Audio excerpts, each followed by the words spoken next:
transcending into Huo Yuhao, awakening the characters from Douluo. When the immortal poison encounters Medusa, behold the gaze of Medusa. When Wang Dong meets Xiao Wu prematurely, why do I feel an inexplicable familiarity with you? When Beibei encounters Liu Erlong, when the world is this cursed bloodline resonance. When the immortal poison meets the little doctor, the cursed poison body, is even more toxic than I am. Perhaps the Body Sect has a glimmer of hope. Chapter 1. Huo Yuhao commenced with a youthful version of Xiao Wu. What the hell? Enduring my transformation into Huo Yuhao was one thing, tolerating the Duke's mansion at the outset was another. Why on earth am I bestowed with a Tang Sin template? What is this abhorrent thing? First soul skill, Mother's Embrace? Disgusting, utterly repulsive. Within the dilapidated woodshed of the White Tiger Duke's estate, Huo Yuhao gazed at the virtual screen materializing in his mind, his lips twitching in irritation. His complexion darkened, accompanied by waves of nausea. To his astonishment, the screen displayed a majestic figure with blue hair. This figure, only partially visible from the side, held the sea god's trident in its left hand, a weapon so massive that it would require a sizable truck to transport. In the image, the man, with hair billowing in the wind, tilted his head at a 45-degree angle. Below this template was the corresponding introduction of Tang San. First soul skill, Blue Silver Bind, colloquially known as Mother's Bind. Third soul skill, Restraint, colloquially known as Mother's Restraint. Fifth soul skill, Mother transforms into a gun. Sixth soul skill, Xiao Wu Sacrifice. Huo Yuhao's scalp tingled. He felt as though he had been tainted. It had been over 10 days since Huo Yuhao arrived in this realm. On Earth, he had never committed any heinous acts. The worst he had done was to confidently rank the Hydrogen God King a billion places lower in a character power ranking. Then, he had gone to sleep, satisfied. Yet, he awoke to find himself in the timeline of the unparalleled Tang Sect in Douluo. Fortunately, he had awakened a system. The name of this system resonated with Huo Yuhao's aspirations. Transcend the unparalleled, defeat Tang San. The system provided him with a lottery template, allowing 3 draws per day, but limited to a total of 10 days. Huo Yuhao's expectations were modest. He would be content with characters surnamed Xiao, Shi, Han, or Yi. However, he drew only minor characters and passers-by who barely survived 3 episodes in the anime. Now, having drawn the Tang San template was utterly revolting. Huo Yuhao involuntarily recalled a recent draw, where he had obtained another character, Chao Chao. Chao Chao template. Name, Chao Chao Da. Attribute, married woman. Attribute achievement. Can capture any married woman, causing 3 points of mental damage upon capture, along with an inexplicable green hair attribute.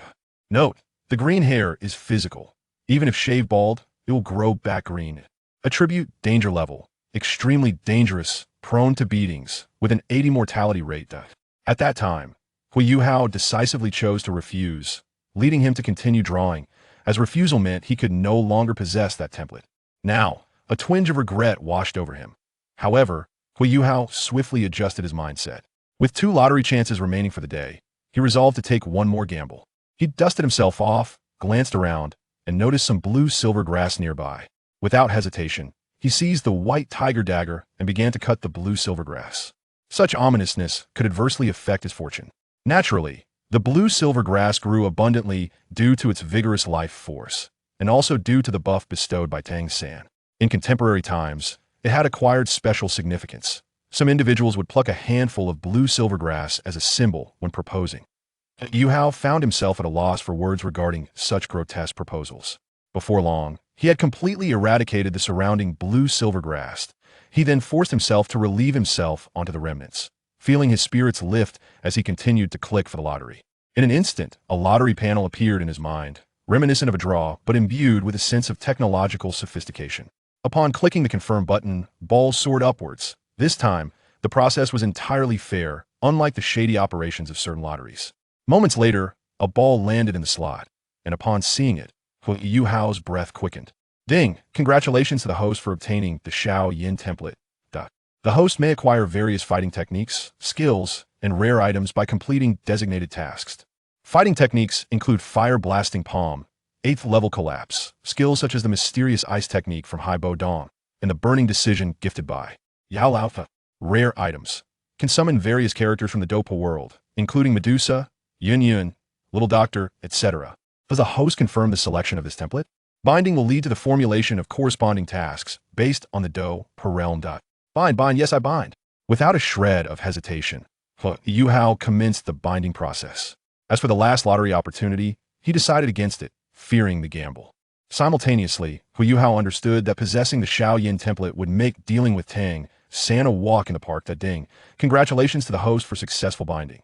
The host has acquired the Shaoyin template. Ding. Congratulations to the host for successful binding. 2 initial mainline tasks are now issued. Mainline Task 1. Defeat Tang San, break free from the control of the Hydrogen God King, and achieve my fate is determined by me, not by heaven. Turning the blue silver grass into Banlon Gen Task Reward. 6-star Deluxe Gift Pack. Mainline Task 2. Yield and become Tang San's dog. Wang Dong is quite comfortable, and being a dog can also be a form of enjoyment.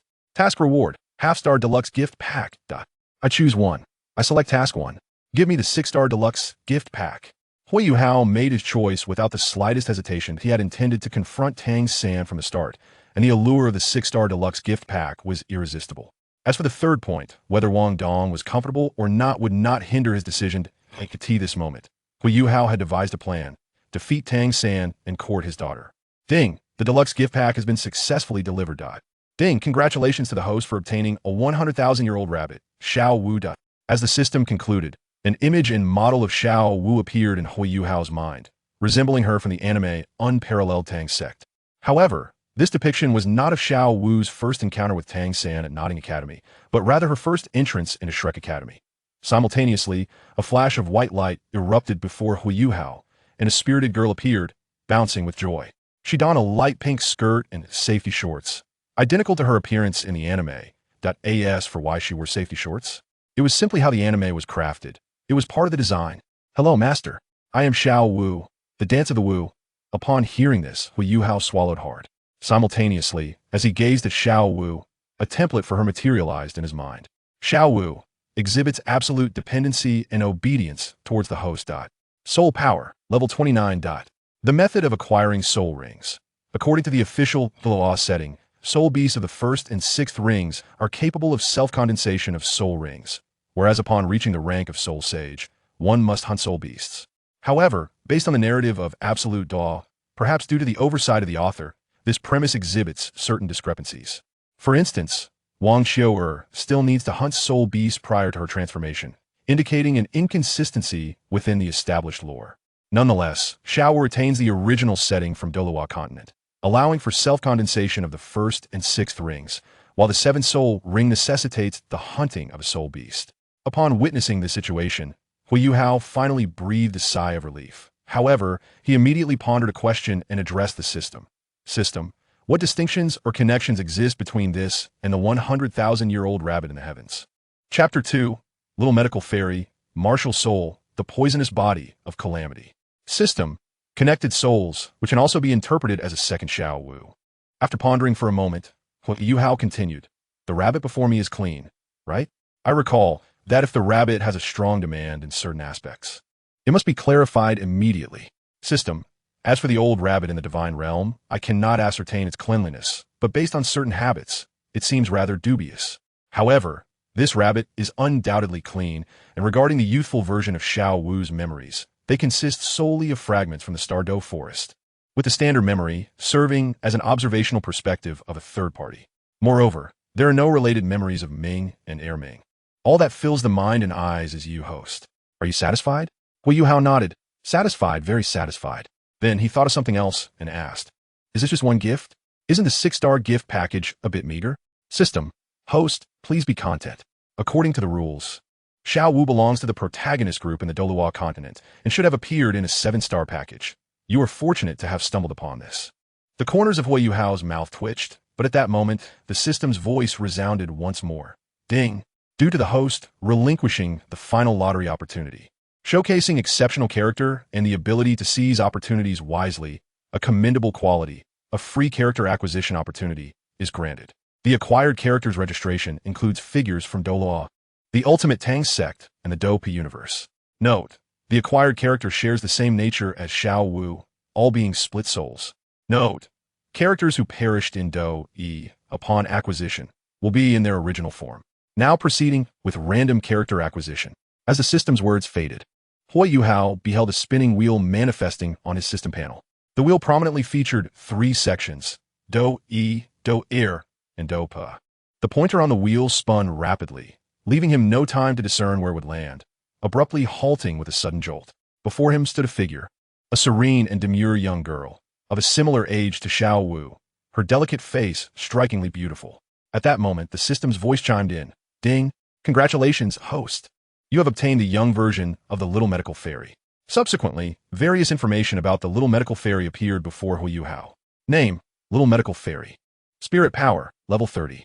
Note, the first 3 spirit rings are automatically granted by the system. Subsequent spirit rings can be acquired through spirit beasts. Martial Soul, Poisonous Body of Calamity. Note, the Poisonous Body of Calamity is an exceptionally formidable existence, even in the Dopa universe. Due to the high hydrogen content in the Douluo realm, it is relatively inferior to maintain the balance of the realm. This Poisonous Body of Calamity is a weakened version. Nevertheless, even in its diminished state, it remains a top-tier martial soul in the Douluo realm, far surpassing the original martial soul of the Undying Poison and ranks among the elite alongside the Goddess of Light and the Six-Winged Angel. Do not inquire why the Poisonous Body of Calamity remains so powerful even in its weakened form. It is not an exaggeration to call the Douluo realm a high martial arts world. Current status of the Little Medical Fairy, 12 years old. Note, the Little Medical Fairy, hailing from the Dopa realm, has had her relevant memories erased, effectively making her a genetic clone, akin to a blank slate. Retaining only a small amount of memories from her clone birth, she will harbor an inexplicable sense of familiarity towards the host, so please cherish this bond. Huo Yuhao, regaining his composure, gazed at the Little Medical Fairy with intense interest, but soon recalled something and immediately inquired. Hey, will this Little Medical Fairy, like the one from Dopa, be unable to control the explosive power of the poisonous body? Is there such a possibility? System ding. The Little Medical Fairy's Poisonous Body of Calamity is a weakened version and is fully integrated with her original martial soul, so such a situation will not occur. Hearing this, Huo Yuhao gradually felt at ease. At that moment, the Little Medical Fairy's voice reached him.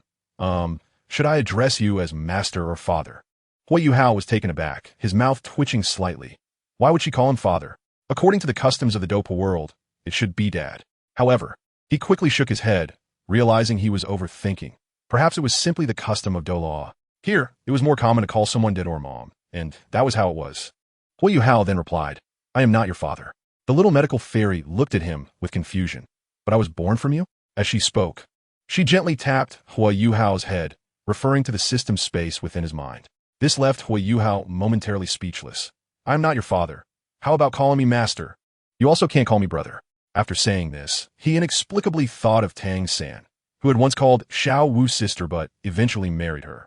Although there were no blood ties, calling one another sister and brother and eventually becoming spouses felt somewhat unsettling. It was said that Xiao Wu still referred to Tang San as brother in the divine realm. Thus, Huo Yuhao offered a different suggestion. How about this? Just call me Yuhao, and we can address each other by our names. By the way, do you know what your name is? The Little Medical Fairy obediently nodded. Okay, Yuhao, I am called Little Medical Fairy. I have this name in my head, and other than that, I have some basic life knowledge, like reading and some combat skills. Yuhao, what shall we do next? I want to follow you. At this moment, Xiao Wu, standing nearby, curled her lips and silently took a step forward. It wasn't for any other reason. This 10,000-year-old female rabbit had a strong secretion of estrogen. Feeling that Yuhao belonged to her, of course, she was willing to share. She just thought that since she was the first to arrive, she should establish something with Huo Yuhao first. Huo Yuhao was somewhat bewildered by Xiao Wu's actions and hadn't had the chance to speak when suddenly footsteps echoed from outside, growing nearer. Simultaneously, the system's prompt sounded. Ding. Detection complete. The Duchess is approaching. Arrival expected in 3 minutes. System task released. The host faces 3 choices. Option 1. Quickly climb over the wall or escape through the window in search of the missing father. Task reward, 2 stars. Option 2. Submit and endure. Allowing the Duchess to whip you, gaining titles such as those who can endure and do not underestimate the youth's poverty. Task reward, no stars, only titles. Option 3. Don't be a coward, confront the Duchess, and teach her an unforgettable lesson, acquiring her anger points. Task reward, between 3 to 6 stars, depending on the anger points. Huo Yuhao furrowed his brow. System, what is the cultivation level of the Duchess? Chapter 3. Discussing the 3-spoon plot bug.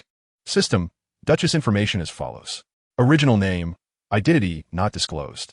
Spirit power. 6 rings Soul Emperor. Note, achieved through drug use. Actual combat power is around that of a Soul King. Identity. Dual identities, contradicting the original work, classified as a bug plot. Duchess Identity 1. Royal Princess. Sister of the Emperor of the Star Luo Empire. Explicitly recorded in the original work and verifiable via Baidu Encyclopedia. Identity 2. Daughter of the Elder of the Nether Spirit Cat Clan. This version belongs to a later adaptation. Note, due to the host's arrival, this Douluo world has become a real world, hence certain plot points may undergo rational planning to enhance their logical coherence. Note, the Duchess's martial soul is the Phantom Spirit Cat, and the reason she is the sister of Emperor Xingluo remains a mystery in the official version of Peerless Tangman. Huo Yuhao was left bewildered. System, what is going on? Is there really a pirated version? Are there more pirated copies than the original? System, yes, the official version of Peerless Tangman contains numerous bugs. It was actually edited to promote love and peace, purifying the internet. The original work should be titled Beautiful Tangman, consisting of 17 million words, while the official Peerless Tangman is approximately 7 million words, with a significant amount deleted, along with various explosive plot lines. Huo Yuhao inhaled sharply. What secrets could be concealed in those 17 million words? Hey, system, can I read that original version? Where can I find it? Is there a way to obtain it? System, the host can unlock the system store after completing tasks, which includes a special window for purchasing from Bikuj. Huo Yuhao nodded. He decided to temporarily set aside this matter and began to contemplate his combat feasibility. Currently, he had no soul rings. Xiao Wu was at level 29, while Xiao Yixian was at level 30. The Duchess, on the other hand, was roughly at a 5-ring combat level. What were the odds of victory? Soon, Huo Yuhao reached a conclusion. The odds were quite favorable. After all, during the era of Peerless Tangman, combat power had dramatically collapsed. In a sense, as long as the martial soul's attributes were high, surpassing 2 or 3 rings was not an issue. This was vividly demonstrated during Peerless Tangman. Huo Yuhao then glanced briefly at the Duchess's introduction before looking at Xiao Wu and Xiao Yixian. One of you is at 2 rings and the other at 3. How confident are you against a woman with a combat power equivalent to 5 rings? Xiao Yixian replied, Yuhao, my cursed poison body can induce nerve paralysis. Even against the Soul King, it can incapacitate for 0.5 seconds. Xiao Wu added, I can use that 0.5 seconds of paralysis to attack her lower back, which could significantly diminish her combat power. Upon hearing this, Huo Yuhao immediately drew the white tiger dagger. Meanwhile, a woman of enchanting beauty and alluring curves appeared at the doorway. With each step she took, her waist unconsciously swayed, tracing a perfect arc that was irresistibly captivating. She was flanked by 2 or 3 guards and 2 maidservants. One maidservant held a bunch of grapes, while the other sheltered her with a parasol. At this moment, the woman smirked slightly and murmured, Today is a fine day, just perfect for tormenting that little beast and seeing if I can enjoy myself. There was no other reason, just the thrill of it, just to satisfy her own whims. The Duchess was always like this. When she was unhappy, she would torment others, and when she was pleased, she would still find reasons to inflict suffering. In any case, she would find ways to stir up trouble, even if it was due to menstrual irregularities or hormonal imbalances. She would take it out on Huo Yuhao. In truth, women in the Douluo continent also experience menstruation, as ovulation is necessary for the production of ova and subsequent conception. Naturally, once one reaches a certain level of cultivation, they can forcibly delay or advance their menstrual cycle. However, the realm of the Douluo continent is not to be disparaged as a realm of immortality. It is merely a formidable martial world. Tang San, utilizing the martial world and the Tang Sect's secret arts, nearly killed Qian Renxue. To be frank, this plotline is indeed explosive. Thus, it differs from the cultivation world, where one can freely fly with a sword during the foundation establishment stage and manage menstruation at will. Of course, in the cultivation world, even during the Qi refining stage, one can wield a sword, but that is not the focus. In the Douluo continent, one typically needs to reach the Soul King level to exert any control over menstruation. Moreover, prolonged such conditions can easily lead to hormonal imbalances. Qiu, you and that beast wait here in this decrepit woodshed. Do not let anyone see you. The woman commanded, her enticing red lips parting as she took a grape offered to her, and continued. That maidservant named Qiu nodded immediately. Yes, my lady. That little beast has indeed been lurking around here these past few days. This is the most secluded area of the rear courtyard. As Qiu spoke, she glanced disdainfully at the woodshed. Within the White Tiger Duke's mansion, everyone looked down upon Huo Yuhao. The maidservants and servants would often mock him, and even employ various means to suppress and ridicule him. Certainly, this was done both for amusement and to curry favor with the Duchess. Upon hearing this, the Duchess's smile widened. Indeed, this little creature knows how to hide, but ultimately, she cannot escape my grasp. With that, she swayed her waist and continued forward, already plotting how to torment Huo Yuhao. The previous methods, like using a dung bucket, had long ceased to satisfy her. She needed something new. However, just as she approached the woodshed door, Huo Yuhao's figure suddenly appeared at the entrance. At that moment, Huo Yuhao spoke first. "Hey, Duchess, I have a treasure here that I wish to show you privately." As he spoke, he produced a small package. The Duchess narrowed her eyes, a flicker of interest passing through. "Little beast, you dare to speak to me like that?" Huo Yuhao smirked. "Old hag, that's exactly what I said. What are you going to do about it?" The Duchess, taken aback, immediately turned fierce. You dare to insult me? You truly have some guts. This time, I will skin you alive." Without hesitation, the Duchess signaled to two guards beside her to take action. But Huo Yuhao's voice rang out again. "Hey, don't be hasty. This package contains my mother's relic, a token of affection given to her by my father, extremely precious. Don't you want to see it? If you don't, I will smash it right now." The Duchess's expression twisted for a moment. She immediately raised her hand to stop the guards.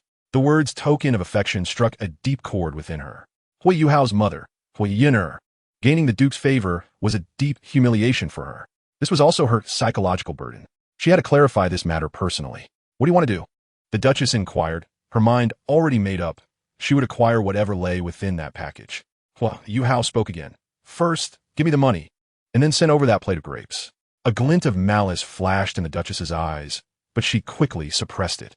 For the sake of that item, she could endure a little longer. Once she had it, she would reclaim everything with interest. She waved her hand, and a money pouch flew out from her storage soul guide. Soon, Qiao Ju approached Huo Yuhao, holding the grapes and the money pouch. "Stop. Remain 3 meters away. Then step back," Huo Yuhao commanded. Qiao Ju's eyes displayed disdain, even a hint of malice, yet she complied. After a short while, Huo Yuhao took the grapes and the money pouch and placed them behind the door. Behind the door were Xiao Wu and Xiao Yixin, allowing them to have a bite to eat first. After all, they were allies, and they would likely need to coexist in the future. So he naturally wanted to take care of them. As for the money pouch, Huo Yuhao opened it and took a glance. There were over 20 gold coins inside, which was quite a sum. Then, the Yuhao turned to the Duchess. "I want you to come here yourself. Otherwise, you won't get to see it." Chapter 4. This Duchess is indeed toxic. The Duchess inhaled deeply, sneering. "Little brat, you are challenging my limits." Huo Yuhao stood his ground. "You old woman. If you keep prattling, I will smash the precious item my father gifted my mother right now." The malice in the Duchess's eyes intensified, ready to erupt. But Huo Yuhao coldly laughed again. "What's wrong? Are you afraid? I am currently but a mere wretch devoid of a martial soul. You, a soul emperor, surely do not fear a mere child, such as myself?" This declaration thoroughly incensed the Duchess, who let out a cold laugh, no longer hesitating, and strode directly towards the woodshed where Huo Yuhao resided. At that very moment, the Duchess was contemplating 100 methods of torment. Today, she was determined to concoct something extraordinary. Just as the Duchess was deep in thought, she entered the dwelling. In that instant, the door of the woodshed slammed shut. Simultaneously, 2 trembling young maidens suddenly came into the Duchess's view from behind the door. The Duchess, upon seeing the 2 girls, did not act immediately. Instead, her eyes glimmered with intrigue. Xiao Wu, delicate and demure, was a rare beauty, suitable to become a concubine for Hua Bin. Xiao Yixin was even more stunning, fit to be the concubine of Yao Hong. However, just as the Duchess was lost in these thoughts, an inexplicable weariness coursed through her limbs, and her fingertips began to tingle. As she crossed the threshold, a faint aroma brushed against her skin, which she had assumed was merely the musty scent of the woodshed. But now it dawned upon her that something was amiss. The first soul skill, toxic breath, permeated the air. Xiao Yixin's voice rang out coldly. Her previously delicate demeanor suddenly sharpened. At that moment, a pale purple poison mist erupted, neither harming Huo Yuhao nor Xiao Wu, yet enveloping the Duchess with precision. The Duchess was taken aback and furious, just as she intended to channel her soul power to expel the toxin. She noticed a glimmer of cold light at Xiao Yixin's fingertips, and several fine, needle-like purple-black poison darts shot forth. The third soul skill, poison needle condensation. In an instant, The needles pierced through her sleeve and embedded themselves into her arm, swiftly morphing into a neurotoxin that began to spread. The Duchess felt her arm stiffen abruptly, her movements slowing, her reaction time significantly hampered, and her internal soul power began to falter. Seizing the opportunity, Xiao Wu's gaze sharpened. The first soul skill, waist bow. In that moment, Xiao Wu delivered a fierce thrust towards the Duchess's groin. Initially, Xiao Wu had intended to kick the Duchess in the kidneys, but Huo Yuhao had advised her that the area was less sensitive. Although women lack the anatomical feature men possess, the groin remains a vital target. Moreover, Huo Yuhao vaguely recalled a scientific experiment indicating that a strike to that area would inflict greater pain on women. Instantly, the Duchess arched her body in excruciating agony, cold sweat trickling down her temples, her already weakened body losing all balance. She wished to scream, but Huo Yuhao struck her in the mouth, covering her nose and mouth. Following this, with each curse uttered by Huo Yuhao, the white tiger handle he wielded landed a blow to the back of the Duchess's head. After 3 breaths, the Duchess unexpectedly collapsed, perhaps due to Huo Yuhao's blows or Xiao Wu's subsequent strike to her groin. The Duchess succumbed to unconsciousness. Huo Yuhao looked at the unconscious Duchess, his mind racing, and soon a slight smile crept onto his lips. Without hesitation, he swiftly seized the white tiger dagger and began to tear at her garments. Before long, Xiao Wu gazed at Huo Yuhao with an odd expression. "Yuhao, you wouldn't be planning something, would you?" she asked, her eyes tinged with a hint of resentment. Huo Yuhao paused, shaking his head decisively. At this moment, he had no time for such thoughts, his lips curling into a wicked grin as he directed the white tiger dagger towards the Duchess's posterior. In no time, he had inscribed 2 characters. The searing pain caused the Duchess to furrow her brow intensely, on the verge of awakening, only to be met with another blow to her head from Xiao Wu's waist bow technique. After completing these actions, Huo Yuhao looked down at his right foot, where his shoe had worn a hole, exposing his big toe. Outside, the 2 guards suddenly heard commotion from within and frowned. One guard inquired, "Is there a scuffle inside?" The other guard replied, "It seems so." The first guard continued, "Do we need to assist?" The second guard chuckled coldly. "The Duchess intends to personally crush that little wretch. Do you think our presence would not spoil her amusement?" The other guard nodded in agreement. "Let us refrain from intervening." Thus, 5 minutes later, the 2 guards sensed something was amiss. Logically, there should have been screams echoing, and they hurried into the room, only to find a scene that left them breathless. The Duchess lay on the ground like a defeated hound. This cannot be elaborated upon in detail, but can only be expressed in 4 words: indescribably exquisite. Following, there were the 2 characters inscribed, one red whore and the other vile. Instantly, both guards felt their scalps tingle with dread. They realized they were doomed. First, for their failure to guard, and second, for witnessing what they should not have seen. Just then, the Duchess stirred awake, and upon observing the scene before her fury boiled over. Damn it! Damn it! 20 minutes later, the Duchess returned to her chambers. She donned a fresh gown, intending to sit down, but the pain in her posterior rendered her incapable of doing so, her ire boiling within. The 2 guards had been slain, and the 2 maidens sold off.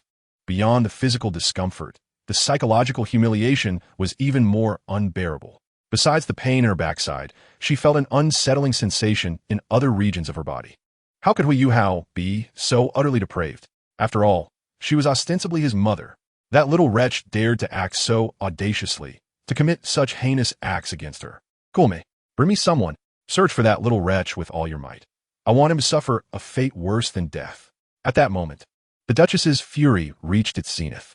Meanwhile, Huo Yuhao, having discreetly departed with Xiao Wu and Xiao Yixian, made their way out of Xinghua City, heading towards the Stardow Forest. The Stardow Forest spanned 3 empires, providing ample cover for their escape. Just then, Huo Yuhao's mind was abruptly filled with the system's notification sound. Ding! Congratulations to the host for completing the task. The Duchess's anger level has reached the highest rank of 3S. Awarded a 5-star achievement reward. The system is now preparing to distribute the rewards. Upon hearing this, Huo Yuhao's eyes gleamed with excitement as he pulled Xiao Wu and Xiao Yixian into a nearby thicket. After catching his breath, he began to await the system rewards. At that moment, he suddenly felt an itch in his thumb, presumably due to a fungal infection, and he gritted his teeth. This Duchess is truly toxic. Chapter 5. The Douluo Theater version. Seizing Tang San's character. Ding! The system rewards have been prepared. Reward 1. Cultivation Method Infinite Ascension Technique, Castrated version. Due to the particular nature of the technique, the complete version cannot be sustained in the Douluo continent. Hence, only the castrated version is issued. Reward 2. Low-level combat skills Absorbing Palm, Fire Summoning Palm, medium-level combat skills Explosive Step, high-level combat skills 8 Extremes Collapse. Note, due to dimensional level differences, the Douluo continent cannot cultivate fighting energy, relying instead on soul power for support, resulting in significant power reduction. These skills represent the pinnacle of this realm, akin to self-created soul techniques. Note, with the current physical attributes of the host, one is capable of battling 2 levels higher, meaning a first ring can contend with a third ring. During the era of the peerless Tang sect, the power balance was inherently unstable. It is quite normal for a first ring to engage with a third ring, and the host possesses an extraordinary advantage. Reward 3. A bottle of first-grade pill, Revival Pill, capable of treating severe injuries and unconsciousness, with exceptional restorative effects on the body. A bottle of power-boosting pill, which can instantly enhance strength by 200, with a maximum limit of 3,000 pounds. 3 bottles of second-grade Pill Foundation Establishment Spirit Liquid, modified version, each approximately 200 milliliters. This can cleanse the physical body, repair meridians, enhance innate qualities, strengthen the body, and increase soul power, yielding excellent results. Reward 4. Activation of the system shop, which includes dining options, daily necessities, and a book section. Reward 5. 3,000 points. At this moment, Huo Yuhao could hardly fathom that the rewards would be so bounteous. Bestowing 5 rewards at once truly seemed to vindicate the insult directed at the Duchess. Just then, the system's voice echoed once more. Beep. The host has now arrived at the Stardow Forest. The system is currently issuing the main quest. Main quest, come forth my silkworm. Obtain the heavenly dream ice silkworm, transform it into a million-year soul ring, and acquire the Alexis, allowing it to become the 3rd martial soul. Beep. Option 2 for the quest, the host may choose to decline. Reward none. Upon hearing this, Huo Yuhao did not hesitate and immediately chose to accept. Who would turn down such benefits? However, he resolved to first enhance his physical capabilities. He then turned to Xiao Wu and Xiao Yixian, and a smile broke across his face. Xiao Wu, Xiao Yixian, let us first strengthen our bodies. I shall prepare a bath for each of you and provide some elixirs to elevate your soul power, and then we shall venture together into the Stardow Forest. Without delay, Huo Yuhao procured a large bathtub from the system store, followed by purchasing 2 tons of mineral water to fill it. 2 tons was not excessive, merely around 2 cubic meters. Moreover, with the 2 large bathtubs, it cost only a single point, truly a bargain. As for Huo Yuhao's methods, he had no intention of concealing them from Xiao Wu and Xiao Yixian. After all, with the genetic restrictions in place, they would not face any repercussions. Furthermore, Huo Yuhao had quietly resolved that since these rewards were granted by the system, if they were willing, they would become his women. It was only natural to bestow favors upon one's own women. Subsequently, Huo Yuhao planned to pour in some Foundation Establishment Spirit Liquid to test its efficacy. At that moment, a slender, graceful figure suddenly leaped into the water, and it was none other than Xiao Wu. Her cheeks flushed, she gazed at Huo Yuhao, excitement glimmering in her eyes. Yuhao, let us do this together. As a 10,000-year-old rabbit, though she had just been reborn, her physical instincts were rooted in a millennium of experience. She had long suppressed her urges and was curious about how the other Xiao Wu managed to cope. Now, her gaze was fixed intently on Huo Yuhao as she spoke again. Yuhao, I mean no harm. I merely wish to indulge in your presence. Huo Yuhao was momentarily taken aback, pondering if Xiao Wu had become too audacious. This was no gentle-bone rabbit. It seemed more akin to a mischievous rogue. Just then, another lovely figure joined her in the water, and naturally, it was Xiao Yixian. Xiao Yixian sighed internally at how bold Xiao Wu was. Yet she too was not one to back down. However, she retained a degree of modesty, still clad in undergarments. Unlike Xiao Wu, she was not as uninhibited. Nonetheless, Xiao Yixian did not oppose spending time with Huo Yuhao. Yuhao, come join me in a bath. I'm also willing. Xiao Yixian's eyes held a glimmer of determination as she spoke. Hearing this, Xiao Wu nodded in agreement, for as a bone rabbit, her memories indicated that a single male rabbit could indeed pair with several females. When it came to matters of the heart, one must be bold in love. In any case, she paid little heed to the situation. Huo Yuhao glanced at their exquisite figures, well aware that the current circumstances might not be ideal. Yet he felt inclined to seize the opportunity. He then removed his clothing and, with a splash, leapt into the water. What followed was a scene of enchanting splendor. predominantly instigated by Xiao Wu's playful antics. Huo Yuhao engaged in light-hearted play for a brief moment, even stealing a kiss from her rosy lips. At that instant, the system's voice reverberated once more. Beep, warning, host, discrepancies have arisen in the plot of Douluo continent. The narrative has been perfectly supplemented according to the storyline of the first part's subsequent Divine Realm chapters. Huo Yuhao was taken aback. What is happening with the system? Beep. All plotlines of Douluo are closely intertwined with the official narrative of the real world. The official release has announced that Douluo's storyline has been forcibly resurrected, including the Sword Douluo, Bone Douluo, and even Yu Xiaojang, who will also be resurrected. Huo Yuhao gasped, "Hey system, why is this necessary?" Beep. One reason is to attract attention. Douluo's popularity is substantial. The second reason is to stabilize Tang San's noble persona. Huo Yuhao interjected. The character of Tang San has long since collapsed beyond repair. Does he not care for his reputation anymore? Why forcefully bring him back? Wealthy and willful. Chapter 6. Beibei and Tang you have a hidden agenda. Huo Yuhao continued. This is unreasonable. Even if changes are made, they must adhere to logic. The host's analysis is quite rational. Although the Douluo world will adapt based on the official Earth narrative, it will also conform to the rules of this realm, establishing logical connections. Thus, in the resurrection of the poisoned Douluo and others, they were obliterated and soundly beaten. Huo Yuhao took a deep breath, right? Let me ask you this. Isn't the theatrical version meant to forcibly restore Tang San's character? Logically, this should also apply to those associated with him, right? How has Yu Xiaojang been arranged? Is there a theatrical version? I recall not having seen it. As he spoke, Huo Yuhao inadvertently remembered that he had indeed watched the theatrical version, but only the resurrection of the Sword Douluo, the Bone Douluo, and the Poison Douluo had occurred. Beep. Yu Xiaojang will be resurrected in the second theatrical version, thereafter referred to as the Canon God. Huo Yuhao's mouth twitched. And what about the others? Who else with ties to Tang San, amidst controversy, will be resurrected? If they are not revived all at once, and my plot progresses halfway, only to have a third season or fourth season theatrical version suddenly appear, that would clearly be illogical. Furthermore, isn't the goal to maintain Tang San's character? Beep. According to reliable internal sources, figures such as Liu Erlong and Yu Xiaojang will be revived in subsequent plotlines. However, for the sake of narrative continuity and logic, we have positioned them externally, presenting another world known as the Spirit Realm. The Spirit Realm is also an expansion based on the original work, containing characters like Tang San's great-grandfather Tang Chun, the sea god Poseidon whom Tang Chun adored, and his original wife, along with the spiritual forms of various characters intended for resurrection.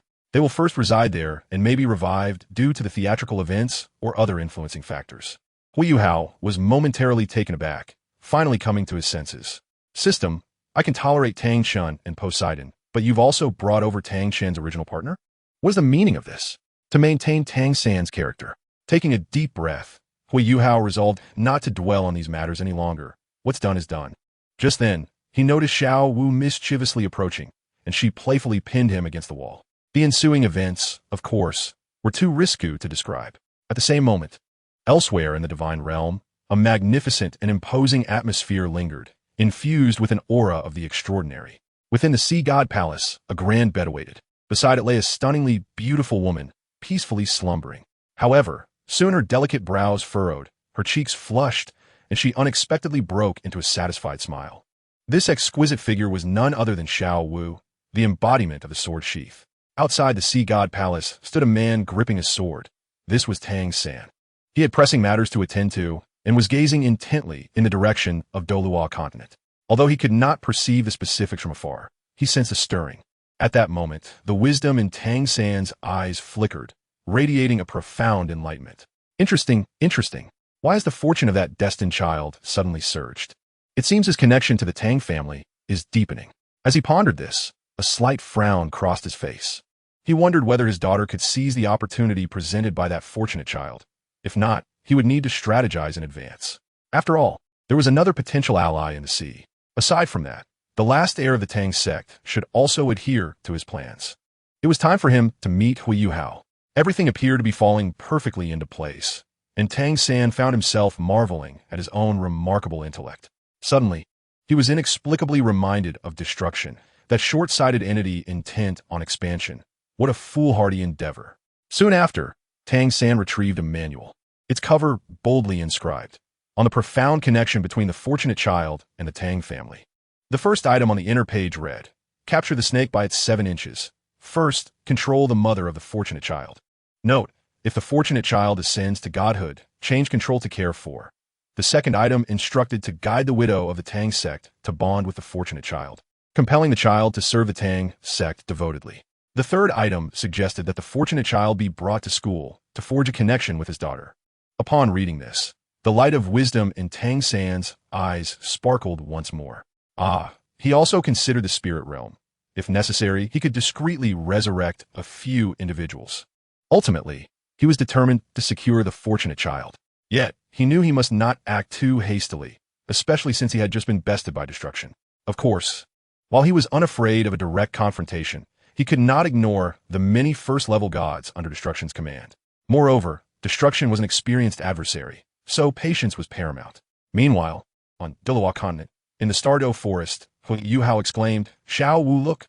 It turns out that Tang San is quite the villain.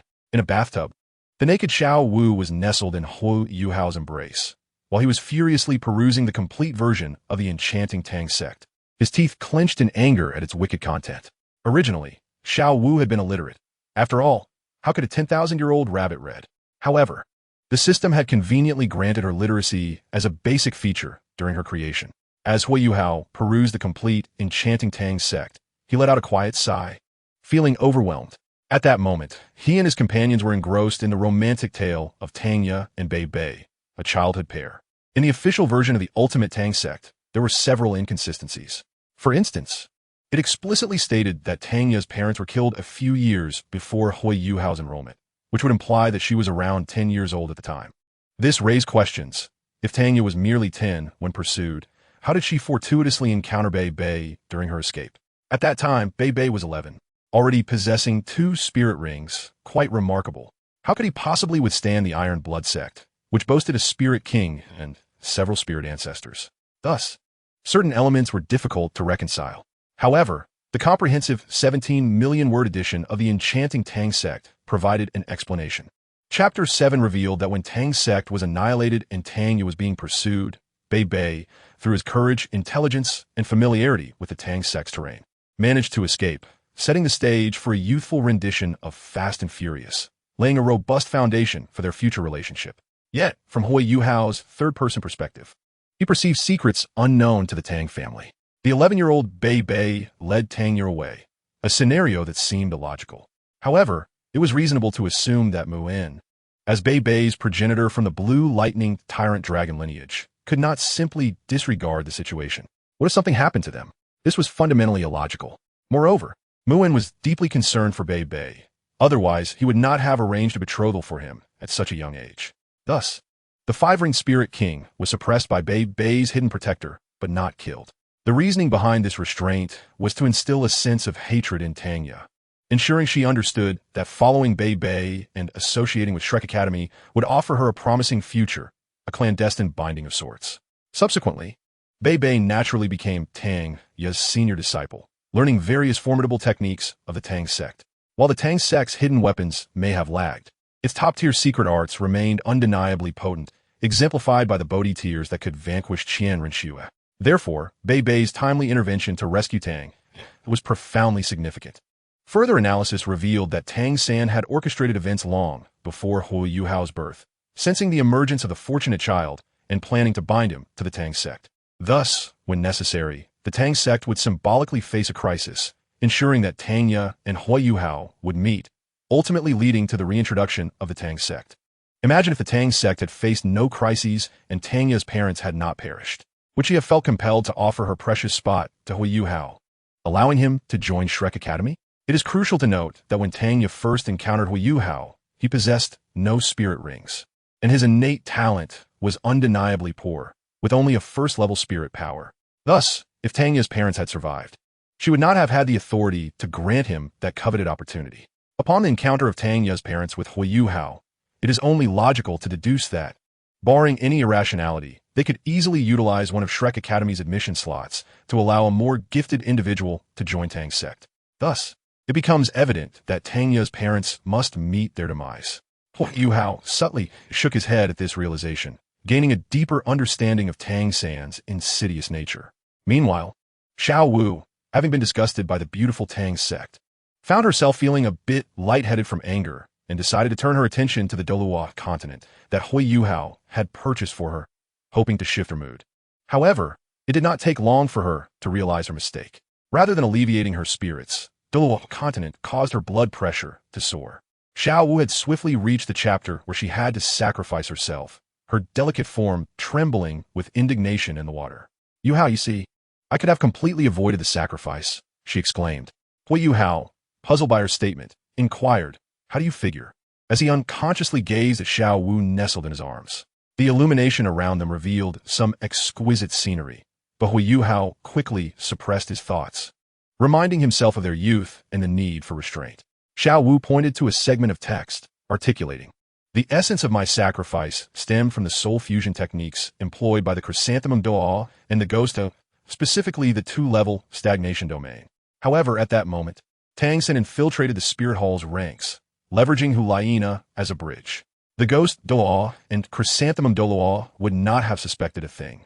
He could have easily launched a surprise attack, ultimately using the King of Hell's sticker. Even if he couldn't kill, he could certainly inflict severe injury, considering that the King of Hell's sticker is capable of instantly slaying a 70th level soul sage. As Xiao Wu elaborated, the nearby little medical fairy interjected appropriately, holding her own copy of Douluo continent, which was quite affordable due to Huo Yuhao buying several. She gestured towards the subsequent content and remarked, "Yuhao, look, if the King of Hell sticker is combined with the extreme cold and extreme heat from the ice and fire two-headed eye, it could annihilate that 100,000-year-old soul beast. The evil spirit whale." It's worth noting that Tang San's left leg bone skill, the evil spirit whale slash, was derived from that 100,000-year-old soul beast, which is undoubtedly superior to the individual prowess of the Chrysanthemum Douluo and Ghost Douluo. Xiao Wu nodded in agreement. Indeed, little medical fairy is correct. As for Tang San, he directly utilized the King of Hell's sticker against several sixth-ring soul emperors, which is an utter waste. Thus, it follows that Tang San covets Xiao Wu's soul ring and soul bones, as well as those of Ming and Ming. Upon hearing this, Huo Yuhao pondered for a moment and suddenly recognized the validity of this perspective. It appeared to be a significant oversight. He nodded in agreement, indeed. Subsequently, Xiao Wu and the little medical fairy continued to delve into the book's contents, their evaluations of Tang San becoming increasingly critical. Their double standards were no longer sufficient to encapsulate their views of him. Observing their exuberance, Huo Yuhao occasionally chimed in, while also taking the opportunity to admire the enchanting figures of the two ladies submerged in the water, finding them increasingly alluring. However, this moment of tranquility did not persist for long. After approximately 2 hours, Huo Yuhao concluded their bathing session. Naturally, both Xiao Wu and the little medical fairy had absorbed a considerable amount of foundational spirit liquid, resulting in an increase of 2 levels in their soul power. As for Huo Yuhao, due to his lack of a martial soul, he could only sense the fullness of his soul power without any soul rings. Nevertheless, he paid it little mind as he gathered the bathwater and tucked away the beautiful Tang sect, purchasing some simple garments for them from the system store before heading towards the Stardow Forest, preparing to welcome his first martial soul, the Heavenly Dream, Ice Silkworm. Time passed swiftly, and before long, 2 days had elapsed. During this period, Huo Yuhao accomplished 3 significant tasks. The first involved mastering various combat techniques, such as the 8 extremes collapse, explosive step, absorbing palm, and blazing palm, melding them into a cohesive whole.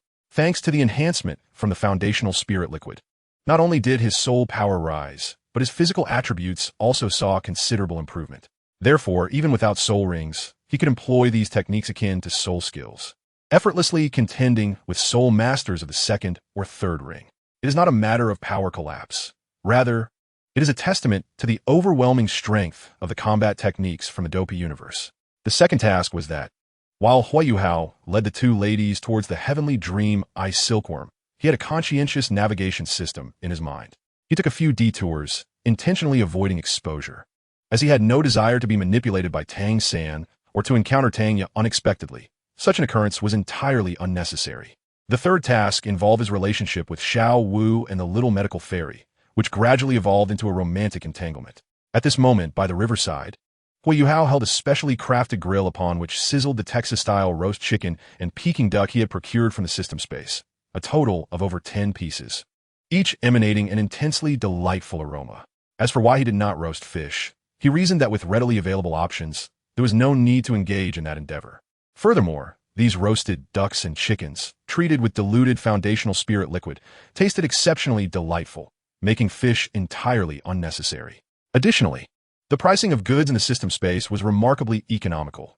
1 point equated to a purchasing power of 1,000 Huaxia coins. Should the purchased items amount to less than 1,000 Huaxia coins, the consumed points would be stored in decimal form. As for the reason behind such affordability, the system provided clarification. These items were merely everyday goods, thus their low cost.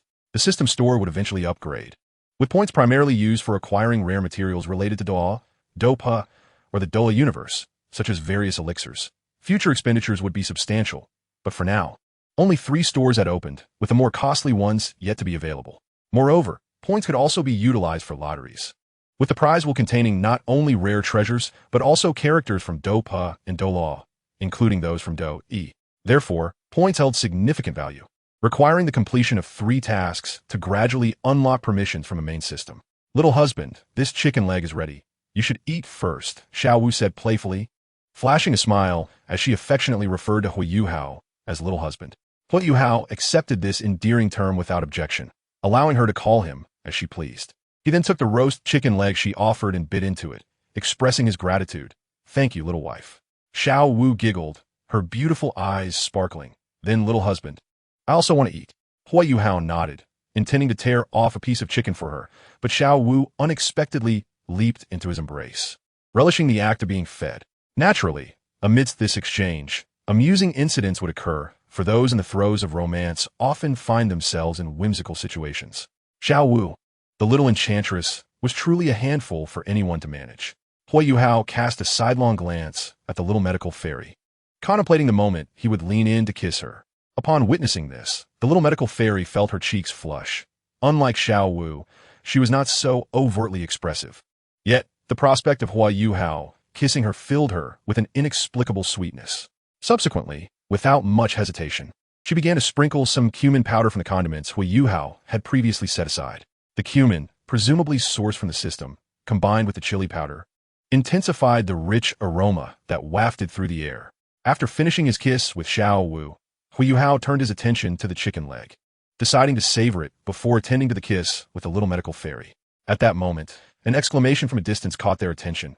Wow, who made this barbecue? It smells divine. The voice belonged to a woman, brimming with excitement and surprise. Huo Yuhao felt a twinge of confusion upon hearing it. Yet just then, the voice of the system resonated in his mind. Beep. Detected that Tanya is currently approaching. The system side quest has been triggered. The host is now faced with 3 choices. Choice 1. Directly avoid Tanya. Eliminate the root cause by refusing to join Shrek Academy, declining to join the Tang sect, and rejecting the notion of becoming Tang San's pawn, thereby shattering Tang San's scheme against the host from its foundation. Note, this can only temporarily disrupt Tang San's plans. The Hydrogen God King will adjust in real time. Quest reward, 2 stars. Beep. Choice 2. Engage with Tanya normally. Invite her to eat together, feign a good relationship, and temporarily agree to her request to join the Tang sect and Shrek Academy to deceive Tang San and develop cautiously. Quest reward, 3 stars. Choice 3. A true man must be audacious. Refuse to join them in Shrek Academy, and on that basis, forcefully conquer Tanya, liberating her from her fate and depriving Tang San of this pawn. Quest reward, 5 stars. Upon hearing this, Huo Yuhao's eyes sparkled with determination. Without a moment's hesitation, he chose the 3rd option. The reason was simple. The reward of 5 stars was exceedingly generous. Furthermore, Huo Yuhao had never intended to join the Tang sect. As for Shrek Academy, that was an absurd notion. What could Shrek Academy possibly offer? The esteemed teacher Zhou Yi from the Outer Academy. What was her teaching philosophy? It was merely based on Master Yu Xiaozhang's theories, involving students running laps. Such an academy, with such a running philosophy, surviving for millennia, was indeed miraculous. Moreover, where did Shrek Academy's knowledge and foundation originate? It was evidently seized from the Do Spirit Hall after its demise, with all documents and resources appropriated by Shrek Academy. And what are the Academy's educational ethos? A student who does not stir trouble is not a good student. Wasn't this quintessentially juvenile and foolish? What a notion that Shrek Academy accepts only monsters. Just imagine. They were already accepting exceptionally gifted prodigies. How could they not be formidable? The foundation was inherently strong. Then there was the idea that a student who does not provoke trouble is not a good student. Wasn't that an overt invitation for chaos, a blatant display of bullying? Nevertheless, Huo Yuhao quickly regained his composure and regarded the conquest of Tang you mentioned in the system's third task. He intended to inquire, System, what kind of conquest are we referring to here? System, as per the host's intent, it is best to let Tang know the truth, that she is merely a pawn of Tang's San, conquering her psychologically. Physical conquest is also permissible, if preferred. Upon hearing this, Huo Yuhao wasted no time in formulating a brief plan. As for physical conquests, he decided to take a step back for the moment. Huo Yuhao envisioned a wild and reckless approach. His modus operandi was straightforward. If it was beautiful and he liked it, he would pursue it with fervor. Morality was irrelevant. Even if Beibei harbored true affection for Tanya, he would not hesitate to disrupt that, eager to make his move. Furthermore, Huo Yuhao perceived Tanya as a tragic figure, a pawn without the ability to choose her own fate. However, he resolved to ensure she learned some truths before proceeding. Yet, during their first meeting, it was clear he could not divulge too much. He would start subtly, like a frog in warm water, initiating a friendship.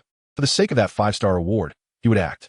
At that moment, a girl clad in a deep blue dress emerged from the nearby bushes. Tanya's eyes twinkled with liveliness. When she smiled, the corners of her eyes curved like crescent moons holding starlight. Her light blue attire accentuating her slender form and exuding a fresh air akin to blue silvergrass. Beside her was a young man, perpetually adorned with a smile, radiating warmth like a gentle spring breeze, none other than Beibei. How did you make this? The chicken and duck smell delightful. How did you prepare it? The skin looks golden and glistening. It must taste heavenly. Tang ya iklaimet, unjonsjos the swallowing in anticipation. It was evident she was a quintessential food enthusiast. Bye-bye. Observing her with a smile, momentarily marveled at the beauty of Xiao Wu and the others before redirecting his gaze to Huo Yuhao, grinning as he spoke. Young man, you have quite a feast of roast chicken and duck here. Why not share some with us? I can pay you. With that, he produced a gold soul coin.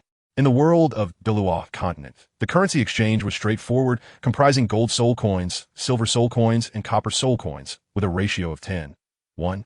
Simple and comprehensible, aligning with the setting established by San Ge. Huo Yuhao responded with a smile, accepting the coin. Sure. He then theatrically retrieved a roast duck and a roast chicken from the storage soul guide he had pilfered from the Duchess's wrist, placing them onto the grill. In reality, he had accessed the system space to procure the roast chicken and duck. As for why he didn't provide the current roast chicken and duck, it was simply because those were infused with foundational spirit liquid. Such valuable items cannot be given away so easily. Moreover, he would not engage in a losing trade for merely 1 gold coin. Though Tanya appeared somewhat puzzled, she nodded, as her primary interest lay in the taste. She accepted the ingredients and began to grill them. During the grilling process, Tanya borrowed some barbecue seasoning from Xiao Wu and the little medical fairy. What is this? The flavor is so unique. I've never seen this kind of seasoning before, she inquired, holding cumin powder, noticing Huo Yuhao's look of confusion. Huo Yuhao replied, it's a secret, specially crafted recipe. After adding the seasoning, Huo Yuhao suddenly recalled that cumin was initially used for embalming mummies on Earth, later discovered to enhance barbecue flavor splendidly.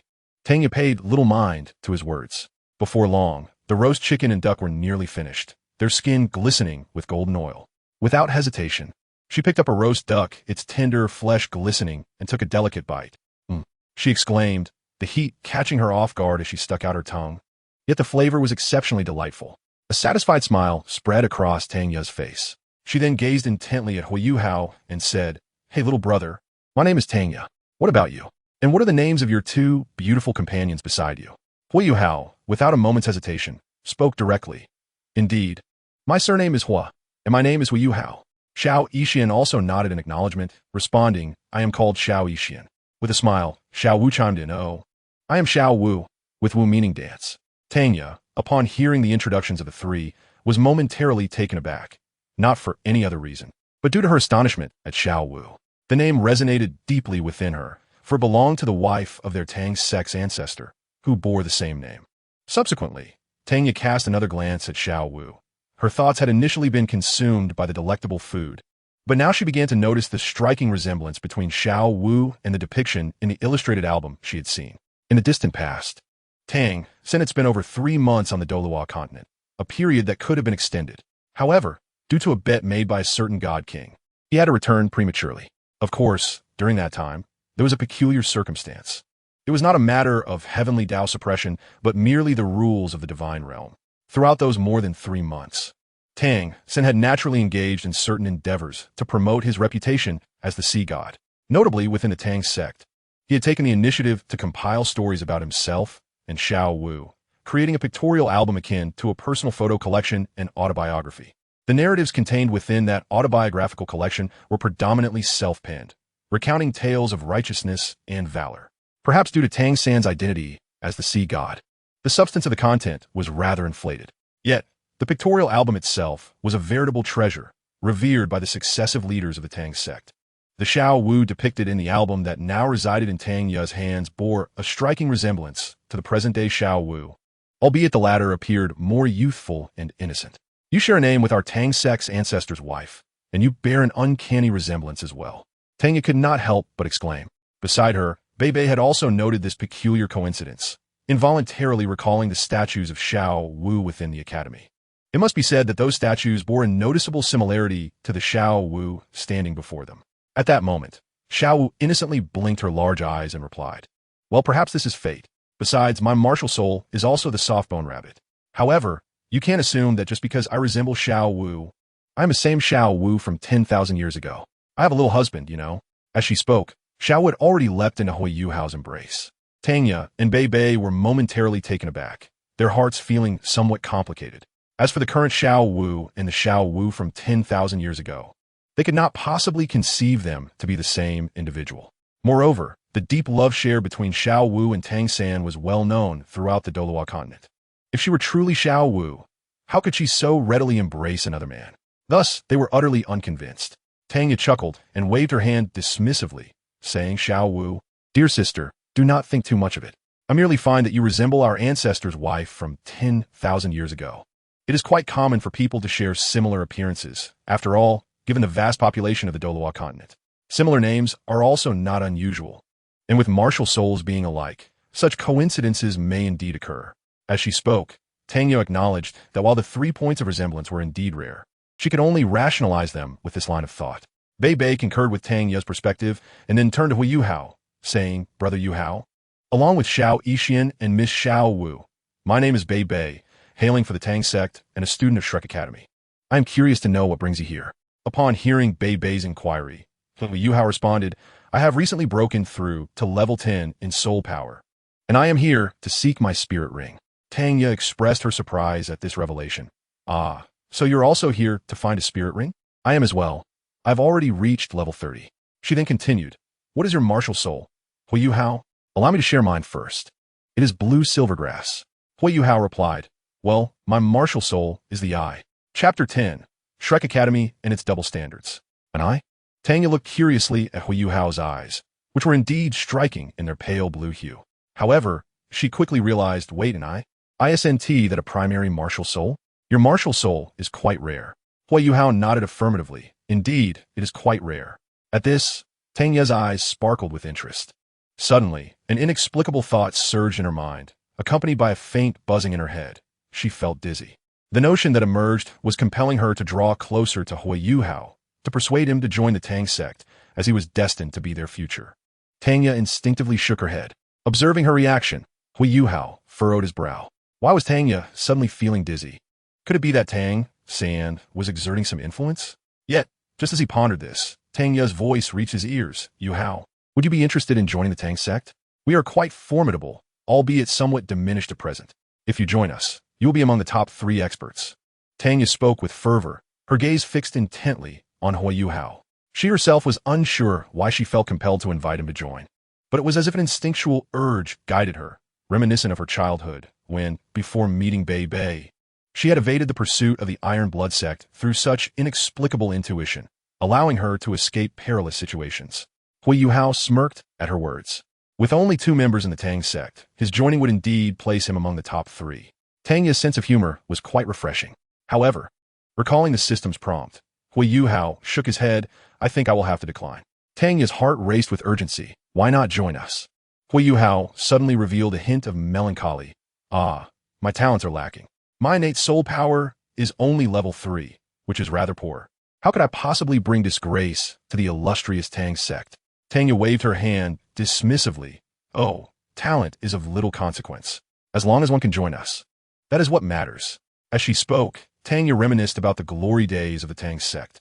In its prime, the requirements for accepting disciples were quite stringent. Furthermore, the Tang sect was divided into outer and inner sects, with only the inner sect having the privilege to learn the top-tier martial arts left by their predecessors. This rule, of course, had been established by Tang San before his ascension, under the leadership of their sect master, auspiciously named. It must be noted that Tang San's arrangement was somewhat twisted and exhibited a double standard. The reason was quite simple. Before Tang San's soul transmigration, he had been an outer sect disciple himself, unable to bear the loneliness and yearning for equality. As a lowly individual, he despised the division between outer and inner sects, yearning for fairness. Consequently, Tang San resorted to thievery, secretly learning the inner sect's techniques. Ultimately, he took his own life in an act of self-justification, claiming to have no shame towards the Tang sect. This contradiction was indeed explosive. He had stolen the inner sect's techniques, which according to the rules was a violation. How could he then claim to have acted without shame? Theft was theft. Upon arriving at the Douluo continent, Tang San continued to uphold this double standard, maintaining the division between outer and inner sections. Yet now, the Tang sect consisted of merely 2 individuals. As for talent, it was absent. It simply did not exist.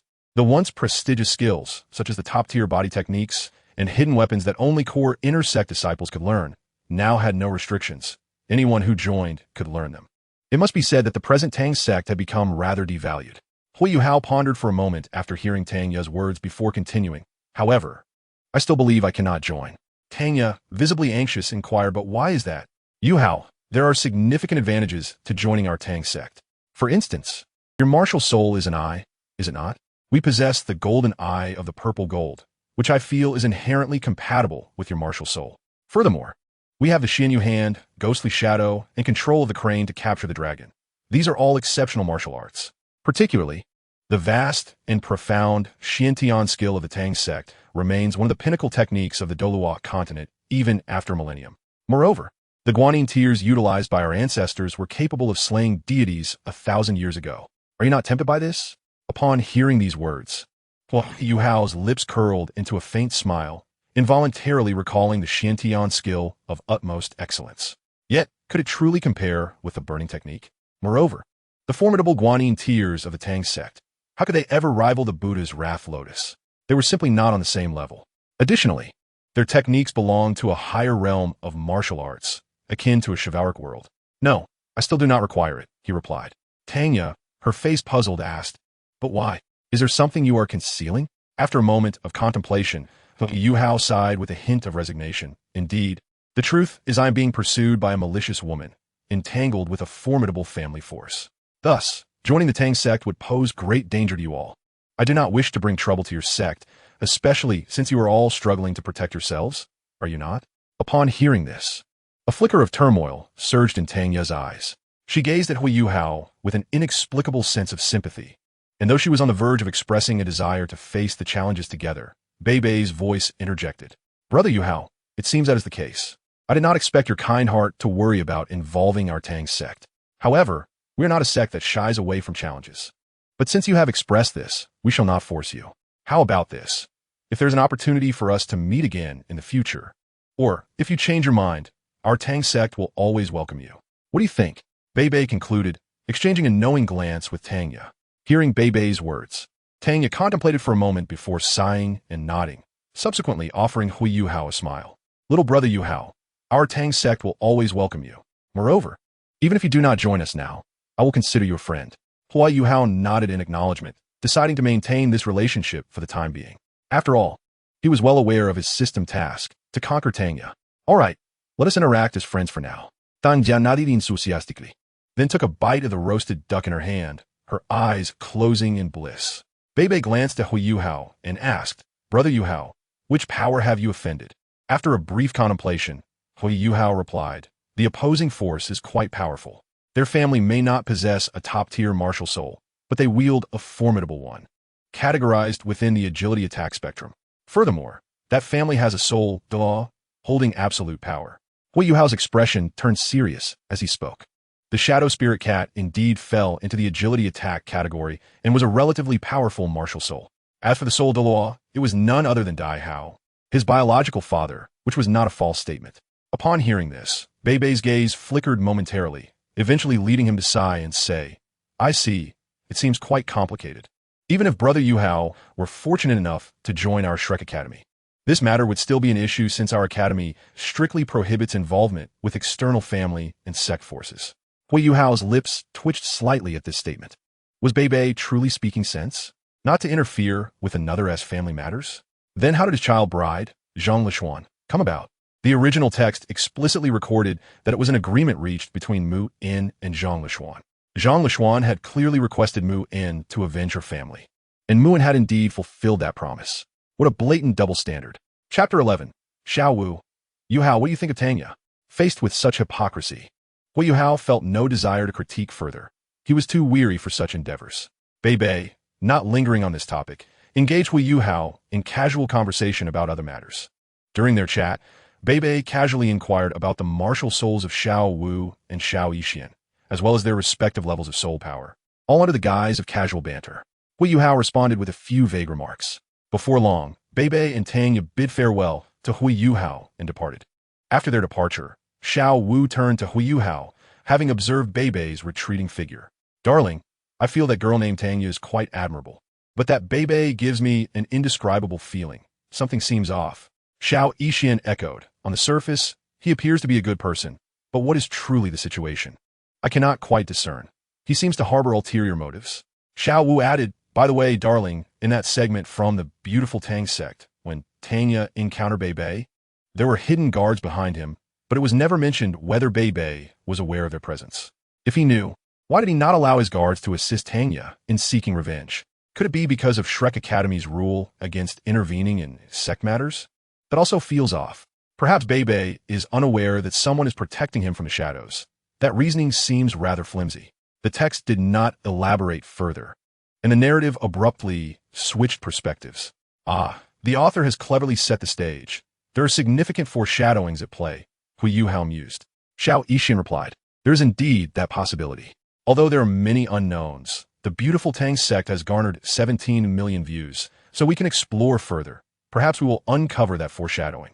Xiao Yixian blushed slightly as she spoke, having only read a few chapters yet encountering some rather inappropriate content.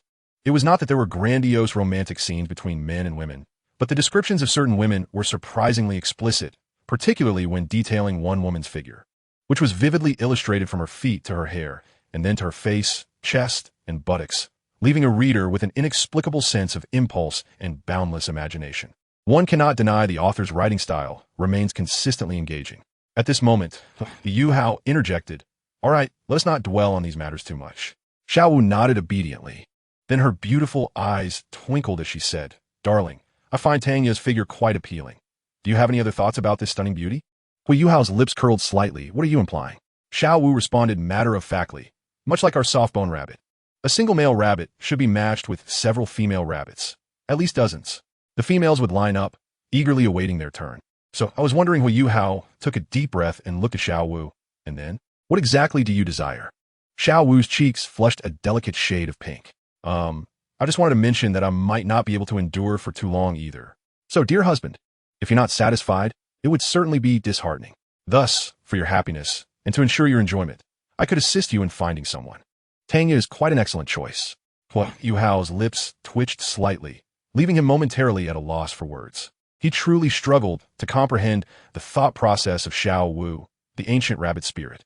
Meanwhile, Xiao Yixian also felt her cheeks warm at Xiao Wu's words.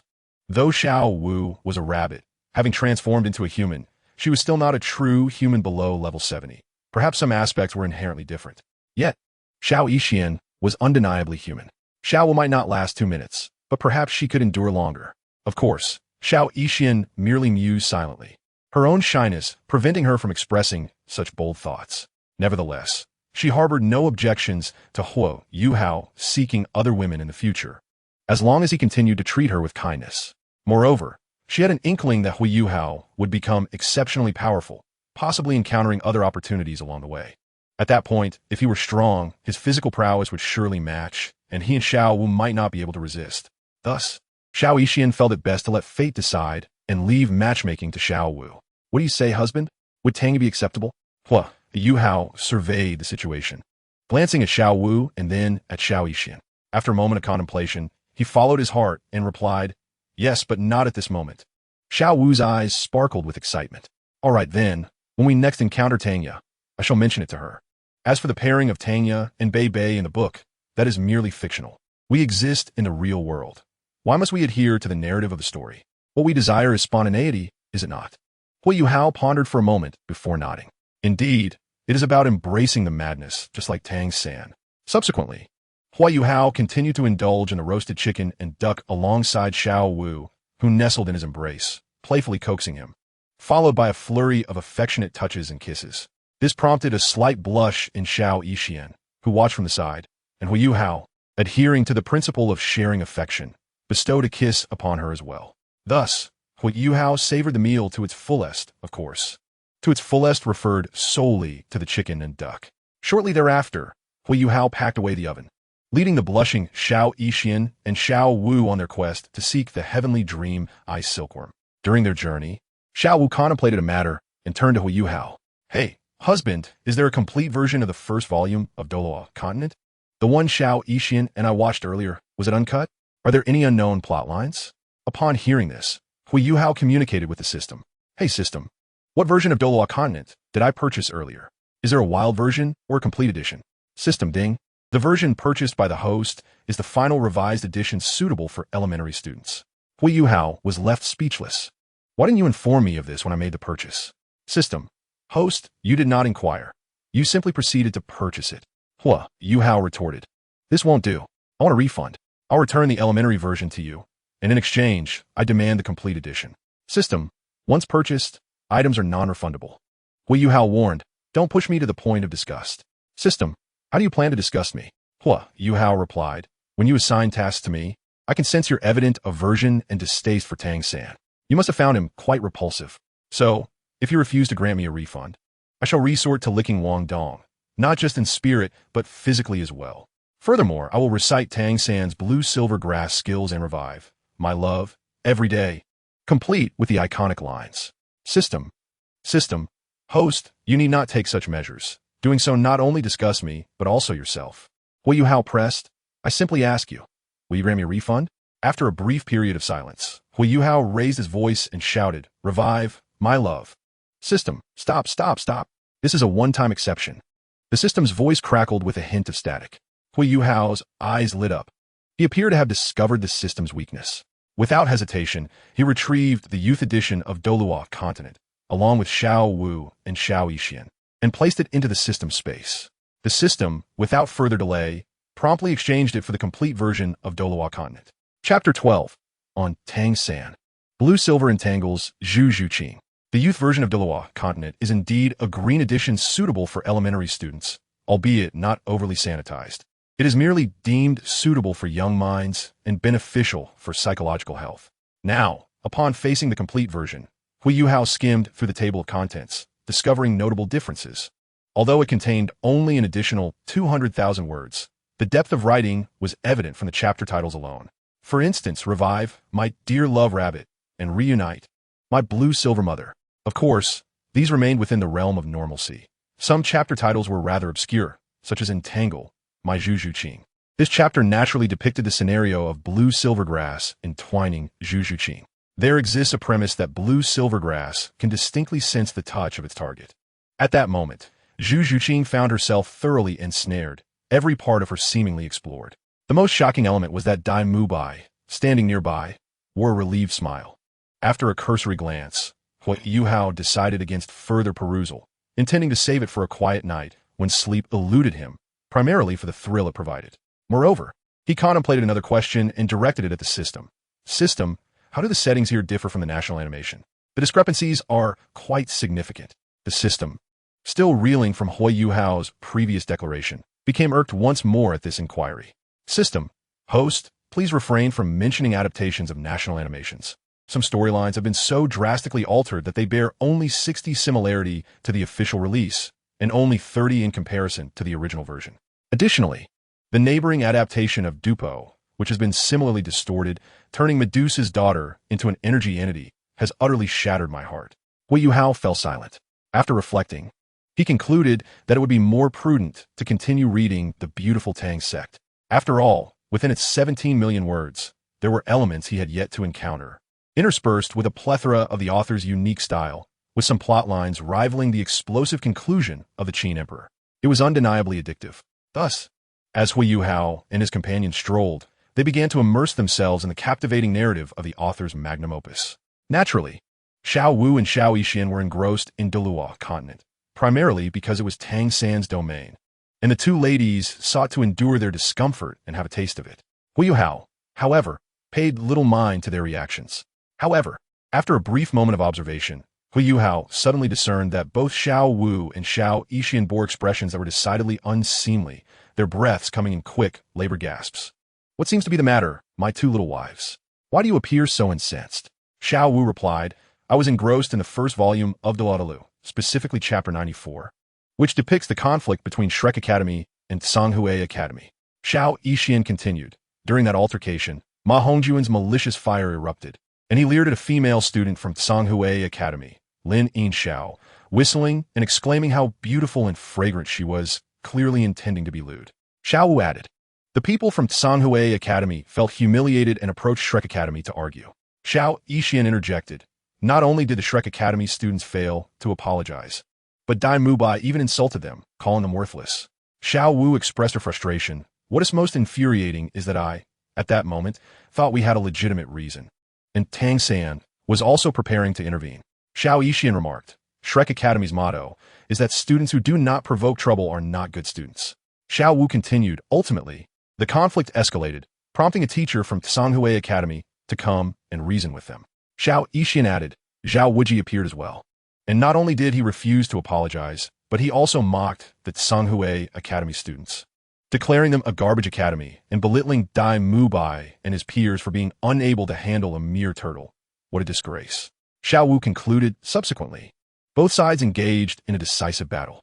Xiao Yixian stated, "In the end, Zhao Wuji took action, striking the instructor named Yi Zhiqiu without using his martial soul, proclaiming that it felt exhilarating to fight without relying on one's martial soul."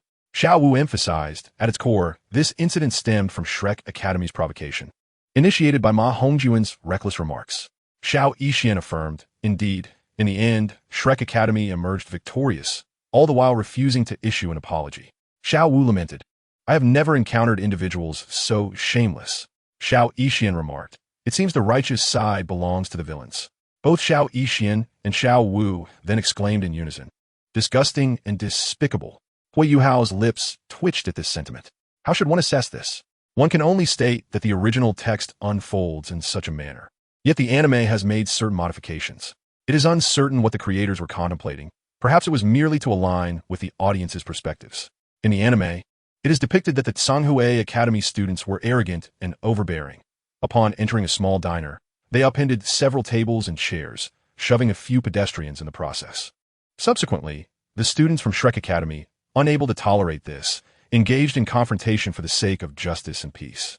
One cannot deny that this alteration is rather fantastical. Come on, my two little wives, do not be upset.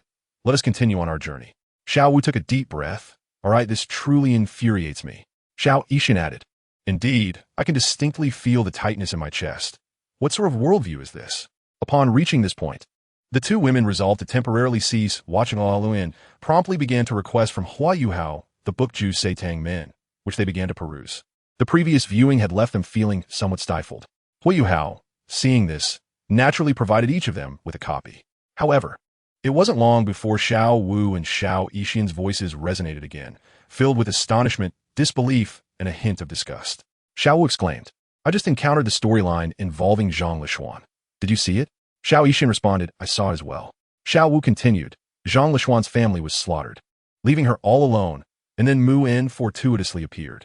When Mu En offered to save Zhang Lishuan, she insisted that he help her exact vengeance. but his condition was that she must become Beibei's child bride. Xiao Yixian noted, according to the narrative, Muan is supposed to be selfless for the sake of Shrek Academy, yet this storyline clearly suggests a sense of reciprocation. Xiao Wu agreed. Indeed, under the premise of selflessness, he should have requested Zhang Lishuan to join Shrek Academy without any conditions. That would have been far more above board. Xiao Yixian remarked, I sense a certain duplicity in this. Xiao Wu mused, yet I find myself pondering another matter. Xiao Yixian, puzzled, asked, what are you contemplating? Xiao Wu took a deep breath. If one delves deeper into Zhang Lishuan's storyline, it is rather explosive. Consider this. Zhang Lishuan was merely 11 or 12 when she was rescued, and she is approximately 10 years older than Beibei. In other words, a young girl of 11 or 12 is tasked with caring for a toddler, perhaps even bathing him.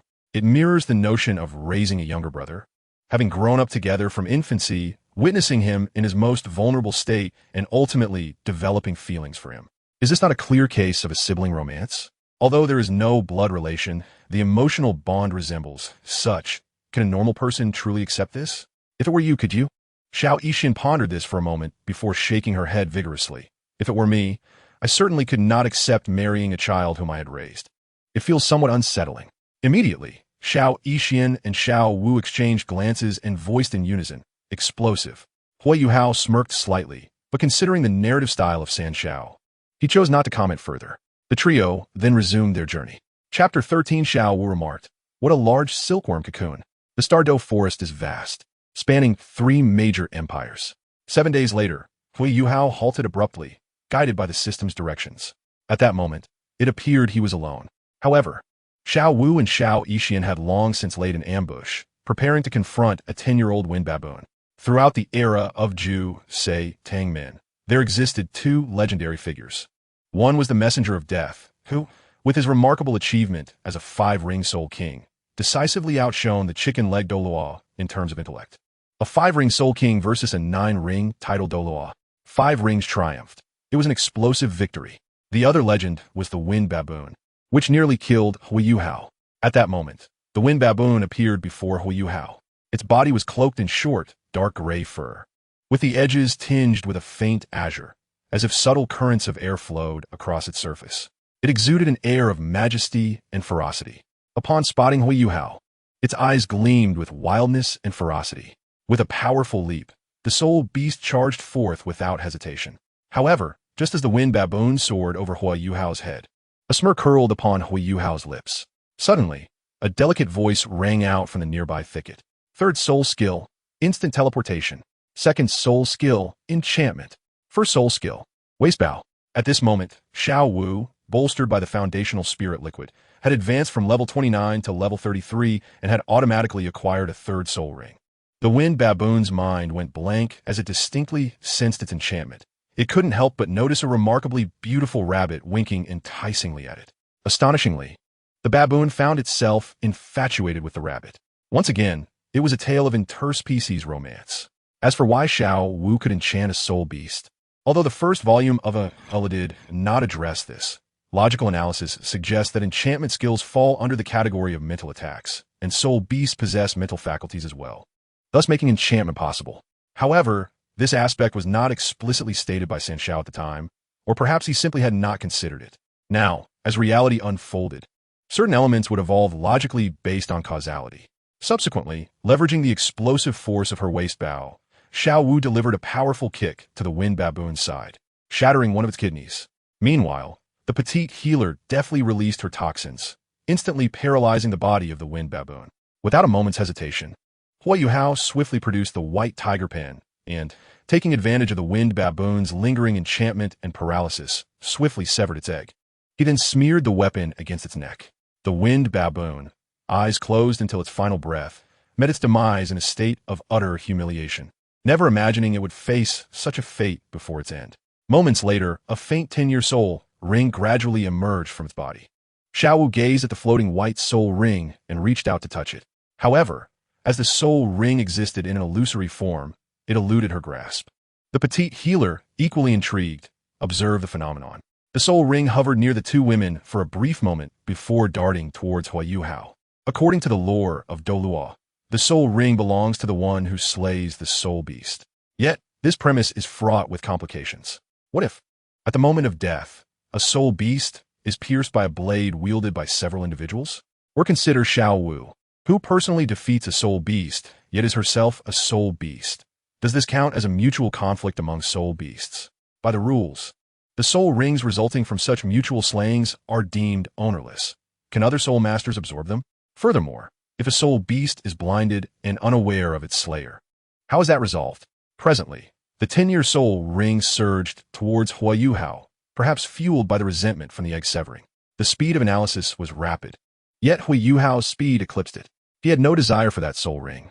Consequently, as Huo Yuhao distanced himself, the soul ring ultimately dissipated into the vastness of the world. Yuhao, what shall we do next? Xiao Wu inquired. After a brief contemplation, the Yuhao replied, let me think for a moment. He then called out to the system. System, should we be awaiting the arrival of the heavenly dream ice silkworm? System response, affirmative. Thus, 10 minutes later, Huo Yuhao expressed his confusion. Hey, why hasn't it arrived yet? System, release your spiritual eye and emit a wave of mental energy. Without hesitation, the Yuhao activated his spiritual eye, his gaze turning a soft blue as his mental energy gradually radiated outward. Upon completing this, he recalled something and addressed Xiao Wu and the petite healer. Xiao Wu, petite healer, if anything unusual occurs, do not worry about me. Xiao Wu nodded obediently. All right. The petite healer likewise affirmed, I will accompany you. Huo Yuhao smiled, but just then, an exhilarating voice suddenly erupted in his mind. At last, I have encountered a human with spiritual attributes. How splendid. My luck remains as extraordinary as ever. Huo Yuhao's lips curled into a slight smile. The heavenly dream ice silkworm was coming. It was approaching with its soul ring. As Huo Yuhao contemplated this, the ground a short distance before him began to undulate. Suddenly, with a sharp crack, a fissure opened, revealing a 10-meter-long silkworm pupa. This silkworm was entirely snow-white, measuring 10 meters in length, adorned with concentric patterns, each encircled by golden lines. It was plump and round, with 2 antennae atop its head, resembling the depictions in anime. Upon its emergence, the heavenly dream ice silkworm fixated its gaze on Huo Yuhao, its body writhing as it scrutinized him, nodding repeatedly while uttering, not bad, not bad. At that moment, a small hand unexpectedly reached out to touch its head, causing it to whirl around sharply, locking eyes with Xiao Wu and the petite healer. Xiao Wu exclaimed in awe, wow, what a colossal silkworm pupa! The heavenly dream ice silkworm, taken aback, felt a twinge of surprise. While Xiao Wu was indeed beautiful, from his perspective, she could not compare to the icy beauty it yearned for. Yet, that was not the crux of the matter. In the silkworm's recollection, a little girl encountering such a majestic form should have quaked in fear. Hey, are you not afraid of me? The heavenly dream ice silkworm queried, puzzled. Are today's human children so fearless? Xiao Wu, her lovely eyes glimmering with curiosity, responded, why should I fear you? You, great silkworm pupa, feel quite substantial to the touch. The heavenly dream ice silkworm was momentarily stunned by her words, then solemnly nodded. Indeed, quite delightful and endearing. The petite healer couldn't resist reaching out to touch it as well. However, as she approached, the heavenly dream ice silkworm instinctively shivered. It had an inkling that this petite healer might possess toxins, and it deemed it wise to keep its distance. After wriggling its body, it turned its attention back to Huo Yuhao and cleared its throat. Human, congratulations! I, the esteemed one, have taken a liking to you. I possess a grand plan spanning millennia and desire to become your wisdom soul ring. How'd that sound? Are you not thrilled? Chapter 14. Xiao Wu felt nauseated and vomited. As the heavenly dream ice silkworm spoke, it fixed its gaze intently on Huo Yuhao, suddenly struck by a peculiar sensation. Firstly, the youth before it did not appear particularly fearful.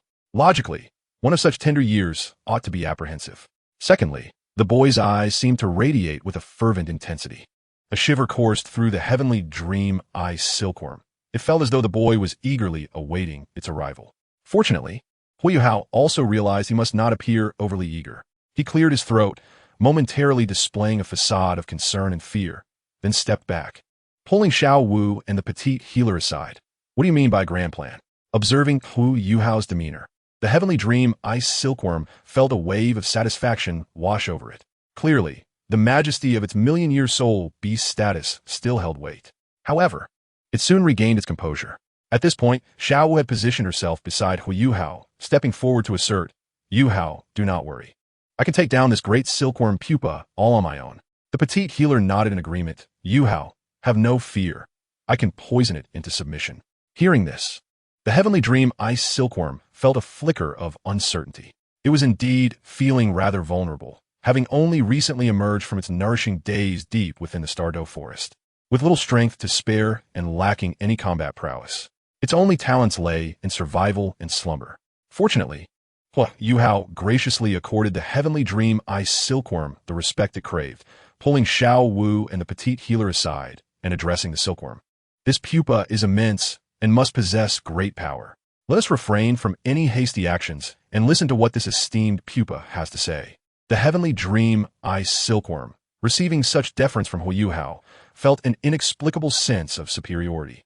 However, it soon realized that referring to itself as a mere pupa felt somewhat derogatory. Quickly recovering, the heavenly dream ice silkworm elevated its form. Gazing at Huo Yuhao as it proclaimed, "While we ice silkworms belong to the pupa category, I am not merely a pupa. I have a name. I am the heavenly dream ice silkworm. Now, let me share with you my grand plan. In ancient times, there existed a human named Tang San. Alongside his 6 siblings, ascended to divinity, collectively known as the Shrek 7 monsters. This tale is well known across the Douluo continent. I possess the ability to significantly enhance your innate qualities, potentially allowing you to reach the heights of one of those 7 deities from millennia ago. In any case, the prospect of attaining divinity remains quite promising." Upon hearing this, Huo Yuhao nodded in agreement, although internally he harbored some reservations. He mused that prior to achieving godhood, Tang San's soul ring quality could not compare to that of the original owner. The reasoning was straightforward. Tang San was a soul reincarnator who regarded the formidable Xiantian skill from a martial world as a treasured cultivation method. In contrast, the original owner, albeit with mediocre initial talent, was a child of fortune, essentially a cheat. When it came to soul ring configuration, he overwhelmingly surpassed Tang San. However, it was only after Tang San took notice of this fortunate individual and intervened forcefully that the original owner developed psychological shadows, leading to a diminished status in the divine realm. At that moment, the voice of the heavenly dream, ice silkworm, interrupted Huo Yuhao's recollections. It continued, "During my time as a guest in the Stardow forest, I overheard some soul beasts discussing grand matters. They recounted that millennia ago, after Tang San became a deity, he resurrected 2 divine beasts, the sky blue bull python and the titan giant ape. This tale has become a cherished legend among the soul beast community, inspiring my desire to become your soul ring, so that upon your ascension to divinity, I too may be resurrected." The heavenly dream ice silkworm paused for a moment, then continued, "By the way, prior to attaining godhood, Tang San also performed similarly astonishing feats. He resurrected a soft-bone rabbit, who was none other than his beloved wife, Xiao Wu." The event unfolded dramatically within the Sunset Forest, as Tang San resurrected Xiao Wu, enveloping the entire Stardow forest in a magnificent divine radiance. Particularly memorable was the earth-shattering incantation he uttered during the resurrection, which seemed to invoke the very heavens. What was it again? How could I forget? What is happening?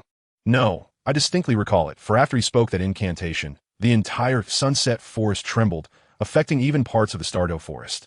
On that day, the blue-silver grass in the Sunset Forest rose in response, and even the soul beasts were so overwhelmed by this tremendous power that they could not eat for 2 days, lost in the grandeur of that incantation. How could I possibly forget? It seems I must find an elder soul beast to inquire further, as the legends of Tang San still linger in the Sunset Forest. As the heavenly dream ice silkworm continued its narrative, it was abruptly interrupted by a retching sound.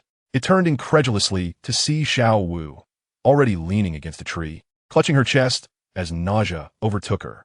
"Hey, little girl, what is the matter? Did you consume something foul? Is your stomach unsettled?" Xiao Wu replied, "I am fine. I merely recalled something revolting and could not help myself." She struggled to suppress the tumultuous feelings swirling within her. Unperturbed, the heavenly dream ice silkworm focused its gaze on Huo Yuhao, intent on recounting more of Tang San's illustrious achievements.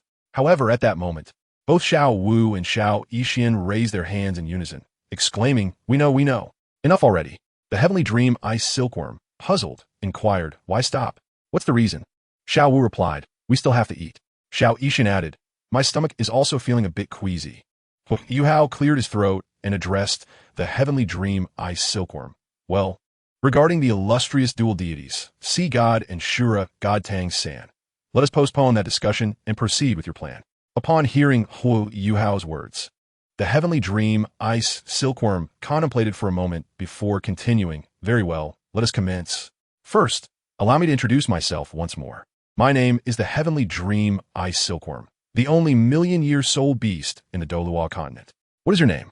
In response, Huo Yuhao displayed an expression of astonishment, signifying his respect for the term million years.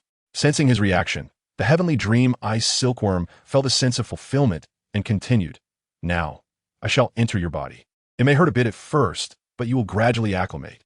Huo Yuhao smirked slightly, finding the phrasing oddly suggestive.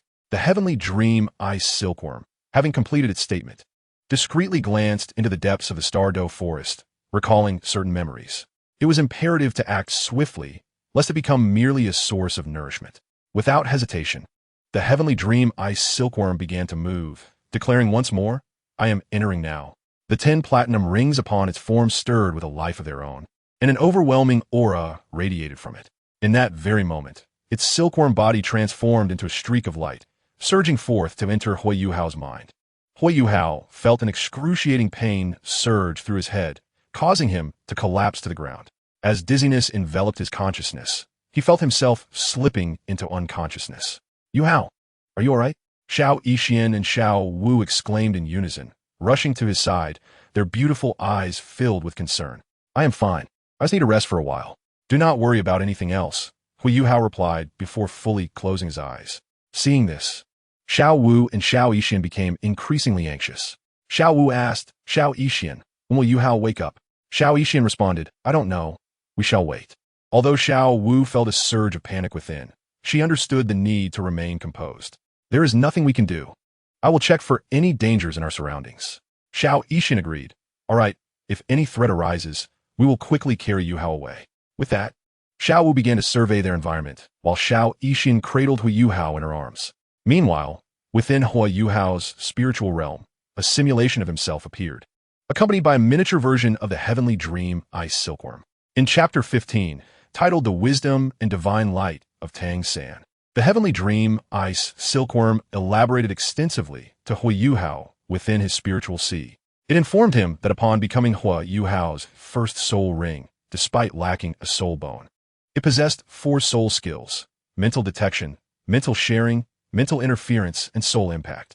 Furthermore, the heavenly dream ice silkworm enthused that it could grant Huo Yuhao a second martial soul, albeit one that required a journey to the extreme north, a task it would gladly undertake. In light of this situation, Huo Yuhao was acutely aware of the implications.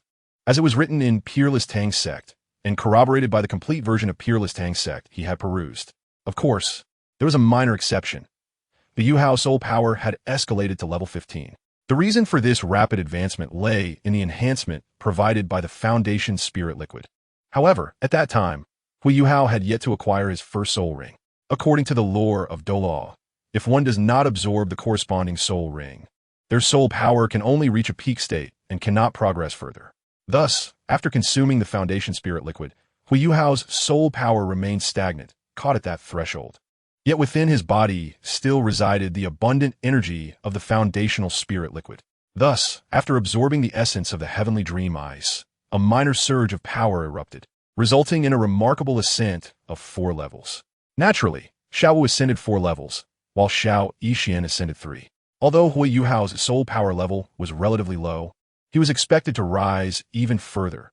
However, due to the current state of his body, he was unable to absorb such immense energy, which accounted for the greater gains of Xiao Wu and Xiao Yixian. Nevertheless, Huo Yuhao remained content.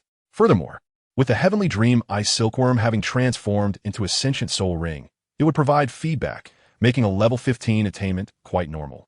Hey, Yuhao, I've finished my explanation. Yet you seem utterly unresponsive, as if you already knew all of this, the heavenly dream ice silkworm queried, a hint of perplexity evident in its tone. For some inexplicable reason, the silkworm felt as though Huo Yuhao had been keeping it in suspense, a feeling that intensified. Huo Yuhao, realizing this, curled his lips into a slight smile. He thought it unnecessary to feign surprise any longer, yet he still obliged by displaying a look of astonishment.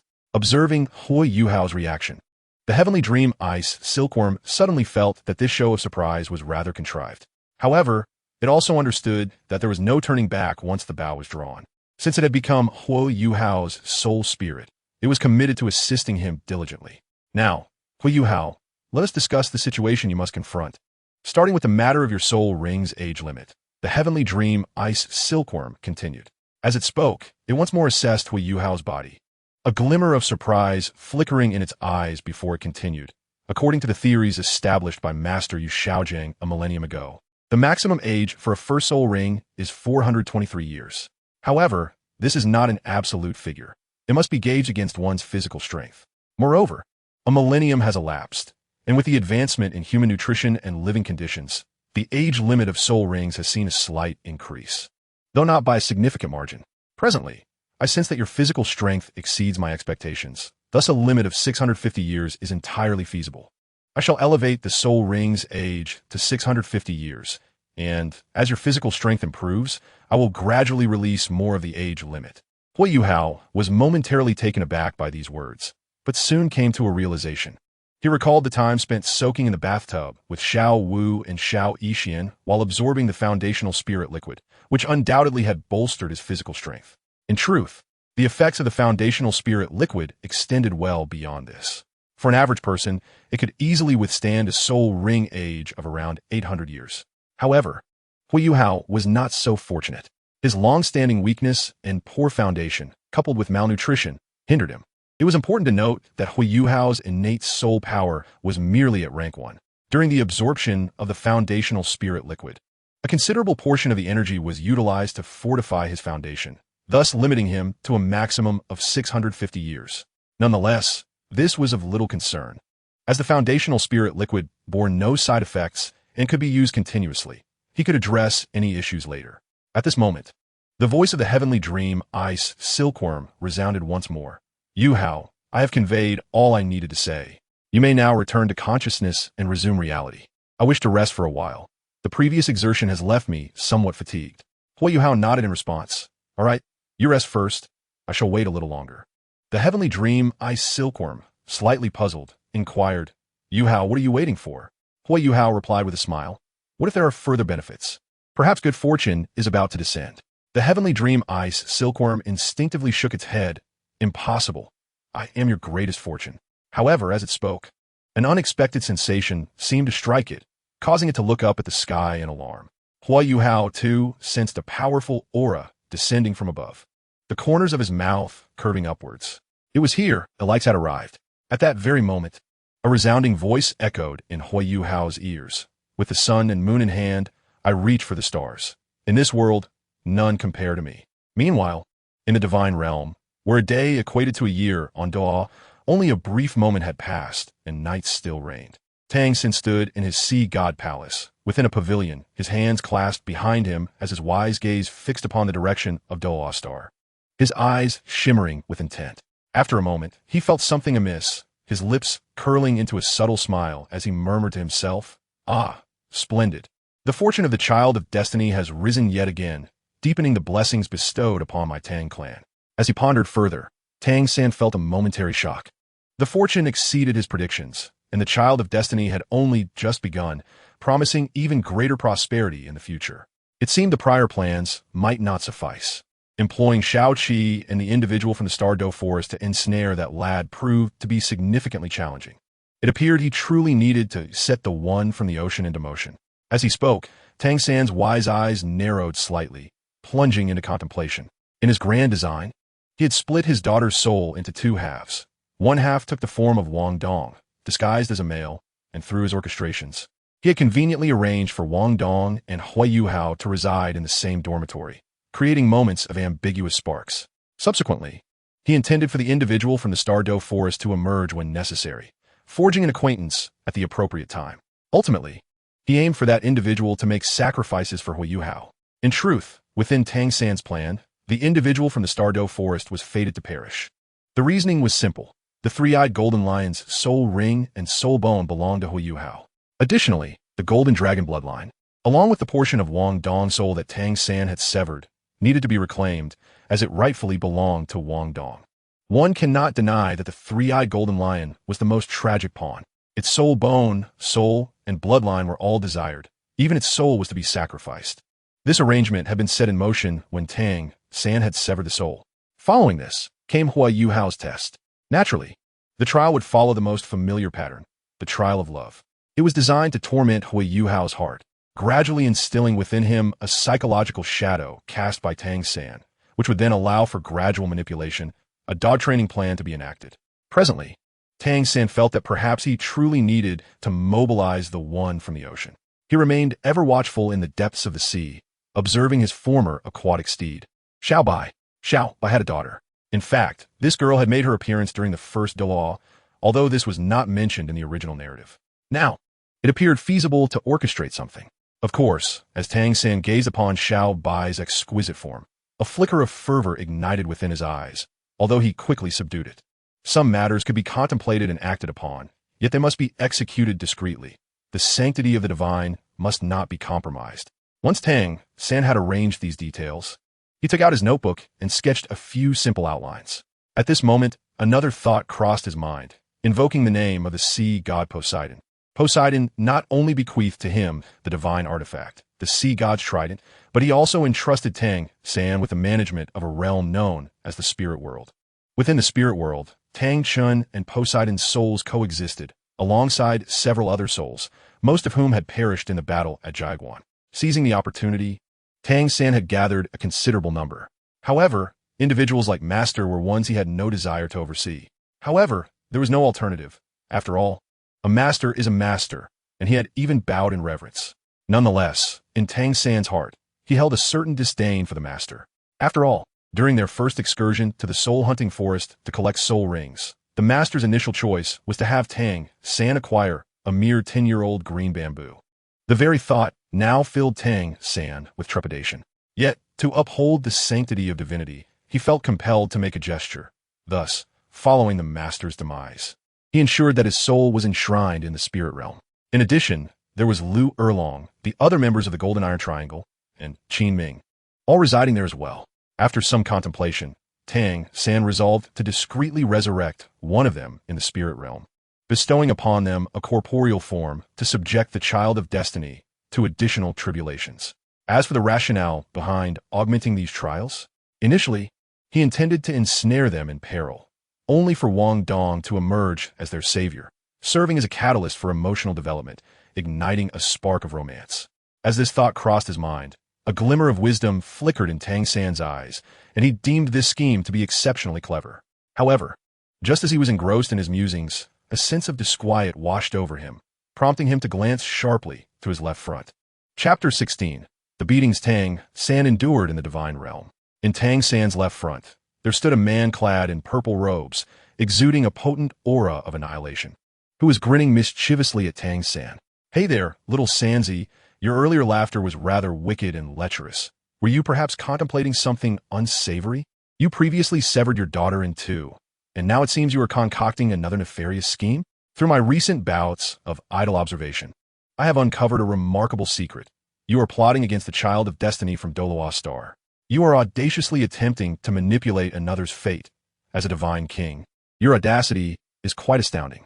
Upon hearing these words, Tang San's expression soured instantaneously. "Annihilation, what are you planning? Do not overstep your bounds," Tang San thought to himself, cursing the god of destruction for courting disaster. This was not the first clash between Tang San and the god of destruction within the divine realm. They had previously engaged in two confrontations. The first occurred when Oscar and Ning Rongrong used the resurrecting divine light to bring back three individuals from Douluo Star: the Sword Douluo, Bone Douluo, and Poison Douluo. Tang San directly granted them divine positions, which gravely violated the regulations of the Douluo divine realm. At that time, the god of destruction had stepped forward to denounce Tang San, observing him with a righteous demeanor, as if he were acting out of loyalty and filial piety. This deeply disgusted the god of destruction, leading him to finally unleash a beating upon Tang San. The god of Rakshasa and the god of angels soon arrived as well. Naturally, they would not let such a blatant disregard for the rules pass unpunished, especially since Tang San had previously eliminated their inheritors. Consequently, the three of them gave Tang San a thorough thrashing. However, in the end, due to the benevolence of the god of kindness. Along with the intervention of the first generation of the god of Shura and the sea god, they deemed the matter resolved and reluctantly acknowledged Tang San's 3 divine titles. It was evident that the god of Shura and the first sea god were biased in favor of Tang San. This was primarily because they struggled to find suitable successors and wished to roam the world, thus making this decision. They also recognized that their actions were somewhat excessive, but deemed the situation not too grievous, and a mere reprimand would suffice. In light of this, the god of destruction feigned indifference. After the mediation by the 2 divine kings, he privately dealt Tang San another blow, which relieved his frustrations. Of course, this beating was merely a minor dispute and did not constitute a genuine conflict. The second confrontation arose from ideological differences. The god of destruction believed that the divine realm should expand, driven by his own considerations. He argued that divine positions should not remain static but should continually evolve, allowing more individuals the opportunity to inherit. This, he asserted, would prevent powerful beings from other planets from meeting untimely deaths due to their inability to attain the heights of the divine realm. The god of destruction viewed this as a sign of disrespect towards practitioners, advocating for the provision of hope. Furthermore, another significant reason behind his stance was his own character. Expansion of the divine realm necessitated conflict, and he relished the thrill of violence.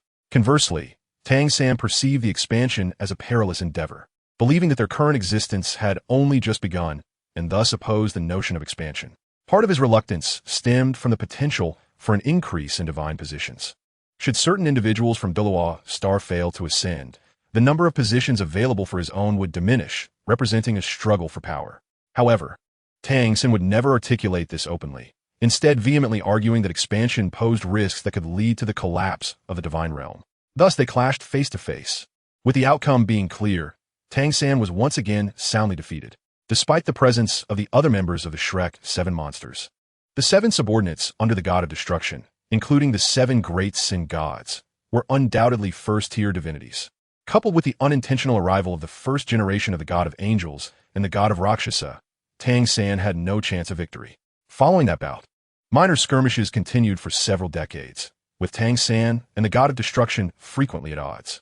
The most recent incident occurred not long ago when the god of destruction unexpectedly infiltrated Tang San's sea god palace in the dead of night, entering his chamber. At that moment, Tang San was boasting to Xiao Wu about his rather unimpressive blue-silver roots. The sudden intrusion of the god of destruction caused those roots to wilt instantly, leaving Tang San with a significant psychological trauma. Meanwhile, the god of destruction chuckled nonchalantly, appearing utterly unfazed. "Oh, it's nothing. I merely wanted to observe what schemes you, little man, were concocting. If I can make you unhappy when necessary, it brings me immense joy. By the way, do you recall the time when the first generation of the god of angels and the god of Rakshasa pummeled you? You were left with quite the bruised visage, and the scene was truly something to behold. It seemed as though they had beaten the very essence out of you. Now, with your tail held high, shall I seek out the god of angels and the god of Rakshasa again for another bout? I assure you, this time I'll make you feel thoroughly satisfied. What do you say?" Upon hearing this, Tang San clenched his fists tightly, remaining silent, while the god of destruction, after his mocking, noted Tang San's reticence and erupted in a laughter once more before abruptly taking his leave with an authoritative command. After the god of destruction departed, Tang San's expression shifted to one of malevolence, inwardly cursing his adversary for courting disaster. However, he quickly composed himself, understanding that with the god of destruction present, certain matters would need to be expedited. Without a moment's hesitation, he shifted his form and directly arrived at the sea god palace, specifically to a rear chamber. This palace, situated further back, was enveloped in swirling sword energy, with a colossal sword standing tall within. Its blade shimmered with a cold light, suffused with the faint essence of law. Inside this chamber, the sounds of hearty laughter resonated, belonging to 3 individuals: the Bone de Sword Douluo and Poison Douluo, all of whom had long since perished on Douluo Star. Of course, now that they had ascended to divinity, they had all become second-tier gods. In truth, Tang San harbored intentions to make an exception for them, treating them as elite second-tier gods and granting them another opportunity for ascension. However, the god of destruction and others forcibly suppressed this notion, relegating them to ordinary second-tier gods, their divine levels hovering around 122. The classification of divine ranks is quite straightforward. The lowest tier comprises ordinary divine officials, whose cultivation levels range from 100 to 110. Next, we have the third-tier deities at levels 110 and 120. The second-tier deities at levels 120 and 130. The first-tier deities at levels 130 and 140. And the God Kings at levels 140 and 150. As of now, no one has surpassed level 150. Of course, if we speak of levels beyond that, we refer to the realm once occupied by the Dragon God, who could single-handedly defeat any God King. At this moment, 3 individuals were leisurely sipping tea and engaging in light-hearted conversation, savoring the pleasures of life.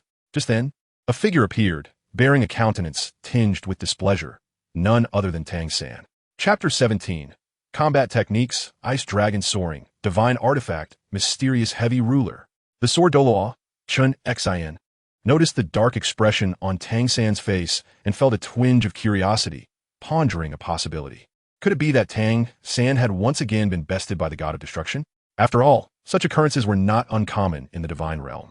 The 3 had grown accustomed to it. Additionally, both Douluo and Gu Rong shared similar sentiments, yet they refrained from voicing them. After a moment's contemplation, Qin Renxue took the initiative to inquire, "Lord Sea God, what troubles you?" In addressing him as Lord Sea God, Qin Renxue was recalling their early days in the divine realm when Sword Douluo, Bone Douluo, and Poison Douluo referred to Tang San as Little 3. Initially, Tang San had said nothing, but it became apparent that his demeanor had darkened. The 3, seasoned as they were, understood that with Tang San's ascension, they ought to show him due respect, henceforth addressing him as Lord Sea God or Azura God King. Upon this address, Tang San's expression visibly softened. Tang San's intent was straightforward. There were matters he could not divulge for the sake of his divine persona, yet they needed to comprehend. If they did not understand, they could merely read his expression. At that moment, Tang San looked at the trio and coldly remarked, "The Douluo star can now commence your divine inheritance. You must descend to the lower realms in sequence." As he spoke, his gaze fixed intently upon the 3 before him. Sword Douluo, Qin Renxue, the sword god, was a second-tier deity. Poison Douluo, the poison god, was also a second-tier deity. As for Bone Douluo Gu Rong, he had been conferred the title of Bone God, likewise a second-tier deity. The Bone God primarily focused on defense, which could also be interpreted as a guardian role. Upon hearing this, the 3 nodded in agreement, their hearts brimming with exhilaration. Having established themselves in the divine realm, they naturally wished to pass on their divine positions. Yet Tang San had previously advised them not to rush, preferring to observe the situation first. Of course, Tang San had his own plans. In truth, their ascendancy to divinity had transpired over 10 millennia ago. After becoming a god king, Tang San had resolved that these inheritances should not flow to outsiders, thus instructing them to stabilize their legacies while he awaited the emergence of exceptional talents from Douluo Star. However, as time passed, Tang San somewhat forgot this intention, becoming preoccupied with his lively existence alongside Xiao Wu. Naturally, he was occasionally intimidated by certain god kings, leaving him somewhat disheartened. Nevertheless, he persevered in nurturing Wang Dong, also known as Tang Wudong. With her arrival, Tang San placed this matter aside. In addition, Tang San began some cultivation and occasionally took strolls, mindful of his status as a god king, knowing he ought to embody that role and not be perpetually subjugated. Thus, after over 30 years in the divine realm, which corresponded to a span of 10,000 years on Douluo Star, it was only upon the birth of the child of destiny that Tang San began to recall Qin Renxue and the others, which prompted this sudden plan. At this juncture, Poison Douluo spoke. "Shall we begin now?" Tang San responded, "We shall commence now, following my arrangements in order." The 3 nodded in affirmation. Tang San then composed himself, a hint of a smile gracing his lips as he began to meticulously outline the strategy, thus initiating their elaborate scheme. Unbeknownst to them, from a distance in the sword god's temple, the god of destruction was intensely observing the scene. After a moment, he smirked and murmured to himself, "Little brat, you've been mischievous again. Since you've arranged for your child of destiny in this manner, I shall bestow upon you a gift in return." With that, the god of destruction began to plot, determined to thwart Tang San's plans. Simultaneously, in another location, the Star Do Great Forest, Huo Yuhao had already awakened and was promptly receiving his system tasks. Beside him sat Xiao Wu and Xiao Yixian, who were currently sprinkling cumin on a barbecue grill, cooking a 20-year-old stag they had just hunted. Huo Yuhao appeared to be leisurely seated, Yet beneath the surface, he was intently listening to the system's voice. Beep. Congratulations, host, for successfully acquiring the Heavenly Dream Ice Silkworm. Rewards are as follows. 2 third-tier Ice Attribute Magic Cores. Beep. Congratulations, host, for obtaining the exclusive advanced combat technique of Hai Buodong, Ice Dragon Soaring. Upon hearing this, Huo Yuhao's heart skipped a beat, quickly realizing and addressing the system. Is Ice Dragon Soaring classified as advanced? Are you certain? In the anime, this technique was so explosive. How can you reduce it to an advanced level? System, do not mention the anime. Its effects were merely enhanced for visual impact. The anime has undergone significant modifications. Moreover, in the anime, Xiao Xiao is not the daughter of Xiao Yan, but rather the daughter of Medusa and Fallen Heart Flame. Huo Yuhao smirked, finding himself at a loss for words regarding this issue, recognizing how absurd the modifications were, which led him to abandon the anime altogether. Following the system's quip, it continued. Based on Hai Buodong's qualifications in the Qin Empire, it is classified as a remote small nation in the Douluo world with limited resources. That Hai Buodong possesses an advanced combat technique is already exceptional. Furthermore, although Ice Dragon Soaring is classified as advanced, its power can rival that of Earth-tier techniques as the user's fighting spirit increases and sufficient ice dragons are conjured. Additionally, Hai Buodong already possesses the Earth-tier technique Ice Shield and has mastered multiple Earth-tier techniques, such as Ice Dragon Strangle. Upon hearing this, Huo Yuhao finally resigned himself to the situation, silently cursing the anime's effects. The system's voice resounded once more. Beep. Congratulations, host, for acquiring the mysterious heavy ruler. Next came a detailed description of the mysterious heavy ruler, causing Huo Yuhao's breath to quicken once again. The mysterious heavy ruler, comparable to divine artifacts, bore resemblance to Xiao Yan's mysterious heavy ruler in Douluo, enhancing the purity of soul power and exerting suppressive effects. Upon leaving the mysterious heavy ruler, one's speed would increase dramatically. Immediately afterward, Huo Yuhao continued to address the system. Now, let's discuss the rewards from Alikex. Chapter 18, Rewards, Liu Erlong. Beep. Congratulations, host, for obtaining the Soul Hall's exclusive advanced combat technique, Soul Erosion Stab. Beep. Congratulations, host, for receiving the 3rd-grade poison pill, Bone Erosion Powder. This pill appears gray-black, and, upon contact with the target's skin, swiftly permeates the tissue, spreading along the bones with fine, cold poisonous threads that not only induce excruciating pain, but also freeze the target's soul power flow, suppressing the soul power output efficiency by 50 for 6 ringed soul emperors for a duration equivalent to 1 incense stick. After being poisoned, the soul rings will experience a 0.3-second delay in operation, creating opportunities for close-quarters combat. Beep. Congratulations, host, for acquiring the Soul Hall secret technique, Soul Control Technique. Beep. Congratulations, host, for acquiring the Soul Hall's secret technique, Soul Control. As Huo Yuhao heard these words, a fleeting smile graced his lips. This reward indeed aligns with the style of the Spirit Hall. It seems that my potential to become the son of the Spirit Hall is increasingly evident. Beep. Final reward point allocation. Congratulations, host, for receiving 20,000 points. Huo Yuhao nodded subtly upon hearing this. These 20,000 points are undoubtedly valuable, allowing for the purchase of various items, which is quite commendable. Without further hesitation, Huo Yuhao addressed the system.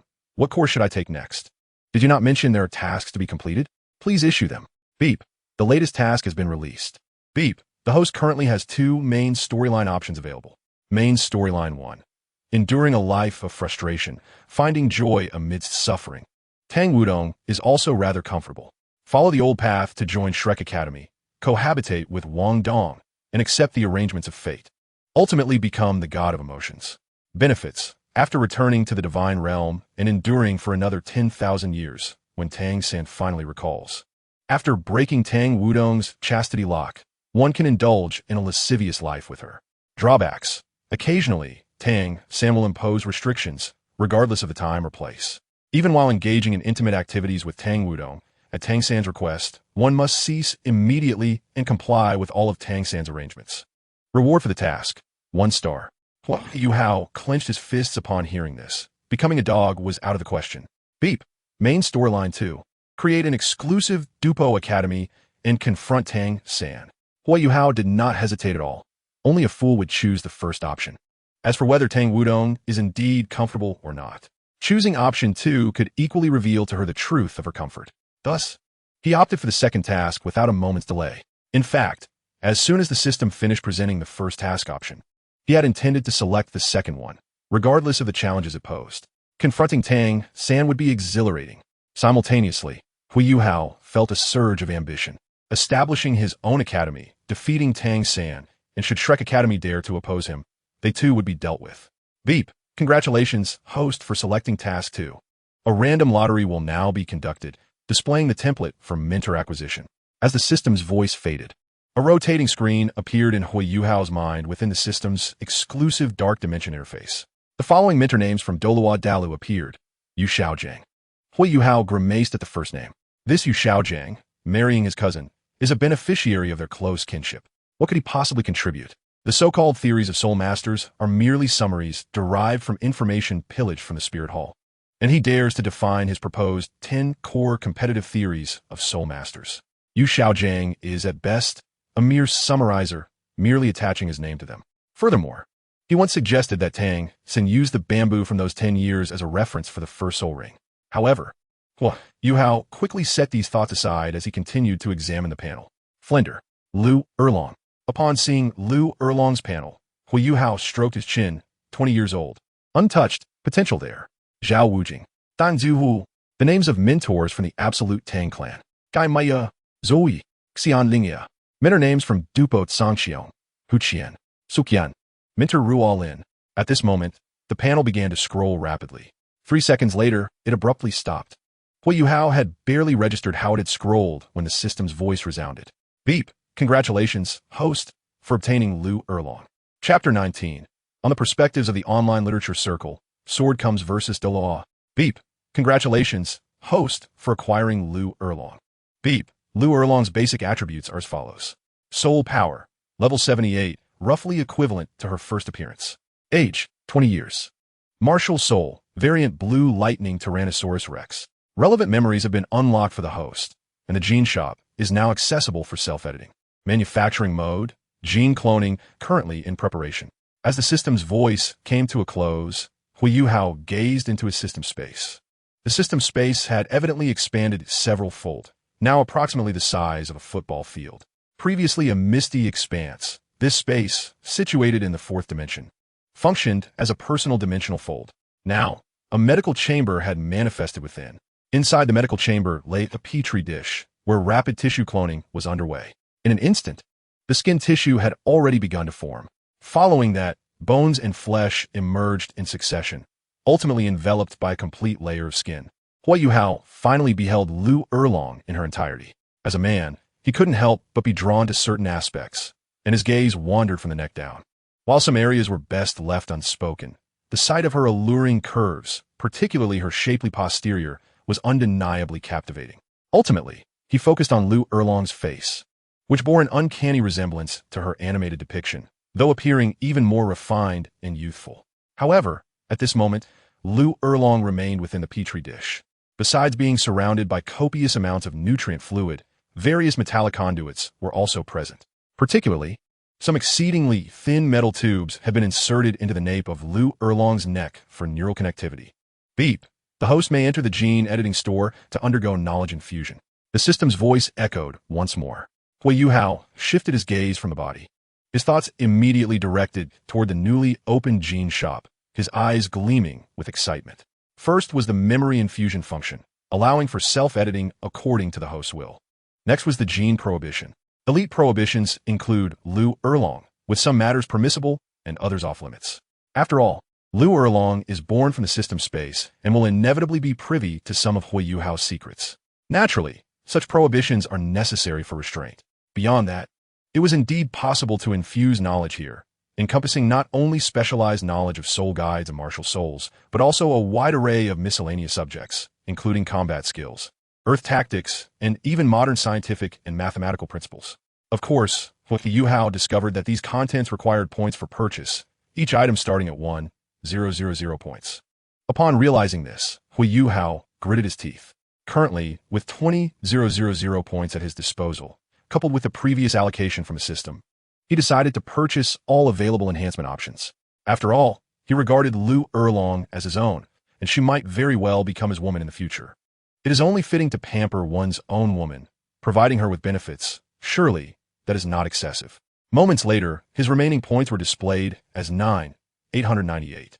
The numerical reversal is quite auspicious, yet Huo Yuhao finds the expenditure worthwhile. At that very moment, the system's voice resonates. Relevant knowledge is being transmitted. Estimated countdown, 24 hours.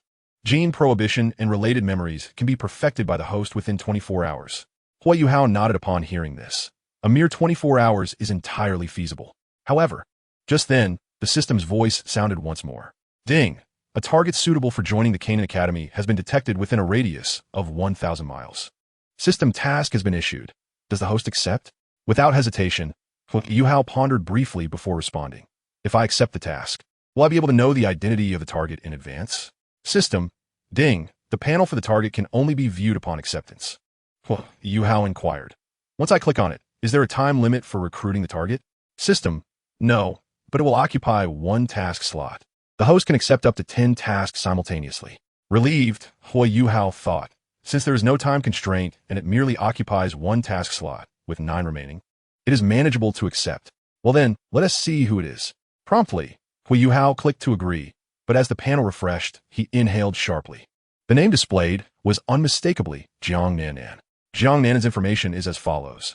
Martial Soul, Soft Bone Rabbit. Age, 14. Soul Power, level 35.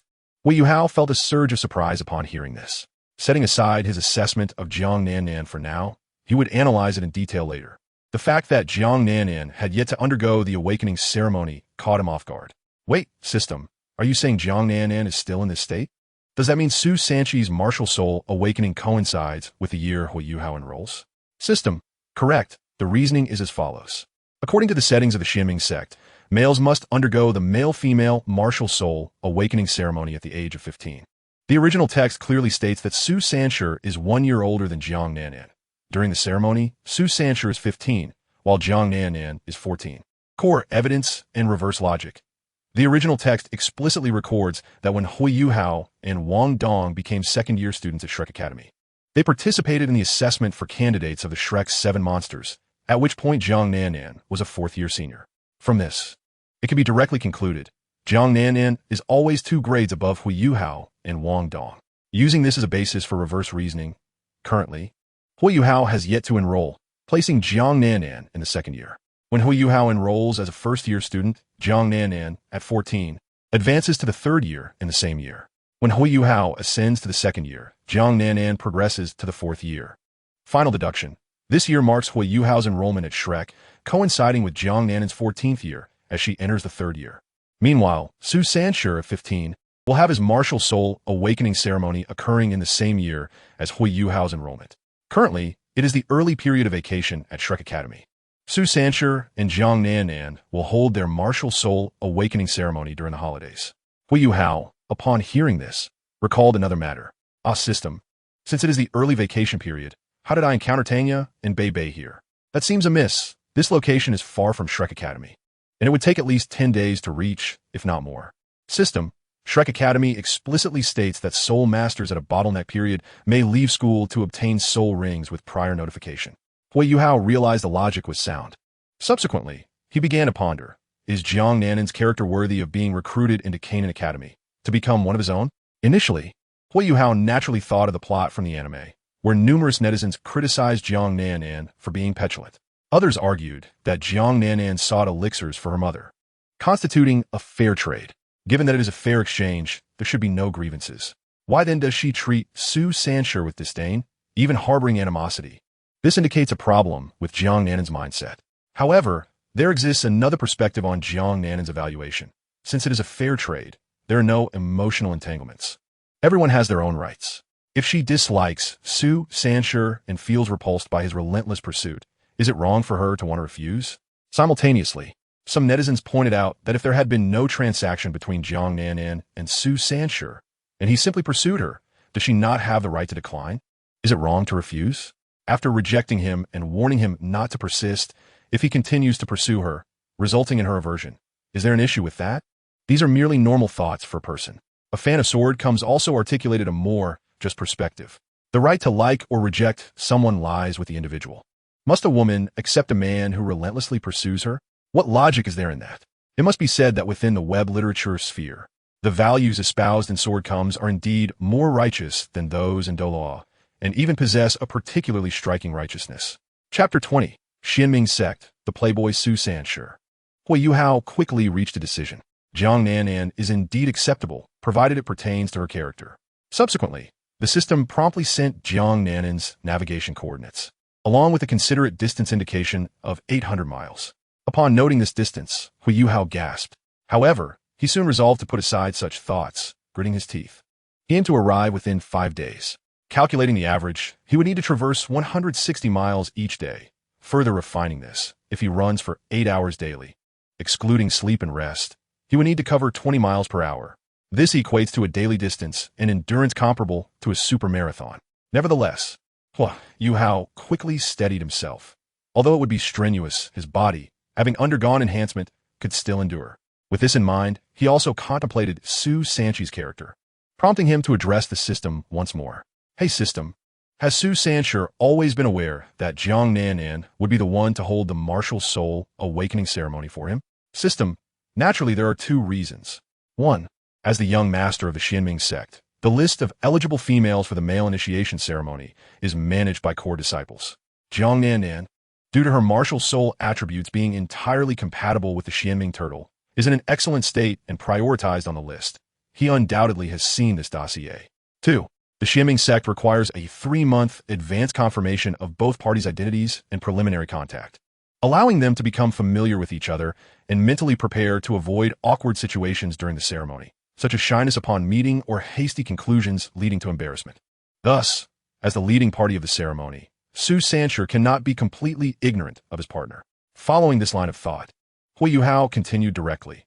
If Su Sanshi genuinely likes Jiang Nanan, by normal logic, in order to win over his prospective mother-in-law, if he were to employ some clever tactics, genuinely liking Jiang Nanan, he could certainly demonstrate some investment to gain her favor. Although the elixirs required by Jiang Nanan's mother are exclusive to the Xianming sect, they are not limited to just one. As the young master, he holds the privilege to provide such assistance. Why does it feel somewhat like waiting for a hare to come out of the bush? System, what you mean is that to love someone, one must be willing to invest. Huo Yuhao replied. Your assertion is somewhat one-sided, but certainly depends on the situation. For instance, I harbor affections for a certain lady, and she desires a cherished treasure of mine. In my eyes, this treasure is not unique. I could easily part with it. Furthermore, I would not relinquish it without some finesse. Were I Su Sanshi, I would first present the elixir to Jiang Nanan's mother, subsequently shower her with affection, and at an opportune moment, display a countenance of both fondness and concern towards Jiang Nanan, lamenting my struggle to find a suitable partner for the martial soul awakening ceremony. At that juncture, Jiang Nanan's disposition would undoubtedly shift from prior disdain to something more favorable. Why does he not pursue this course of action? System, your methods of courting women are rather unscrupulous. Huo Yuhao dismissed the system's remark and inquired, why does Su Sanshi not proceed in this manner? Is it because he initially harbored no feelings for Jiang Nanan, only to develop an affection after their fortuitous encounter? System, perhaps Sanshi simply wished to create this conflict without delving into the intricacies of logic. Huo Yuhao paused momentarily at this revelation, then nodded in agreement. With Sanshi's literary prowess, he could indeed craft such a tumultuous yet illogical narrative. Without further hesitation, Huo Yuhao set forth with Xiao Wu and Xiao Yixian, heading towards the indicated destination. Along the way, Xiao Wu, perplexed, inquired, Hey, my dear husband, what is our purpose? Huo Yuhao replied, A lady is in need of assistance. I must rescue a girl on the verge of falling. Xiao Wu's eyes sparkled with intrigue. Oh, so you'll save her, then lead her astray? Huo Yuhao's lips twitched. Xiao Wu, refrain from such insinuations. I am a man of integrity. Xiao Wu, undeterred, pressed on. Is this girl in peril beautiful? Upon hearing this, Huo Yuhao envisioned her appearance as depicted in the anime, pondering, by the established narrative, she should be quite comparable to the character in the animation, for the system has orchestrated it thus. However, Huo Yuhao soon regained his composure and replied candidly, She is rather average. Xiao Wu's gaze flickered, her beautiful eyes blinking with burgeoning thoughts, unconsciously likening the situation to a male rabbit amidst a gathering of female rabbits, contemplating the opportune moment for intervention. Naturally, this presupposed that the female rabbit was sufficiently attractive and to her liking. Meanwhile, Xiao Yixian, having overheard their exchange, remained silent, her own thoughts mirroring Xiao Wu's sentiments. Yet, she quickly shook her head, believing that matters should unfold naturally, as long as Huo Yuhao continued to treat her well.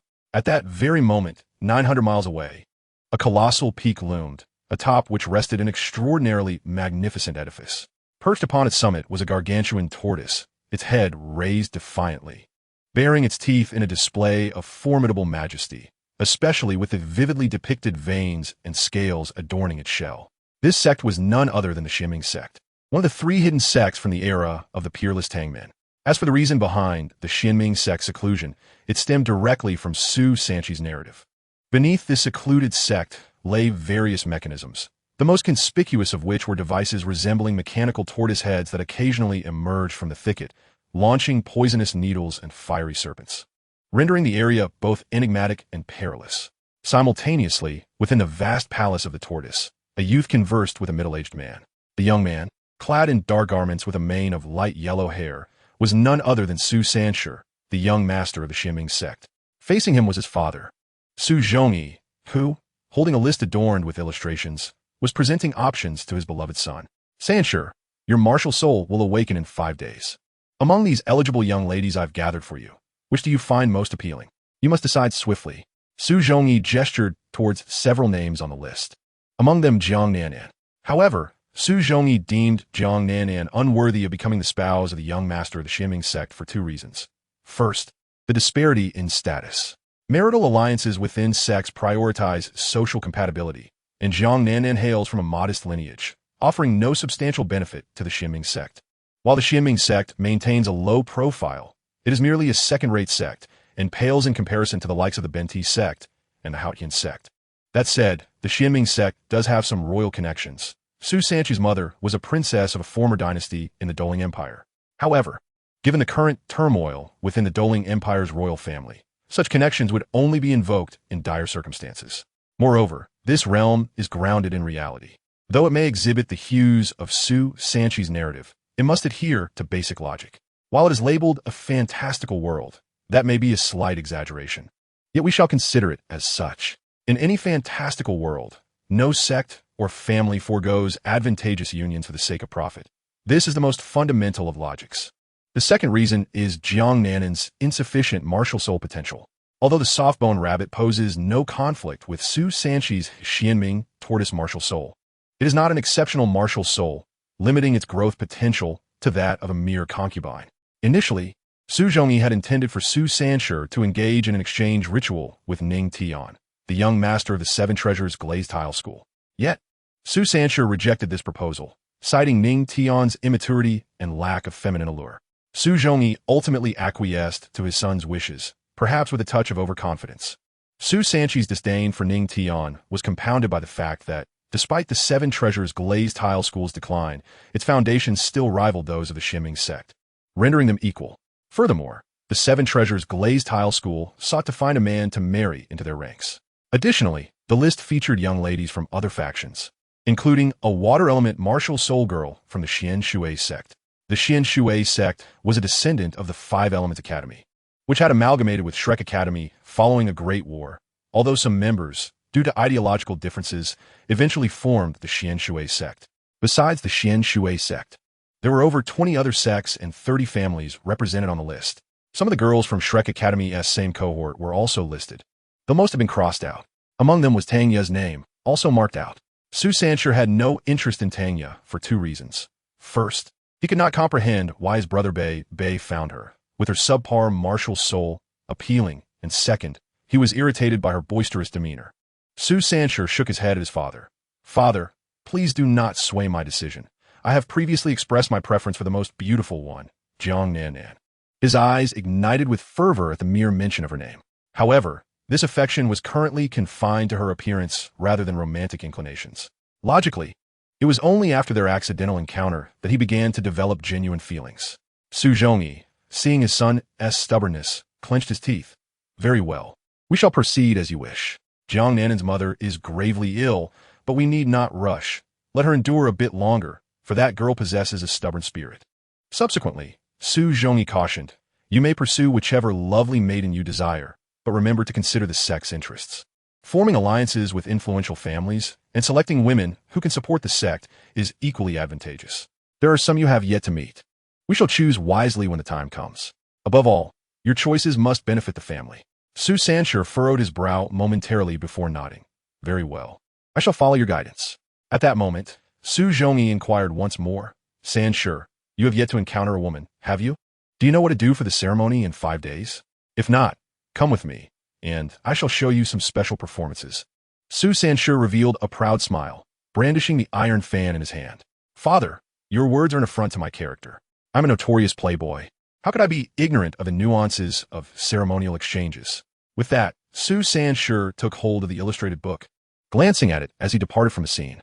Su Zhongyi watched his son's retreating figure, suddenly gripped by an inexplicable sense of unease. He harbored a lingering suspicion that his son possessed only a superficial understanding of such matters. If he were to misstep, the consequences could be dire.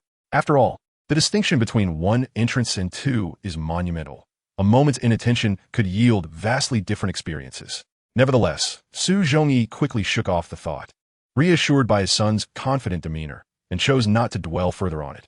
Thus, time passed, and in the blink of an eye, 4 days had elapsed. At this juncture, in the Heavenly Soul Empire in the city of Sodo, once considered a modest city a millennium ago, Sodo had gained a semblance of prosperity, largely due to the lingering fame of Tang San, who had once resided there, resulting in a peculiar celebrity effect and the emergence of fanciful legends. Consequently, Sodo had become relatively bustling, teeming with various shops and physicians. It was early morning, and the sun had just begun to rise. As a pharmacy opened its doors, a disheveled girl, pushing a small cart, burst in with great urgency, her expression fraught with anxiety. However, it wasn't long before a furious reprimand echoed from within the pharmacy, and the girl was unceremoniously ejected. Get out. Look at your pitiful state. Do you think you can seek treatment here without money? Begone. Following this, the girl was stumbled out. Simultaneously, a scrawny servant emerged, wearing an expression of disdain, who sneered at the girl. This girl was none other than Jiang Nanan. At that moment, the servant, after his tirade, finally took note of Jiang Nanan's appearance. Previously, her hair had been unkempt, and the dim lighting of the pharmacy had obscured her features, but now, in clear light, he was taken aback. Although she was young and dirty, she possessed an extraordinary beauty, a rare gem. His eyes glinted with mischief as he suggested, "How about you spend the night with me? Perhaps I could spare some coin for your mother's treatment." Upon hearing this, Jiang Nanan's fists clenched in indignation, only to quickly relax in resignation. She wished to avoid conflict, her sole focus being the salvation of her mother. Just then, a cough emerged from the cart, and despite the warm weather, it was covered with heavy blankets, beneath which lay a pallid, emaciated woman. The woman weakly spoke, "Nan, I shan't go. If you keep seeking cures, I shall die right before your eyes." As she spoke, the woman glared at the scrawny servant with the last remnants of her strength, feeling guilty for being a burden on her daughter. "Mother, do not say such things." Jiang Nanan rushed to the cart, tears streaming down her cheeks. The servant, hearing the woman's words, scoffed without hesitation, unleashing his martial spirit. In his hand appeared a gleaming spiked club, and his soul rings materialized, a brilliant white ring, signifying an age of not 10 years but 80. Although it had not reached a century, it still bore the standard of a white soul ring. The servant, with a malicious grin, remarked, "What are you barking at, you madwoman? Yet, your daughter is quite the beauty. Perhaps this pharmacy holds some medicinal ingredients that could save your life, but sacrifices must be made." Suddenly, he seemed to have an epiphany, his expression shifting. He understood that a beauty of such caliber would only afford him secondary gains. The primary benefits would naturally be reserved for his master. Just as the servant finished speaking and was about to chuckle again, he found himself confronted by an icy visage. Jiang Nanan had already released her soul rings. 2 yellow and 1 purple, 3 soul rings illuminated around her. The servant's heart raced at the sight, and without a moment's thought, he turned and fled back toward the pharmacy. Jiang Nanan shot him a cold glance before hastily focusing on her mother, intent on pushing the cart away. She sought no trouble, only the hope of ensuring her mother's survival. At that same moment, Jiang Nanan recalled the demands placed upon her by the Xianming sect, a bitter smile creeping on her lips. "Nanan, your mother does not wish to see you suffer. Pay me no mind," came her mother's pleading voice. Jiang Nanan shook her head vigorously, declaring, "No, it is impossible. I will save you." With that, She had barely taken 10 steps with the cart when she was intercepted by 5 individuals clad in the pharmacy's robes. Shortly thereafter, an 18 or 19-year-old boy in white, yawning lazily, approached, accompanied by the very servant who had harbored ill intentions toward Jiang Nanan. Chapter 22. Regarding the silk stocking setting of Douluo. Not far from the pharmacy, the white-clad youth pointed at Jiang Nanan and inquired, "Where's that girl you spoke of?" The servant promptly directed him towards Jiang Nanan. The boy, squinting drowsily, was suddenly struck by the beauty of Jiang Nanan, his heart racing as he privately marveled. A beauty, absolutely exquisite. Without hesitation, he shouted, "Brothers, seize her! This girl has stolen our pharmacy's medicinal ingredients. Bind her and bring her to my room for questioning." With his command, the 5 surrounding Jiang Nanan unleashed their soul rings. Most were 1-ring white, while a few boasted 2-ring yellow. In the same breath, Jiang Nanan's martial spirit flared to life, her 3-ringed soul, sovereign aura demanding attention. "Let us pass. I wish to avoid conflict," Jiang Nanan stated firmly. The white-clad youth, upon seeing her soul rings, was not deterred. On the contrary, his eyes gleamed with excitement as he called out to the pharmacy, "Third uncle." A burly man emerged, observing Jiang Nanan's soul rings and her ailing mother. A plainly dressed girl stood before him, and a woman on the brink of death, clearly without any significant background. Without a moment's hesitation, he released his own soul rings, 1 white, 3 yellow. Although his soul power was not the pinnacle, it was sufficient to classify him as a soul zone. He advanced towards Jiang Nanan with an air of confidence. Step by step, Jiang Nanan's complexion darkened, and her mother turned pale with fear. "Third uncle, apprehend her," commanded the white-clad youth. Without a word, the burly man charged towards Jiang Nanan. Despite it being morning, the streets were already populated with numerous passers-by, particularly those seeking breakfast. As they witnessed the unfolding scene, they could only shake their heads and lament. This pharmacy had long been notorious as a black shop, known for its tyrannical practices, leaving the local community outraged yet powerless.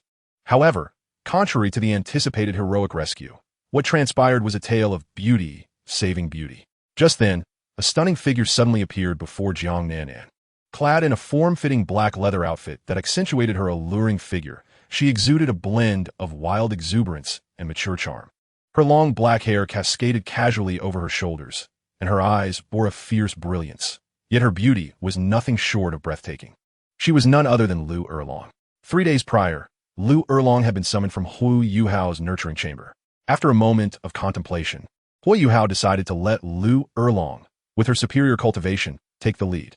However, Huo Yuhao and his companions did not stray too far, remaining just outside the city to await developments. At that moment, as Liu Erlong made her appearance, 7 soul rings materialized around her in a perfect arrangement. 2 yellow, 2 purple, and 3 black.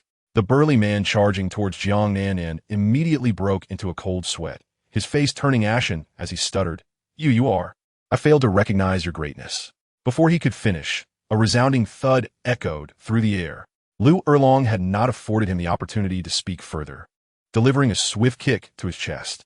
The man flew backward like a kite severed from its string, crashing violently into the door of a nearby apothecary, spewing forth a mouthful of blood, his fate uncertain. Simultaneously, Liu Erlong, with a slight movement, raised her hand against the group surrounding Jiang Nanan, delivering a series of sharp slaps. The crisp sounds echoed, and the 5 men, along with their servant, were instantly felled to the ground, unconscious. Only the young man in white remained, trembling in fear, having soiled himself, leaving a conspicuous yellow stain. Liu Erlong frowned, clearly displeased by the sordid scene. Without a moment's hesitation, she seized a nearby wooden stick and, with a swift motion, hurled it at the boy's groin. A shrill, inhuman scream pierced the air, and he fainted completely, the impact having shattered one of his testicles. Jiang Nanan, recovering from the sudden turn of events, stepped forward and deeply bowed to Liu Erlong, saying, "Thank you for saving me." Meanwhile, the surrounding crowd had been rendered speechless by shock, instinctively retreating, fearful of being caught in the turmoil. "Your name is Jiang Nanan, is it not?" Liu Erlong inquired, her gaze probing as she recalled Huo Yuhao's earlier description of Jiang Nanan's characteristics. Characteristic 1, a girl approximately 14 years of age. Characteristic 2, strikingly beautiful.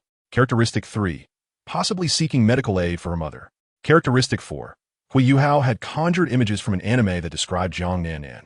complete with rabbit ear hair accessories and flesh-colored stockings adorned with unique golden patterns. However, the existence of stockings in the Douluo continent puzzled Huo Yuhao. Yet, the original text and the anime had established such details. The first appearance of stockings in the original narrative occurred during Tang San's era, where he had a brief spar with Meng Iran while acquiring Oscar's third soul ring. During that encounter, Meng Iran, whose martial spirit was a snake, had struggled to climb the blue-silver grass, only to have her stockings snagged by its thorns. Following that, the narrative indulged in a plethora of overtly descriptive prose. Of course, the present discussion centered around the issue of stockings. The anime, being more explicit, depicted nearly all female characters in stockings, with the exception of women like Zhou, Yi, and Kai Meier, who were accustomed to trousers. As for what lay beneath, one would have to look closely to discern. Yet now, Liu Erlong observed and discovered that Jiang Nanan wore no stockings, nor did she bear rabbit ears, but merely a simple hairband. Aside from these two discrepancies, all other characteristics aligned quite well. Upon hearing this, Jiang Nanan initially appeared taken aback, but soon nodded in affirmation. Yes, I am Jiang Nanan. She sensed Liu Erlong's inquisitive gaze and began to suspect that the woman had come specifically for her, though the intent remained unclear. Upon hearing Jiang Nanan's confirmation, Liu Erlong let out a sigh of relief, evidently having found the right person. I have matters to discuss with you. Come, let's go to a certain place. Jiang Nanan, perplexed, asked where to. Liu Erlong replied, You'll understand once we reach outside the city. Jiang Nanan bit her lip, warily pressing. Are you from the Qian sect? Liu Erlong shook her head. I am not. Hearing this, Jiang Nanan quietly exhaled, tentatively inquiring, Then which faction do you belong to? Why are you seeking me? Liu Erlong reassured her, I am not a villain. You will come to know the truth beyond the city, and perhaps I can even save your mother. Without a moment's hesitation, Jiang Nanan agreed. All right, let us go. For her, nothing was more paramount than the salvation of her mother, especially since the woman before her claimed not to be from the Qian sect. As they ventured forth, Jiang Nanan felt a mix of relief and curiosity. If not the Qian sect, then who could this woman be? And what was her purpose in seeking her? Half an hour later, they arrived at a dense forest outside the city, where a small stream flowed. Here, Jiang Nanan encountered the panting Huo Yuhao, along with the equally breathless Xiao Wu and Xiao Yixian by the riverbank. Are you the ones here to rescue my mother? Jiang Nanan inquired, her voice laced with confusion. Huo Yuhao nodded in affirmation. At that moment, Jiang Nanan's mother gazed at Huo Yuhao and asked, Why do you wish to save me? Do you have ulterior motives? With a hint of wariness in her eyes, she scrutinized him. Huo Yuhao smiled gently and replied, Indeed, I have motives, but please rest assured, Annie, our intentions are not unreasonable. Just take a look at my business card. With that, he produced the handmade business card he had prepared earlier. Jiang Nanan instinctively reached for it, surprised, as it was her first encounter with such a concept. Once she read its contents, she realized it was an introduction of sorts. Yet the information left her momentarily stunned. The card bore the following inscription. Institution name, Jialan Academy. Name, Huo Yuhao. Position, Director of the Admissions Office. Jiang Nanan, finally comprehending, exclaimed, You want me to join Jialan Academy? Huo Yuhao confirmed, Yes, and additionally, this is a medicinal pill that can restore your mother to full health. He then revealed a wooden box, opening it to reveal a pill the size of a longan, radiating a gentle jade hue, its surface shimmering with a faint glow, emanating a rich, soothing aroma. This was the second-grade medicinal pill, the Vitality Rejuvenation Pill, bestowed upon him as a reward from the system. This pill was specifically designed to repair damaged meridians and alleviate blocked soul power, proving remarkably effective for internal injuries caused by external forces. It nourished the wounded organs and completely resolved soul power obstructions, particularly adept at dispelling cold and sinister energies. Its efficacy not only rivaled the Qian sect's Qian Renxue pill, but surpassed it several times over, and its grade was considerably higher, capable of thoroughly curing the persistent cold injuries afflicting Jiang Nanan's mother. What say you? Will you agree? Huo Yuhao continued to press Jiang Nanan. However, Jiang Nanan's mother immediately expressed her refusal. She understood that Shrek Academy was the finest institution on the continent and could not allow her personal concerns to hinder her daughter's potential. No matter the hardship, she would not let her child suffer, her heart heavy with self-reproach. Observing the situation, Huo Yuhao smirked slightly, silently lamenting the woes of parental love. He then turned his attention to Jiang Nanan's mother, prepared to persuade her. He knew that if he could win over this mother, the probability of success would soar to at least 80%. Meanwhile, far across the ocean, lay a desolate island, once renowned a millennium ago, known as Sea God Island. Now, however, it was overgrown with weeds, exuding an air of desolation. Furthermore, this island held an enigmatic secret. Millennia ago, prior to Tang San's journey to Sea God Island, even the Spirit Hall and all individuals of notable status were well aware of the island's location. It was through the Master that Tang San first learned of Sea God Island's existence. However, since Tang San ascended as the Sea God, there has been no word from the island for an entire millennium. Even during the period of peerless Tang sect, it was astonishingly unmentioned. What remains even more perplexing is that after another millennium, upon the arrival of Tang San's offspring, Sea God Island suddenly re-emerged, inexplicably entwined with his son as fate. The intricate web of events is inextricably linked to Tang San's shadow, as if the island manifests only when it serves the interests of the Tang family. The reasons behind this phenomenon are indeed thought-provoking. At this moment, within the desolate Grand Hall, a sorrowful, transformed soul, devouring great white shark meandered through the waters. Memories of joyous times from millennia past flooding its mind. This melancholic creature was none other than Xiao Bai. Yet, beyond her sorrow, she recently felt an inexplicable dread. Once, her clan of soul-devouring great whites roamed freely in the ocean, occasionally capturing marine life to enhance their cultivation. Previously, only a couple of clan members would occasionally go missing, as if devoured by some unknown entity, with those vanished areas alarmingly close to the domain of the deep-sea demon whale king. Xiao Bai had ventured into that region before, finding nothing but inexplicable unease. Amidst her tumultuous thoughts, Xiao Bai suddenly sensed the waters enveloped in a magnificent divine light. Almost instantaneously, a majestic manifestation of Tang San appeared upon the sea surface, casting radiant illumination over sections of Sea God Island. The aquatic creatures within the vicinity, including fish and shrimp, erupted into a frenzy. Some fish, overwhelmed by the vast aura, floated trembling upon the surface, while others, in their excitement, flipped upside down. In an instant, Xiao Bai transformed from her shark form into her human essence, standing at an impressive height of nearly 6 feet, her figure still alluringly curvaceous. She gazed upon the divine visage and immediately knelt, her voice quivering as she asked, "Great Sea God, is it truly you?" Tang San nodded slightly upon hearing this address, reflecting on the fact that he had not visited in a millennium, a rather inexcusable oversight. Of course, it was also for the sake of his reputation. Tang San understood that, as the Sea God, his contributions to the ocean were minimal aside from slaying certain sea soul beasts during the Sea God trials, such as the evil spirit tiger whale king and the deep sea demon whale king, acquiring their soul rings and bones. Yet, he had garnered immense worship and a wealth of faith from the ocean's denizens. He felt this was his due, as he was indeed the Sea God. However, even with his audacity, he wished to maintain a semblance of decorum. After all, one should not appear too gluttonous. Thus, Tang San began to weave some justifications. "It is I, in the divine realm. A single day equates to a year on Douluo star. In truth, I have only spent 33 years in the divine realm. Additionally, I am burdened with myriad responsibilities, overseeing the fates of countless beings across other planets.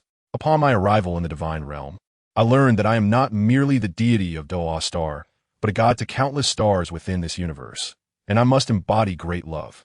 With great responsibility comes greater ability. At times, it is not that I do not wish to come, but rather that I am simply too occupied." As he spoke, his composure remained steady, though he discreetly glanced at Xiao Bai's exquisite form. He then recalled that she still bore a hint of fishy odor, compelling him to suppress his thoughts for the moment. Subsequently, Tang San engaged in casual conversation with Xiao Bai, inquiring about her daughter, Bai Xiao, and her current endeavors. Although taken aback by Tang San's question, Xiao Bai felt no need for concealment. After all, Bai Xiao had made her appearance during the clan's counteroffensive against the evil spirit tiger whale, although this part was not depicted in the original narrative, which focused primarily on the Shrek 7 monsters. Xiao Bai revealed that her daughter, Bai Xiao, was currently foraging for fish at the ocean floor, enjoying the bounty of the sea. Tang San nodded thoughtfully, momentarily lost in contemplation. Bai Xiao, by conventional standards, should have accumulated 80,000 years of age, though the reality was more complex. It is known that sea soul beasts can enhance their cultivation by consuming various marine products. For instance, the deep sea demon gold king, despite having an actual age of only 330,000 years, possessed a power level equivalent to 990,000 years. Chapter 24, Bai Xiao's Early Evolution. unfolds within the realm of Douluo continent, in the water surrounding Sea God Island. Great Sea God, this is my daughter, Xiao Bai, introduced by Xiao, who at present could not yet transform and remained in her form as a soul-devouring great white shark. However, she was presently gazing up at Tang San with curiosity and a hint of confusion, having been interrupted while contemplating a delectable jellyfish, only to be stung twice. Yet, with her indomitable spirit, she was determined to capture it. But unexpectedly, just as she was about to succeed, her mother summoned her away, resulting in her being stung for nothing. Tang San, upon hearing this, nodded in acknowledgement that will suffice. He then cast a gentle beam of divine light upon by Xiao, rapidly accelerating her cultivation age within its embrace. Tang San possessed such capabilities, a testament to his past during the Sea God trials, where each completed assessment significantly boosted his soul ring's age and power. Back then, he could elevate his soul ring's age by tens of thousands of years in a single instance. This immense energy could similarly be applied to soul beasts. The only difference lay in the target, shifting from soul rings to the soul beasts themselves, requiring only slight adjustments, akin to enhancing a human soul master's power. However, applying it to soul beasts necessitated a period of nurturing. In a year or two, Bai Xiao would be on the cusp of attaining the standard for transformation at 100,000 years. To Tang San, this period equated to merely a day or two in the divine realm, barely a blink of an eye, insignificant in the grand scheme of time. Before long, Bai Xiao succumbed to slumber. As Tang San gazed at her, an inexplicable sense of nostalgia washed over him. He felt an intrinsic connection between Bai Xiao and the Tang family, as if some bond had been forcibly severed. However, he quickly shook off such thoughts, refocusing on binding the fortunate child, Huo Yuhao. Turning to Xiao Bai, he instructed, Xiao Bai, once Xiao awakens, you may hunt down a few soul beasts at your discretion. 3 or 4 will suffice to secure her soul rings. Moreover, since you were once my steed, I'm not one to forget my roots. After you complete this task, allow your daughter to enroll in Shrek Academy. I will handle the subsequent arrangements. In any case, I have but one request. There's a fortunate child named Huo Yuhao. You must find a way to have him join the Tang sect and align with our faction. As Tang Sin spoke, a shadow of melancholy flickered in his eyes before he continued. As a god king, I initially did not wish to interfere in the affairs of this realm, as it contravenes the rules. However, there exists a being in the divine realm known as Destruction, who possesses the power to bring death and poses a grave threat to Douluo continent. In my quest for the myriad beings of Douluo continent, I find myself compelled to transgress certain conventions, facilitating the swift growth of the destined child of this realm. The optimal catalyst for such development naturally lies in binding him to my Tang sect, for it is only through this affiliation that I possess just cause to intervene. Furthermore, the unparalleled supreme technique, Xintian Gong, that my Tang sect wields would confer immense benefits upon him. Do you comprehend? Upon hearing this, Xiao Bai's countenance shifted, and she clasped her fists in acknowledgement, exclaiming, Lord Sea God, you speak the truth. Your selflessness serves as an exemplar for us sea spirit beasts. I shall ensure that Xiao remains obedient and fulfills her duties at Shrek Academy. Xiao Bai's demeanor grew earnest as she spoke. However, an odd sensation lingered, as she found Tang San's words somewhat hypocritical. Yet, she quickly dismissed the thought. How could the sea god possibly be hypocritical? It must be mere delusion, a trick of the mind. Seizing this rare opportunity, Xiao Bai apprised Tang San of unsettling occurrences in the ocean, hinting at a terrifying presence emerging within the domain once ruled by the deep-sea demon whale king.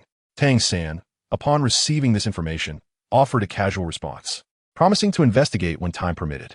Having arranged these matters, Tang San's majestic divine form vanished forthwith.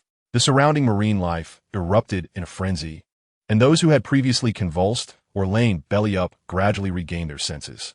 Indeed, Tang San's actions extended beyond this. He subtly cast 2 additional beams of divine light. One veered towards the direction of Haotian sect, informing De Ming and Air Ming that the fortuitous fate of their chosen one had deepened, necessitating occasional oversight of events and boundaries. The other light enveloped the magnificent statue of Sea God Tang San at Shrek Academy. He resolved to maintain a degree of control here, personally supervising the relationship between his half-daughter and Huo Yuhao. The unease he felt stemmed from his own presence. Meanwhile, in a serene riverbank, Jiang Nanan's mother, Bai Lu, was somewhat awkwardly washing the mud from her body in the water. The river flowed at her waist, its coolness caressing her skin. After rinsing away the filth, her previously gaunt figure appeared nourished by the water, softening the lines of her shoulders and arms, transforming the once protruding bones into a gentle, supple form. Sunlight cascaded upon her back, revealing the water gliding down the curve of her spine. As it cascaded past her waist, it created subtle ripples, akin to the gentle waves stirred by a breeze across a placid surface. She raised her hand to smooth her hair, and in that moment, the skin beneath her arms stretched and shimmered with a delicate sheen.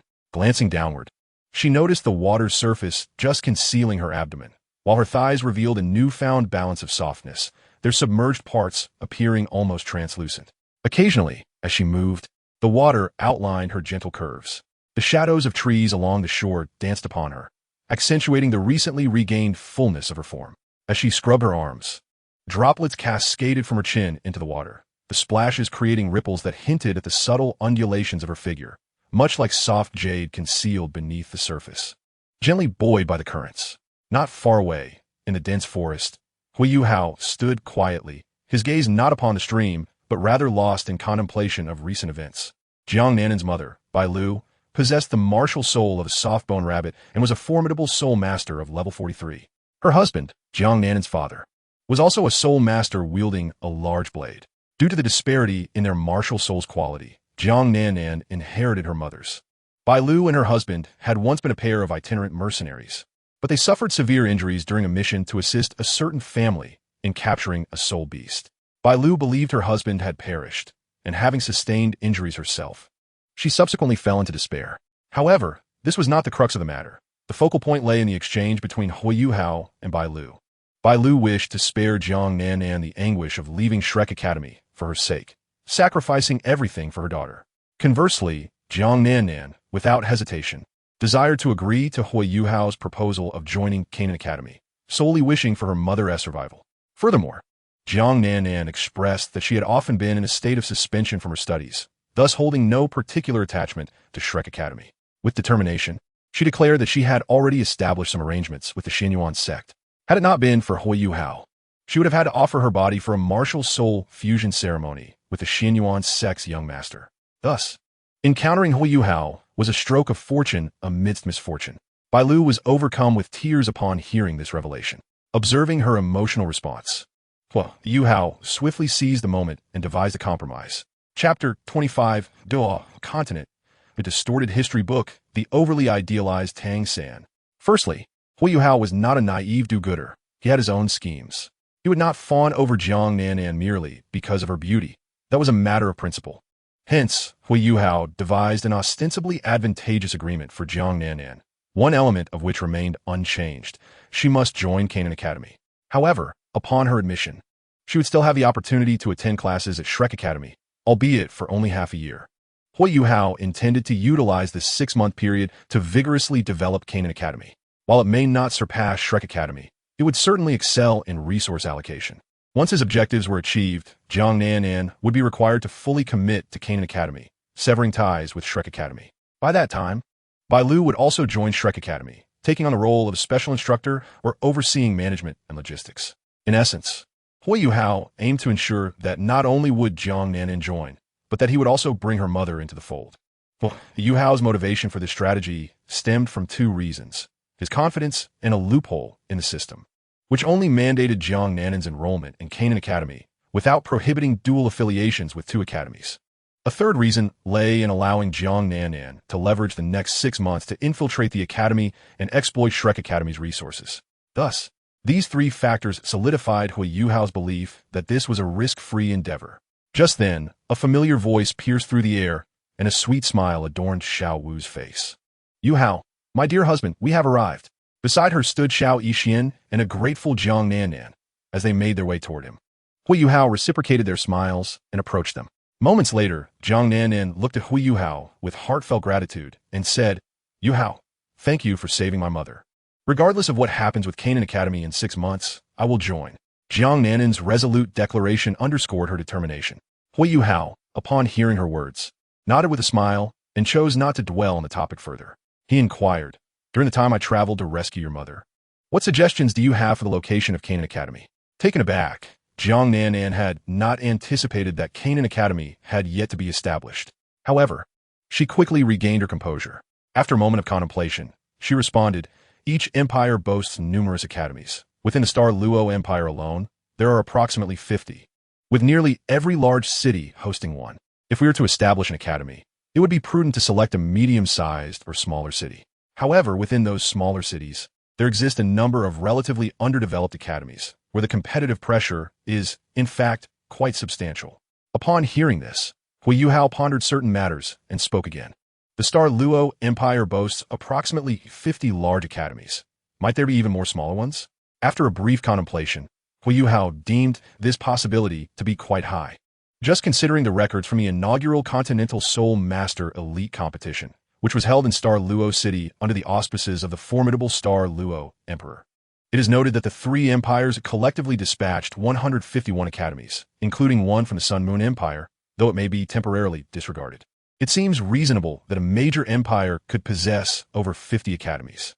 However, this figure pertains only to those qualified to participate in the soul fighting competition. It is certain that numerous academies, lacking sufficient strength, did not partake, which aligns with logical expectations. Jiang Nanan, taken aback by this remark, nodded in agreement. Some academies do not meet the minimum qualifications for entry into the soul fighting tournament, which, based on the standards established by Shrek Academy a millennium ago, necessitates at least one soul sage to preside over the venue. There are indeed many academies without a soul sage, yet they strive diligently to improve. Huo Yuhao, acknowledging this, nodded and continued. "Is there a possibility that we could identify a relatively backward academy and, through some form of exchange, transform it directly into our own?" Jiang Nanan, surprised by his suggestion, suddenly felt a sense of possibility and responded affirmatively. "There indeed exists such potential." Huo Yuhao inquired further, "Do you have a specific target in mind?" At this, Jiang Nanan's eyes brightened as she recalled something. "There is indeed a target. A small town located approximately 120 miles south of Shrek City, home to an old academy known as Songhui Academy, which has existed for millennia and is now on the brink of collapse." Huo Yuhao was taken aback. "Songhui Academy? How is it still in existence? Logically, it should not be." Jiang Nanan explained. "Songhui Academy offended Tang San and the sea god a millennium ago. According to the chronicles of Douluo, Songhui Academy has a notorious reputation, being a middling institution from the Barak Kingdom. The incident arose during an event when they harassed Xiao Wu and Zhu Zhuqing, leading to their suppression by Tang San and his companions, resulting in a tarnished reputation ever since." As she spoke, Jiang Nanan involuntarily cast a glance at Xiao Wu, who shared the same name as the one recorded in history. Even the statue of Shrek Academy bore a striking resemblance to her, which left her somewhat astonished. More surprisingly, Xiao Wu also possessed the soft-bone rabbit martial soul. Yet, Jiang Nanan could only attribute this to mere coincidence, a remarkable coincidence. Upon hearing this, Xiao Wu's lips involuntarily twitched. It was not for any other reason, but rather the absurdity of Douluo's history. However, it must be noted that history is written by the victors. Thus, the conflict between Songhui Academy and Shrek Academy has long been distorted. The underlying cause was the harassment by Ma Hongjun, which led to their retaliation, a rather unsavory affair. Huo Yuhao, upon hearing Jiang Nanan's account, felt somewhat speechless yet chose to remain unfazed, continuing to probe. How has Songhui Academy managed to survive?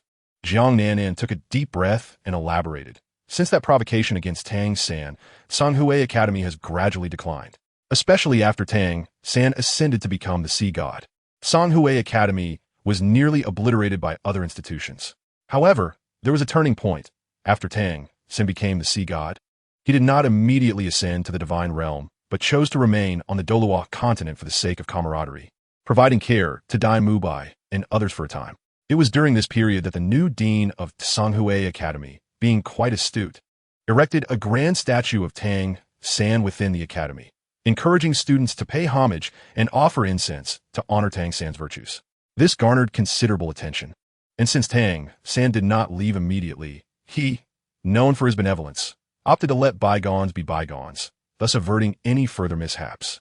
Through this, Songhui Academy managed to endure, albeit facing covert suppression from other forces, leading to its ongoing rise and fall. It was not until 4000 years ago, after the Sun Moon Empire merged with the Douluo continent, that the Academy experienced a slight resurgence. Yet with the passage of time, it fell into decline once more. Development had always been challenging, and now, with nearly all academies venerating Tang San's merits, Tsunghua Academy's methods have lost their effectiveness. Subsequently, due to issues with student recruitment, they began to resort to suppression, and it is likely that only a few students remain. I am not entirely certain, but it is on the verge of collapse. After sharing this, Jiang Nanan reflected for a moment and added, "The stories I recounted are derived from the Shrek-era history of our academy and some accounts from the elders in that small town. But overall, they are quite similar." Huo Yuhao nodded in acknowledgement. At this moment, Xiao Wu interjected, Chapter 26, Making Money, Affordable and Quality Sanitary Pads. Yuhao, let us go to Tsunghua Academy. Xiao Wu expressed her approval of Tsunghua Academy to Huo Yuhao. Huo Yuhao nodded in agreement. Very well. He then inquired of Nanan regarding the approximate location. Jiang Nanan promptly sketched a simple route map, offering to guide them, and thus the destination was firmly established. Before long, Jiang Nanan pondered another question and asked, Yuhao, establishing an academy will require considerable funds. How much do you have? What? Yuhao smirked at this inquiry, as he had already contemplated this matter. At that moment, Xiao Wu giggled and waved a storage soul guide in her hand. This belonged to the Duchess, which Huo Yuhao had directly given to Xiao Wu. She raised her hand and produced a number of items from the storage soul guide, specifically the 7-degree space. Let us sell this first and make a significant profit, Xiao Wu declared with a hint of pride. What is this?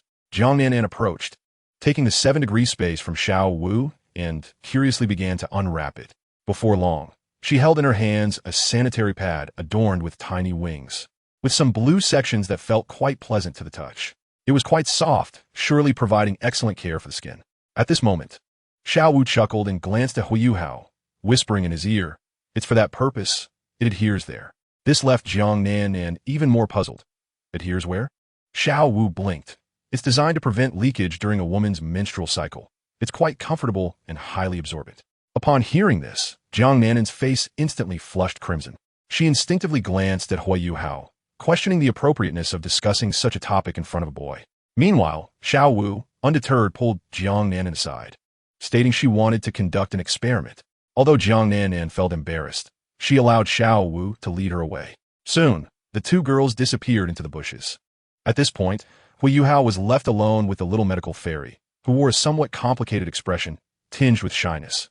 Yuhao, are you certain about selling that? Huo Yuhao nodded, feeling a mix of sentiments. This item was indeed procured for my space, and regarding these consumables, they are remarkably inexpensive.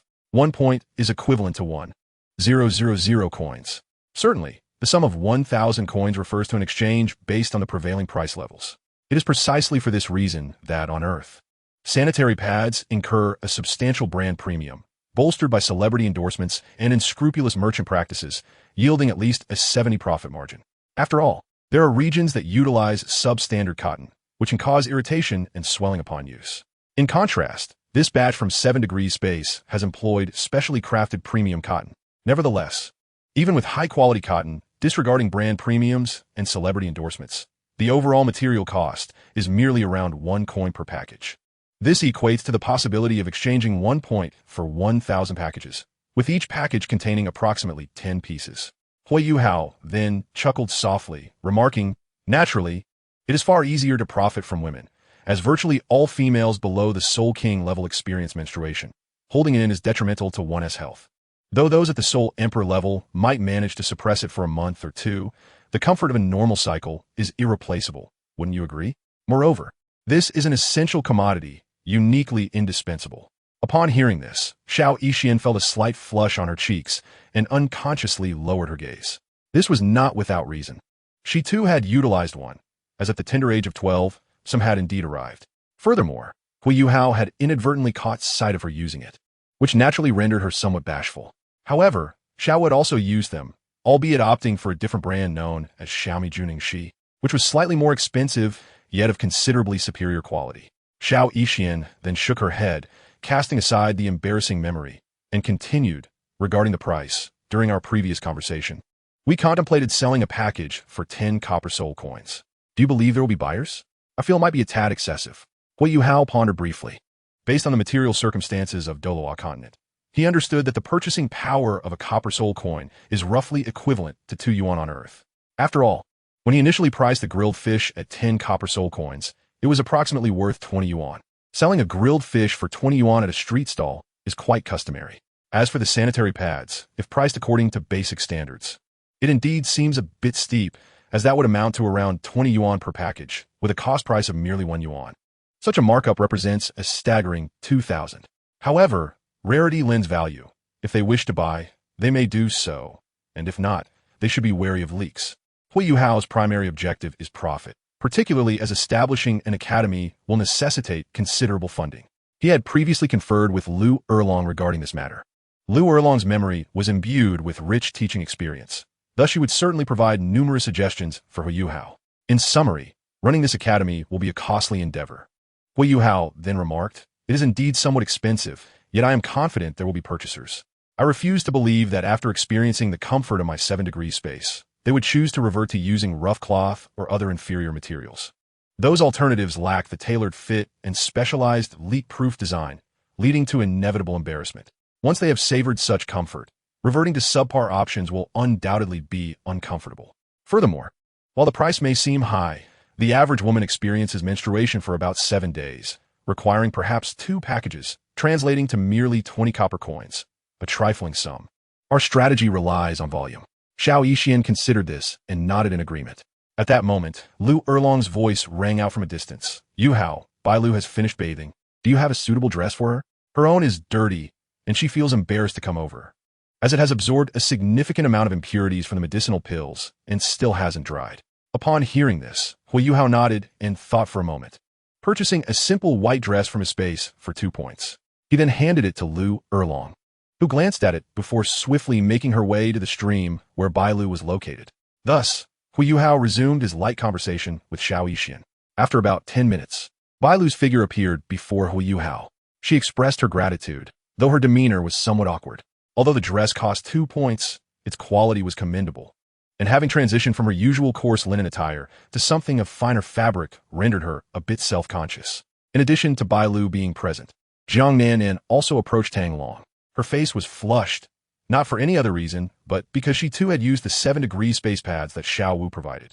Although Jiang Nanan had not reached that time yet, she was swayed by Xiao Wu's enticement, claiming they were comfortable, breathable, and effective at absorbing sweat, thus avoiding any sticky discomfort. Ultimately, Jiang Nanan was convinced. However, the realization that these products were sold by Huo Yuhao left her feeling inexplicably uneasy. Bailu noticed her daughter's reaction and felt curious, but understood that it was not the moment for inquiries. Huo Yuhao, too, refrained from elaborating, simply beckoning Xiao Wu to bring out the barbecue grill. Chapter 27, Jiang Nanan's Shyness. Xiao Wu nodded, not hesitating further, and retrieved the barbecue grill from her storage soul guide. She promptly laid out chicken, duck, and various seasonings such as cumin and chili. Additionally, Liu Erlong had hunted a wild boar in the nearby forest. Soon, everyone began to indulge in simple feasting. The enticing aroma of the grilled meat, particularly the fragrance of cumin, caused Bailu and Jiang Nanan to unconsciously gulp. It had been a long time since they had savored meat. In truth, Jiang Nanan possessed the ability to hunt for meat in the forest, but her responsibilities in caring for her mother left her little time for such endeavors. Moreover, Bailu's diet was primarily light, and she could not consume heavy meats, which led to their ongoing frugality. Before long, the grilled meat was ready, and initially, Jiang Nanan and Bailu felt somewhat restrained. However, as Huo Yuhao distributed a perfectly grilled chicken to each of them and began to eat alongside Xiao Wu and the others, Bailu and Jiang Nanan soon joined in. Gradually, the atmosphere lightened. Huo Yuhao then began discussing the forthcoming establishment of the academy and the necessary preparations for generating income. Upon learning that Huo Yuhao intended to venture into the sanitary pad business, Bailu finally understood why her daughter had been so flushed. Nevertheless, as someone with experience, she did not exhibit excessive shyness. Taking the 7-degree space from Xiao Wu, she examined it briefly, recognizing its market potential. She even inquired about its comfort level and how one might go about experiencing it. Ultimately, Bailu expressed her willingness to sell it, prompting Jiang Nanan to blush once more. Her mother was regaining her former assertive nature. Despite Jiang Nanan's embarrassment, she felt a genuine sense of happiness. After all, her mother had recovered. Once Huo Yuhao completed these tasks, he resumed his meal. Before long, time had slipped into the afternoon. At this juncture, Bailu suggested, "Shall we proceed?" Huo Yuhao shook his head. "Not just yet. Let's first satiate our appetites and engage in some training." Afterwards, we will purchase a horse-drawn carriage in the city and continue our journey, prioritizing our well-being. Bai Lu felt a tinge of confusion upon hearing these words, and soon after, she was rendered speechless by shock. Not long after, Huo Yuhao and Xiao Wu gradually distanced themselves, making their way to a nearby dense forest where they sat cross-legged. Huo Yuhao was now ready to receive the rewards bestowed by the system. Meanwhile, Xiao Wu boldly produced 2 bathtubs, filling them with water from a nearby stream. She exchanged a knowing glance with Xiao Yixian and began to remove some of her outer garments. This left Bai Lu somewhat stunned. Xiao Wu, Xiao Yixian. What are you two doing? Xiao Wu chuckled mischievously. Aunt Bai, you'll find out soon enough. Bai Lu paused for a moment before nodding in acknowledgement. Before long, her astonishment returned. Xiao Wu, what is that you're wearing on your chest? Is that a bandeau? No, it doesn't seem to be of that shape. Xiao Wu, without a hint of embarrassment, replied, this is a bra that Yuhao gave me. Isn't it quite alluring? As she spoke, her cheeks remained unflushed, though a hint of frustration flickered within her. While the bra was comfortable to wear, she felt her chest was a tad small. She wished for something larger to entice Huo Yuhao, yet anything larger always seemed loose. Beside her, Xiao Yixian felt a bit uneasy witnessing Xiao Wu's boldness. However, she remained more conservative, clad in a snug tank top with only a chest patch underneath. There was nothing else, just shyness. Bai Lu, upon hearing Xiao Wu's words, was taken aback, glancing at Xiao Yixian and noticing her fitted top, which piqued her curiosity about its design. Soon, Bai Lu discovered something even more peculiar. The underwear worn by Xiao Wu and Xiao Yixian was exquisitely unique, a style she had never encountered before. Xiao Wu donned a pair of lace-trimmed panties adorned with a cartoon carrot, while Xiao Yixian wore a pristine white pair. At that moment, Xiao Wu turned her gaze toward Bai Lu, playfully tugging at her own panties, and inquired, Aunt Bai, do you want one? I can ask Yuhao to get a variety of styles for you. Bai Lu took a deep breath. Are you saying Yuhao even has these? As she spoke, it struck her as plausible, considering he even sold items from the famed 7 degrees of space. She then glanced in the direction of Huo Yuhao, her expression a mix of complexity and bewilderment. She felt Huo Yuhao had an odd penchant for acquiring items related to women. However, she quickly shook her head, deciding not to judge solely by appearances. After their earlier conversation, she found Huo Yuhao to be quite decent. She would observe further before forming conclusions. Just as Bai Lu contemplated this, Xiao Wu and Xiao Yixian had already submerged themselves in the bathtubs. Shortly after, Xiao Wu produced a small vial of foundation elixir, dripping 3 or 4 drops into the water. Rising to her feet, droplets glistened on her skin as she gave a gentle shake. Tiny splashes danced and trickled down the sides of the tub, but Xiao Wu paid them no mind. Come on, Aunt Bai Nan, you must join us. This is truly remarkable. It can strengthen your body. Bai Lu, hearing this, felt a wave of gratitude. She sensed a unique, pure energy in the water and couldn't help but ask, such a wonderful thing. You were just giving it to us? Her astonishment also led her to ponder. Considering her and Huo Yuhao had only recently met and she had made some requests, it was surprising how generous he was, treating them as if they were family. Xiao Wu giggled, of course. From now on, we're all family, and besides, there are plenty of resources to go around. Bai Lu nodded absent-mindedly, suddenly realizing that following Huo Yuhao might indeed be quite advantageous for both her and Nan. The two women instinctively began to approach the jade tubs, but then remembered something and turned to the quietly standing Liu Erlong. Erlong, why don't you join us first? Liu Erlong smiled. No need for me. I prefer to drink it directly. After she finished speaking, Xiao Wu grinned and handed her the vial of foundation elixir. Liu Erlong accepted it, opting not to bathe immediately, but rather to stand guard for them, patrolling the surroundings to ward off any potential intruders, certainly excluding Huo Yuhao. At this moment, Bai Lu and Jiang Nan also shed some of their simpler garments. After doing so, they stepped into the water. As for what remained after their undressing, there is no need to elaborate. Bai Lu, having been given only a single dress by Huo Yuhao, found herself with nothing underneath. Jiang Nan was also quite bashful, yet she too undressed. Before long, Jiang Nan was left in a small bandeau, paired with a piece resembling square-cut underwear. The moment the two women immersed themselves in the water, they were immediately enveloped by the energy, leaving them utterly astonished. The sensation was far more intense than they had anticipated. Their meridians swiftly opened up, and their vitality surged steadily. On the other side, Huo Yuhao was listening to the voice of the system. Chapter 28, Huo Yuhao, Early Upgrade. Ding. Congratulations to the host for successfully enrolling Jiang Nan into the Qin Academy. Rewards have been issued. Reward 1. Soul power increased by 2 levels. Reward 2. Foundation elixir, 1 bottle of 500 milliliters. Reward 3. Optimized upgrade of the 4 major windows. 1. Pharmacy window. Huo Yuhao smirked at this note. It seemed entirely unnecessary. He relished freedom. 2. Food window. 3. Large supermarket goods window. Fresh produce section. Snack and food section. Daily necessities section. Clothing and accessories section. Home appliances section. Beauty and skincare section. New luxury brand categories. Jewelry. Leather goods. Watches. Ready to wear. Note: prices for luxury items are based on the actual material costs, optimized and adjusted to exclude celebrity endorsements and brand premiums, with the adjusted price not exceeding 50 of the average product price. 4. Gene optimization window. Reward 4. 8,000 points. Upon seeing this, Huo Yuhao's eyes lit up. This reward was quite favorable. At that moment, he thought of another matter and addressed the system. Hey system, are these just the 4 windows for now? Will there be more development in the future? Any previews of what's to come, like aircraft, tanks, or military windows? System. Next window upgrade forecasts. Forecast 1. Adult toy store, including various dolls, silicone products, and skin simulating items. Forecast 2. Opening of industrial windows for cement, asphalt, etc. Huo Yuhao felt a sudden tightness in his chest, at a loss for words. Just then, he noticed a fluctuation in his soul power. It rapidly began to ascend. Before long, Huo Yuhao's soul power reached level 20. This elevation was due to the fact that prior to absorbing the Tianmeng Ice Silkworm, he had already achieved level 15 through the Foundation Elixir. Furthermore, during his run to this location while carrying the Xianzhong Qi, his soul power had been compressed and refined. Every evening, Huo Yuhao would engage in the use of foundational spirit liquid alongside Xiao Wu and Xiao Yixin. Naturally, certain occurrences would transpire within the confines of the bathtub as well. Hence, with the aid of the Xuanzhong and the foundational spirit liquid, an elevation of 3 levels in soul power was entirely feasible. Presently, thanks to the system's enhancement, his soul power had risen by an additional 2 levels, now reaching a commendable level 20. This indicated that Huo Yuhao was ready to absorb his second soul ring.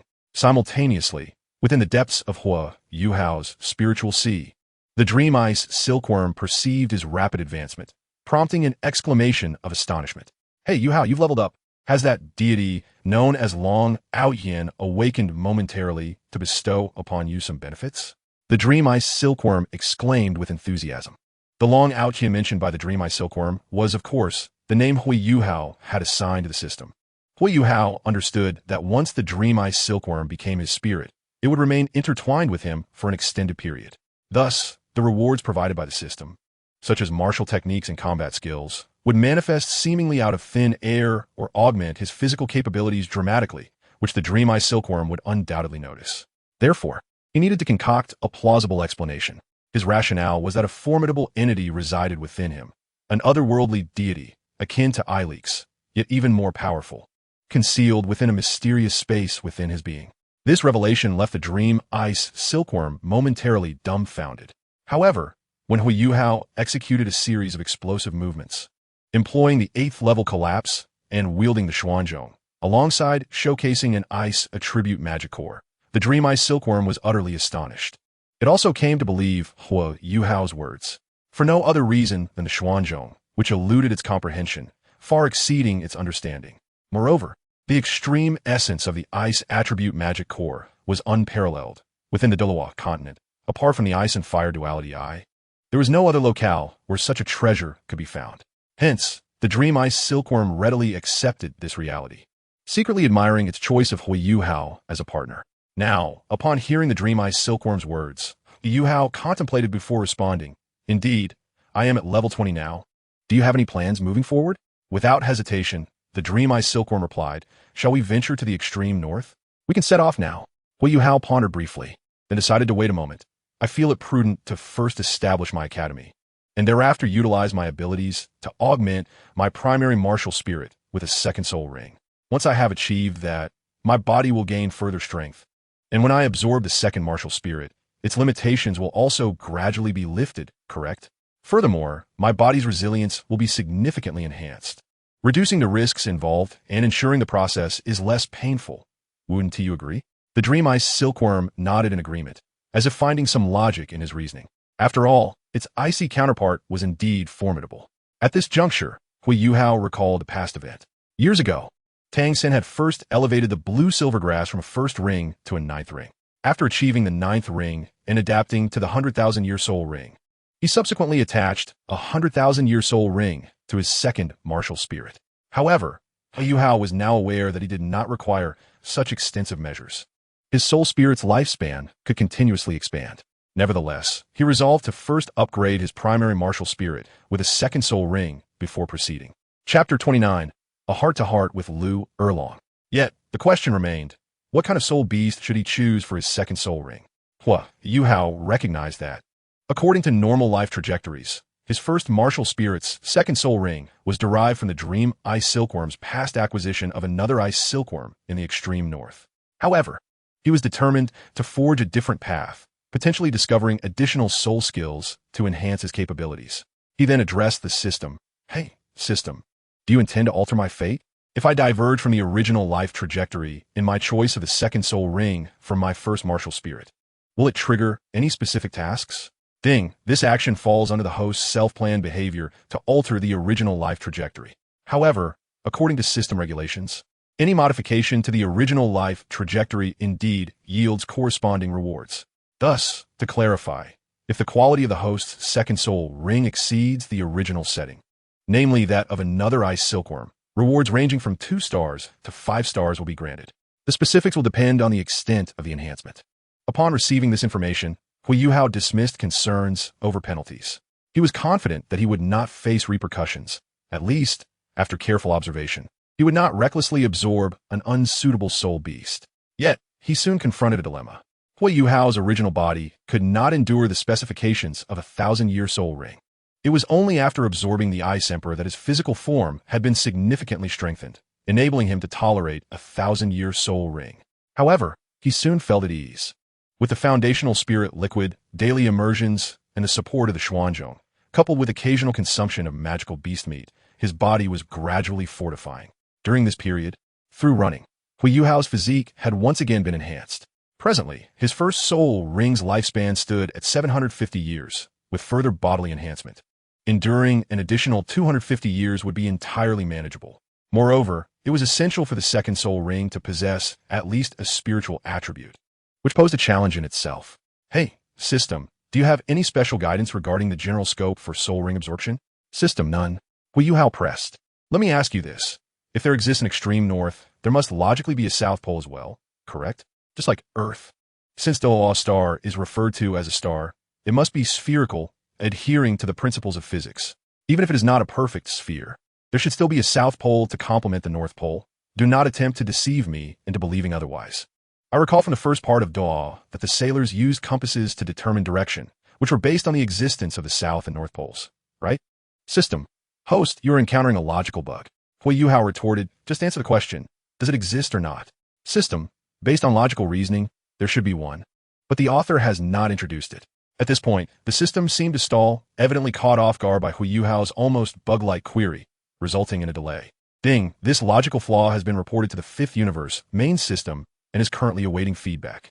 Ding, feedback has been completed. The main system responded as follows. This realm has gradually transitioned into a tangible world.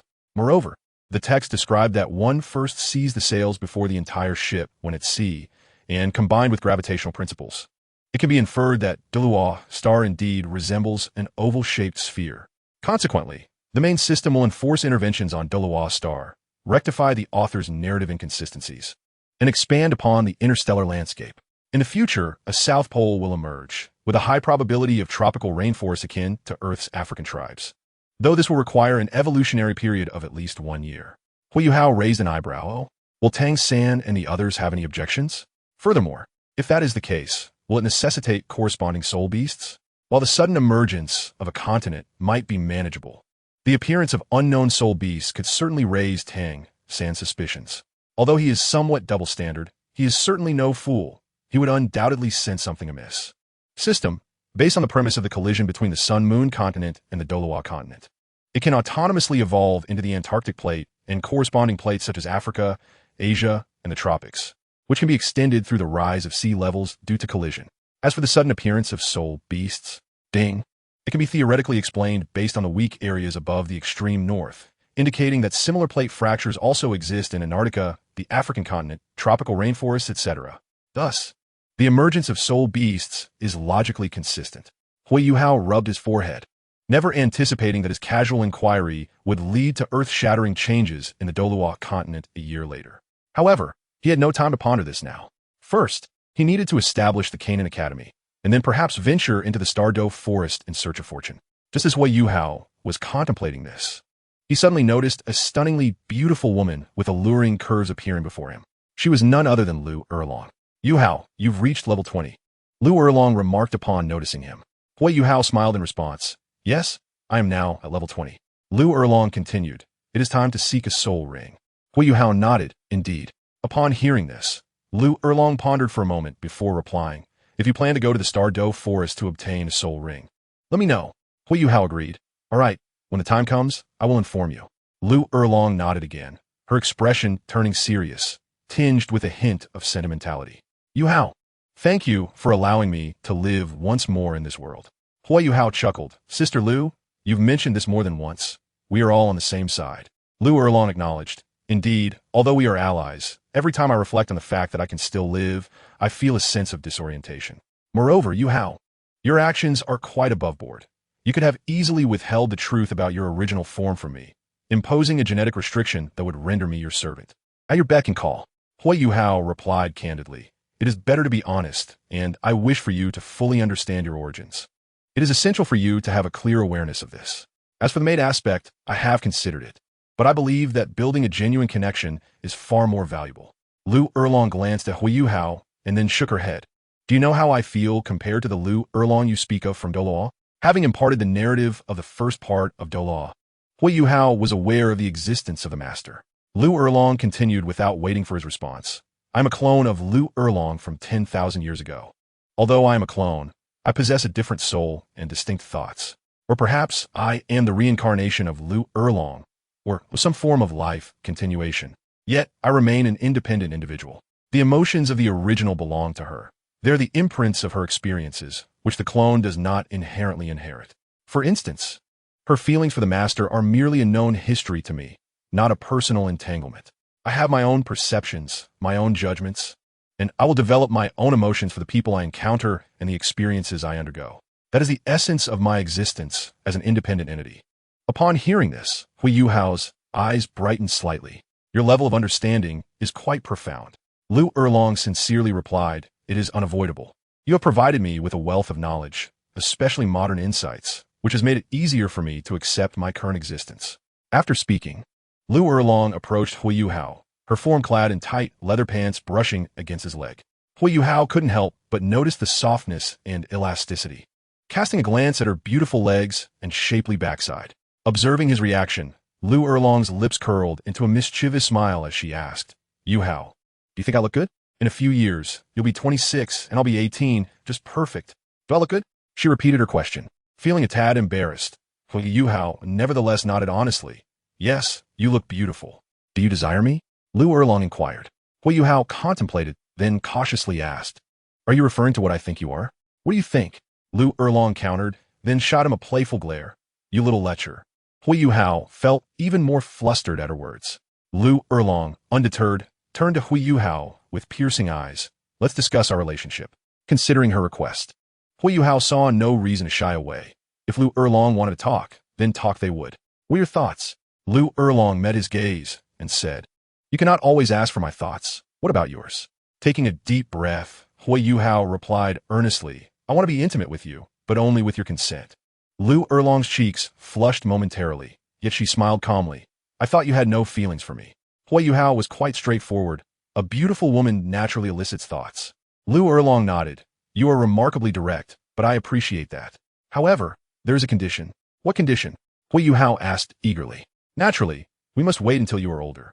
At least taller than me. My physical age is 20, while my mental age, despite having some memories of the original, is merely a few days old. However, I cannot be limited to just a few days of mentality. Thanks to your imparting of knowledge, I am now quite comparable to my physical body, likely around my 20s mentally. You, on the other hand, are only 12. I am 8 years your senior, which is acceptable. But you must reach at least 18 in physical maturity. At that point, I will be 26, which is just right. Wouldn't you agree? Otherwise, it would feel awkward.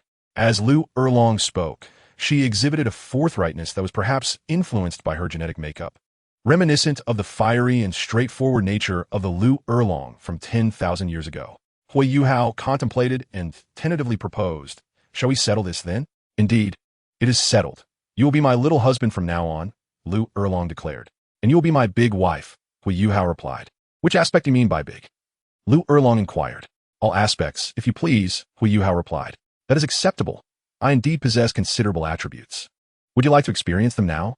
Huo Yuhao's eyes sparkled with interest. "Can we do that now?" Liu Erlong playfully tapped Huo Yuhao on the head, her lips curling into a cheeky smile. "You should grow up quickly. You haven't even matured fully yet." Huo Yuhao retorted, "Why do you say such things? Besides, how would you know if I've matured?" Liu Erlong smirked. "How could I not know? I caught a glimpse when you went to the restroom." Huo Yuhao was rendered speechless. After uttering those words, Liu Erlong stood up, brushing off her attire. "All right, Yuhao, I won't chat with you any longer. I will continue to observe the surroundings." Huo Yuhao nodded. "All right then." Liu Erlong smiled. "Oh, by the way, there's one more thing. I quite like Xiao Wu's underwear. Give me a few when you can. I also want some of her lingerie and a few sanitary napkins, as I might need them soon." "Certainly, given my capabilities, a slight delay would pose no problem. However, why should I delay? To be a liberated woman, why should women complicate matters for one another, right?" With that, Liu Erlong departed in a flurry. Upon hearing her words, Yuhao pondered for a moment before shaking his head. Subsequently, he began to browse through the luxury items in the system shop for Liu Erlong. Naturally, Huo Yuhao perused only the most extravagant brands. Yet, in terms of pricing, they were merely 50 points more expensive than ordinary brands, adhering to the principle of raw materials, whereby typically a dozen points could procure an entire wardrobe's worth. Among his purchases were indeed undergarments, bras, and other enticing items. As for stockings, to prevent the risk of varicose veins in women's legs, he prudently acquired an assortment in various colors. After a moment's contemplation, Huo Yuhao decided to procure a few for Xiao Wu and Xiao Yixin as well, ensuring the styles were slightly smaller. Furthermore, he thought of Jiang Nan and, on a whim, purchased a few for her, including some for her mother. Thus, within a short span, Huo Yuhao expended over 100 points, acquiring 6 or 7 wardrobes. Without further hesitation, he retrieved the foundation-building spirit liquid recently provided by the system and began to consume it, feeling his body gradually refine with each sip. Time flowed on, and in the blink of an eye, 10 days had passed. Shrek City, an independent city, lies at the juncture of the 3 great empires and borders the Stardow Forest. To the northwest of Shrek City is the heavenly Soul Empire. To the east lies the Doling Empire, while the southern expanse is occupied by the Star Luo Empire. Positioned slightly to the east of the southern region is the Stardow Forest. At this moment, 120 miles south of Shrek City, within the territory of the Star Luo Empire, there exists a quaint town known as Sodo Town. The nomenclature of Sodo Town is intricately linked to remnants of history from a millennium past. A millennium ago, there existed a city called Sodo City. Regarding its name, Sodo City bears a connection to Tang San from 1,000 years ago, as it was where he first attended school and where he first encountered the 6-year-old Xiao Wu. However, Sodo City was swallowed by the Spirit Empire a millennium ago, leading to a significant exodus of its population. Although the Spirit Empire ultimately fell, some of Sodo City's locals migrated elsewhere, and Sodo Town was established by a few of these inhabitants. Initially, it was merely an unnamed village, but through the passage of time, it gradually evolved into a town. The name Sodo was naturally adopted to soothe the nostalgia of the people, akin to how certain streets on the Treasure Island of Earth are named after cities on the mainland. The original Sodo City still exists, and the naming of this town as Sodo has not faced opposition from the Star Luo Empire. After all, it is but a small town's designation, and given the historical ties to figures such as Tang San from millennium ago, the sentiment was honored. Sodo Town occupies a decent expanse, surrounded by over 30 subordinate villages, and is situated in a hilly region featuring a continuous mountain range. In fact, on the Douluo continent, aside from the prominent Stardow Forest and the Sunset Forest, there exist numerous mountains and forests that are not mentioned in the original text, which is quite logical. The town is home to an academy, the illustrious and historically rich Songhui Academy, which has existed for a millennium. Chapter 31. The female version of Yi Tianming. Who dares to harm my sister? In the principal's office of Songhue Academy, the atmosphere was quite antiquated. 80 gold coins? Su, we do not sell the academy. At that moment, a 3.5-year-old girl spoke, her words somewhat garbled. Before her stood Liu Hui, a notorious local tyrant. A 3-ring soul master. What? You, a mere child, dare to speak? Liu Hui chuckled sinisterly, turning his gaze to the elderly man seated in the principal's office. The old man, with a head full of white hair, was coughing incessantly, clearly struggling to catch his breath. Xiao Wenji, come here, the principal of Songhue Academy weakly uttered, laboriously raising his arm. Hearing this, Xiao Wenji quickly scampered to the principal's side, then climbed onto his lap, nestling into his embrace while gently patting his back, whispering soothingly, "Don't be upset, don't be upset." Upon witnessing this scene, Liu Hui grinned maliciously. What a touching display. Nevertheless, I have set my sights on this academy's territory, and you have no room for resistance, understand? The principal, hearing such unreasonable words, retorted, Liu Hui, according to the surrounding land prices, the academy occupies over 20 acres, including a small mountain behind it. This constitutes Songhue Academy's foundation and assets, which are worth at least 100,000 gold coins at market value. Your offer of 80 gold coins is exceedingly insulting. Do you be scuffed? Insulting? What can you do about it? You are nothing but a bully. The old principal was nearly choked with rage at Liu Hui's demeanor. At that moment, Xiao Wenji glared at Liu Hui, sniffing disdainfully. You are a big bad guy. We dislike you and will not sell. With that, she resumed patting the principal's back. Liu Hui remained unfazed, his gaze fixated on Xiao Wenji. This girl not only showed no fear, but also dared to provoke him. And the more he observed her, the more he found her amusing. Little girl, you truly are a fearless calf. Xiao Wenji, puzzled, replied, a calf is afraid of no tiger. What does that have to do with me? Leave now. We will not sell the academy. Upon hearing this, Liu Hui was momentarily taken aback before bursting into laughter. However, his expression suddenly turned sinister as he continued to address the old principal. Principal, at your age, you're likely halfway in the grave. Perhaps you will perish here tomorrow, and I will gladly take your granddaughter. She is rather lovely. We shall see how she grows up, and if all else fails, I shall take her as a concubine.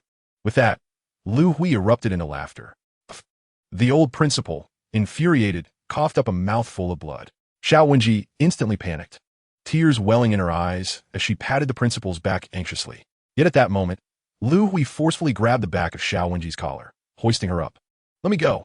Let me go. You are utterly despicable. I will fight you. Xiao Wenji kicked her legs in the air, then tilted her neck, attempting to bite Liu Hui's arm with her baby teeth. However, before she could reach, Liu Hui harshly pinched her cheek, twisting it painfully. A wave of agony surged through her, and Xiao Wenji burst into tears. Liu Hui, witnessing this, laughed heartily, finding the little girl increasingly entertaining, and raised his hand to do something further. However, Xiao Wenji suddenly ceased her crying, despite her face still twitching and her cheeks marked with evident bruises. She gritted her teeth, realizing that her tears only delighted him. Hence, she resolved not to cry, denying him the satisfaction. She then anxiously looked towards the principal, only to see him collapse, evidently overwhelmed by anger and self-loathing for his impotence. In truth, the elderly principal was over 80 years old, with his soul power barely reaching the 5-ringed Soul King level, and now afflicted by poison, he was utterly incapable of action. Observing this, Liu Hui waved his hand. Among his 3 subordinates, one produced a land deed he had purchased for himself. This is the land deed of Songhue Academy. Hasten to have this old man place his fingerprint. Wait, there's one more thing. Liu Hui picked up a pen from the side and began to scribble on another sheet of paper, revealing a contract for the sale of his granddaughter. His intent was to insult, for the wickedness of a villain is inherently inscribed in their very bones. Subsequently, his subordinates forcibly attempted to make the old dean press his handprint. The old dean clenched his fist tightly, and despite his feeble breath, he would not yield. Xiao Wenji watched as they held her grandfather's hand, beating and kicking him, delivering slaps to his face. Her heart twisted painfully, tears streaming down her cheeks as she could no longer hold back her sobs, and burst into a wail. At that moment, with a loud crash, the door was violently kicked open. Who dares to touch my sister? A blood-soaked girl, around 15 or 16 years of age, stormed in. Her coarse linen dress was drenched in blood, indistinguishable as to whether it was her own or someone else's. The hem was torn in several places, exposing her shins, which were marred with bloodstains, some still oozing. Her face was smeared with dirt and blood, obscuring her features, but her eyes shone with an astonishingly cold brilliance. Though her form swayed from blood loss, every step she took was imbued with an unassailable fierceness. Upon seeing her, Liu Hui's eyes lit up. Yi Tianming, you actually survived that mountain trap? I recall there was a 2,000-year-old soul beast there. How did you manage to escape? Yi Tianming let out a cold laugh, her figure flickering as she seized the captured Yuling in her arms during Liu Hui's moment of astonishment. Her name was Yi Tianming, a woman bearing a man's name. This was the name of her deceased brother, a legacy she inherited along with his resolve to revive Songhui Academy. Of course, her brother had uttered some incomprehensible nonsense before his demise, claiming he was merely a fragment of the consciousness of a plain-clothed woman left behind here, a 1 in a billion manifestation. Consciousness, after all, is merely a thought. In truth, the plain-clothed woman's will had the power to obliterate this world, but she had suppressed it, not out of any other reason, but because certain individuals had disgusted her, finding it too filthy and repugnant to take action. Now he was returning to another world. In that other world, there existed another Yi Tianming, with whom he intended to merge. That world held the plain-clothed woman, and bore a vastness 1,000,000 times greater than this one. Upon hearing her brother's words, Yi Tianming had not taken him seriously. At this moment, the dean weakly opened his eyes. Tianming, you're still alive? Go hurry. See if you can take your sister with you. Realizing this, he hastily added, Liu Hui has others with him. I heard from the townspeople that there's a 4-ring soul sect outside. You are injured and can't possibly fight. Liu Hui, upon hearing this, let out a raucous laugh. Do you think you can escape? Yi Tianming's gaze turned frigid as she regarded him. You wish to die, don't you? Liu Hui defiantly jutted his chin forward and slapped his own face. Come on, hit me. Strike me. I want to die. What can you do about it? Just as he finished speaking, Yi Tianming unleashed her martial spirit in an instant.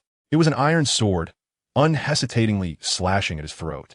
Simultaneously, her soul rings manifested, 2 yellow and 1 purple. The appearance of that purple soul ring caused Liu Hui's eyes to widen in shock. You broken through to 3 rings?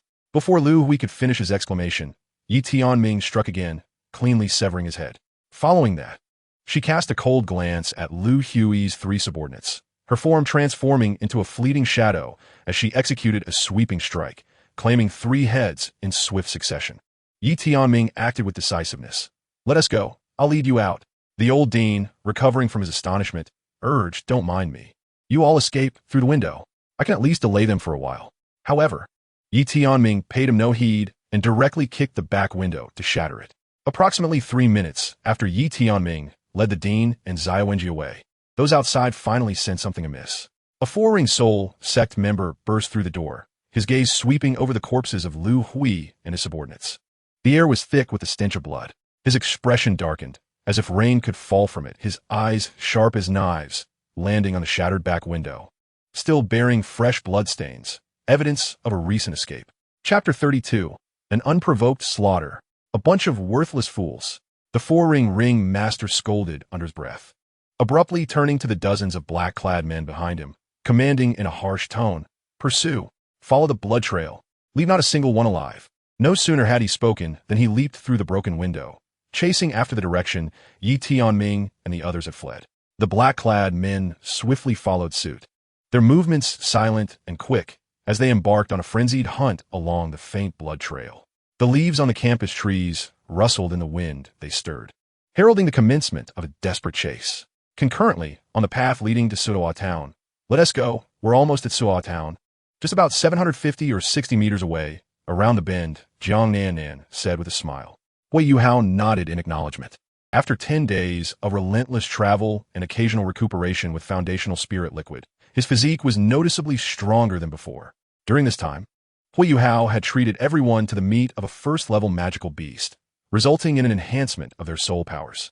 Except for Liu Erlong, who had increased by 1 level, Liu had risen by 2 levels, with the others seeing a growth of around 3 levels. Xiao Wu was at level 37, Xiao Yixian at 38, and Jiang Nannan at 36. Moreover, everyone's bodies were significantly more robust than before, having undergone considerable fortification. Liu was no longer the frail figure she once was, now appearing healthier with noticeably more flesh. Let us go. We'll eat something good once we get there, Huo Yuhao said with a smile to everyone, then continued onward. Meanwhile, he observed that the area behind the town was quite expansive, appearing relatively vast, with a dense grove of trees at the back. Just as Huo Yuhao was taking in the surroundings, two black-clad men suddenly burst forth from another thicket. One of them fixed his gaze on Huo Yuhao, rushing toward him swiftly, knife drawn, demanding, "Have you seen the old dean of Songhui Academy and those two girls?" Huo Yuhao frowned upon hearing this. "Are you assassins?" The man let out a cold laugh. "Spare me the chatter. Have you seen them?" Huo Yuhao shook his head. "I have not." At this, the black-clad man's expression turned icy as he exchanged glances with his companion, and they lunged at Huo Yuhao. One leaped into the air, revealing two soul rings, one white and one yellow, with a martial spirit that was a massive white wolf. He swung his knife towards Huo Yuhao's head. The other man swept low at Huo Yuhao's legs, wielding a curved knife, also with one white and one yellow soul ring.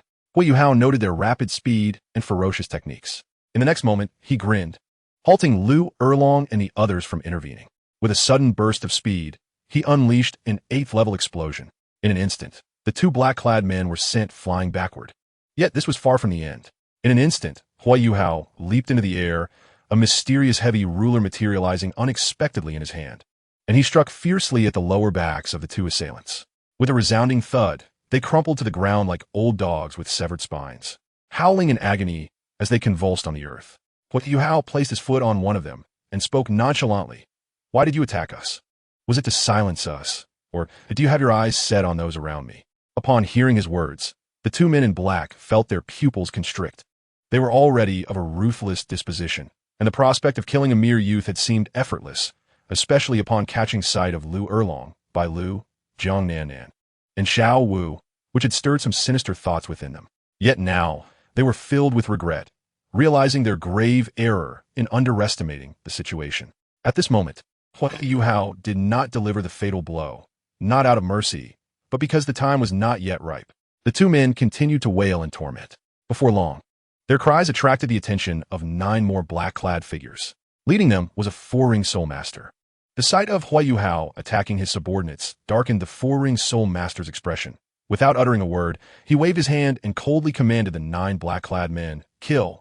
The 9 figures sprang into action, lunging toward Huo Yuhao and his companions. Huo Yuhao showed no hesitation, mirroring the gesture and firmly instructing Liu Erlong and the others, "Kill." Liu Erlong, Xiao Wu, and the rest could no longer contain themselves. Immediately upon receiving the command, they charged forward. Liu Erlong wasted no time, dispatching 5 of them with a single slap each. The remaining assailants were struck by the poisonous needles of the little medical fairy, rendering them incapacitated and writhing in agony on the ground. Subsequently, Xiao Wu seized the white tiger dagger thrown by Huo Yuhao and swiftly slashed their throats. At this moment, the 4-ring Soul Master felt a chill run down his spine. Huo Yuhao turned his gaze toward the 4-ring Soul Master, tauntingly questioning, "No more pretense? No longer treating us as mere insects? What happened to your earlier haughty demeanor?" Beads of cold sweat broke out on the 4-ring Soul Master's forehead as he forced a smile. "Young hero, we were mistaken. We failed to recognize your greatness. Please, consider our prior actions as nothing and let us go." Huo Yuhao pondered for a moment before shaking his head. He then took a few steps forward and deliberately crushed the necks of the 2 men he had previously incapacitated underfoot, ending their lives. The 4-ring Soul Master, witnessing this, quickly interjected, "Do not act rashly. We are under the jurisdiction of the mayor of Suodo Town. Attacking us means opposing the mayor himself. Moreover, our mayor has connections in the grand city of Yunluo. If you harm us, the city lord will not let this go lightly." Huo Yuhao smirked at these words. "So, you rely solely on connections? If I were to eliminate you, would you then go through all the trouble of leveraging those connections to summon the Emperor of Xingluo?" The 4-ring Soul Master was left speechless by this retort. Without further hesitation, Huo Yuhao turned to Liu Erlong and gestured, "Finish him." Liu Erlong nodded. A piercing scream echoed as the 4-ring Soul Master was sent flying several dozen meters by a powerful punch. His internal organs ruptured, leading to his untimely demise. Just then, Liu Erlong, sensing something amiss, suddenly glanced toward a nearby courtyard wall. At that moment, a blood-soaked figure skillfully scaled the wall, cautiously approaching step by step. Liu Erlong came to Huo Yuhao's side and whispered, "Yuhao, there are 2 more people inside the wall. One appears to be an elderly man on the brink of death, while the other, exuding faint energy, seems to be a child." Just then, the system's voice resonated in Huo Yuhao's mind. "Ding! A girl with exceptional talent has been detected. Aside from the main cast and known individuals, the host may recruit her into the Qian Academy. Note, this is an unexpected gain, hence the reward will be cumulative. Huo Yuhao's eyes brightened upon hearing this. He had not anticipated such fortunate news. System, do you have any information about that girl? System, the information on this suddenly appearing character is incomplete and is currently under construction. Huo Yuhao nodded at this revelation. He then refocused his thoughts, deciding to let the system gather more information before proceeding. He looked at Liu Erlong. Understood, there are still 2 individuals inside the wall, correct? Let's hold off on any actions for now. Liu Erlong nodded in agreement. The girl approaching them was none other than Yi Tianming. After approximately 2 minutes, she arrived before Huo Yuhao. Observing the carnage surrounding her, her gaze flickered as if recalling something. The turmoil in her eyes quickly transformed into determination. She looked at Huo Yuhao and spoke solemnly. Did you kill them? You have a vendetta against them, don't you? Huo Yuhao took a deep breath and replied, no vendetta, but they sought to kill me, and naturally, I had to eliminate them. Yi Tianming scrutinized Huo Yuhao. You are not from around here, are you? Huo Yuhao contemplated for a moment before being forthright. I am here to discuss a collaboration with the Tsanghue Academy. Yi Tianming's expression shifted slightly, her demeanor growing more serious as she regarded Huo Yuhao with renewed intensity. Observing her grave countenance, Huo Yuhao recalled something and inquired, are you affiliated with the Tsanghue Academy? Yi Tianming did not respond directly. Instead, she asked, do you know what collaboration you seek with the Tsanghue Academy? Huo Yuhao, sensing her curiosity, broke into a smile and produced a deep green pill from his palm, stating, this is a simple medicinal pill known as the recovery pill. I have classified it as a first-grade remedy. It possesses excellent restorative properties for bodily injuries and is effective for chronic ailments and external wounds.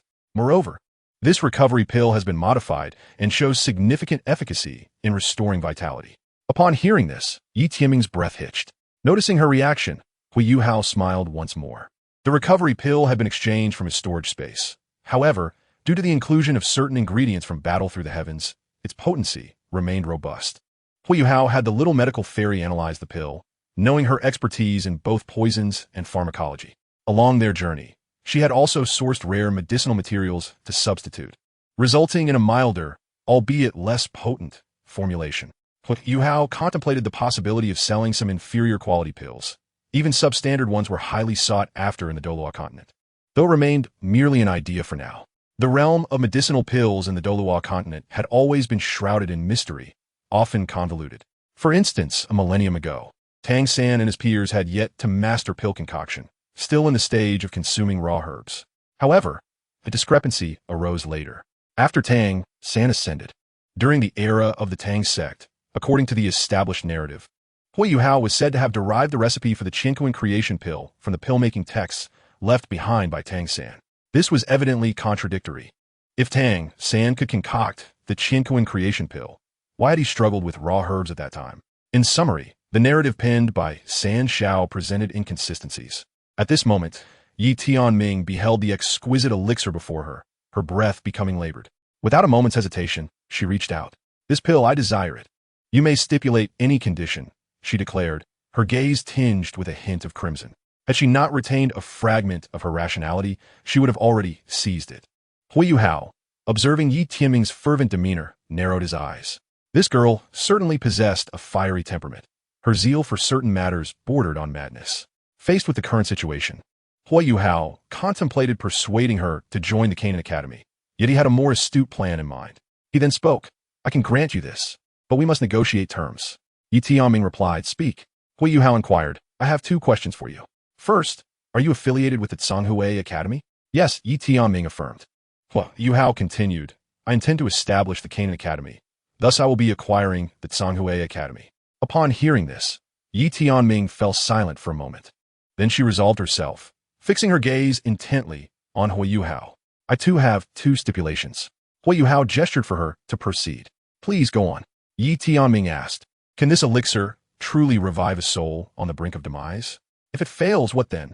Huo Yuhao responded, there's an 80% chance of success. However, if it does not succeed, I will take my leave. Very well, I shall tentatively place my trust in you. Yi Tianming conceded. Huo Yuhao inquired, in your second condition? Yi Tianming replied, the Tsanghue Academy may merge with your Qian Academy, but it must only last for 20 years. After that, we shall part ways. Huo Yuhao pondered this for a brief moment. 20 years was ample time for him to attain divinity, enabling him to contend with Tang San. As for the Canaan Academy, by that time, it might evolve into something even grander and more formidable. Yet, he contemplated further before responding. This requirement is acceptable, but after 20 years. Should you choose to re-establish the Sanhui Academy, it must remain a subsidiary of the Canaan Academy. Additionally, I shall revisit this matter with you in 20 years, at which point I shall assess your disposition. Yi Tianming nodded decisively, affirming, in 20 years, barring unforeseen circumstances, that Sanhui Academy shall naturally seek independence. Regarding the matter of becoming a subsidiary academy, she paused momentarily, then continued, I wish to see what the Canaan Academy under your stewardship will become. If it flourishes and strengthens, it shall not be deemed a mere weakling academy. Otherwise, what of your subsidiary status? Huo Yuhao chuckled at her words, nodding in agreement. Very well, that is acceptable. He subsequently handed the elixir back to Yi Tianming, who accepted it without hesitation and hastened towards the adjacent courtyard wall. Her body trembled slightly, wounds reopening and staining her feet with blood. Yet, she paid it no heed, persevering nonetheless. At that moment, Xiao Wu approached Huo Yuhao, nudging his arm. Yuhao, this girl is quite ruthless towards herself. Her actions are decisive. Huo Yuhao nodded in affirmation. Xiao Yixian contemplated for a moment before adding, moreover, I can discern a fierce determination in her eyes, a hint of madness. She may well become a formidable force in the future. The Yuhao acknowledged this with a nod, stating, indeed, just now she resembled a female lunatic. Nearby, Liu Erlong, sensing the atmosphere, remarked, Yuhao, if this girl is nurtured properly, I have a strong feeling she will become a prodigious talent or a formidable leader. Huo Yuhao nodded in agreement, then began to await her return. Approximately half an hour later, within the courtyard. Chapter 34. Sweetened bullets and a balance of grace and power. Inside the courtyard, a desolate expanse lay before them, overgrown with weeds. Sister, the headmaster has awakened. He is different now, filled with vigor, and the wrinkles on his face seem to have diminished. I am so overjoyed. Xiao Wenji's tear-streaked face broke into a radiant smile. However, as she grinned, her expression shifted to one of concern as her stomach grumbled audibly, clearly indicating her hunger. Yi Tianming, observing this, instinctively retrieved a half-eaten, hard biscuit from her pocket and handed it to Yi Ling, little sister. Eat this for now. I will prepare more food for you shortly. All right, sister, Xiao Wenji replied. Yet, suddenly recalling something, she hesitated to eat, instead offering the biscuit back to Yi Tianming. Are you hungry? You should eat first. Witnessing this, Yi Tianming felt an inexplicable pang of tenderness. There was no time for hesitation. More importantly, the headmaster had awakened. The old headmaster gazed at Yi Tianming with astonishment. What did you give me earlier? Yi Tianming replied. I encountered someone who provided me with an elixir. Sensing its rich life force, I administered it to you. The old headmaster's heart raced at her words. What exactly transpired? Yi Tianming recounted her encounter with Huo Yuhao succinctly, including the details of Huo Yuhao slaying several four-ring soul kings and the terms he proposed regarding the Sanhui Academy. Before long, the old headmaster's expression grew solemn. Very well. I shall go outside to investigate. Tianming, do not approach just yet. If they are ill-intentioned, you are our academy's last hope. Yi Tianming, hearing this, smiled coldly. Grandfather, you need not worry. If that person truly wished to harm us, there would be no need for subterfuge with an elixir. We shall go together. The old headmaster pondered for a moment before nodding in agreement. This girl had always possessed a decisive character. All right, let us proceed. He instructed Yi Tianming to take good care of her sister. Yi Tianming gently ruffled Xiao Wenji's hair, feeling a surge of affection. The old headmaster, taking advantage of the situation, sighed and then silently rose to assess his condition. He had indeed recovered significantly. Once at 80 years old, he now felt as if he were in his 70s, and he promptly scaled the courtyard wall. At that moment, the old headmaster's gaze fell upon Huo Yuhao in the distance. His eyes filled with curiosity and scrutiny as he approached him directly. Following closely behind him were Yi Tianming and her little sister. Xiao Wu, Xiao Yixian, and the others' gazes were primarily fixed on the little girl. Xiao Wenji's large, watery eyes glistened with tears, making her exceedingly adorable. Yet, her appearance was disheveled, her petite frame looking frail, and she clutched the hard biscuit tightly, having carefully tucked it away without consuming it. Her demeanor was both considerate and heart-wrenching. Seeing the situation, Xiao Wu and the others furrowed their brows, their hearts heavy with mixed emotions. At this juncture, the old headmaster stood before Huo Yuhao, clasping his hands in gratitude. Young brother, I thank you for your earlier act of salvation. Huo Yuhao nodded modestly. It was but a trifling matter, not worthy of mention. The old headmaster then got straight to the point. Young brother, I have heard you intend to merge with the Zhonghui Academy? Huo Yuhao affirmed, indeed. The old headmaster narrowed his eyes. Might we discuss this in detail? Huo Yuhao smiled in response. Certainly, but first, shall we share a meal? The old headmaster nodded, though a hint of embarrassment crossed his face. Logically, given Huo Yuhao's life-saving deed, he ought to treat him to a meal. However, there was scarcely any food left in the academy. At this moment, Yi Tianming spoke up. I will venture into the forest behind to hunt a couple of soul beasts. However, Huo Yuhao shook his head in response. There is no need for that. I shall be your leader henceforth. Let me take charge from here, if you please. Hearing this, the old dean furrowed his brow and cast a scrutinizing glance at Huo Yuhao. Yi Tianming also fixed her gaze on him for a moment before breaking into a smile. Very well, I am curious to see how you intend to organize things. With that, she refrained from further comment, her mind intrigued by Huo Yuhao's forthcoming plans. After all, being a leader is no trivial task. Huo Yuhao, not one for excessive words, simply pointed towards the somewhat dilapidated entrance of the academy and said, let us proceed to the academy to discuss. The old dean hesitated briefly before nodding in agreement. Thus, half an hour passed. Within the academy's worn-out kitchen, a simple array of chicken, duck, and fish was being prepared as homely dishes. The cook, Bai Lu, was reasonably skilled, while her daughter, Jiang Nan assisted her. Next door, 2 bathing tubs were set up. Beside one tub sat Xiao Wu and Xiao Yixian. Inside a small tub, Xiao Wenji played shyly with water, allowing the pretty elder sisters before her to help her wash. Xiao had also brought her a small lollipop from Huo Yuhao, which the little girl now obediently sucked on, momentarily forgetting her hunger. Meanwhile, in the other tub, Yi Tianming said little, simply shedding her outer garments and submerging herself in the water. Xiao Wu then produced a small vial of diluted foundation spirit liquid, adding a few drops to the tub. Even in its diluted form, the effects of the foundation spirit liquid were still remarkable, significantly alleviating Yi Tianming's injuries. With a complex expression, Yi Tianming looked at Xiao Wu. Such a precious item, and you are giving it to me so readily? Xiao Wu chuckled. We are all comrades. What is there to hesitate about? Yi Tianming cast a complicated glance at Xiao Wu, closed her eyes, and felt a whirlwind of emotions within her. It had been a long time since she had experienced such camaraderie among friends.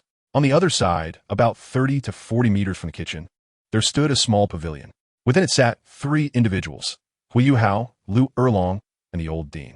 Huo Yuhao leisurely poured tea for Liu Erlong and the old dean. The hot tea was simply boiled water from the kitchen, while the tea leaves were discreetly taken from his spatial storage, a modest green tea. At this moment, a series of soul rings appeared beneath Liu Erlong's feet, 2 yellow, 2 purple, and 3 black. The ethereal image of a thunderous Tyrannosaurus Rex flickered momentarily. Once Liu Erlong had displayed her soul rings, Huo Yuhao finished pouring the tea. He looked at the old dean with a smile. Old dean, what details do you wish to discuss with me next? The old dean gazed at Huo Yuhao, a wistful smile appearing on his face. Young brother, what more can I say? Firstly, this young lady possesses a soul ring configuration of 7 rings, a soul sage with a blue lightning tyrant dragon martial soul. And from my observations, it appears to be a variant with fire attributes. I am but a 5-ringed soul master, and thus feel inadequate. He continued, moreover, here in the kitchen, we are being treated to a feast of fish and meat, and you unhesitatingly allowed Tianming to heal her wounds. I find myself at a loss for words. Huo Yuhao nodded at this remark. This was precisely the effect he wished to achieve. A sweet approach first, followed by Liu Erlong's straightforward demonstration of her soul rings, could also be seen as a subtle show of strength. Subsequently, the old dean began to introduce the current situation of the academy to Huo Yuhao.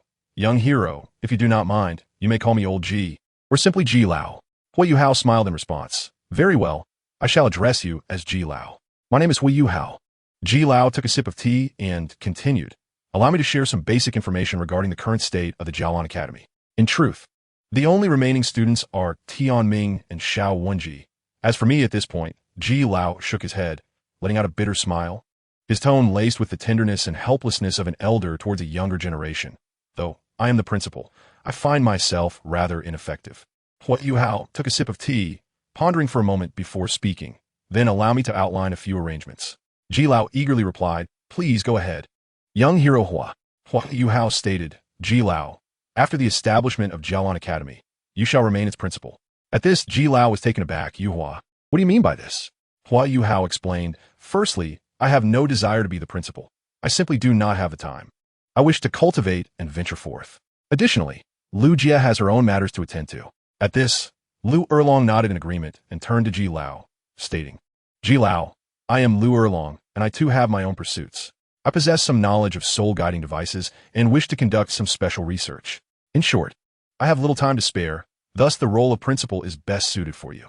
She paused before adding, moreover, Jilao, you have been principal before, undoubtedly possessing substantial teaching experience. It is only fitting for you to continue in this role.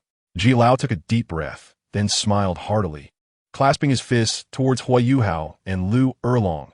Very well, I shall shamelessly continue in this capacity as principal. Huo Yuhao responded with a smile. Then, congratulations, Jilao, on your continued tenure.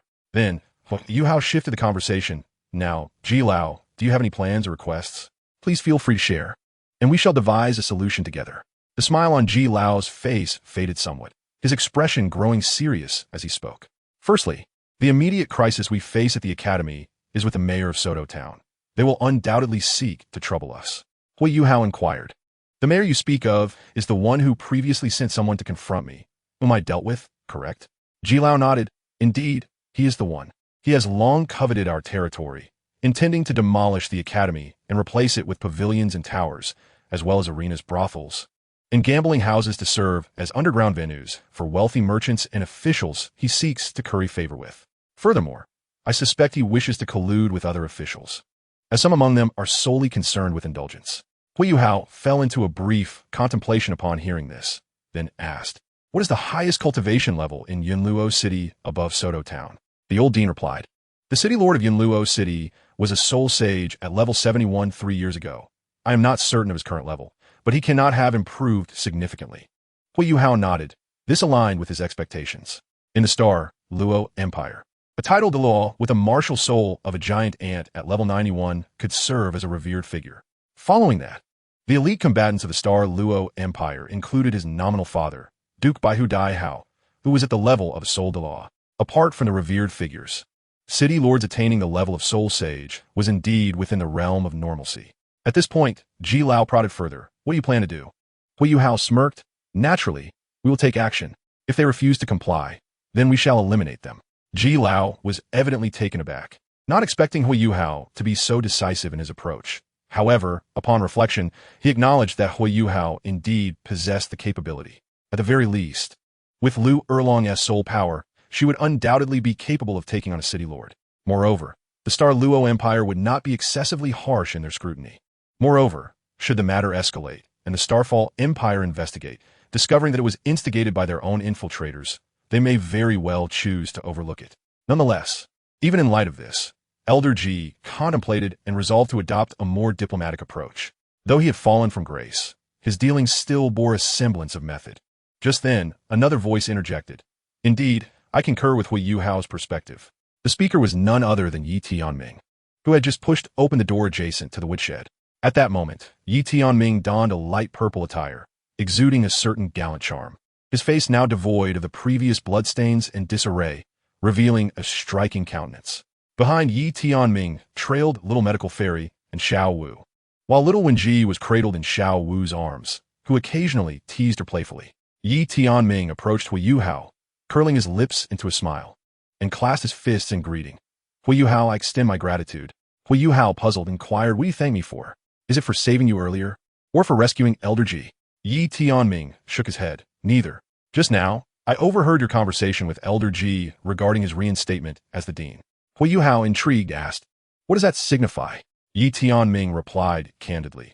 It signifies your regard and concern for us, as well as your genuine desire to see the academy flourish. You are indeed a person capable of great accomplishments. Taken aback, Huo Yuhao queried, is that truly your assessment? Yi Tianming affirmed with a nod. Indeed, that is my belief. He then continued, regarding the matter of the town mayor, I wish to handle it personally. Huo Yuhao probed, what are your intentions? Yi Tianming stated resolutely, this mayor of Nodding Town is a tyrant, oppressing both men and women.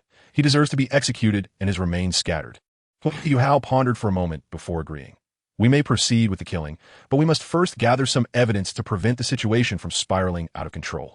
If certain individuals were to seize upon this, they might portray us as brigands in the eyes of the uninformed. Yi Tianming's gaze flickered at this remark. Your foresight is truly commendable. Huo Yuhao chuckled. Naturally, one must always consider 3 steps ahead, mustn't T1? Yi Tianming cast a deep look at Huo Yuhao and then clasped his fists again. From this moment forth, I, Yi Tianming, wholeheartedly acknowledge you and am willing to follow you, joining the Qian Academy. Huo Yuhao was surprised and somewhat speechless. What? Did you not respect me before? Yi Tianming candidly replied, I did not, as you're younger than I. To me, you seemed merely wealthy or possessing some background, establishing this academy as a mere pastime. However, it is evident now that you are not so superficial. Furthermore, my willingness to advocate for violence indicates you are not a man of mercy. And I too have an affinity for bloodshed, which aligns well with my character. Yi Tianming continued. However, our earlier agreement still stands. Although I have chosen to follow you, I still intend to establish the Zhonghui Academy. Huo Yuhao nodded. Very well. At least you are now genuinely willing to join us, are you not? Yi Tianming affirmed. Indeed. Just then, the system's voice suddenly chimed in. Chapter 36. Rewards, the Inherent Amethyst Crystal Source. Ding. Congratulations to the host for acquiring Yi Tianming and having him join the Qian Academy. Reward 1. Congratulations to the host for receiving a vial of Amethyst Crystal Source from the Amethyst-Winged Lion King. Reward 211,000 points. The system ceased its announcements, leaving Huo Yuhao contemplating why there were only these 2 rewards. System, host, please be content. The rarity of the Amethyst Crystal Source is exceedingly high. In the past, Yao Lao ventured into the lairs of 8 amethyst-winged lions and found nothing. Had it not been for the host triggering the dual rewards for undisplayed characters, such treasures would have been unattainable. Nodding in agreement, Huo Yuhao acknowledged the validity of the system's logic and continued. System, I have completed the Qian Academy. Is it not said that upon its establishment, there should be a 5-star reward upon completing the main quest? Why have I not received it? System, the host must first hang the Qian Academy sign and have at least 7 students to qualify for the minimum standard of a 5-star reward. Huo Yuhao nodded. I see. So, the current members of the Qian Academy include myself, Xiao Wu, Little Medical Fairy, Jiang Nanan, Yi Tianming, and let's not forget to include her sister, along with Liu Erlong and the Elder Dean, as well as Jiang Nanan's mother by Liu. That should suffice. System, host. Adding a 3.5-year-old girl to the Qian Academy is already on the edge of a bug. Please refrain from further testing. Additionally, teachers and deans do not count among the students, so do not overthink it. Upon hearing this, Huo Yuhao chose not to pursue the matter further. He already had 6 members. He would devise a way to initiate the academy and recruit 1 more student. It would be quite simple, as there were numerous villages surrounding the town. At that moment, Bai Lu's voice called out from a distance. Yuhao, the meal is ready. Huo Yuhao returned to his thoughts and summoned everyone to commence dinner. Adjacent to the academy's woodshed was a modest dining hall, featuring only a slightly larger round table, its legs appearing somewhat short, propped up by a stone. The table was somewhat worn but still functional, sturdy enough for seating. Additionally, there was an array of delectable dishes, including fish, meat, stir-fried chicken, a pot of stewed lamb, and a pot of lamb soup. During the meal, Yi Tianming did not hold back, having been famished. He boldly seized a lamb leg and ladled 2 large bowls of lamb soup, devouring heartily. He paid no heed to the fish or meat, as they were troublesome due to their bones, preferring simply to fill his belly with whatever was readily consumable. In contrast, little Wenji appeared much more demure. She had changed into a simple purple princess dress, its hem fluffy, adorned with delicate silver thread patterns, resembling the purple robes often worn by Yi Tianming. Xiao Wu tied a small scarf around her neck to prevent any mess. Little Wenji, with her cheeks puffed, nibbled daintily on lamb meat, occasionally sipping lamb soup, exuding cuteness and sweetness, thanking everyone with a soft voice. Meanwhile, she felt that today in the dining hall was the happiest day of her life, finally relishing so many delicious dishes. Noticing her sister in a new dress, Yi Tianming's face softened, and he turned to Huo Yuhao, sincerely expressing, "Thank you." Huo Yuhao naturally shook his head, indicating no need for such formalities. Soon after, everyone began to eat. Of course, during the meal, Huo Yuhao also engaged in conversation with the Elder Dean, discussing not only the matter of dealing with the town mayor, but also the future development of the Qian Academy. First and foremost, Earning revenue was essential. However, the elder dean also suggested to Huo Yuhao that, after resolving the mayor issue, they would undoubtedly uncover a significant amount of embezzled funds, potentially amounting to over 100,000 gold coins. With such wealth, they could enhance the conditions for the students, leading to notable transformations within the newly established Qin Academy. While it would still not resemble those prestigious institutions, it would at least have a semblance of order. Subsequently, they broached the topic of student recruitment. Addressing this matter, Huo Yuhao directly asked the elder dean for his insights. Old Master Ji, regarding the issue of student enrollment here, are there any other academies in the town of Notting? If not, where do the children attend school? Old Master Ji replied, our academy is a primary institution, a rule established thousands of years ago. For instance, Tang San, from millennium ago, attended our primary academy in Notting City from the age of 6, when he awakened his martial soul, until he was 12, before proceeding to Shrek Academy. Thus, we only enroll youths aged 6 to 12. As for the enrollment issue, there is indeed only our academy in Notting Town. Originally, there were over 30 villages beneath Notting Town, each with approximately 300 households, totaling over 9,000 households, with an average of 3 to 4 individuals per household, resulting in a total population of about 30,000 in the town. Huo Yuhao nodded, unintentionally recalling the small towns of Earth, which boasted a population of around 60 to 70,000. Here, with a mere 30,000, it seemed halved yet still reasonable. After all, the Sun-Moon Empire looms nearby, and border conflicts are frequent. A reduced population is not surprising. At this moment, Old Master Ji continued. Furthermore, the population aged 6 to 12 constitutes approximately 8%, around 2,400 individuals. However, among these 2,400, only about 30% possess the potential to awaken their martial souls. After awakening, those with soul power above level 3, including the most ordinary martial souls, are filtered out by 90%. Consequently, the number of students ultimately able to attend the academy is roughly between 70 and 100, averaging about 3 from each village. Yet, these individuals do not enroll in our humble academy. Rather, they choose to attend school in the neighboring town. Huo Yuhao pondered for a moment and then inquired, do you not hold any free martial soul awakening events? Chapter 37. A reflection on the Spirit Hall after 10,000 years. Upon hearing this, Old Master Ji's expression grew complex, yet he nodded graciously. Indeed, awakening a martial soul incurs a fee. When the Spirit Hall existed a millennium ago, this service was provided free of charge. Now that the Spirit Hall has vanished, the responsibility has fallen to the Empire. However, due to the Empire's prolonged conflicts, awakening a martial soul also requires payment, which, though not exorbitant, is sufficient to constitute a month's living expenses for some impoverished families in the town. Therefore, the willingness to awaken martial souls is exceedingly scarce. At this point, Old Master Ji wished to mention that a millennium ago, the Spirit Hall also provided gold soul coins to soul masters. Of course, the issuance of these coins was the Empire's responsibility, but it was only through the existence of the Spirit Hall that they were distributed. Alas, such privileges have long since been abolished. Suddenly, Huo Yuhao recalled the lore of Douluo continent and asked, as long as one is born on Douluo continent, they possess a martial soul, correct? At the very least, they would have a soul power of 0, unable to advance, yet a martial soul nonetheless. Am I right? In response, Old Master Ji hesitated for a moment, taken aback that Huo Yuhao would pose such a question that every inhabitant of Douluo continent should know, and then replied, yes, upon reaching the age of 6, everyone awakens a variety of martial souls, with rare exceptions. Huo Yuhao exchanged a brief glance with Old Master Ji and continued, Dean, are you capable of awakening martial souls? Old Master Ji nodded. Indeed, I can. In the past, before my injury, I would awaken the martial souls of children from the surrounding villages for free. Back then, there were still some students attending, but that was a decade ago. After an unfortunate incident involving the town mayor, I was betrayed. Huo Yuhao pressed on. How is your health now? Old Master Ji replied, Yuhao, the elixir you provided me has worked wonders. After a day or two of rest, I will be able to move freely again, making the awakening of martial souls entirely feasible. Huo Yuhao looked at Old Master Ji and asked, what is your current soul power level? Old Master Ji, somewhat embarrassed, said, my soul power is currently at level 56. After all, at over 80 years of age, achieving just over 50 levels is rather modest. Upon hearing this, Huo Yuhao nodded.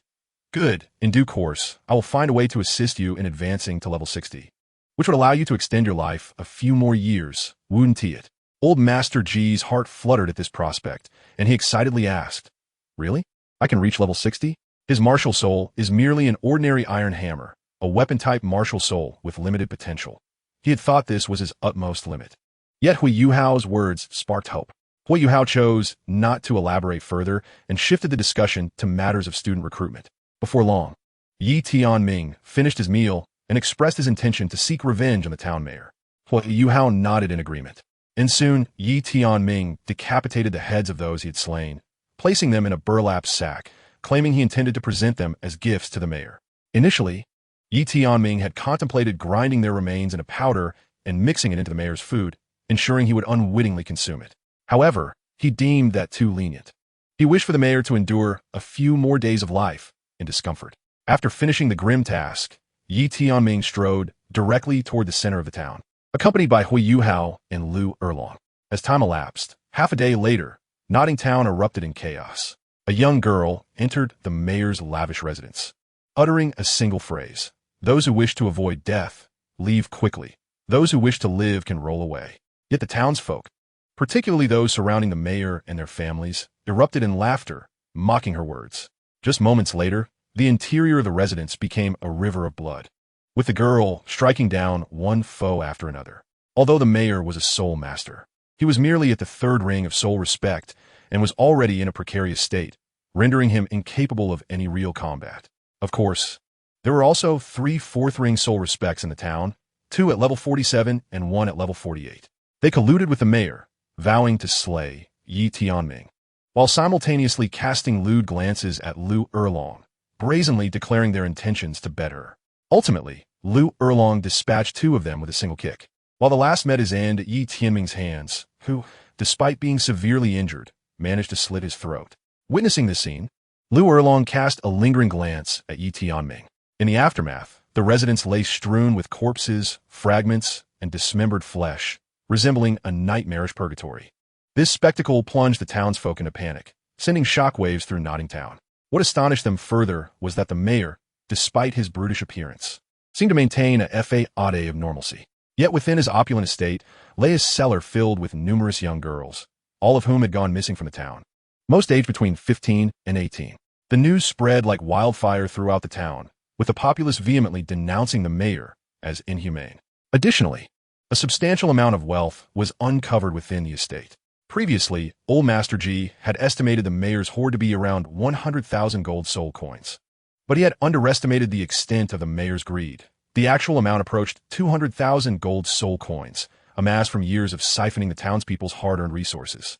However, Liu Erlong played a clever trick, claiming 15,000 gold soul coins for herself, while distributing the remaining 5,000 and various other valuables among the townsfolk, proclaiming, "These were all extracted from the mayor. They're the fruits of your labor." Tempted by the allure of wealth, each individual received 1 or 2 coins, or even 10, with 1 gold coin equating to 100 silver coins, proving to be a substantial and unexpected windfall. Thus, the townsfolk erupted in fury, denouncing the mayor as a scoundrel and extolling Yi Tianming as a savior of the people. A massacre had unexpectedly transformed into a hymn of praise. Now before dusk, Liu Erlong had brought Yi Tianming along with 28 young maidens to stand before Huo Yuhao. Liu Erlong spoke first. Yuhao, the mayor had imprisoned a total of 136 young girls. Now, aside from those who have families or know where they belong, there are still 28 who are homeless. Upon hearing this, Huo Yuhao gazed at the 28 maidens. They appeared ragged in their attire, yet their complexions were relatively decent, albeit pale, and they trembled as they looked at Huo Yuhao. Huo Yuhao then addressed them. "You will live here at the academy. Some of you may work as gardeners, while others can handle laundry, cooking, and boiling water. Would you be agreeable to this?" A 17-year-old girl, slightly older than the rest, immediately responded, "We are willing." Another timid 15-year-old girl added, "As long as we are given something to eat, we have nowhere else to go." A frail-looking maiden chimed in, "It doesn't matter if we don't have enough to eat. As long as we don't starve to death, we will manage." Finally, a 14-year-old girl, summoning her courage, looked at Huo Yuhao and said, "We are capable of doing other tasks as well. Should you require, we can do those, as long as we are provided with food and shelter." Huo Yuhao, observing their timid and trembling demeanor, gritted his teeth. At that moment, Liu Erlong interjected, Yuhao. These 28 girls are all quite lovely. They have no family and lack the means to protect themselves. If they remain outside, the consequences will be dire. Starvation would be a fortunate fate. Otherwise, they might be abducted and used as toys for amusement, or even worse, end up in establishments that exploit them, becoming courtesans. Given their beauty, she glanced at Huo Yuhao, her words trailing off. In truth, she wanted to convey that these young women would prefer to follow him rather than be forced to endure unspeakable indignities with various men. At least with Huo Yuhao, they would find some semblance of purity. However, this was merely Liu Erlong's perspective, albeit one that resonated with the thoughts of the maidens. Unaware of their internal struggles, Huo Yuhao nodded in agreement. Very well. You shall reside here from now on. As long as you abide by the rules, there will be no issues. The 28 young maidens immediately nodded in joy. As the evening approached, Huo Yuhao called out to Xiao Wu and Jiang Nanan, instructing them to take the 28 maidens to wash up. Dinner time was upon them, and after their baths, they would dine together. As for the provisions, Xiao Wu's storage soul guide contained a substantial amount of meat that Huo Yuhao had previously provided, so this was hardly a concern. Once the arrangement for the young maidens were complete, Liu Erlong produced 2 storage soul guides and continued, Yuhao, within these 2 guides, one contains 150,000 gold coins, while the other holds a collection of basic gold and silver jewelry. Huo Yuhao nodded, but did not take them. Instead, he inquired, are there only these 2 storage soul guides? Liu Erlong replied, indeed, there are only these 2. However, the grade of these guides has reached the level of a second-tier storage soul guide, with one having an approximate capacity of 10 square meters. This is merely a small town, and the mayor, being rather miserly, deemed it sufficient. Anything beyond that seemed meaningless to him. After Liu Erlong's explanation, Yi Tianming interjected. Huo Yuhao, if you wish to procure storage soul guides, you can go to Yunluo City. There's an academy there known as Yunluo Academy, which specializes in the crafting of soul guides, including low-grade storage soul guides. Generally, a first-tier storage soul guide has a capacity of about 5 square meters and costs roughly 2,000 soul coins. Then there are the second to third tiers, with the prices doubling as one ascends to the 4th tier. Huo Yuhao nodded in understanding, recalling events from Douluo. The most affordable storage soul guides are actually found in the Sun-Moon Empire, known for its focus on soul guides. The original text suggested that a typical 3rd-tier soul guide there could be purchased for merely 5 or 600 gold soul coins. Thus, acquiring soul guides is indeed contingent upon one's geographical location. At this juncture, Liu Erlong added, Yuhao, regarding storage soul guides. I possess theoretical knowledge in the realm of soul engineers from the Sun-Moon Empire. The rank of a soul engineer is generally linked to one's soul power. I am currently a 7-ring soul sage. In theory, a 7-ring soul sage represents a threshold for 7th to 9th level soul engineers, qualifying one as a high-level soul engineer.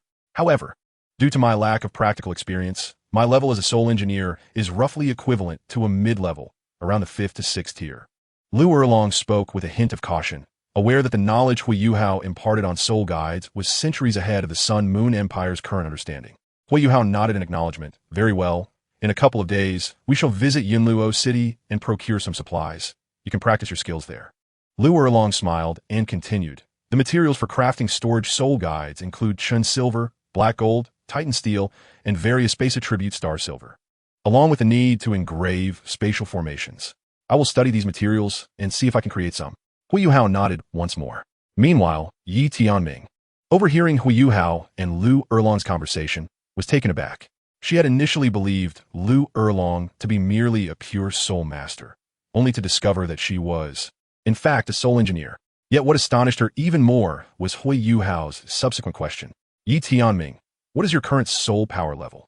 Yi Tianming replied, I am a 32nd level soul master. When I absorbed my 3rd soul ring, it was originally 700 years old, but I absorbed a 2,000-year soul ring, which significantly boosted my soul power beyond the norm. Huo Yuhao continued, do you find it challenging to reach the 4-ring soul master level within 6 months? Yi Tianming was startled by this inquiry, but responded pragmatically, as a soul master. It is quite commendable to level up by 1 tier every 3 months during the soul master phase. However, I can accelerate my training. Even so, I can only ensure that within 6 months, I will achieve 1 level per month. As she spoke, a sense of pressure unexpectedly mounted within her. She had resolved to explore the nearby mountain forests, and if necessary, venture into the Stardew Forest. She believed that by constantly facing life and death situations, she could awaken her latent potential. As long as she was alive and had breath left, she would continue to strive. Hearing her words and witnessing the fervor in her eyes, Huo Yuhao shook his head. You are too impatient in your cultivation. I will provide you with some auxiliary training resources which should enhance your talent further, allowing your soul power to increase by 3 or 4 levels. Thus, reaching level 40 within 6 months should be quite feasible. With this, Huo Yuhao contemplated for a brief moment. In truth, with his current capabilities, he could easily elevate Yi Tianming to level 37, or even higher, within a month. However, he would refrain from doing so. Huo Yuhao possessed foundational spiritual liquid, medicinal pills, and the flesh of magical beasts, in addition to the precious purple crystal source. Yet, he would not relinquish all these resources at once. This was not an act of stinginess, but rather a consideration of comprehensive interests. He would not unreservedly offer his aid simply because Yi Tianming appeared commendable, strikingly beautiful, and alluring. Such actions would be no different from sycophancy. Huo Yuhao understood human nature and intended to handle this matter with rationality. Moreover, human desires tend to escalate. Should he provide ample support this time, any subsequent offerings that fall short might leave the other party feeling unsatisfied or even breed discontent. Of course, Yi Tianming might not be such a person, but Huo Yuhao felt it necessary to proceed this way. Nevertheless, even so, Yi Tianming was taken aback upon hearing these words. You intend to grant me rare treasures to enhance my soul power? Huo Yuhao affirmed, indeed, it is the liquid that Xiao Wu released into the water while you were bathing, known as foundational spiritual liquid. It can heal injuries, augment soul power, and refine one's roots without damaging the foundation. Yi Tianming gasped upon hearing this. That truly is a remarkable item. But isn't it inappropriate for you to give it to me so freely? Well, Yuhao shook his head. You are mine, and thus it is only fitting that I share it with you. Furthermore, this is a favor that I trust you will remember and repay in the future. Yi Tianming paused for a moment, gazing at Huo Yuhao with a complex expression before breaking into a smile. Very well, I shall remember this favor. Huo Yuhao continued. How about using the foundational spiritual liquid once every 7 days? Yi Tianming shook her head in refusal. That is excessive. Such wastefulness is unnecessary. Once a month will suffice. And within 6 months, I will surely strive to reach level 40. Huo Yuhao nodded in agreement. Agreed, but do not overexert yourself. I will have Sister Erlong provide you with some guidance as well. Ultimately, do your best. Yi Tianming outwardly nodded in acceptance, yet internally resolved to reach level 40. Driven not only by the allure of his treasure, but also by Huo Yuhao's generosity. Soon, Yi Tianming pondered and inquired, Chapter 39, the official establishment of Qian Academy. Huo Yuhao, why do you wish for me to reach level 40? Is there a specific plan behind it? Huo Yuhao replied candidly. In 6 months, level 40, and then in another 6 months, I aim to ascend further. I plan to participate in the Continental Soul Master Elite Tournament a year from now. Additionally, during this year, I intend to elevate Qian Academy from a basic to an advanced institution. Upon hearing this, Yi Tianming was once again taken aback, her eyes widening in astonishment at Huo Yuhao's ambition. Participating in the Continental Soul Master Tournament was a distant memory for Tsanghue Academy. The reason was quite simple.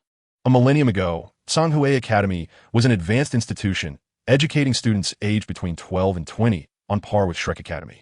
However, following the decline of Tsanghue Academy, their advanced institution gradually devolved into a basic one, catering to students aged 6 to 12.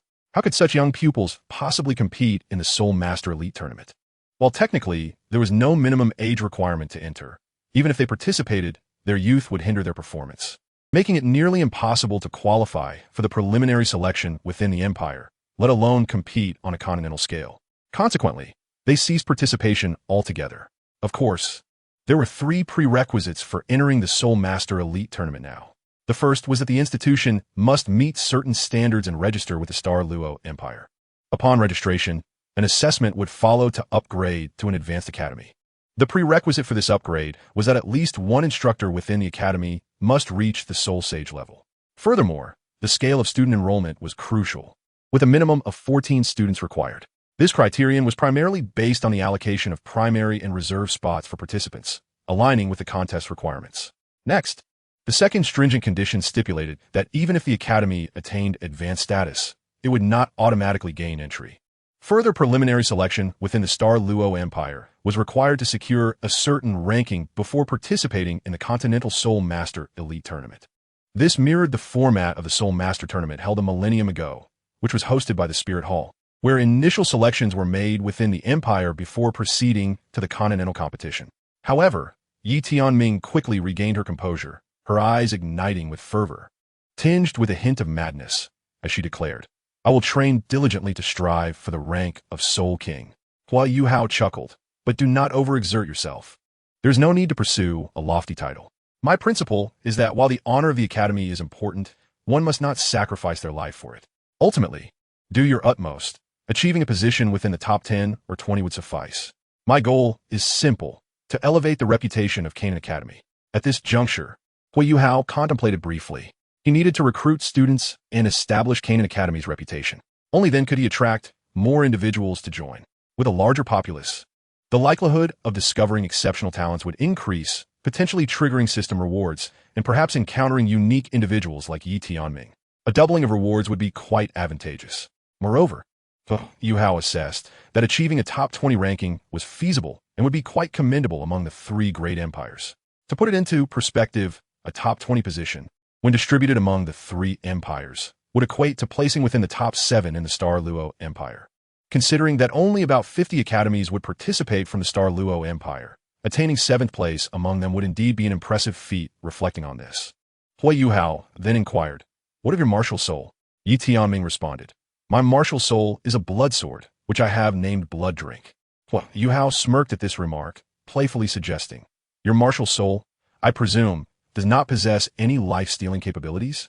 This thought reminded him of the Blood Drink sword from the game League of Legends, which granted an increase of 80 attack power along with 20 lifesteal. However, Yi Tianming's subsequent revelation surprised Huo Yuhao slightly. "My Blood Drink sword lacks lifesteal, but possesses a bloodthirsty quality, akin to a grievous wound effect. Injuries inflicted by my blade become tainted with blood evil, leading to slow recovery. Moreover, I sense that my Blood Drink sword has even greater potential for development. It seems that as battles progress, the damage it inflicts increases the amount of blood evil it absorbs, potentially forming a protective shield around me." Nonetheless, this was merely a preliminary intuition, one that emerged after I desperately absorbed my 3rd spirit ring from a blood demon wolf. Upon hearing this, Huo Yuhao nodded in understanding.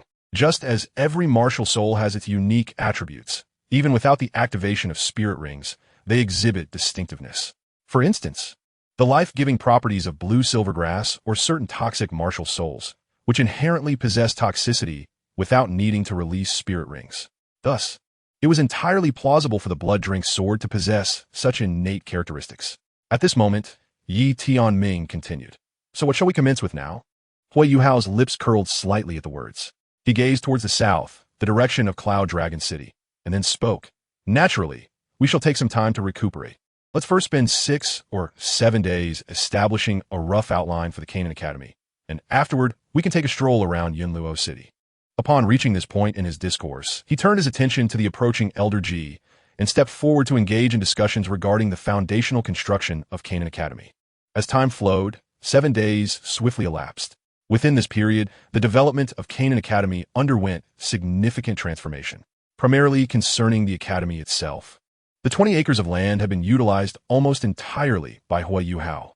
Elder Ji, with the funds provided by Huo Yuhao, initiated the construction of some elementary infrastructure. This included the renovation of the academy walls and the erection of various buildings, such as the Spirit Awakening Room, the Soul Master Training Grounds, the Soul B Specimen Hall, the basic Soul Engineering Workshop, the library, the medical room, the cafeteria, the dormitories, and the defense barrier control room. These foundational facilities comprised both 2-story and 3-story structures, giving the place a tangible semblance of a burgeoning institution. The majority of the buildings were constructed using wooden frameworks. The notable characteristic of such structures is their rapid construction time. Unlike contemporary concrete that necessitates a curing period, wooden buildings can be utilized immediately upon completion. However, at this juncture, only the basic rooms had been established. For instance, the library currently housed merely the essential texts left by the old academy. Other resources were still in the nascent stages of development. The entrance to Qian Academy had also been rejuvenated, prominently displaying the gilded characters of Qian Academy on the signboard. with a smaller inscription below indicating its current status as a primary institution. It was merely a preliminary phase. Upon meeting the necessary qualifications, it would gradually advance to a higher tier, ultimately participating in the elite Soul Master Tournament across the continent. Since Elder Ji employed primarily local artisans and villagers to assist, the establishment of Qin Academy quickly became the talk of the entire town, with neighboring villages also taking note. Yet, what truly astonished the small town was the announcement of several policies by Qin Academy. The policies were as follows. 1. Free awakening of martial souls. 2. Free enrollment, waiving all tuition and miscellaneous fees, including provisions for meals and accommodation. 3. Introduction of a financial aid program for underprivileged students and rewards for outstanding scholars, providing between 500 to 2,000 copper soul coins per half semester. Regardless of the quality of the awakened martial soul, including those devoid of soul power, students could attend classes here free of charge. However, this free education applied only to grades 1 through 6. After 6th grade, students could earn the right to continue their education through labor arranged by the academy. 5. Currently designated as a primary institution, Qin Academy aims to elevate to a higher status in the future, establishing a 12-year educational system. Throughout these 12 years, all expenses related to tuition, food, housing, and other necessities would be fully covered by the academy. In addition to these 5 conditions, Qin Academy also posted recruitment notices. 1. Hiring several gardeners and workers, with salaries ranging from 800 to 1,500 copper soul coins monthly. 2. Seeking experienced soul masters for teaching positions, with salaries to be negotiated. Instantly, these announcements ignited a fervor throughout Notting Town. Apart from the recruitment of soul masters, the preceding policies were a boon for the townsfolk, particularly families with children, as parents yearn for their offspring to receive an education. Not only could children attend school, but exemplary students could also earn rewards.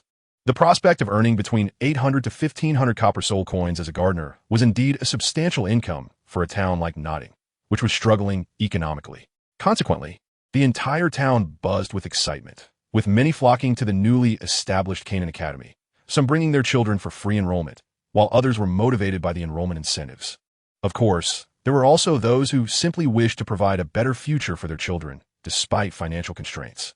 In light of this situation, Huo Yuhao entrusted Elder Ji with the arrangements for enrollment and daily operations, while Bai Lu would temporarily oversee logistical aspects.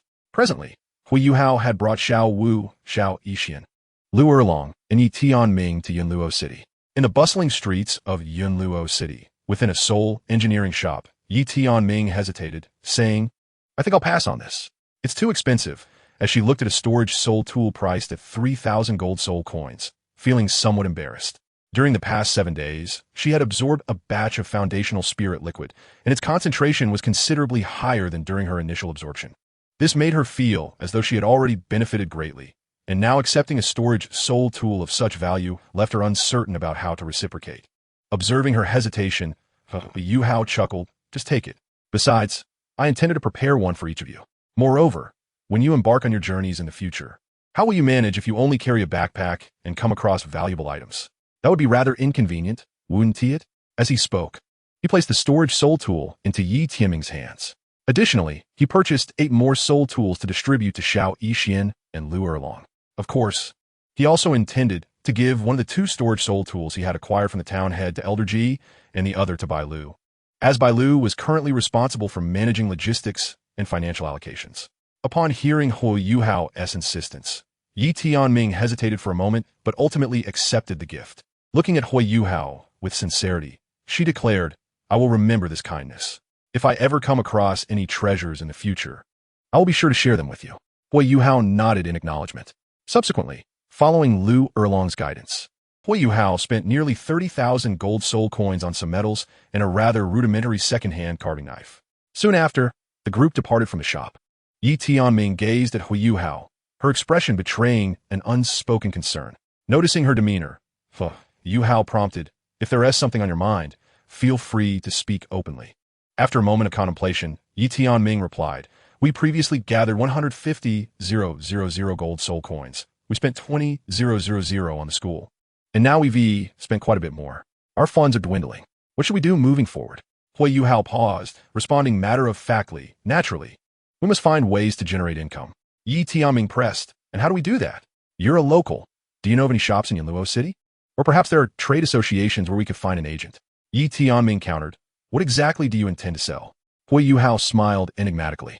At that moment, Xiao Wu winked at Yi Tianming and, mimicking her previous approach with Jiang Nannan, leaned in to whisper a few words in her ear before leading her to a nearby restroom. Not long after, Yi Tianming emerged. Her face flushed and her gait somewhat awkward. She looked at Huo Yuhao, her eyes reflecting a mix of complexity, and directly asked, "Is that really what you're going to sell? Can it be profitable?" Huo Yuhao nodded affirmatively. "Why not?" Yi Tianming pondered briefly before responding, "It can be profitable, but I feel a bit awkward about it." Huo Yuhao chuckled. "Why concern yourself with notions of propriety? What matters is that it can yield profit. Wouldn't you agree? Furthermore, after several days of contemplation, I have concluded that selling sanitary napkins is a viable venture. However, it is unlikely to yield significant profits in the short term. Hence, we must consider offering something more unique." Yi Tianming, intrigued, inquired, "What shall we sell then?" Huo Yuhao replied, "Let's first collaborate on that substandard elixir." Yi Tianming responded, "Substandard? Just how inferior is it? Will anyone even buy it?" After a moment of silence, Yi Tianming nodded. "Very well. I am aware of a merchant association nearby. We can visit and discuss potential partnerships." Huo Yuhao nodded in agreement and followed Yi Tianming as she led the way. As they walked, Huo Yuhao noticed that Yi Tianming's gait seemed somewhat awkward, causing him to ponder inwardly. Logically, even if it were her first time using sanitary napkins, her walk shouldn't be this awkward, right? After all, Jiang Nannan had not walked in such a manner during her first experience. Xiao Wu, giggling softly beside him, leaned in and whispered, "My dear husband, it's not like that at all." Huo Yuhao, increasingly perplexed, quietly asked, "What is wrong? Has something happened?" Xiao Wu explained, "Isn't the sanitary napkin double-sided? When I first handed it to her, I hadn't yet explained how to use it. She rather decisively adhered the sticky side directly. Naturally, she must have pulled something." Huo Yuhao suddenly understood. Although Xiao Wu spoke in hushed tones, Yi Tianming overheard her, and her cheeks flushed a deep crimson, reaching all the way to her earlobes, prompting her to unconsciously quicken her pace, clearly embarrassed. This level of shyness was a novel experience for her. Nonetheless, Yi Tianming remained resolute in her actions. Despite her embarrassment, it did not hinder their progress. Soon, she led Huo Yuhao into a merchant association. In Douluo City, there are 2 or 3 merchant associations, the most renowned being the Douluo Merchant Association. It is a 5-story building, and at present, an auction is taking place on the first floor. Huo Yuhao merely cast a glance before making his way upstairs. As they ascended, due to their unclear identities, the higher they went, the stricter the access became, preventing ordinary individuals from entering freely, which naturally prompted a servant to obstruct their path. "Halt! Who are you?" the servant demanded. Huo Yuhao replied, "I am here to meet your president." The servant retorted, "Do you have an appointment?" Huo Yuhao replied, "No." The servant immediately shook his head. "In that case, I'm afraid that one T do. Are you here to cause trouble? If you do not leave, I will summon someone to expel you." Huo Yuhao exchanged a glance with Liu Erlong. Liu Erlong unleashed her soul sage pressure. Naturally, a soul master possesses pressure as part of their abilities. In the first part of Douluo, Tang San fought Talon, then faced the younger generation, ultimately confronting the oldest. The final encounter involved a clash of pressures against Tang San. Instantly, the servant felt an overwhelming aura that made his heart race, causing him to retreat in shock. Simultaneously, the president of the Douluo Merchant Association hurried over to welcome them. Upon seeing the president, Huo Yuhao was taken aback, not for any particular reason, but because this president bore an uncanny resemblance to the rotund figure he had seen while watching Douluo, dressed in a top hat and suit. This was the same individual who had remained active from Douluo to Juesher Tangmin. Chapter 41. Tang San's Imagination. Esteemed Soul Sage, may I inquire what you wish to sell, or if you have any specific needs? The president asked respectfully. Moments ago, Liu Erlong had briefly released a hint of her pressure towards the president, albeit fleetingly. Liu Erlong then spoke. "I am not the one to decide." She gestured towards Huo Yuhao. "He will make the decisions." The plump president eyed Huo Yuhao with a flicker of surprise. Could it be that a soul sage would heed the words of a young master from a noble family in the imperial capital? Huo Yuhao stated, "Shall we discuss this in your office?" The president nodded eagerly, of course. He then guided them to the office on the 5th floor, with Huo Yuhao and the others following closely behind. Upon entering the 5th floor, Huo Yuhao noticed a series of portraits adorning the walls. At first glance, they all appeared to depict the same individual. However, upon closer inspection, distinct differences emerged. The first portrait bore a description indicating it was a figure from the Douluo period, specifically the ancestor of this rotund president. Since that time, the family had been engaged in commerce, and for millennia, the lineage had persevered in this endeavor. Huo Yuhao suddenly realized that the plump president before him was a product of hereditary traits. Indeed, the genetic similarities were strikingly powerful. Meanwhile, on the other side, in the divine realm, due to time discrepancies, it was still night. Tang Xin stood with his hands clasped behind his back, gazing in the direction of Douluo star. His brow furrowed in deep concern. What is happening? How has the child of fate deviated from the life trajectory I arranged for him? Moreover, how has the connection to Shrek Academy been severed so abruptly? Tang San's brow furrowed with intensity as he inadvertently glanced towards the direction of the god of destruction's domain, inwardly cursing the path of demise. At this moment, Tang San had reached a firm conclusion. All of this must be intricately connected to that god of destruction. Without further hesitation, Tang San made his way to a concealed location behind the sea god's temple. After contemplating for a moment, he glanced once more at the god of destruction's residence, muttering another curse under his breath, and then conjured a phantom of thought directly entering. This passage was arranged by Tang San, linking to the forbidden grounds of the Qian sect. The Qian sect's forbidden ground, known as the Ascension Pavilion, was specifically constructed for Wang Dong, containing divine soul rings and soul bones. Naturally, this forbidden ground also served as a concealed passage connecting Douluo continent and the divine realm. Simultaneously, De Ming and Er Ming, who had been practicing their martial arts, seemed to sense something amiss. Their expressions shifted, and in an instant, they vanished from their location. 20 breaths later, they arrived within the Ascension Pavilion's forbidden ground. Here, Tang San's figure was unmistakably present. You two only know how to fight. Why don't you go outside and see for yourselves? Tang San questioned De Ming and Er Ming. Hearing this, De Ming and Er Ming felt a wave of embarrassment wash over them. Er Ming scratched his head. Isn't there nothing to do? Tang San took a deep breath. What has become of Xiao Qi? Upon hearing Tang San mention a serious matter, Er Ming promptly replied, Xiao Qi has arrived at Shrek Academy as per our arrangements. We had a brief exchange with Mu'in, allowing Xiao Qi to enter the male dormitory, disguised as a boy. And now we await the arrival of that child of fate. Er Ming spoke with a tone of certainty. In truth, certain matters were not explicitly stated in the original work, yet some details and clues were subtly alluded to. For instance, Wang Dong's entry into Shrek Academy. Even in the original narrative, it was clearly indicated. Take Zhou Yi, for example, who knew Wang Dong was from the Qian sect. Moreover, during their first participation in the soul fighting competition, Zhou Yi had asked Huo Yuhao, are you not aware of Wang Dong's true identity? Not to mention Mu'in. Given Mu'in's capabilities as a 99th level limit Daw, combined with the explicit records in Shrek Academy's library indicating that Wang Dong's martial soul is the bright goddess butterfly, which can only be inherited by females, it follows that Mu'in could easily discern Wang Dong's true identity. Upon discerning Wang Dong's true identity, one must ponder whether Mu'in would remain indifferent to Wang Dong's disguise as a male infiltrating the male dormitory. Certainly, to uphold the relationship between Shrek Academy and Qian sect, he might refrain from interference. However, absent the counsel of the Titan Great Ape, how could Mu'in possibly permit a male to share a dormitory with Wang Dong? Such a scenario defies all rationale. Should that young man harbor ulterior motives towards Wang Dong, what then?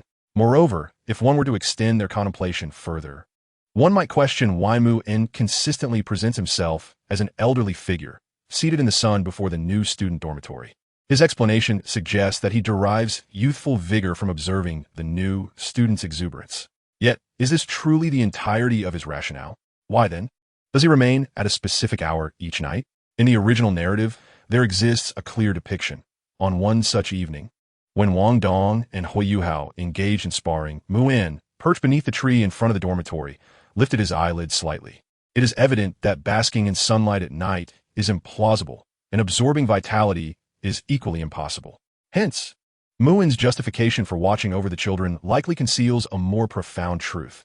He serves as an invisible guardian, ensuring Wang Dong's safety from unforeseen misfortunes. While certain nuances may not be explicitly stated in the text, a careful examination reveals their significance.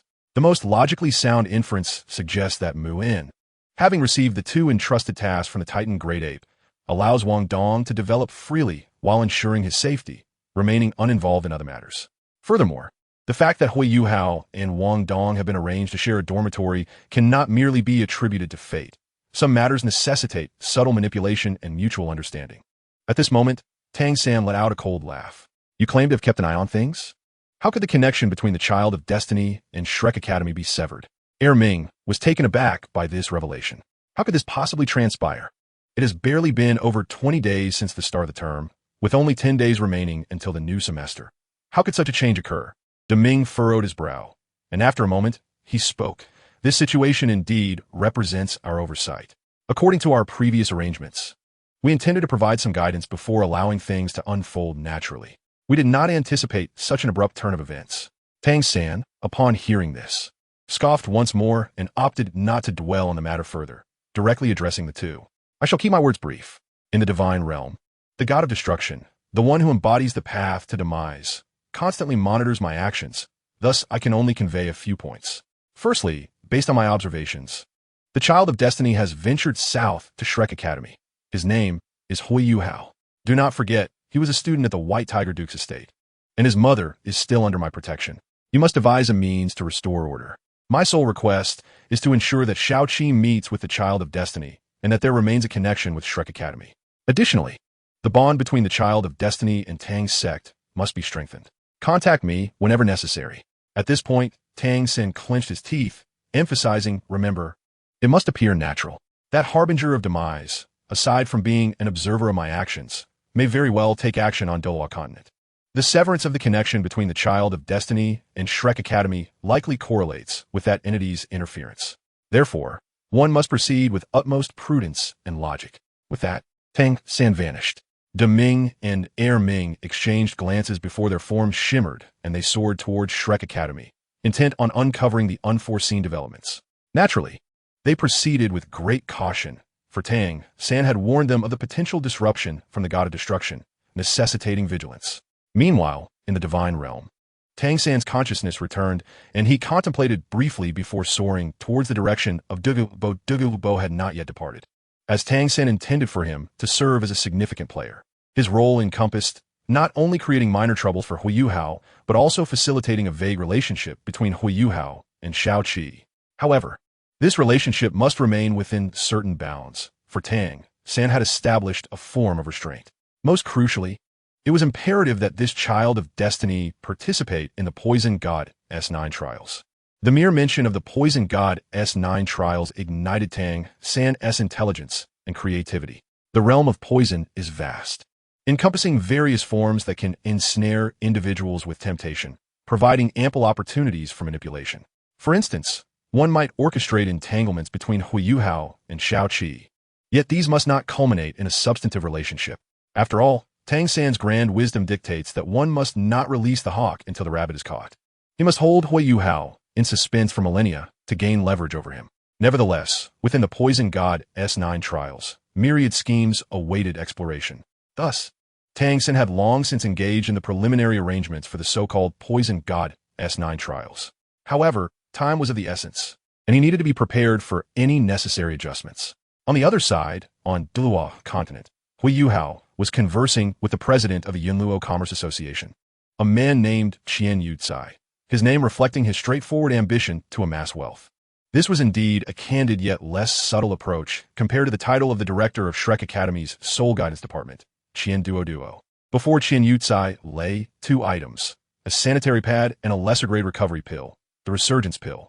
This particular Resurgence Pill was of even lower quality than that previously administered to Elder G. Besides the reduction in the cost of certain medicinal ingredients, Huo Yuhao had also incorporated some contemporary technologies and techniques, such as potassium sorbate, sodium benzoate, and sodium dihydroacetate, edible preservatives that could be procured in the system supermarket. This strategy was employed to deter imitation. Nonetheless, the effectiveness of the Resurgence Pill remained commendable. Before long, two elderly gentlemen arrived at the Commerce Association's office. Qian Renxue then handed the Resurgence Pill to them, and they promptly exited to examine it with utmost care. Shortly thereafter, one elder returned, visibly trembling with excitement. He whispered a few words into Qian Renxue's ear before departing, leaving Qian Renxue eagerly regarding Huo Yuhao. My young friend, this Resurgence Pill is priced at 3,000 gold soul coins each, as it pales in comparison to the Xian pill. The Qian pill is worth 10,000 gold coins and directly enhances soul power, refining and optimizing one's foundation. Your pill merely aids in recovery. What do you say? Huo Yuhao, upon hearing this, smiled and shook his head. The Qian pill's primary beneficiaries are those who have reached the 3-ring soul master level. Beyond that, it loses its efficacy. While my pill may not augment soul power or refine one's foundation, it can treat injuries up to the 5th ring soul king level, with relatively noticeable effects. Qian Yucai's eyes sparkled at this. 5,000 gold coins. That's my highest offer. Huo Yuhao chuckled. I require 10,000 gold coins. Qian Yucai frowned, shaking his head. That price is unacceptable. Huo Yuhao spoke again. As the saying goes, rarity enhances value. I can only provide you with 10 pills per month. Should your cultivation reach the Soul King level, which is quite formidable, the sum of 10,000 gold coins will indeed be within reach. And you may even increase your offer at that time. Qian Yucai paused for a moment before responding. Are you certain that only 10 pills can be produced each month? Huo Yuhao nodded, affirming, Indeed, I can only manufacture 10 pills monthly. After a brief contemplation, Qian Yucai continued. Our guild requires exclusive selling rights. You are prohibited from selling them to any other guild aside from your own use or gifting. After a moment's thought, Huo Yuhao replied, 15,000 gold soul coins per pill, and you may purchase outright. Additionally, we will explore other elixirs, and their quality will only improve. Hearing this, Qian Yucai's breath became noticeably heavier. The price of 15,000 certainly exceeded the intrinsic value of the item. However, being a person of foresight, he weighed his options before stating, 15,000 gold soul coins is acceptable. Furthermore, we still require exclusive rights for the other 2 types of elixirs you guarantee. Huo Yuhao smiled. No problem. At that moment, Qian Yucai's gaze shifted to a sanitary napkin nestled in the corner of the table, his expression tinged with embarrassment. He continued, regarding this, to be frank, it is rather inappropriate for our guild to sell such items, and the price of 20 copper soul coins you proposed is simply unmarketable here. If we set it too high, no one will purchase it. After all, who would willingly spend gold coins on such a thing? Huo Yuhao smirked slightly. How about this? Simply provide me with a shop to lease, and I will hire someone to handle the sales myself. After a moment of silence, Qian Yucai nodded. Very well. There's a shop next door that belongs to our guild. I had originally intended to use it as a storage facility, but it can be yours now. As for rent, we shall waive it. We only ask that you maintain our partnership. Huo Yuhao nodded in agreement, feeling quite pleased. Without hesitation, Qian Yucai retrieved a lease agreement template from his drawer and began to write with a fountain pen. Moments later, he handed it to Huo Yuhao, saying, Young hero, we need to sign a contract to bind both parties, do we not? Huo Yuhao nodded with a smile and briefly reviewed the contract, somewhat surprised. Your guild has branches everywhere, and the scope of your collaborations is quite extensive. Qian Yucai chuckled. For millennia, we have advocated for generational development, and inadvertently, our enterprise has grown quite substantial. With a hint of pride, he pointed to a map behind him, saying, Look here, this is Shrek City, located at the intersection of the 3 great empires. Its prosperity ranks among the top 3, and we have a branch there. However, upon reaching each city, the guild's name undergoes some transformation. For instance, in Shrek City, it becomes the Shrek Guild, as we must collaborate with the local academy. The profits are roughly split 80% to us, and while this may yield slightly less profit, stability is paramount, is it not? After considering this, Huo Yuhao inquired, Does your guild have any connections with the Treasure Pavilion in Shrek City? Qian Yucai was taken aback.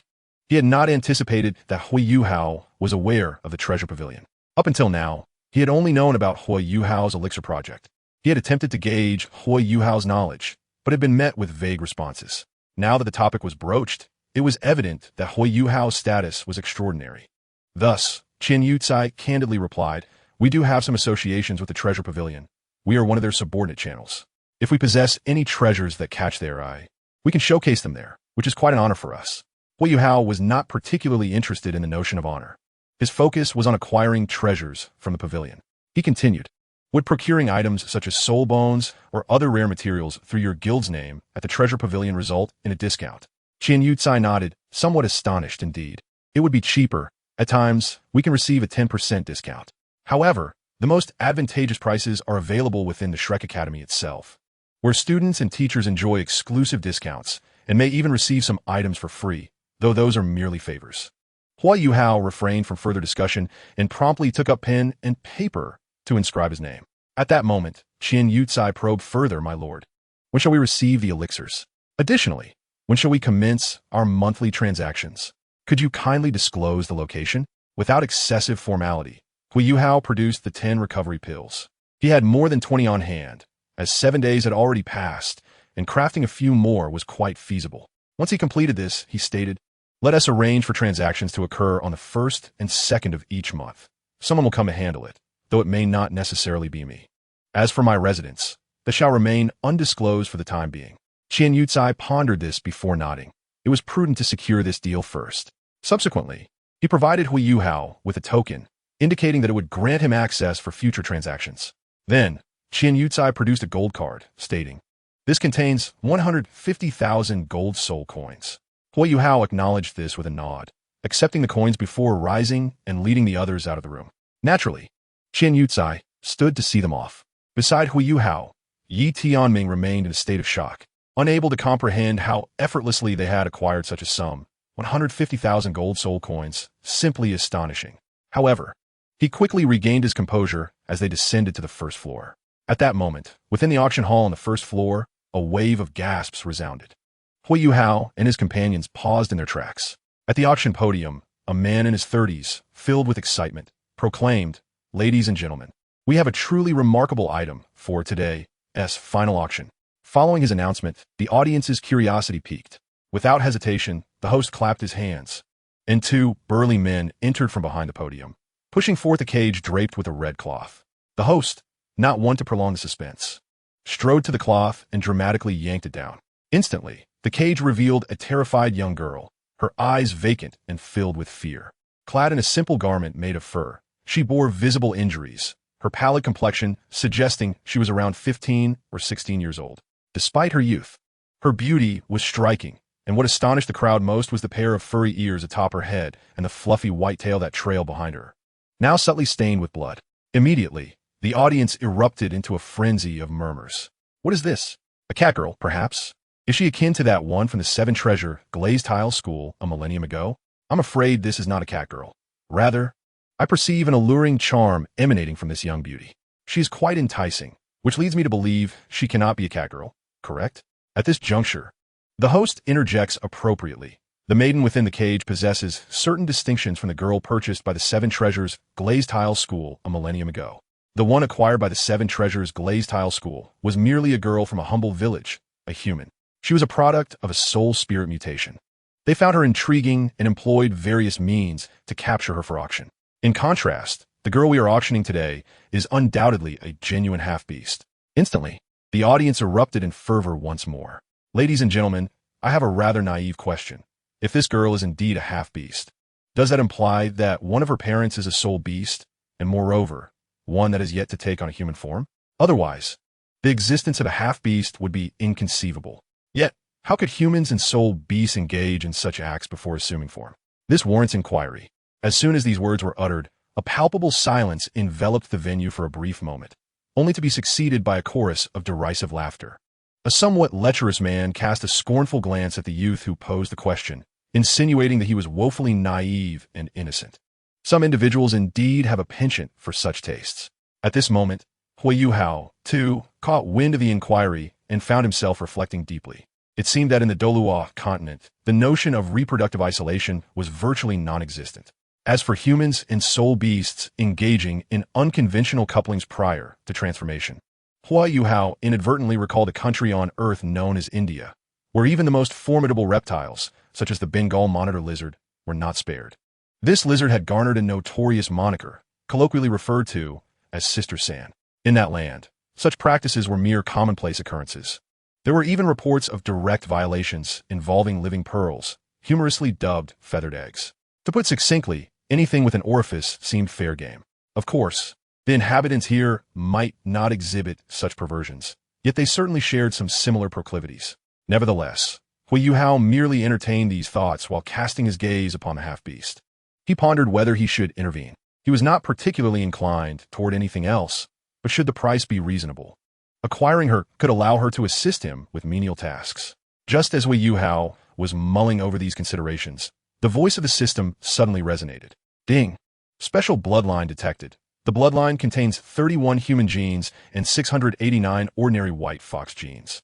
Note: 01 refers to the ancestral Tianhu bloodline of the white fox.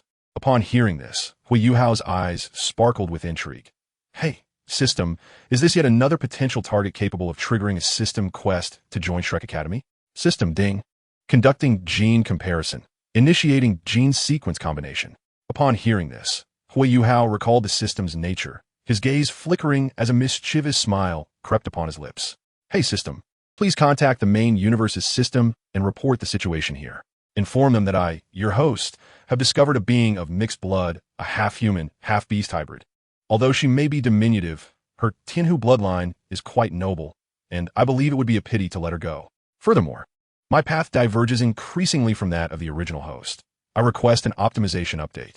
System, host, I have reason to suspect that you are implying I am foolish. Yuhao rubbed his nose. System, I harbored no such thoughts. That is merely your interpretation. My intention is simply to have you report my current circumstances to the main system. System, why would you want me to report to the main system? Huo Yuhao replied, consider this analogy. If the main system is a formidable entity and I am but a tiny ant, you would be a grasshopper, marginally larger than an ant. In our endeavors, if we seek rewards, the main system's offerings would undoubtedly surpass yours. After all, even a mere trickle from their fingertips could exceed what you provide, given their standing in the realm. System, so you are insinuating that I am ineffective, and that what I offer pales in comparison to the main system. Huo Yuhao teased. System, are you feeling jealous? System, host, I am an emotionless system. Huo Yuhao mused. Ah, I see. Since you lack feelings, why not try to comply with my request? Chapter 44. Such a klitsch-old routine. Bidding and raising the stakes. System, I believe I can handle this matter personally. I am formulating a plan for its resolution. Huo Yuhao exclaimed. Ah, resurrect my beloved. Ah, Tang-san, you are truly magnificent. System, host, you're causing me discomfort. Upon hearing the system's remark, Huo Yuhao secretly exhaled in relief. Having coexisted with the system for so long, he was well aware of its quirks, like its fondness for anime. He wondered how it was programmed to both watch and critique, claiming to be a cold machine while displaying emotional tendencies. Particularly regarding heavily modified anime, the system would become quite animated in its critiques. Huo Yuhao quipped, Medusa's daughter is a mute, and Xiao Xiao is the offspring of Medusa and the fallen heart flame. After all, in the realm of anime modifications, Xiao Xiao is merely an energy entity residing within Medusa. System, hold on. Do not utter anything that would provoke my ire. Huo Yuhao urged. Then you should promptly report to the main system. System, I've already reported to the main system. Upon hearing this, a smirk graced Huo Yuhao's lips. The system indeed possessed character. He continued, Hey system, truth be told, I don't wish to dwell on such distasteful matters. How about we maintain a friendly rapport? You could take it easy, perhaps open a back door for me, or inform me of any bugs I could exploit. Of course, I would also offer you benefits in return. I sense you possess genuine feelings. Once I complete this task, if you could facilitate a dialogue with the main system, I might explore the possibility of granting you a new existence as a person, or at least in a humanoid form, so you could experience life. System, host, your actions constitute an attempt to tempt the system into violating regulations, and I have reported this to the main system. Huo Yuhao smirked, then resolutely ignored the system and resumed watching. After a brief silence, the system suddenly spoke up. Host, were you serious about what you just said? Huo Yuhao replied. Which matter are you referring to?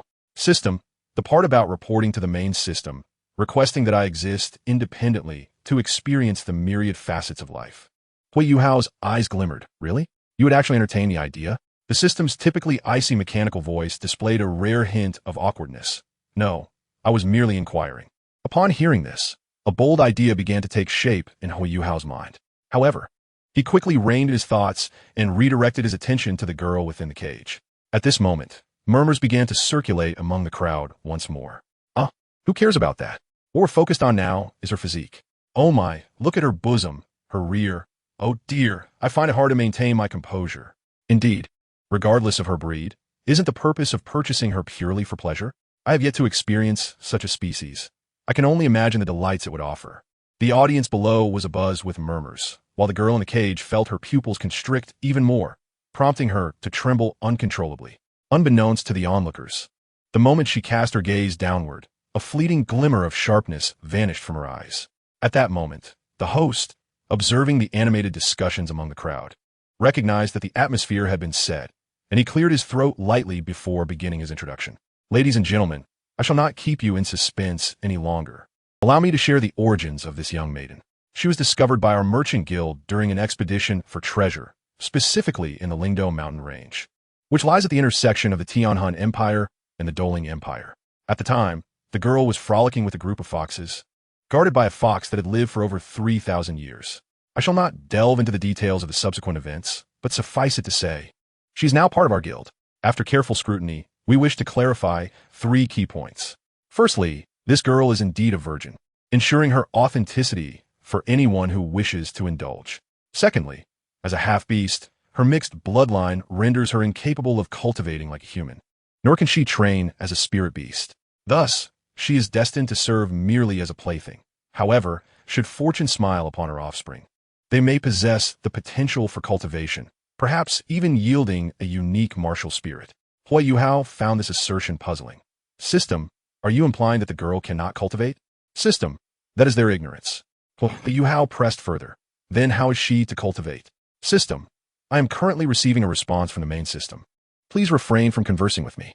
Huo Yuhao promptly severed his connection with the system, turning his attention back to the unfolding scene. The host continued his lengthy discourse.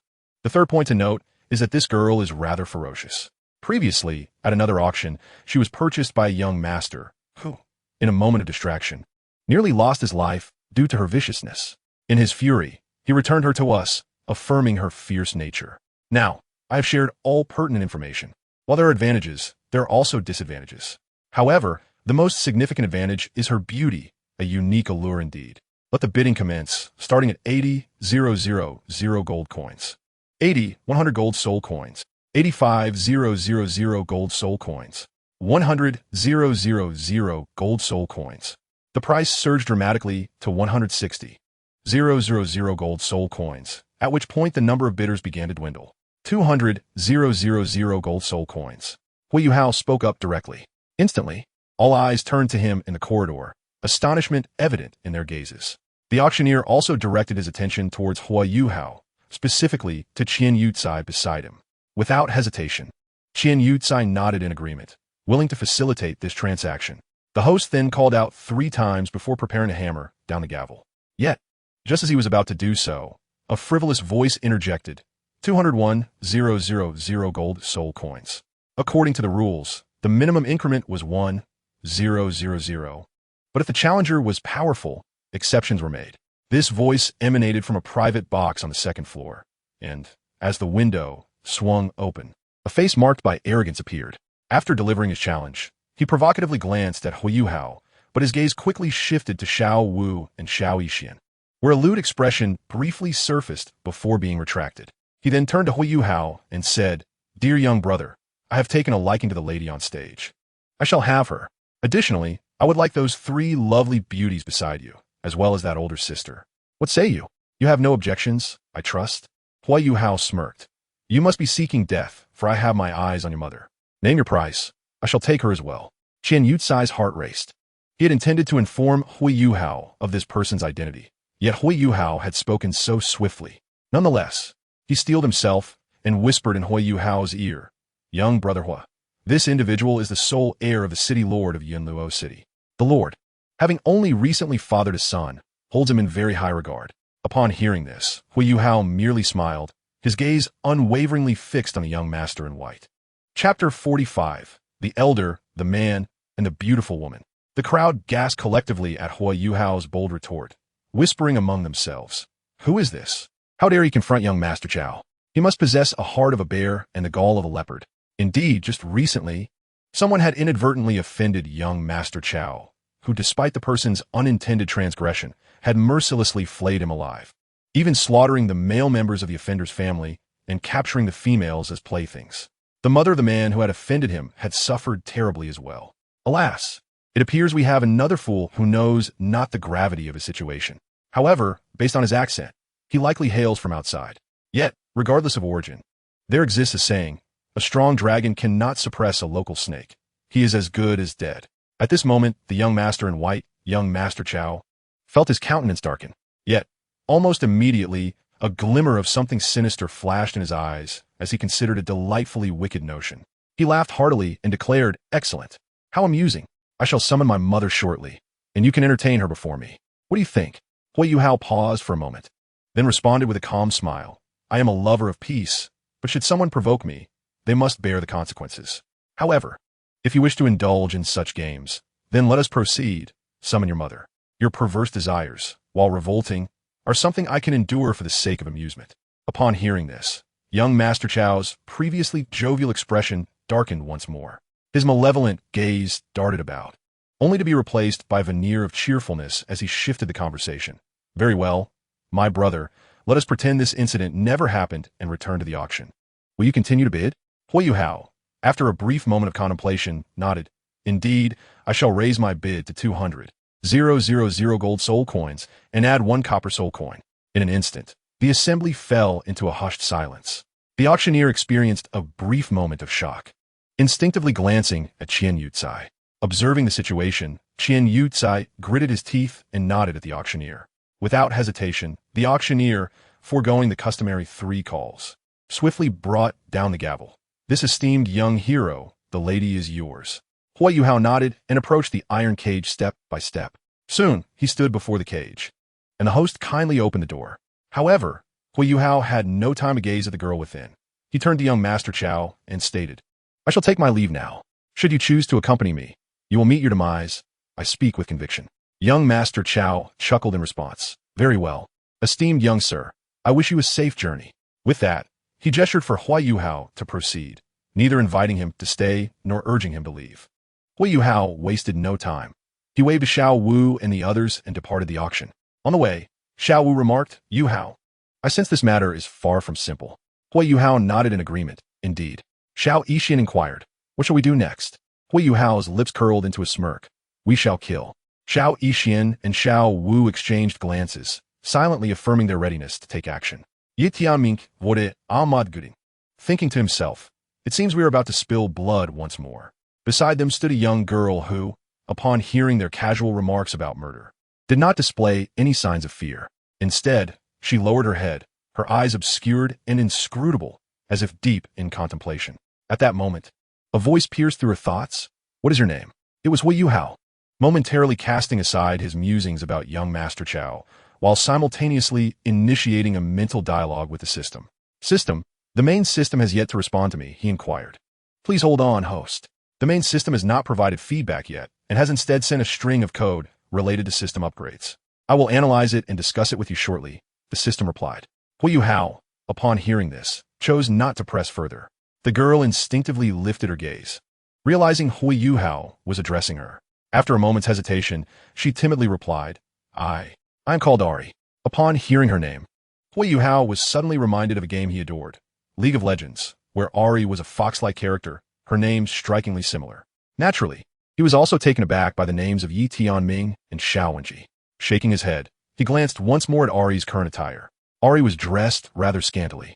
As he drew nearer, Huo Yuhao noticed her garment, fashioned from animal hides, was ill-fitting and slipping down, revealing more than was appropriate. Furthermore, her complexion bore a pallor that suggested she had seen better days. "Let us first explore the town and procure a suitable dress for you. Moreover, your injuries require attention. I shall tend to them shortly," Huo Yuhao said, directing his gaze toward a nearby clothing store and walking over, with the others following closely behind. Meanwhile, within a tavern, a young servant approached young Master Chao, bowing as he reported, "Young Master, they have gone to a clothing shop." Sipping his tea, young Master Chao replied, "Keep a close watch." The servant nodded and departed. At this moment, young Master Chao turned his attention to the 3 individuals who stood in the room with him, an elderly man, a robust fellow, and a captivatingly beautiful woman. These 3 were special guards assigned by the city lord, serving dual roles as assassins. Young Master Chao spoke in a calm demeanor. "My father has instructed me not to cause a ruckus within the city. Otherwise, how could they leave the auction alive?" The elder smirked slightly, agreeing, "Young master, your benevolence in allowing them to leave the city is indeed a great mercy." The burly man grinned. "Young master, how shall we handle this? Shall we kill them outright or leave them breathing?" Young Master Chao took another sip of his tea. "That young man, leave him breathing. We shall torment the woman in front of him. However, let us not be too lenient. We must first break his thigh bone. As for the end result, once I grow weary of my amusement, that young man shall naturally meet his demise. The burly man chuckled cruelly. As you command, young master. Young Master Qiao continued. You know where to take the woman accompanying that young man, do you not? The elder replied obsequiously, to the south of the city, to the courtyard you recently established. Right? There are some well-trained women there. Young Master Qiao's eyes glimmered with disdain. No, to the north of the city. I have previously acquired over 150 exquisite specimens from the vicinity. They have just arrived and are still untested. This shall be a perfect opportunity to train them. The burly man nodded. Understood, as you wish. The elder added, rest assured, young master, this matter is in your capable hands. That young man publicly insulted you at the auction, truly a heinous act. The burly man pondered for a moment before clasping his hands in respect. Those women by his side, upon learning of your reputation, should have eagerly submitted to you. It is utterly disrespectful. You must teach them a lesson. The elder spoke again, young master. That young man publicly humiliating you is simply villainous. Surely the city lord will not hold this against you. Upon hearing this, young Master Qiao erupted into boisterous laughter. So, I am acting in the name of justice, then? The burly man nodded. Young master, you are benevolent. The elder added, indeed, young master, you are a paragon of righteousness. Pleased with their words, young Master Qiao beckoned to the previously silent, beautiful woman beside him. Why so silent? She shot him a playful glance. You have neglected me for far too long. Young Master Qiao, unfazed, gestured for her to come closer. The woman gracefully settled into his lap, her delicate hand tracing circles on his chest, her body unconsciously inching forward, causing young Master Qiao's breath to quicken. You enchanting temptress, he murmured. The burly man and the elder exchanged glances, stepping out of the private room to wait outside. On the other side, after approximately 30 minutes, Huo Yuhao, accompanied by Liu Erlong and Xiao Wu, made their way towards the outskirts of the city. By Yi Tianming's side was Ari, who had donned a new dress of red and white, accentuating her figure alluringly. Additionally, her face had regained some color, thanks to the healing elixirs Huo Yuhao had procured from a local apothecary. Benefits must be dispensed gradually. However, he felt a twinge of frustration as he awaited a response from the system. Liu Erlong interjected, Yuhao, we seem to be followed. Huo Yuhao chuckled. Let us choose a prime location for them. Thus, after another 20 minutes, the group arrived outside the city. Standing upon a small hill, Yuhao remained still as three figures approached from a distance. Those same three individuals assigned by young Master Qiao. The burly man grinned. Boy, are you ready to meet your end? How dare you compete for the beauty that piqued our young master's interest? You truly do not know your fate. The elder chimed in. You are waiting for us here. You must possess some skill, but how formidable can you be? It is laughable, truly a foolhardy endeavor. The beautiful woman gazed at Huo Yuhao with a hint of fervor. Gentlemen, may I have the honor of dealing with him first? I am somewhat versed in the art of brutal combat. It is time for me to indulge. The burly man contemplated before nodding. If the young master has no objections, we dare not interfere. The elder added, agreed, I have no qualms. Huo Yuhao, hearing their confidence, smirked. You are so assured? The trio paused, momentarily taken aback before bursting into laughter. The burly man pointed at the woman beside Huo Yuhao. Surely you do not believe this young lady, who appears to be in her 20s, possesses the strength to surpass us. That is a fantasy. The elder scoffed. One ignorant child. We have trained diligently for decades. Despite our average talent, we have reached the rank of Soul King. And your companion, barely in her 20s, what can she possibly achieve? Do you think you are at Shrek Academy? The individuals from that place are truly exceptional, a rarity among millions. Do you believe you belong to that category? The beautiful woman licked her lips and commanded, stop the chatter, advance. Immediately, the trio began their approach towards Huo Yuhao, each step amplifying their formidable aura. As their soul rings dramatically revealed themselves. Upon reaching the fifth step, their soul rings materialized, displaying a commendable configuration of 2 yellow and 3 purple. Without delay, they unveiled their martial souls. The man's martial soul was a formidable tiger, robust in stature and exuding a fierce presence. The elder's martial soul was a majestic lion, its mane splayed wide, radiating an air of authority. The beautiful woman's martial soul, however, was a white cat, imbued with a hint of seductive charm, its eyes sparkling with cunning yet veiled ferocity. The three did not hesitate and immediately launched their attack. The man was the first to unleash his power. With his 5th soul skill, Tiger's Soul Ren Claw, his palms suddenly became cloaked in a layer of dark golden fur, his claws extending over 3 inches, their tips glimmering with a chilling light. The claws sliced through the air with a piercing shriek, an illusory tiger growling behind him. He lunged towards Huo Yuhao, a cruel smile curling at the corners of his mouth. At that very moment, Liu Erlong stepped forward, his soul rings materializing beneath him. 2 yellow, 2 purple, and 3 black, marking him as a 7-ring soul sage. The next instant, with a roar, he unleashed his 3rd soul skill, Dragon's Roar. A thunderous dragon's cry erupted from his mouth, the sound waves morphing into visible golden ripples that surged forth, carrying the unique pressure of the dragon race that struck at the very core of the mind. The trio felt their thoughts muddle, their movements momentarily stalling as chaos erupted within their soul power. Before they could recover, Liu Erlong delivered a swift blow, devoid of any embellishment, and the man fell to the ground with a heavy thud, his head spinning backward with a sickening crack. He lay there, motionless, akin to a lifeless mass. Instantly, fear gripped the elder and the beautiful woman, prompting them to flee without a moment's hesitation. In an instant, Liu Erlong took flight, employing his first soul skill, Rage of the Tyrant Dragon. 3 seconds later, the elder was struck dead by Liu Erlong's palm, leaving only the trembling, beautiful woman kneeling before Huo Yuhao. "My lord, please do not frighten me. I can offer you whatever you desire, for I possess some wealth." She stammered. "Please, as long as you spare my life, I am willing to comply with anything."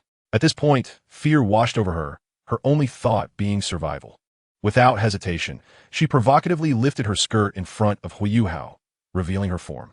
Yet, just as she attempted to maneuver, she was met with a forceful kick from Xiao Wu. Xiao Wu huffed. "Humph, my Yuhao hasn't even had a chance to get close to me. How dare you?" Her gaze turned reproachfully towards Huo Yuhao, while Xiao Yixian's eyes were fixed on him as well. It was not without reason. Both noticed that Huo Yuhao had indeed glanced at the woman when she lifted her skirt. This was unacceptable. Huo Yuhao's bad habit needed correction. Determined, Xiao Wu resolved to show Huo Yuhao her own allure upon their return, believing she was far more attractive than that woman. Huo Yuhao, under the intense scrutiny of both Xiao Wu and Xiao Yixian, felt a wave of embarrassment wash over him. He had merely been momentarily distracted, a fleeting glance driven by instinct, with no intention of any action. After all, he had his own standards. He found the woman too provocative for his tastes. "Spare me, my lord," the beautiful woman pleaded, her tone dripping with flattery as she gazed at Huo Yuhao. He smirked slightly. "We shall discuss your plea for mercy later. First, tell me what young Master Chao wishes for you to do. Disclose all his arrangements." Without hesitation, the woman divulged the details after a brief contemplation.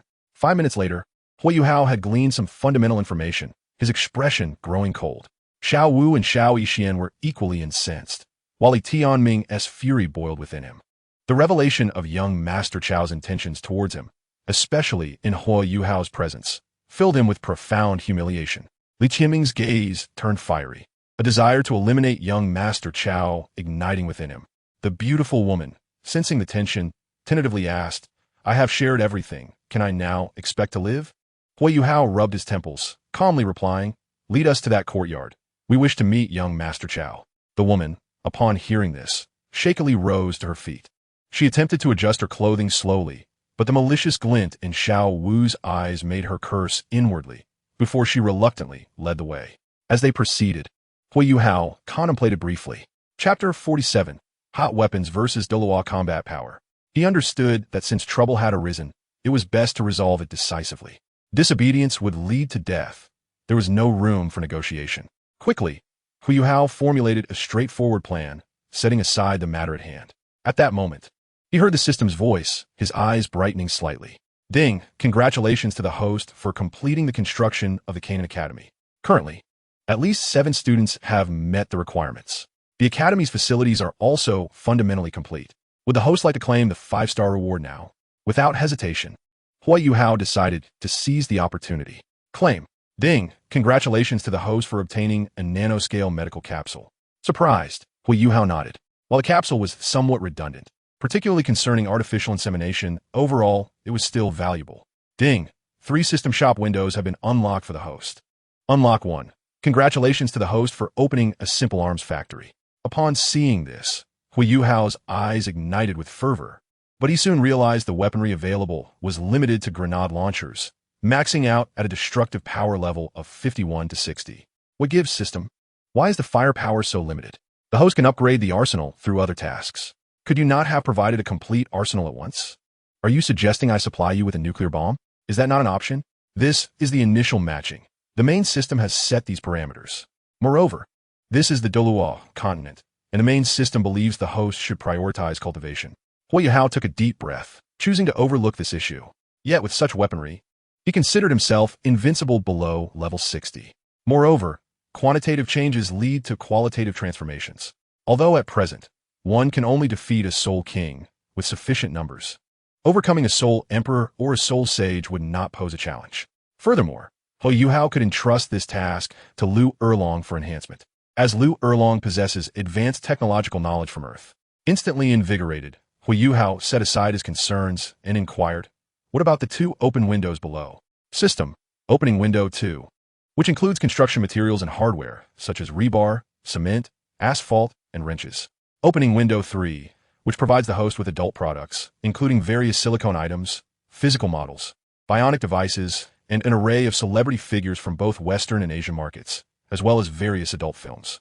A smirk tugged at Huo Yuhao's lips. Window 2 was acceptable, but Window 3 seemed increasingly inappropriate, especially with its offerings from Western and Asian cultures. Nevertheless, Huo Yuhao resolved to examine it later. Hey system, is that all? 1 medical chamber and 3 windows for a 5-star reward? System ding. Congratulations, host, for acquiring 2 bottles of Foundation Establishment Spirit Liquid. System, congratulations, host, for receiving 30,000 points. Huo Yuhao responded, and then, system, host, please be content. The 5-star reward of a hot weapon is already quite impressive. Huo Yuhao conceded, fine, but what about the reward for Ali, the half-beast? System, this reward is personally issued by the main system and can only be unlocked once the host fully integrates Ali into Qin Academy. Currently, I cannot provide further details. At that moment, the system's voice resonated once more. Host, this system will enter a dormant update period in 1 month, lasting for a month. Huo Yuhao was taken aback by this revelation. What is going on? Why does the update take so long? Chapter 48. Inducing Interest Betrayal. System. Host, this upgrade involves dimensional expansion. The intricacies of connecting certain dimensions to the system are extensive. The main system will establish a regional network. Thus the lengthy duration of the upgrade. Huo Yuhao, probing further, inquired, which dimensions will you be connecting to this regional network? Will it have any practical impact on me? Might I acquire some treasures from within the network? System. This upgrade will connect with dozens of universes. As for the specifics, they are still under planning, but will include the universe of the Fierce Armored Legion and the universe of the Spirit Cage. Regarding the possibility of related treasures, there will be connections, but the trigger rate is extremely low. After reflecting on this information, Huo Yuhao felt a surge of excitement and tentatively asked, is it possible to bring over Angel Yin? System. The universe of the Fierce Armored Legion, where Mei Luo's heavenly court resides, is far superior to the Douluo dimension. For instance, Huai could easily create a black hole and dominate the Douluo universe. Please do not indulge in such fanciful thoughts. Angel Yin does not belong to you. Huo Yuhao's thoughts momentarily drifted. Ultimately, he chose to remain silent. Meanwhile, he composed himself as he walked alongside Liu Erlong, having now entered the city. The beautiful woman, trembling, continued her journey, each step drawing the attention of several onlookers who whispered amongst themselves, taken by her disheveled appearance. Sensing the atmosphere, Liu Erlong quietly warned Huo Yuhao, you watch us now. A little tail followed from a distance and then ran off. Observing the situation, Huo Yuhao replied, perfect. It saves us the trouble of dealing with the minor before the major one arrives. Their presence together will simplify matters. Acknowledging his words, Liu Erlong nodded thoughtfully, then hesitated to speak. As for the city lord of Yinluo, we can easily handle him, but there may be experts by his side. Should any soul emperors or soul sages intervene, it could create a situation where we are caught off guard. Huo Yuhao smiled slightly. Rest assured, I have already devised a strategy. They wouldn't dare act recklessly. Liu Erlong, reassured, did not press further. She clenched her fist with her abilities. Eliminating the city lord would be effortless. 30 minutes later, in the northern part of the city, a luxurious courtyard appeared before Huo Yuhao. However, the surroundings were marred by dilapidated brick and tile houses. Upon Huo Yuhao and the others' arrival, the door swung open abruptly, revealing a middle-aged man who bore resemblance to young Master Chao. This man was none other than the city lord of Yinluo. Accompanying the city lord were 2 elderly gentlemen. The city lord fixed his gaze on Liu Erlong, clasping his fists as he spoke, esteemed soul sage. I am a city lord of Yinluo, a 73rd level battle soul sage. As he spoke, his soul rings gradually illuminated, 2 yellow, 3 purple, and 2 black. His martial soul was a blood bear. The elder to the left of the city lord smiled at Liu Erlong. I am a guest elder of Yinluo Academy. You may call me Elder Son, a 75th level defense-type battle soul sage. Elder Son displayed his soul rings, also revealing 2 yellow, 3 purple, and 2 black. With his martial soul being a bamboo, primarily defensive in nature. The elder on the right chimed in, I am Elder Wu, a 76th level control-type battle soul sage. With a martial soul of Ghost Vine. He too showcased his soul rings, 2 yellow, 3 purple, and 2 black. With Elder Wu's display complete, the city lord of Yinluo wore a smile, while both Elder Sun and Elder Wu exhibited a hint of pride. However, their expressions swiftly shifted and their hearts sank. Liu Erlong declared, I am a 79th level attack-type battle soul sage, with a mutated blue lightning Tyrannosaurus as my martial soul, possessing dual attributes of lightning and fire. As she spoke, her soul rings emerged, 2 yellow, 3 purple, and 2 black. The phantom of the Tyrannosaurus surged behind Liu Erlong, emanating an overwhelming pressure. Her martial soul, both in quality and innate soul power, exerted an undeniable dominance over the 3 men, especially given the attributes of her martial soul. In the Douluo continent, dragons are the sovereigns of soul beasts, let alone a dual attribute blue lightning Tyrannosaurus. Instantly, the city lord's expression darkened, but he quickly regained his composure. Donning a smile once more, he exchanged glances with Elder Wu and Elder Sun, and they all retracted their martial souls. Then, the city lord of Yinluo continued to greet Liu Erlong with a smile. Indeed, esteemed soul sage, you are truly formidable. We are not your match, and we sincerely admire your prowess. Shall we proceed to negotiate? Liu Erlong retracted her martial soul, casting a cold glance at the city lord of Yinluo before stating indifferently, that is not for me to decide. At this juncture, she turned to Huo Yuhao, offering him a smile and a nod, making it clear that he was the one to make the decisions. The city lord of Yinluo, observing the situation, his gaze flickering, clasped his fists and said, Young master, shall we have a thorough discussion? What do you propose? Let us each establish our boundaries and see if we can come to an agreement. If not, we may have to resort to conflict. Upon hearing this, the city lord's smile faltered momentarily before quickly returning. He then inquired, which family or faction do you hail from? I have some connections here, so let us not stir up trouble. Huo Yuhao shook his head and said, do not attempt to leverage connections or inquire about our origins. Simply state the method of resolution. The lord of Yinluo City, having failed to discern Huo Yuhao's background, pondered for a moment before donning a smile and replying, Young master, my unworthy son has caused you misunderstanding, and I ask for your forgiveness. I have kept a close watch on him during this time. Yet I did not foresee that his actions would lead to such trouble. I should have addressed this sooner, but upon seeing that charming lady, who you brought along in such a disheveled state, I could not help but deduce that something was amiss, which prompted me to send someone to teach him a lesson. Coincidentally, I was enjoying tea with 2 friends from Yinluo Academy, and thus made my way here. Huo Yuhao nodded. Indeed, your recounting of the circumstances is satisfactory. What follows? Upon hearing this, the lord of Yinluo City furrowed his brow for a moment before re-establishing his smile. This time, my failure in parenting has led to an affront to you, young hero. Please do not misunderstand. I shall exercise strict oversight over my son and will also offer some form of compensation. With that, he produced a purple card from his sleeve and placed it before Huo Yuhao. This card contains 200,000 gold soul coins, a gesture of our goodwill. Shall we consider this matter settled? Huo Yuhao chuckled softly, retrieving a gold card from the storage soul tool on his wrist. I possess over 1 million gold soul coins within this. Do you truly believe I would lack your 200,000? The lord of Yinluo City's heart sank at this revelation. After a moment of contemplation, he cautiously inquired, Then how do you wish to proceed, young master? Please, share your proposal.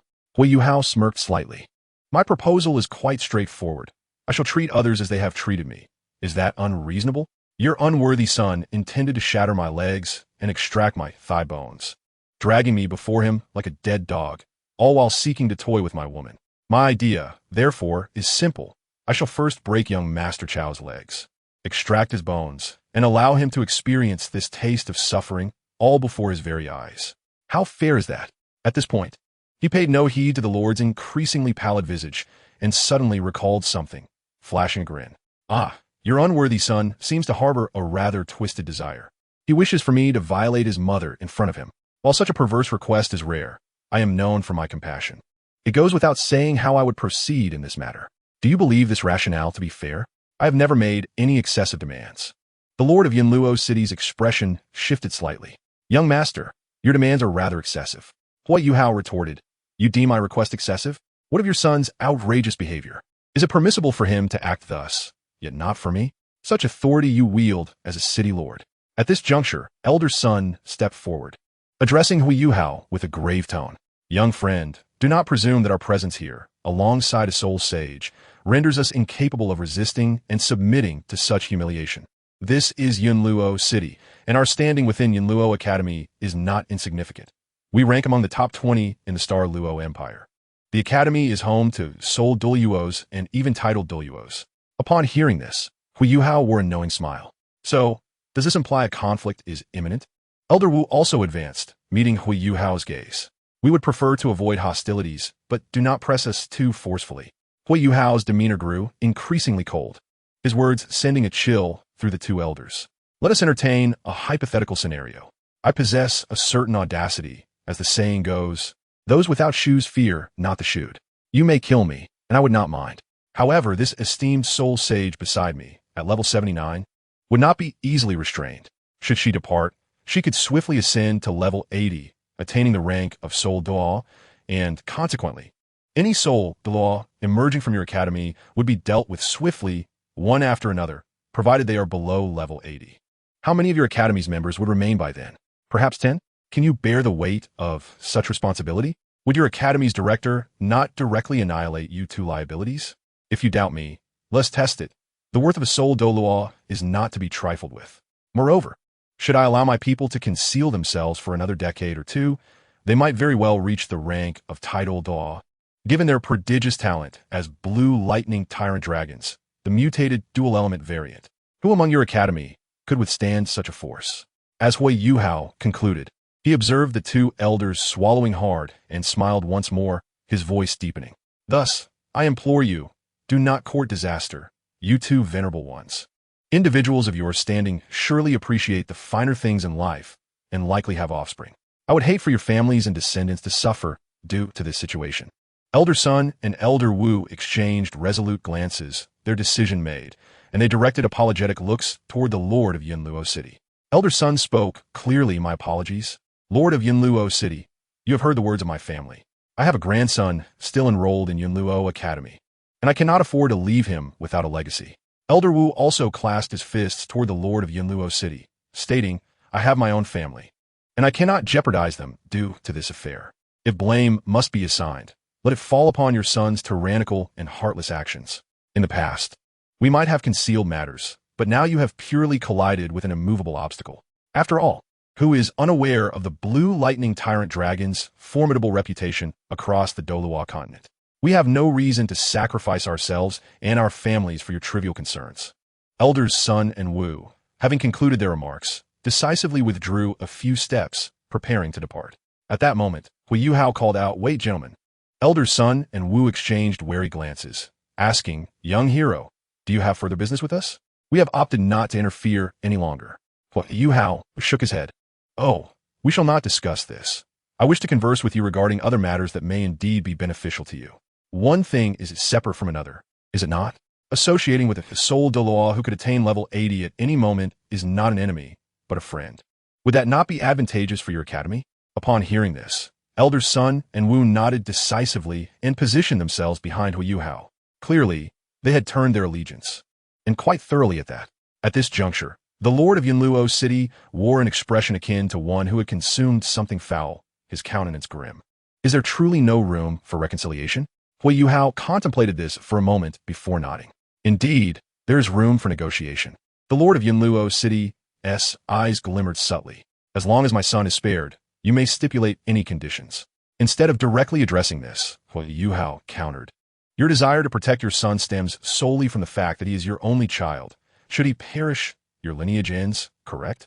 Taken aback by the question, the Lord of Luo City nodded. Indeed, that is the case. Hua, Yuhao pressed further. Could you not bear another? The Lord faltered, feeling a wave of embarrassment wash over him. Meanwhile, elder son, siding with Huo Yuhao, chimed in, young hero. It seems the Lord of Yunluo City suffers from a chronic ailment. It appears that his offspring is his sole progeny due to some unfortunate circumstance. The Lord's face darkened further at this comment, yet he clenched his teeth and nodded. As for the reason behind such misfortune, it dates back 20 years when I sought a soul ring and had an unfortunate encounter with a soul beast. Although I succeeded in vanquishing it, I sustained a grievous injury, leading to my indulgent care of my only son, granting him nearly every whim. Yuhao pondered for a moment upon hearing those words, then spoke again. The root of your predicament lies in your lack of descendants. The Lord of Yunluo City, taken aback, inquired, what do you mean by that? Rather than directly addressing the Lord's question, Yuhao posed one of his own. Should you choose to become my servant, I could ensure the continuation of your lineage. But your son must perish. That wretched creature is non-negotiable. Huo Yuhao's demeanor was resolute. Upon hearing this, Lord Qiao felt a surge of anger and instinctively sought to refuse. However, at that very moment, Liu Erlong unleashed his martial spirit once again. Simultaneously, Elder Wu and Elder Sun also released their martial spirits, encircling the Lord of Yunluo City in a triangular formation. Elder Sun then spoke, Qiao. It will be child's play for the three of us to eliminate you, while your death may attract the attention of the Star Luo Empire. With the backing of Yunluo Academy, we can easily downplay the incident, turning a grave matter into a trivial one.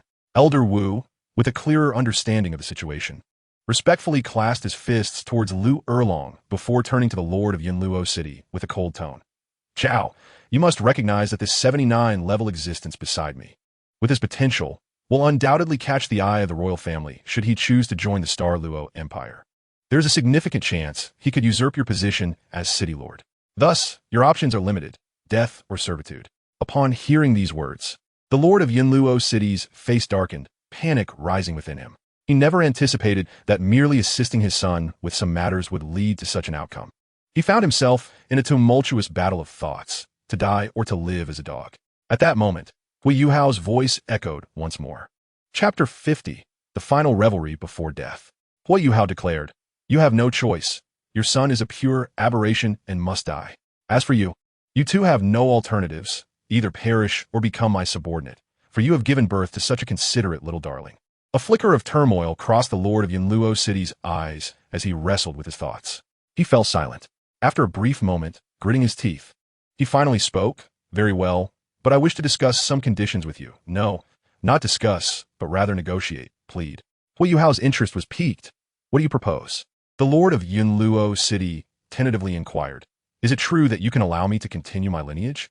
Huo Yuhao, with a mysterious smile, replied, indeed. And I could even offer a buy one, get two free deal. The Lord of Yunluo City fell silent once more. Meanwhile, in a lavish chamber deep within the estate, young Master Qiao leisurely sipped tea, cradling a beauty in his arms. Simultaneously, he indulged in some unspeakable pleasures. Young Master, you are truly magnificent. I have pleaded for mercy repeatedly. The beauty, named Xiao Lianlian, gazed at him with a mixture of resentment and fear, clearly overwhelmed by his prowess.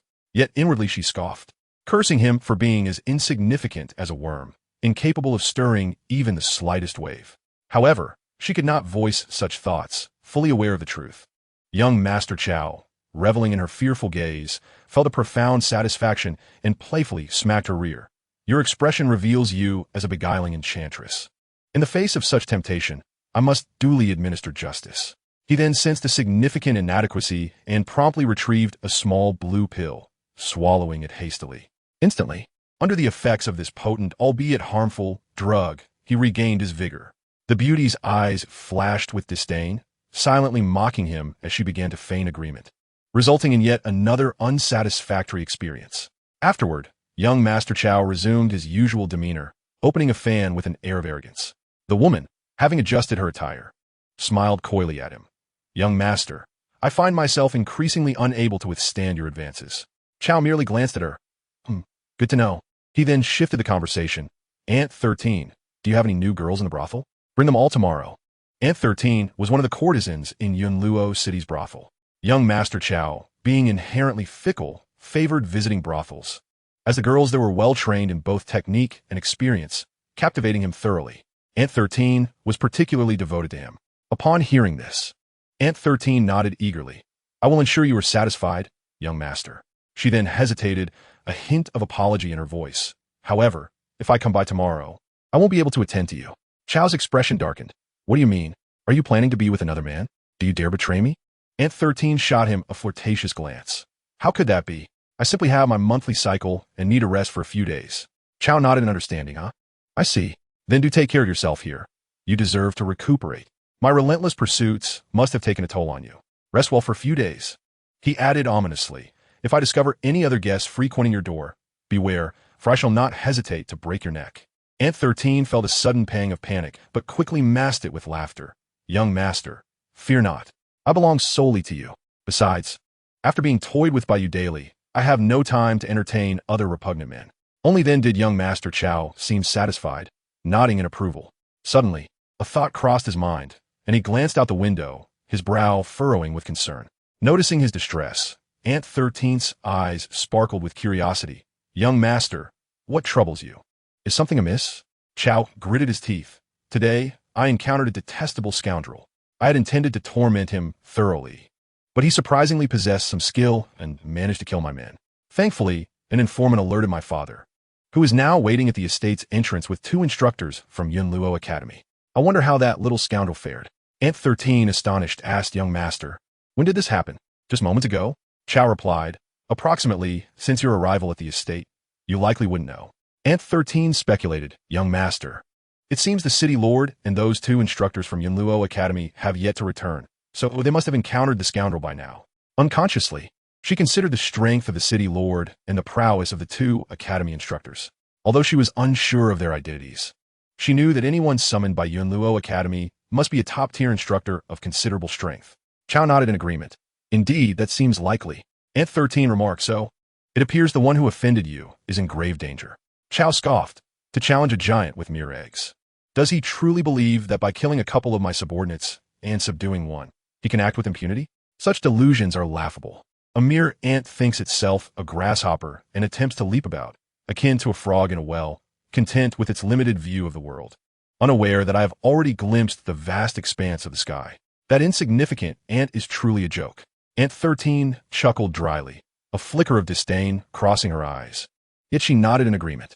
Indeed, the young master possesses an extraordinarily profound background. Such a local tyrant is undoubtedly no match for him. Akin to an ant attempting to shake a tree, utterly unaware of its own insignificance. Young Master Chao nodded, finding this sentiment agreeable, and nonchalantly waved his hand. Enough. The time is nearly upon us. You may leave now. Soon, my father will flay that wretch alive, leaving but a breath for me, while I shall indulge in the company of the women he brought. The ensuing spectacle will be a bloody and brutal affair. I seek to savor a unique flavor. So it would be prudent for you to take your leave, lest your delicate sensibilities be traumatized. At this juncture, young Master Chao retrieved some iron sheets, poison, and exceedingly spicy substances from his storage soul tool. Ant 13 nodded slightly. Very well, I shall take my leave now. With that, she gracefully exited, closing the door behind her. Alone in the room, young Master Chao glanced at the whip and iron pieces in his hand, a cruel smile curling at the corners of his mouth. You little wretch, so oblivious to your own mortality. Soon, you shall witness how I flay you alive, and you will regret ever existing in this world. As he chuckled, a hint of madness flickered in his eyes, and he recalled an intriguing notion. That little wretch dares to entertain thoughts of my mother? I find that amusing. However, it is my father who should be concerned, is it not? His face contorted with an increasingly perverse expression. Yet before long, his mirth was abruptly halted by the sight of Ant 13 rushing back in a state of alarm. Chapter 51. Severing the Artery, Death. Ant 13, why have you returned? She timidly raised a hand, pointing toward the outside, stammering, someone is coming. Young Master Chao's eyes gleamed with intrigue. That wretch has been flayed alive, hasn't he? Huh, look at how frightened you are. Is it not just a tad gruesome? Truly useless. Let me behold the wretched sight of that insignificant ant. Yet, as he spoke, astonishment washed over him. There stood Huo Yuhao, grinning at the door, alongside the pale-faced lord of the city. Father, why have you not eliminated that wretch?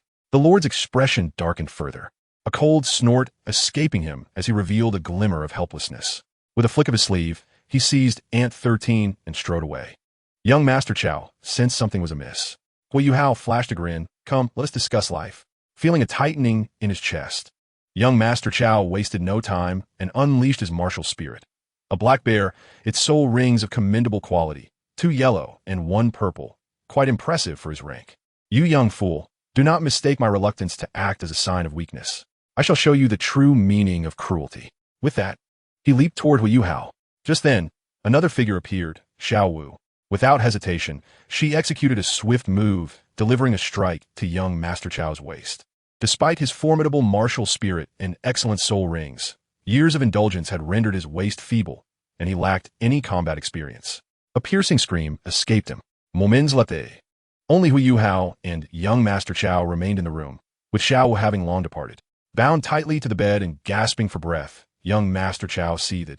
You little wretch, what have you told my father? You shall pay for this. Huo Yuhao remained silent, abruptly tearing off young Master Qiao's trousers. A chill washed over Qiao as his pupils dilated. What are you going to do? Soon, the room echoed with his whimpering cries, imbued with humiliation and fear. After a brief moment, the sobs ceased, for Huo Yuhao had acquired the necessary samples. Without a moment's hesitation, he turned and placed them into the intelligent nanomedical chamber, recently activated by the system. Inside the chamber, 2 metallic arms extended forth, efficiently receiving the samples from Huo Yuhao and placing them on a transparent testing platform. The platform illuminated with several fine red lights, commencing a comprehensive scan of the samples. Beep! A cold mechanical voice resonated in Huo Yuhao's ears. Sample detected. Human male primordial factor. Preliminary analysis results. Primordial factor activity rating D. Survival rate 0. 37, significantly below the minimum standard for normal adult males. Distortion rate 99. 12, exhibiting various defects including cranial malformation, coiled tail, and dual body fusion, with a primordial factor core integrity index of 896, indicating severe genetic material damage. Beep. Further source tracing analysis. Excessive unknown drug residues detected in the sample. Based on morphological characteristics, this is attributed to prolonged external drug intervention, accompanied by accelerated X-cell apoptosis and signs of functional degradation, consistent with long-term gland axis suppression, indicating irreversible functional decline. Conclusion. The provider of this sample is on the brink of exhaustion, with a natural conception probability approaching 0. As the mechanical voice concluded, the chamber screen displayed microscopic images of the samples, the distorted and listless primordial factors glaringly evident under the red light, corroborating each chilling conclusion. Huo Yuhao furrowed his brow at the results, momentarily pausing to arrange another plan, seeking out potentially viable active factors for fertilization. Beep. Currently selecting. 10, 20, 80, 100. Beep. 3 viable factors selected from 300 million. Nodding, Huo Yuhao finally turned his attention back to young Master Qiao, a wicked smile creeping across his lips. You, the bane of my existence, let me share my plan with you. You are destined to perish, yet before you do, you shall fulfill your purpose. Your father shall have an heir. The rationale behind this is simple. 1, you must die. 2, I intend to strike a deal with your father. After all, replacing a city lord is no trivial matter. Moreover, giving your father another son will allow me to exert greater control over him, ensuring he does not trouble me again. After all, with a descendant to care for, he will have a weakness, will he not? You should be thankful you are about to become a father. At this moment, young Master Qiao grasped the implications, his pupils contracting, just as he was about to utter a protest. However, Huo Yuhao denied him any opportunity to speak, producing a craft knife blade in an instant, swiftly severing his major artery. With a chilling sound, young Master Qiao's eyes widened, watching as life ebbed away from him, gasping in desperation. In that moment, he finally comprehended fear, yet was far too late. Thus, a notorious young tyrant met his demise. As the saying goes, the wheel of fate turns justly. Following the demise of young Master Qiao, Huo Yuhao commenced his collection, appropriating the storage soul tool from his wrist as a trophy. As for its contents, he had no time to examine them at present. Rising, he felt a sense of reflection as the city lord entered the room. He gazed upon the lifeless form of his deceased son, a flicker of sorrow evident in his eyes, before turning to Huo Yuhao. Are you truly capable of accomplishing this? Of course, came the reply. The city lord, upon hearing this, allowed a glimmer of hope to cross his features before gesturing with his hand, summoning a throng of women to approach. As per your request, these individuals have not been entirely coerced. They are here of their own volition, motivated by monetary gain. The city lord elucidated. Huo Yuhao nodded in understanding. He was aware that among these women, some were virtuous and chaste, while others were solely driven by the desire for a better life. Furthermore, some of them did not perceive pregnancy as a misfortune. Indeed, for certain women, it might even be regarded as a mark of honor. Subsequently, Huo Yuhao stated, select any 10 women. While he could have chosen merely 3, he opted for 10 as a strategic fade. Observing this, the city lord pointed forward, directing Huo Yuhao to a group of robustly built women, their martial spirits commendable, who were presented before him. After a final glance at Huo Yuhao, the city lord departed. Huo Yuhao approached the 10 women and inquired, I shall ask you once more, are you all here of your own free will? A woman in a red dress was the first to nod, a hint of unmasked eagerness shining in her eyes as she eagerly responded, we are all here willingly. The city lord is willing to pay us for this. And should we conceive, we could become the city lord's young mistress, ensuring a life free from want. Naturally, we are most eager. The others nodded in agreement. Upon hearing this, Huo Yuhao refrained from further commentary. At that moment, he cast a glance at the corpse of young Master Qiao laid upon the bed. The 10 women followed his gaze, and, upon recognizing the deceased, their faces paled in fright. Yet almost instantaneously, they seemed to steel themselves, as the prospect of wealth appeared to overshadow their fears. Huo Yuhao ordered the body of young Master Qiao to be removed to the side. He then commenced his operation, instructing one of the women to lie upon the bed, preparing for the experiment. The specifics of the procedure were, of course, self-evident. The remaining 9 women, intrigued, attempted to approach for a closer look, but were deterred by a mere glance from Huo Yuhao. These women were ensnared within a psychic barrier. Huo Yuhao unleashed his spiritual power, rendering them all unconscious, including the one on the bed. He then initiated communication with the system. Before long, an intelligent medical robot manifested before the women. Huo Yuhao's gaze momentarily faltered upon sighting the robot, its design strikingly reminiscent of the medical automatons from the Chinese animated series Linkage. It was pristine white, its form a simple rectangular prism devoid of unnecessary curves, exuding an air of elegance and stability. The base was broad and robust, ensuring operational steadiness. The front was adorned with a rectangular display screen, encircled by a ring of indicator lights that shifted colors in response to its operational state. 2 mechanical arms extended from either side, their joints clearly discernible, embellished with silver connectors. Master, Shao Qi is at your service and is now prepared. Shall we commence the impregnation process? The intelligent robot addressed Huo Yuhao directly, a chillingly sharp test tube appearing in its grasp. The contents were, without a doubt, self-explanatory. Proceed as you see fit, but ensure only one is created. I do not wish for twins. Additionally, select 2 viable specimens from the remaining 9 women. Huo Yuhao instructed, leaving the matter at that. The rationale behind selecting 10 women was merely to craft a ruse for the old city lord. Understood, Master, Shao Qi replied. Without hesitation, Shao Qi lifted the skirt of the designated woman. Observing this, Huo Yuhao stepped back 2 paces and lit a cigarette. Purchasing a box of Zhonghua from the system at cost price, which was 3 coins, with a profit margin of 2,000. After completing the procedure with the first woman, the display atop Shao Qi's head transitioned to a flowing stream of data. Master, the first impregnation was successful. Randomly, select the second, Huo Yuhao commanded. Shao Qi nodded, approaching the remaining 9 women to make her selection. Moments later, she reported, this woman exhibits an unpleasant odor, showing signs of decay, with an imbalanced microbiome and an accompanying foul scent. The environment for impregnation is unsuitable. Huo Yuhao smirked, momentarily choking on his smoke. Choose another. Master, for the third selection, light detection indicates this woman has abnormal hormone secretion and possesses male characteristics. She engaged in illicit relations with multiple men just 3 hours prior. Will this affect impregnation? Huo Yuhao inquired. This will not impact the process, Shao Qi affirmed. Then proceed. Very well, Master. The display atop Shao Qi transformed into 2 electronic eyes, blinking obediently. The surrounding lights flashed a green hue, and the intelligent sensors activated as the mechanical arms resumed their task. Approximately 10 minutes later, the operation was complete, and the final woman had been successfully selected. As for the remaining women who had not been chosen, Huo Yuhao merely instructed the robotic arms to perform trivial motions to give the impression that they had been attended to. Shortly thereafter, as dusk began to descend, Huo Yuhao signaled with a wave of his hand, leading the group away, accompanied by the over 100 young women who had been confined in the courtyard. Huo Yuhao had claimed them for his own, of course, with his own methods of management in mind. Moreover, the city lord of Yunluo City had unceremoniously bestowed upon Huo Yuhao all of young Master Chao's assets, along with the imprisoned girls. However, the other properties and territories owned by young Master Chao would have to wait until the following day for transfer. After a brief exchange with Huo Yuhao, the city lord began escorting the women to his residence. As for Elder Wu and Elder Sun, Huo Yuhao indicated he would visit them the next day at Qian Academy. The woman who had initially guided them was entrusted to the city lord, who wasted no time in delivering a swift, fatal blow to her head, ending her life instantly.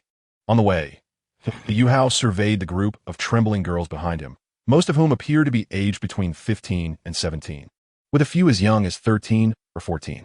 It was undeniable that young Master Chao had a proclivity for the perverse. Nevertheless, it was worth noting that women in the Douluo continent tended to mature earlier. Huo Yuhao addressed them directly. You now face two paths. The first option, if you have family and wish to return home, you may do so tomorrow. Furthermore, I shall provide you with some financial assistance. However, I will not let you leave without a task. You must spread the word that Qian Academy is a prestigious institution, thereby enhancing its reputation. Alternatively, upon returning, you may notify your families, encouraging them to enroll at Qian Academy as well. Most of you are between 13 and 17 years old. Our academy admits students under the age of 20. Those over 20 are welcome to assist in various capacities, at the very least providing you with a means to survive. The second option is to remain at the academy, where, depending on their age, those who wish to study may do so, while those who do not desire to attend classes may engage in menial tasks or temporary work.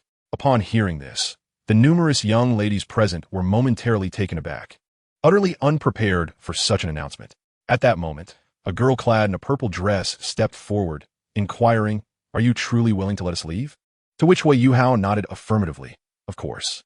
The purple-clad girl fell silent, and the other 100-odd girls began to murmur amongst themselves. Observing their reaction, Huo Yuhao refrained from further comment, choosing to rely on their willingness, resolutely refusing to coerce them.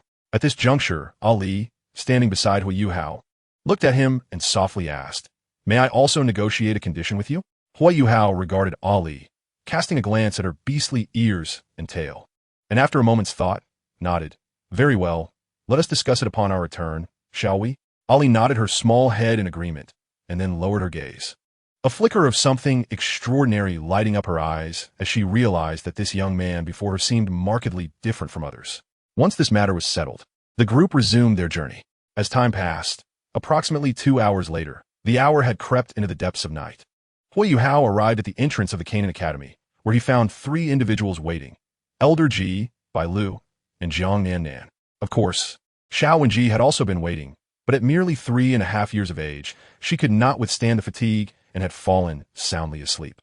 "Ah, Yuhao, you have finally arrived," Elder Ji remarked upon seeing Huo Yuhao, his gaze shifting to the over 150 individuals he had brought, a look of astonishment crossing his face.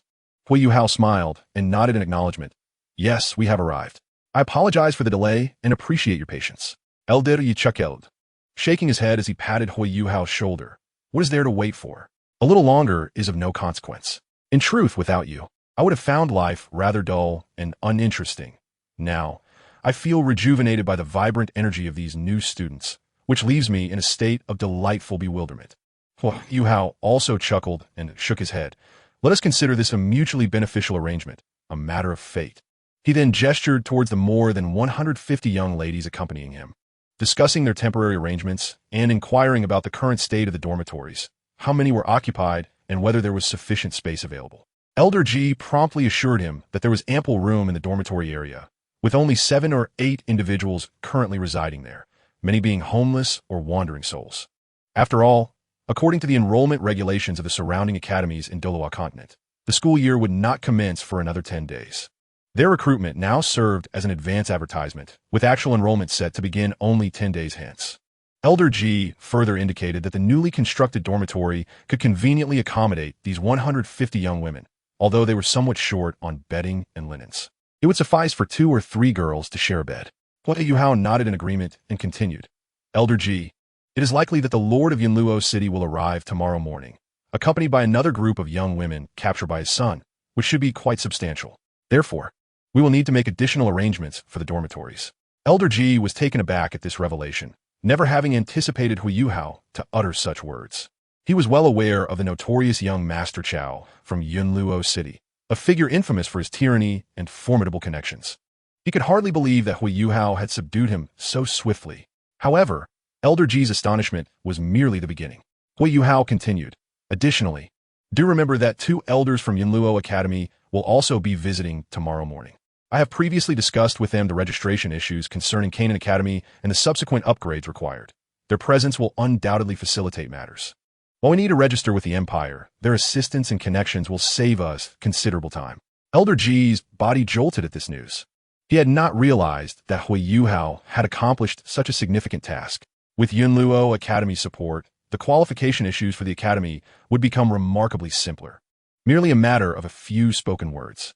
Upon receiving such confirmation, Huo Yuhao proceeded to organize the following arrangements. First, he instructed that the young ladies be escorted into the Academy by Yi Tianming, Xiao Wu, and Xiao Yixian, where they could freshen up and partake of a light meal. At that moment, Bai Lu chimed in, stating that she had already prepared the meal. Although the numbers had increased, there were still some supplies of food and vegetables, and she intended to prepare a large pot of stew sufficient to satisfy the appetites of these 150 young women. Huo Yuhao nodded in acknowledgement and turned to Bai Lu. "Thank you, Aunt Bai, for your efforts." Bai Lu promptly replied, "Yuhao, you need not say that. Without you, I would have long since been unable to carry on. You have indirectly saved both me and Nan Nan. So attending to this small matter is of no trouble at all." With that, Bai Lu hurried into the Academy. Elder Ji then patted Huo Yuhao on the shoulder before also entering the Academy, leaving only Jiang Nan Nan and Huo Yuhao behind. After a moment of silence, a look of conflict appeared on Jiang Nan Nan's face. Noticing her unease, Huo Yuhao inquired, "What is it? Please feel free to speak your mind." Eventually, Jiang Nan Nan spoke. "Yuhao, Canaan Academy will not commence for another 10 days, and the same applies to other academies, including Shrek Academy." Huo Yuhao nodded, pondering aloud. "Does this mean we should set out early tomorrow for Shrek Academy?" Jiang Nan shook her head. "No need. The distance is 120 li, and I can reach there in 2 days." Huo Yuhao considered this, realizing that traveling 60 li in a day was indeed feasible. Yet, he shook his head. "Traveling on foot is not ideal. We should purchase some horses. It will be far more convenient for you to ride." As he spoke, Huo Yuhao began to contemplate. On Earth, horses were generally ordinary, apart from the exceptional Arabian horses capable of reaching speeds of 70 li per hour. Most horses averaged only 30 to 40 li per hour. However, this was not the case in Douluo continent, where the capabilities of soul beasts, or animals, were significantly enhanced. These creatures gradually accumulated energy over time, forming soul rings. The horses of Douluo continent could be considered a type of soul beast, capable of achieving speeds of 80 to 90 li per hour, making the journey to Shrek Academy only slightly over an hour. Nonetheless, Huo Yuhao understood that while there were places in Yunluo City that sold horses, they were not necessarily war horses. War horses were classified as strategic resources, so even the standard horses available would be somewhat slower, though certainly not by much. Jiang Nan instinctively shook her head at this suggestion. Perhaps it is best not to. Ordinary horses, aside from war horses, would still cost 10 or 20 silver coins to purchase. I can manage to set out a day or 2 early without issue. Huo Yuhao countered. That simply will not do. Acquiring horses will ease your travels. Furthermore, I intend to purchase a batch as well, providing a standard for everyone. And having horses would make the journey back and forth much more convenient. Eventually, Jiang Nan nodded in agreement. At that moment, Huo Yuhao was reminded of his prior agreement with Bai Lu. Bai Lu intended to visit Shrek City, eager to discover what kind of institution Shrek Academy truly was, and to ascertain whether Jiang Nan was faring well there, while also providing her with some care. This was, of course, a condition proposed when Bai Lu and Huo Yuhao had first acquainted themselves. Huo Yuhao remarked, "Aunt Bai will accompany you, won't she? We can arrange to rent a shop, and you can help me sell some items." Upon hearing Huo Yuhao's suggestion, Jiang Nan immediately grasped what he meant to sell, her cheeks flushing slightly. However, a thought crossed her mind, and she promptly shook her head, saying, "No, Yuhao, I can go to Shrek Academy by myself. My mother will stay here to assist with the logistics at Ganon Academy." Huo Yuhao, upon hearing this, smiled and replied, "So Aunt Bai's come to terms with it?" Jiang Nan, feeling a tad bashful, nodded. "Yes, at first we didn't know you well, and you wanted to accompany me to Shrek Academy out of concern. But now, we have decided to follow you, so my mother will remain here. Huo Yuhao responded with a grin. Well, then this place is your true home. A warm feeling enveloped Jiang Nanan upon hearing this, but soon she hesitated and spoke again. Chapter 54, on the admission rules of Shrek Academy, poaching. Furthermore, Yuhao, when I leave, please give me those items as well. I can run a shop there too, and in the evenings, I can sell the 7-degree space you provided. As she mentioned the 7-degree space, her voice inexplicably softened, clearly shy. Huo Yuhao pondered briefly before suggesting, how about this? Opening a shop is feasible, but I have another idea. Shrek Academy is vast, and there are certainly many girls' dormitories. Perhaps we could additionally rent one of those dormitories to store the items and sell them there every evening. I wonder if your academy would permit such an arrangement. He recalled videos he had seen during university, where many students would set up small shops in their dorms, sometimes earning quite a bit. Naturally, such endeavors were prone to being reported. But Shrek Academy likely wouldn't face that issue, possibly due to a lack of entrepreneurial spirit among its students. Jiang Nanan grasped the idea, and her eyes brightened. That's a great thought. How come I never considered that before? We could indeed rent a room for a dedicated shop, and it should be fine near the girls' dormitory. Huo Yuhao agreed. Good. Then you can sell directly there. Jiang Nanan contemplated and continued. But would tea going outside attract a larger audience? Huo Yuhao chuckled. Isn't it a bit dangerous outside for a young lady to expose herself? What if those unscrupulous men take notice? Besides, in the girls' dormitory, with the foot traffic at Shrek Academy, you could sell quite a lot without lacking customers. Why venture outside? At his words, Jiang Nanan felt a stir of emotions, realizing that Huo Yuhao was concerned for her safety, not wanting her to venture out alone at night. This made her heart race. As moonlight spilled across Jiang Nanan's face, Huo Yuhao noticed her flushed cheeks and curiously asked, Why is your face so red? Flustered. Jiang Nanan quickly replied, It's nothing at all. Do you have any other instructions? Huo Yuhao continued. Naturally, there are more instructions, such as while you develop clientele at Shrek Academy, keep an eye out for any promising talents. If possible, recruit them to Ganon Academy. Jiang Nanan was taken aback. Are you planning to poach from Shrek Academy? Huo Yuhao nodded nonchalantly. Indeed, why not? After all, isn't the academy a place for education? If some individuals possess exceptional talent, I could offer them better conditions to entice them over. We certainly can't force anyone to stay. After a moment of silence, Jiang Nanan nodded in agreement, smiling. Wow, Yuhao, I didn't expect you to be so cunning. Huo Yuhao shrugged. Isn't that just savvy? I'll devise a benefits package. As long as they're willing to come, they can. Moreover, he added, we could also inform the upperclassmen that they could come over as teachers. After all, students graduating from Shrek Academy must consider their future paths. And this could be a promising option. Jiang Nanan agreed, realizing that Huo Yuhao's thoughts were quite sound. Suddenly, Huo Yuhao recalled another matter regarding Shrek Academy and asked, Nanan, what are the ways to join Shrek Academy? What is the proportion of those who've gained admission through formal examinations? Jiang Nanan reflected before responding. There are 3 methods to join Shrek Academy. The first is through personal effort to report to Shrek Academy. But such individuals face a 90% elimination rate, meaning those who succeed are truly exceptional talents. Huo Yuhao nodded. What about the second method? Jiang Nanan continued. That would involve connections.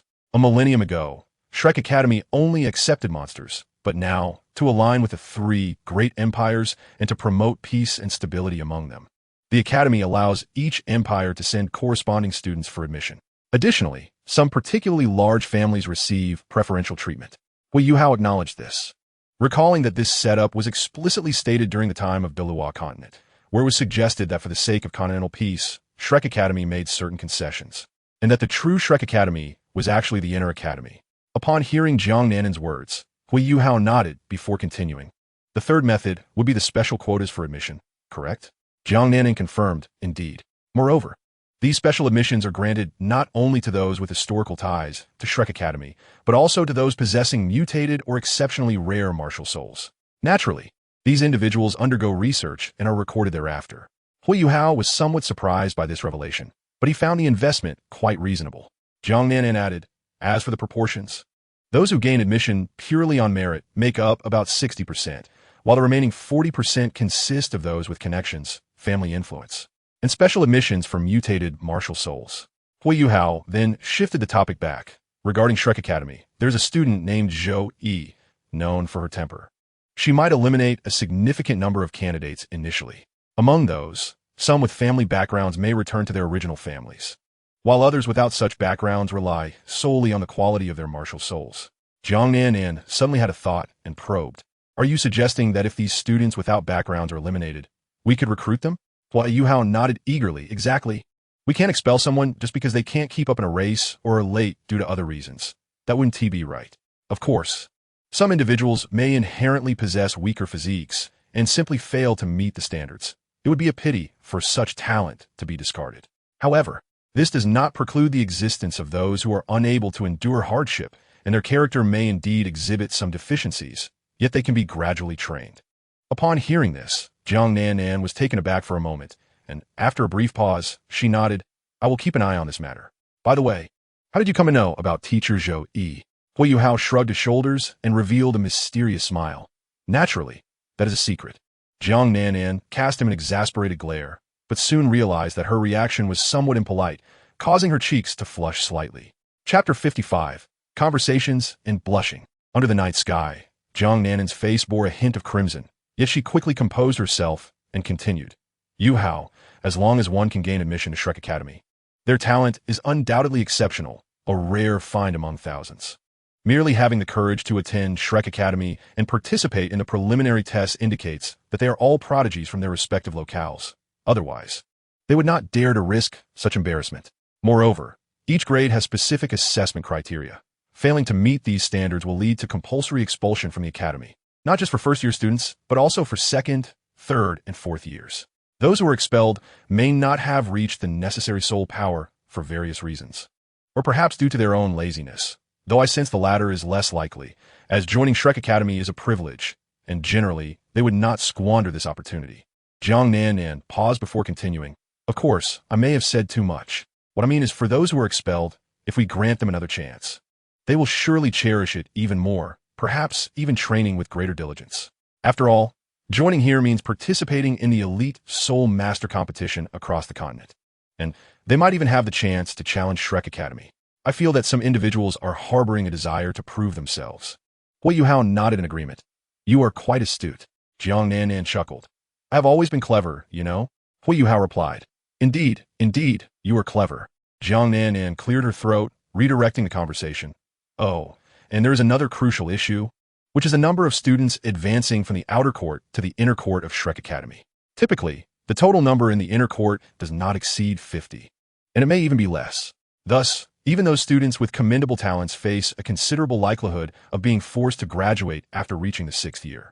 These individuals, having entered at the age of 12, will only be around 16 by that time, so they're also potential candidates we can recruit. In fact, we could establish an inner court at Jialan Academy, as long as they are under 20 years of age. Huo Yuhao's eyes brightened at this. That would be a task for you, Miss Nan. Jiang Nan replied. No problem, this matter is in my hands. Subsequently, Huo Yuhao and Jiang Nan continued their conversation as they walked, soon arriving at the academy's dining hall. Adjacent to the hall, dozens of young women were queuing for showers. The bathing area was divided by gender and featured a newly constructed swimming pool, albeit with limited capacity, accommodating only 50 individuals at a time in each section. Consequently, the combined queues for the male and female baths exceeded 100 people, leaving more than 50 still waiting outside. Observing this scene, Jiang Nan smiled and remarked to Huo Yuhao, Yuhao, it seems you'll have to wait in line for your shower today. You'll need to wait until the girls are finished. Huo Yuhao chuckled in response. I'm not in a hurry, if necessary. I can just get a bucket of water and wipe myself down with a towel. Let us eat first. Upon hearing this, Jiang Nan nodded in agreement and led Huo Yuhao into the dining hall. Although Jiang Nan had already eaten some, she prepared a simple plate of meat and vegetables for Huo Yuhao and sat across from him, sharing a little of her meal. As for Xiao Wu and Xiao Yixin, they were managing the group of 150 young women and were currently in the bathing area. Thus, it was just the two of them, Huo Yuhao and Jiang Nan. At the table, not far away in the kitchen, Bai Lu was busily wielding a spatula. Yuhao, what do you plan to do tomorrow? Jiang Nan inquired. Yuhao pondered briefly before responding. I haven't decided yet, but I need to go out and acquire a soul ring. I've been stuck at level 20 for quite some time. Jiang Nan considered this and suggested, how about this? Once I return to Shrek Academy, I'll inquire about any noteworthy soul beasts. If I find anything worthwhile, I'll send you a message. How does that sound? Huo Yuhao nodded in agreement. That works. During this time, I'll also explore the nearby mountains. Though the chances may be slim, one can always hope for a stroke of luck. Huo Yuhao was determined to tempt fate. The mountains here had never been mentioned in the original text, and now that they had manifested in the real world, unexpected surprises were not out of the question. Recently, Tang Long had acquired a map and discovered that there was a mountain range nearby known as the Cloud Mountain Range. Although it did not compare to the Stardow Forest, it still ranked among the top 80 on the continent. Soon, Jiang Nanan and Huo Yuhao engaged in light banter once more. Before long, Huo Yuhao finished his meal and stood up to check outside, only to find another 20 to 30 young women still waiting in line, which made him feel somewhat awkward. At this moment, Jiang Nanan spoke up. "I'll go next door and fetch you a bucket of warm water." Huo Yuhao nodded. "All right." Jiang Nanan stepped outside, and shortly thereafter, she returned with a wooden bucket and a towel shaped like rabbit ears. However, Jiang Nanan's expression revealed a hint of discomfort. Huo Yuhao had previously possessed a wooden bucket, which he had lent to someone else, and she had to resort to using the towel and basin she found in her own room, which carried a peculiar scent that made her feel somewhat uneasy. She had initially intended to borrow from Xiao Wu and Xiao Yixian, but their basins had also been borrowed, leaving her no choice but to use this one. "What's wrong? Why is your face so red?" Yuhao queried, noticing Jiang Nanan's flushed cheeks. "It's nothing at all. Yuhao, you should hurry back." Jiang Nanan replied hastily. Upon hearing this, Huo Yuhao took the wooden bucket filled with water and the towel and made his way back to his room. The living quarters of the academy were adjacent to the dormitory area, and Huo Yuhao's residence resembled a small courtyard, complete with a private room. Huo Yuhao entered, locked the door without hesitation, and then proceeded to undress completely, starting to wipe himself down with the towel. However, he soon noticed something peculiar about the towel. It carried a unique fragrance. This belonged to Jiang Nanan. Each woman emanates a distinct scent, and Huo Yuhao recognized Jiang Nanan's fragrance not due to any inappropriate behavior, but rather because, when conversing with a normal woman while maintaining a gentlemanly distance, one might catch a whiff of her scent on occasion, which is entirely natural. This realization momentarily stunned Huo Yuhao. Meanwhile, the towel had inadvertently brushed against certain areas of his body, and he hesitated to return it. Shaking his head, he decided against returning it and resolved to purchase a new one later at the marketplace. He continued wiping himself down, and before long, he had finished a shower. He then donned a pair of shorts and a t-shirt. It was summer, and although the weather was slightly warm, the breakthrough he had experienced brought him an extreme chill, rendering the heat inconsequential. After dressing, a gentle knock echoed at the door, accompanied by a nervous voice from outside. "Young master, are you asleep?" To his surprise, the voice belonged to Ali. Chapter 56, discussing the affectionate confidant of the medicine elder. Huo Yuhao recalled that Ali had intended to chat with him about something that evening. He promptly opened the door. In an instant, Huo Yuhao was captivated by Ali. At that moment, Ali, having just bathed, bore a flushed complexion, her skin glowing with a delicate rosy hue, enhancing her allure with an air of subtle temptation. She caught sight of Huo Yuhao's attire, a pair of flamboyant shorts and a short-sleeved shirt. Unable to resist, she stole a few glances at his shorts, her cheeks warming with a hint of embarrassment, as the garish patterns embroidered with peonies were indeed rather ostentatious. Huo Yuhao, aware of the flamboyance of his outfit, chose to disregard it with nonchalance. He then gestured toward the table, saying, "Come, let us converse over drinks." After a moment's contemplation, Ali nodded in agreement. Approaching the table, Huo Yuhao poured a glass of water for Ali and inquired, "Is there something you wish to discuss with me?" Ali responded, her tone slightly hurried and tinged with anxiety.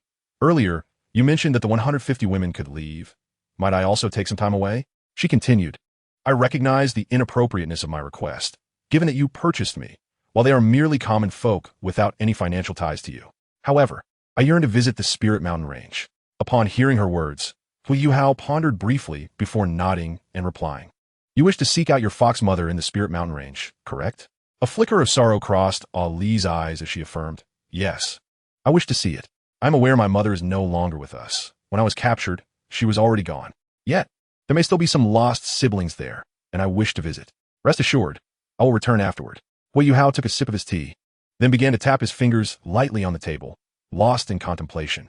Ali's heart raced in rhythm with the tapping. After a brief pause, Huo Yuhao declared, "Very well, but I have two stipulations." Ali's eyes brightened with anticipation as she urged, "Please, do tell."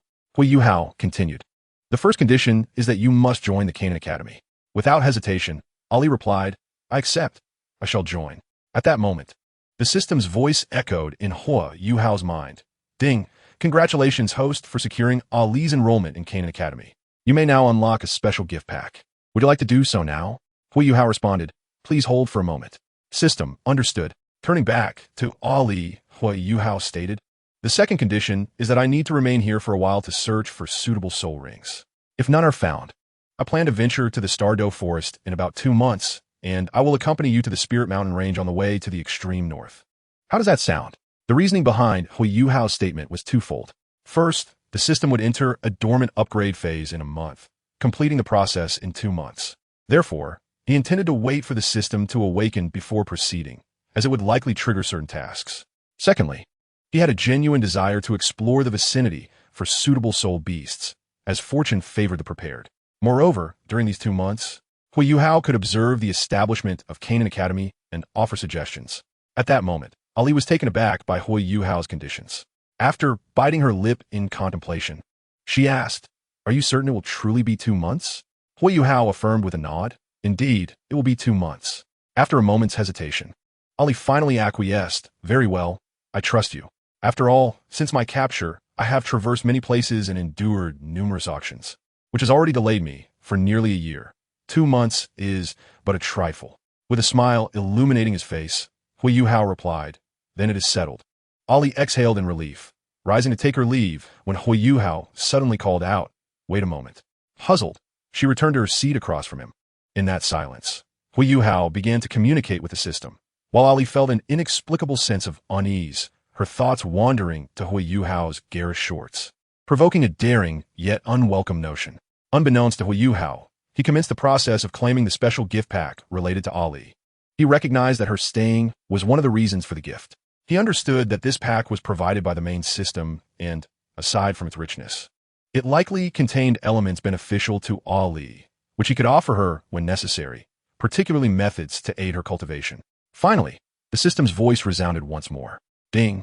The main system's special gift pack has been successfully loaded. Ding. This gift pack consists of 2 parts. First part, exclusive to half-beasts, owners of the celestial fox bloodline. Ding. Reward 1. A vial of 9-star fox clan essence from the Dopa continent, 300 milliliters. Chapter 57. The divine gifted soul ring, the frenzied Xiao Wu. Ding. Reward 2. 2 standard soul rings, with lifespan limits varying according to the half-beast constitution. Huo Yuhao's eyes sparkled with excitement. It seemed evident that what the main system provided was far more generous than the subsystem. The standard soul rings were akin to divine gifts. He contemplated distributing the rewards in batches, mindful of human nature, even if Ali had no ulterior motives. Huo Yuhao was not one to gamble recklessly. At that moment, the system's voice chimed in again. Ding. Reward 2. Exclusive host rewards. Reward 1. A treasure catalog exclusive to the Douluo continent, for which the host can acquire items as needed. Huo Yuhao's expression stiffened momentarily before he nodded. This reward was commendable, and there might be even better rewards to come. Continuing, the system announced, Reward 2. Congratulations, host, on acquiring an exclusive soul ring. Note, soul ring lifespan 1,000 years. Huo Yuhao was taken aback, contemplating how to exploit this loophole. It must be said that the main system had anticipated everything. He would have to save his tricks for the next encounter with the subsystem. Reward 3. Congratulations, host, on obtaining the Blue Lotus Earth Core Fire, a sub-fire. Reward 4. 100,000 points. In conclusion, Huo Yuhao noticed additional small text appearing on the system panel. Main system, keep going Youngwonghua. Huo Yuhao was left momentarily speechless, pondering whether the main system might be female. Do you have any further matters to discuss, my lord? At that moment, Ali's voice resonated once more, her gaze fixated on Huo Yuhao, a flicker of vigilance suddenly illuminating her beautiful eyes. Previously, she had observed the myriad emotions reflected in his eyes, surprise, regret, and a tangle of complexities that deepened her uncertainty. Huo Yuhao, realizing her unease, clapped his hands and said, oh, it's nothing of concern. He then fell into a moment of contemplation before continuing. I possess a method that can grant you a martial soul akin to that of a human, enabling you to cultivate further. Upon hearing this, Ali's head snapped up, her eyes ablaze with incredulity. The previous wariness dissipated, leaving only astonishment and anticipation. A master, is what you say truly genuine? Her voice quivered faintly, her fingers instinctively clutching the hem of her garment. As a half-beast, she had always lamented her inability to condense a martial soul like a true human soul master. to absorb soul rings. Hearing Huo Yuhao's words now felt akin to witnessing a beam of light penetrate the darkness. Huo Yuhao regarded her eager demeanor with a faint smile, nodding affirmatively.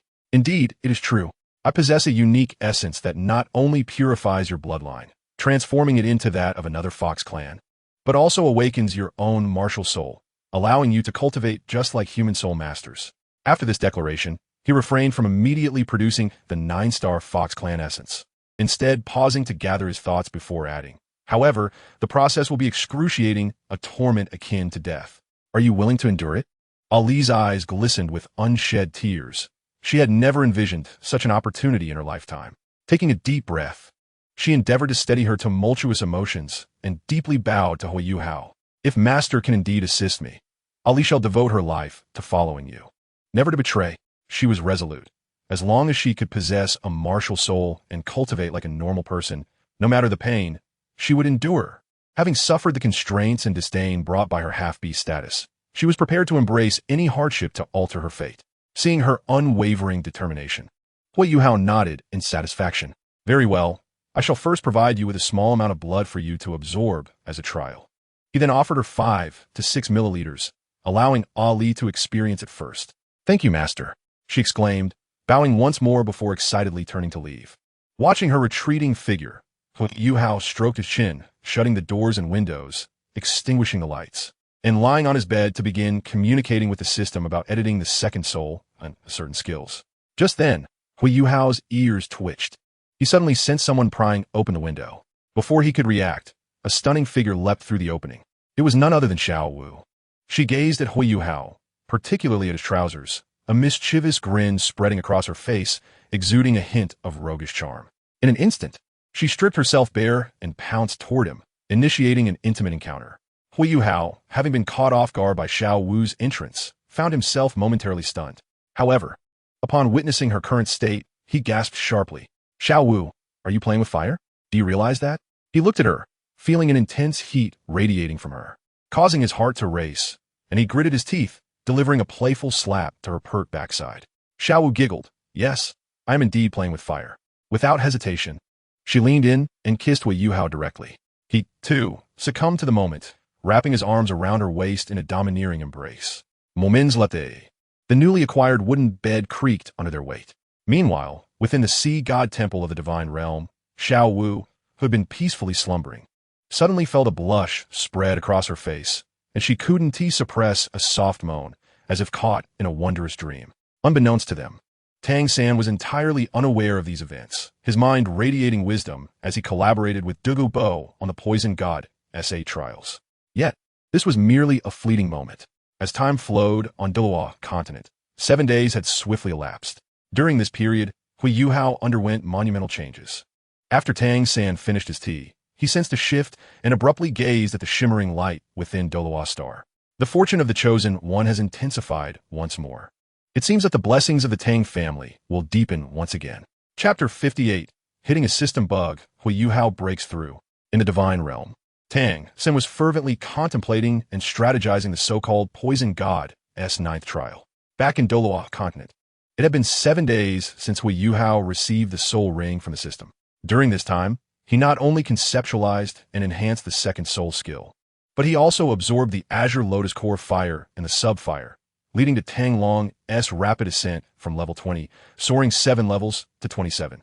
Moreover, during these 7 days, the Qian Academy thrived, witnessing several noteworthy occurrences. The first event unfolded on the morning of the first day when the city lord and elders from Yunluo Academy, accompanied by a Soul level vice president, arrived at Qian Academy. Their purpose was evidently to explore the potential of Liu Erlong. The two parties embarked on a collaborative venture, resulting in Qian Academy's elevation from a junior to a senior academy. This, of course, required a formal process.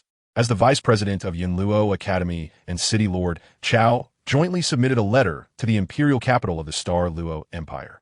In truth, this was practically a foregone conclusion, merely a procedural step. Liu Erlong, adhering to Huo Yuhao's wishes, agreed to take on a guest position at Yunluo Academy. Not only that, but she also presented her teaching philosophy to Elder Sun and Elder Wu, ultimately securing her role not just as a guest, but as a senior instructor with the freedom to arrange her own teaching schedule. Huo Yuhao orchestrated this arrangement for mutual benefit, strengthening the bond between the two academies. Furthermore, should Yunluo Academy unearth promising talents, they could also be incorporated into Jianan Academy. Of course, this was merely nominal, akin to Jiang Nanan holding a position at Jianan Academy while simultaneously attending Shrek Academy. However, this did involve genuine commitment, making it somewhat complicated. Nevertheless, Huo Yuhao skillfully exploited a bug in the system, raising the maximum enrollment age at Jianan Academy to 22, a threshold significantly surpassing the graduation age of the Inner Academy at Yunluo Academy. Thus, once these students graduated, they could be invited to join Jianan Academy, partake in a day of classes, and receive system rewards before stepping into teaching roles. Huo Yuhao's maneuver caused the system to crash momentarily. In these 7 days, 2 additional noteworthy events transpired. City Lord Chao sent over more than 500 women. After merging with the prior 150, nearly 350 homeless women chose to remain after discussions. They all became students at Jianan Academy, alongside those who had perished under the prior town mayor's regime. Consequently, the academy now boasted over 420 female students, many of whom, due to their rural origins, had never had the opportunity to awaken their martial souls, while others had been abducted by human traffickers during their youth and sold to establishments for specialized training. Those places solely instruct individuals on how to please men with their bodies, utterly neglecting the matter of awakening one's martial soul. Although the Douluo continent does not explicitly state this, within the context of ancient societal backgrounds, where there are interests, there are trades, where there are trades, there are injuries, and the existence of human traffickers is hardly surprising. While the age of 6 is indeed the optimal time for martial soul awakening, it does not imply that one cannot awaken later, nor is there any notion that failing to awaken would lead to the demise of one's martial soul. It simply means that one has missed the prime opportunity to perceive the world's elemental energy and channel it into their being, which may affect the quality and potential of the martial soul. Among these women, nearly half have had no opportunity to awaken their martial souls, a consequence of external factors. Old Ji has long been accustomed to such matters and has still facilitated the awakening of their martial souls one by one.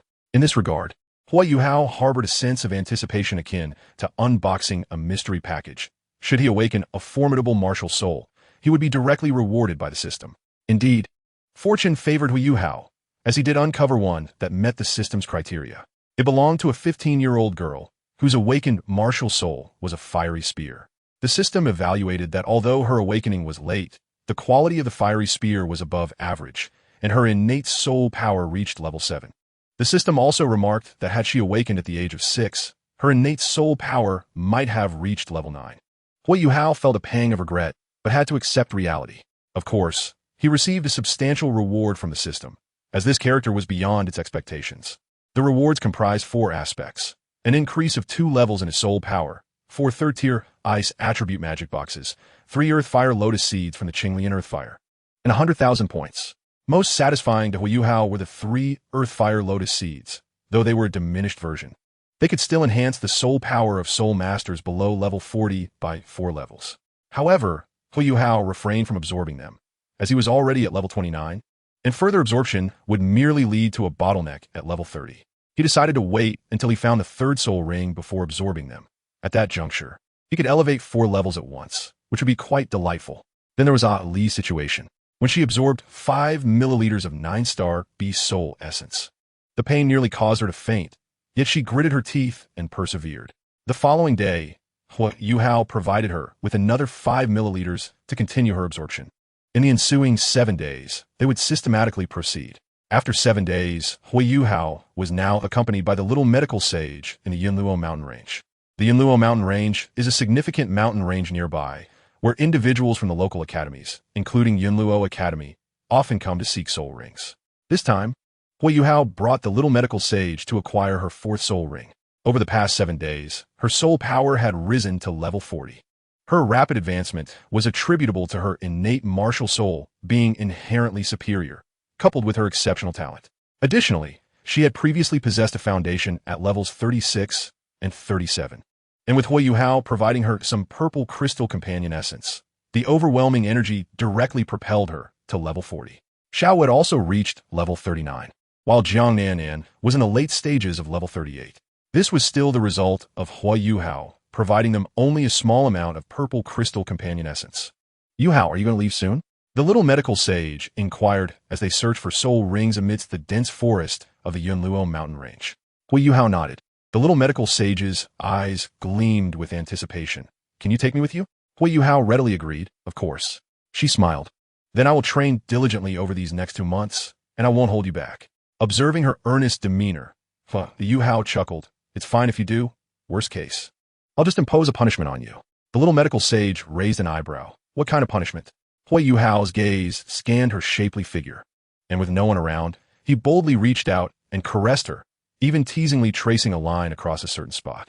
The little medical sage shuddered, nearly collapsing into his embrace. Her cheeks flushed. Yuhao, you're so naughty. Huo Yuhao laughed heartily. My dear, I want to do that again. The little medical sage's face reddened further, and she fell silent, her heart racing uncontrollably, especially at the thought of his earlier touch. Suddenly, an 800-year-old black bear sprang from the underbrush, rearing up with a fierce glint in its eyes, lunging at the pair. Huo Yuhao executed his movement technique, instantly positioning himself before the black bear. Chapter 59. The Moonlit Appearance, the Escaping Evil Soul Master. Explosive step, 8 extremes collapse. In an instant, the 800-year-old black bear lay defeated on the ground. Huo Yuhao directly stored the black bear within his storage soul guide. Little wife, we'll have bear paws for dinner today. The little medical sage shyly nodded, allowing Huo Yuhao to take her hand as they continued their journey through the mountains. The atmosphere became momentarily tranquil, with an air of intimacy subtly permeating their surroundings. However, this serene scene did not last long. Half a day later, Huo Yuhao suddenly became alert, pulling the little medical sage's hand and hiding them in the nearby underbrush, gently parting the foliage to signal her to look ahead. Leaning against Huo Yuhao, the little medical sage followed his gesture and was met with the sight of an extraordinarily massive scorpion. This scorpion was as large as a thatched cottage, its body a translucent pink adorned with fine scales, and its head featured 6 dark red eyes. Its primary means of attack was poison, a toxin capable of affecting the nerves, causing mild euphoria or at its worst death. Not far off, there was a swarm of smaller scorpions, all bearing a faint pink hue. Huo Yuhao's heart raced as he recognized this creature from his extensive readings on soul beasts. It was the Pink Lady, a variant of the Pink Woman, which had appeared in the first volume of Douluo Continent. Oscar's 4th soul skill was derived from this soul beast. Huo Yuhao exchanged a knowing glance with the little medical sage, silently inquiring whether this soul beast was suitable for her. After all, it bore poison. Moreover, as soul masters possess different martial souls, even if they absorb the same soul ring, the effects would vary. Thus, Huo Yuhao was not concerned that her absorption would yield the same results as Oscar's 4th soul skill. At that moment, the little medical sage's eyes sparkled with excitement, and she winked back at him, indicating her willingness to absorb it, as this soul beast was approximately 6,000 years old. According to Master Yu Shaojiang's theory on soul rings, the absorption limit for a 4th soul ring is 5,000 years. However, due to her unique constitution, combined with the nourishing effects of the foundation-building spirit liquid she had been consuming, along with the essence of magical beast flesh and purple crystal companion essence fortifying her body, absorbing a 6,000-year soul ring posed no challenge for her, and she might even manage to endure higher ages. Seeing this, Huo Yuhao no longer hesitated. He led the little medical sage back to a safe area, setting up dozens of grenade launchers, intending to launch a preliminary attack. Of course, taking down a soul beast over 6,000 years old with mortars would be a daunting task. However, Huo Yuhao's artillery was plentiful. Besides, Tang Long would directly employ his second environment, a mental simulation for attack. After all, merely imitating a 100,000-year soul beast would suffice to frighten it into paralysis. Unbeknownst to Huo Yuhao, within the vast expanse of the Douluo mountain range, another group was desperately pursuing them.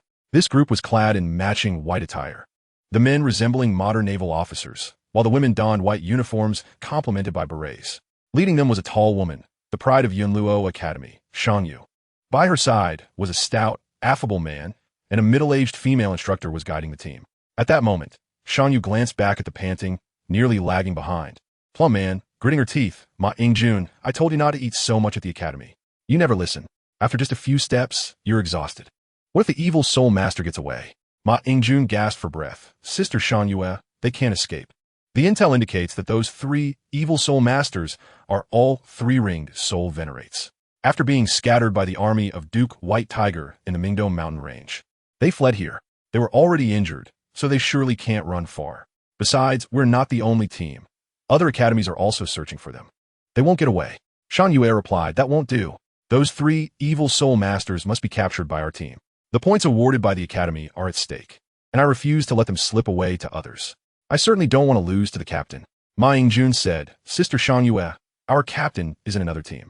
He is incredibly strong. We could wait back here and see if luck favors us.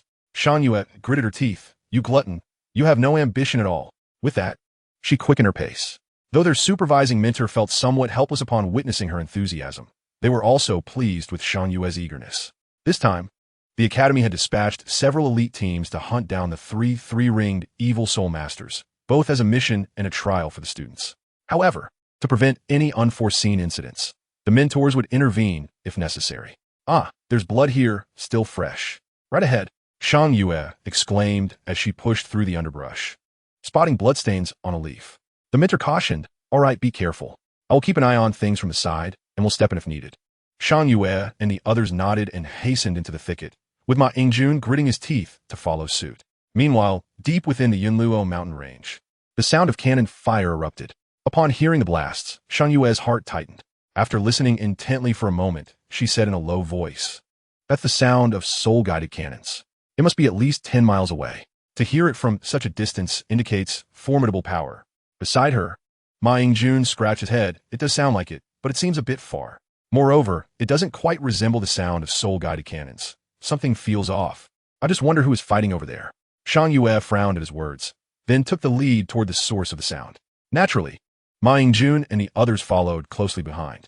At that moment, deep in the Douluo mountain range, Xiao Yixian adjusted her position according to Huo Yuhao's instructions and loaded another grenade into the cannon. With a loud bang, the grenade struck the nearly incapacitated Pink Lady. After completing this, Huo Yuhao handed over the white tiger dagger. Xiao Yixian took it, saying, I'll handle it. She approached the Pink Lady, forcibly lifting its eyelid to ensure it could see her, then used the white tiger dagger to end its life. Seeing this, Huo Yuhao nodded to himself, while a peculiar thought crossed his mind. If he were to use a mortar for long-range attacks, and he and Xiao Yixian fired an equal number of projectiles to eliminate the soul beast, would the soul rings be left unclaimed, or would they belong to someone? However, Huo Yuhao would not experiment with the soul ring that Xiao Yixian coveted. If he were to try, he would seek a 10-year soul beast instead. Moments later, after storing away the 20 mortar mounts, Huo Yuhao glanced at Xiao Yixian. At that moment, he noticed a dark soul ring slowly floating out. Observing the aura emanating from the soul ring, he realized it was several hundred years older than he had anticipated, nearing around 7,000 years. Huo Yuhao furrowed his brow. Xiao Yixian, if it's dangerous, don't push yourself. Upon hearing this, Xiao Yixian smiled at Huo Yuhao and replied with unwavering determination, no problem. My body is quite resilient. The Yuhao pondered for a moment before directly inquiring of the system. System, is there any issue with Xiao Yixian absorbing a 7,000-year soul ring? System, ding, there will be some pain and potential damage to her meridians, but that is all. It's not a significant problem. The system continued, ding. Theoretical comparison as follows. A millennium ago, Tang San, 4th soul ring, 10,000-year ring. Tang San relied on what he considered top-tier cultivation methods, the Xintian Gong. Absorb at the ice and fire yin-yang eye, and consumed various celestial herbs, such as the octagonal mysterious ice grass, to facilitate absorption. In contrast, Xiao Yixian is constantly bolstered by foundational spiritual liquid, her physical strength having long surpassed the threshold for a 5,000-year soul ring. Furthermore, the accompanying purple crystal essence provided by the host enhances her physique. The purple crystal essence is comparable to the celestial herbs found at the ice and fire yin-yang eye. Mauvais, Xiao Yixian possède sa unique constitution, naturally endowed with the evil-natured poison body, which grants her a natural suppression effect against poisonous soul beasts. Upon hearing this, Huo Yuhao finally breathed a sigh of relief. He then looked at Xiao Yixian and nodded. Let us give it a try. Xiao Yixian nodded again and waved to him. Yuhao, take a look. Will this produce any soul bones?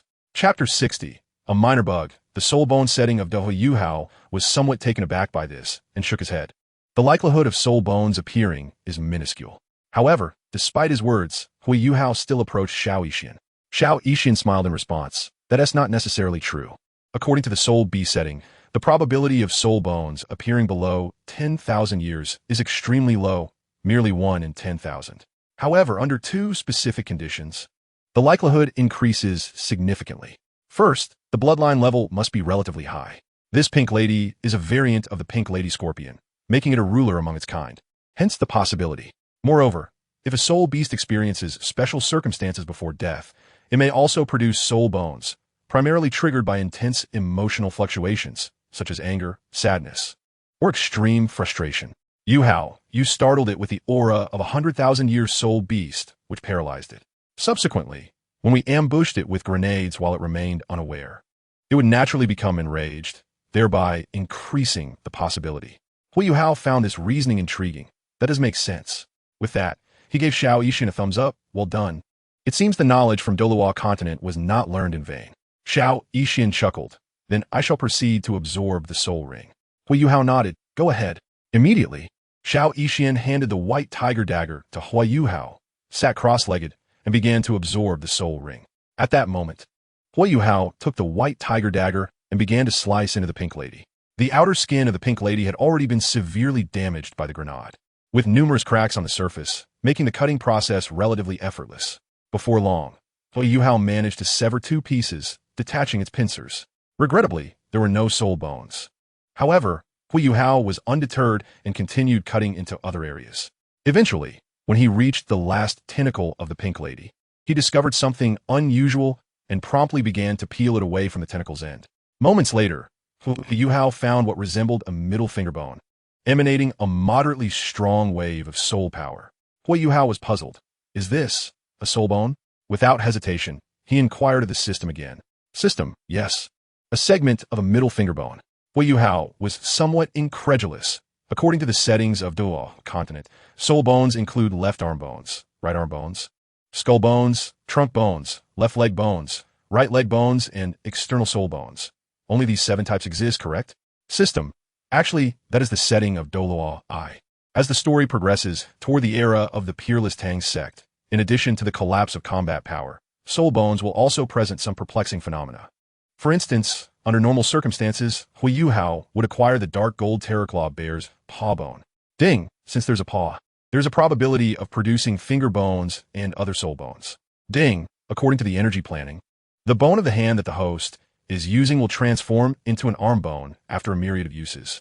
Yet it has now regressed to a mere finger bone, which signifies an incomplete state of a soul bone. Ding, however, despite its diminutive size, this phalange is remarkably sturdy and resilient, its quality not inferior to that of an ordinary 7,000-year soul bone. Upon hearing this, Huo Yuhao did not hesitate long and stowed away the finger bone, intending to have Xiao Yixin absorb it later, given that she was the one who had absorbed the soul ring. Shortly thereafter, Huo Yuhao resumed his protective stance.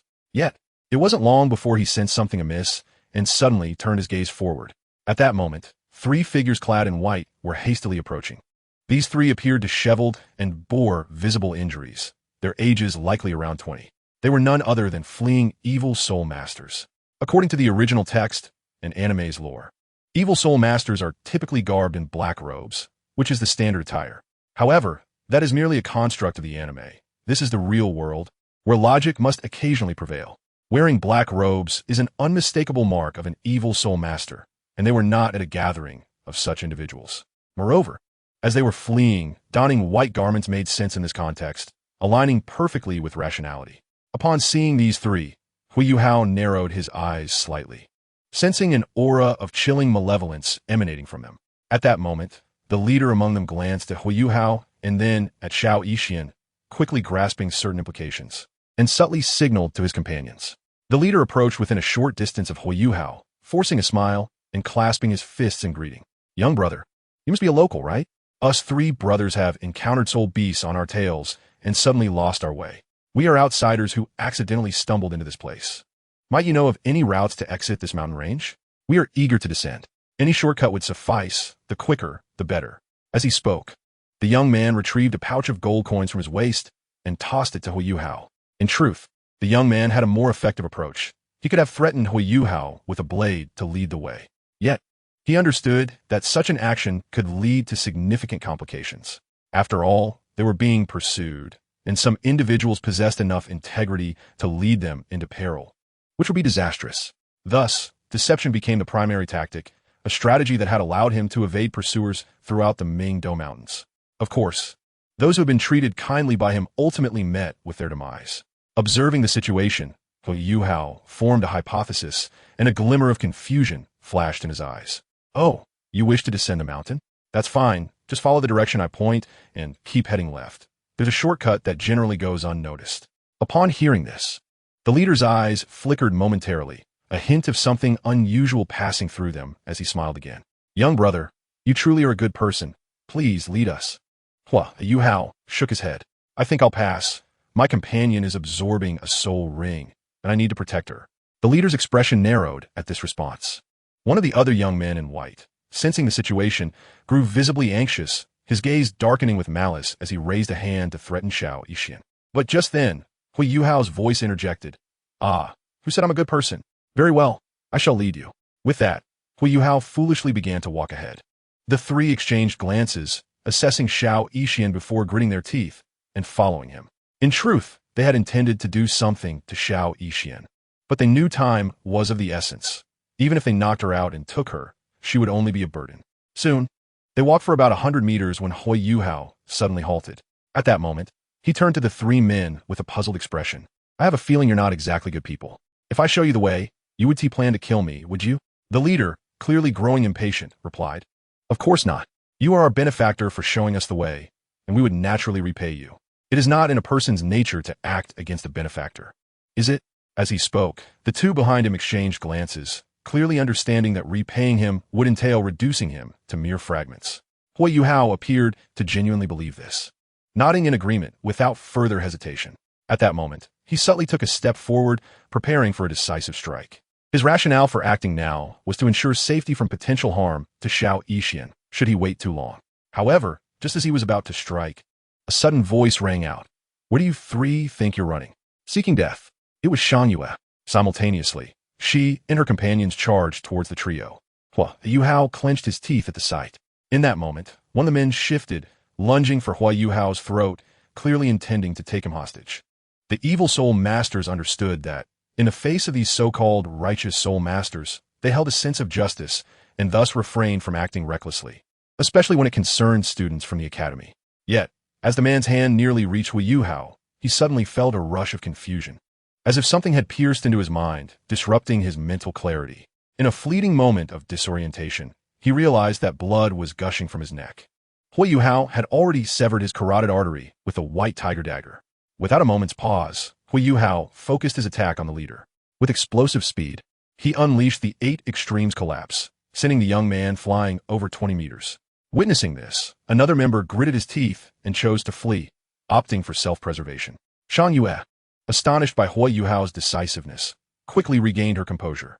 She brandished her dual blades and charged towards the leader who had just been struck down. Simultaneously, she shouted to Ma Yingjun and the mentor, "I will handle this one. You two hurry and pursue the other.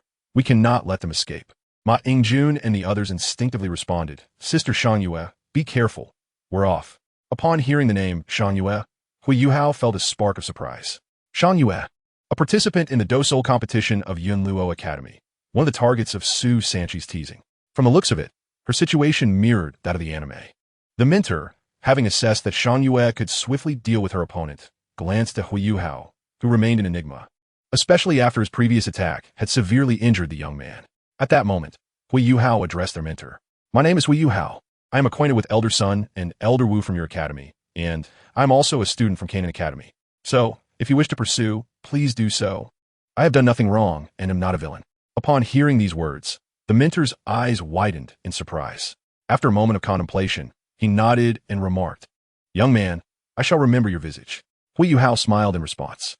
Subsequently, the mentor swiftly led his companions in pursuit of the fleeing evil soul master. Meanwhile, the battle raged on. Huo Yuhao directed his gaze towards the fierce skirmish involving Shan Yue and his companion. The leading young man clad in white still possessed sufficient power for combat. Logically, this soul master was at the 3rd ring, while Huo Yuhao's soul power had already reached level 29.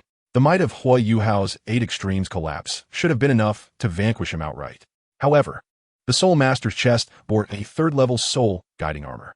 Huo Yuhao's strike shattered the third-level soul guiding device, inflicting some damage to his internal organs. Yet the opponent remained capable of fighting, albeit in a severely injured state. Seizing the opportunity, Huo Yuhao unleashed a sudden explosive thrust. He followed this with another 8 extremes collapse, instantaneously striking the Soul Master's lower back. With a resounding thud, the man's spine was shattered, causing him to writhe on the ground. Xuanyu, witnessing Huo Yuhao's techniques, expressed his astonishment. "Is this a soul skill of your own creation?" he inquired. Huo Yuhao chuckled softly. "You could say that." Xuanyu then clasped his fists in gratitude. "Thank you." Huo Yuhao nodded. "You handle the situation. I shall tend to my young lady." He gestured towards the petite healer in the distance. Xuanyu was taken aback, astonished that someone so young would have a romantic partner. Nevertheless, he nodded in agreement. "Go ahead." Huo Yuhao acknowledged him and made his way towards the petite healer. However, after walking a mere 20 or 30 meters, Huo Yuhao sensed something amiss and abruptly turned to look behind him. Xuanyu also detected the anomaly. At that moment, Xuanyu had bound the man with soul guiding cuffs. Yet the man's lips curled into a sinister smile as a small emerald green snake lunged toward Xuanyu. Simultaneously, the man emitted a cracking sound, enduring the pain to dislocate his wrist and free himself from the cuffs. His gaze turned malevolent as he glanced at Huo Yuhao, shaking his wrist to release 2 more emerald snakes, one aimed at Huo Yuhao, the other at the petite healer. Huo Yuhao's expression shifted, and he swiftly flickered, capturing the snake targeting the petite healer. In response to the snake attacking him, he raised his hand and sent it flying. Having accomplished this, Huo Yuhao executed an explosive step, positioning himself before the young man. Despite having a shattered spine, the man was channeling his soul power, revealing his martial soul, a crow emanating dark energy, preparing to take flight. Without hesitation, Huo Yuhao unleashed another explosive step, followed by a direct strike with the Xuanzhong staff. With a resounding impact, the young man was slammed into the ground. Then, under the young man's fierce glare, Huo Yuhao brought the Xuanzhong staff down upon his head once more. With a sickening crunch, the young man's skull shattered. Upon completing these actions, Huo Yuhao felt a wave of relief wash over him. Yet, at that moment, he suddenly sensed a small emerald snake darting from the ground, aiming to bite him. Although Huo Yuhao was aware of the impending danger, he still suffered a bite to his rear. Gritting his teeth, he crushed the snake and tossed it aside. These snakes were all emerald green and incredibly swift. Huo Yuhao felt a wave of dizziness, but as the master of extreme ice, he froze the bitten area, rendering the injury temporarily inconsequential. While he was searching for a solution, Xuanyue's voice reached him. Chapter 62. The first of the 7 deadly sin gods, the god of desire, appears. Huo Yuhao, that is a bamboo leaf green, and a superior one at that, highly poisonous. Huo Yuhao turned to Xuanyue, who was half kneeling on the ground, his breath ragged, and his complexion tinged with a shade of cyan. Observing this, Huo Yuhao immediately inquired, "Have you been bitten by that bamboo leaf green?" Xuanyue nodded, then continued, "You may not be familiar with bamboo leaf green. The finest variant is known as the 9th section emerald. This snake was wagered and won by Tang San from Douluo a millennium ago. The 9th section emerald has 9 scales, remarkably hard and difficult to harm, with a highly formidable venom. It is said that if a titled Douluo is bitten and lacks knowledge of pharmacology, they will turn a pus within 2 hours." Huo Yuhao was taken aback upon hearing this, and, without hesitation, he queried the system. "System, is this how the original text describes it? If so, doesn't that present a major flaw?" He mused. If a title Douluo lacking pharmacological knowledge is bitten, wouldn't those below level 96 or 97 be done for? Doesn't this premise collapse? Beep.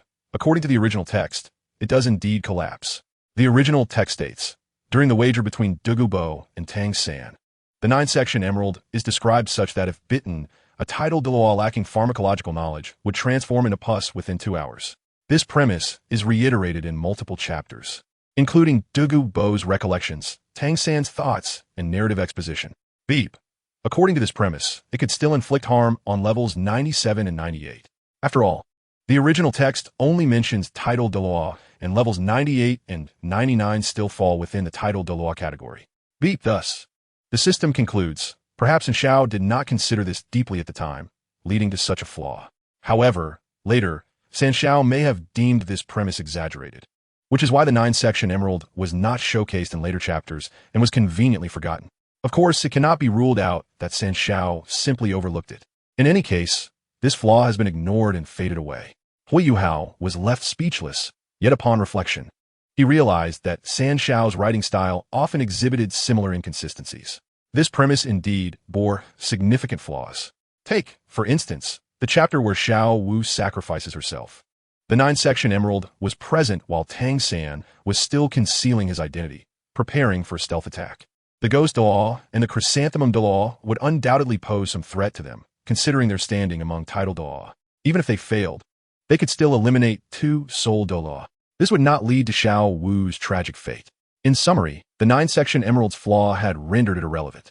At that moment, Shuang Yue's voice fortuitously reached Huo Yuhao's ears. Of course, the bamboo leaf green that bit us is not the exquisite 9-section emerald, but it is still of high quality. So its venom should not be underestimated. For individuals of our cultivation level, it would certainly be fatal within 2 hours. Huo Yuhao inhaled sharply, simultaneously inquiring of the system for a remedy while assessing his own condition. He felt that the situation was not overly dire for him. Considering the medical pod in his system space, producing an antidote within 2 hours posed no challenge. After all, Huo Yuhao recalled having previously incapacitated a bamboo leaf green. However, he turned once more to Shuang Yue and asked, "Do you have any solutions?" As they admired the moon, Shuang Yue noticed the storage soul guide in Huo Yuhao's hand and suggested, "Search for an antidote." Huo Yuhao nodded, as it was indeed his intention. He began to rummage through the items. However, he candidly remarked, "Shuang Yue, do not fret. If we cannot find it, I possess other methods to alleviate the poison." Shuang Yue furrowed her brow slightly. "All right, but let us first seek the antidote. If we can find one readily available, that would be preferable." Huo Yuhao nodded in agreement. At that moment, a barrier existed a kilometer above the realm where Huo Yuhao stood. Inside this barrier floated a woman clad in a white gown, her face obscured by a mask. The gown, which should have evoked a sense of purity, instead accentuated her enchanting figure, exuding a unique allure. She hovered silently in the air, absorbing the sights below, a faint smile gracing her lips. "So, this is the fabled son of fortune that my superior spoke of. Indeed, his luck is abundant, yet I sense something is amiss. How can one navigate life devoid of desire?" Her voice was intoxicating, and in that moment, her eyes revealed a profound yearning, ensnaring anyone who dared to gaze upon them. This woman was none other than the goddess of desire, one of the 7 deadly Sin gods under the Lord of Destruction. Soon after, the goddess of desire sensed something intriguing. A fin distinctive aura drifted downward. Below, Huo Yuhao searched through the used storage soul guide, but found no antidote. Instead, he unearthed a multitude of items, including a few stolen ladies' undergarments. Shuang Yue took a deep breath, her complexion shifting from a dark hue to a shade of green. Then turned to Huo Yuhao and inquired, "You were bitten too, weren't you?" Huo Yuhao affirmed yes. Without hesitation, Shuang Yue approached him directly, asking, "What about the method you mentioned for detoxification?" Before Huo Yuhao could respond, she suddenly felt a resounding thrum in her mind. An inexplicable wave of desire crashing against her consciousness, rendering her momentarily dazed, her body feeling no longer her own. Huo Yuhao experienced a similar sensation, a surge of desire causing him to stand erect. In that instant, they both seemed to revert to a primal state, one imbued with raw desire. "I was bitten on my backside," Shuang Yue remarked. "So was I," Huo Yuhao replied. "We can help each other with the poison," she suggested. Agreed, he concurred. "Additionally, we might engage in other activities." Huo Yuhao responded, "I was thinking the same." They exchanged a glance, and in unison, began to remove their pants to reveal their wounds, unleashing a torrent of desire, initiating a mutual assistance. As for what transpired next, it was a display of unity and selflessness. Meanwhile, a kilometer above, the goddess of desire observed the unfolding scene below, her lips curling into an enchanting smile as she watched. Below, the two supported one another, exploring uncharted experiences while feeling the passage of time and deepening their understanding of one another. Shuang Yue was adept at seizing opportunities, particularly the moment for detoxification. She was proactive and optimistic. Huo Yuhao, on the other hand, understood the nuances of their predicament, demonstrating civility and health. At that moment, a flicker of surprise crossed the goddess of desire's beautiful eyes as she realized Huo Yuhao's gaze had returned to clarity. Not only that, but he pressed his forehead against hers, a sudden chill enveloping them, emanating a unique aura. The goddess of desire sensed that her trivial manipulations had been effortlessly unraveled. With a slight smile, she mused, "How intriguing, truly fascinating." She chose to remain a silent observer this time, refraining from further interference. 15 minutes later, Shan Yue and Huo Yuhao were already fully clothed. As for what had transpired, a candid loss of control. Shan Yue gazed at Huo Yuhao, her cheeks flushed. Thank you for earlier. Otherwise, I might have truly succumbed to the situation. Her sincerity was evident, accompanied by a hint of embarrassment. Regarding her earlier loss of control, Shan Yue could not fathom why it occurred, but she discerned it was not Huo Yuhao's fault. Had he intended to take advantage, he would have done so when the opportunity arose. Instead, he chose to use his unique ice attribute to resolve her disarray. Simultaneously, Shan Yue attributed the earlier incident to the snake venom. The so-called high-grade bamboo viper was initially non-venomous, and even if it contained poison, it should not have induced such an effect.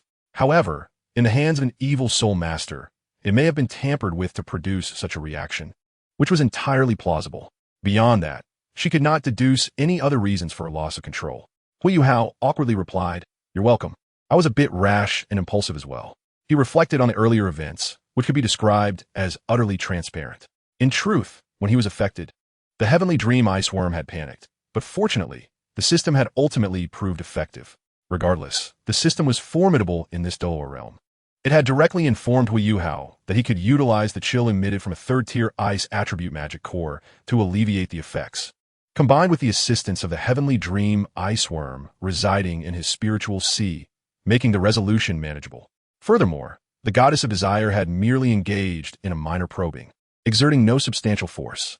Thus, Huo Yuhao regained his clarity. He was also aware of who had intervened. The system had identified, based on the definitions within the Douluo continent series, that the one capable of manipulating desire was indeed the goddess of desire among the 7 deadly sin gods. Now that she had made her move, Huo Yuhao pondered her motives, recalling the goddess of desire's superior, the god of destruction, who was a sworn enemy of Tang San. This led Huo Yuhao to subconsciously contemplate a connection, perhaps to draw him in while repulsing Tang San. Shan Yue suggested, "Let us treat what just occurred as if nothing happened. Shall we?" Huo Yuhao considered her words and nodded.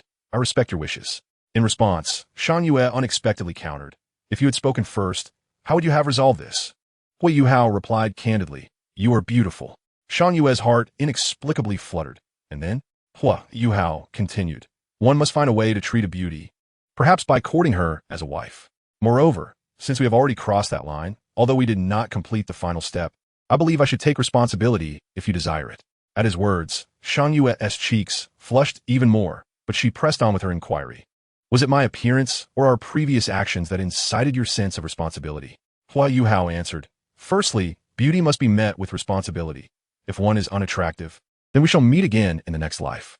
As the moonlight graced the night, a subtle smirk played at the corners of Shan Yue's lips. "Huo Yuhao, you truly are quite forthright." Huo Yuhao, without a hint of hesitation, replied, "It is a normal man's natural inclination. It's impossible not to desire a beautiful woman. That is the authentic thought within my heart." Shan Yue retorted, "Your lack of sweet words may very well wound a girl's heart." Huo Yuhao countered, "Have I caused you sorrow?" With a playful flutter of her enchanting eyes, Shan Yue teased guess. At that moment, Huo Yuhao's demeanor became serious, and he shifted the conversation. "So shall we proceed as if nothing has transpired? If you wish to have regrets, you may do so at any time."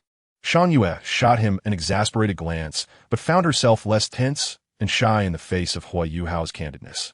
She rose gracefully, her backside still bearing a faint ache, yet entirely bearable. She turned to Huo Yuhao and declared, "You are such a bothersome little brother. Consider that a concession on my part.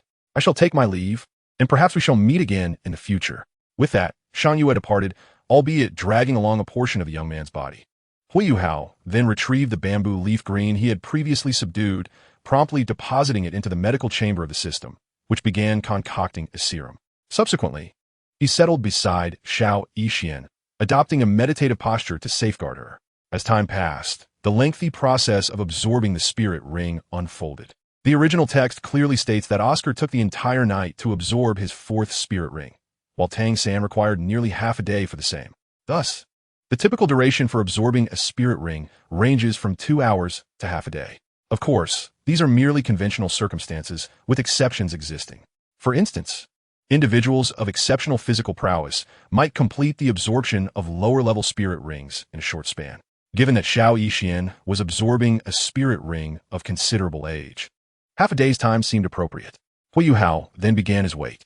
As the minutes transformed into hours, he glanced at Xiao Yixian around midday, noting that she had successfully absorbed the spirit ring, yet had not fully integrated, requiring approximately another hour.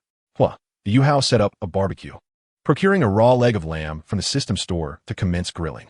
The raw food sections of the system space automatically replenish themselves after each purchase, ensuring freshness every time.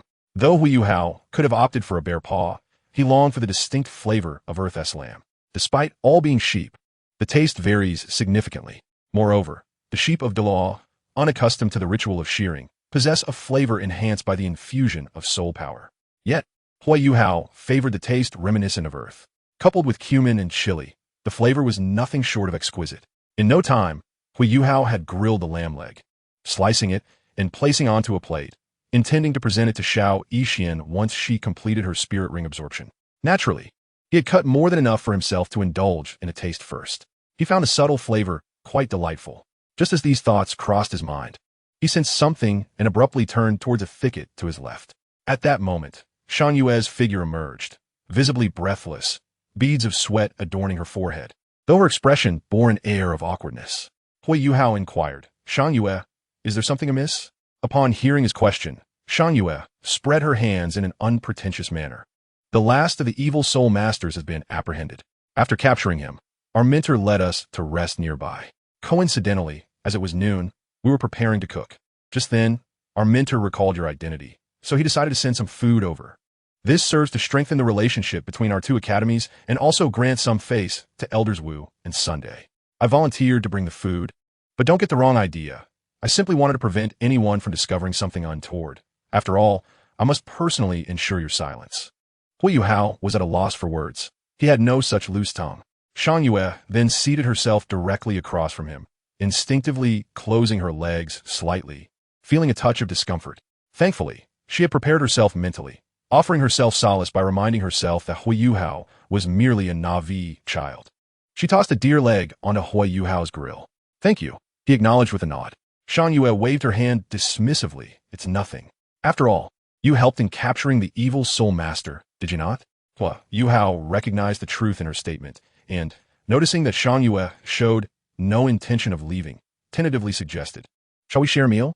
At his words, Shan Yue instinctively accepted the plate he offered, not one to stand on ceremony, and took a hearty bite. Moments later, her eyes sparkled with delight.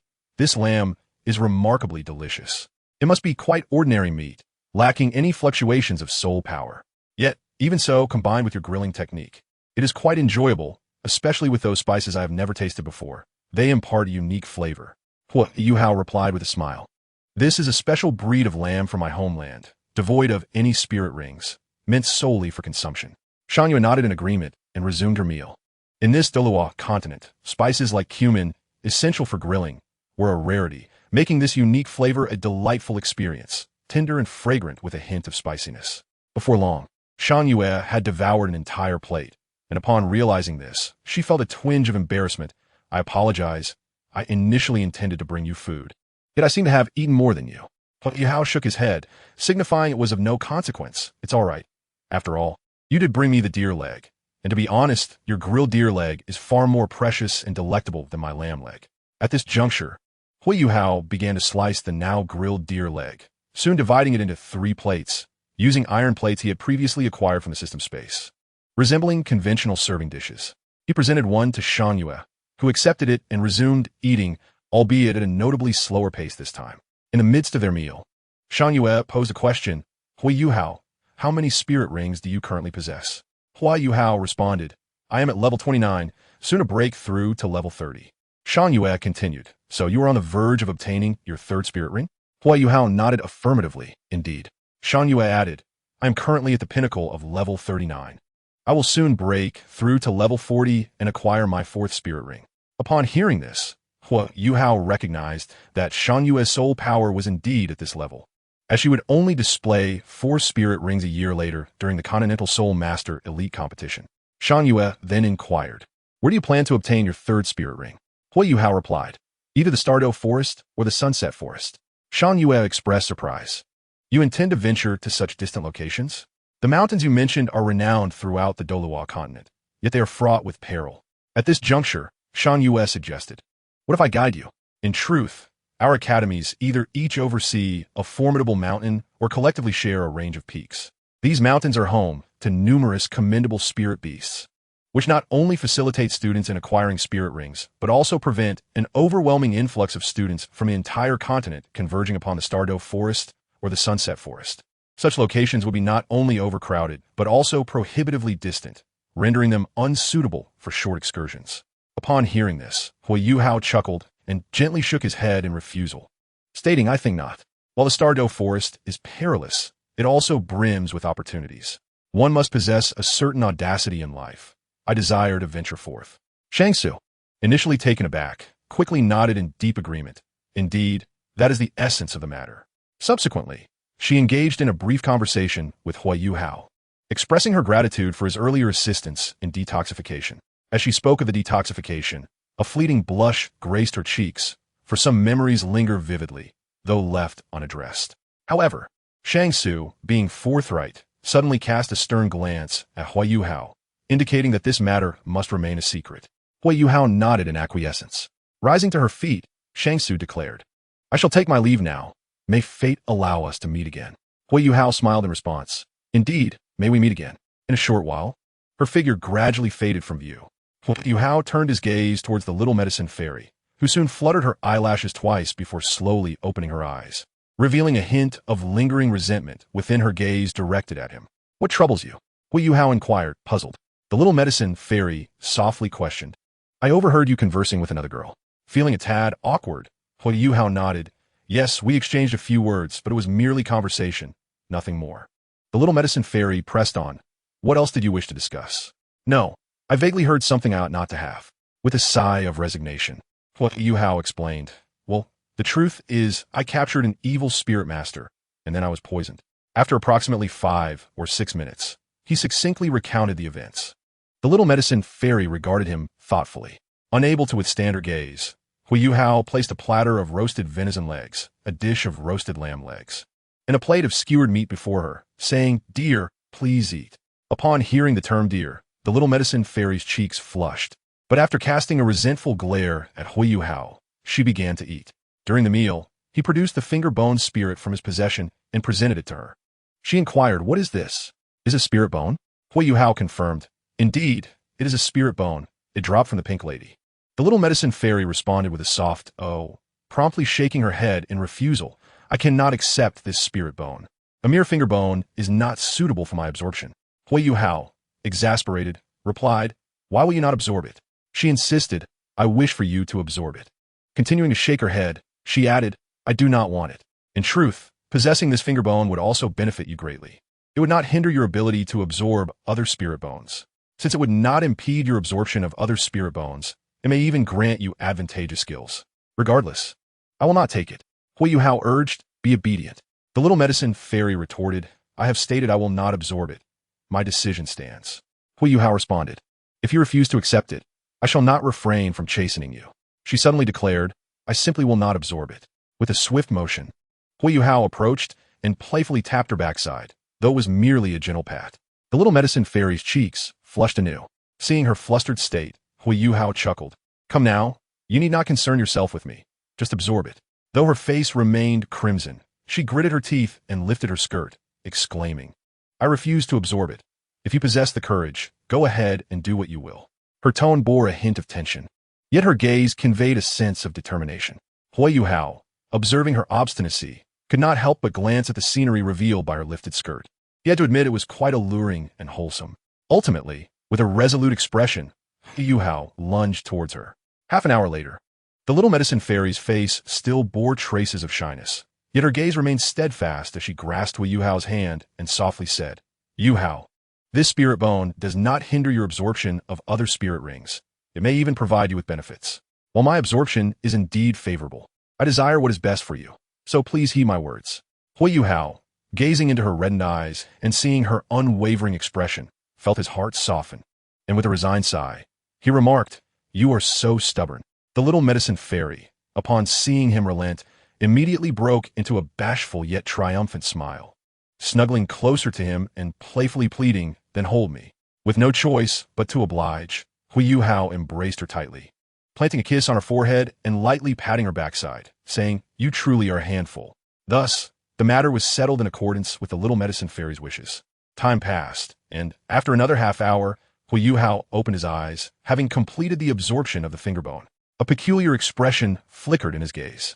The little medicine fairy inquired, "Yuhao, what is the skill of the finger bone?" Without hesitation, Huo Yuhao activated the skill, pointing towards her heart. The skill of the middle finger spirit bone, the dignity of a man. As for why it bore such a name, in the world of Douluo, each time one acquires a spirit ring or spirit bone, a specific name forms within the mind. 3 breaths later, the little medicine fairy gazed at Huo Yuhao with flushed cheeks, murmuring in discontent, "Yuhao, you are shameless." Huo Yuhao chuckled. "Who could blame me when you were teasing me earlier?" Taking a deep breath, the little medicine fairy attempted to calm the tumult within her heart before shyly asking, "What now? If you allow me to absorb this finger bone, I sensed its skill earlier. Would you be willing?" Huo Yuhao pondered her words. If the little medicine fairy were to use this skill on a man, he would undoubtedly be unwilling. The thought of employing it against a woman felt equally awkward, leaving him uncomfortable. Huo Yuhao replied, "I tested it earlier. I am indeed rather reluctant." They share an intimate moment, exchanging sweet nothings. Suddenly, the little medicine fairy leapt onto Huo Yuhao's back, declaring, "Carry me. If you do not carry me down the mountain, I shall not depart." Huo Yuhao nodded, supporting her with both hands beneath her, albeit with a playful squeeze as he made his way down. The little medicine fairy's cheeks flushed once more, and she playfully tugged at Huo Yuhao's ear, admonishing, "You are not to squeeze my backside again." However, an idea struck Huo Yuhao, prompting him to ask, "Little medicine fairy, what is your 4th soul skill?" She replied, "It allows me to release a poisonous scorpion akin to the pink ladies, capable of long-range single-target attacks. During the attack, I can create clones at will and make sharp turns to pursue targets. Once locked onto a target, unless they possess vastly superior abilities or resist my soul skill, evasion becomes exceedingly difficult. Furthermore, when this skill is unleashed, the scorpion emits a pink mist within which pink lady avatars gradually form. These avatars are also toxic and serve as a form of crowd control, inducing hallucinations and adept at confounding opponents." Upon hearing this, Huo Yuhao remarked, "Your soul skill is quite impressive. How about we engage in a duel?" Xiao Yixian retorted with a hint of annoyance, "I think not. It would be unfortunate if things got out of hand." Huo Yuhao nodded in agreement and continued to carry her down the mountain. By mid-afternoon, Huo Yuhao and Xiao Yixian arrived at the Qin Academy. During their descent, Xiao Yixian had already insisted on walking on her own, not wanting to tire him unduly and feeling somewhat shy about encountering others once they reached the foot of the mountain. Upon returning to Qin Academy, Huo Yuhao was greeted by the sight of bustling activity. The academy's entrance was alive with new admissions, as there were only 3 days left before the semester commenced, attracting a considerable crowd of prospective students. Their ages ranged from 6 to 15, and they came in a steady stream. In addition to the academy's own populace, townsfolk from nearby areas flocked to the venue, and upon cursory inspection, it appeared that 2,000 to 3,000 individuals were lined up. The responsibility of overseeing the admissions and registering new students fell to a young girl clad in a red dress. Her martial soul manifested as a fiery spear, and she was recognized by the system as a character named Yuning. Upon hearing this name and learning that her martial soul technique involved the flame lance, Huo Yuhao was momentarily taken aback, recalling his experiences in the game Honor of Kings. He wondered why Yuning bore such a striking resemblance to a certain hero from that game. When he inquired about it from the system, it suggested that it might simply be a coincidence. Although Huo Yuhao remained skeptical, he did not dwell on it too much. After all, discovering such a character was already quite remarkable. He found himself anticipating the possibility of integrating characters from both League of Legends and Honor of Kings, particularly the female ones. Of course, Yin Ying's soul power had yet to reach level 10 as she had just joined the academy, so Huo Yuhao was in no rush, focusing instead on nurturing her potential. Alongside Yuning, 3 other young girls, all appearing to be around 6 or 7 years of age, were assisting in the registration process. They were among the fortunate ones rescued by young Master Chao, having escaped the fate that befell the other 150 girls. Their backgrounds were rather unique. They had originally been trained in establishments akin to brothels to serve men, though they had also acquired some literacy during their training, which was not entirely unusual. Furthermore, Huo Yuhao learned about a concerning reality. In Yunluo City, and even in other locales, there existed characters reminiscent of ancient human trafficking.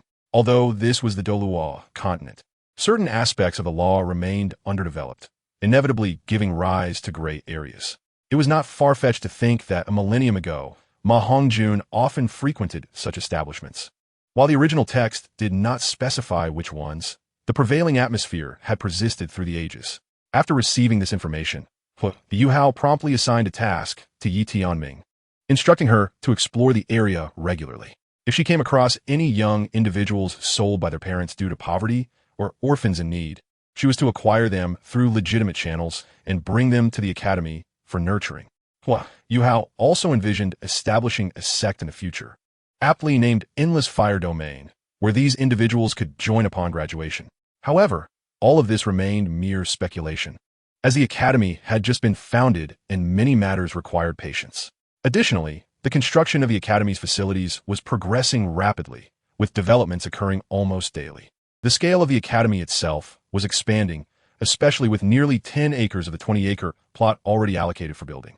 In a gesture of goodwill towards Huo Yuhao, the city lord bypassed unnecessary bureaucratic procedures and granted him land extending 50 kilometers in all directions.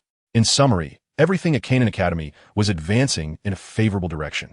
After arriving at the academy, Xiao Yixian retreated to her room to stabilize herself following the absorption of her soul ring. Meanwhile, Huo Yuhao began to wander the academy, soon encountering Liu Erlong. Yuhao, you've arrived, Liu Erlong greeted with a smile as Huo Yuhao entered the newly constructed soul-guided weapon laboratory. I have come to see what you've accomplished, Huo Yuhao replied with a grin.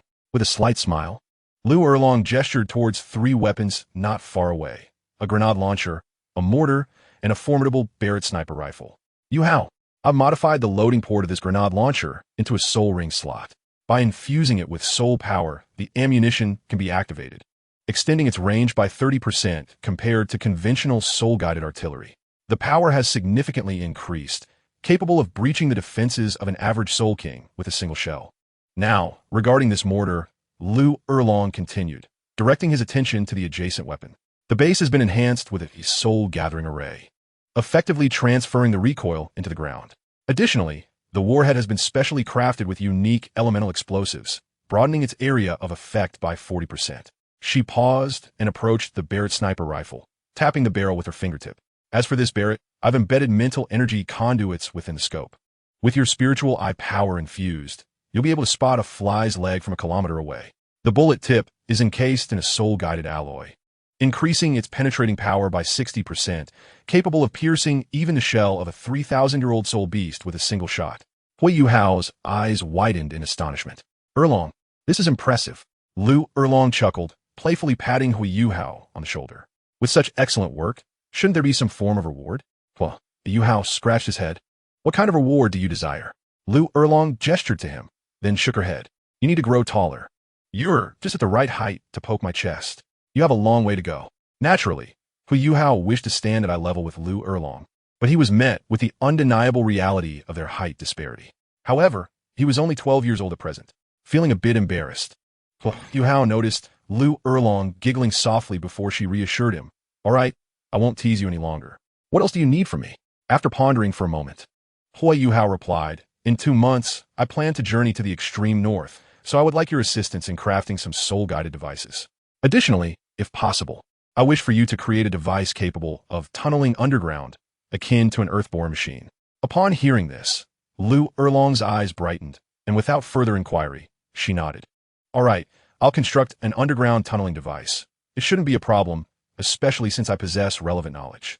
Continuing, Liu Erlong added, furthermore, given that I have technological theories that are a millennium ahead of Earth, I also have nearly a century's worth of advanced knowledge regarding the martial soul concepts of the Sun and Moon Empire. I aim to create something akin to armor, resembling battle gear. Huo Yuhao nodded in agreement. Very well. Is there anything you require? Liu Erlong considered for a moment before replying, at the moment, I don't need anything specific, except perhaps for some funds. Huo Yuhao smiled. As for money, feel free to spend as you wish. I have ample means of generating income. Liu Erlong nodded, her resolve firm. I'll strive to present you with a surprise within 2 months. Huo Yuhao smiled back. Thank you, Erlong. After a brief exchange, Huo Yuhao took his leave and began to explore further, seeking any areas that might require assistance. As time passed, night fell upon the academy. At that moment, Jiang Nan approached Huo Yuhao, her cheeks slightly flushed as she requested a substantial supply of sanitary napkins. For she was set to embark on a journey the following day and intended to sell these items in the academy dormitory. Huo Yuhao, upon witnessing the situation, did not hesitate for long and directly provided 5 third-grade storage soul tools. Within them lay over 20,000 sanitary napkins of various brands, including 7th Space, Safi, and Xiaomi's Ultra Absorbent. These sanitary napkins varied in price and quality, catering to diverse needs. Moreover, after a moment of contemplation, Huo Yuhao also included several other feminine hygiene products for Jiang Nan. Among these were beauty products, such as the deeply hydrating Clear Spring Essence Mask, which promised to swiftly alleviate skin dryness when applied. To be frank, this felt somewhat like an intelligence tax. But Huo Yuhao understood that women cherish their beauty and are willing to invest in such items. After all, women have an innate affinity for beauty. Yet, this was not the end. Huo Yuhao further provided Jiang Nan with 7 or 8 boxes of intimate care products, such as feminine washes that eliminate odors, maintain women's health, and prevent gynecological ailments. Regular use could also ensure freshness and comfort in intimate areas, aligning perfectly with the adage that cleanliness promotes health. The quantities of these essential items were ample. "Yuo, what is this?" Jiang Nan inquired with some perplexity as she held a packet of sanitary napkins. Huo Yuhao, taken aback, realized he had purchased these items in bulk without scrutinizing them closely. He quickly glanced at the brochure and instructions on the packaging. Moments later, Huo Yuhao stumbled upon some rather shocking revelations, leading to a feeling of embarrassment. Jiang Nan, too, began to comprehend the situation. She had never expected there would be items meant for direct insertion. Will that hurt? Will it feel awkward while walking? She pondered, her face reddening further. Huo Yuhao, feeling equally awkward, cleared his throat and said, "Well, the instructions merely state to follow them as written. However, I suspect the experience might be uncomfortable. Yet perhaps some individuals might actually enjoy such sensations. Regardless, you can sell those. There are over 2,000 packets of sanitary napkins here, and selling them should yield a profit. Just follow the instructions when the time comes." Jiang Nan nodded in agreement. Subsequently, Huo Yuhao left her to manage the situation and departed. The next morning arrived swiftly. Jiang Nan, mounted on her horse, quietly set off. She preferred to avoid the atmosphere of farewells and chose to embark alone at dawn. Life soon returned to its usual tranquility. As time passed, another day slipped by, marking the true commencement of enrollment at Shrek Academy, coinciding with the enrollment days for Canaan Academy and numerous other institutions. On this day, Huo Yuhao donned formal attire and found himself rather occupied, participating in the student recruitment process in his capacity as the director of education. Meanwhile, 2 figures hovered 2 kilometers above Canaan Academy, keenly observing the scene below. These 2 figures were none other than Deming and Erming. As they gazed at the sight beneath them, astonishment filled their hearts. Particularly, Erming trembled as he pointed to a lively girl bouncing below. "Sister Xiao Wu?" Deming inhaled deeply. "She resembles her so much." Erming nodded in agreement. "Indeed, she is the spitting image of Sister Xiao Wu in her youth." Deming continued, "I just heard someone calling that girl, who bears a striking resemblance to Sister Xiao Wu, by the same name." Erming added, "And according to my perception, her martial soul is also the soft bone rabbit." Deming pondered, "Same name, same martial soul, yet she is not Sister Xiao Wu. After all, I can sense she is indeed an individual. What could this possibly mean?" Little did Deming realize, with his meager divine priest skills, even Tang San would be unable to see through Xiao Wu's essence. After all, the system here belonged to an entirely different dimension. If the system were to arrive in the realm of Lu Shun, it too would be filled with trepidation. However, since this was Douluo, there was no pressure whatsoever. Due to the presence of these two, Huo Yuhao received timely notifications from the system. However, he also received another message, which did not incite urgency. At that moment, Erming proposed, "Shall we capture her?" Just as Deming was about to respond affirmatively, his expression abruptly changed. At that instant, a graceful figure appeared behind them.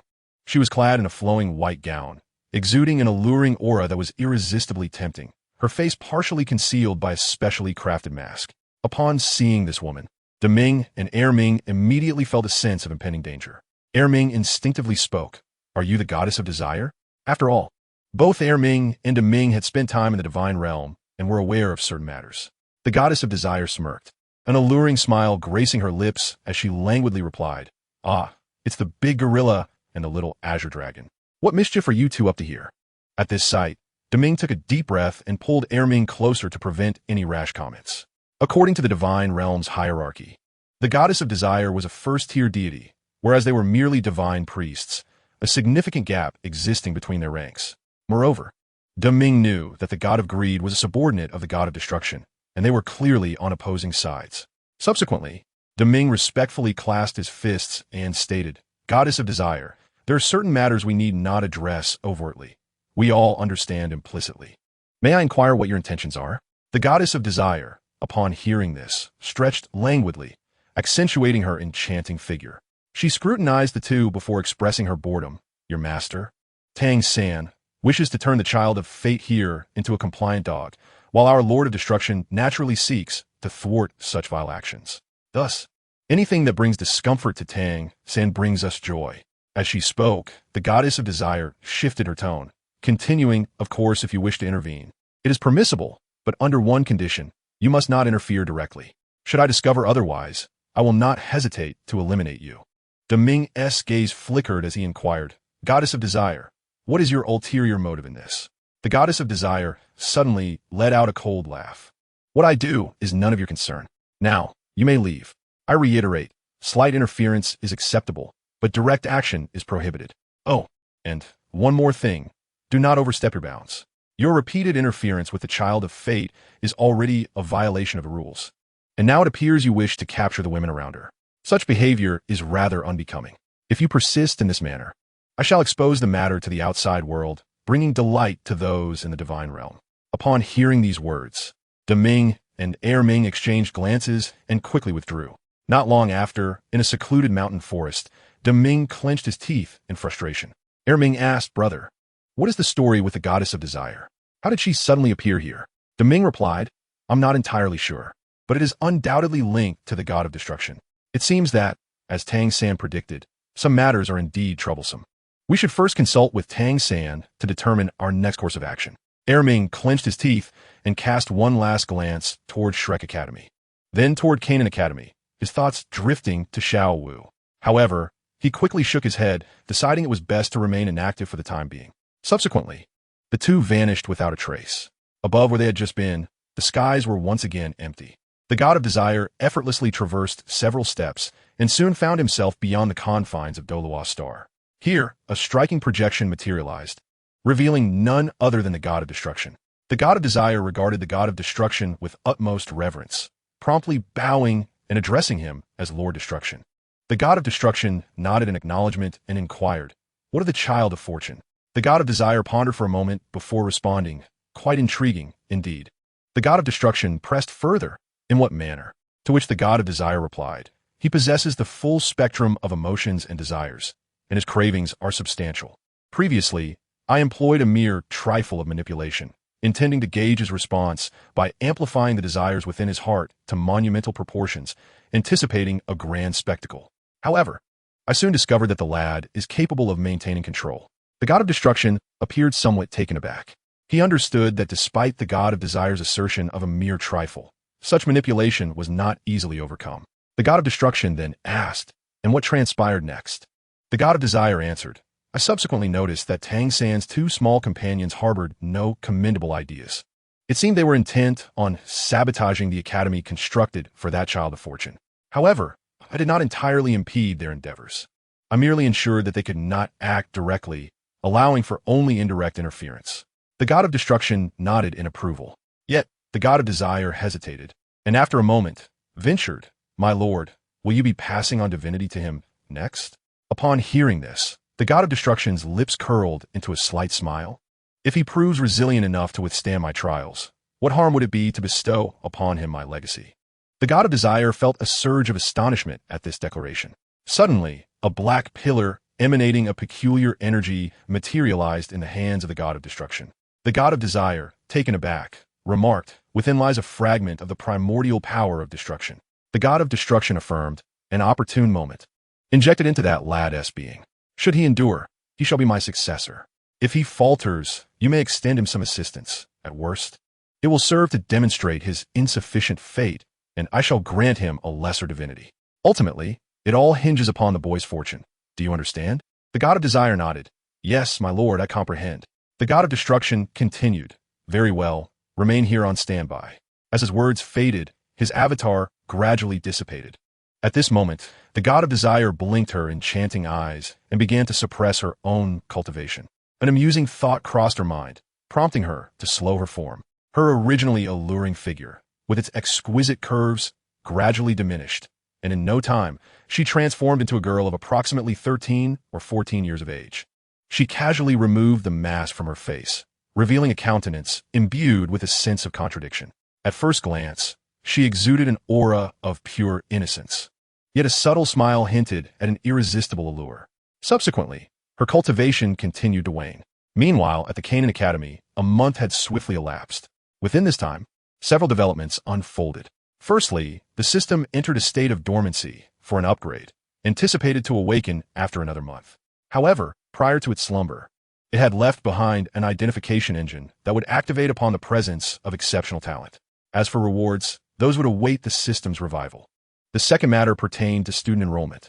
The academy had now attracted over 5,000 students, comprising not only the children of the town, but also a significant influx from surrounding areas. Consequently, the academy's size had expanded threefold. Teachers were recruited from other local institutions, with 7 or 8 brought in through the efforts of the city lord. The benefits and conditions offered were considerably improved compared to previous announcements.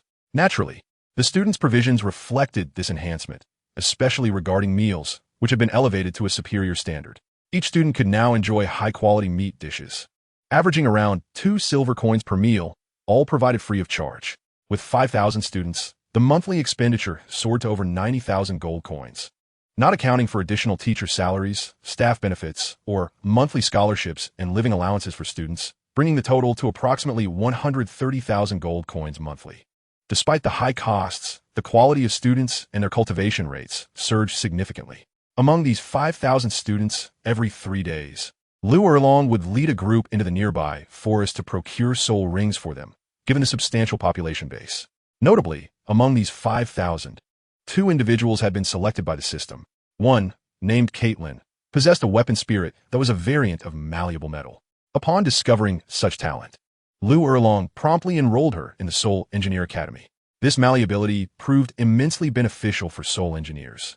Under Liu Erlong's guidance, Caitlin successfully transformed her malleable foundation into a specially crafted soul-guided sniper rifle, leaving Huo Yuhao in a state of bewilderment. Chapter 68. When Wang Dong saw Xiao Wu, Caitlin, and the weapon spirit sniper rifle, Huo Yuhao found himself entranced. Increasingly resembled the essence of League of Legends.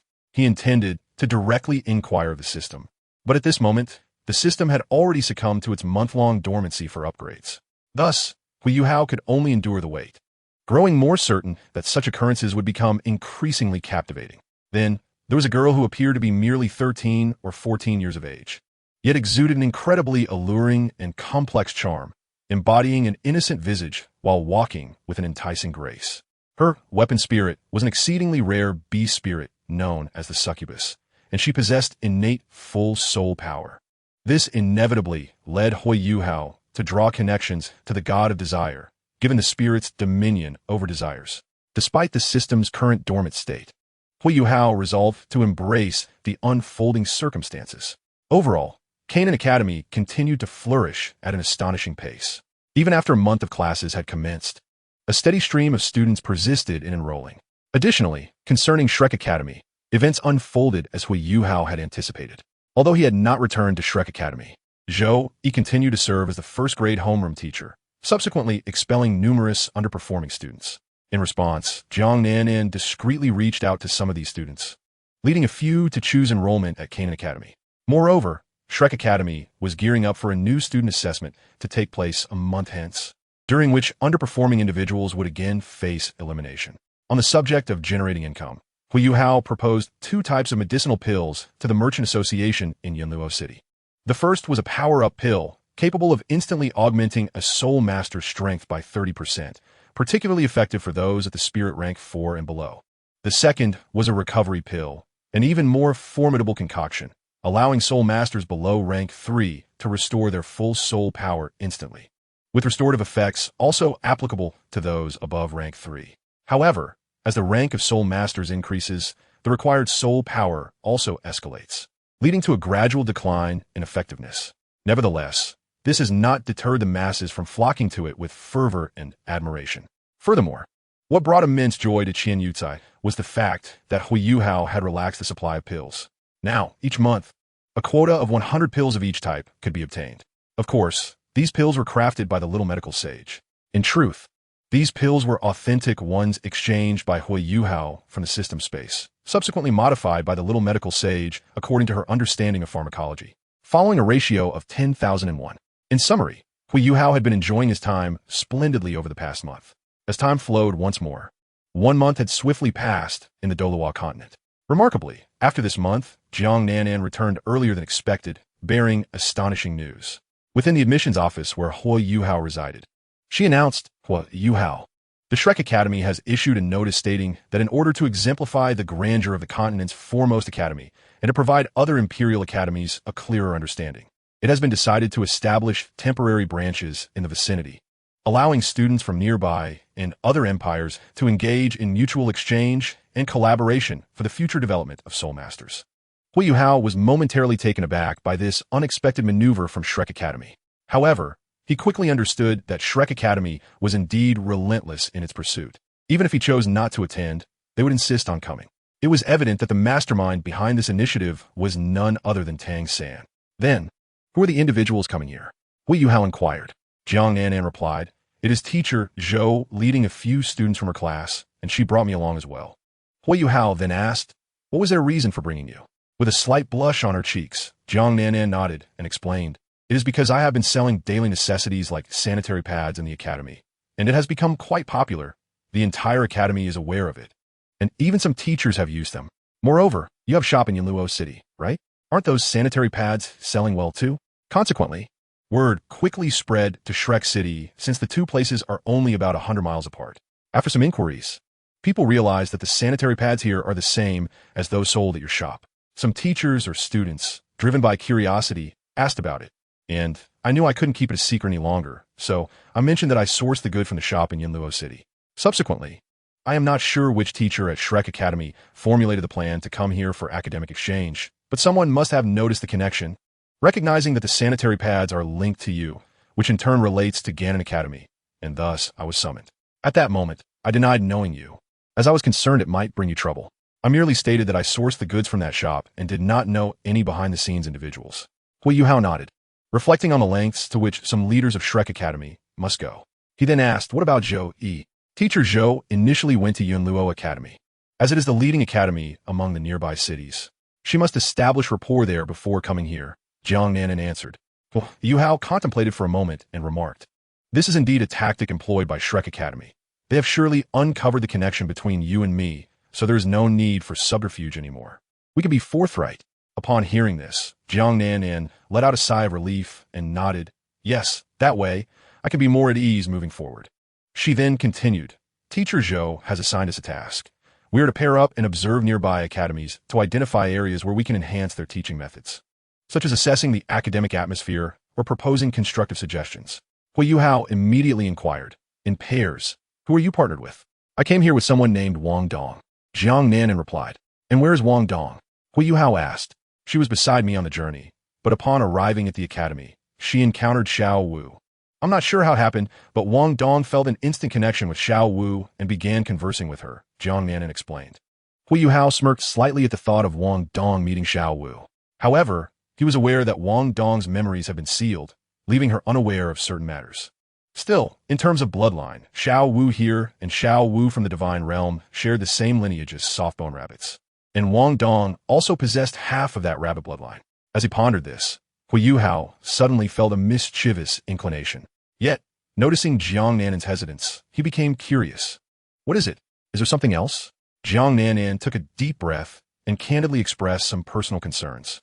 Chapter 69, Affection, simply desiring her physical presence. Confronted with Jiang Nanan's personal dilemma, Huo Yuhao inexplicably thought of someone and asked, did you encounter Su Sansher's persistent pursuit while at Shrek Academy? Yes, but I firmly rejected him, Jiang Nanan replied. Huo Yuhao shrugged. You could have just stated it plainly. Jiang Nannan continued. Su Sanshur has been relentlessly pursuing me. And in exasperation, I told him I already have a boyfriend. At this point, she looked at Huo Yuhao and quickly added, rest assured, I merely fabricated a non-existent person. Therefore, if I encounter Su Sanshur again and he discovers our acquaintance, I wouldn't want him to misunderstand and trouble you.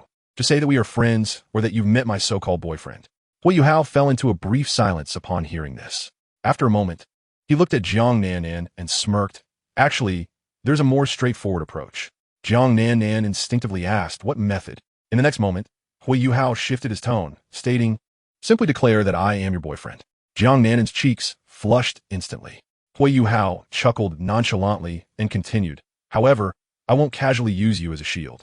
Jiang Nannan paused, as if suddenly realizing something, her cheeks reddening further and her heart inexplicably racing as she asked, what do you mean by that?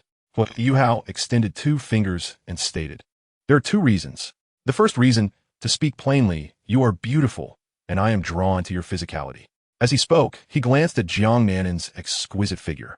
Presently, Jiang Nannan exuded a freshness, untouched by any underhanded means, clearly free of psychological burdens, which wouldn't be off-putting. Moreover, any normal man encountering a beautiful woman would harbor such thoughts. It was not about love or mere physicality. After all, if presented with a beautiful woman, would one not be inclined to pursue? If the conditions permitted, would one not seek to win her over? It was a natural inclination for any normal man to desire to possess her. There was nothing to conceal. It was simply a matter of physical attraction. Continuing, Huo Yuhao elaborated. Now, having addressed personal feelings, let us discuss personal interests. The second reason is rooted in self-interest. You are inherently valuable. For instance, you could potentially join the endless fire domain I am establishing, whether as a teacher or an elder. With your potential, you could certainly become a title Douluo or even a super Douluo in the future. In this manner, it is possible that my abilities may prove useful during battle. Of course, I shall personally confront the true, top-tier combatants, but those less conspicuous adversaries are entirely within your capacity to handle. Huo Yuhao added, do not accuse me of having impure thoughts. It is merely that, when faced with beautiful women, I often harbor such intentions. Thus, I wish to be forthright with you now. Either you genuinely become my girlfriend, or you may proceed as you see fit. Upon hearing Huo Yuhao's candid confession, Jiang Nannan felt herself flush, akin to a boiled shrimp. Although she was aware that Huo Yuhao was younger than herself, she also recognized that his methods were far more mature than one would expect from someone of his age. She had never regarded him as a mere younger brother. In fact, due to his mature demeanor, she had unconsciously viewed him as an older brother. Moreover, Jiang Nannan herself harbored feelings for Huo Yuhao, perhaps stemming from an incident in which he inadvertently caught sight of her while she was changing her sanitary napkin, or perhaps from the myriad moments they had shared. In any case, the burgeoning romantic feelings between them were rather inexplicable. However, just as Jiang Nannan was lost in her thoughts, Huo Yuhao rose and took her hand in his. She stiffened momentarily, her heart racing as she instinctively lowered her gaze. At that moment, Huo Yuhao wrapped his arm around her waist, causing her breath to quicken significantly. Then, he pressed his lips against hers. Everything remained unspoken. As long as she did not refuse, it was an implicit agreement. Thus, Jiang Nannan found herself in a daze, uncertain as to why she had not rejected him. By the time she regained her senses, Huo Yuhao had already parted her lips with his. Shortly thereafter, she melted into his embrace. After what felt like 5 or 6 minutes, Jiang Nannan gazed at Huo Yuhao with eyes shimmering like water, her cheeks flushed, and she managed to stammer. Did you just kiss me? Huo Yuhao chuckled softly. Indeed, was it not evident? Jiang Nannan replied, but you did not obtain my permission. Huo Yuhao countered. A man must take the initiative. Besides, had you wished to refuse, you would have certainly pushed me away. Stunned into silence, Jiang Nannan then inquired, when did you first start having feelings for me? Huo Yuhao responded, to be honest, if we were speaking of physical attraction, perhaps it began when we first met, or maybe when I inadvertently saw you in the bushes, or even when I caught sight of you changing your sanitary napkin. In essence, physical attraction stems from visual stimuli and thoughts that should not be entertained. Upon hearing this, Jiang Nannan felt an overwhelming urge to hide beneath her blankets. Yet she restrained herself and asked Huo Yuhao, and what about your feelings of the heart? Huo Yuhao replied, those developed gradually as we spent time together. Overall, you are quite remarkable, and most importantly, you are a stunning beauty, which naturally led to my affection. Jiang Nanan pouted. You truly seem to only care about appearances. Huo Yuhao chuckled lightly, then planted another kiss on her cheek, and everything unfolded so naturally. Jiang Nanan had not anticipated that her visit to discuss matters with Huo Yuhao would result in her becoming his girlfriend. Strangely, she felt a unique joy within her, though it was primarily accompanied by shyness. However, she quickly regained her composure, noticing Huo Yuhao's intense gaze upon her, as if he were about to kiss her again, which sent her into a mild panic. This was not the appropriate moment. Hastily, she shifted the conversation, saying, "By the way, Yuhao, may I ask you something?" Huo Yuhao replied, Jiang Nanan continued, "Where do you plan to go next?" Huo Yuhao answered, "My soul power has reached level 30. So I must naturally go obtain a soul ring." Jiang Nanan's eyes brightened as she asked, "Would it be possible for you to take me along? I am currently at the pinnacle of level 39, and I am about to break through to level 40. It should only take a day or two." Huo Yuhao responded, "Then let us acquire this soul ring together." Jiang Nanan agreed, "No problem, we shall go together." Then, Huo Yuhao thought of matters outside and shifted the topic. "Where are Wang Dong and Xiao Wu?" Jiang Nanan pointed outside. "They are currently in the kitchen tending to the fire." Without hesitation, Huo Yuhao stood up and walked outside, with Jiang Nanan following closely behind. Before long, Huo Yuhao spotted Xiao Wu by the fire, and beside her was a handsome youth with blue hair. The young man was engaging in casual conversation with Xiao Wu, exuding a rare sense of familiarity. Given that Xiao Wu was conversing with Wang Dong, she was aware of certain underlying reasons. Having read the unrivaled Tang sect, she recognized the complexity of Wang Dong's lineage upon learning of his identity. Chapter 70. Wang Dong's 3 spoons of sugar. In the woodshed, Xiao Wu exclaimed, "Huo Yuhao, you have arrived." Her eyes lit up as she dashed towards him, winking playfully, seemingly inquiring how to address the situation. Wang Dong, too, turned to Huo Yuhao, feeling a sudden surge of complex emotions, particularly as he observed Xiao Wu and Huo Yuhao so close together, which felt somewhat unsettling. However, Wang Dong quickly regained his composure, approaching Huo Yuhao with a smile. "Hello. I am Wang Dong, a first-year student at Shrek Academy." Huo Yuhao reciprocated with a smile. "Hello, I am Huo Yuhao, the head of the admissions office at the Qian Academy." Wang Dong expressed mild surprise. "At such a young age, you are about the same as me. You must be here to attend school?" Huo Yuhao replied with a grin. "Ambition knows no age." Wang Dong, unsure of how to respond, merely nodded and changed the subject. "I came here to observe how your academy conducts its teachings. I also heard from teacher Zhou Yi that Qian Academy is quite special, having been established not long ago." Huo Yuhao's brows furrowed slightly. "It seems you have come prepared and have done your research." Wang Dong, unaware of the underlying implications in Huo Yuhao's words, nodded sincerely. "Of course, I must familiarize myself with each academy to gain insights." Huo Yuhao chuckled. "Very well, you may conduct your research freely. However, I shall not accompany you further, as I have matters to attend to." Wang Dong, puzzled, instinctively inquired about what Huo Yuhao needed to do. Huo Yuhao replied, "I am heading to the Star Doe Forest to obtain a soul ring, so feel free to guide us as you see fit. I shall not be involved in that aspect, as I am not particularly knowledgeable about teaching." Huo Yuhao chose not to elaborate further, opting instead to maintain a distance from Wang Dong for the time being. He had no desire to fall prey to Tang San's training methods too early. Wang Dong, unaware of Huo Yuhao's intentions, smiled and nodded. "Very well. My sister Nanan and I are here to observe, and we plan to return in the afternoon." Jiang Nanan nodded in agreement, adding, "Yes, we must return. After gathering, we plan to select a simple ruin to construct some basic housing, allowing me to reside here for an entire month." By saying this, Jiang Nanan subtly indicated that these individuals would only be staying for a month. Huo Yuhao nodded in response. "Very well, please continue your tour." Wang Dong, naturally, smiled and agreed, then turned her gaze towards Jiang Nanan. After all, Jiang Nanan was 2 grades above her and served as a senior. Jiang Nanan also nodded in reply, and soon she began showing Wang Dong around. This left only Xiao Wu and Huo Yuhao behind. Xiao Wu remarked, "Yuhao, Wang Dong's arrival is evidently part of the scheme." Huo Yuhao replied, "Indeed. Tang San's reach is rather extensive." Xiao Wu inquired, "What should we do then?" Huo Yuhao suggested, "For now, let us avoid any interaction and feign ignorance." Xiao Wu nodded in agreement. "Exactly." After a moment of thought, Xiao Wu continued, "Yuhao, you're set to venture out tomorrow to obtain your soul ring. I can handle Wang Dong for this month." Huo Yuhao nodded and replied, "That works, but do not force it. If unforeseen circumstances arise, simply let Wang Dong accompany you." Xiao Wu obediently nodded, suddenly struck by a mischievous idea. Hey, Yuhao, I have a bold plan. Huo Yuhao asked, what idea do you have? Xiao Wu suggested. Why not win Wang Dong over as well? It would surely infuriate Tang San. Huo Yuhao smirked, but, facing Xiao Wu, he did not hold back, saying, it is certainly worth a try. We should devise a method to turn Wang Dong and Tang San against each other. That would be quite satisfying. Xiao Wu giggled. Yes, that is precisely my thought. Xiao Wu spoke without any reservations, for she was not the Xiao Wu from the divine realm. Moreover, she harbored deep feelings for Huo Yuhao, especially since Tang San was so hypocritical and troublesome. Thus, she decided not to concern herself with any ethical dilemmas. Subsequently, Huo Yuhao and Xiao Wu engaged in light conversation for a while longer. Huo Yuhao also learned from Xiao Yu, who had been conversing with Wang Dong. Another piece of information.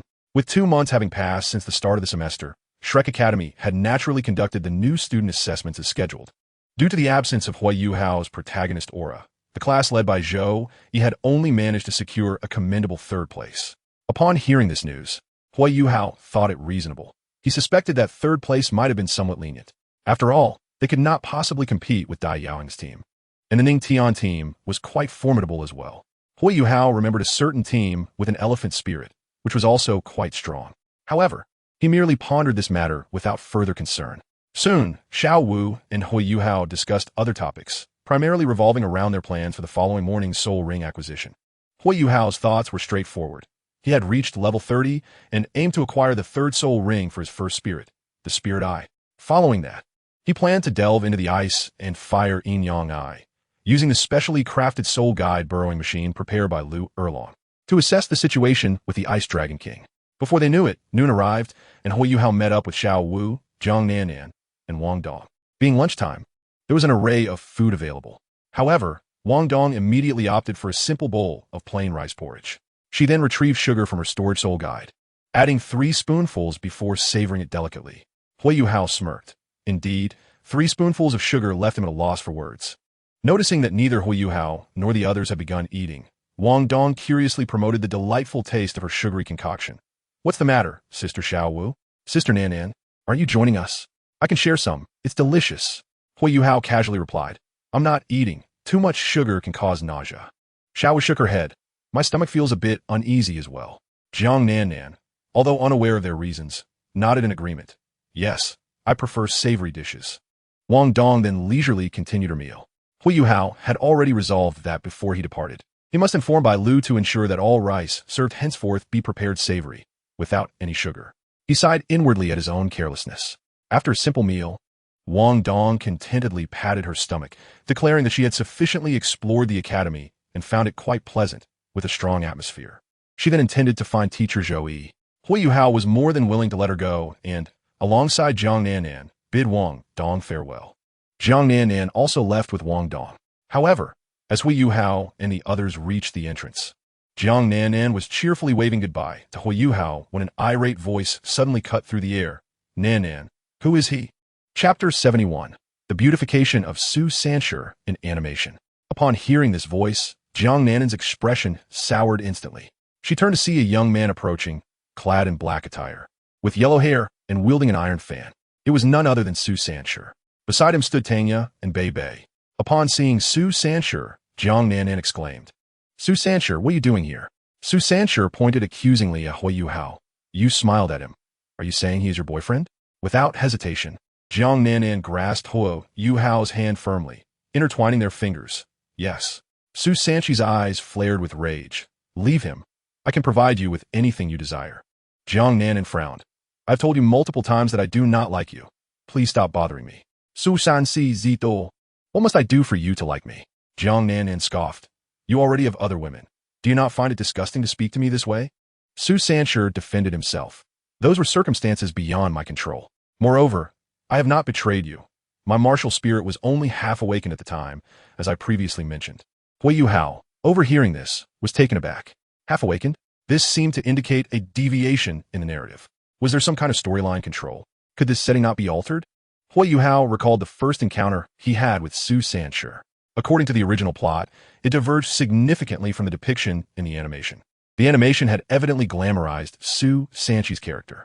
In the original text of the Unrivaled Tang Sect, Chapter 12, Su Sanshur attempted to seize Huo Yuhao's roasted fish due to Jiang Nanan. With a swift kick, he toppled Huo Yuhao's grill, then lunged forward his hand like a vice, seizing Huo Yuhao by the collar and lifting him off the ground, subsequently snatching the roasted fish from his grasp. This original scene was devoid of any embellishment.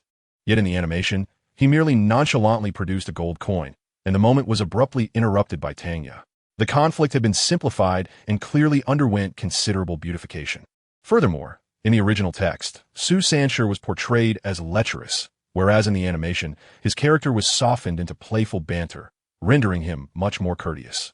The original Su Sanshur was belligerent and arrogant, for by all logical standards, as the heir of the Xianming sect, he possessed the foundation to be proud and pampered. In the realm of animation, his arrogance metamorphosed into a form of juvenile bravado, and even after enduring a fierce battle, he retained his buoyant spirit. It is precisely this character trait bestowed by the anime that endeared Su Sanshur to numerous viewers. However, the peculiar antics within the anime do not cease there. It is depicted that Su Sanchi's martial soul awakening necessitated the consumption of another's soul, and he himself was rendered unconscious, awakening under duress. Yet within the narrative, he soon regained consciousness and, driven by a pang of conscience, altruistically rescued Jiang Nanan, providing her with medicinal pills to treat her ailing mother. Alas, the anime portrays Jiang Nanan's mother ultimately succumbing to death, and she subsequently attributes this misfortune directly to Su Sanshur, leaving her unable to find solace. One cannot help but note that this embellishment casts Su Sanshur in a benevolent light while relegating Jiang Nanan to the role of the victim. After all, he offered her medicine, yet she remains mired in misunderstanding. Overall, the alterations evoke a sense of discomfort. Nevertheless, Huo Yuhao merely contemplated this and suddenly envisioned Su Sanshur possibly seizing him by the collar with an authoritative grip, hoisting him aloft, revealing that characteristic fury from the original text. However, as Huo Yuhao pondered, Su Sanshur had already erupted in rage, his form flickering as he instantaneously appeared before Huo Yuhao, reaching out to grasp his chest, intent on lifting him into the air. In such a scenario, how could Huo Yuhao be as passive as depicted in the book? Without a moment's hesitation, he retreated a step and retaliated with a powerful punch. Su Sanshur was momentarily taken aback by Huo Yuhao's speed. Yet he swiftly countered with a punch of his own. With a resounding impact, Su Sanshur staggered back a step, and Huo Yuhao followed suit. Su Sanshur glared at Huo Yuhao with icy disdain, declaring, "You are courting death." Huo Yuhao, grinning, replied, "I find it perplexing how someone as irascible and duplicitous as you came to be a supporting character. Yet, upon reflection, it makes sense. Some writers revel in highlighting contradictions, irrespective of the consequences. After all, some writers possess such a limited range." Su Sanshur clearly failed to comprehend Huo Yuhao's words, but at that moment, he had no desire to delve deeper. He fixed his cold gaze upon Huo Yuhao, asserting, "Stay away from her." Huo Yuhao shook his head defiantly, "Not a chance." Su Sanshur retorted, "You are asking for trouble." At that moment, Jiang Nanan interjected sharply, "Su Sanshur, that's enough." Taking a deep breath, she continued, "Su Sanshur, you are truly unreasonable and devoid of any logic." Upon hearing Jiang Nanan's words, Su Sanchi's countenance brightened. "Nanan, you are speaking my language. We can have a rational discussion." Jiang Nanan, however, merely scoffed, then raised her hand to point at Tanya. "Xiao Yu, may I pose a few questions to you?" Tanya was taken aback that the matter would involve her, yet she nodded. "All right." Jiang Nanan began, "First, I would like to ask you, what are the two of you doing here? The Academy has no such stipulations, does it?" Hearing this, Beibei chuckled. "You see, Nanan, Sanshur is my brother.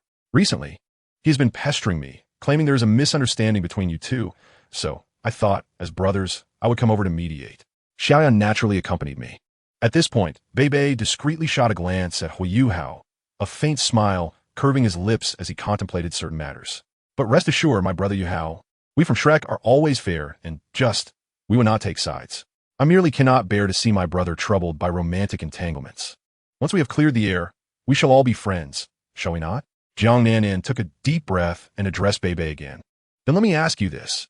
Is it wrong to have feelings for someone?" Beibei replied earnestly, "Having feelings for someone is not wrong." Su Sanshur nodded in agreement. "Indeed. What could be wrong with having feelings for someone?" Jiang Nanan pressed on. "But if one has feelings for someone, must that person reciprocate? Is there such a tyrannical principle?" Beibei's expression shifted slightly, yet he pondered for a moment before nodding. "Indeed, there is no such principle." Jiang Nanan continued, "Well then, let me pose another hypothetical question. Even if certain events have not transpired, we can still engage in speculation.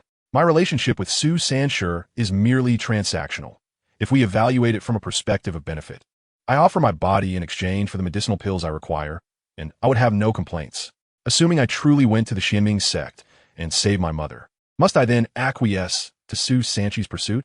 Our mutually beneficial relationship ceased after the awakening ceremony of our martial souls. Why does he persist in his pursuit?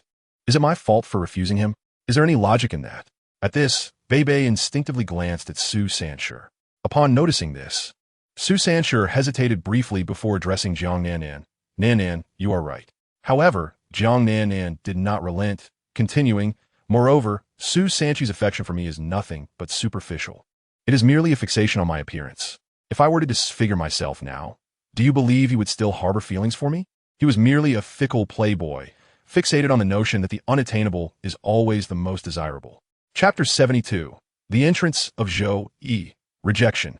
Jiang Nanan fixed her gaze upon Su Sanshi, articulating her thoughts clearly, leaving him utterly speechless. In that moment, she took a deep breath and turned her attention to Beibei and Tanya, continuing, Su Sanshi's feelings for me can be distilled into 2 points. One is the initial attraction stemming from first impressions. He finds me beautiful, and his initial response was simply that of admiration for my looks. Now, there is an added layer of emotional reluctance. Does not the saying go, the more one cannot obtain, the more one desires it? Beyond that, what else is there? My relationship with Su Sanshi is merely one of mutual benefit. If we set aside all other factors, if he has feelings for me, I am entitled to refuse him. And that logic holds true anywhere. At that moment, Jiang Nanan glanced at Huo Yuhao, her eyes reflecting emotions that others could not decipher. The next instant, she boldly stepped forward and kissed Huo Yuhao on the lips. The sudden kiss, tinged with a hint of urgency yet remarkably clear, seemed to freeze the very air around them. With a thunderous roar, Su Sanshi's mind felt as though it had been struck by lightning, a surge of fury igniting within him. Without a moment's hesitation, he unleashed his martial soul, leaping into action with a fierce strike aimed at Huo Yuhao's head. The first soul skill, Xuan Wu Shock. A formidable Xuan Wu shield formed, accompanied by a heavy sound of slicing air, hurtling directly towards Huo Yuhao's head. In the next instant, Huo Yuhao acted without hesitation. 2 soul rings flared to life, one white, one purple, standing out vividly. The second soul skill, Simulation, Illusory Array. As Huo Yuhao's soul skill activated, Su Sanshi felt a sudden disorientation, the scenery around him shifting rapidly. The original environment was replaced by dense forest and jagged stones. As several thousand-year-old soul beasts charged at him with ferocity, the realism of the scene crashing over him. This abrupt transformation threw Su Sanshi's mental state into chaos.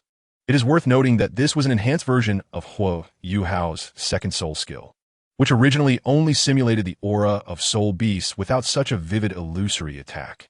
However, Huo Yuhao's soul rings, having been integrated with the main system's information and after days of meticulous editing, had reached this enhanced state of simulation. Bang! Just as Su Sanshi was bewildered by the illusion, Huo Yuhao seized the opportunity to strike. Explosive step, 8 extremes collapse. In a fleeting moment, Huo Yuhao appeared behind Su Sanshi, delivering a powerful strike with his palm. A resounding thud echoed as Huo Yuhao's hand connected with Su Sanshi's back. Yet, just as the force was about to unleash its full potential, Su Sanshi had already reacted, promptly summoning his second soul skill, the Xiangui Array.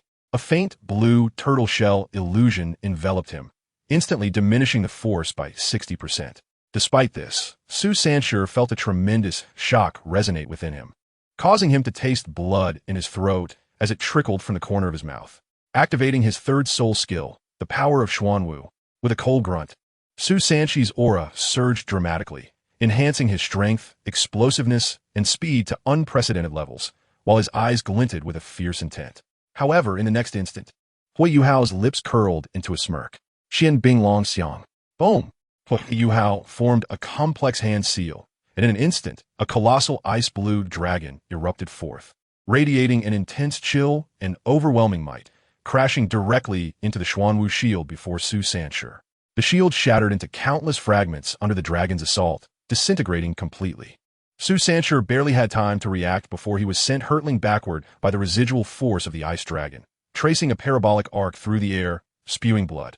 while the dragon, undeterred, charged at him once more with ferocious intent.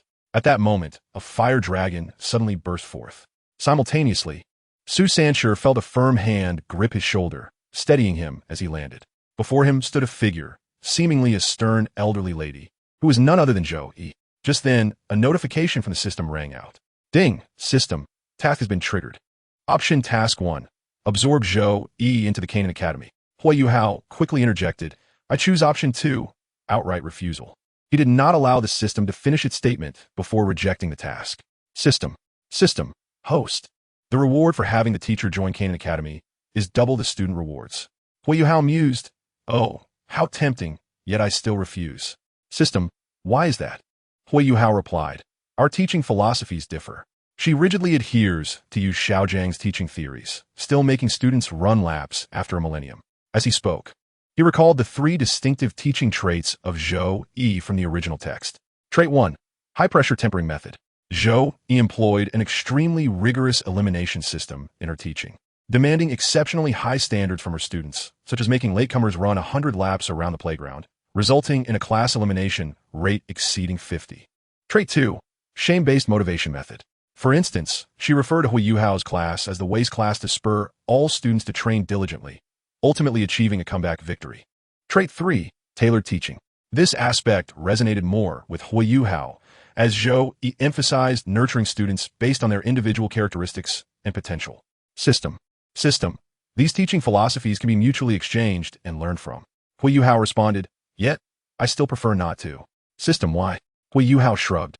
I don't know, perhaps it's just a lack of affinity. System.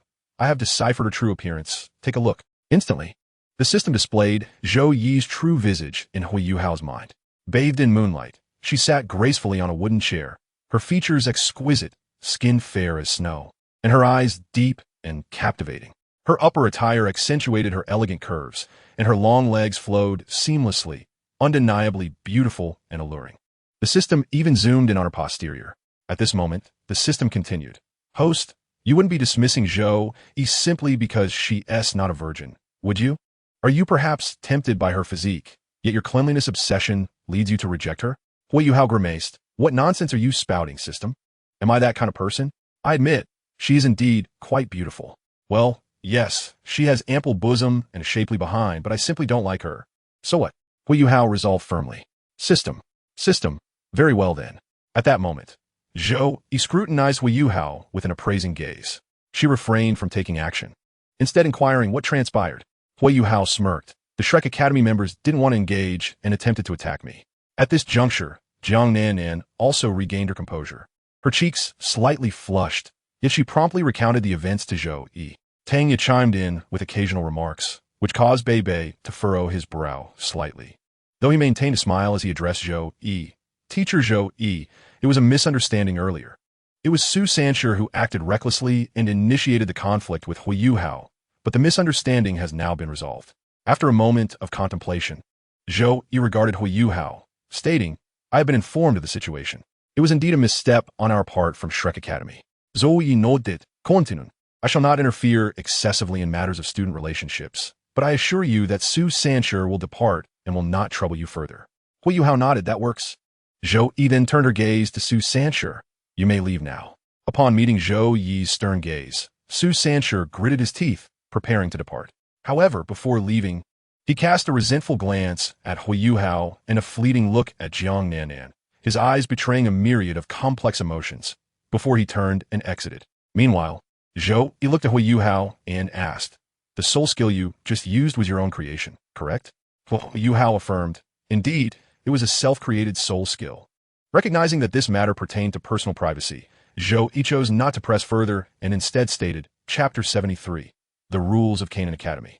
Huo Yuhao, our original plan at Shrek Academy was to send a portion of our students to exchange teaching experiences with other academies across the empires. Each academy would temporarily allocate a piece of land at the exchange site to establish a relatively makeshift teaching and resting area. I had a brief negotiation with the representatives from Yunluo Academy earlier and learned that your academy has only recently been established and has ample space. So I deemed it unnecessary to expend additional resources to construct new buildings. I plan to bring my students here for a temporary stay. What do you think? As Zhou Yi spoke, Her beautiful eyes scrutinized Huo Yuhao intently. In truth, Zhou Yi had another motive for her visit.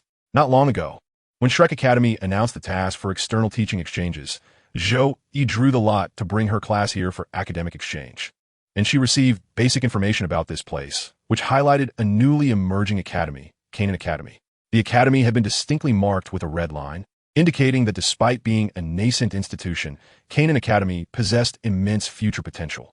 Thus, the academy emphasized the need to pay special attention to exchanges with Qian Academy, with the possibility of residing here directly.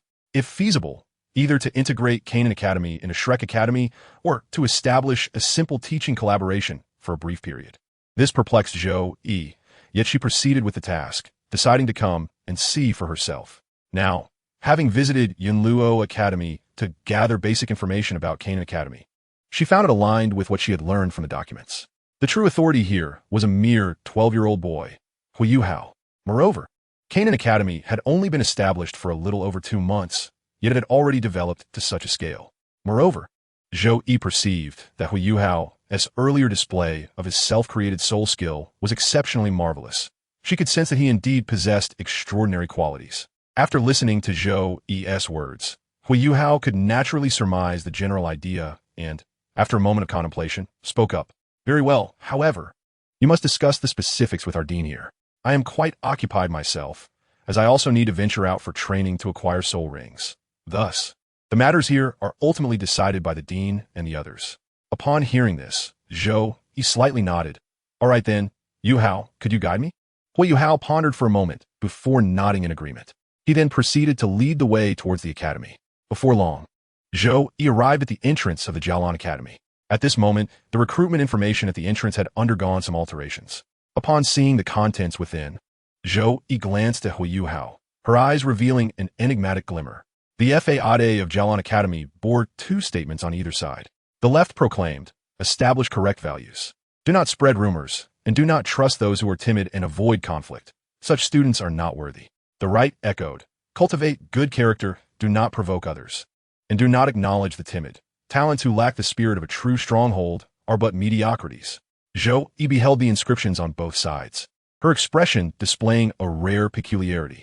The content evidently echoed the age-old motto of Shrek Academy, which stated that a soul master who avoids conflict is neither a good soul master nor a genius, but rather a mediocrity. Although it had been somewhat modified here, the essence remained unchanged. Zhou Yi then turned to Huo Yuhao and remarked, Yuhao, our Shrek Academy's notion of causing trouble does not imply instigating unwarranted conflict, but rather signifies the courage to confront challenges. Without the spirit of a strong individual, one cannot be deemed a genuine powerhouse, and it does not equate to mere provocation. Upon hearing this, Huo Yuhao displayed a look of sudden enlightenment, yet his subsequent words left Zhou Yi momentarily speechless. Teacher Zhou, if that is the case, then the term causing trouble is evidently ambiguous. Why not directly articulate the idea of facing challenges, daring to strive, and being fearless in the face of adversity with inspiring words instead of using a term that easily invites misunderstanding? Why has this not been amended over the millennia? I may not be well versed in literature, but I have always believed that causing trouble implies instigating conflict. Huo Yuhao spoke with a hint of confusion. This instant left Zhou Yi at a loss for how to respond. In truth, she had long recognized that these 2 statements could lead to misinterpretation and had questioned them herself, but the school motto was established as such, and she merely contemplated it. She then shook her head, smiling. I shall take note of this matter. For now, it remains as it is. Huo Yuhao chuckled and gestured for Zhou Yi to continue leading the way. Soon, Zhou Yi observed numerous vibrant students within the academy. Of course, most of their soul power was below level 10. Furthermore, the talents of these individuals appeared generally lacking. Yet their eyes shone with a light of determination and a spirit of resilience. This spirit emanated from a grand statue situated at the center of the campus. The statue was not of a figure, but rather a large, smiling face with a thumbs-up gesture, evoking a sense of warmth. Beneath the statue was a special inscription, Students, you are the morning sun, shining brightly and advancing vigorously. Do not mind others. Compete with yourself. Strive to be better today than yesterday, and better tomorrow than today. Progress little by little. Even a slight improvement is a success. Remember, we are not monsters, but we must possess the heart of a warrior. Remember, certain individuals, certain matters, certain academies, you may be aloof, You may be invincible, but yesterday you disregarded me. Today, I shall make you look up to me. Upon reading these lines, Xiao Wu felt a surge of inspiration. This resonated remarkably with some of her own educational philosophies. In fact, Xiao Wu possessed her unique teaching ideology at Shrek Academy, which had led to some discrepancies with the institution.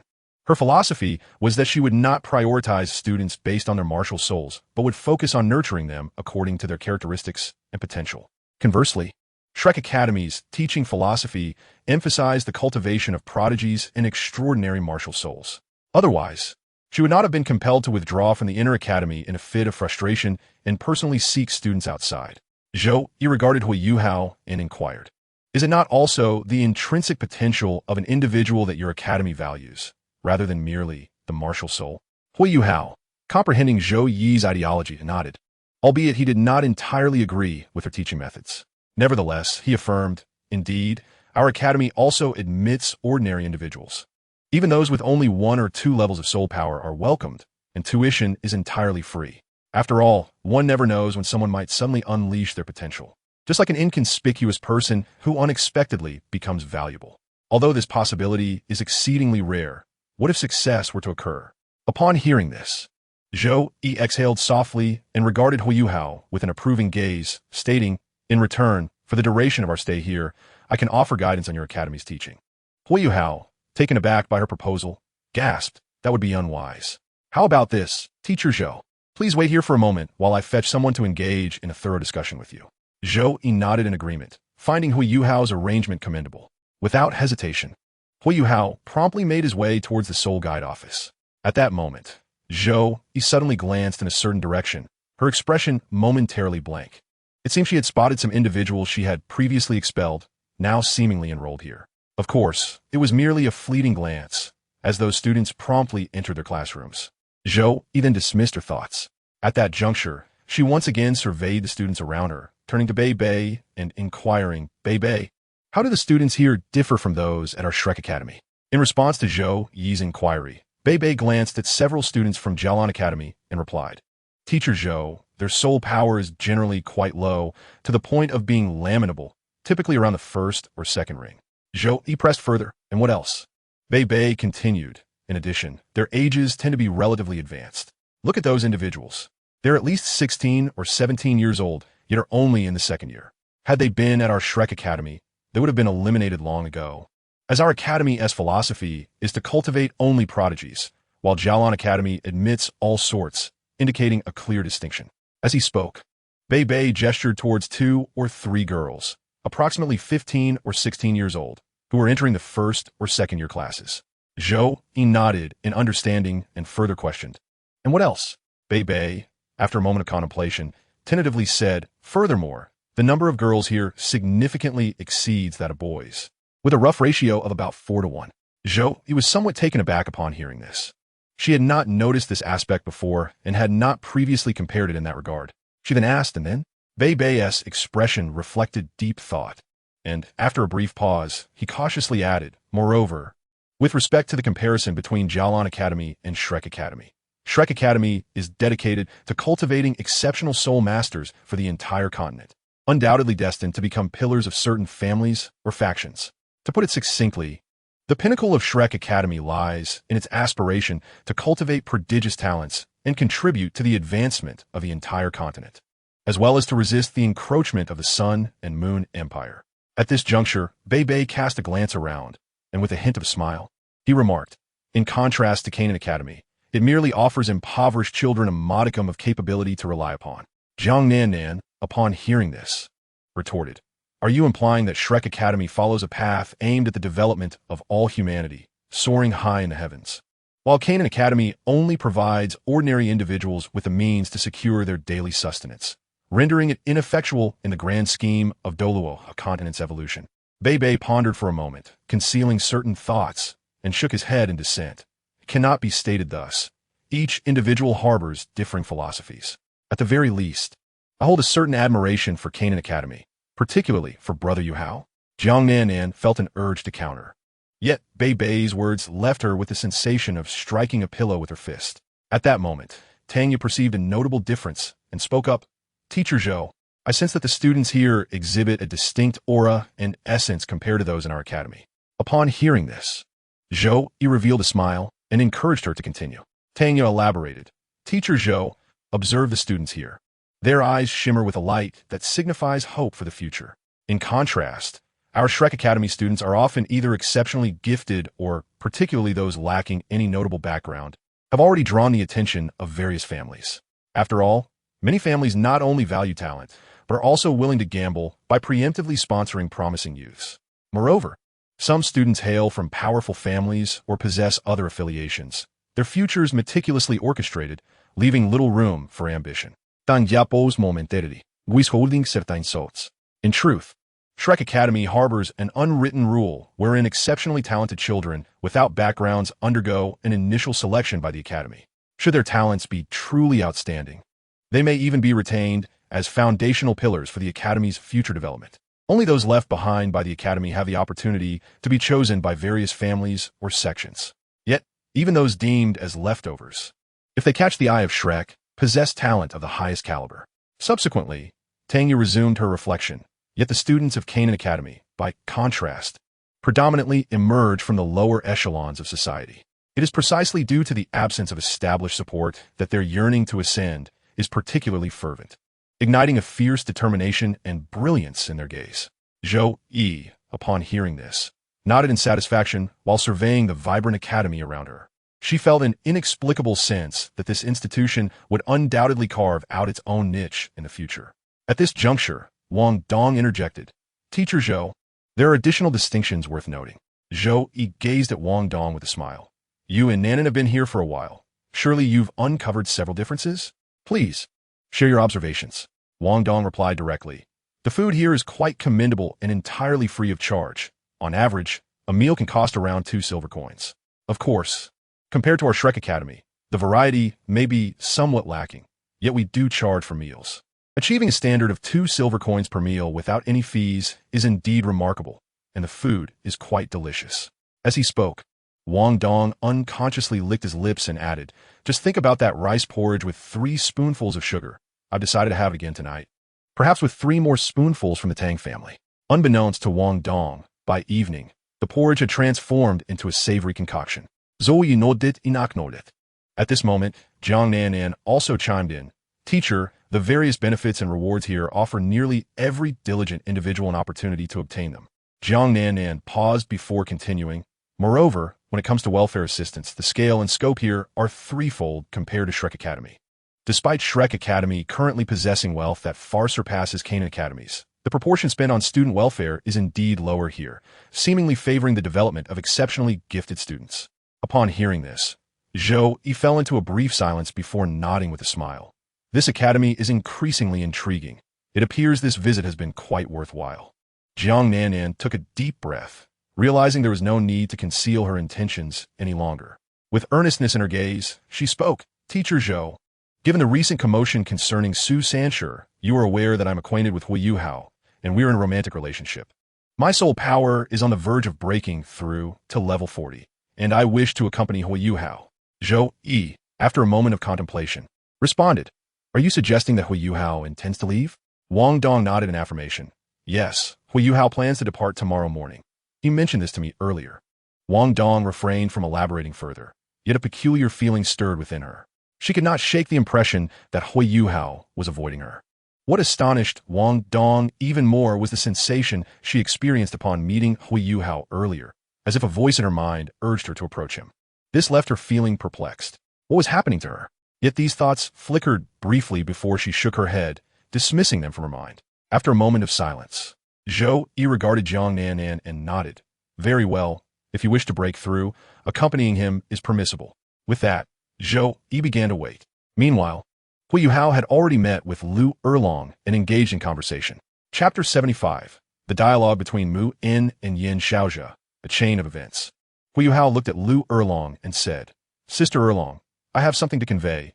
Xiao Wu has arrived, so please handle her with casual indifference. Liu Erlong responded, understood. Huo Yuhao continued, Sister Erlong, I have several tasks to assign. Liu Erlong replied, You may proceed. Yuhao.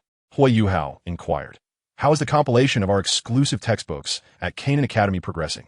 As he spoke, he fell into a brief reverie. Qian Academy possesses independent textbooks that Liu Erlong has skillfully integrated with knowledge from Earth and the Soul Master system. Titles, such as the Mechanics of Soul Skill Release and Soul Master Physical Limit Breakthrough training methods have now taken shape. Additionally, books on modern combat techniques, such as a guide to modern Sanda and free fighting techniques and essentials of modern martial arts practical techniques and soul skill coordination, are also progressing smoothly. Liu Erlong nodded. These textbooks are nearly complete. I was just about to inform you. However, they currently consist of only preliminary content. Once we identify outstanding Soul Master students, we will deepen the training to cultivate talent for future sect establishment. Huo Yuhao responded. Let us set these matters aside for now. Zhou Yi and the others will be at our Canaan Academy for a month, so we shall utilize the books provided by Yunluo Academy during this period. Liu Erlong agreed. Very well, no problem. Huo Yuhao continued. Returning to the matter concerning Shrek, during their stay of 1 month, we must adhere to 2 principles. Firstly, we should seek to extract as much benefit from Shrek as possible. Naturally, we shall target Zhou Yi, allowing her to leverage Shrek Academy to secure certain advantages. In this endeavor, we must present some research outcomes in exchange, though these results should appear useful on the surface while holding little substantial value. Do we have any research in this regard? Liu Erlong offered a gentle smile, assuring, rest assured, I shall take care of it. I will employ some impressive terminologies grounded in modern biological knowledge, undoubtedly leading them down a convoluted path, ultimately leaving them with something of little value. Huo Yuhao nodded in agreement. Sister Erlong, you have performed admirably. Now that there is nothing more to attend to, let us proceed to meet Zhou Yi. With that, Huo Yuhao, accompanied by Liu Erlong, made his way towards Zhou Yi. Before long, Huo Yuhao found himself standing before Zhou Yi. To his surprise, aside from the earlier acquaintances, he also spotted a delightful little girl, Xiao, who was both mischievous and charming. At that moment, Xiao gazed at Huo Yuhao with curiosity, and he responded with a nod and a smile. Soon after, Liu Erlong engaged Zhou Yi in a discussion regarding educational matters. Initially, Zhou Yi appeared somewhat taken aback by Liu Erlong's appearance and name. After all, there was a statue of Liu Erlong at Shrek Academy, and though the woman before her was not an exact replica, there was a striking resemblance. However, Zhou Yi's interest peaked once she heard Liu Erlong's straightforward educational philosophies. Liu Erlong then guided Zhou Yi to the training ground to observe the students' practice. This left Huo Yuhao, Jiang Nanan, Xiao Wu, Wang Dong, Tanya, Beibei, and a little girl, Xiao behind. Xiao was the first to break the silence. Hello, I have already heard from Wang Dong that you are Huo Yuhao. I am Xiao. Previously, I was with teacher Zhou Yi at Yunluo Academy. After a brief visit, teacher Zhou Yi left, and I was a step behind, brought here by someone named Shang Yue from Yunluo Academy. Huo Yuhao was somewhat taken aback by this revelation. And what about Shang Yue? As soon as he spoke, memories of his earlier encounters with Shang Yue flooded back. It was undeniable that some memories lingered stubbornly. Xiao replied. She returned after bringing me to this entrance, saying she had urgent matters to attend to. Huo Yuhao nodded in response. At this moment, Beibei smiled and remarked, Yuhao, I did not expect that upon our reunion you would possess such remarkable abilities. Huo Yuhao chuckled in return. Indeed, I never anticipated that we would meet in such a manner. Tanya's eyes flickered with interest. In truth, from the moment she first laid eyes on Huo Yuhao, she felt an inexplicable impulse, almost a guiding intuition, compelling her to offer him a place in the Tang sect. However, Beibei had intervened midway. Beibei, feeling slightly embarrassed, soon wore a smile as he recalled the purpose of their visit. Yuhao, regarding Su Sanshur, I owe you an apology. He failed to intervene in time, causing you some disturbance, which is truly regrettable. Yuhao regarded Beibei with a scrutinizing gaze and suddenly inquired, I can't shake the feeling that this seems rather orchestrated. Doesn't it? Beibei's expression grew subtly uneasy, though he maintained his composure, laughing lightly. Little brother Yuhao, you are quite direct and have a knack for humor. He then shifted the conversation. Brother Yuhao, this time when Xiaoya and I came here, the matter with Su Sanshur has been resolved. We were supposed to leave, but upon seeing how well you have established this academy, we wanted to take a look. We hope it will not be an inconvenience. Huo Yuhao replied. Inconvenience is certainly not the case, though there may be some cost involved. Beibei looked puzzled. What cost? Huo Yuhao merely chuckled, saying nothing further. As for what the cost might be, if Beibei remained unassuming and devoid of ulterior motives, all would be well. However, if he harbored any hidden agendas, then he would have to contend with Huo Yuhao's formidable resolve. Meanwhile, within the inner courtyard of Shrek Academy, at the Sea God Pavilion, an exceedingly aged figure reclined in an armchair. This was Muin. Shortly thereafter, a middle-aged man appeared before him, the person being Yin Xiaozhe. Muin addressed him. Xiaozhe, you have arrived. How goes the situation on that front? Yin Xiaozhe responded respectfully, Teacher, according to the schedule, Zhou Yi and the others have already met with certain individuals from the Ganon Academy. Moreover, if nothing unforeseen occurs, Beibei and the others will also be staying at that academy. At this point, Yin Xiaozhe hesitated momentarily, for he was filled with numerous questions. He had received Mu On's orders quite mysteriously, which stated that under the guise of an educational exchange, some students were to be dispatched to teach nearby, specifically targeting Wang Dong's class to engage with a person named Huo Yuhao. This perplexed him greatly. What troubled Yin Xiaozhe even more was that Mu En had instructed him to arrange even more intricate details, such as investigating whether Jiang Nanan had any connection to Huo Yuhao, while also examining Su Sanchi's relationship with Huo Yuhao and inciting conflict between Su Sanchi and Huo Yuhao. Given Su Sanchi's temperament, he would inevitably reveal some soul skills or hidden cards during the confrontation, which Zhou Yi must witness. Once she did, her character would naturally lead her to desire entry into Ganon Academy for further study or to develop an interest in Huo Yuhao, thereby establishing a connection with the academy. This entire scheme was a meticulously crafted sequence of events, known only to Yin Xiaozhe and Mu En, with everyone else, including Zhou Yi, merely serving as pawns. Mu En looked at Yin Xiaozhe and inquired, Are you wondering why? Yin Xiaozhe promptly nodded. Teacher, I learned from Beibei that Huo Yuhao's martial soul is his eyes. I see nothing particularly special about that. Furthermore, if we wish for Huo Yuhao to join Shrek Academy, given our academy's reputation, it would be a simple matter. Why must we complicate things so? He awaited Mu En's response. Unquestionably, Yin Xiaozhe's perspective aligned perfectly with the narrow-minded portrayal found in the original text. Upon hearing this, Mu En's gaze shifted slightly. Some matters can only be understood superficially. Simply follow my directives without questioning why. You must trust that my actions as your teacher hold significant reasoning. Yin Xiaozhe gritted his teeth, but ultimately nodded, Understood, teacher. After some contemplation, Mu En continued. And Su Sanchi, he will not accept this lightly, will he? Yin Xiaozhe affirmed, Indeed. Mu En Bisung. Create some obstacles for him to ensure he does not stir trouble with Ganon Academy for the time being. We shall proceed according to plan. He paused briefly. As for when and how to execute this, follow my lead. In any case, no one shall act without my command. Yin Xiaozhe remained perplexed but nodded nonetheless, then departed. As he left, Mu En sensed something amiss and suddenly turned his gaze to a certain spot where a figure materialized beside him. This figure was Daming, who also possessed a human name, Neo Tian. Mu En regarded Daming with a hint of exasperation, muttering, Everything is nearly in place. Daming nodded. There has been a slight turn of events. I just used my divine sense to probe from a height of 100 miles and discovered that the Child of Destiny intends to venture out to acquire a soul ring. Mu En furrowed his brows for a moment before nodding. I shall make the necessary arrangements. Daming replied, Very well. I have but two requests. First, to form a decisive bond with the Tang sect, and second, to ensure that Shao-Chi intersects with the Child of Fortune. Upon hearing this, Mu En nodded. Allow me a moment to ponder. Daming continued. Half a month ago, the Lord of Shura transmitted an edict to me.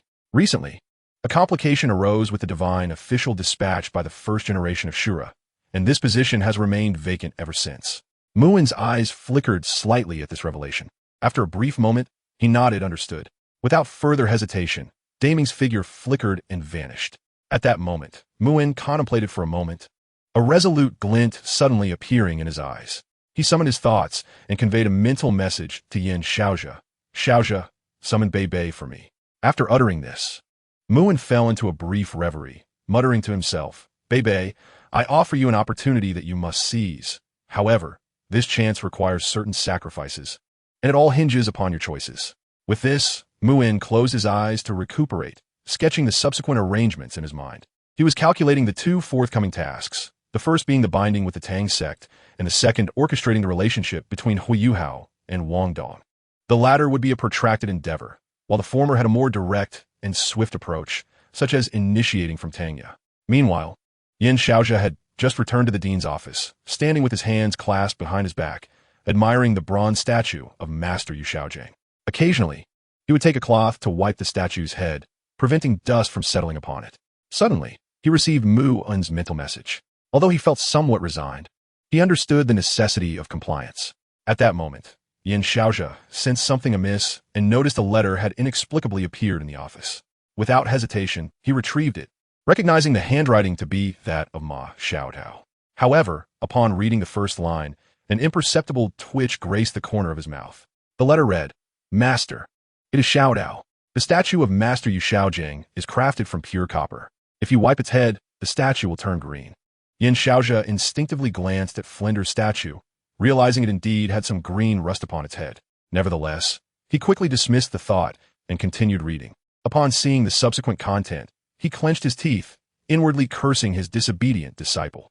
The letter continued, Master, my evil fire was suppressed by you a month ago. But that was only temporary.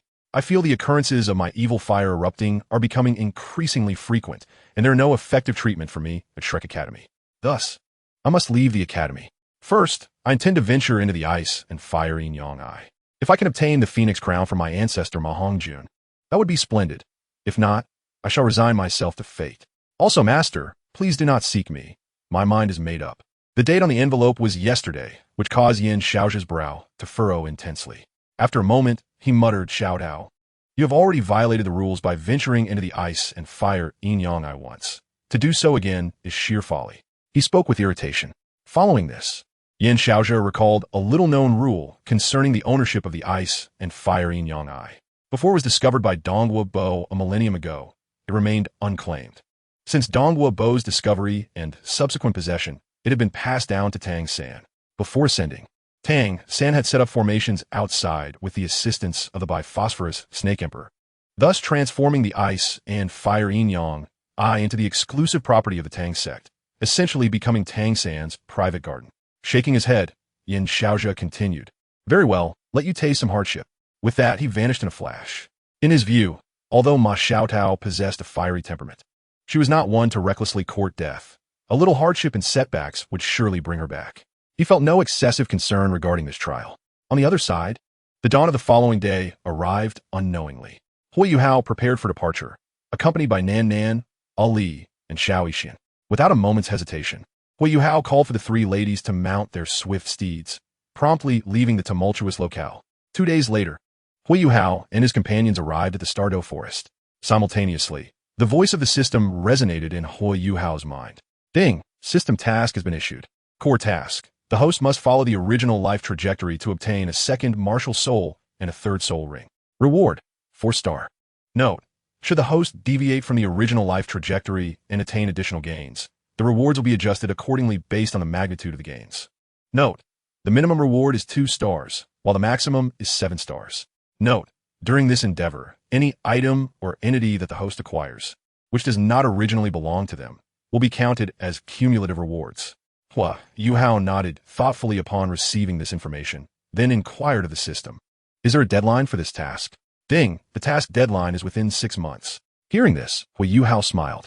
However, he soon refocused his thoughts, beginning to appreciate the state of the system after its recent update. This update had brought about significant optimizations, especially regarding the Heroes section. The Heroes category had been transformed into Hero Summoning, with summon characters now classified into Tiers 1, 2, and 3. Furthermore, the summoning range had expanded beyond the realms of Do Pa, including characters from the realms of Do I and Do 2, and even encompassed the realm of the Qin Emperor. This revelation astonished Huo Yuhao, prompting thoughts of the explosive finale of the Qin Emperor saga. The demise of that certain demon king could only be described as exhilarating and explosive. Indeed, it represented the pinnacle of what carbon-based life forms could conceive, a veritable progenitor of literary excellence in certain regards. Moreover, one particular aspect of the system's update brought Huo Yuhao immense joy. Chapter 77 discusses the summoning probabilities of Medusa, Yin Yun, and Beibei Dong. Following the update, a reward reservation function had been introduced. In simple terms, before rewards are dispensed, the host can reserve items of interest. The probability of successful reservations decreases as the actual difficulty of the target increases. Even so, Huo Yuhao remained elated. What if he succeeded in his reservations? Moreover, this round of rewards was based on a 4-star reward probability. The reward reservations are as follows. Reservation 1, summon Medusa. Reservation 2, summon Yun Yun. Reservation 3, summon Sun Air. Reservation 4, summon Beibei Dong. Reservation 5, 100,000, Year Soulbone. Reservation 6, 50,000, Year Soulbone. Reservation 7, randomly summon a minimum Tier 3 hero from the Douluo realm. Reservation 8, randomly summon a minimum Tier 3 hero from the Douluo realm. Reservation 9, summon the Mother Demon King. Note, if the host obtains 5-star, 6-star, or 7-star rewards, the corresponding reservation probabilities will double sequentially. Even more astonishing to Huo Yuhao was the system's prior indication that it had established a regional network connection with dozens of cosmic realms. Additionally, the main universe had initiated a relatively audacious operation, allowing for cross-universe auctions of unique items from the respective realms. Naturally, the auction prices will be based on the points earned. The specific auction time will not arrive until a year later. Thus, within this year, each host from the various planes may acquire items of worth for sale, provided they do not impose any substantial influence on lower planes. This is a regulation established by the main universe, not solely directed at Huo Yuhao, but rather a stipulation for realms such as the Super God Academy and the Invincible Legion. As for the Douluo realm, any exchanges made would not affect other planes significantly, primarily due to its relatively lower stature. Huo Yuhao suddenly experienced a sense of humiliation, yet he also found solace in this arrangement. If possible, he desired to exchange for a strand of hair from Angel Yen. Any hair would suffice, regardless of its origin. Subsequently, he could employ a nanomedical pod for cloning purposes. The system's hero summoning is akin to a form of cloning, albeit the system does not permit it. Naturally, this nanomedical pod also underwent upgrades, costing Huo Yuhao a substantial 20,000 points.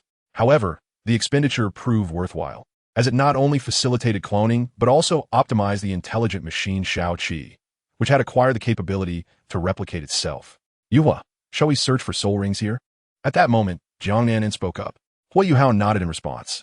Your 4th soul ring can be found here. All right. My 3rd soul ring will also be within the Stardow Forest, Jiang Nanan added, also nodding in agreement.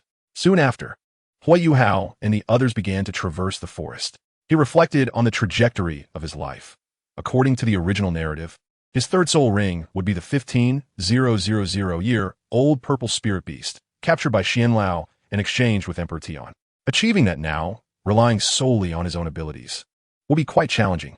Nevertheless, Huo Yuhao had made some arrangements during his journey. He hoped to engage in a serious discussion with Emperor Tian, for he possessed certain leverage. Turning to Jiang Nanan, Huo Yuhao inquired, Nanan, do you have suitable soul beasts for your 4th soul ring? Jiang Nanan smiled. Indeed, there are 2 options. Huo Yuhao, not surprised, asked what are the 2? She elaborated, firstly, it relates to our softbone rabbit martial soul. A millennium ago, Xiao Wu was originally a 100,000-year-old softbone rabbit. Her 4th soul ring grants the invincible golden body, a top-tier defensive skill of the same rank, born from her bloodline, indicating an innate affinity for defense within the softbone rabbit lineage, a tendency etched deep within. As we, the inheritors of the softbone rabbit martial soul, awaken this potential, Jiang Nanan paused before continuing. Although we are human, the awakening of the softbone rabbit martial soul ensures that the bloodline affinity remains. For instance, my mother selected the Xuanwu turtle for her 4th soul ring, and she too awakened the invincible golden body. This is due to the Xuanwu turtle's formidable defensive characteristics aligning perfectly with our bloodline's inclination towards defense, akin to a key fitting into a lock. The same logic applies to the 1,000-gene ant. Their exoskeletons are horrifically tough, fundamentally representing supreme defense. The attributes of such soul beasts can effectively activate the latent defensive inclination within our softbone rabbit bloodline, significantly increasing the likelihood of manifesting the invincible golden body. Huo Yuhao nodded in agreement, finding her reasoning sound. He then took the lead as they proceeded deeper into the forest. Concurrently, he utilized his mind to peruse the comprehensive information available. Although Huo Yuhao had not rejoined Shrek Academy, many of the initial plot elements remained intact, including the extensive content of over 17 million words. For instance, there might be some unknown soul beasts here, complete with descriptions. Naturally, the portrayal of these soul beasts would also evolve according to San Shao's writing style, leading to certain indescribable occurrences, with some narrative details reaching an exquisite level of intricacy. However, just as Huo Yuhao was contemplating, the proximity of the Stardow Forest to Shrek Academy triggered multiple system tasks, though whether to accept them remained a question. Beep. Detected Lin Luocheng from Shrek Academy's inner court. The host may recruit him into the Jiaolan Academy with a reward of 3 stars. Beep. Detected Beibei from Shrek Academy's inner court. The host may recruit him into the Jiaolan Academy with a reward of 3 stars. Beep. Detected Ning Tian, Wu Feng, Nanmin Yuner, Lan Susu, Wan Luluo, Chui Yiji, and 28 female students, along with 3 male students from Shrek Academy. Inviting one to join Jiaolan Academy yields a reward of 3 stars. Beep. Detected Dai Yaoheng. Triggered a special task. Brutally humiliate Dai Yaoheng to gain a certain amount of anger points, with a magnitude of points determining the reward, ranging from 2 to 5 stars. Upon hearing this, Huo Yuhao's eyes brightened, and he immediately inquired, System, is it permissible to sleep with Dai Yaoheng's woman in front of him? Huo Yuhao spoke without any psychological burden. As for Zhu Lu, certain aspects not discussed in the official Peerless Tangmen were mentioned in Peerless Tangmen, revealing some of her backstory. Zhu Lu and Dai Yaoheng had been childhood companions in Xinglua City. Growing up in the Dai residence, Zhu Lu naturally accompanied him, leading to Huo Yuhao being insulted by Dai Yaoheng in his youth, with Zhu Lu occasionally providing cold remarks, effectively echoing her partner's sentiments.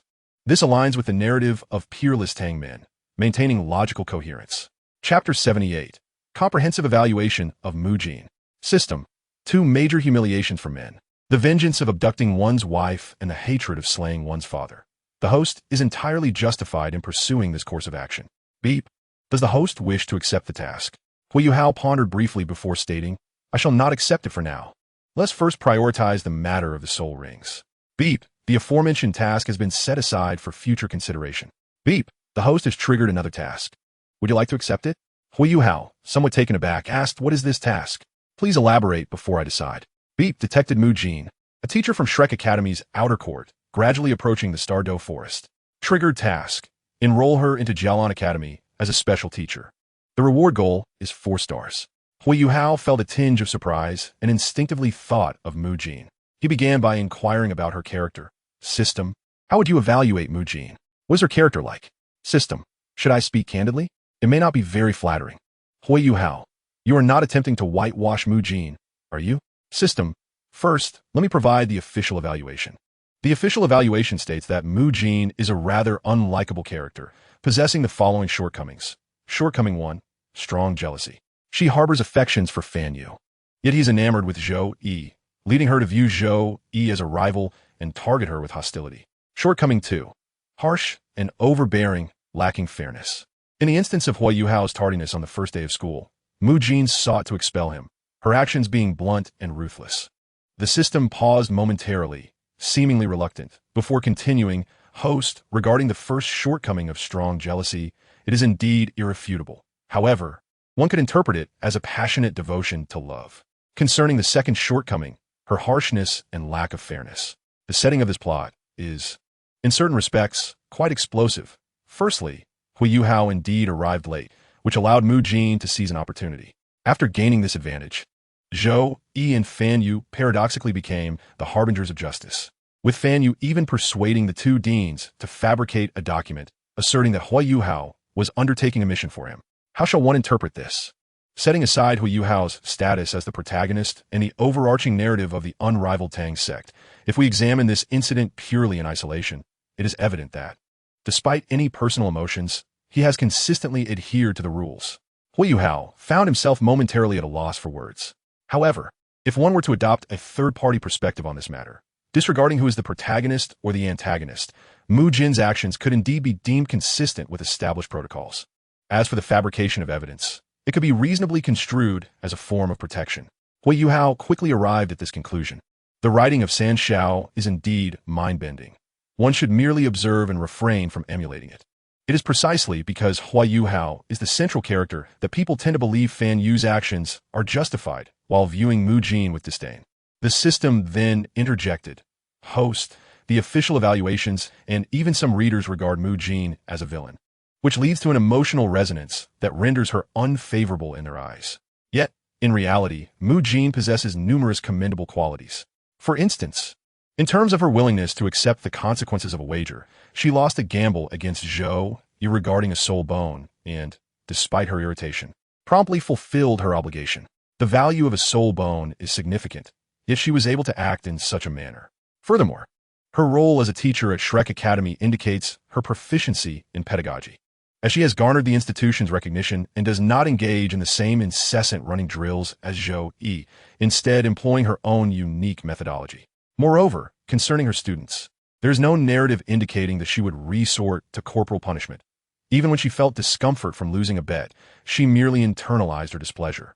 Huo Yuhao pondered this and continued to inquire. So, what was Mu Jin doing in the Stardow Forest? The system replied, it is recorded in the unrivaled Tang sect that she was acquiring soul rings for her students. As a mentor, she inherently bears a guardianship responsibility. Is there more to this? Huo Yuhao did not hesitate long, his thoughts swirling as he directly delved into the early chapters of the unrivaled Tang sect. Instantly, a hint of embarrassment flickered across Huo Yuhao's expression. The unmistakable essence of San Xiao permeated the text. Yet concurrently, he began to uncover pertinent details regarding Mu Jin. For 17 million words is no trivial matter. Mu Jin was securing a suitable soul beast for her student, Mei Jibwa, while Mei Jibwa, in a rather inappropriate manner, was covertly admiring her figure. As for the rationale behind such writing, the stylistic choices require no elucidation. Soon after, a crisis unfolded. Mu Jin successfully located a soul beast known as the Shadow Frenzy Ape. However, unbeknownst to her, this creature is a quintessential social animal. Once it sensed danger, it immediately summoned its kin to attack. Mei Jibwa, after casting a furtive glance at Mu Jin, promptly fled, compounding the situation. These Shadow Frenzy apes are notoriously aggressive and possess a somewhat lecherous disposition, capable of attacking with both claws and brute force while also expelling a paralyzing venom. This venom, particularly towards female targets, carries a peculiar stimulating effect, one that is understood by those in the know. Mu Jin, being merely a six-ringed soul emperor, found herself encircled by these beasts, the leader of whom boasted an age of over 20,000 years, creating an insurmountable disparity in power. In the ensuing chaos, some disarray in her attire and unintended physical contact ensued, leading to rather suggestive scenarios. Ultimately, however, Mu Jin's resolute spirit, fueled by her indomitable will and sense of obligation towards her students, enabled her to break free from the encirclement, albeit with some fright. Following this incident, Mu Jin's appearances dwindled significantly. Huo Yuhao then examined the dates mentioned in the book, noting that they fell 2 months after the new student's enrollment, coinciding with the present days. After some contemplation, he deemed certain matters feasible for manipulation. However, he swiftly shook his head, deciding to set this issue aside for the moment. It was more prudent to seek out his own soul beast first. As for his relationship with Mu Jin, he would not force it. Whatever was meant to be would unfold in due course. Subsequently, Huo Yuhao and his companions resumed their journey, heading towards the Stardow Forest. The swift steeds they had previously ridden were left behind, primarily due to necessity, and moreover, Huo Yuhao was financially equipped. Meanwhile, at the heart of the Stardow Forest, a lake radiating vibrant life energy, known as the Lake of Life, lay adjacent to a colossal ancient tree. Within this tree stood a robust man clad in black robes, gazing skyward as if attuning himself to some unseen force, his brow momentarily furrowing. This man was none other than Tian, the foremost among the 10 great beasts. Despite his divine essence being fragmented, he retained some perceptual awareness, and due to Huo Yuhao's escalating fortune, bolstered by the system, he began to sense the presence of a fated child. Just then, the tranquil waters of the Lake of Life rippled with imperceptible disturbances. Tian, upon witnessing this phenomenon, felt a sudden jolt in his heart and leaped towards the source. Meanwhile, within the confines of the Stardow Forest, a soul beast reminiscent of a lion, yet markedly distinct appeared. It was grander, more majestic, and exuded an aura of auspiciousness. This was the three-eyed golden lion. Observing its demeanor, it seemed to be despondently gnawing on a soft-boned rabbit, already weary of the fare and contemplating a venture outside to seek more exotic soul beasts. At that moment, an unexpected buzzing echoed in its mind, as if guided by some unseen force, compelling it to dash forth. "My little ancestor, what are you up to?" Nearby, one of the 10 great beasts, the Red King, shook its 3 heads, ultimately revealing a resigned expression as it followed suit, step by step. In the realm of the divine, Tang Xin stood with his hands clasped behind his back, sensing something amiss, a subtle smile gracing his lips. The fated child has arrived in the Stardow Forest. While it diverges slightly from my expectations, it remains within my control. With this, Tang Xin began to inscribe 2 lines in his notebook. The three-eyed golden lion and the fated child shall meet in advance. After their encounter, mutual communication and guidance would ensue, leading the three-eyed golden lion to uncontrollably forge connections. Naturally, during this period, Tang Sen would also exert a modicum of effort. Xiao San, having completed the 8th trial of the poison god, how shall we approach the 9th? At this juncture, Douluo inquired, instinctively addressing him as Xiao San. Tang San waved dismissively and, after a brief contemplation, declared with pride, for the 9th trial, let be based on emotional poison. Douluo's lips twitched slightly, but the 1st and 3rd trials also utilized emotional poison as the evaluative standard. Tang San shrugged nonchalantly. The method is not in repetition, but in the essence. Do you understand? Hearing the words, Douluo began to directly contemplate how to employ the emotional poison in the 9th trial, considering how to facilitate certain developments. Obzing Douluo bost Godfil Diminer. Tang San couldn't help but smile with delight and began to wield his brush to assist in the creative process. In summary, the ideas must be extraordinary and heart-wrenching. Meanwhile, in the Stardow Forest, 20 miles away from where Huo Yuhao and his companions were, there stood a tall and exotic beauty, Mu Jin. At this moment, she was cautiously traversing the outskirts of the Stardow Forest with a student from her class, occasionally crouching to sense the surrounding environment. Behind her was a seemingly frail youth, who, despite his delicate appearance, would either bend down or, while she squatted, casually let his shoelaces come undone, taking the opportunity to glance upwards, as if he longed to tear through the fabric that frustrated him and glimpse the beauty within. Let us move further in that direction. I sense we are close, Mu Jin instructed her companion, Mei Jibwa. Upon hearing her voice and meeting her gaze, Mei Jibwa instinctively felt a rush of anxiety, but timidly responded, yes, teacher. Mu Jin took no heed of his apprehension and continued, what is the matter with your shoelaces? You shouldn't wear such shoes anymore. You've let them come undone 7 or 8 times on this journey. Mei Jibwa quickly nodded, all right, teacher. I will be more obedient. Without further comment, Mu Jin continued to follow her instincts and pressed ahead. Approximately half an hour later, she suddenly spotted a gorilla climbing a tree, her target for this endeavor. Signaling silently to Mei Jibwa, she stealthily approached. Elsewhere, an enigmatic figure stealthily infiltrated the Stardow Forest. It was the goddess of desire. Having regained her alluring form, her face concealed by a mask, she obscured her captivating visage. Casting her gaze into the depths of the forest, a knowing smirk gracing her lips. Not far beneath her, Huo Yuhao, Jiang Nanan, and their companion, Ali, lay hidden within a dense thicket. Not far ahead, 2 soul beasts were locked in a fierce struggle. One, a tortoise-like creature named the Xian Renxue, possessed a bloodline akin to that of a dragon, with a soul ring age of 500 years. The other, the Lishan Manyo, an aberrant bull-headed creature, was purely strength-based with a soul ring age of 6,000 years. These 2 soul beasts were considered rare among their kind. More importantly, upon reaching a certain age, they awakened exclusive racial innate skills. Their clash was driven by the pursuit of celestial treasures or territorial disputes. At the boundary of their territories lay a unique ginseng exuding an alluring fragrance, deliberately placed by Huo Yuhao as bait. This ginseng of exceptional quality was a gift from Qian Yucai, the president of the Qian Family Commerce Association in Yunluo City, meant to solidify their business ties, originally a 3,000-year-old ginseng. After Huo Yuhao nurtured it with foundational spiritual liquid, its quality doubled, reaching the 5,000-year mark, with the potential to ascend even higher, given sufficient resources. However, even at 5,000 years, its allure was enough to incite a fierce rivalry between the 2 soul beasts. Boom! As the Xian Long Gui activated its armored state, it triggered a powerful counterattack. The Lishan Manyo, while lacking comparable armor, unleashed localized earth control, causing tremors and recovering slightly with each bout of combat due to its bloodline. This dynamic made it difficult to determine a victor, as they seemed to be merely wearing each other down. However, even as they exchanged blows, they were gradually diminishing in strength. After about half an hour, the combat capabilities of both soul beasts had dwindled to half their original power. Just then, an inexplicable pink mist began to spread silently around them. They felt their nerves go numb, their limbs weakened, unable even to utter a sound. Following this, the thunderous sound of soul-guided cannons and grenade launchers erupted, raining down upon them.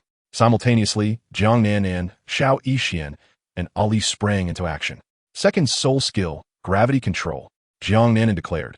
As the ground around the two soul beasts suddenly sank half a foot, an invisible gravitational field pressing down upon them.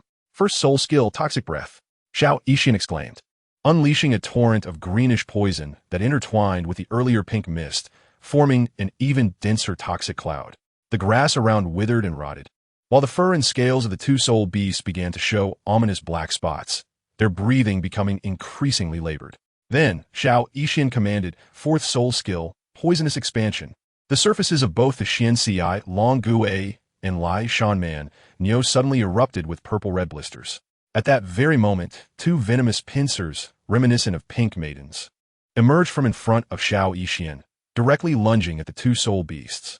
Even more terrifying, countless pink figures surged from the toxic mist, burrowing into the wounds of the soul beasts, inflicting agonizing itching and tearing pain. Yet, the onslaught was far from over. Allié sera shifted dramatically, enveloped in a bewitching glow. Chapter 80. Ali's Soul Skill, Magic and True Damage. First soul skill, Flame Orb Return. She conjured a pulsating fire magic orb in her palm, its surface swirling with deep purple light. The silver-white orb was released, shooting towards the Xian Long Gui like a meteor. Upon contact with its shell, it penetrated the seemingly impenetrable armor, erupting in a burst of ghostly flames that inflicted magical damage, bypassing physical defenses. When the remnants of the magic orb struck the Lai Shanman Nyo, it transformed into piercing, true damage. This soul skill was one of the two Grand Soul Ring abilities bestowed upon Ali by the main system. Its power, nothing short of terrifying. Upon witnessing it for the first time, Huo Yuhao could not help but gasp in awe. Magical damage was a rarity in the Soul Master realm. Of course, a millennium ago, Beibei Dong's martial soul was synonymous with magical damage, having directly ignored the invincible golden body of Xiao Wu's mother. Before the two soul beasts could recover, Ali activated her skill again. Second soul skill, Enigmatic Fox Fire.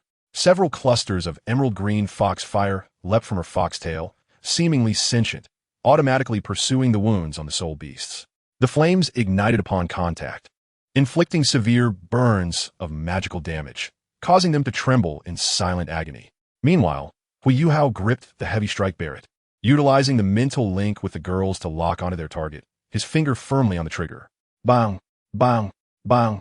Several specially crafted bullets soared through the air, one accurately striking the Lai Shanman Neo in the groin, while the others found their mark on the wounds torn by the toxic blisters on both soul beasts, further amplifying the damage. Moments later, the toxic haze began to dissipate. The Lai Shanman Neo emitted a pained whimper, clutching its bleeding groin, and with the last remnants of its bloodline recovery, staggered into the thicket. All that remained was the barely breathing Xian Long Gui. At this juncture, Huo Yuhao turned to Jiang Nanan, handing her the white tiger dagger, saying, "It's your turn." Jiang Nanan nodded in response. "All right." With that, she grasped the white tiger dagger and approached the Xian dragon turtle. At this moment, the dragon turtle was on the brink of death, its eyes tightly shut. According to custom, Jiang Nanan stood before the Xian dragon turtle, forcibly lifting its eyelids to let it know who had come to claim its life. And then she swiftly slashed at its neck. However, at that instant, the dragon turtle summoned its last ounce of strength to abruptly raise its neck, retracting its head swiftly into its shell. Observing this, Jiang Nanan tested the soft shell of the dragon turtle's abdomen with the white tiger dagger. Nonetheless, the seemingly soft underbelly concealed a hard shell that was as formidable as its dorsal armor. The white tiger dagger merely left shallow traces of blood. Clearly, to ensure its complete demise, at least another hour would be required. And the white tiger dagger wielded by Huo Yuhao was a level 5 close combat artifact. This underscored the impenetrable nature of the turtle's shell. Furthermore, it highlighted the exceptional breed of this turtle, which still bore traces of dragon blood within. Well, the Yuhao stepped forward, surprised to find the dragon turtle's armor to be so resilient. Yet, he soon discovered a crucial detail. The turtles here were unlike those on Earth. The turtles of Douluo continent possessed external turtle eggs. In contrast, male turtles on Earth typically concealed their vital parts within their shells. "Come, nan. Cut this turtle egg and extract it from the inside out," he instructed. Jiang Nanan's cheeks flushed at his words, yet she understood the necessity of taking action herself. If the turtle were to perish in the process, and Huo Yuhao were to intervene, the soul ring would be wasted. Without hesitation, she grasped the white tiger dagger and cut towards the turtle egg. With a resonant buzz, the near-death Qian dragon turtle, perhaps spurred by pain, suddenly extended its head, letting out a mournful cry. Seizing the moment, Huo Yuhao summoned his soul power, swiftly flipping the nearly 4,000-pound dragon turtle onto its back. He then promptly executed a crosshold to restrain its head, preventing it from moving freely. It was remarkable to see that when the head emerged, its length was nearly a third of its body, almost brushing against Jiang Nanan. Xiao Yixian initially intended to continue using poison to paralyze the dragon turtle. At that moment, Huo Yuhao's voice rang out. Xiao Yixian, do not use poison. Do not let it become numb. Puzzled, she asked why not. Huo Yuhao replied, cut it hard. This will cause it more pain, leading to greater emotional fluctuations, perhaps resulting in a soul bone. Xiao Yixian hesitated for a moment, but nodded and said, all right, then I'll add a bit more to it. With that, she poured a bottle of chili water and saline solution onto the wound of the turtle egg. Immediately, the turtle's head thrashed violently once more, but to no avail. At this moment, Ali flashed a sweet smile, her demeanor having completely transformed from gloom to brightness. She set up a roasting rack, igniting it with her magical flames, urging Sister Nanan, hurry up. Roasting will make it easier to cut. Jiang Nanan, though slightly embarrassed by the scene, did not hesitate any longer and continued her cutting. The dragon turtle's cries were heart-wrenching. Approximately half an hour later, it finally exhaled its last breath. This prolonged ordeal was undoubtedly excruciating for it. Simultaneously, a violet soul ring slowly floated forth. According to the analysis of enmity values, Jiang Nanan had inflicted the most cutting damage upon it. Furthermore, it was a matter of vengeance for the egg, which maximized the enmity value. Thus, the soul ring directly ascended above Jiang Nanan's head without a hint of hesitation. At this juncture, Jiang Nanan turned to Huo Yuhao and said, I'm beginning to absorb it now. Thank you. I will start. Huo Yuhao nodded. Yes, go ahead. He then briefly communicated with the system. The 500-year soul ring was somewhat beyond the norm, but it was manageable. After all, Jiang Nanan's body had also been cleansed by foundational spirit liquid and the purple crystal S inherent source. Without a moment of doubt, Jiang Nanan sat cross-legged and commenced her absorption. Meanwhile, Huo Yuhao was not idle. He glanced over at the 2 turtle eggs that were now roasted to a crispy golden brown. Each weighed at least 3 pounds, and without further thought, he picked one up, sprinkled it with cumin and chili, and began to eat. Undoubtedly, the flavor of the turtle egg was peculiar, yet it exuded a robust masculine essence, offering a unique taste experience. Would you like some? Huo Yuhao looked at Xiao Yixian and Ali and inquired. Xiao Yixian blushed slightly, quickly shaking her head. No. You eat yourself. Ali chuckled and also shook her head, her eyes sparkling with mischief. Young master, if you eat that, you might find yourself in quite a predicament tonight. Be careful not to feel overwhelmed. As she spoke, she exchanged a knowing glance with Xiao Yixian. Xiao Yixian understood Ali's implication and, feeling a bit embarrassed, quickly diverted her gaze. Huo Yuhao chuckled, not taking it to heart. Before long, he had finished one turtle egg and decided to save the other for later. Subsequently, he picked up the white tiger dagger and began to process the Qian dragon turtle's remains. Naturally, the task was rather bloody. Huo Yuhao dragged the turtle several meters away to a patch of grass. As for whether this would affect Jiang Nanan's absorption of the soul ring, it was of no concern. After all, the soul ring had already detached from the soul beast's body and no longer relied on the corpse itself. Moving 6 or 7 steps away was entirely feasible. Xiao Yixian and Ali stood guard on either side of Jiang Nanan, providing her protection. Chapter 81. The first encounter with the 3-eyed golden lion. Before long, Huo Yuhao discovered a turtle whip within the Qian dragon turtle. This was a rare find. He promptly stowed it away, intending to use it for brewing wine. He then continued to cut into the dragon turtle's wounds, collecting a significant amount of turtle meat, all of which he stored in his soul guide. Time passed unnoticed, and after processing the entire turtle shell, he still had yet to find any sign of a soul bone. The limbs, spine, and other areas were all devoid of anything. Huo Yuhao sighed, feeling a tinge of regret. However, he did not give up and resolved to take one last gamble. Finally, after an hour had passed, as he was cutting into the turtle's head, he suddenly sensed something amiss. A soul bone had emerged, a head-shaped soul bone. Huo Yuhao immediately picked up the head-shaped soul bone and examined it closely. He then inquired of the system, is there any issue with this head-shaped soul bone? The system replied, no problem. This is a 6,000-year-old soul bone, though its quality is lacking. as it was formed under conditions of extreme fear and pain in the soul beast. Ordinarily, it would take tens of thousands of years to fully take shape. Huo Yuhao pressed further. There should be a way to upgrade the soul bone based on the system's rewards, right? The system responded. The host can apply for soul bone upgrade rewards through the simulation reward panel. This reward can enhance the soul bone according to the corresponding techniques in Dragon King Legend. Huo Yuhao nodded. Then, can you roughly deduce the skills of this soul bone? The system replied. Based on the attributes of the soul beast, it likely entails defensive skills related to the turtle's head, but its effects may vary upon system upgrade, potentially including skills like turtle head biting or turtle head breath.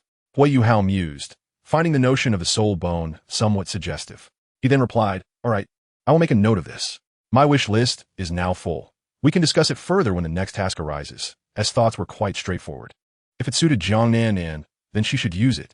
If it was not appropriate, he would simply keep it for the time being, awaiting a more compatible soul bone to present to her. Ultimately, he aimed to provide only the most fitting match. Moreover, was acutely aware that among the rewards listed, there lay a soul bone aged 50,000 years. Should it prove suitable, he would bestow it upon Jiang Nan. Of course, there was a minor reason as well. If the soul skill derived from this soul bone was something as peculiar as turtle head bite, he felt a tad uneasy. After all, Jiang Nan was his woman, and the thought of her employing such an ability was somewhat unsettling. Just as lost himself in these musings, a sudden alert from the system jolted him. Ding! Alarm! The system has detected a multitude of soul beasts rapidly approaching this location in a state of panic. Ding! Alarm! The source of the approach is the three-eyed golden lion, which, in its playful hunger, seeks to consume some soul beast to satiate its appetite. Upon hearing this, S' heart tightened. He had never anticipated such a sudden turn of events. Without a moment's hesitation, he dashed towards Jiang Nan and the others. Xiao Yixian, stay here and do not move. A small number of soul beasts are heading this way. I will drive them away. Remember to stay put until I return. Before they could voice their concerns, he sprinted forward, guided by the system. After covering nearly 500 meters, he indeed spotted a throng of soul beasts racing towards him. According to the established parameters, the three-eyed golden lion sought to prey upon the soul beasts within this forest, relegating them to mere victims. However, instinctual fear compelled some of these beasts to flee in the opposite direction. As long as they were not targeted by the lion, they would be safe. Without further deliberation, released an aura mimicking that of a 100,000-year soul beast through mental simulation. Immediately, the approaching soul beasts faltered, terror overwhelming them, and they scurried in the opposite direction, leaving to breathe a sigh of relief. Yet, he could not linger. He needed to continue clearing out the surrounding soul beasts to prevent them from inadvertently wandering back towards Jiang Nan. Just as he contemplated his next move, the system's alarm sounded once more. Ding! The three-eyed golden lion is closing in, now 3 kilometers to the left front. Recognizing the urgency, promptly altered his course to retreat in the opposite direction. He had no intention of confronting the lion under these circumstances. The rationale was simple. Whether in the anime or the original narrative, the three-eyed golden lion was notably ferocious upon first encounter, and it would be prudent to engage only when he possessed sufficient strength. Thus began his strategic withdrawal. Meanwhile, 3 miles away, the three-eyed golden lion frolicked joyfully, savoring the flavors of various soul beasts that caught its fancy. Suddenly, a peculiar buzzing resonated within its mind, as if an unseen force was instructing it on which direction to pursue. Consequently, the lion, initially set on its original path, inexplicably veered in the opposite direction, accelerating its pace. Back at a distance of 3 kilometers, received yet another alert from the system. Ding!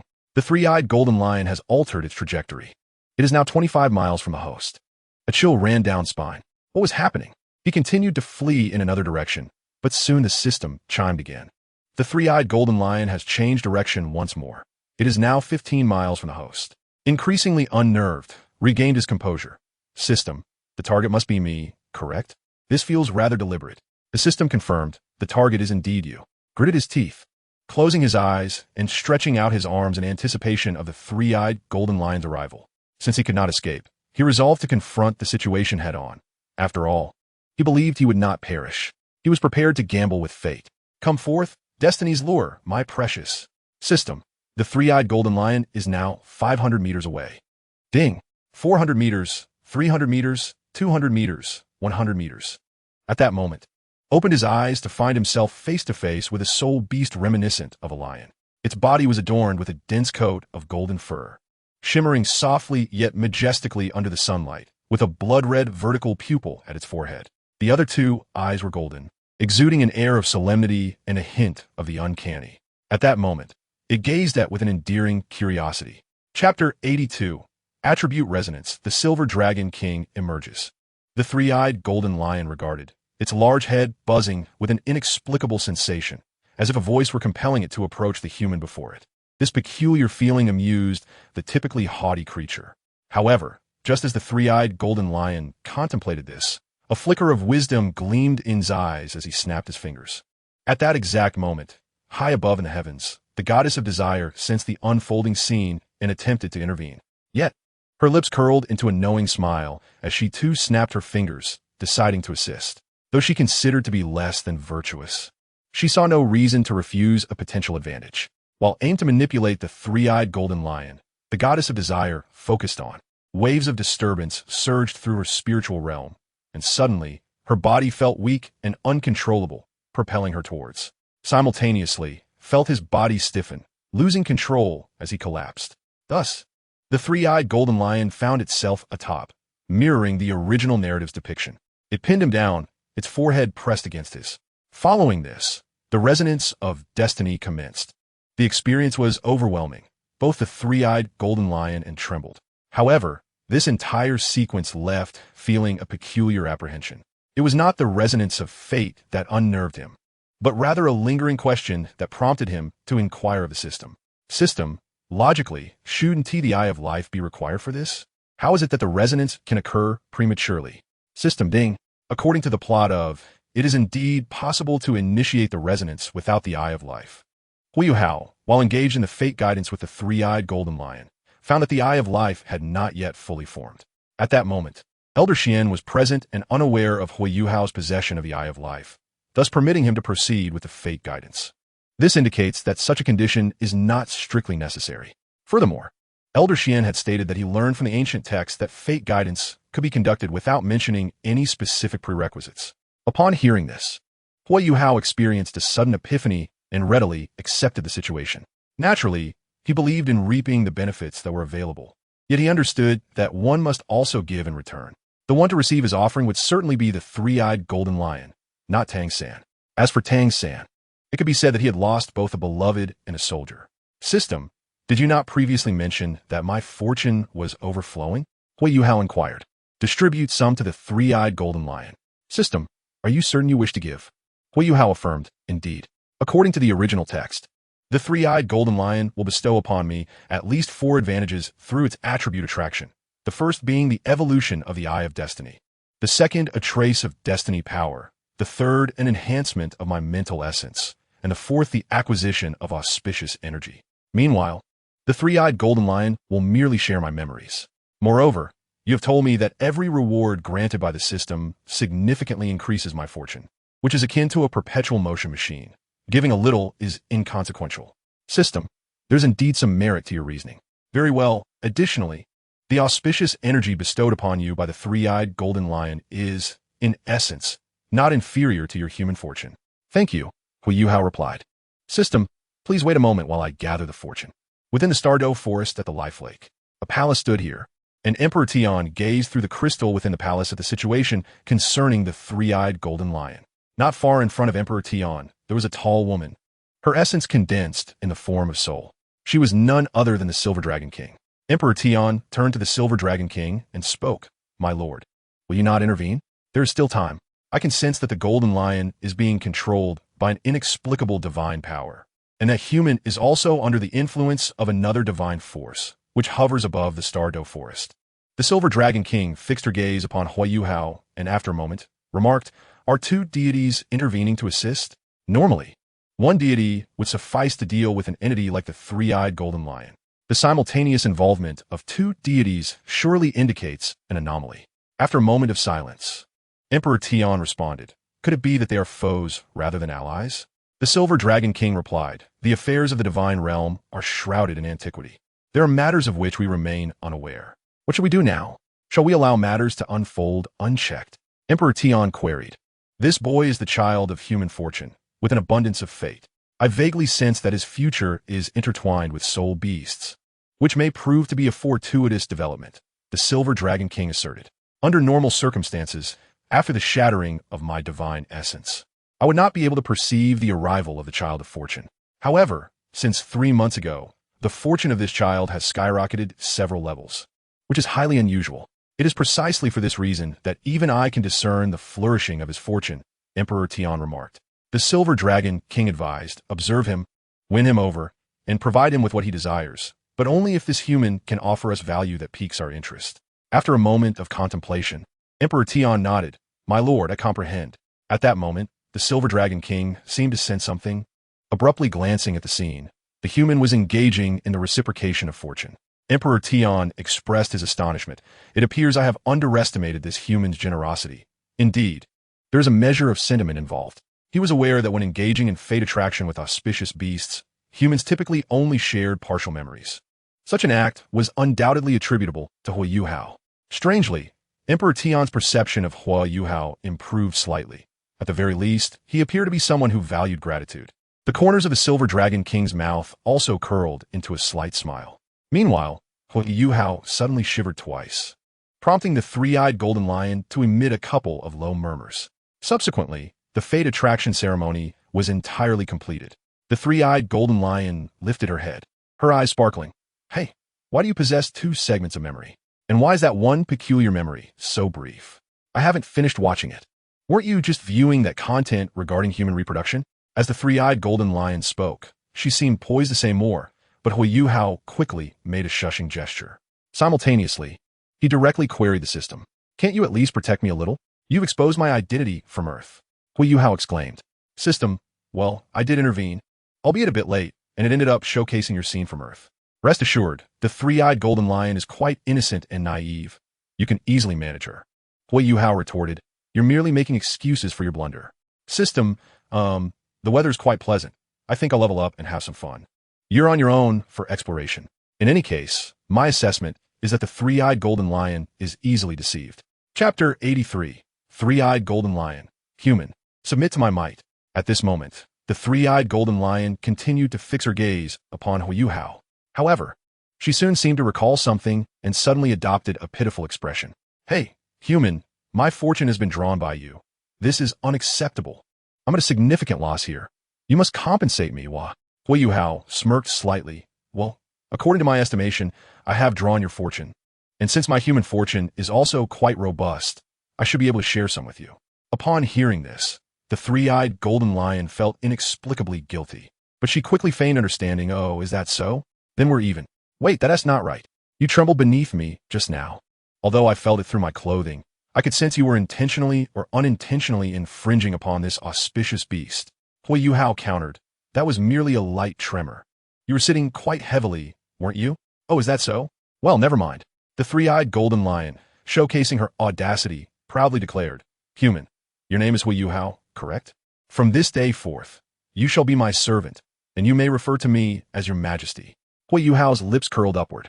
There was a hint of arrogance mingled with a touch of dominance in her demeanor. However, he soon recalled the underlying reasons. According to the original text, the life trajectory of the three-eyed golden lion was that of a pampered little princess in the Star-Doe forest, proud and vibrant, imbued with her own brightness and vitality. Yet, once bound to Huo Yuhao's fate, it was as though she were caught in an invisible cog, her existence now revolving around him. Her innate capriciousness gradually hardened into an obsession, burying her once vibrant laughter beneath a mantle of silent stubbornness and aloofness. Just like the golden lion that once frolicked freely in the woods, she was now tethered by the threads of fate, inexorably drawn towards a path devoid of autonomy. Her true essence dulled and subdued. From the perspective of the three-eyed golden lion, she had always been a joyful princess of the forest, basking in the adoration of countless beings. Yet today, inexplicably, someone had meddled with her, performing a mysterious soul tethering and forcing her onto the path of sacrifice. Who had she offended? As Huo Yuhao contemplated this, he inwardly cursed Tang San for his perceived wrongdoings, while feeling a complex sense of injustice for the three-eyed golden lion. His gaze towards her carried a newfound depth of meaning. The three-eyed golden lion, with her strikingly beautiful eyes filled with confusion, inquired, My little slave, what do you intend to do? Why do you regard this revered beast with such eyes? Huo Yuhao, upon hearing her words, helplessly shook his head and promptly shifted the conversation. Since fate has brought us together, how about we become friends? Or perhaps we could engage in a mutually beneficial exchange. The three-eyed golden lion blinked her lovely large eyes. You wish to trade with me without being my slave? You humans certainly possess audacity. However, I shall humor your notion. You may remain my slave, but I shall elevate your status. Even a slave can engage in trade with me. So, what would you like to propose? Huo Yuhao paid no heed to the term slave. With a swift gesture, he conjured a plethora of elixirs before the three-eyed golden lion. Authentic potions purchased from the system store, including first-grade elixirs such as Qi condensing pills, hemostatic pills, awakening pills, and strengthening powders, alongside second-grade potions like Qi gathering powder, healing pills, bone fortifying pills, and vitality pills. Upon catching a whiff of these genuine elixirs, the golden lion's eyes sparkled with excitement. Soul beasts naturally possess an affinity and sensitivity towards rare herbs and medicinal materials. Without hesitation, she extended her delicate tongue, swiftly drawing all the elixirs towards her, and began to devour them with a satisfying crunch. Instantly, a surge of pure energy erupted within her, her aura climbing dramatically. It seemed she would gain at least a millennium or two of cultivation. After all, while the elixirs on Douluo continent were a diluted version in the system store, they still incorporated elements from the world of Douluo. At that moment, the three-eyed golden lion regarded Huo Yuhao with renewed interest, her tail wagging enthusiastically as she circled around him. Is there more? I want more. Oh, and one more thing. May I suggest you add a flavor? I desire a meaty aroma. Huo Yuhao took a deep breath and cleared his throat. Currently, there are none left. Besides, after consuming such a bounty of elixirs, the surge of energy within you will likely plunge you into a deep sleep for digestion. Moreover, these potions are quite costly. In market terms, they amount to millions of gold coins. The three-eyed golden lion pondered for a moment and proposed, how about I assist you in gathering herbs? And you can refine them for me? Huo Yuhao hadn't anticipated her suggestion, but he nodded as it aligned perfectly with his plans. Very well, you provide the materials, and I shall concoct the potions, but I shall take 30% of the herbs. As he spoke, Huo Yuhao inexplicably thought of Ziyin from the Douluo continent. What if he could somehow bring her here, and then she could meet the three-eyed golden lion? What a scene that would be. However, Huo Yuhao merely kept this thought to himself. Splendid. My little slave, you shall remain here to assist me in potion making, the three-eyed golden lion declared. Huo Yuhao was about to retort when suddenly, her tail wrapped around him, and she playfully nudged him with her rear end, positioning him quite awkwardly. Huo Yuhao felt embarrassed and instinctively glanced at her, inwardly lamenting the bold display of Soul Beast. With a sigh of resignation, he patted the three-eyed golden lion's rear, turned his face away, and coughed lightly.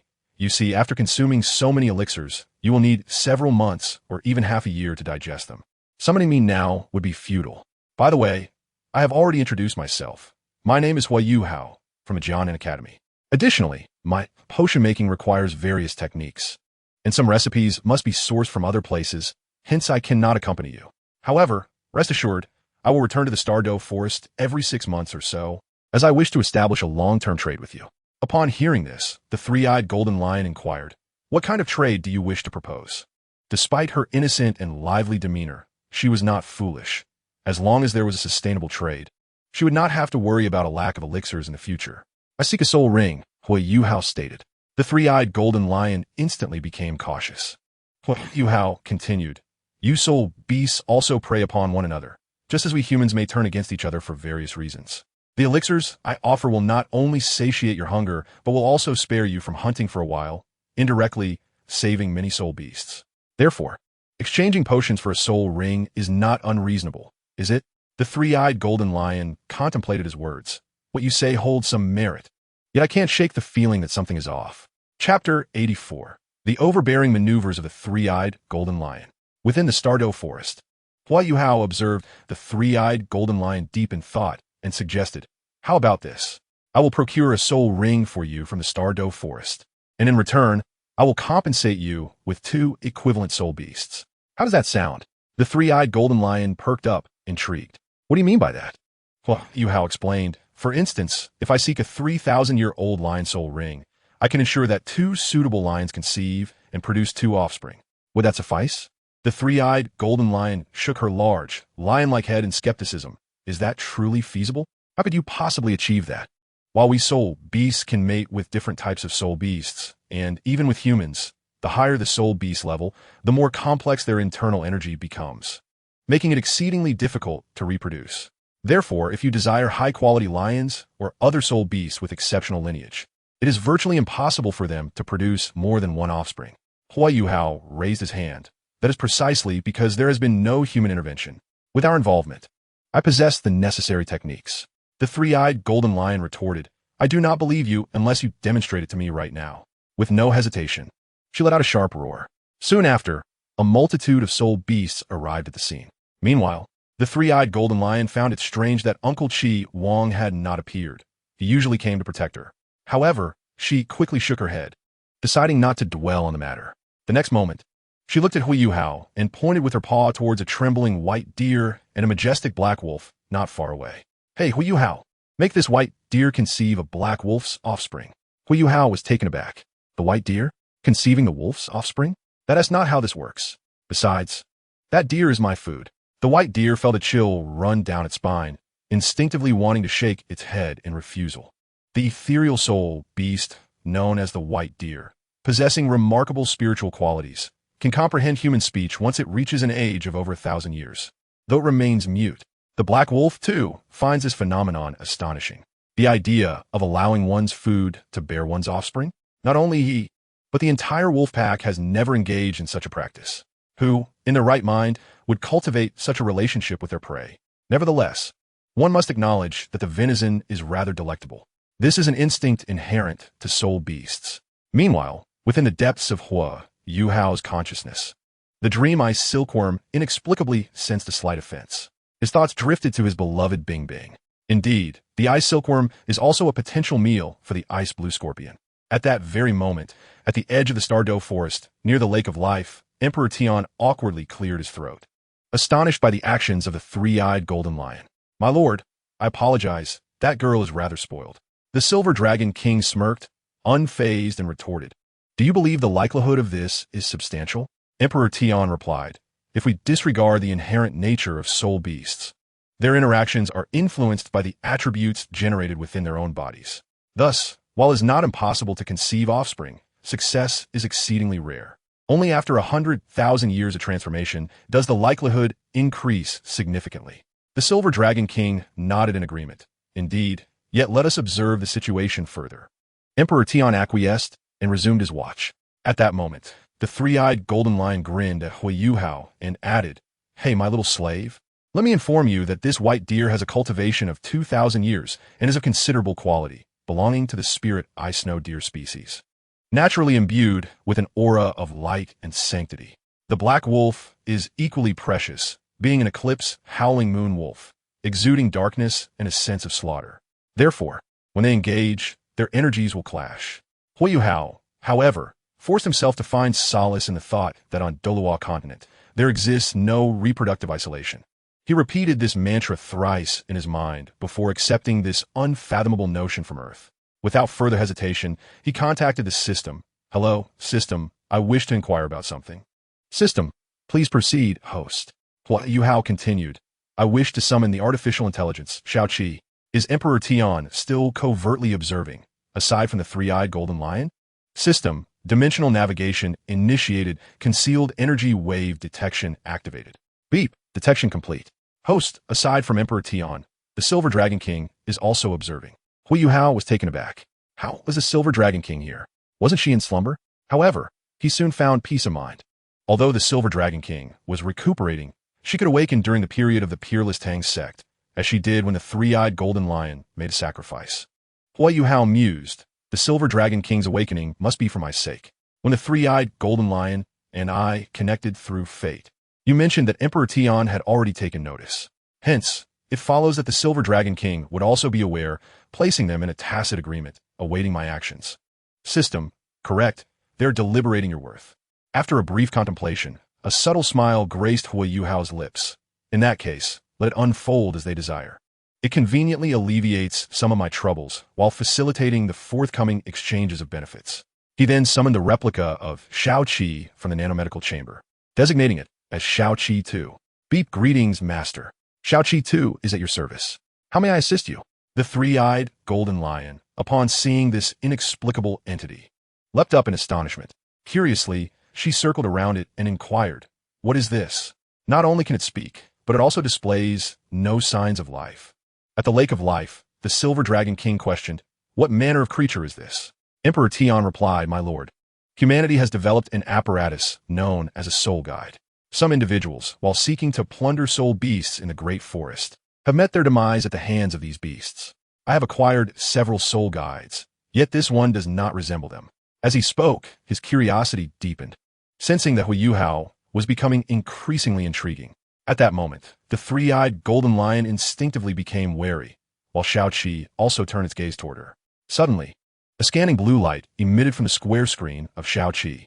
The three-eyed golden lion instinctively quivered twice, but upon sensing no danger, she relaxed. Xiao Qi too's voice chimed in. Beep, detecting a creature similar to a lion. Beep, importing information from the Douluo content database. This creature is identified as the three-eyed golden lion. Would you like to report the basic information? Huo Yuhao smirked, intending to demonstrate something for a certain individual. Proceed. Chapter 85. On the Soul Beast's Sense of Shame. Xiao Qi 2. Beep countdown initiated 3, 2, 1. Beep, three-eyed golden lion, tracing bloodline origins from the Douluo continent, is a core auspicious beast of the Star Doe forest, bearing dual bloodlines of fate and auspiciousness. She is a tangible embodiment of natural law, akin to the dragon and phoenix clans, yet more inclined towards balance and benevolence. The energy flowing within her can nourish the life of a region, rendering her a pivotal nexus of fortune within the soul beast realm. The three-eyed golden lion was taken aback by the information suddenly revealed by Xiao Qi too, flicking her tail in disbelief. You, this entity that is neither human nor soul beast, seem quite knowledgeable. Meanwhile, at the Lake of Life, Emperor Tian expressed his surprise. My lord, this entity possesses intriguing capabilities. The Silver Dragon King remarked, if it can indeed enable soul beasts to transcend their natural energy reproductive barriers, we must acquire it. Emperor Tian replied, understood, my lord. The Silver Dragon King added, additionally, regarding the Child of Fortune, as long as it is not excessive, we shall provide what is desired. Very well, my lord. On the other side, Xiao Qi too regarded the three-eyed golden lion and continued, beep. Biological analysis indicates that the three-eyed golden lion has a growth cycle of 15,000 years. Although it has yet to reach maturity, it exhibits healthy levels of female hormones and well-developed ova, capable of normal fertilization, with no reproductive isolation present. The three-eyed golden lion was unfamiliar with the term ova, yet she grasped the general meaning. She looked at Huo Yuhao, unabashedly stating, Hey, Huo Yuhao, this thing of yours seems rather improper. Probing into the affairs of this auspicious beast. Speak quickly. Is this your arrangement? Are you attempting to entice me for something? Her words were direct, devoid of any human-like shyness, for she had lived carefree in this realm since childhood, with no soul beast daring to tease her. Huo Yuhao, taken aback by Xiao Qi too's unexpected response, nonetheless disregarded the three-eyed golden lion's inquiry and pointed at the white deer and black wolf nearby, commanding, facilitate artificial insemination for them. Xiao Qi too responded, as you wish, master. Then, Xiao Qi too maneuvered its gliding wheels towards the two soul beasts, first approaching the black wolf. After 2 seconds, Xiao Qi too extracted a model of a sheath with its mechanical arm. The black wolf, alert, gazed inquisitively at Xiao Qi. He always felt that this model resembled something he had encountered before. Indeed, it was quite similar to the posterior of a she-wolf. Immediately, Xiao Qi too proceeded to fit it on. The black wolf, feeling a bit bashful, was not in the least bit embarrassed. Of course, the black wolf was merely experiencing an inexplicable panic. What if something unexpected happened, and the connection broke? However, upon seeing the three-eyed golden lion, he shuddered again, and in that very moment, he was securely fastened. Naturally, the three-eyed golden lion did not gaze upon him. In truth, she wished to look, but suddenly recalled a lesson from her adoptive mother, Beibei, who had instructed her that human girls ought to possess self-respect, self-discipline, and an understanding of modesty. She also mentioned that although the three-eyed golden lion was not a human girl, she would eventually take on a human form. Thus, it was essential for her to comprehend what shyness entailed. Initially, the three-eyed golden lion listened without much care. After all, she believed that being a spirit beast was rather advantageous. At least when nature called, she could squat without the need to wipe like her adoptive mother Beibei. who always transformed into a human, wasting time. It must be said that the three-eyed golden lion's thoughts were rather proud. Nevertheless, at that moment, she inexplicably turned her head away. Just then, the black wolf let out a sudden howl. Of course, it was a howl of comfort. Shortly after, the black wolf glanced at Xiao Qi No. 2, his eyes reflecting a distinct emotion, which he quickly concealed, turning once more to the three-eyed golden lion, trembling. After Xiao Qi No. 2 completed his task, he directed his gaze towards the white deer. The white deer was filled with resistance. She had no desire to bear wolf pups, but it seemed futile. However, the white deer soon came to terms with it. After all, she had already conceived 3 times. And if she were to have another wolf pup, she would merely pretend to have been bitten by a dog. Just as the white deer was contemplating this, Xiao Qi swiftly brandished an exceedingly fine syringe and injected it into her. In an instant, the white deer jolted. It was indeed painful, yet not pleasurable. Simultaneously, Xiao Qi's report echoed through the air. Ding, cross-species spirit beast breeding detection report. Ding, according to the rules of Douluo continent, there is no absolute reproductive isolation among species, theoretically allowing for interspecies offspring. However, due to the bloodline hierarchy and energy fields of spirit beasts, the higher the bloodline, the stronger the energy field, naturally reducing the probability of natural conception. Note, the fertility rate will increase once a spirit beast transforms. Ding, core detection results. Detected a level 3 energy physiological repulsion barrier. 1 spirit beast attribute counteraction. The dark energy of the black wolf, when in contact with the light energy of the white deer, forms a repulsive field, interfering with the initial union of sperm and egg. 2 spirit mark recognition failure. The racial spirit marks carried on the surface of both sperm and egg cannot resonate, causing the egg cell's defense mechanism to remain intact. 3 bloodline energy incompatibility.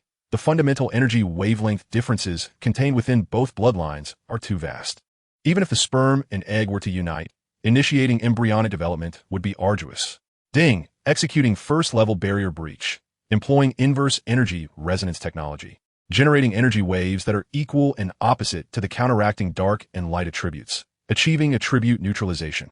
Ding, executing second-level barrier breach, currently applying gene adaptation enzyme molecular recombination technology, dismantling the original spirit mark structure, recombining temporary common spirit mark fragments, forcibly activating the sperm and egg recognition mechanism, executing third-level barrier breach, activating quantum entanglement wavelength calibration technology, intervening in the quantum state of bloodline energy through pulsating energy flow, compressing the wavelength pressure of both parties to within a critical threshold, auxiliary technology, nanocatheters, precision positioning systems, ensure intervention accuracy reaches 0.01 micrometers, real-time embryo monitoring algorithms, dynamically adjusting intervention parameters to enhance survival rates. All technical executions completed, results align with preset indicators. As each metric from Xiao Qi No. 2 was aggregated, his hands did not cease their movements. A peculiar electromagnetic energy wave emanated from Xiao Qi's hand. Subsequently, it was forcibly injected through the catheter. Certain energy discrepancies within the white deer began to forcibly merge under such nano-level intervention. Just then, the skies suddenly darkened, as though heavy clouds were gathering, signaling an impending thunderstorm. Yet, in that very moment, a majestic and powerful dragon's roar echoed through the heavens, instantly clearing the clouded sky. Simultaneously, before Huo Yuhao and the three-eyed golden lion, a robust middle-aged man appeared. Chapter 86. The Transaction with Tian. Godfather, what brings you here?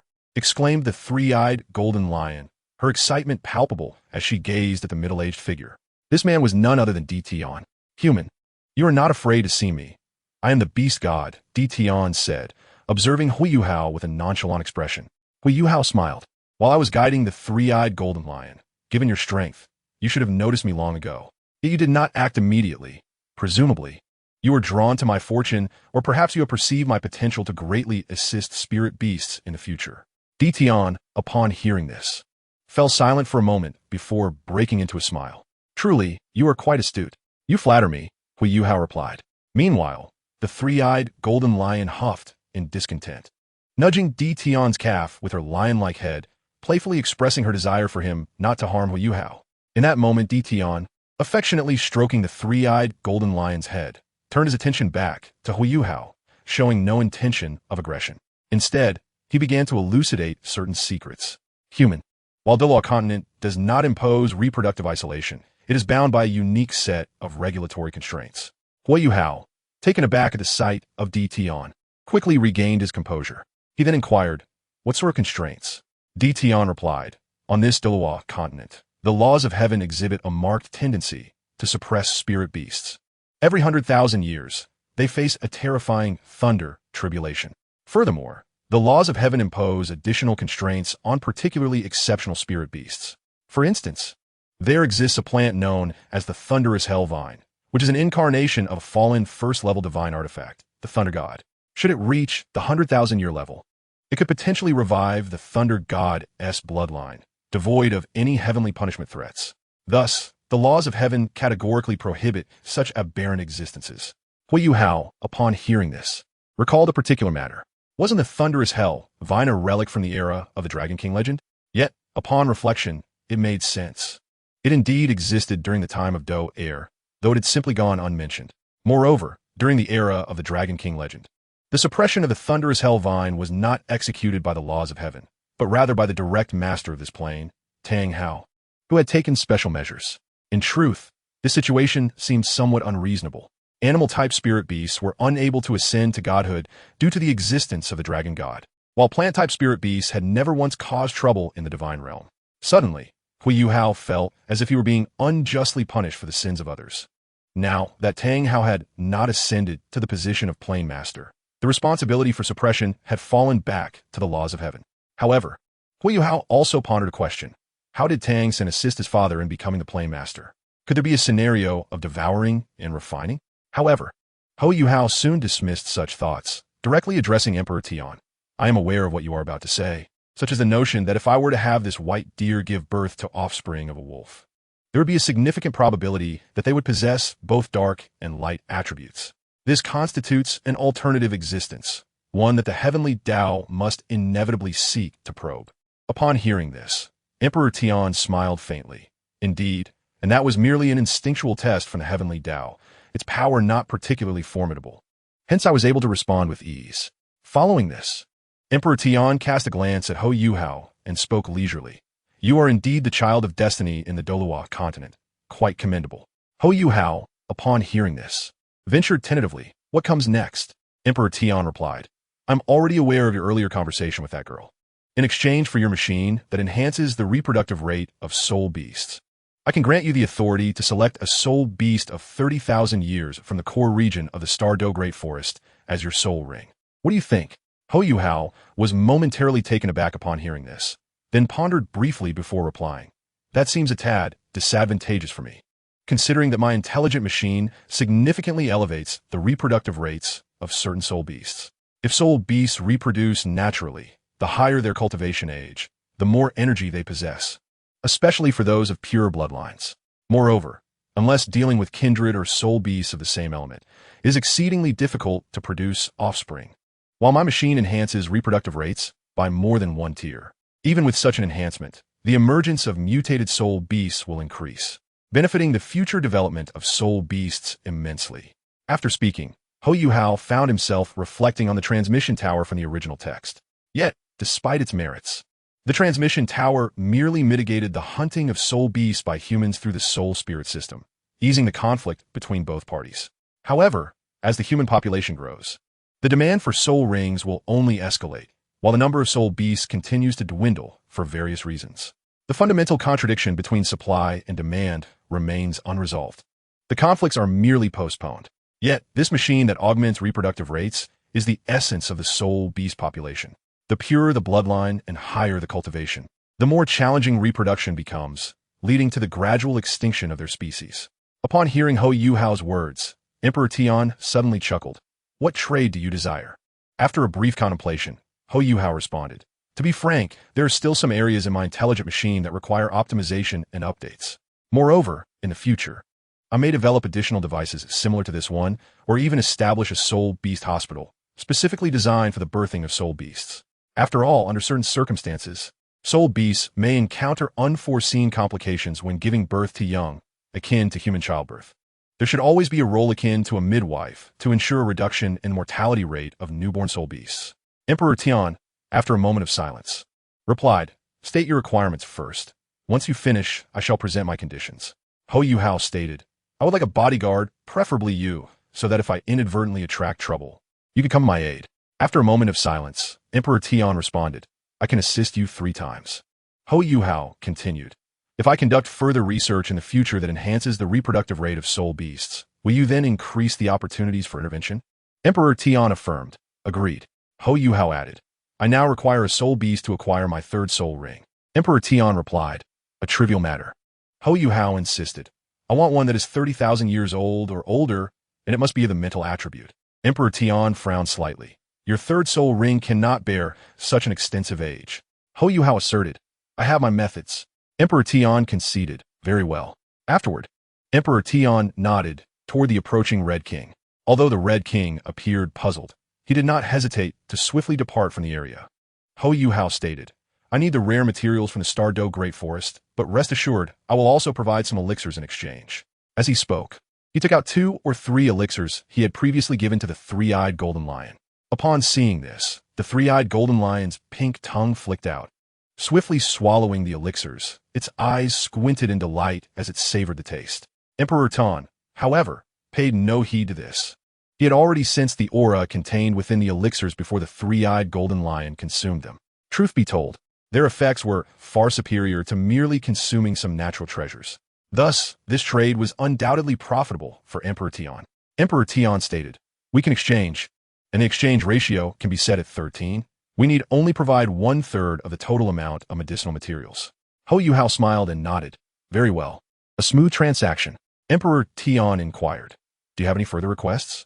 In Chapter 87, after the negotiation concluded, Huo Yuhao looked at Emperor Tian and continued, "Within 5 years, if I or those around me lack soul rings, we will come to the Stardow Great Forest to obtain them. At that time, I hope you will facilitate our access. After 5 years, I may achieve some breakthroughs, and we can deepen our connection then." Emperor Tian contemplated for a moment before responding. "Agreed, but with one condition. We will select the soul beast provided, focusing on the old, weak, ill, and dying ones. And such soul beasts may not always be available.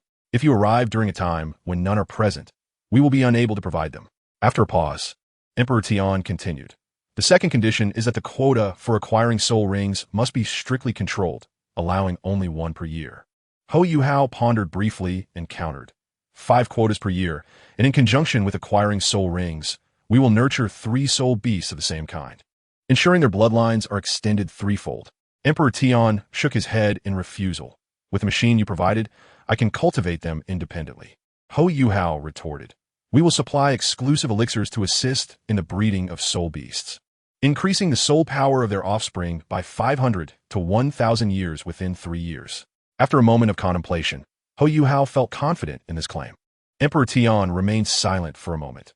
"Within 5 years, an increase of 3,000 years. Huo Yuhao replied, "This will require a significant amount of rare materials. And the higher the age of the soul beasts, the greater the quantity of rare materials needed." Emperor Tian offered, "I will provide an additional 30% of the rare materials." Huo Yuhao agreed, "Very well, a deal." At this juncture, Emperor Tian continued, "Now, let's discuss my conditions." Huo Yuhao nodded. "Please proceed." Emperor Tian lightly tapped Huo Yuhao's heart area. In an instant, Huo Yuhao felt a surge of warmth in his chest. Upon lifting his garment, he discovered a small patch resembling black dragon scales had appeared. Emperor Tian's voice then echoed, "Do not be alarmed. This is a binding mark I have placed upon you, enabling me to sense your exact location at all times. Should you encounter danger, you can activate the black dragon scale on your chest, and I will arrive post-haste. Of course, this also serves to prevent any deceit, as humans are known to be cunning." Huo Yuhao chuckled with curiosity. "Very well, I accept." Emperor Tian inquired, "Where do you reside?" Huo Yuhao replied, "I hail from the Qin Academy, where I am the director of admissions, and in truth, I am also one of the institution's founding figures." Emperor Tian expressed little surprise and continued, "Before long, I shall dispatch some entities to your Qin Academy, serving as a means of exchange and learning. Likewise, your Qin Academy is to establish a branch in our Stardow Great Forest, which can also be seen as a form of exchange and education. All Yuao Olaft, essentially. It is a mutual binding, is it not?" Tian nodded in agreement. "Indeed, one could say so." After a brief contemplation, Huo Yuhao also nodded, "That works." However, the soul beasts you intend to dispatch should preferably be in their manifested forms. Furthermore, if they happen to be discovered by certain individuals and hunted for their soul rings, it could lead to complications. Hearing this, Tian let out a cold laugh. You need not worry about that. If some humans seek their demise, they are welcome to do so. Huo Yuhao then inquired, well then, do you have any further conditions? Tian replied, none. Subsequently, Huo Yuhao and Tian finalized a plan for a 6-month expedition, agreeing to reconvene at the Canaan Academy in the Star Luo Empire after the designated period, at which point Tian would guide him to the Star Do Forest for subsequent matters. Tian nodded, indicating his agreement. Before long, Qi Wang approached, carrying a nearly lifeless soul beast. The creature, resembling a disc, was covered in dark purple exoskeleton, its 8 elongated legs adorned with intricate silver patterns, and its tail's venom sac emanated a ghostly blue glow. It was a 35,000-year-old night charm poison spider in the Star Do Forest. Human spirit beasts of the psychic type are rather scarce. Qi Wang stated, initially, I was searching for a 15,000-year-old purple spirit beast. However, my superior just communicated with me, suggesting I keep looking. While I was searching, I fortuitously encountered this night charm poison spider. The superior Qi Wang referred to was, of course, Tian. Huo Yuhao expressed his gratitude to Tian. Tian gave a slight nod, and at that moment, Qi Wang added, this soul beast is quite rare and possesses 2 significant abilities. Firstly, it can release potent neurotoxins that can muddle the thoughts of both soul beasts and soul masters, severely impairing their judgment. In extreme cases, it can render them completely numb and immobile. Secondly, akin to the human face demon spider, it gains the ability to become invisible after reaching 10,000 years of age. However, its stealth capabilities are far superior. While the human face demon spider must first dispel its invisibility before attacking, this one can strike directly while concealed, effectively shielding itself from mental detection, making it highly successful in ambushes. As Huo Yuhao gazed at the night charm poison spider, his eyes suddenly sparkled with excitement. However, just as he was about to proceed, he noticed the creature's aura rapidly diminishing, indicating its impending demise. Qi Wang, witnessing this, felt somewhat awkward and placed the night charm poison spider before Huo Yuhao, stating, I may have been a bit too rough. If it weren't for the intense resistance from the night charm poison spider, it wouldn't have suffered such grave injuries. After Qi Wang spoke, a black soul ring materialized. Huo Yuhao's lips twitched, but fortunately, the death of this night charm poison spider was a result of a confrontation among soul beasts. According to the rules of Douluo continent, humans are permitted to absorb them. He then communicated with the Heavenly Dream Ice Silkworm. Heavenly Dream, I'm about to commence absorption. Please help me contain the excess energy of this soul beast. The Heavenly Dream Ice Silkworm replied promptly, of course, that is not a problem. However, Yuhao, how did you know I possessed such an ability? Huo Yuhao explained, it's quite simple. Your soul ring can compress. For you, 2 or 3 tens of thousands of years is but a trifle. I assent to it. In any case, I trust you. You are formidable. Flattered by his words, the Heavenly Dream Ice Silkworm readily agreed, allowing Huo Yuhao to begin the absorption process. Without hesitation, Huo Yuhao took a glance around and addressed Tian. I will absorb it here, and I have a small favor to ask. My 3 companions are approximately 7 or 8 miles away. One of them, my girlfriend, is in the process of absorbing a soul ring. Could you please inform them or send a message? So, they need not worry? Tian nodded nonchalantly. Leave this matter to me. He then waved his hand, causing Huo Yuhao's figure, along with the soul beast and soul ring, to vanish without a trace. When Huo Yuhao regained his bearings, he found himself at the edge of a waterfall. Strangely, the water here emanated a unique essence of life, piquing his curiosity.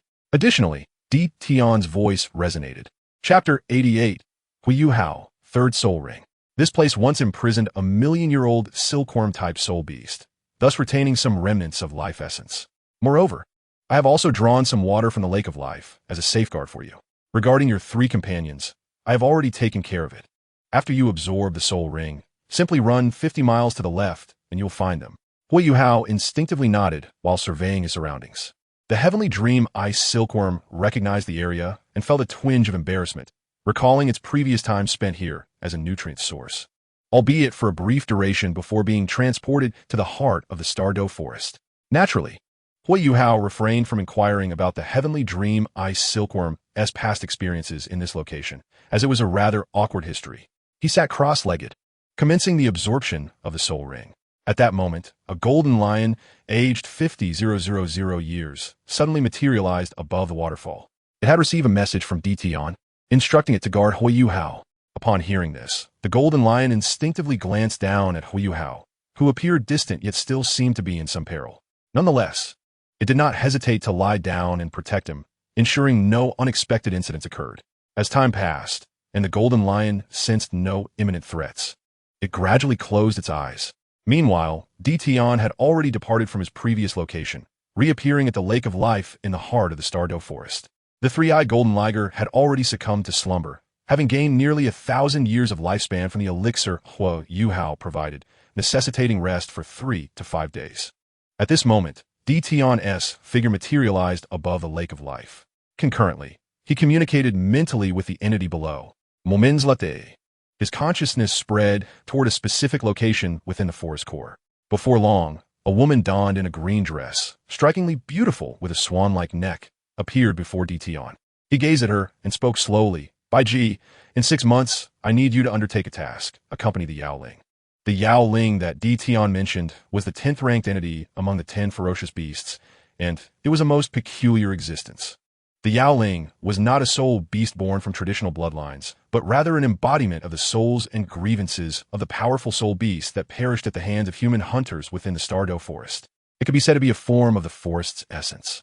Meanwhile, in another part of the forest, a tall yet disheveled woman was hastily navigating through the thicket. She bore an anxious expression, her breath noticeably unstable. Moreover, her attire bore evident claw marks, with some areas even revealing enticing glimpses of white flesh. This woman was none other than Mu Jinxin. Presently, while she ran, she battled against the insatiable desires burning within her and felt an overwhelming frustration. Not long ago, Mu Jinxin had dealt with a 700-year-old shadow-mad ape on behalf of her student, Mei Jibua, effortlessly overpowering it. However, before she could catch her breath, 2 larger shadow-mad apes, each possessing a cultivation of 7 to 8,000 years, emerged.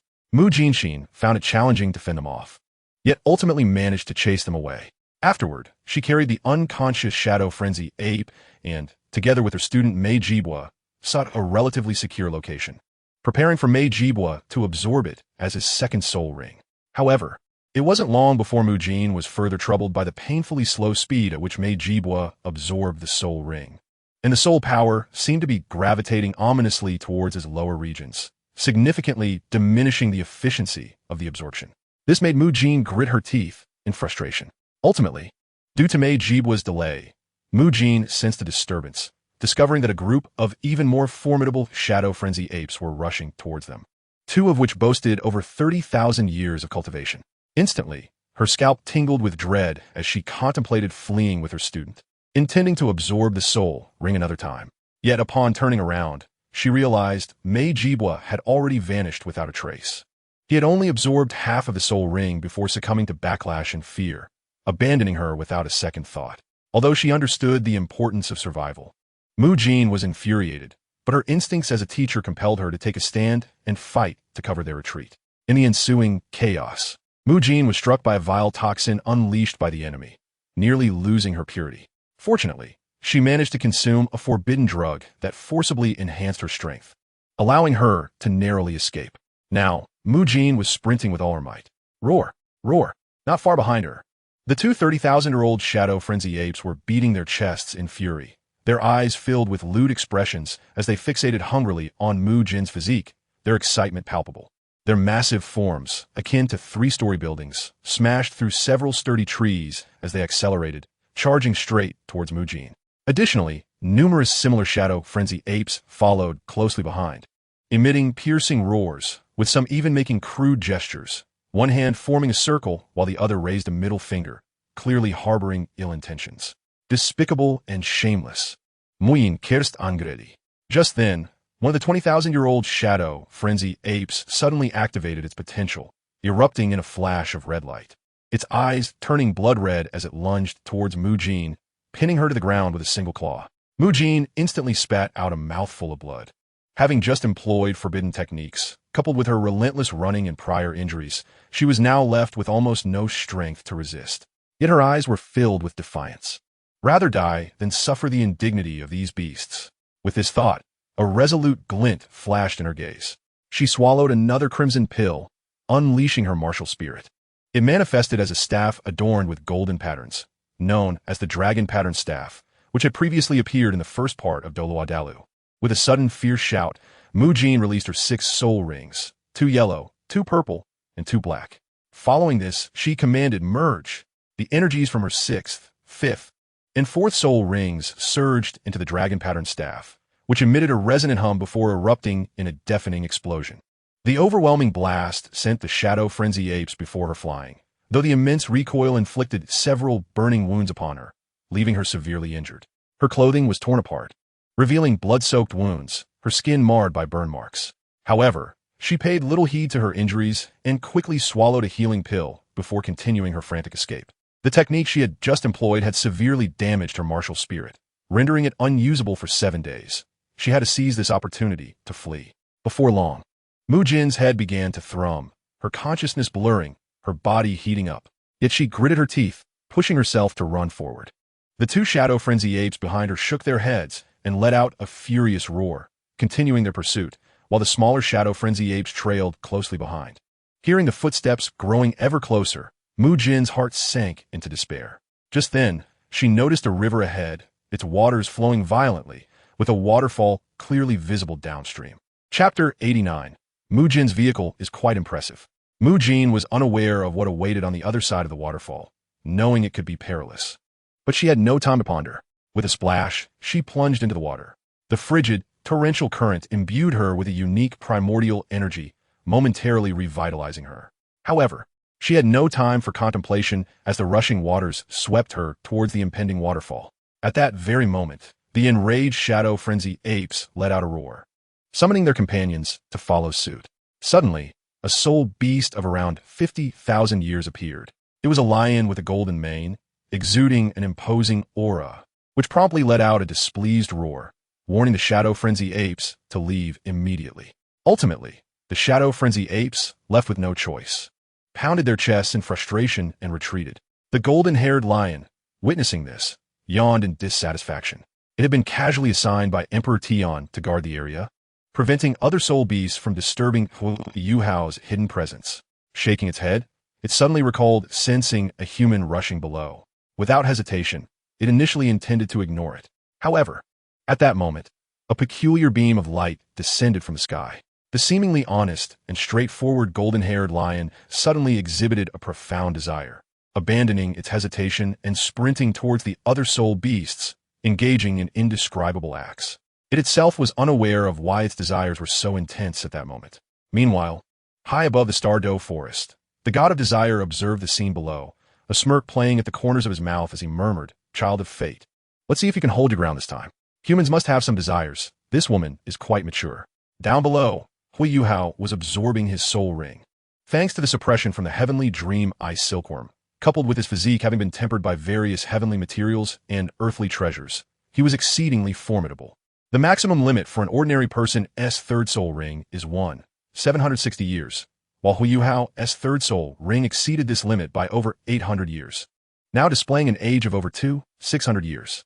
Furthermore, due to the absorption of the third soul ring, Huo Yuhao's overall physical attributes were further enhanced, with the ages of his first and second soul rings also rising accordingly.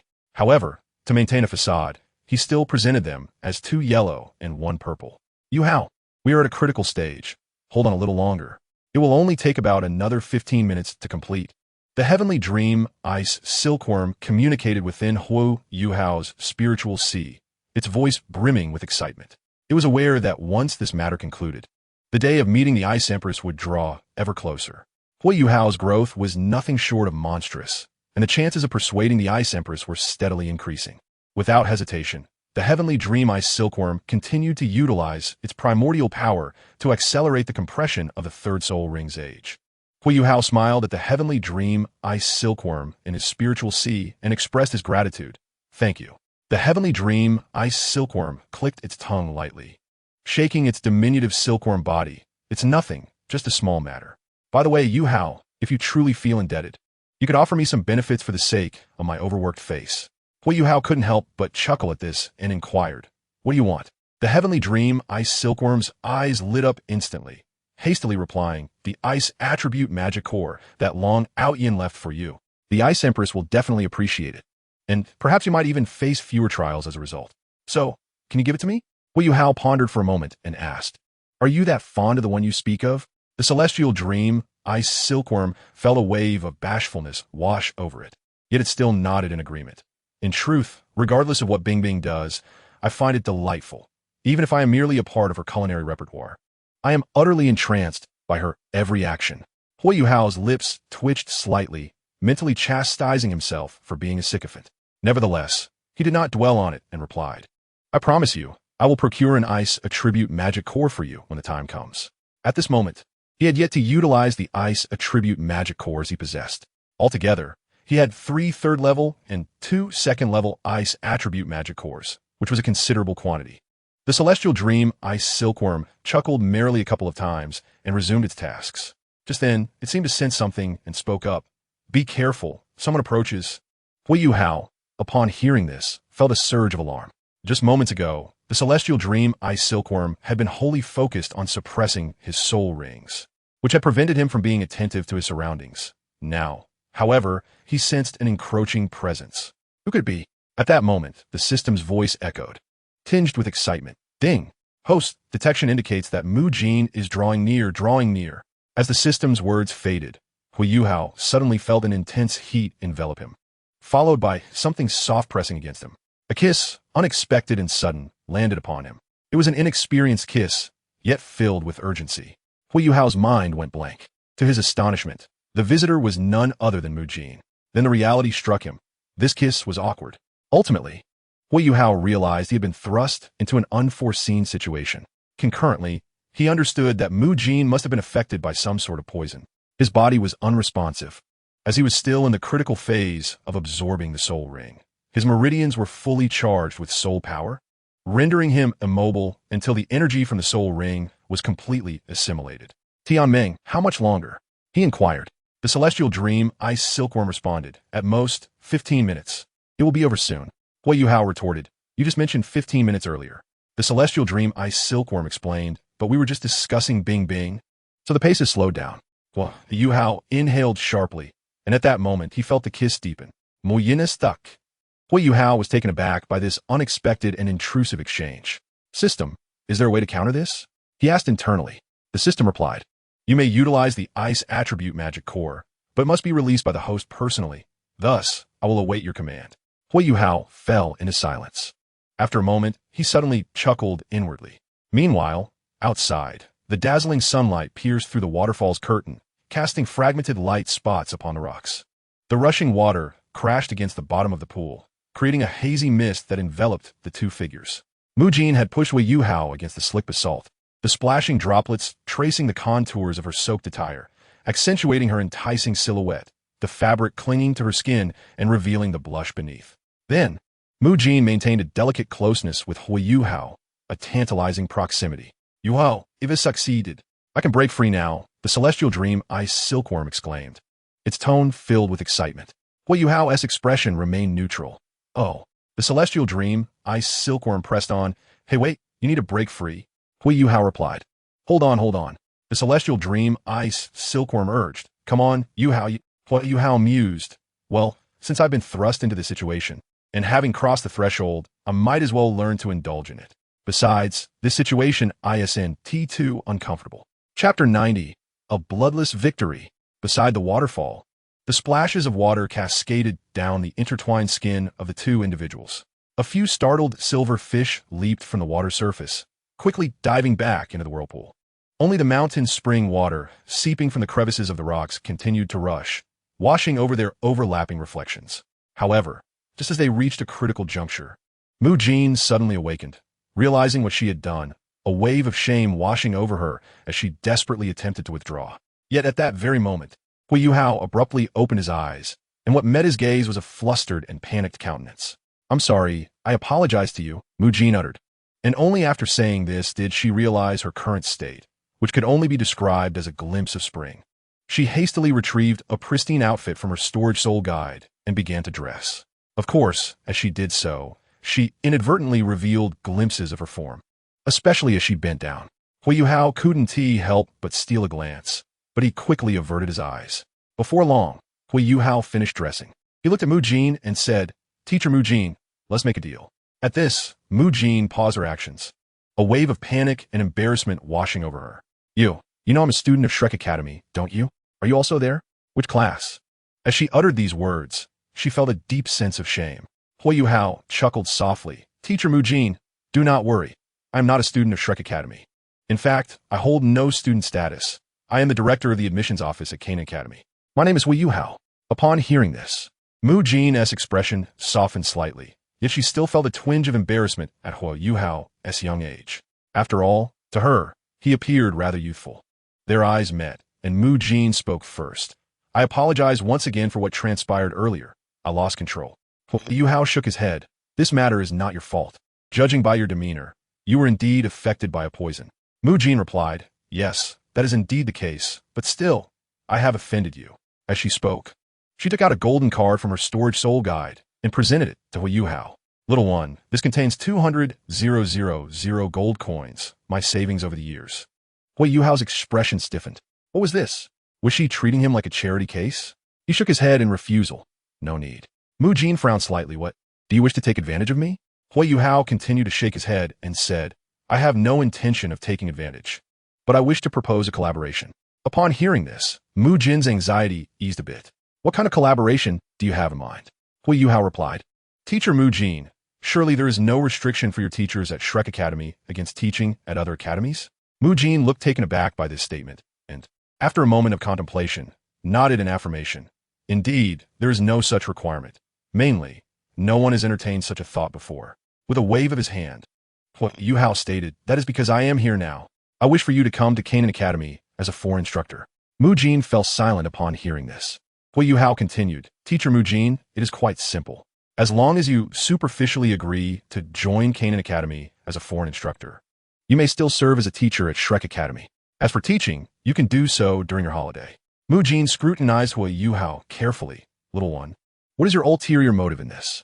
Huo Yuhao replied, "Naturally, it is my admiration for the teaching standards at Shrek Academy." Mu Jin inquired, "Then why must you insist on my joining Qian Academy? Why is the title of foreign instructor so significant to you, necessitating connection to Qian Academy?" Huo Yuhao responded, "I believe it is important to have a formal recognition, is it not?" "Mugwa, are you attempting to exploit my reputation to proclaim that a teacher from Shrek Academy is teaching at Qian Academy, thereby enhancing your institution's renown and, consequently, attracting a greater influx of students?" Huo Yuhao, "I harbor no such intentions. In truth, enhancing our reputation already includes Zhou Yi in my plans. She has long since agreed to teach at Qian Academy, but it was I who hesitated to consent." Mugwa, taken aback by this revelation, responded, "Are you implying that Zhou Yi intends to join your Qian Academy?"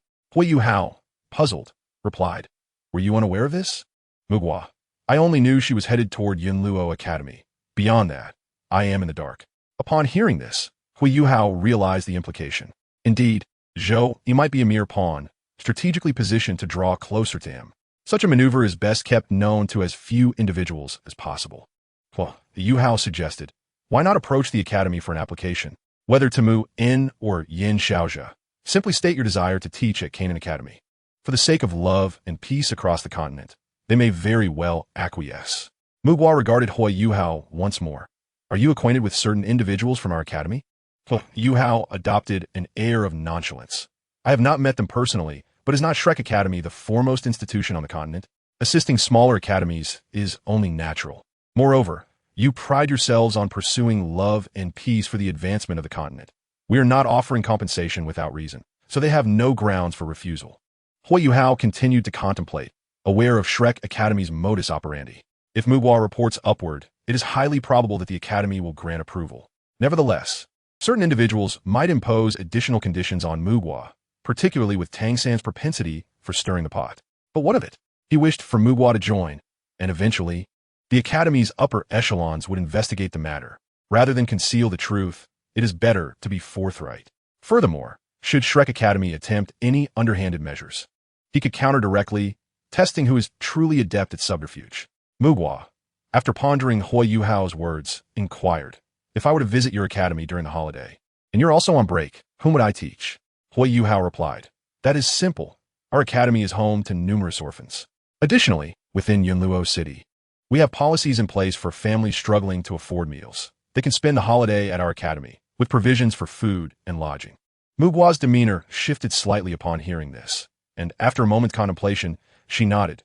Very well, if that is the case. I shall wait for the holiday to commence before accepting a position at your academy. Mugua then changed the subject. However, while Shrek Academy does not officially prohibit teaching at external institutions, no one has dared to do so before, as no one has ever had the audacity to invite a Shrek teacher for external instruction. Therefore, I must report this matter to the leadership at our academy. If they consent, I shall acknowledge my role as an external teacher at Qian Academy. Having concluded her statement, Mugua nodded once more. It is settled then. Suddenly, as if struck by an epiphany, Mugua's cheeks flushed slightly, and she turned to Huo Yuhao, softly inquiring, May I discuss something else with you? After a brief pause, she added in a whisper, Earlier, when we were together, did you leave anything within me? Chapter 91 Mugua. I shall extract it. Huo Yuhao was momentarily bewildered. Leave what? Yet soon, he pieced it together, casting aside some of his discomfort, and mustered the courage to respond. Well, the impact was quite strong, so something might have been left behind. Mugua, after a moment of silence, felt a tinge of awkwardness but spoke candidly. During the moment of intoxication, my senses were not entirely clear, and my thoughts were somewhat disordered, so I did not perceive it. Now that you mention it, I am aware, once I return, I will use my soul power to expel it. Huo Yuhao, unexpectedly reminded of a certain film, pondered, then tentatively suggested, If possible, there is no need to force it out. Mugua's cheeks flushed once more as she scrutinized Huo Yuhao. What has transpired? What shall we do? Huo Yuhao replied, I shall take responsibility. Mugua sighed. Perhaps it is best to let it be. After contemplating for a moment, Huo Yuhao continued, Are you certain? Although it was initially unintentional, what was meant to happen has transpired. I am willing to give you time. Besides, you're only 28 or 9, correct? As the saying goes, a woman 3 years older than a man is a treasure. I have merely gained a few extra pieces of gold. Furthermore, I am aware of a profound truth. If we were to wait a century or a millennium, I would still only be slightly younger than you, would I not? Mugua, momentarily lost in thought, murmured, A soul master has the fortune to live a millennium? Huo Yuhao countered, What if you grant me that fortune? Mugua shook her head, sighed, and sought to shift the conversation. Enough of this, you little rascal. Let us bury this matter in our hearts. I must take my leave. Huo Yuhao nodded, but as he saw Mugua preparing to depart, he called out, Wait. Mugua paused. What is it now? Huo Yuhao, his expression more serious, said, I can sense that this is our first time, so I offer you the chance to reconsider. However, I'm not one to tolerate infidelity. Should you ever come to terms with it, you may hold me accountable, but you must not entertain thoughts of others. I do not concern myself with past matters, as I was not present, but from this point forward, especially after what has transpired, you must reflect carefully on certain things. Mugua chuckled softly, You little rascal. Your possessiveness is quite pronounced. Huo Yuhao nodded earnestly. Indeed, it is strong. Mugua shook her head. Enough of this. I shall take my leave. Huo Yuhao interjected, Wait. Mugua halted again. What now? Huo Yuhao produced a medicinal pill. This pill was indeed a genuine second-tier healing elixir. Huo Yuhao, this elixir may aid in your recovery from your injuries.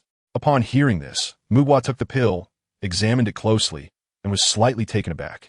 She looked at Huo Yuhao once more, who bore a complex expression. Why do you treat me so well? Is it because of earlier? Huo Yuhao nodded earnestly. Precisely.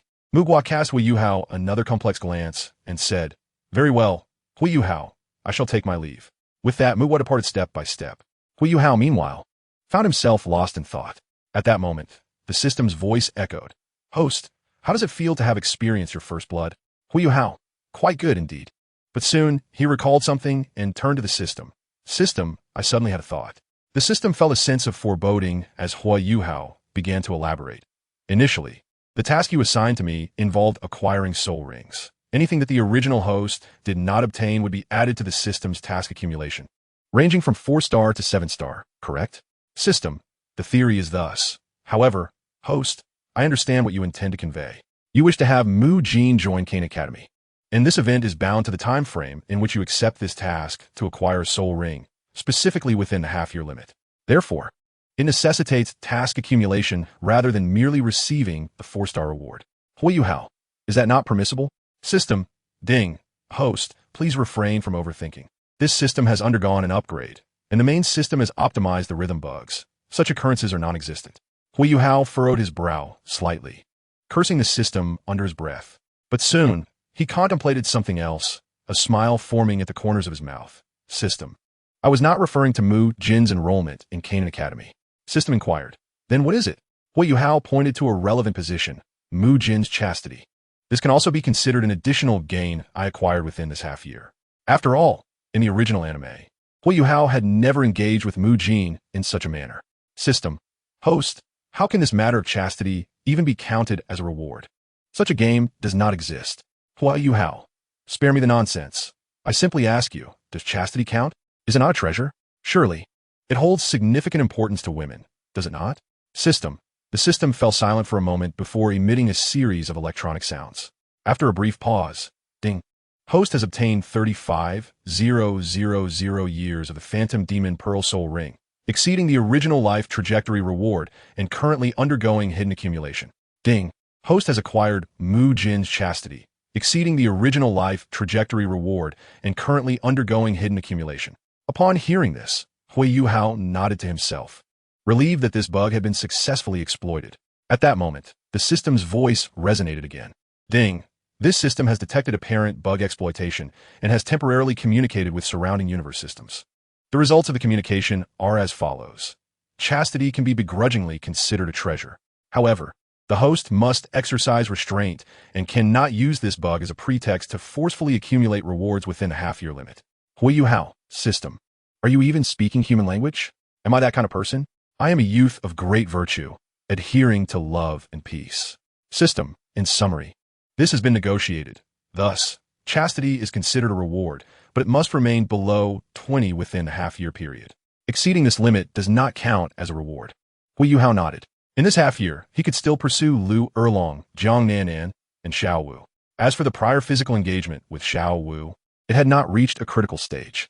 In other matters, Huo Yuhao adhered to a philosophy of going with the flow. By the way, system, some details of the accumulated rewards you just reported were omitted. Chapter 92. The Duchess's Assassination Order. System puzzled. What was not included? Huo Yuhao. The skull of that turtle, for instance. Though its age is somewhat limited, a fly, no matter how small, is still meat. System. The reward has been planned. Huo Yuhao. Additionally, the attribute connection with the three-eyed golden lion. System. Host. This is part of the original life trajectory and cannot be included. Huo Yuhao. But the timing is misaligned. I have clearly advanced by more than a year, right? If you find it inappropriate, communicate with the other 9 systems from different planes. System. A series of electrical sounds followed. System. The reward has been accumulated. Huo Yuhao. Also, the numerous transactions made with Emperor Tian. System. Although this was indeed traded, it is a permanent one. Huo Yuhao. Just tell me whether it counts or not. System. After a moment. System. The reward has been accumulated. Huo Yuhao. By the way, system. Mu Jin has now agreed to join Qin Academy, so grant me my reward. System. Although Mu Jin has consented, she has not yet commenced teaching at Qin Academy nor acquired the requisite knowledge, thus failing to meet the reward conditions. Huo Yuhao. Without lingering further, he swiftly headed in the direction indicated towards Jiang Nanan. Half an hour later, Huo Yuhao encountered Jiang Nanan, Xiao Yixian, and Ali waiting for him. They were encased within a rudimentary energy shield. Upon Huo Yuhao's arrival, a surge of warmth enveloped him, as the mark he had left on the first day resonated, causing the shield to shatter with a thunderous crash. Simultaneously, Jiang Nanan, Xiao Yixian, and Ali displayed expressions of joy, rushing towards him. Xiao Yixian spoke first. Yuhao, it is truly wonderful that you are unharmed. Earlier, we found ourselves trapped in this energy shield, receiving a message that you were absorbing a soul ring and urging us not to worry. Jiang Nanan added, Indeed, after I absorbed the 4th soul ring, I discovered this predicament and could not exit, merely anxiously waiting here. Ali chimed in, Young master, your arrival is splendid. Huo Yuhao gazed at them, smiling as he first embraced Xiao Yixian, planting a kiss upon her lips. He then embraced Jiang Nanan, kissing her on the lips before she could react. Turning to Ali, he found her cheeks flushed as she instinctively took 2 steps back. Huo Yuhao lightly tapped her forehead, saying, Let us depart. Ali sighed in relief, though her heart bore an inexplicable sense of loss. However, she quickly shook her head, dispelling the uninvited thoughts. Yuhao took Xiao Yixian's hand with his left and Jiang Nanin's with his right, heading towards the outskirts of the Stardow forest, with Ali naturally trailing behind him. As they walked, the group engaged in casual conversation. Xiao Yixian was the first to inquire. Yuhao, how formidable is your third soul skill? Well, Yuhao replied. It is a soul skill of spiritual attributes, somewhat related to spiders and the humanoid demonic spider. Its power can reach the level of soul beasts aged between 2,000 to 2,700 years. In addition to possessing spiritual attack and group weaken effects, it also has a certain degree of invisibility. However, the invisibility lasts merely 3 seconds and can only be maintained 3 times, unlike the original soul beasts, which could sustain invisibility for extended periods. Jiang Nanin's eyes brightened at this, exclaiming, even so, that is still quite impressive. It is known that when we humans absorb soul beast rings, we only inherit a portion of the beast's capabilities, typically limited to 1 ability. Therefore, possessing 2 is already quite remarkable. Huo Yuhao smiled and continued walking alongside them, engaging in conversation while also inquiring about Jiang Nanin's soul skill, whether it truly was the invincible golden body. As Huo Yuhao and the others made their way in a certain direction, an underground assassination order abruptly spread through the assassin organizations in major cities, mercenary groups engaging in black dealings, and the sinister evil sections. The Underground Assassination Order. Target, Dai Yuhao. The order was naturally issued by the Duchess. After all, Huo Yuhao's thumb assault on the Duchess had left her sleepless through the night. As for why it was Dai Yuhao, the Duchess only knew Huo Yuhao's surname was Dai and was unaware of his name change. Soon after, an image was circulated, prominently displaying Huo Yuhao's likeness. A bounty has been placed for the assassination, amounting to 500,000 gold soul coins, accompanied by a piece of a millennia-old soul bone. The identity of the bounty issuer is classified as a 3-star level. The buyer's identity remains undisclosed, as per the established protocol. A 3-star rating signifies a significant hidden status among underground bounty hunters, and it is indeed a mark of considerable trustworthiness. In a luxurious tavern within Shrek City, Su Sanshur cast a cold gaze upon the assassin before him, bursting into a hearty laugh. Marvelous, marvelous. Ha ha ha. Whether your surname is Dai or Hua, you are destined to meet your end. To dare to vie for a woman with me is tantamount to courting death. And Jiang Nanan, what does she see in that little wretch? Why choose him over me? This time, I shall ensure you learn the true meaning of regret. At this point, Su Sanshur suddenly clapped his hands twice, and an individual clad in black appeared behind him. Ada discreetly informed the underground organizations that Dai Yuhua resides at the Canaan Academy in Yunluo City. Understood. The figure responded before swiftly departing. Su Sanchi's laughter echoed once more, but it soon faltered, replaced by a flicker of resentment. He had long harbored intentions to strike at Huo Yuhao, yet the constraints imposed by Shrek Academy had left him feeling repressed. However, the thought of Huo Yuhao's imminent demise alleviated some of his pent-up frustration. A day later, a surge of gaunt youths flocked to Yunluo City, each eager to join Canaan Academy. Meanwhile, certain students at Yunluo Academy began to stir, embarking on their own quest to uncover Huo Yuhao's whereabouts. Within the Yunluo Chamber of Commerce, President Qian Yucai found himself inexplicably summoned by several high-profile guests. 3 days later, in Yunluo City, the Bloodfang Society, a notorious assassin organization known for its merciless methods and elusive nature, was led by the faceless leader. Vanishing into the night, mist en route to the Stardow Forest.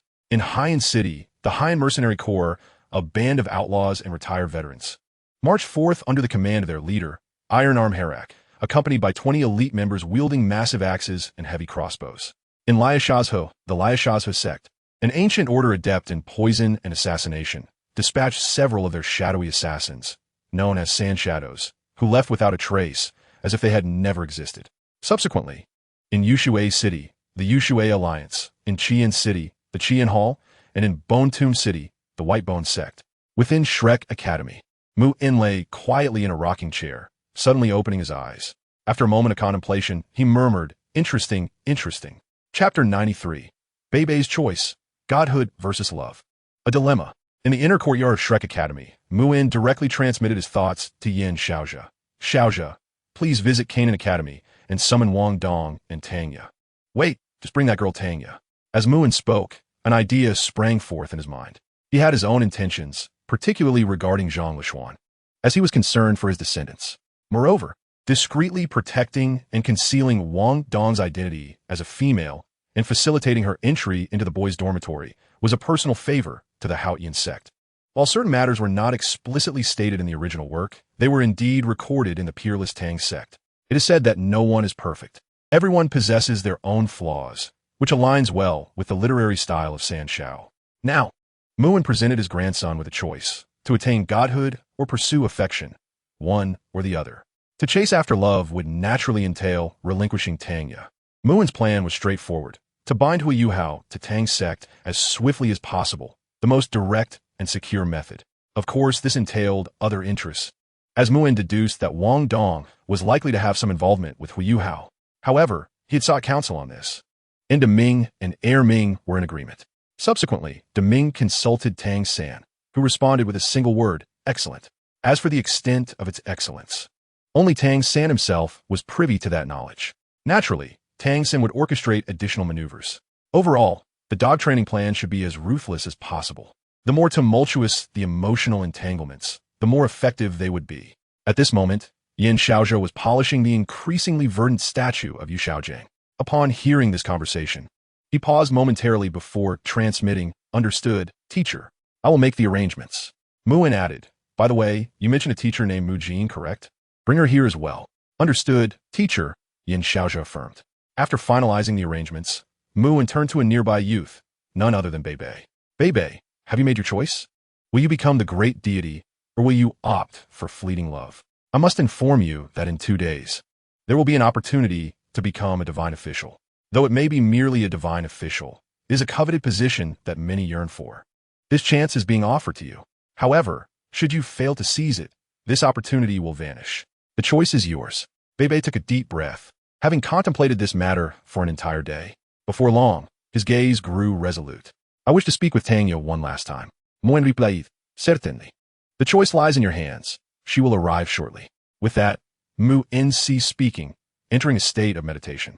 Meanwhile, Huo Yuhao remained oblivious to the assassination plot awaiting him, nor did he foresee the impending entanglement of fate. After 3 days of travel, he had already departed from the Star Doe Forest, with his next destination being the Sunset Forest. 7 days later, at the outskirts of the Sunset Forest, the area gained notoriety, particularly after the discovery of the ice and fire yin-yang eye, which Tang San regarded as his private garden. He had laid down a poisonous miasma there, originating from the countless by phosphorus 7 absolute flowers. Over millennia, these flowers had evolved into the more formidable by phosphorus 9 absolute flowers, though the latter remained exceedingly rare, with the 7 absolute flowers remaining predominant. While this miasma primarily served to protect the ice and fire yin-yang eye, it did not entirely seal off its essence, allowing for its faint leakage. Coupled with the occasional accidental intrusion of soul beasts, this once vibrant forest gradually acquired an air of desolation. Nevertheless, soul beasts still roamed, predominantly those with strong toxin resistance or those that had undergone mutations. At that moment, a peculiar mutated mantis suddenly appeared before Huo Yuhao. Its body gleamed a deep green, as though forged from metal, with 2 pairs of compound eyes shimmering with a ghostly chill.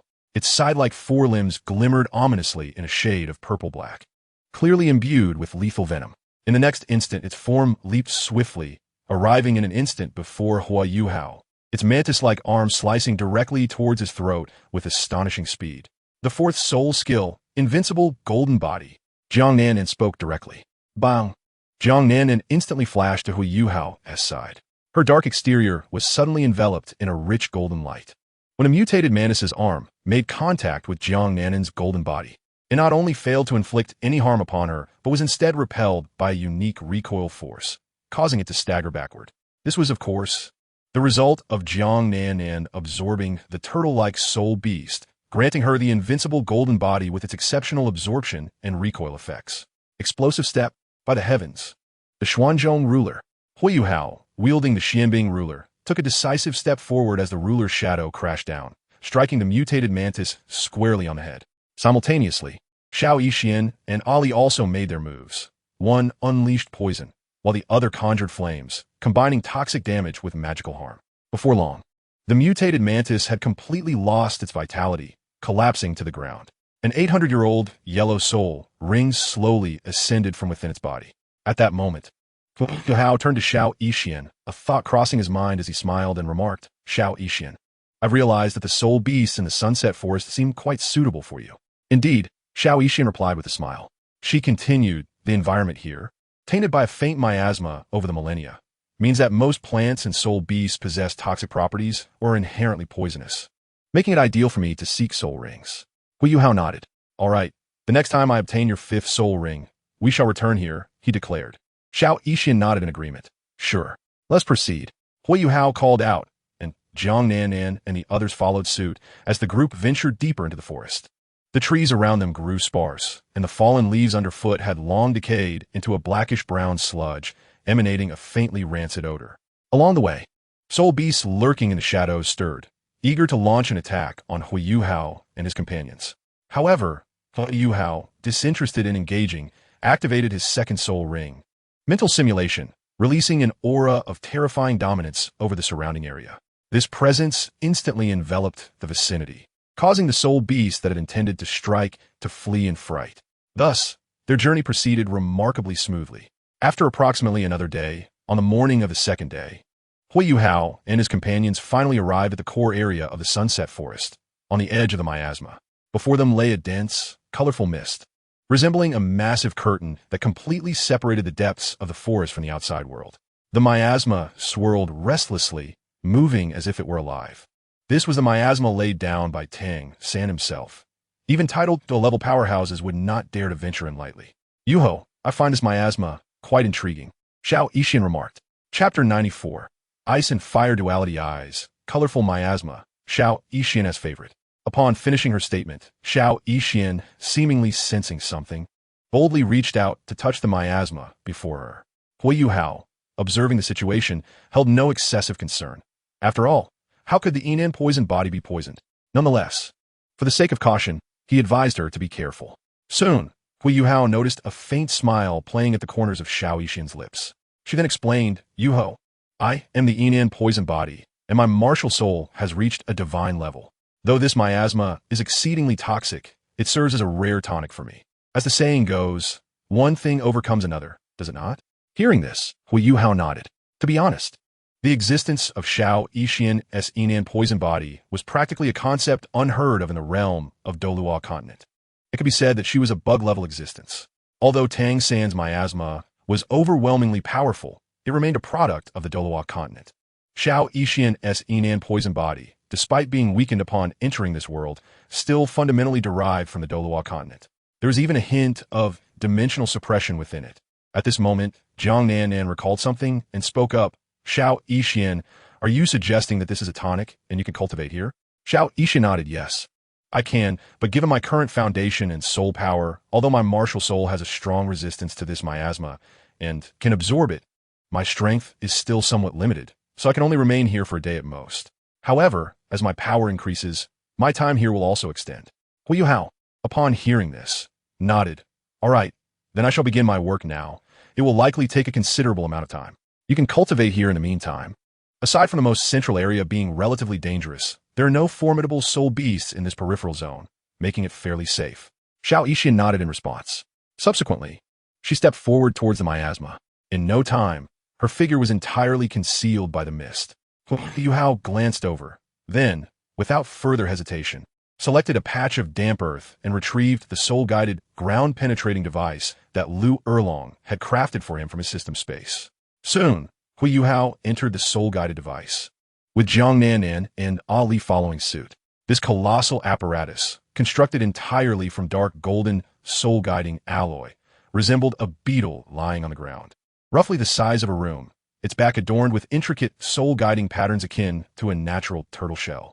This ground-penetrating device was a top-tier, 6th-grade soul-guided instrument, currently the pinnacle of what Liu Erlong could produce. Upon entering the interior, Huo Yuhao and the others were greeted by a control room. At the center of the control room stood a hexagonal control panel crafted from silver and dark gold, with a 3-dimensional soul-guiding array hovering above it. Several stout soul power injection columns were distributed across the array, requiring soul masters to inject soul power to drive it. Of course, this was merely a backup method. Its true core power derived from the 3rd-tier ice attribute magic core provided by Huo Yuhao.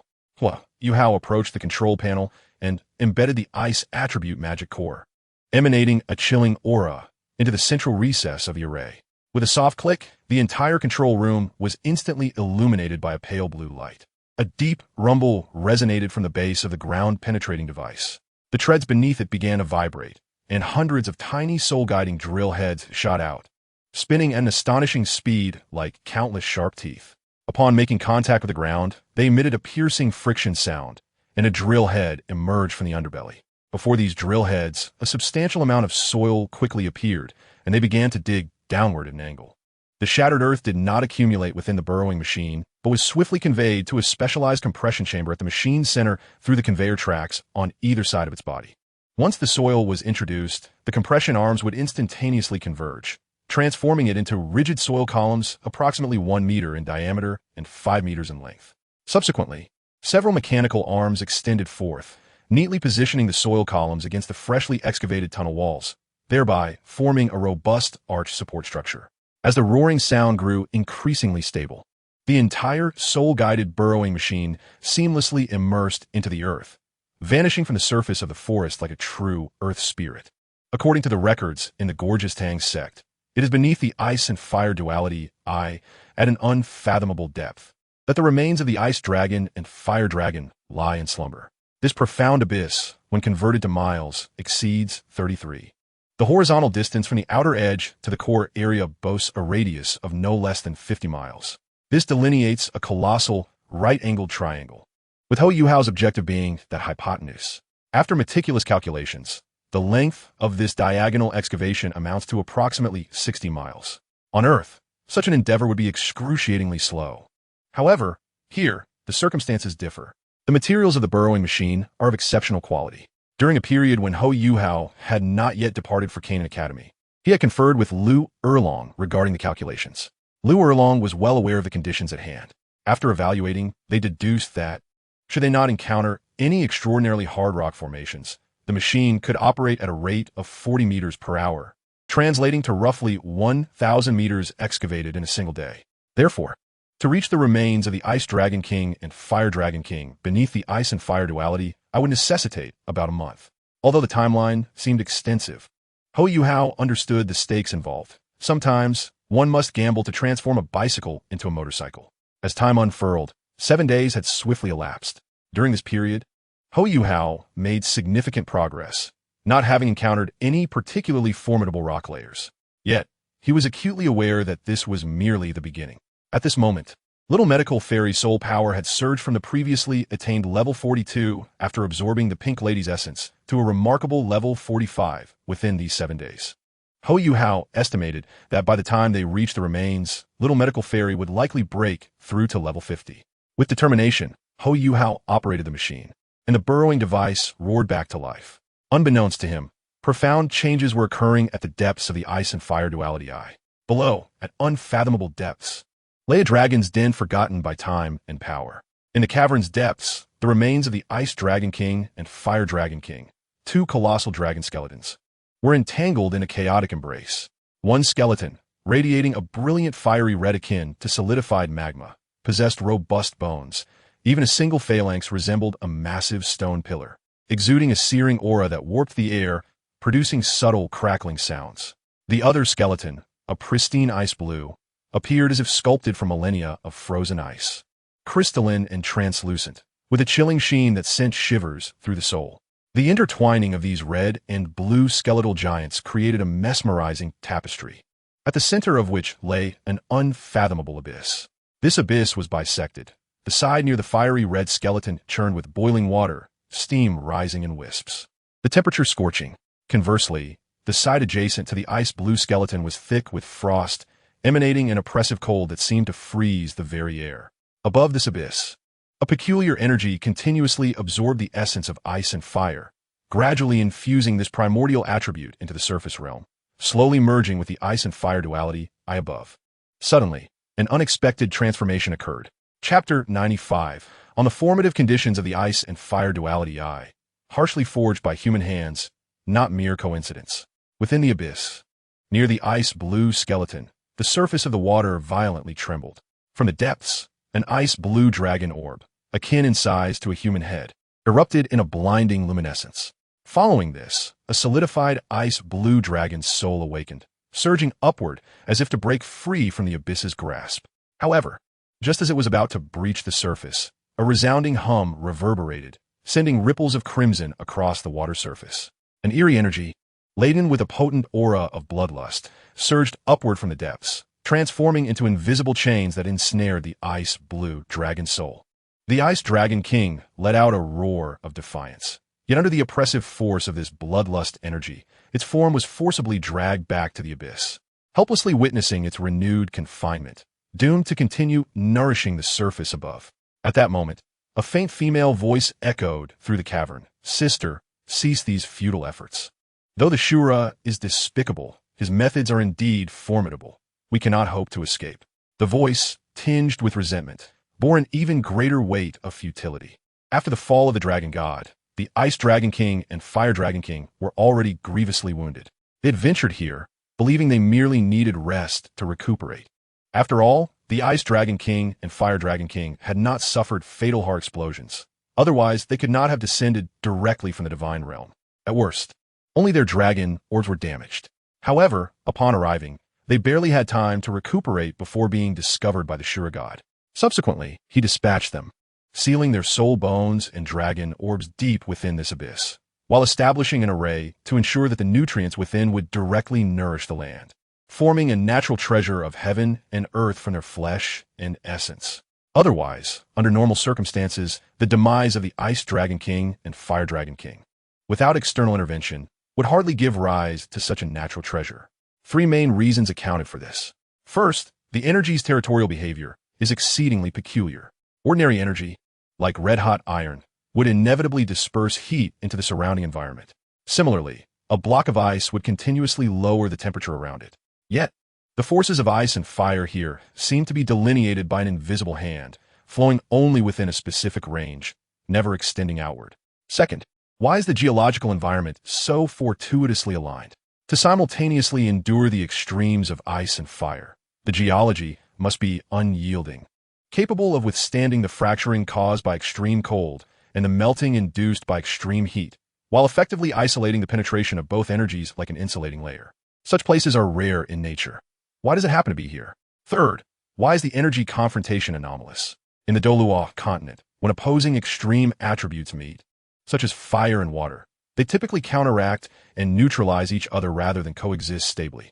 Why did the Ice Dragon King's extreme cold and the Fire Dragon King's extreme heat not annihilate one another, but instead establish this eerie balance? In truth, the root cause lies in the actions of the Shura God after slaying the Dragon God. He pursued and exterminated the remnants of the Dragon Clan. Here, he vanquished the Ice Dragon King and Fire Dragon King, subsequently crafting this unique natural environment and array, which gradually took shape. At this moment, almost simultaneously, another voice, filled with urgency and resolve, responded, "Sister, how can you expect me not to be anxious? Your dragon soul was gravely injured previously, and now it is on the verge of dissipating. I must fight for your chance at survival." Fire Dragon King, but can you truly wield such a method? Ice Dragon King, there is no hesitation. As the words fell, the fiery waters on the opposite side of the abyss suddenly erupted. A dragon pearl, the size of a head and shimmering in resplendent golden-red hues, burst forth, followed by the emergence of a majestic fire dragon soul, which joined forces with the Ice Dragon King's soul, unleashing a thunderous roar that reverberated through the air. Together, they surged towards the source of the malevolent energy above the abyss, fueled by the unparalleled might of fire and ice. However, it was not long before the Ice Dragon King's soul, after enduring several violent tremors, grew exceedingly weak, ultimately retreating into the depths of the abyss with a sense of reluctance and sorrow. Naturally, Huo Yuhao was unaware of the events unfolding here. He continued to command the soul guidance digging machine, burrowing downward at an angle. Time passed, and 23 days slipped by in the blink of an eye. Adding the previous 7 days, a full month had elapsed. At this point, the soul guidance digging machine had long since ceased to be effective. When Huo Yuhao reached the Dragon Blood Rock wall, the sturdy stone had completely resisted the excavation efforts of the machine. Yet, this posed no challenge for Huo Yuhao. In his hands, the Qian heavy ruler materialized, its surface cloaked in azure flames, Qinglian Earthheart Fire, also known as the ultimate fire of Douluo continent. In an instant, the surrounding air became exceedingly arid. Not far away, Jiang Nanan felt a wave of intense heat wash over her. The fabric of her garments immediately began to crumple. Had Huo Yuhao not intervened in time, they would have ignited. This was one of the rewards previously granted by the main system, which Huo Yuhao had yet to utilize. With a resounding boom, the heat wave from the Qinglian Earth Heart Fire, combined with the force of the Xian Heavy Ruler, caused a massive boulder ahead to tremble. Tiny fissures appeared in the hard stone. Faced with such a situation, Huo Yuhao grinned and struck again. Simultaneously, not far behind him, Ali unleashed her purple flames in a counterattack. Ali's purple fire was partially derived from the absorbed amethyst companion source.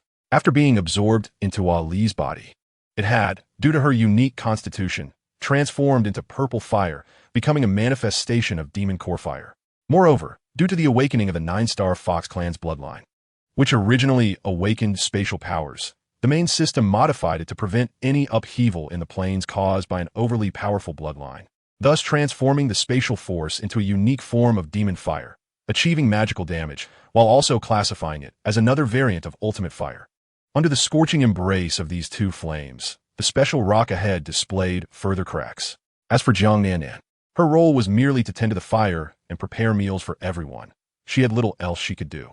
The little healer was currently situated within the toxic miasma above ground. Her soul power had surged to late level 49. 2 days later, a sharp crack echoed through the air. "Young master, it's about to split open. It's about to split open," exclaimed Ali with excitement, wiping the sweat from her pale face. Huo Yuhao gritted his teeth. "Come on, put in more effort." Meanwhile, within the dragon's lair below, the Fire Dragon King's dragon pearl trembled violently. "Sister, do I hear sounds of attacks on the Shura Stone?" Chapter 96. The Opportunity of the Little Healer. Inside the dragon's lair. Following the Fire Dragon King's astonished exclamation, the Ice Dragon King also spoke in surprise after a moment. "Yes, I heard it too. The sound is faint but unmistakable." Fire Dragon King, who could it be? Could it be that the Shura King left some contingency plans during this long period, and now they are here to seize our essence? Ice Dragon King scoffed. That is a possibility. Otherwise, despite the Shura rock here having been eroded by the bloodlust for hundreds of thousands of years, it is not something ordinary weapons can breach, unless some means foreign to Douluo continent is employed. But is that even possible? Fire Dragon King, what should we do? Ice Dragon King, even if my Dragon Pearl were to self-destruct, I would never allow these humans to gain a single benefit. The Ice Dragon King spoke through gritted teeth, her voice laced with anger and sorrow. After a brief hesitation, the Fire Dragon King replied, "Sister, let us wait a moment. Heed my advice and do not act rashly. What if there is still a glimmer of hope? What if it is merely a coincidence?" Upon hearing this, the Ice Dragon King fell silent for a moment, and then began to discuss with the Fire Dragon King how to respond to the unfolding situation. If it were ordinary people, perhaps a negotiation could be reached.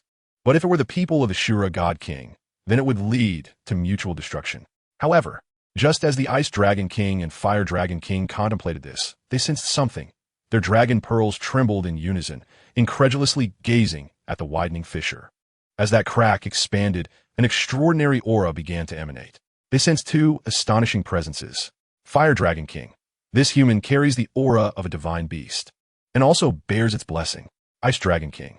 That is not the crux. The crux is that I can sense the presence of that black dragon. The black dragon referred to by the Ice Dragon King was, of course, Emperor Tian. Both the Ice Dragon King and Fire Dragon King were well aware of Emperor Tian, having once served as the Dragon God's chief guard before the Dragon Goddess fall. Furthermore, Emperor Tian also held another title as the leader of the Black Dragon clan. Under the Dragon God's command were 9 great Dragon Kings, among which was the Black Dragon clan. Fire Dragon King, what is happening? That fellow Emperor Tian has always harbored a deep-seated hatred for humans. Yet now, why does that aura carry a hint of protectiveness? At this moment, the Ice Dragon King abandoned her earlier intent to strike.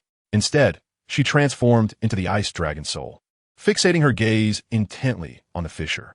Just then, a thunderous voice rang out. "Nan and Ali, get back. I'm about to unleash a powerful move." Immediately following, Qinglian Earthheart Fire, obey me. Xianbing Dragon Soar, unleash. With a resounding boom, a fierce explosion erupted through the eyes of the Ice and Fire Dragons. They suddenly noticed the fissure before them expanding rapidly. Then, with a thunderous crash, it shattered. Following this, a torrent of azure flames surged forth, followed by an Ice Dragon. Fire Dragon King. What kind of fire is that? How can it be the ultimate fire? Moreover, it is of a terrifying caliber. Ice Dragon King.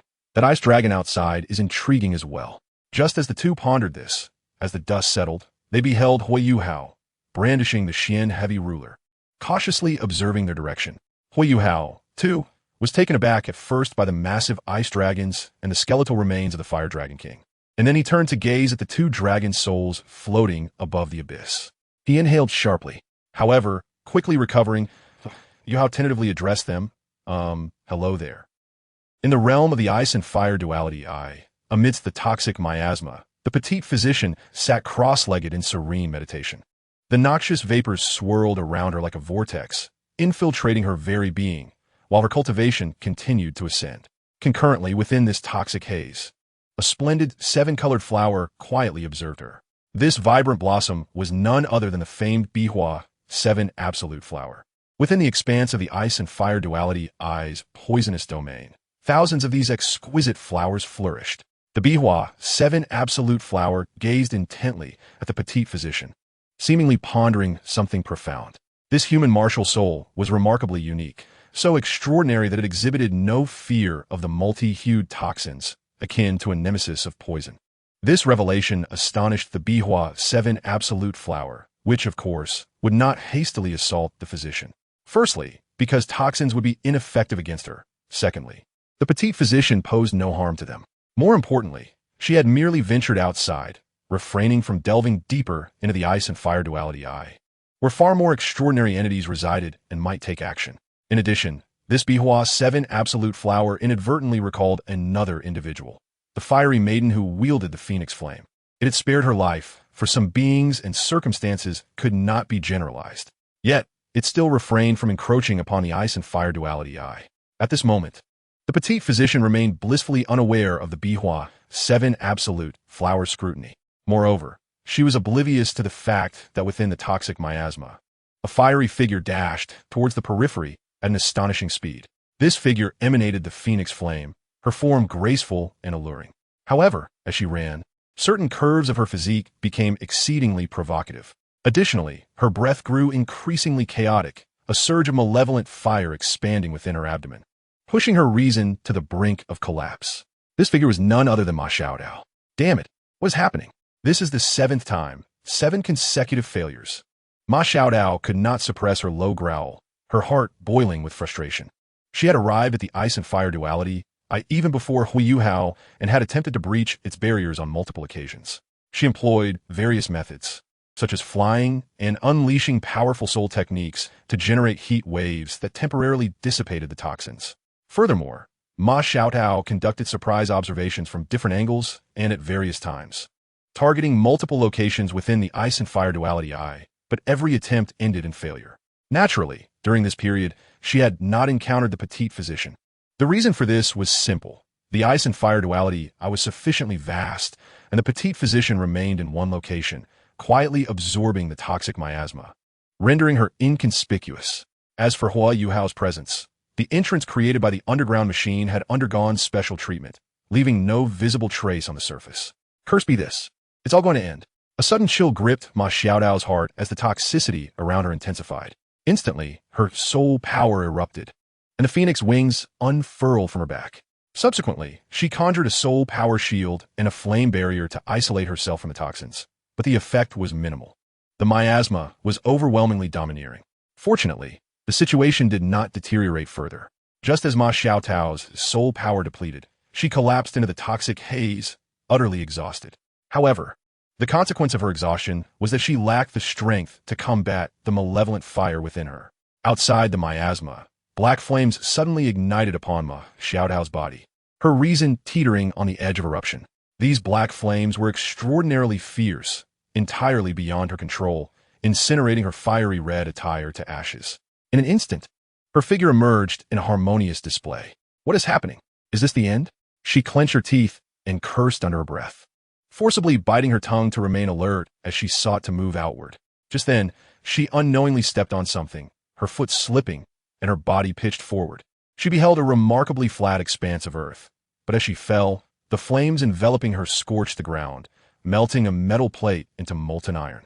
Consequently, Ma Xiaodao's figure plunged downward. It turned out to be an entrance, the very opening left by Huo Yuhao in his excavation of the passage leading below. Meanwhile, not far from this entrance, Huo Yuhao stood before the abyssal Ice Dragon King and the Fire Dragon King, engaged in earnest conversation. The Ice Dragon King spoke first. Human, what is your relation to the Black Dragon? Huo Yuhao replied, I have made some transactions with him. To put it succinctly, I facilitated the reproduction of soul beasts. He then briefly recounted his dealings with Emperor Tian and shared the experiences he had undergone alongside the three-eyed golden lion. Upon hearing this, both the Ice Dragon King and the Fire Dragon King were left astonished. After a moment, the Ice Dragon King fixed his gaze upon Huo Yuhao and proposed, let's strike a deal. Huo Yuhao raised an eyebrow. Please go on. The Ice Dragon King continued, you shall summon Emperor Tian using the Black Dragon insignia on your chest. He can dismantle the seal that binds us here. Currently, that formation's potency has diminished significantly. He can easily break it. Huo Yuhao raised an eyebrow. And what is my benefit? The Ice Dragon King replied, I can sense the ultimate ice within you. I can become your second martial soul. This may sound preposterous, but I possess my methods. Huo Yuhao fell into a brief silence, then cautiously probed. There must be additional conditions, correct? It is unusual for a soul beast to trust a human so readily. The Ice Dragon King acknowledged, you are astute. Huo Yuhao insisted, please be forthright. I appreciate directness. The Ice Dragon King stated, I will leave a mark upon your soul to prevent any duplicity on your part. Huo Yuhao frowned, understanding that this was a precaution from the Ice Dragon King as perspective, yet he was reluctant to be so bound. To put it plainly, Huo Yuhao had his principles. Should he ascend to divinity, he could even resurrect the Ice Dragon King, harboring no ill intentions, yet he was disinclined to accept such constraints. Huo Yuhao directly communicated with the system. System, can you negate that mark? System, a trivial matter. This system exceeds the parameters of the Douluo realm. Moreover, the Ice Dragon King is inherently ephemeral, so there is no need for concern. Upon hearing this, Huo Yuhao finally felt at ease and turned to the Ice Dragon King. I agree. A fleeting surprise flickered in the Ice Dragon King's eyes. This human possesses remarkable courage. Of course, with her extensive experience, she discerned that Huo Yuhao was the child of destiny. It was precisely for this reason that she chose to take a gamble. Simultaneously, within his spiritual sea, the dream ice silkworm grew anxious. It disregarded everything else and emerged in its soul form, addressing the Ice Dragon King. I do not consent. The second martial soul is meant for Bing Bing. If it is given to you, what will become of her? The Ice Dragon King, observing the dream ice silkworm's demeanor, was momentarily taken aback, but quickly regained composure. With her experience, she could naturally glean some insights. She gazed upon the heavenly dream ice silkworm and spoke softly, little silkworm. How many millennia has the ice you mentioned existed as a soul beast? The heavenly dream ice silkworm promptly replied, nearly 400,000 years. The Ice Dragon King pondered for a moment before stating, a soul beast of 400,000 years could indeed serve as the second martial soul for this child of fate prior to encountering me. However, in my presence, I am far more suitable than the ice you refer to. Firstly, upon becoming a martial soul, I attain a divine level. In contrast, the ice you speak of is at most an exceptional martial soul. You are well aware of which is more beneficial for the growth of this child of fate. Secondly, after I have become a divine martial soul, I can bestow numerous additional advantages upon him. Consequently, his odds of attaining divinity will increase by at least 60%. And once he achieves divinity, he will be able to resurrect the ice you mentioned. At this juncture, the Ice Dragon King turned to Huo Yuhao, indicating that upon becoming his martial soul, she would not only resurrect the ice, but also his sister when he ascends to divinity. This was another reason for the Ice Dragon King's willingness to become Huo Yuhao's soul ring. Of course, this did not exclude Huo Yuhao's connection to Emperor Tian. The existence of the auspicious beast, the three-eyed golden lion, and his identity as the child of fate. However, a more significant reason lay in the Ice Dragon King's helplessness. She recognized that no human could be more fitting than this child of fate. Additionally, this course of action might also provide a means to ensure the survival of the Fire Dragon King, whose current state was far weaker than that of the Ice Dragon King and would face obliteration in merely a decade. The Fire Dragon King had two options. The first was to wait until the Ice Dragon King ascended to divinity, utilizing the powers of the divine realm to stabilize his soul body and subsequently seek resurrection. The second choice involved seeking a human with the ultimate fire to become his second martial soul. However, this option carried significant risks, as becoming divine was no small feat. In contrast, a child of fate like Huo Yuhao had a greater chance of success. For others, it would be nearly impossible. After considering the Ice Dragon King's words, Huo Yuhao nodded in agreement. The Ice Dragon King then turned her gaze to the heavenly dream Ice Silkworm, whose attitude evidently softened. The success rate mentioned by the Ice Dragon King delighted the Silkworm, which only wished to be united with the Ice. Well then, I have no objections, the heavenly dream Ice Silkworm declared. At this moment, the Ice Dragon King nodded and addressed Huo Yuhao. Human, you may summon the Black Dragon. Upon hearing this, Huo Yuhao contemplated for a moment, gazing at the blood-red array shield flickering upon the altar, and inquired, if I were to take action myself, how certain would I be? The Ice Dragon King, puzzled, responded, what do you mean? Do you not wish for the Black Dragon to arrive? Huo Yuhao candidly replied, primarily, Emperor Tian assured me that I could intervene only 3 times. Thus, this would be a considerable waste. Besides, I believe I should possess my own means to breach it. Right? If you could provide some insight, I could attempt to break it myself, saving an opportunity. Wouldn't that be prudent? The Ice Dragon King fell silent for a moment, raising her ethereal dragon claw to point towards a circle of array inscriptions at the edge of the abyss. Following her indication, Huo Yuhao observed that the inscriptions resembled crimson tendrils intertwined around the abyss. A red glow pulsed between the runes, forming a complete cycle. On one of the main patterns, Huo Yuhao noticed a fissure, worn by the passage of time and the impact of the Ice Dragon King's presence over countless years. Strangely, the red light at both ends of the fissure remained intact, with a faint energy traversing it, tenuously connecting the pattern, allowing the entire array to continue functioning. At that moment, the Ice Dragon King's voice resonated once more. Human, do you see that fissure? It is the only opportunity. To completely shatter it, one must use the Black Dragon King's claws. Otherwise, only an artifact can isolate it. Otherwise, it cannot be breached. She paused before adding, after all, this is the work of the Azura God King. While its power may be diminished, it is still beyond the reach of ordinary humans. However, as soon as the Ice Dragon King's words fell, Huo Yuhao found himself momentarily entranced by the scene before him. Even the Fire Dragon King, who had remained silent and weakened, widened his dragon eyes in astonishment. Huo Yuhao unsheathed the Qian heavy ruler and plunged it into the fissure. With a resounding boom, the array trembled violently. Yet, contrary to the expectations of the Ice Dragon King and the Fire Dragon King, the Qian heavy ruler did not buckle under the strain. Rather, it decisively interrupted the flow of energy within the array. The Ice Dragon King was taken aback. What material is this pitch-black ruler made of? Before she could instinctively inquire further, Huo Yuhao, having thrust the ruler, took precautions against unforeseen circumstances, clasping Jiang Nanan with his left hand and Ali with his right. Swiftly retreating, Ice Dragon King, Fire Dragon King, is this acceptable? If so, you may proceed. Upon breaching, there may be an explosion, rendering it unsafe. Safety is paramount. I shall withdraw first. The Ice Dragon King remained silent. The Fire Dragon King looked at her with gleaming eyes. Sister, do not concern yourself with the details. Quickly go. The Ice Dragon King inhaled deeply, responding, all right, but remember, sister, I can handle this. You must not join, as your body is too frail. With determination and resolve, the Ice Dragon King's gaze sharpened. The ice blue dragon Pearl trembled violently, and she charged headlong into the precarious array above. At that moment, the Fire Dragon King grinned, sister, how could I allow you to bear this burden alone, without regard for his already weakened dragon soul? The Fire Dragon King summoned the power of blazing fire and barreled toward the array as well. Meanwhile, Huo Yuhao, accompanied by Jiang Nanan and Ali, continued to sprint through the passage. However, just as they had covered a few strides, a thunderous roar erupted from behind. Huo Yuhao's heart raced as he hastened his pace, urging the two to follow closely. Yet, even with this urgency, they were still slightly delayed. A wave of extreme cold surged through the passage, instantly rendering the cavern unbearably frigid, freezing everything in an instant with terrifying speed. As Huo Yuhao, Jiang Nanan, and Ali advanced 200 to 300 meters, they had not yet been completely encased in ice, but the path ahead was sealed by frost. Nevertheless, Huo Yuhao was not overly concerned, for he possessed the ultimate ice affinity.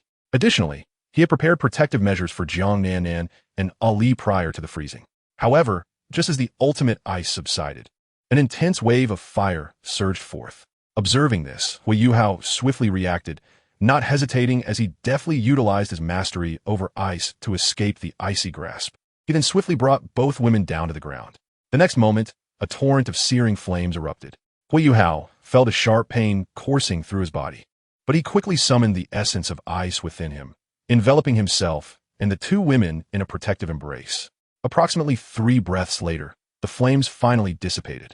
However, an awkward situation arose. Despite Huo Yuhao's precautions for Jiang Nanan and Ali, there were still some oversights.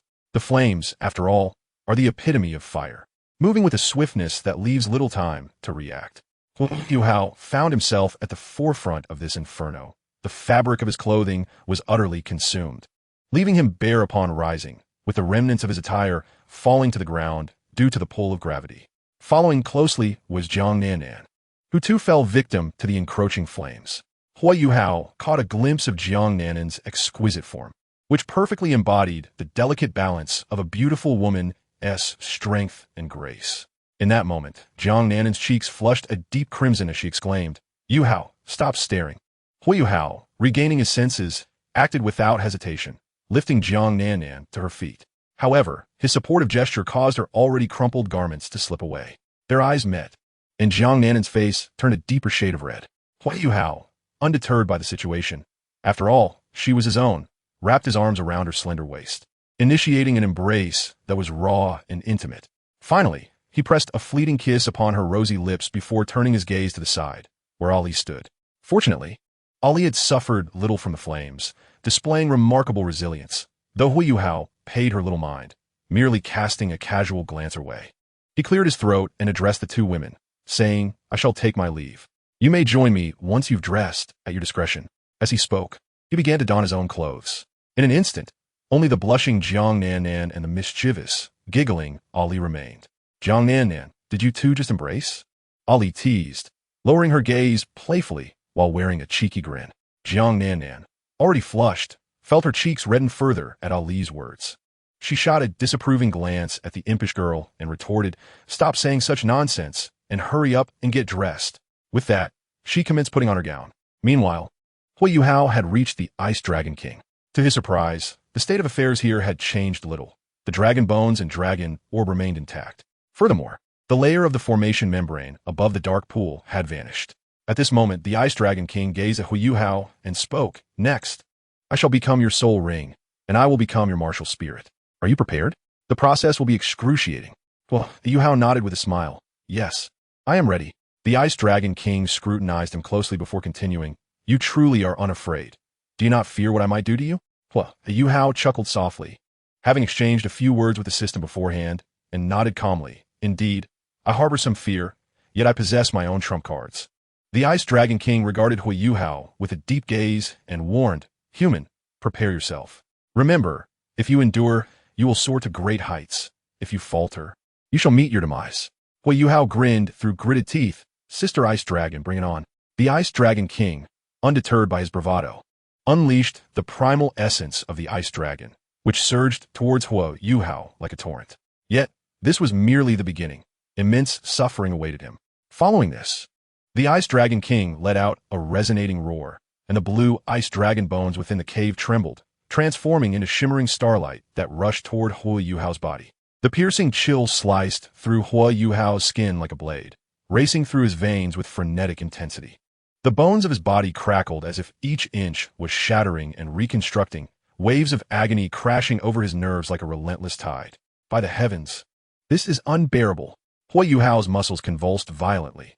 This pain surpassed the ordeal of absorbing the Tianmeng ice silkworm 100-fold. Time slipped away, and after approximately half a day had passed, the figure of the Ice Dragon King slowly materialized within his spiritual sea, appearing in her humanoid form. Clad in a flowing white gown, her beauty was ethereal, her skin as fair as snow, cascading locks resembling a waterfall, and her eyes emanating a faint blue hue, radiating an aura of chilling detachment. Upon entering the spiritual sea, the first sight that met her gaze was a swirling mass of gray-black energy within Huo Yuhao's psyche. "What is this?" she murmured, sensing an aura that seemed foreign to the Douluo continent.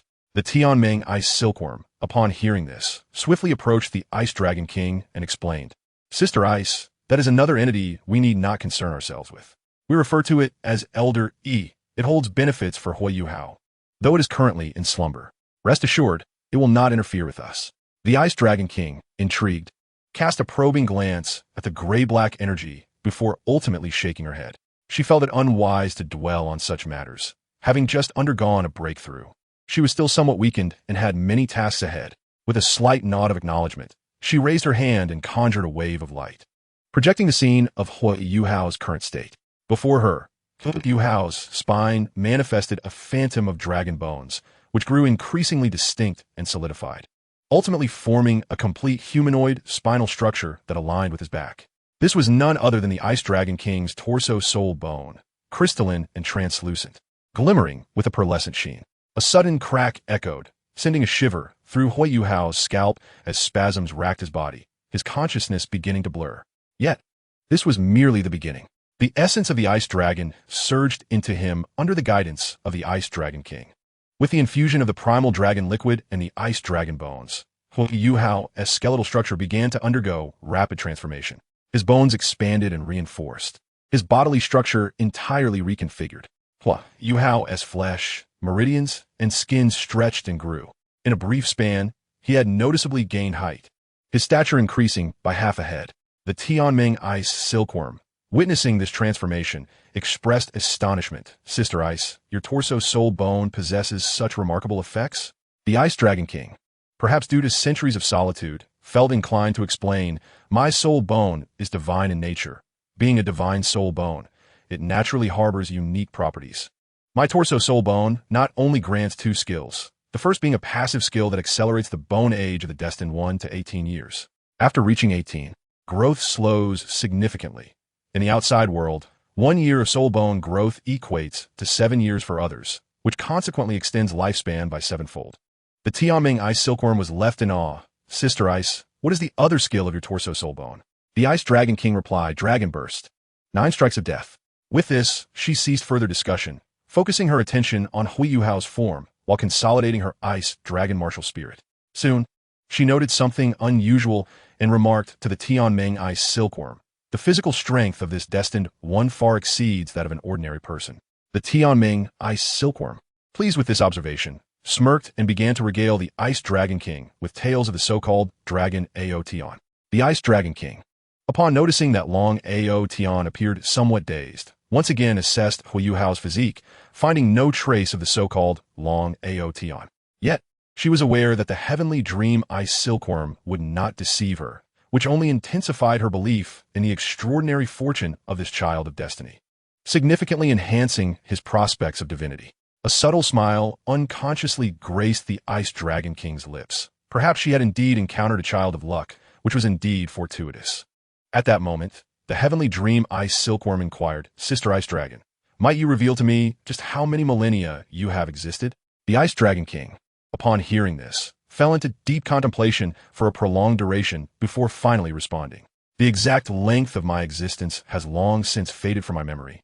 Yet I have graced the law 3 million years ago, 80 million years ago, and even 100 million years ago." Upon hearing this, the heavenly dream Ice Silkworm felt a wave of dizziness wash over it, but soon recollected something and shook its head vigorously. "No, that cannot be. Sister Ice Dragon, consider this. I once resided in the Stardow Forest and have heard certain secrets. The beast god, Emperor Tian, has only existed for 890,000 years. If that is the case, and you claim to know him, your ages should be comparable. He has merely existed for 890,000 years. How could you possibly have existed for 100 million years? This is illogical." The Ice Dragon King calmly elucidated. "The 9 great dragon kings were crafted alongside the dragon god, and thus the Black Dragon King has existed for 890,000 years, as have I." After uttering this, the Ice Dragon King seemed to lapse into a reverie, and after a moment's sigh, she continued, "However, the methods of calculation differ. The dragon god fell 36,000 years ago, which, by the reckoning of the divine realm, equates to a millennium prior to his demise. Following the dragon god's fall, Emperor Tian arrived here. Before that, we had already dwelled in the divine realm for about 500,000 years. 1 day in the divine realm equates to 1 year on Douluo star. Thus, 500,000 years in the divine realm corresponds to billions of years on Douluo star. At that time, the rules of the divine realm were few, and we dragon kings had the liberty to descend to the mortal realm. Hence, it is entirely plausible that I visited Douluo star 100 million years ago or 80 million years ago. Moreover, the spiritual essence in the divine realm is abundant. allowing for cultivation at a pace 100 times faster than here. In terms of true cultivation, we far exceed our apparent ages. As the Ice Dragon King spoke, she began reminiscing briefly. Indeed, she was not mistaken.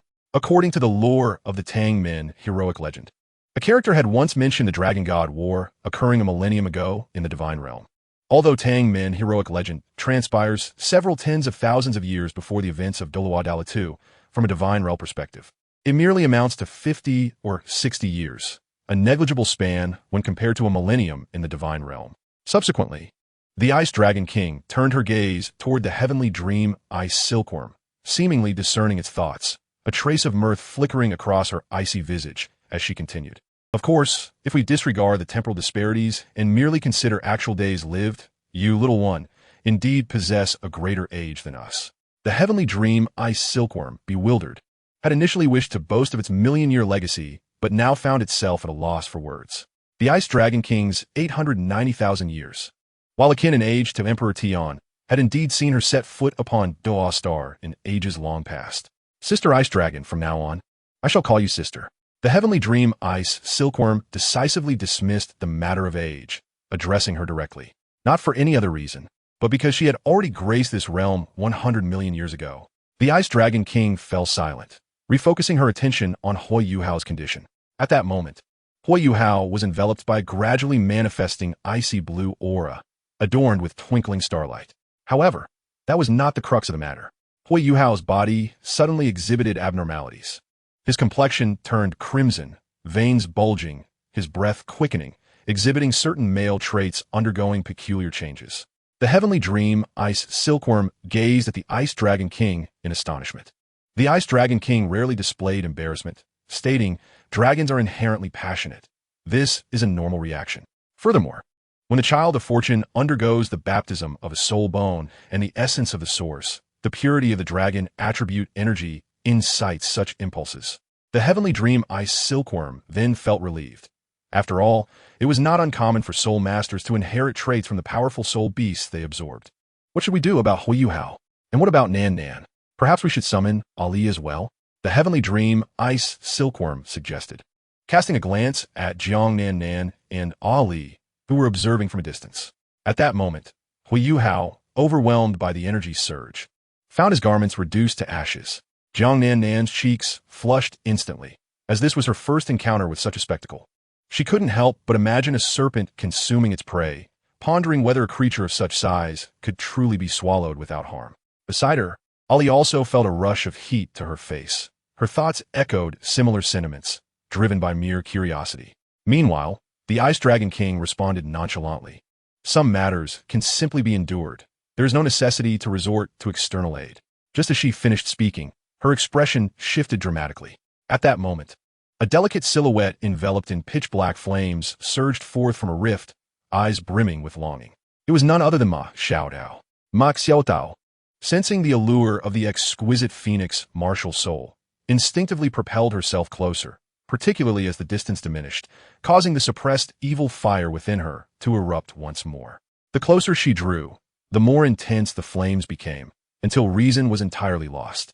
Simultaneously, the once weak fire dragon soul suddenly awakened, transforming into a shower of fiery sparks, coalescing into the fiery dragon's soul bone, which instantly enveloped Ma Xiaodao in searing flames. "Sister!" the Ice Dragon King exclaimed in shock. At the same time, a weak voice echoed, "Sister, I no longer wish to burden you with my worries. This time, I shall take a gamble. Sister, please do not stop me." Before her words could fully dissipate, the uncontrollable Ma Xiaodao was entirely consumed by a domineering flame. Under the influence of the Fire Dragon King's power, the flames surrounding Ma Xiaodao surged dramatically, merging with her own essence. Jiang Nan Nan and Ali were taken aback by this unforeseen turn of events. However, this was merely the beginning. As Jiang Nan witnessed the ensuing spectacle, she was rendered utterly astonished. The flames enveloping Ma Xiaodao seemed to be instinctively driven, drawn toward Huo Yuhao's aura, growing ever closer until they fused completely. It was as if they were engaged in a profound amalgamation. This was the yearning of the dragon lineage. Concurrently, Huo Yuhao radiated à Shilinyoha, ice and fire intertwined, forming a nebulous sphere of light between the two. as an unknown transformation quietly unfolded. Huo Yuhao's consciousness had long since blurred. Under the stimulation of the pure dragon energy, he suddenly felt a searing kiss upon his lips. Ma Xiaotao's heated palm pressed against his damp chest, her fingertips involuntarily tightening. At that moment, Ma Xiaotao's mind was consumed by a singular thought, the scent of a man. How delightful! Huo Yuhao harbored a similar sentiment. Woman, you have successfully awakened my desire. Enveloped in the embrace of ice and fire, the two figures entwined, their silhouettes shifting rhythmically with each breath. In the abyss, the essence of the ice dragon and the essence of the fire dragon began to clash fiercely, their icy mists entwining with blazing tongues of fire, creating a swirling tempest. At the same instant, Huo Yuhao's bones emitted a crisp, crackling sound. The Ice Dragon King's dragon soul energy coalesced beside him, forming the embryonic shape of a soul ring, slowly drifting toward his right hand. This dragon's soul energy continued to compress and condense until it formed two soul rings beside his right hand. The soul rings shimmer in an icy blue hue, interspersed with a halo of rose gold light, each soul ring encapsulating the essence of two soul abilities. In truth, had the Ice Dragon King been in her prime, her power would far exceed what 9 soul rings could contain. However, in her current weakened state, her strength has been nearly depleted. Furthermore, the Ice Dragon King is deliberately suppressing her power. Even when restrained to the utmost, she requires 2 soul rings to fully manifest her abilities. Behind Ma Xiaotao, a translucent silhouette of a fire phoenix emerges. The sinister patterns on its tail feathers resonate with the fire dragon soul bone, transforming into pure, radiant golden patterns. The moment the fire dragon soul bone integrates with her spine, Ma Xiaotao trembles violently. The soul bone belonging to her, the fire dragon king's essence, coalesces into scintillating particles, swirling around her. Simultaneously, Ma Xiaotao remarkably merges with her second martial soul, the fire dragon martial soul. Her soul rings materialize, 2 in number, though not golden. Instead, they possess a white base tinged with a hint of crimson, resembling a mutated 10-year soul ring. Yet, this is merely a semblance, as the hues of the million-year soul ring and the 10-year soul ring fortuitously align. At this moment, both Huo Yuhao and Ma Xiaotao, engrossed in the primal release of their bodies, pay no heed to the colors or changes of the soul rings. This exchange endures for what seems an eternity, spanning 3 full days and nights. During this time, significant events unfold. The little healing fairy successfully absorbs her 5th soul ring, formally ascending to the rank of Soul King. Upon entering the subterranean passage, she encounters the tender moment shared by Huo Yuhao and Ma Xiaotao. Approaching Jiang Nannan, the two exchange a glance, a flicker of complex emotions passing between them. Simultaneously, above the eye of ice and fire, the god of desire observes all below with keen interest through her divine perception. At that moment, a singular thought occupies her mind. The fortune of this destined child is indeed astonishing. Just as he begins to have needs, a woman appears before him. She contemplates whether to mark Huo Yuhao with her destructive imprint at this very moment. 3 days later, Huo Yuhao and Ma Xiaotao finally awaken, their gazes locking. Behind Huo Yuhao stand the little healing fairy, Jiang Nannan, and Azi. Meanwhile, the Ice Dragon King and Fire Dragon King have retreated into a state of recuperation within the mental realms of the two, given the immense consumption from their earlier fusion. Ma Xiaotao breaks the silence first. So, shall you speak first, or shall I? At this moment, Ma Xiaotao is clad in her customary red dress, her hair styled in 2 large buns. This ensemble, naturally, is procured from her storage soul guide. Fortunately, the storage soul guide merely suffered a class malfunction due to the eruption of sinister fire, which was fortuitously discovered by the little healing fairy, eventually returning to Ma Xiaotao's possession. Huo Yuhao gestures invitingly, his expression complex. Ladies first. Ma Xiaotao nods readily, touching the lingering redness on her neck nonchalantly, declaring, "We've seen what we needed to see and done what we needed to do. I'll be direct. One of those 3 is your woman, isn't she?" Huo Yuhao candidly affirms, pointing to the little healing fairy and Jiang Nannan. "These 2 are my women." Ma Xiaotao raises her eyebrows in surprise. "You have 2? Well, that reassures me. I thought you only had 1. It seems having 1 more 1T be an issue." Huo Yuhao is stirred. Indeed. Ma Xiaotao's personality is fiery and straightforward, a trait he finds appealing. He then tentatively inquires, "So, does that mean you will be my woman from now on?" Chapter 101. Ma Xiaotao responds with an air of certainty. "Of course, I will treat you better from now on. Ma Xiaodao nods with assurance. What's wrong? You're not willing? Do you wish to sever ties coldly? Huo Yuhao shakes his head. No. I thought you would be more like Teacher Mujin. Needing time to consider, but I didn't expect you to be so decisive. Ma Xiaotao is taken aback. What? You and Mujin. Huo Yuhao ponders briefly, lowering his voice. That's personal. Just listen and don't spread it around. A glimmer of curiosity flashes in Ma Xiaotao's eyes. Yet she nods in understanding. Got it. She shifts the conversation slightly, feeling a bit shy. I'm Ma Xiaotao. I didn't ask earlier. What's your name? Huo Yuhao smiles and replies. I'm Huo Yuhao. Ma Xiaotao contemplates. You mentioned Teacher Mujin. Are you a student of Shrek Academy? But looking at your height, you don't seem to belong to the outer court, and it's unlikely you're from the inner court. Huo Yuhao chuckles awkwardly. I wasn't this tall before. After absorbing the Ice Dragon King's power, I grew quite a bit.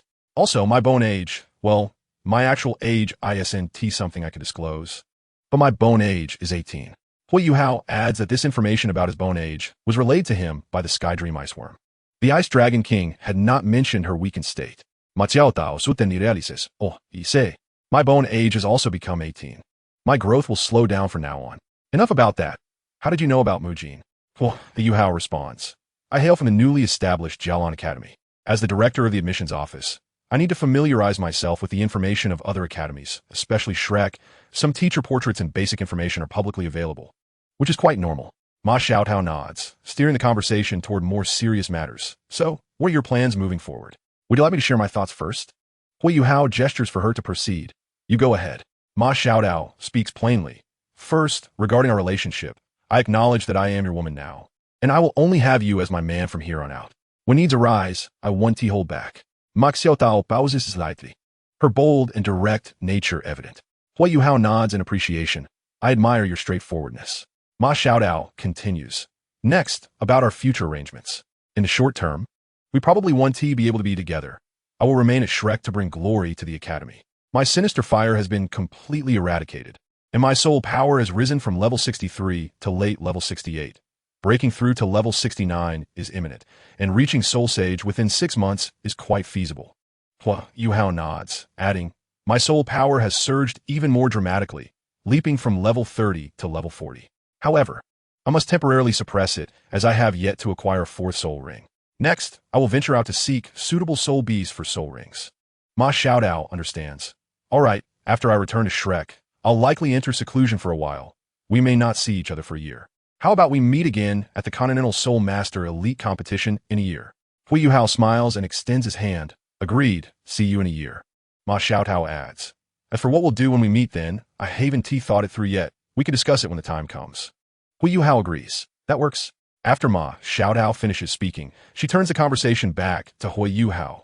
Now, do you have any arrangement for me?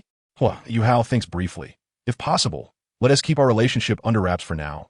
Of course, if you feel the need to inform certain people, that's fine too. Ma Xiaotao immediately comprehends. You mean, we shouldn't tell my teachers for the time being, right? Huo Yuhao nods. Yes, if it becomes awkward. It's fine to tell them. Ma Xiaotao's gaze shifts, testing the waters. Do you have a grudge against my master? Huo Yuhao shakes his head. No. I haven't met him yet. Ma Xiaotao contemplates and readily agrees. All right, I promise you, we'll keep it discreet for now. However, when the Soul Master competition arrives, will there still be a need for concealment? I certainly do not wish to remain in the shadows indefinitely. Huo Yuhao replied by then. There will be no need for secrecy. My earlier suggestion was merely that.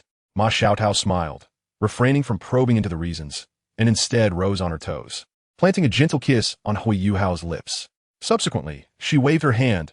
All right, I understand this matter now. Do you have any other requests? Huo Yuhao continued. Within this year, should you encounter any issues, such as injuries while acquiring soul rings or facing other troubles, you may come to Jiangnan Academy to seek me. Although I may not always be present, I will make prior arrangements so that I may assist you with training or other matters, should the opportunity arise. Correct? Ma Xiaotao chuckled. All right, I shall remember this. If I have any problems or thoughts, I will consult you. By the way, you can also come to me, of course. If you're not afraid of being discovered by certain individuals. She paused, retrieving an item from her bosom and offering it to him. Here. This is my exclusive school emblem, which contains my information. Oh, and I have something else for you. With a graceful motion of her hand, a smooth jade box appeared in her palm. She gently pushed it open, revealing the lustrous, jade-like essence of millennium-old whale resin within. Yuhao, this is millennium whale resin, which is highly beneficial for soul power. Her gaze was sincere and resolute as she continued, from now on, you shall be the man of Ma Xiaotao. Naturally, my treasures will include a share for you. Currently, this is all I can offer, but rest assured, when I possess greater abilities in the future, I shall provide you with even better gifts. At this moment, Ma Xiaotao felt a hint of shyness, as this millennium whale resin was the only offering she could present, leaving her feeling somewhat inadequate. Yuhao, I have made up my mind, she declared, lifting her head with sparkling eyes. In the future, whenever I come across anything of value, you will be the first person I think of, simply because you are my man. Yuhao gazed at her, and suddenly a smile broke across his face as he graciously accepted the jade box. He could sense Ma Xiaotao's sincerity, along with a touch of bashfulness on her part. Empathy was Huo Yuhao's guiding principle. After accepting the emblem and jade box, he retrieved several items from his storage soul tool. Yuhao produced a few bottles of medicinal pills, all of which were the highest grade available for exchange from the system shop, including healing and soul power enhancement pills. There was also a bottle of the original foundation-building spirit liquid. As for the precious purple crystal origin essence, he still had about half a bottle remaining.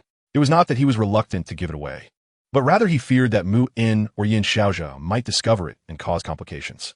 Moreover, given Ma Xiaotao's current situation, these second-grade pills and foundation-building spirit liquid would serve as significant aids for her.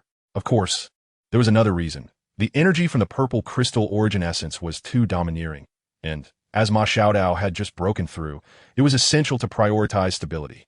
Chapter 102, Encountering an Ambush. Ma Xiaotao directly accepted the items Huo Yuhao handed over, exhibiting no hesitation or reluctance. In her eyes, she belonged entirely to Huo Yuhao, so there was no need to draw such clear distinctions. Furthermore, as Huo Yuhao's woman, she would accept whatever gifts he offered, regardless of their quality. It must be said that Ma Xiaotao's perspective was quite profound, yet it also brought a sense of comfort. She then opened the foundation-building spirit liquid, and a unique fragrance enveloped her, causing her pores to relax in delight. She couldn't help but exclaim, "The items you have here are truly remarkable." Huo Yuhao smiled. "I have come into possession of some unexpected treasures. You may accept them without concern." Ma Xiaotao looked at him and suddenly grinned. "I realize today I have inexplicably gained a husband, and quite a fortunate one at that. I will gladly accept this. Until we meet again in a year." Huo Yuhao replied, "All right." As soon as the words left his mouth, flames of the phoenix ignited behind Ma Xiaotao, her wings unfurling as she soared upwards towards the passageway. Huo Yuhao watched her retreating figure, a whirlwind of emotions stirring within him. He had never anticipated forming such a bond with Ma Xiaotao. "Darling, what are you thinking about?" At that moment, the gentle voice of Xiao Yixian drifted over. Jiang Nannan was also watching him intently. Huo Yuhao snapped back to reality, offering an awkward smile, and then embraced both of them. Due to his height, he found himself towering over them, and he leaned down to plant a kiss on each of their lips. Instantly, both women blushed. "Let us depart, my two wives. It is time for us to set off," he announced. "All right, let's go," Jiang Nannan responded. Xiao Yixian nodded in agreement. "Good." Shortly thereafter, Huo Yuhao glanced towards the abyssal pool and suddenly noticed some ice dragon liquid, as well as ice dragon and fire dragon origins, still present within. There was a considerable amount. The abyssal pool was quite expansive, and although the combined height of the ice dragon and fire dragon origins was only shallow enough to reach 2 fingers, each type still contained nearly 2 barrels worth. Huo Yuhao did not hesitate and directly transported them into the system space. Before long, the ice dragon and fire dragon origins appeared within his exclusive dark dimension. This space was blanketed in white, covering more than 10 acres, with the ground paved with unknown primordial stones. Of course, he had inquired about the system, which had informed him that these were dark energy stones. Huo Yuhao directed the system to make some modifications to this area. Before long, a yin-yang pit resembling the Taiji diagram of Earth emerged. Huo Yuhao also collected the origin dragon liquid. At that moment, the weak voice of the Ice Dragon King emanated from within. "Yuhao, you actually possess that special space capable of accommodating the origins of our ice and fire duality." Huo Yuhao chuckled at this remark. "Indeed, my space is quite substantial." The Ice Dragon King continued. "Is it a connection to another dimension?" Huo Yuhao nodded. "Correct." The Ice Dragon King did not press further, as everyone harbors their own secrets. Moreover, the existence of one capable of traversing between alternate dimensions had appeared in her experience before. After all, the Douluo dimension occasionally manifests certain void rifts. For instance, in another dimension that possesses a god seal throne, the ordinary blue silver grass is regarded as exceedingly rare, even deemed legendary from ancient texts. Such thoughts left the Ice Dragon King somewhat incredulous. Yet the Ice Dragon King merely pondered this for a moment. She then spoke again. Yuhao, in this abyssal pool, it would be prudent to leave a small quantity of both types of origin dragon liquids. Just a small cup each will suffice. The Yuhao inquired, is it to ensure that the flora above continues to absorb nutrients? The Ice Dragon King shook her head. That is part of it. But another reason is that if the nutrient supply is interrupted, it could trigger unforeseen reactions. Overall, it is not advisable. At the very least, we must grow strong before addressing such matters. Upon hearing this, Huo Yuhao nodded without hesitation, pouring out 2 small cups from each. Is this sufficient? That will do. There is no issue for the next 50 years. Upon hearing this, Huo Yuhao acted without hesitation and retracted a portion from each of the small cups. The Ice Dragon King. The Ice Dragon King remarked, you little rascal, how rather greedy you are.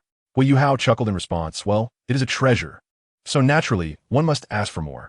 The Ice Dragon King chose not to pursue the matter further and continued, let us discuss something else. The source dragon liquid you have collected is nearing saturation. You can no longer absorb it. However, you may apply it to your women, as it will be beneficial for their bodies. At the very least, it will slow the aging of their bones and bring about some changes in their height and soul power, though the effects will not be as pronounced as yours. Huo Yuhao's eyes brightened. Understood. Once I finish my tasks, I shall administer it to each of my women. The Fire Dragon King nodded in agreement. Having gathered his thoughts, Huo Yuhao did not linger longer and inquired if there were any other treasures in the vicinity.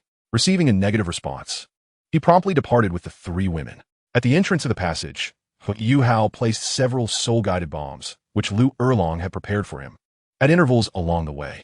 Thus, a day later, at dawn, the explosions of the soul-guided bombs buried the entire passage. No one knew what had transpired within. Soon after, Huo Yuhao began to calculate the passage of time. The journey from Canaan Academy to the Stardow Forest, followed by a series of events leading to the Sunset Forest, took approximately 12 days. After a month of excavating tunnels and entangling with Ma Xiaotao in a romantic dalliance for 3 days and nights, he realized he had consumed a total of 1.5 months, with the system's task deadline set at 6 months, leaving him with 4.5 months. He contemplated the timeline. A leisurely journey would take 2 months one way and 4 months round trip, while absorbing the soul rings would only take a few days, leaving him with over 10 days. If he accelerated his pace, he could save even more time. Consequently, Huo Yuhao summoned the 3 women, preparing to leave the Sunset Forest with plans to procure swift steeds from the neighboring city, which would expedite their travels. Naturally, they would also pass through the Ling Do mountain range, where Ali resided. Huo Yuhao was curious to see how her home fared. However, this would only delay them for half a day, thus not impacting their overall itinerary. As dusk approached, Huo Yuhao reached the exit of the Sunset Forest. At that moment, he and his companions were suddenly intercepted by 8 figures. A scar-faced man scrutinized Huo Yuhao with hesitation and coldly inquired, "Are you Dai Yuhao?" Upon comparing him to the image they had, he noted that although there was a resemblance, the young man before him appeared to be around 18 years old, which did not match the intelligence they possessed. They belonged to a mercenary organization known as the Starry Mercenary Corps. Despite the noble connotation of their name, their actions were far from honorable. Huo Yuhao narrowed his eyes, displaying an innocuous smile. "I'm not Dai Yuhao. I am merely waiting here with my girlfriend for family members. We are here to acquire soul rings." The mention of family reduced the scar-faced man's wariness, and he was about to withdraw when a woman beside him gasped upon seeing Xiao Yixian. That is Xiao Yixian. According to another report we received, Dai Yuhao seems to also be known as Huo Yuhao, and he is accompanied by Xiao Yixian. I have seen her portrait. It cannot be mistaken. After confirming with the picture, the scar-faced man revealed a sinister grin. He immediately unleashed his soul rings, 3 yellow and 2 purple, with the 5th soul ring glowing brilliantly. As his soul power surged, the space behind him rippled slightly, and a blood-red shadow began to take form. It was a colossal wolf, entirely crimson, its fur crackling like flames, and its eyes glowed with a bloodthirsty aura. It was several times larger than an ordinary wolf, its muscles bulging with explosive power.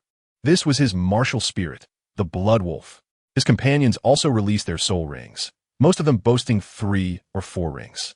A 5-ring Soul King was considered quite formidable outside the confines of Shrek Academy, where students were exceptionally rare talents, appearing only once in a blue moon.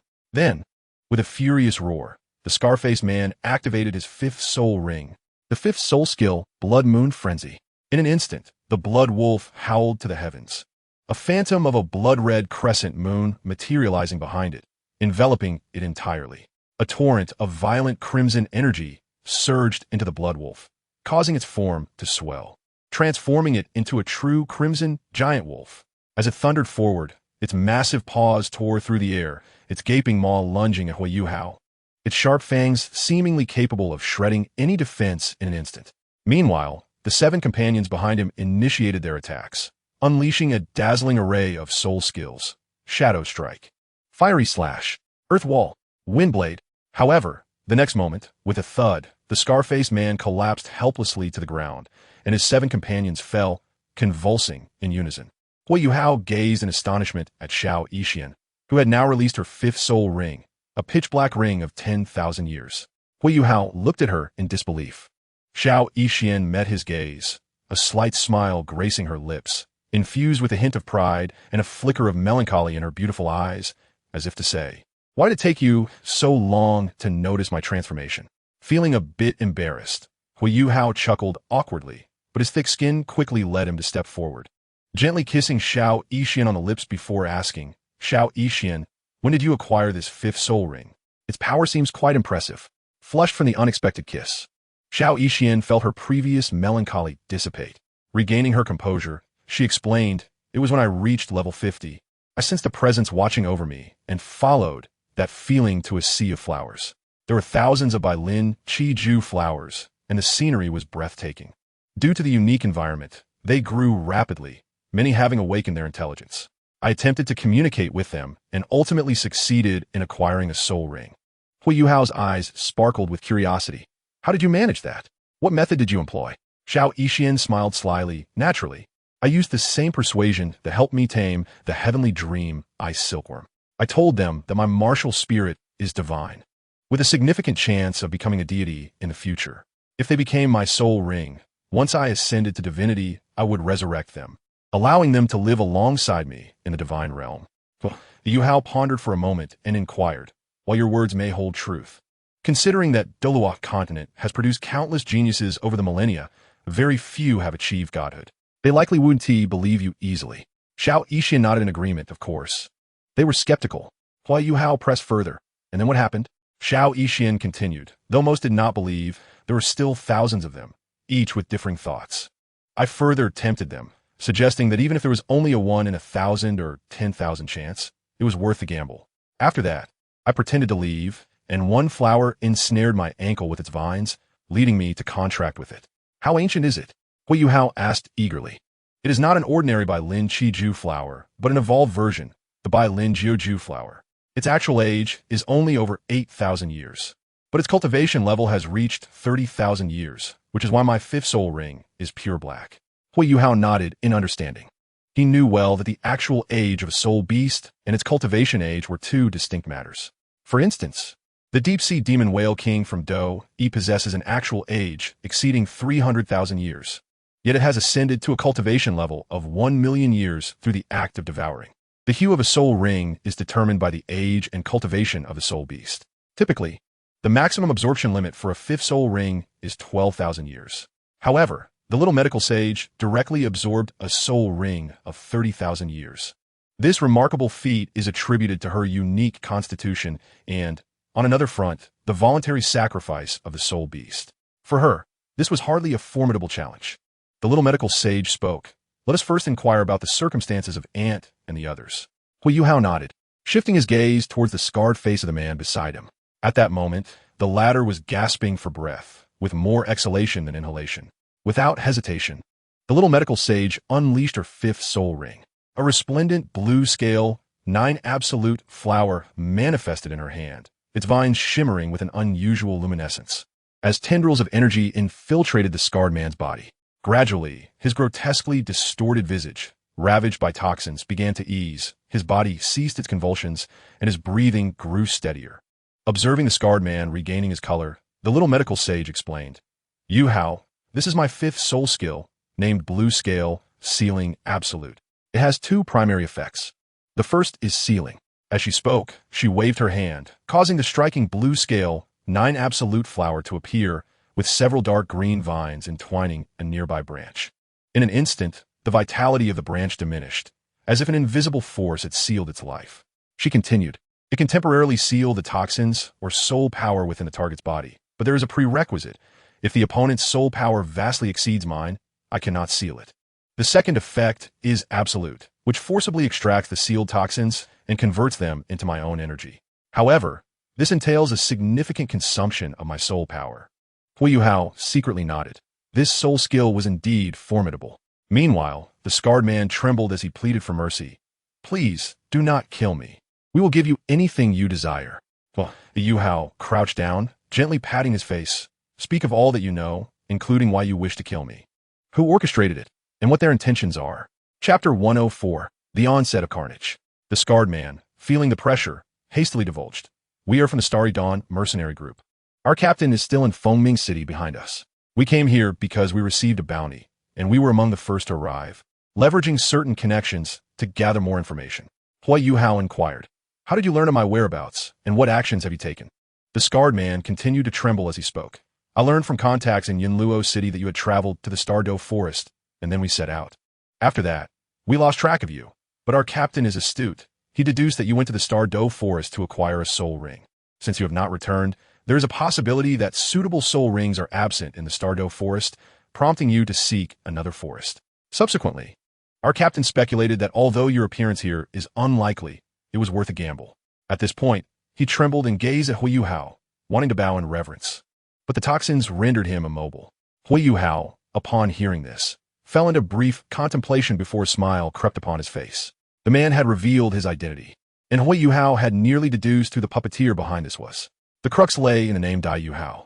He had always used Huo Yuhao publicly, while only those from the White Tiger Duke's residence would refer to him by his birth name, Dai Yuhao. The mere thought of the White Tiger Duke's residence brought to mind the lofty figure of the Duchess, who would ultimately indulge in the most trivial of pleasures. Then, Huo Yuhao retrieved the wanted notice he had copied from the scar man's possession, contemplating it momentarily before a cold smirk graced his lips. "Yuhao, what shall we do now?" the little medical sage inquired. Huo Yuhao, with an air of nonchalance, replied, "There is still some time. Let us entertain ourselves with them for a while." He then proceeded to question the scarred man about the cultivation level of the Starry Dawn mercenary group's captain. Upon learning that the captain was also a soul king, he inquired about the specific location. Following that, Huo Yuhao swiftly dispatched the mercenaries, looting their wealth entirely. Finally, he simply unleashed a plume of Qinglian purple fire, reducing them to ashes, ensuring their complete obliteration. Having accomplished this, Huo Yuhao and his companions made their way towards the city. Fengming City. The nearest settlement to the Sunset Forest lay 70 miles distant. In the dead of night, within a luxurious inn, a frail-looking middle-aged man, his eyes betraying an astute intellect, anxiously awaited in his guest room. For some inexplicable reason, his right eyelid twitched incessantly. On the table in the guest room, several lively carrier pigeons hopped about, serving as a means of communication between the Starry Dawn mercenary group and their neighboring allied mercenary groups. At that moment, a knock echoed from the door. The man halted, displaying a look of vigilance, and in a low voice queried, "Who is it?" A gentle, delicate voice responded from outside, "Sir, it is the delivery of tea and snacks." Hearing this, the man inexplicably relaxed his guard and opened the door. What greeted him, however, was a collection of smiling faces. The first to present the tea was Ali, still embodying a timid demeanor. Naturally, at that moment, the man paid little heed to her appearance. Upon seeing Huo Yuhao, he recognized him from the portrait, and his pupils dilated instantaneously. "It's you, Dai Yuhao," he exclaimed in shock, not hesitating to summon his martial spirit for battle. But just then, a faint whiff of toxic gas wafted through the air. Huo Yuhao acted decisively, causing the man's body to slacken.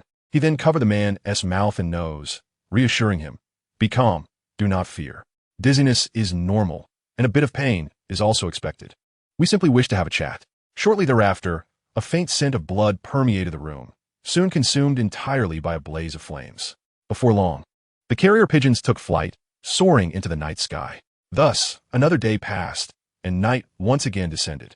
On the outskirts of the Sunset Forest, the White-Bone Sect, a ruthless and plundering religious order, stood as one of the lower-tier sects of the Douluo continent.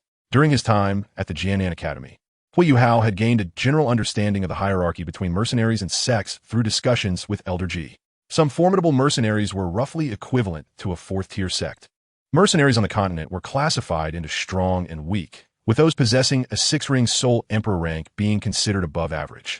The sects of the Douluo continent were broadly categorized into 6 ranks. The first tier consisted of the top sects of Douluo continent. However, top sects do not equate to hidden sects. For instance, the Xianming sect is purely reclusive. Top sects, such as the Haotian sect, boast at least 3 title Douluos at level 95 or above, with approximately 10 to 15 soul Douluos. First-tier sects contain at least 1 title Douluo and 5 to 8 soul Douluos. Second-tier sects generally lack title Douluos, but possess at least 3 to 5 soul Douluos. Third-tier sects have at least 1 soul Douluo. Fourth-tier sects have no soul Douluos, but maintain at least 1 to 3 soul saints. Fifth-tier sections. At least 1 or 2 soul emperors exist within the lower-tier sects, with the highest-ranking member being a soul king. Currently, those pursuing Huo Yuhao are merely from these lesser sections. It is now time to select the easiest targets. Huo Yuhao has learned that among the pursuers is even a third-tier sect, which boasts at least 1 soul Douluo. In light of this situation, while killing is inevitable, some arrangements must be made first. At this moment, within the Bone sect, 7 individuals are present, 6 men and 1 woman. The 6 men have all perished, reduced to ashes. The woman, approximately 30 years of age and the leader of the Bone sect, clings to her last breath. She gazes at Huo Yuhao with a sycophantic expression, answering his inquiries as per his demands. Subsequently, she attempts to seduce him, but ultimately meets her demise at Huo Yuhao's hands. Having dealt with this, Huo Yuhao incinerates the corpses completely and resumes his wait. Not far away, Xiao Yixian and the others begin their ambush preparations. Shortly thereafter, the Ghost Water Alliance and the Scarlet Flame Hall arrive in succession, an hour apart. Their fates remain unchanged, death. Most of their leaders are at the 5th ring Soul King level, with the Ghost Water Alliance being led by a 6th ring Soul Emperor. However, when it comes to fighting beyond one's rank, Xiao Yixian at the 5th ring is more than capable of facing a 6th ring, especially with Huo Yuhao's formidable Ice Dragon Martial Spirit. As night envelopes them, the hunt continues. In the blink of an eye, they reach the second day. Night falls once more. The lower-tier mercenary groups, Blood Wolf Mercenary Group, exterminated. Flame War Mercenary Group, exterminated. From the lesser sects, the Heavenly Sea Blood Luo sect, exterminated. On the third day, the 5th-tier sects, the Qing Tongue Poison sect, exterminated. The Red Sand Gang, exterminated. The Splitstone Martial Arts Hall, exterminated. On the 4th day, the 5th-tier sects, the Black Crow Cult, exterminated. The Flowing Fire Hall, exterminated. The Witheredwood Studio, exterminated. Among the medium-tier mercenary groups, the Windbreak Mercenary Group, exterminated. The Broken Blade Mercenary Group, exterminated. On the 5th day in the Sunset Forest in the dead of night, Chapter 105, Crossing Boundaries. The night is as dark as ink. The air in the Sunset Forest thick with blood and a chilling aura. A 7-ring soul sage of the Heavenly Hammer sect stands in the center of the battlefield, wielding a massive hammer that stirs the air with every swing, showcasing formidable might. Behind him, 3 soul emperors exude a heavy presence, while over 10 soul kings surround Huo Yuhao and his companions like wolves. On the periphery, countless spectators hold their breath, none daring to cross the threshold. They unanimously believe that this time, Huo Yuhao is certain to perish. Yet, at the moment when the hammer descends, a resounding and authoritative dragon's roar suddenly pierces the night sky. Immediately after, a vibrant 9-colored radiance surges forth like a tide, enveloping the core battlefield in a cocoon of light, blinding all who gaze upon it. What transpires within the brilliance remains a mystery to all. When the 9-colored light recedes like a retreating tide, the battlefield falls into profound silence. The 7-ring soul sage from the Heavenly Hammer sect, the 3 soul emperors, and a multitude of soul kings all lie lifeless. How they were slain remains unknown. Only a select few keen observers catch a glimpse of a disheveled figure, staggering and gravely injured, swiftly disappearing into the depths of the Sunset Forest. This revelation eases many hearts. An injured adversary retains value. 2 soul sages immediately trail behind, believing him to be an easy target. After following Huo Yuhao for a distance, they prepare to strike at any moment. At this juncture, Huo Yuhao halts. Facing the 2 men, "You can still leave now, otherwise death awaits you." One of the burly men smirks defiantly. Kid, to boast after being gravely injured is truly a sign of ignorance. The gaunt elder also chimes in.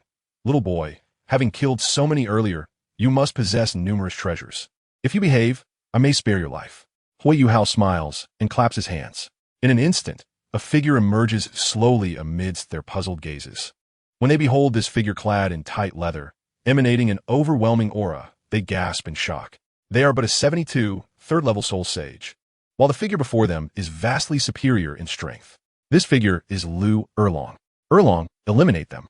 Liu Erlong smiles slightly, her killing intent palpable. Mia plus Litu. Only 2 charred corpses remain on the ground. Not long after, in a certain part of the Sunset Forest, Huo Yuhao stands before Liu Erlong. Liu Erlong, Yuhao. I didn't expect you to have grown so tall. You've changed remarkably.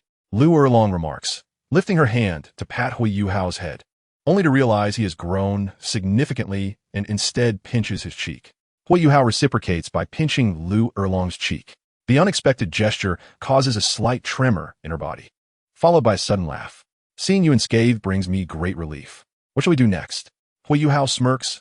Erlong, what is your current soul power? Liu Erlong replies. Peak level 79, on the verge of breaking through to level 80. Huo Yuhao continues. I possess the fire dragon essence. Absorb it, and you should be able to break through to level 80. Liu Erlong inquires, and then? Huo Yuhao elaborates. Then we shall venture into the Stardow Forest to seek a soul ring, and subsequently, we will shift the battlefield there to commence our hunt. Upon hearing this, a glimmer of battle spirit flashes in Liu Erlong's eyes, but she soon frowns with concern. Won't this consume a lot of time? Huo Yuhao grins. I have already formulated a plan. I will find someone to assist, allowing us to fly there, thus saving time and enabling us to accomplish more. Liu Erlong, puzzled, asks, who will you find? Huo Yuhao answers, in the Stardow Forest, the divine beast, Dition. Liu Erlong gasps in astonishment.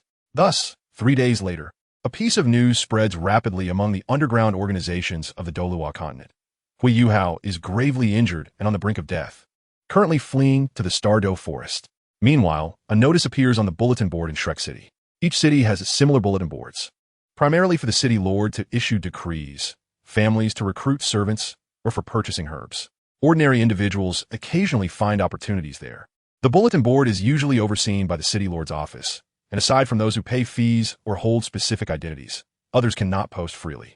However, a notice suddenly appears on the board, stating, I, Dai Yuhao, adhere to the principles of friendly communication and harmonious development, and I do not wish to antagonize the major underground forces. However, some insist on provoking me. From today onward, I shall await all of you in the Stardow Forest. Should you come, you will be my enemies. The outcome of this battle will be either my demise or yours. Think carefully before taking action. Do not claim later that I am ruthless. It is all your choice. The announcement spread across the land with astonishing speed, causing some previously restless forces to hesitate, resulting in a standstill.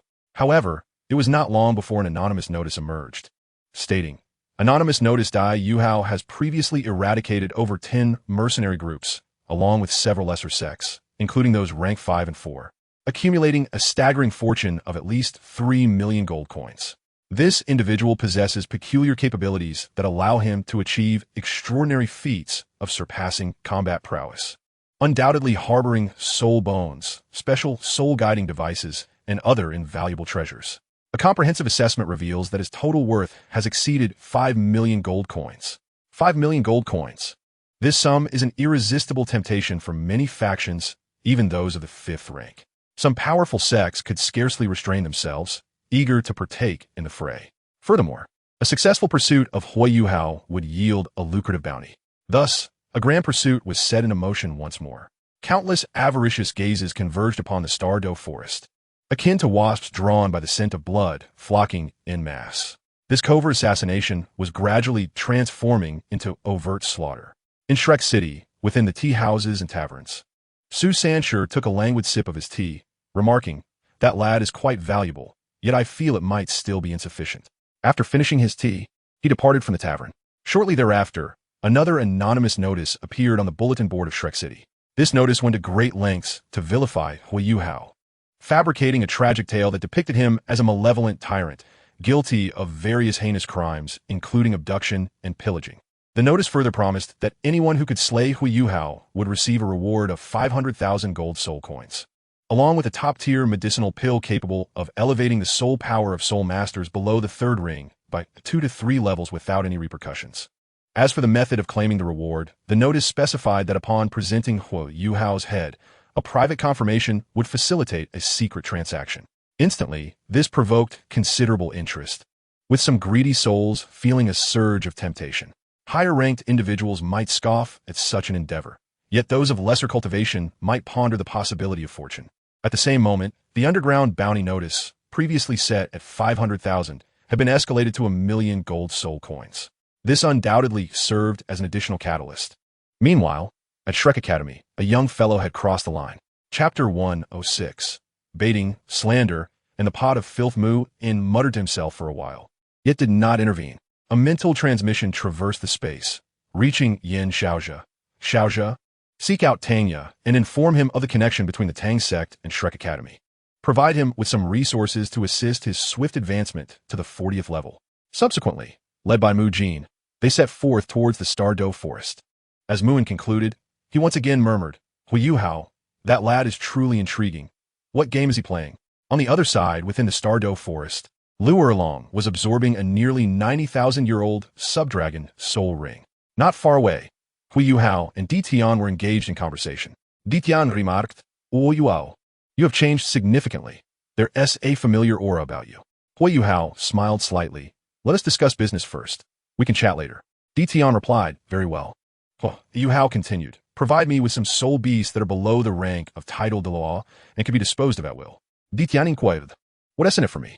Huo Yuhao responded, humans gain strength by hunting soul beasts to acquire soul rings. Conversely, soul masters should serve as fine nourishment for your kind, especially the more powerful ones, whom you can feast upon at will. Ditian narrowed his eyes by doing this. You will become humanity's enemy. Huo Yuhao smirked. If I do become humanity's foe, I would have no choice but to ally with you. Isn't that rather advantageous? Ditian pondered for a moment in silence before breaking into a smile. All right, we shall split the spoils 50-50. Huo Yuhao asserted. I will be the one luring those soul masters, which is already a significant risk, while you soul beasts can choose to strike at those humans. After you have attacked, you can devour them. This presents a clear advantage for you. Hence we cannot simply split it 50-50. Let us make it a 30-70 split, with me taking 70. Ditian remained silent for a moment. Deal. Huo Yuhao added, additionally, I require something else. Ditian queried, what do you desire? Huo Yuhao replied, initially, provide me with about 10 soul bones, the older the better. Those over 100,000 years would be ideal. As a divine beast, you have dwelled here for over 300,000 years. Surely there are some soul beasts that have perished, leaving behind their soul bones. Ditian gaze sharpened. You want soul bones as a reward? Huo Yuhao shook his head. Naturally, it is for baiting. The allure of soul bones is immense. The more there are, the greater the number of those who would covet them. As the saying goes, fortune favors the bold, and they would be more reckless in pursuit. Thus, the opportunities for soul beasts to consume soul masters would significantly increase, creating a win-win situation. Huo Yuhao, observing Ditian, flashed a smile and jested, moreover, soul bones hold little value for you. While you may appear human, it is your cultivation that sustains this form. You have not truly transformed, and, at heart, you remain a soul beast, unable to absorb the soul bones of your own kind. Ditian remarked, Yuman, you're the first to dare speak to me in such a manner and to demand soul bones. Huo Yuhao countered, isn't there an exception to every rule? Ditian conceded, I can provide some, but only as a loan, not a gift. Huo Yuhao nodded in understanding. After this exchange, Huo Yuhao looked at Ditian and continued, Ditian, I have found you an acquaintance, a fellow divine beast, the Ice Dragon King. Upon hearing this, Ditian's eyes narrowed, followed by a sudden jolt in his heart. Just then, the space before Huo Yuhao shimmered slightly, and an ice-blue figure began to materialize. It was indeed the Ice Dragon King, currently maintaining her human form. Ice Dragon King greeted, Black Dragon, it has been a long time. Ditian inhaled deeply. It has been over 300,000 years. The following day, on the outskirts of the Stardow Forest, Huo Yuhao's figure appeared unexpectedly. The mercenaries and assassins who had already arrived there immediately launched their pursuit. The appetizer had begun. By noon, over 50 corpses lay before Huo Yuhao, the weakest being of the first ring and the strongest merely at the fourth. After all, this was merely an appetizer. The main course was yet to come. Accompanying Huo Yuhao were a pack of carnivorous bloodwolves. This was not only Huo Yuhao's appetizer, but also that of the bloodwolves. In the afternoon, Huo Yuhao reappeared, and another round of slaughter and pursuit ensued. As night fell, over 100 Soul Masters' corpses appeared before Huo Yuhao, including 3 Soul Kings. Clearly, the adversaries had escalated their strength, yet this was just the beginning. That night, a piece of news exploded throughout Shrek City. Huo Yuhao had allegedly employed some nefarious means to collude with soul beasts. This was utterly deranged, a disgrace to humanity. However, they also understood that this made the task of slaying Huo Yuhao exceedingly difficult. Yet soon, circumstances began to shift. The next day, the pursuers discovered that Huo Yuhao seemed only capable of commanding a pack of wolves, and even the leader of that pack possessed merely a cultivation of 10,000 years, matching the strength of a Soul Emperor at best. When confronted with other soul beasts, Huo Yuhao was rendered incapable of exerting control. Some witnesses even saw him being directly driven away by a colossal gorilla. In that instant, certain individuals glimpsed a flicker of hope, mocking this cunning lad for being so limited in ability. Consequently, they prepared another batch of manpower. Upon discovering Huo Yuhao's whereabouts, they set up an ambush from the periphery. This time, the numbers swelled to 300. However, they remained oblivious to the fact that this was a far grander trap devised by Huo Yuhao. On that day, over 300 souls fell prey to the jaws of the soul beasts. The news rapidly spread throughout the outskirts of the Stardew Forest, reaching the assembled soul masters in the newly established Shrek City, leaving them in a state of trepidation. They dared not act recklessly again. Yet they were unwilling to concede defeat. After all, there were survivors. They watched as Huo Yuhao gathered the riches of the deceased. Simultaneously, over 10 soul bones appeared in Huo Yuhao's possession, one of which astonishingly dated back 100,000 years. This was enough to drive anyone into a frenzy. The adage of seeking fortune amidst danger rang true. Some were still willing to take the risk. Yet, they would not act impulsively. They chose to wait. Thus, 7 days passed in anticipation. During this span, 2 particularly sensational events transpired. The first occurred when, in a bid to justify the assassination of Huo Yuhao and to legitimately seize his soul bones and various riches, an unfounded accusation was levied against him. The bulletin boards of Shrek City and other towns prominently displayed a wanted notice. Dai Yuhao, colluding with evil soul masters and soul beasts, mercilessly slaughtering humans devoid of humanity, deserving of death 1,000 times over. In essence, under the official designation, Dai Yuhao had been branded as an unrepentant criminal. Even the larger sects, mindful of their reputation, chose to remain silent despite knowing some of the true circumstances surrounding Huo Yuhao. They selectively believed that Dai Yuhao was a nefarious individual. Thus, an odious alliance, named the Alliance for the Extermination of Traitors, emerged, spearheaded by a second-tier sect boasting 2 titled Douluo, a force formidable enough to command some respect from the imperial court. At this moment, the alliance rapidly assembled a multitude of human soul masters, having received accurate intelligence that Dai Yuhao had reappeared at the outskirts of the Stardew Forest. Though aware of the potential for traps, their overwhelming numbers led them to charge recklessly into the fray, convinced that Dai Yuhao could not leap much higher. The second event unfolded as whispers circulated regarding the true identity of the so-called Dai Yuhao, revealing him to be none other than Huo Yuhao from the Canaan Academy. This revelation incited various factions with ulterior motives to disrupt Canaan Academy. Yet, without exception, these forces met with their demise. After stealthily arriving at Canaan Academy, Liu Erlong promptly adhered to Huo Yuhao's directive, posting a notice asserting that Huo Yuhao and Dai Yuhao were entirely different individuals. Furthermore, Liu Erlong publicly addressed the Duke's estate, declaring that Dai Yuhao was merely a distant relative of little consequence, a mere name on paper with no significant ties to the Duke's household. This blatant statement nearly caused the Duchess to faint from rage. However, she also understood a critical truth. Some truths, though distasteful, must be swallowed. To acknowledge Dai Yuhao as the illegitimate son of the White Tiger Duke would render her unable to face him. For the White Tiger Duke remained blissfully unaware of Huo Yuhao's existence. Thus, in the face of this disgrace, the Duchess disseminated the narrative that while Dai Yuhao had once been affiliated with the Duke's estate, his connection was tenuous at best. The child of a mere servant and a lowly maid. The reason behind his surname, Dai, was simply due to the custom of bestowing surnames upon servants upon their purchase. A commonplace practice.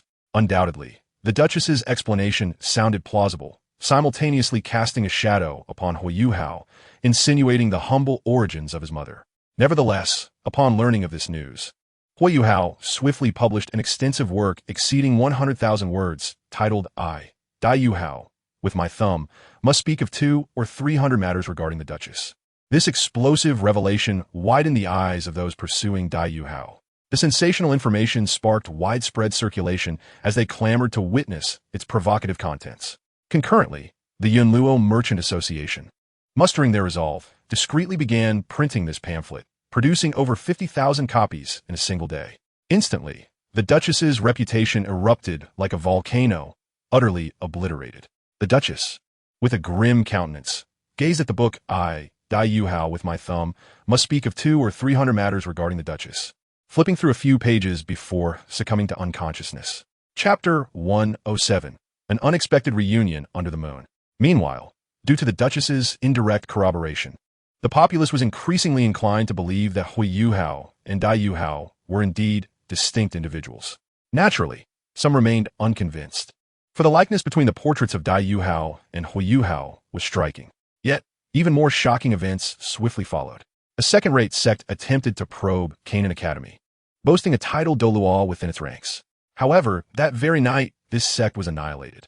Qian Academy, unyielding, boldly proclaimed that with a title Douluo guarding their ranks, any sect unaware of their own demise was welcome to make their move. In reality, the one who took action was Huo Yuhao, having enlisted the help of Emperor Tian. Simultaneously, Shrek Academy declared their unwavering support for Qian Academy. Instantly, those harboring ulterior motives felt a surge of apprehension. Yet soon, many who wished to survive began to discern certain clues. The so-called Dai Yuhao was free to act within the Stardow Forest, as Qian Academy and Shrek Academy would not interfere with their attempts to eliminate him. This indicated that as long as they did not provoke Qian Academy, Huo Yuhao remained fair game. 7 days later, at noon, outside the gates of Shrek City, a dense throng had already amassed, the atmosphere charged with tension. In front of the tightly packed crowd, 3 distinct flags waved high, representing the 3 main forces involved in this operation.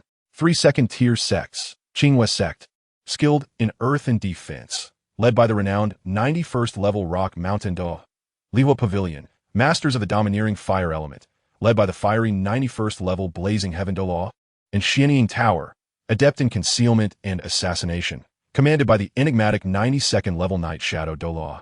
Behind these 3 second-tier sects lay countless 3rd and 4th-tier sects, along with various rogue cultivators arrayed densely. In total, the assembled forces numbered an impressive 8,000. Thus commenced a grand operation to eradicate evil. At this moment, these contingents surged forth toward a certain direction within the Stardow Forest. They have already discerned the precise whereabouts of Huo Yuhao. Although they are acutely aware that potential traps lie ahead, emboldened by their sheer numbers, they remain undaunted. Behind these throngs, a multitude of spectators, eager to partake in this anti-evil crusade, has gathered. At this moment, they too have begun to engage in fervent discussions, each voice brimming with ardor. Hey, have you heard? That Huo Yuhao is severely injured. Not long ago, I witnessed the Soul Emperor inflict grave wounds upon him. This is indeed a cause for celebration.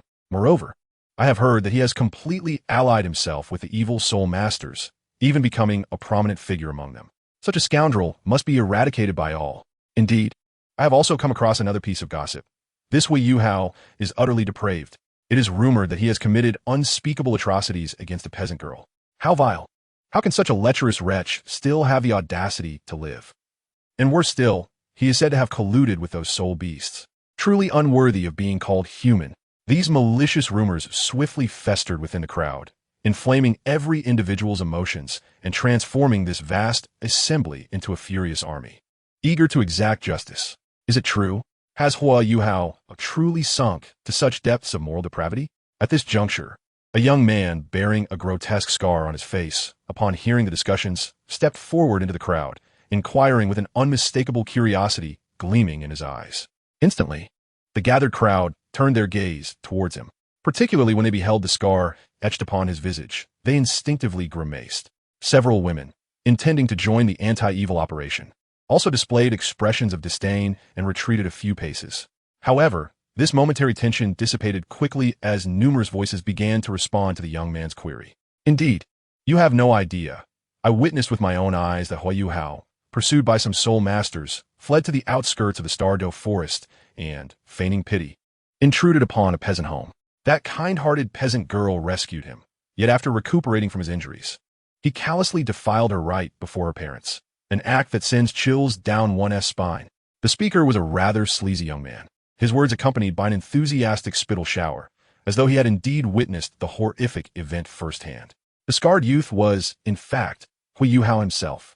Simultaneously, Huo Yuhao had manipulated his voice, employing the power of ice to partially stifle his vocal cords. At this moment, he instinctively nodded in agreement, even offering a thumbs up to the lecherous young man. My good fellow, your insight is remarkably keen to have fortuitously encountered such a heart-wrenching scene. Upon hearing this, the sleazy youth displayed a look of regret. Indeed, alas, I can only lament my own inadequate cultivation. Otherwise, I would have intervened to prevent this tragedy. As he spoke, a wave of indignation swept through the crowd, directed at the so-called Huo Yuhao. Huo Yuhao, listening attentively, intermittently nodded in agreement while discreetly committing the young man's appearance to memory. Soon, they would learn the true meaning of tragedy. However, Huo Yuhao also began to formulate a hypothesis regarding these slanderous fabrications. Either it was the Duchess of the White Tiger Duke's estate, or perhaps that Su Sanshur. Just as Huo Yuhao pondered this, an unusual voice pierced through the din. Hey, you all speak as though you witnessed these events firsthand. But do you not find it reasonable? Why is it that every time this Huo Yuhao commits an error, you all seem to be present? Furthermore, a notice has appeared on the bulletin board in Douluo City, stating clearly that he does not seek bloodshed, but merely wishes for peaceful development. Yet some insist on troubling him. If they come seeking his life, he can only retaliate. Consider this. What if Huo Yuhao was merely driven to such desperate measures? As these words fell, the crowd turned in astonishment. In that instant, Huo Yuhao beheld a woman clad in white garments, her appearance unremarkable. Yet despite her unfamiliar countenance, he recognized her instantly. It was Xiang Yue, who had disguised herself through makeup and some alterations. At that moment, her complexion appeared somewhat pale. Observing this, Huo Yuhao was about to inquire further when the crowd snapped back to their senses, pointing fingers at Xiang Yue and hurling accusations.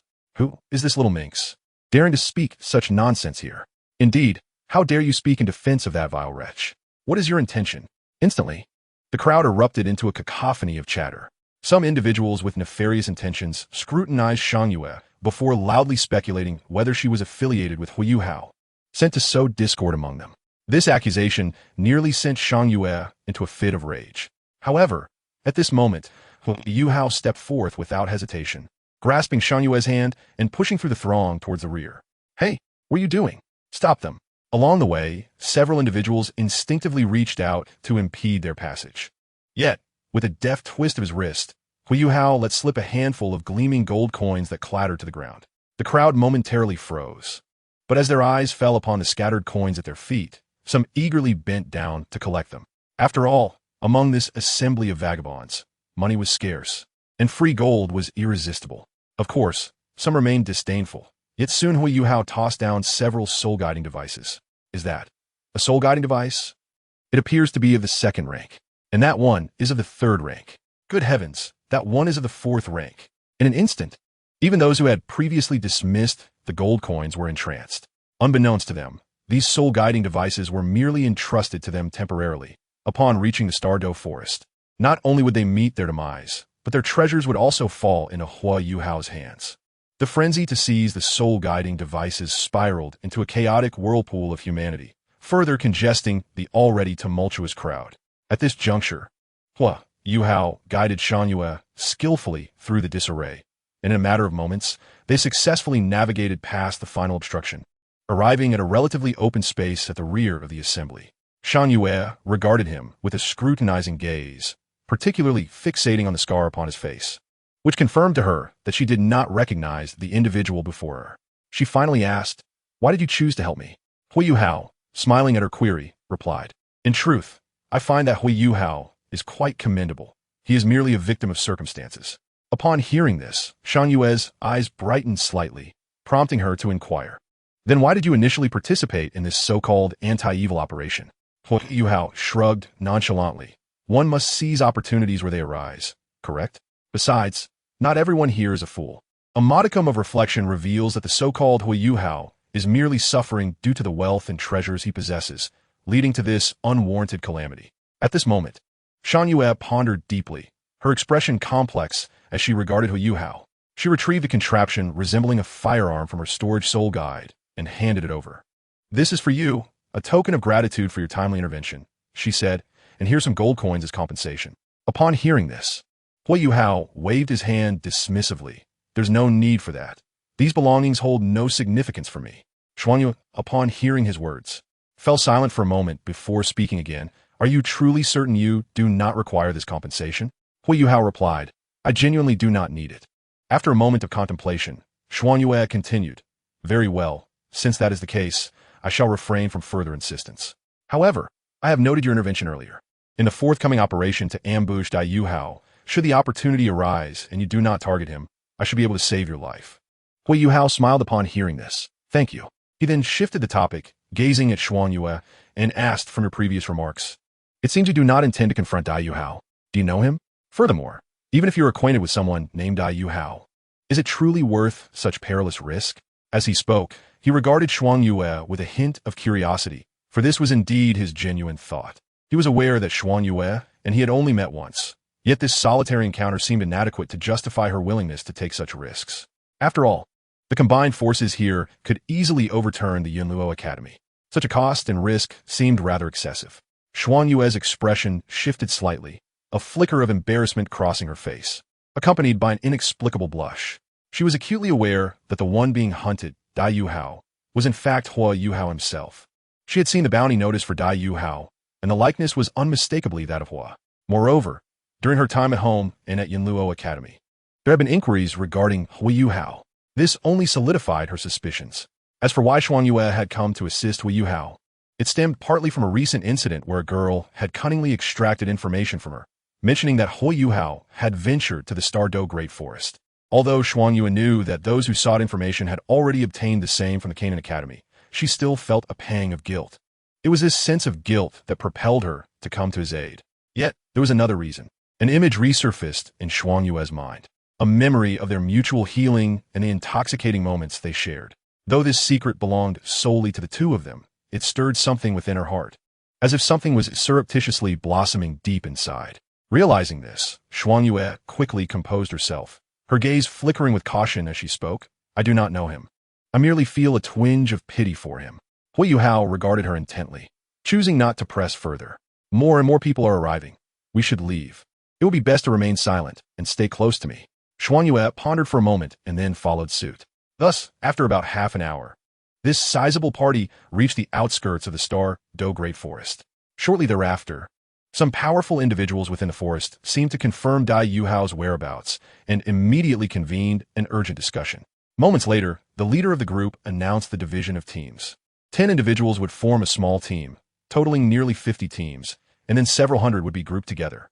Subsequently, a titled Douluo pointed towards the Stardo Great Forest and commanded, "All teams, immediately proceed in your respective directions to search. Upon discovering any traces of the target, send word at once." With the order given, the 50 teams surged into the forest like a tide, fanning out rapidly into the depths, commencing a thorough search. Huo Yuhao and Xuanyue found themselves assigned to one of these teams, racing towards their designated direction alongside 8 other members. Before long, Huo Yuhao and Xuanyue arrived at a dense thicket within the Stardo Great Forest. At that moment, Huo Yuhao decided to drop the pretense. The group ahead had scattered sufficiently. The absence of one team would not affect the ensuing strategy. Without further hesitation, Liu Erlong swiftly slipped into the underbrush, pulling the astonished Xuanyue along with him. Xuanyue had no desire to partake in such a search and had been contemplating her escape from the team, yet unexpectedly found herself aligned with this somewhat unsightly man. However, once they entered the thicket, she instinctively distanced herself from him. This was not due to any disdain for his appearance, but rather an unsettling feeling that arose, conjuring images of Huo Yuhao in her mind. Lowering her voice, she inquired, "What are you doing?" Huo Yuhao gestured for silence. "Do not move yet." Just then, the other 8 members of their team arrived. One of the temporary leaders sensed something amiss and immediately counted their numbers, only to discover that Huo Yuhao and Xuanyue were missing. He turned sharply towards the thicket, his voice booming, "What are you two doing? Playing in the bushes?" Huo Yuhao, seeing that their concealment had been compromised, rubbed his forehead in resignation. If they were exposed, so be it. He raised his hand, pointing to a patch of grass, a look of perfectly timed astonishment gracing his features. I have discovered something extraordinary. This patch of grass harbors 1,000-year-old ginseng. 1,000-year-old ginseng. Shuang Yue instinctively followed Huo Yuhao's gesture, but all she saw was a dense patch of grass, devoid of anything remarkable. At that moment, however, her peripheral vision caught a swift flick of Huo Yuhao's wrist. In the next instant, a golden ginseng, its roots entwined, materialized from thin air in that very patch of grass. Simultaneously, a rich, fragrant aroma wafted through the air, invigorating and delightful. Chapter 109. The Trap, Shuang Yue's Shock. The 8 team members, upon inhaling this aromatic scent, were momentarily stunned, their eyes gleaming with greed. Without hesitation, they swiftly approached. However, after only a few steps, they suddenly felt an indescribable, eerie sensation mingling with the ginseng's fragrance. It soon dawned on them, in terror, that wisps of multicolored smoke were emanating from the base of the 1,000-year ginseng. The 8 individuals felt an intense numbness sweep over their bodies, followed by a series of thuds as they collapsed to the ground. A chilling, toxic venom coursed through their veins, burrowing deep into their internal organs. Meanwhile, Huo Yuhao seized the moment when they were distracted by the treasure to swiftly retrieve 2 pills. He first placed one into Shuang Yue's mouth before swallowing the other himself. These were detoxifying pills specially crafted by Xiao Wu. In that same instant, Huo Yuhao drew a sharp dagger and swiftly slashed at their carotid arteries. With precise and clean strokes, he severed the arteries of all 8 individuals, extinguishing their lives without delay. Yet this was far from the end. Under Shuang Yue's astonished gaze, she watched as Huo Yuhao meticulously searched the bodies of the 8, revealing even a female among them. Of course, Huo Yuhao was indifferent to gender. He took what was necessary without hesitation. After finishing the task, Huo Yuhao led them into a deeper thicket, then snapped his fingers, and a flicker of flame instantly reduced them to ashes. Shuang Yue was rendered speechless, her astonishment overwhelming. She had not anticipated that this man possessed such remarkable skills. Surely, he must engage in such activities frequently. This inexplicably birthed a terrifying thought in Shuang Yue's mind. Excuse me, may I inquire what your previous profession was? You wouldn't be one to kill indiscriminately, would you? Do you adhere to any principles? Upon hearing this, Huo Yuhao gently cleared his throat and spoke in his original voice. Shuang Yue, you can't possibly think I would turn against you, can you? The moment Shuang Yue recognized Huo Yuhao's true voice, her gaze sharpened, and disbelief washed over her features. You are Huo Yuhao? Huo Yuhao nodded. Shuang Yue stammered. You have been disguising yourself all along. Huo Yuhao nodded again, casually rubbing his face and removing 1 or 2 special skin pieces, revealing his true flesh and appearance. Upon seeing Huo Yuhao's genuine visage, Shuang Yue finally confirmed his identity, her beautiful eyes still shimmering with surprise. She continued, your appearance has changed, and your height has altered as well. The transformation is quite significant. Though it is still you, I almost failed to recognize you. Huo Yuhao smiled and replied, have I become more sunny and handsome? At this thought, Shuang Yue's cheeks flushed slightly. Huo Yuhao reapplied his disguise, beckoning, let us go. I will take you to a safe place. Upon hearing this, Shuang Yue hesitated no longer and immediately matched his pace. Along the way, Huo Yuhao appeared somewhat remorseful and said, Shuang Yue, I owe you an apology. Shuang Yue was taken aback. Why the sudden apology? Huo Yuhao explained, someone came looking for me earlier. She was a delicate girl. She claimed to be from the Qin Academy and presented a school badge, saying you were looking for me to form a team to obtain soul rings. I found it strange because you mentioned going to the Stardow Forest, so I asked, have you already been to the Stardow Forest for so long? Only now, considering returning? The girl abruptly complained of a stomach ache and hurried away. I waited for a while, but she never returned. Later, I discovered that the girl was not in the restroom, which felt rather unusual. After a day or 2, I heard that someone was hunting you down, and I suspect I may have inadvertently revealed information, which has left me feeling quite guilty. Hearing this, Shuang Yue's eyes filled with remorse. The Yuhao chuckled softly. There's no need for apologies. Some individuals have infiltrated Qin Academy. It's nearly impossible to guard against. Nonetheless, Shuang Yue felt a lingering sense of unease. Huo Yuhao continued, by the way, you appear somewhat pale. What is the matter? Shuang Yue, feeling a bit embarrassed, steadied herself and replied, yes, I recently broke through to the 4th ring, and my soul ring is still unstable. I hastily came here without proper recuperation. I encountered some individuals who spoke ill of you, and I couldn't restrain myself and ended up fighting, which is why I look this way." Upon hearing this, Huo Yuhao's expression turned icy for a moment before he smiled again. "All right, I will take you to a safe location and help heal your wounds." Xian tentatively asked, "What do you intend to do now?" Huo Yuhao glanced at a nearby group of individuals and said, "Some people are unaware of their own mortality. Let us lead them to a swift demise. I will accompany you. My injuries are not severe and won't hinder my mobility," Xian stated resolutely. Huo Yuhao regarded the determination in her eyes and nodded. "If you feel any discomfort, do let me know." Xian nodded in agreement. Subsequently, Huo Yuhao led Xian, commencing his plan. Shortly after, following Huo Yuhao's instructions, Xian found another small group and, through some coaxing, led them onto a predetermined path. Simultaneously, Huo Yuhao directed another team onto a lethal route. Thus, Huo Yuhao and Xian skillfully misled 5 teams in succession. However, it was not without its challenges. A couple of lecherous men brazenly eyed Xian figure. Although she had changed her attire, her physique remained unchanged, igniting their ill intentions. In response to this, Huo Yuhao greeted them with a cheerful wave, swiftly taking advantage of their momentary inattention to poison them. He then rummaged through their corpses, collecting valuables before dragging their bodies into the thicket and incinerating them to erase all traces. Once Huo Yuhao completed this, the voice of the heavenly dream, ice silkworm, suddenly echoed in his mind. "Yuhao, there's a mental probe." Huo Yuhao's expression turned grave. He placed a hand on Xian shoulder, signaling her to remain still. He then unleashed his second soul skill, enveloping both himself and Xian in a mental illusion. At that moment, Xian felt the scenery around them distort. When she regained her senses, she realized she was entirely encased in Huo Yuhao's mental power. In the next instant, to an outsider, it seemed as though Huo Yuhao and Xian had completely vanished. Without hesitation, Huo Yuhao commanded, "Heavenly Dream Ice Silkworm, go." The Heavenly Dream Ice Silkworm did not hesitate, releasing its mental power alongside Huo Yuhao's. In an instant, a wave of mental energy spread throughout the area. Moments later, Huo Yuhao communicated telepathically with the Heavenly Dream Ice Silkworm, confirming, "Has that mental probe passed?" Chapter 110.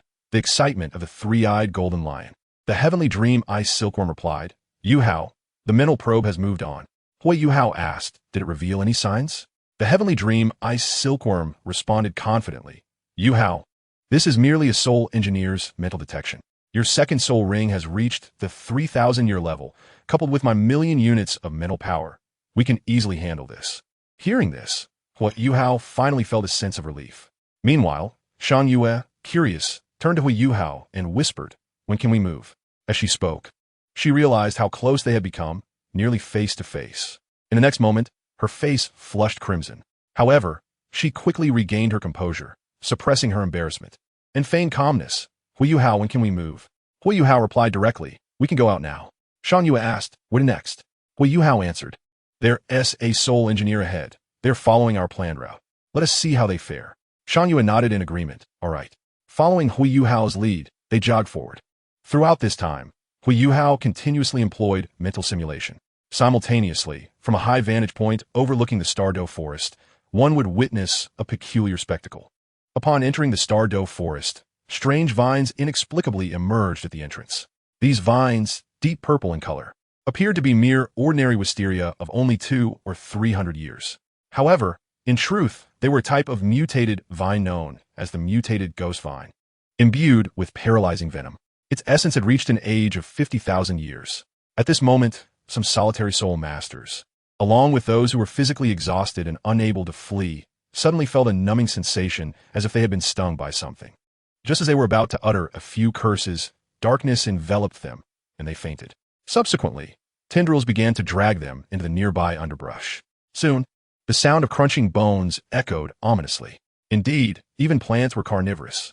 In addition, some unknown, man-eating flowers and seemingly ordinary trees began to extend their branches or subtly alter their shapes in unison. Any stragglers would be affected to varying degrees, leading to their utter obliteration. Yet, this was merely the beginning. The terrain at the periphery of the Stardow Forest began to writhe slowly. A subdragon species emerged from the ground, cautiously peering around to ensure no one was watching before swiftly excavating a deep trench.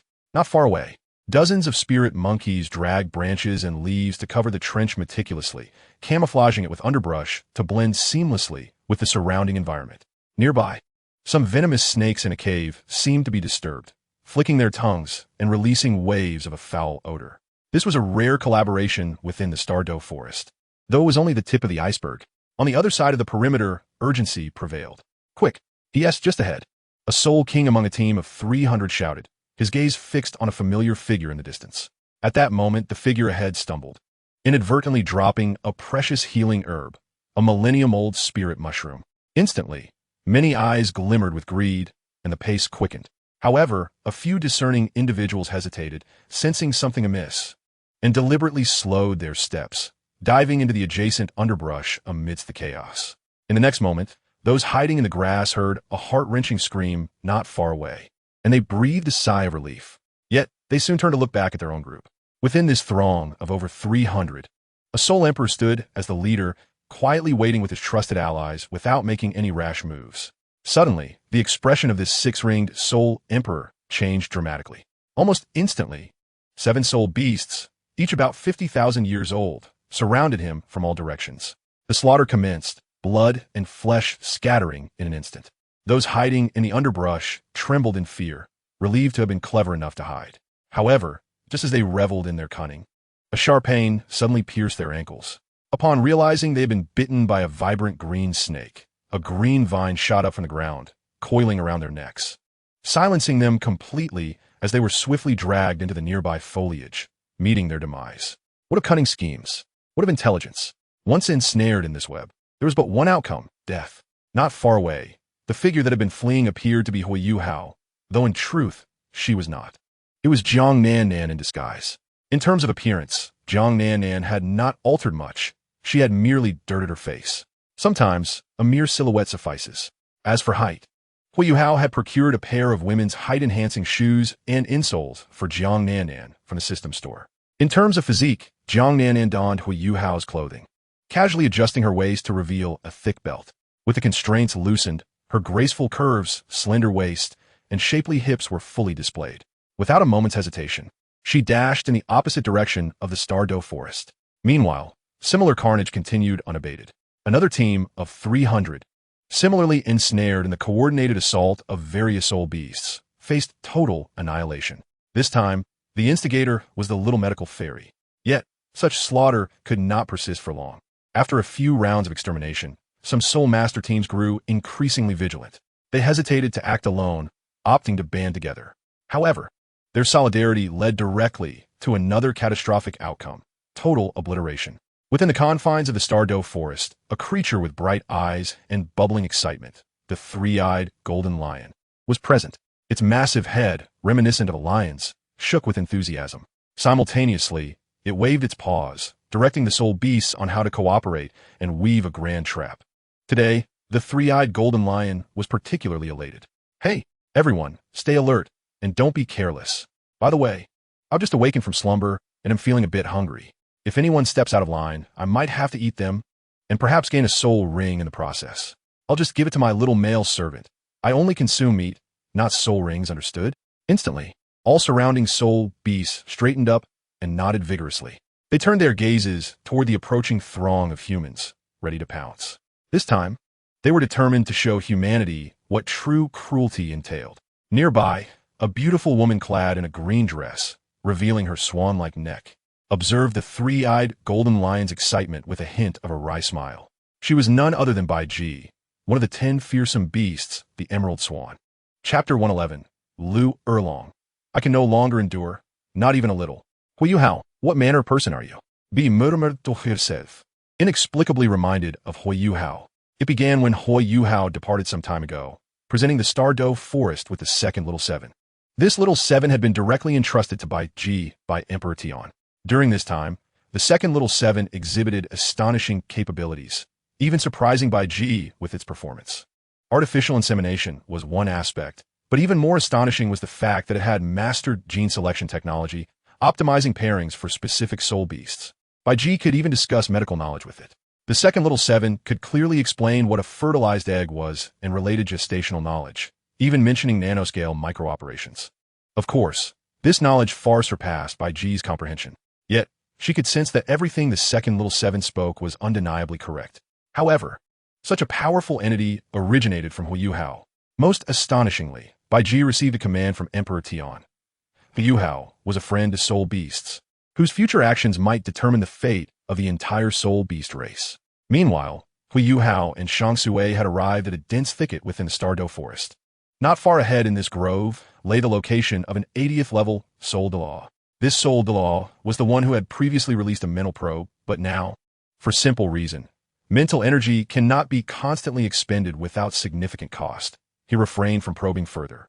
At the same time, this Douluo led the team, serving as the only vanguard at the periphery of the Stardow forest. Other squads had either been annihilated or recalled to deliberate on subsequent strategies. Yuhua, are we to wait here? Xuan Yue inquired softly after receiving permission from Huo Yuhao. Let us hold on for a moment longer. It won't be long now. Huo Yuhao replied. After contemplating, Xuan Yue continued. What comes next? Will we wait for a soul beast to attack, and then seize the opportunity to strike? Huo Yuhao nodded, gesturing toward several soul masters of the 4th and 5th rings in the distance. Exactly, we will confront those at the 4th and 5th rings. However, we mustn't rush indirectly. We should shout for help, and once we approach them, they will assume we are allies. Then, we will swiftly sever their carotid arteries. It's the most efficient method. After all, if they have protective gear on their chests, it would complicate matters. Xuan Yue nodded in agreement. Following this, Huo Yuhao suddenly grasped Xuan Yue's hand, ducking behind a nearby tree. Quickly, let us move forward with our bodies bent.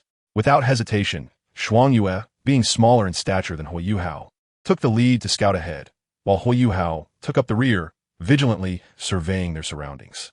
However, after merely 20 steps, as Huo Yuhao continued his observations, he suddenly found his face pressed against a remarkably soft surface. Xuan Yue had unexpectedly halted, causing him to collide with her rear. Huo Yuhao's heart raced as he quickly stepped back, gazing at Xuan Yue in confusion. At that moment, Xuan Yue's face flushed a deep crimson, her neck turning red to the roots of her ears. The warmth she felt through her clothing was an unprecedented sensation that nearly caused her to falter. What is the matter? Huo Yuhao whispered.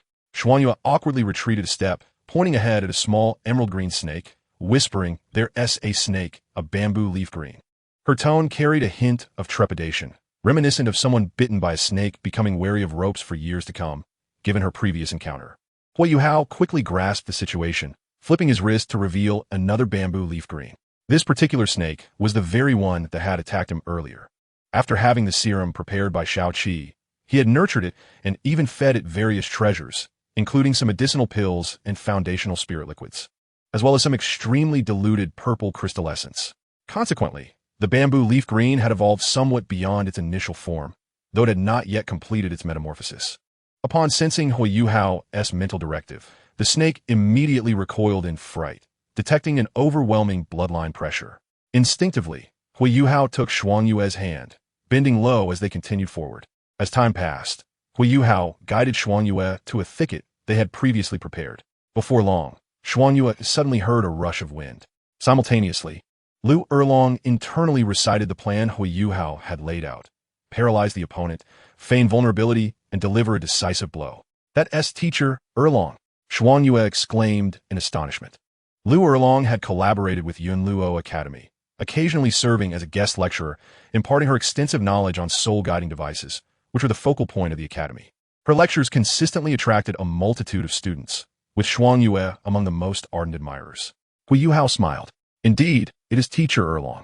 Meanwhile, Liu Erlong stood at that moment clad in a purple dress, lacking the imposing aura typically associated with her, appearing somewhat flustered. The bald man before her, upon noticing her demeanor, had no intention of striking, especially given Liu Erlong's beauty. Before long, Liu Erlong faced the Douluo, a bald man in his 50s or 60s, with a face full of excess flesh and greasy skin, which inexplicably disgusted Liu Erlong. Rainy Hao is much more handsome. I must take a good look at him later, she thought.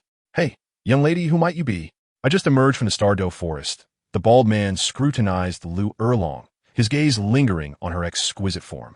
Suppressing her disdain, Liu Erlong dismissed his words as mere barking. She stepped forward, intentionally brushing her gaze across the man's carotid artery. The bald man, feeling her penetrating gaze, inexplicably sensed a chill creeping up his neck. However, upon realizing Liu Erlong's soul power was merely that of a sixth-ring Soul Emperor, he felt unconcerned and chuckled to himself, confident in his own eighth-ring status. Yet, the next moment, Liu Erlong could no longer contain herself. The man's gaze was unbearably vile. "You scoundrel. I'm here to deal with you," she declared, abandoning any pretense of vulnerability, for that was not her temperament. In an instant, she unleashed her 8 soul rings, 2 yellow, 2 purple, and 4 black. Following this, she let out a cold huff, her left arm revealing dragon scales, fingers curling like claws, igniting with ethereal golden flames. 8th soul skill, Dragon Flame Heart-Shattering Claw. In an instant, the ground beneath Liu Erlong cracked in a spiderweb pattern as her figure morphed into a blur, her claws slicing through the air in 5 blazing arcs aimed directly at the bald man's throat, heart, and vital points. The bald man finally comprehended the gravity of the situation, his heart racing upon realizing she was an 8th-ring soul master. Without hesitation, he released his martial soul, a green water turtle. Simultaneously, he unleashed his 8th soul skill. 8th soul skill, Qian Turtle Defensive Stretching Barrier. A peculiar turtle shell enveloped him, rapidly expanding to reveal a thick, dark water shield, the turtle head extending like lightning in an attempt to block Liu Erlong's assault. Boom! The 2 soul skills collided instantaneously. In just 2 or 3 breaths, the seemingly indestructible stretching barrier shattered under the onslaught of Liu Erlong's fiery claws, the turtle head marred with charred cracks. The bald man then spewed a mouthful of blood. In the next moment, Liu Erlong's left arm shot forth a dazzling golden light. Left arm soul bone skill, Shattering Dragon Break. In an instant, a streak of golden light darted like a meteor, aimed at the bald man's throat. With a final strike, the bald man's throat and head burst apart. Meanwhile, Xuan Yue stood in awe of Liu Erlong's prowess, rendered speechless. At Yinluo Academy, every teacher was recognized on the bulletin board. Although Liu Erlong is not a formal teacher, she always manages to pen a few lines whenever she teaches. The bulletin board also features an introduction to Liu Erlong, but at that time, she was merely a soul saint. Yet now, astonishingly, she has ascended to the rank of an 8-ringed soul master. Moreover, she nearly annihilated a seasoned soul Douluo in just 2 moves. However, the astonishment of Xuan Yue was only just beginning. At this moment, Huo Yuhao sprang into action. With a grin, he charged towards the more than 500 individuals who were now dazed and scattered in retreat. He activated his Ice Dragon's first soul ring, unleashing his first soul skill, Extreme Cold Storm. In an instant, the temperature plummeted dramatically. The blue golden soul ring above Huo Yuhao radiated brilliantly, and a frigid aura erupted violently from within him. A miniature domain appeared, where countless sharp ice blades coalesced amidst howling winds, transforming into a silver-white storm that swept towards the fleeing crowd. Those who were trying to escape felt a bone-chilling cold wash over them, as if their very blood were freezing. Their bodies became rigid, their legs refusing to heed their commands, and the terror etched on their faces was frozen in time. In the next moment, a deluge of ice blades rained down like a torrential downpour, accompanied by the cacophony of screams, as blood instantly crystallized into ice shards, littering the ground. Within mere breaths, dozens of the foremost individuals had collapsed in pools of blood, their lives extinguished. Yet, this was merely the beginning. A smirk graced Huo Yuhao's lips as 2 more blue golden soul rings materialized around him. He invoked the second soul skill of the Ice Dragon's first soul ring, Ice Soul Cold Tide, followed by the first soul skill of the Ice Dragon's second soul ring, Frostfang Thrust, and the second soul skill, Eternal Night Ice Field. At this juncture, Xuan Yue's body trembled violently as she stared in disbelief at the scene unfolding before her. The combat prowess exhibited by Huo Yuhao appeared to be that of merely 3 rings. Yet he dispatched 5-ringed opponents as if they were mere dogs. She was rendered speechless by her astonishment. Furthermore, what was the significance of Huo Yuhao's blue golden soul rings? Such colors had never been seen in the Douluo continent. Just as Xuan Yue was grappling with her shock, she suddenly felt a thunderous rumble behind her, causing the earth to tremble violently. In her horrified gaze, she beheld a multitude of soul beasts charging towards them, their aura emanating waves that sent shivers down her spine. Among them were the azure-scaled poison flood dragon, aged 50,000 years, the Nethermoon cold wolf, aged 60,000 years, and the Titan splitter ape, aged 70,000 years. By human cultivation standards, These creatures were equivalent to soul saints, if not soul Douluos, and their numbers were staggering, amounting to thousands. This was, without a doubt, a beast tide. However, what truly sent chills down Xiang Yue's spine was what lay amidst this throng. There stood a lion-like soul beast, though distinctly different. Its entire body gleamed with golden radiance, its fur shimmering with a faint golden light under the sun. Most striking was the golden vertical eye at the center of its forehead and its 4 claws, which were enveloped in golden flames. These flames danced as if alive, leaving behind burning golden imprints upon the ground with each step. Moreover, Xiang Yue was unfamiliar with the 3-eyed golden lion. In Yunluo Academy lacked the resources and texts of the Spirit Hall. Thus her knowledge was limited. However, she recognized that beside the 3-eyed golden lion was another soul beast. The Red King, a 3-headed demon hound. The Red King was one of the 10 fierce beasts, and its existence was no secret. It was a venerable soul beast that had lived for over 300,000 years. An entity that would undoubtedly instill fear in anyone below the rank of Super Douluo.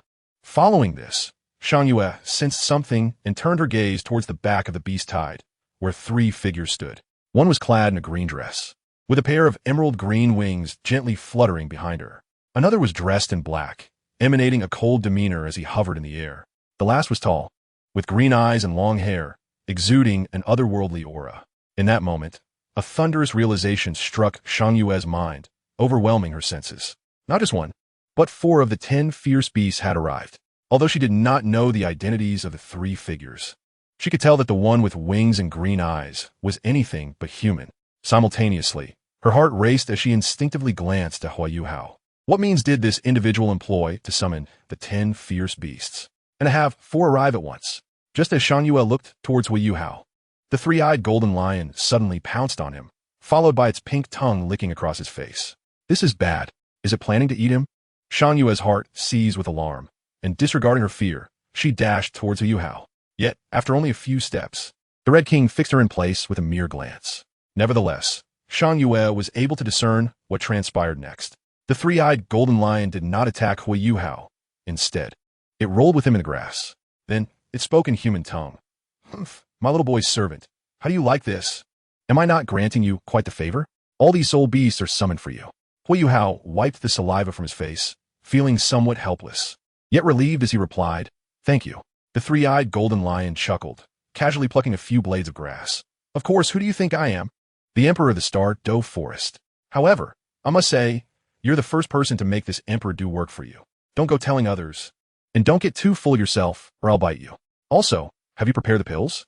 If not, believe it or not, I'll make you warm my bed and groom my fur every day." Oh, and at this point, the 3-eyed golden lion seemed to have more to say, but Huo Yuhao cut it off. He had realized that aside from its haughty demeanor, the 3-eyed golden lion was quite talkative. He swiftly produced a handful of pills and shoved them into the 3-eyed golden lion's mouth. The beast paused momentarily before its pink tongue curled around the pills, crunching them eagerly, its eyes lighting up. Huo Yuhao then urged, "Hurry along. Don't keep the titled Douluos waiting outside. They are eager to witness my prowess." Ultimately, after Huo Yuhao's persuasion, the 3-eyed golden lion summoned the fire spirit and sped off in the direction he indicated. Instantly, a multitude of soul beasts followed in a frenzied rush. Meanwhile, the figure clad in a green dress, known as Beibei, observed Huo Yuhao and spoke softly, "Human, I hope you bring good fortune to the soul beasts." After uttering her words, she vanished in a flash, rejoining the ranks. She intended to protect the 3-eyed golden lion discreetly, ensuring that the reckless girl did not overextend herself and suffer harm. Additionally, she was prepared to heal any injured soul beasts if necessary. Subsequently, the ethereal spirit followed Beibei's lead. At this moment, only the strangely alluring figure of a man remained, who gazed deeply at Huo Yuhao, saying nothing before turning away. He was none other than the myriad beast king of the Star Dou Forest. At this moment, Xiang Yue finally emerged from her state of shock, her heart still fluttering with unease. She approached Huo Yuhao and said, "Yuhao." However, she faltered, unsure of how to continue. Huo Yuhao smiled faintly. "As long as you understand, what do you think? I suppose I have a few connections, right?" Xiang Yue's lips moved twice, but she chose not to elaborate. This was more than mere connections. No, it could almost be termed a beastly network. Moreover, this connection was remarkably solid. She dared to assert that it was truly unique in the Douluo continent. Shall we go take a look? Huang Yue inquired. Huo Yuhao nodded. Yes, we might as well, considering some matters have already been settled. With that, he leisurely followed in the footsteps of those soul beasts, with Huang Yue closely trailing behind. Liu Erlong glanced at Huo Yuhao and then at Huang Yue, a smirk gracing his lips as he joined them. On the outskirts of the Stardow forest, the sounds of human screams echoed relentlessly. As Huo Yuhao had anticipated, the situation unfolded without any embellishment. There was no extravagant scenery, nor any opportunity for escape. They were simply crushed to death. 3 titled Douluos had come to pursue and eliminate them, all of whom were ranked between level 91 and 93. This was nothing short of a one-sided massacre. By the time Huo Yuhao brought Huang Yue and Liu Erlong to this place, the ground was already drenched in blood. With the 3 titled Douluos dead beyond recovery, having been slain by the Beast King. Overall, everything was progressing favorably. Yuhao, what will you do next? What if another group comes to kill you? Huang Yue asked at that moment. Huo Yuhao's lips curled into a smirk. They won tea. Or rather, I have no desire to engage with them any longer. Huang Yue, puzzled, replied, but he suffered losses. They can't just let this go, can they? Huo Yuhao responded. Indeed, they cannot simply swallow it down. Immediately following, he approached the dozen or so individuals who were still slightly struggling nearby. With a warm smile, he began to converse with them. Thus, 2 hours later, the trembling group returned to Shrek City, bringing with them an explosive piece of news. The first piece of news, in this operation to eradicate evil, apart from those few who survived, the rest had been wiped out, including the 3 titled Douluos, all slain by a ferocious beast of the Stardow forest.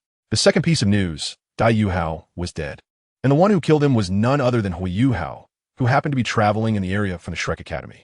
Consequently, Huo Yuhao had successfully completed his routine task of eliminating evil, ridding the Douluo continent of a significant threat, earning him considerable merit. The third piece of news, Huo Yuhao had submitted a request for a reward to a buyer who had previously issued a kill order on Dai Yuhao. The reward demanded was a staggering 100,000 gold soul coins, a piece of 50,000-year soul bone, and even a 6th-grade soul tool. The reward was evidently far greater than before. However, Yuhao asserted that it had taken considerable effort to kill Dai Yuhao. Moreover, he had acquired various spoils from Dai Yuhao, particularly some books that were quite exhilarating in content, such as Tremble, Duchess of a Certain Empire, Secrets of a Duke and Duchess Garden, and Incredible, Why the Duchess Was Radiant at Midnight. These tantalizing titles sent waves of excitement through the crowd. Instantly, these 3 pieces of news left everyone in shock, their minds buzzing as they struggled to process the revelations. Once they regained their composure, they offered a rather candid appraisal of the so-called Huo Yuhao. Despicable. It was akin to defecating on someone's head while demanding they open their mouths, only to expect them to wipe afterward and then declare it delectable. Meanwhile, those who understood the circumstances expressed their discontent, particularly a couple of second-rate sects related to the deceased titled Douluos. For them, this was a grievous loss, and they felt a deep-seated resentment. Having fallen from a second-rate to a third-rate sect, they vowed to eliminate Huo Yuhao.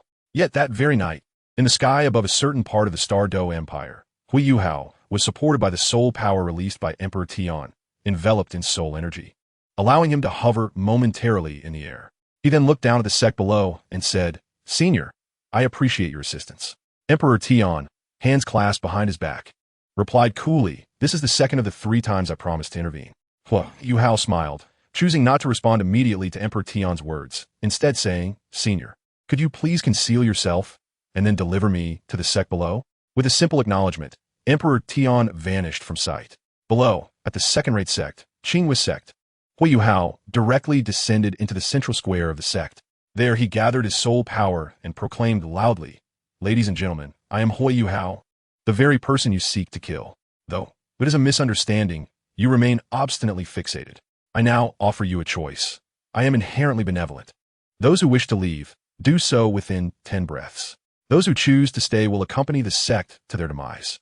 As Huo Yuhao's words echoed, the disciples of the sect erupted into chaos. Countless eyes locked onto him, their gazes devoid of fear, filled instead with an unquenchable hatred and resentment.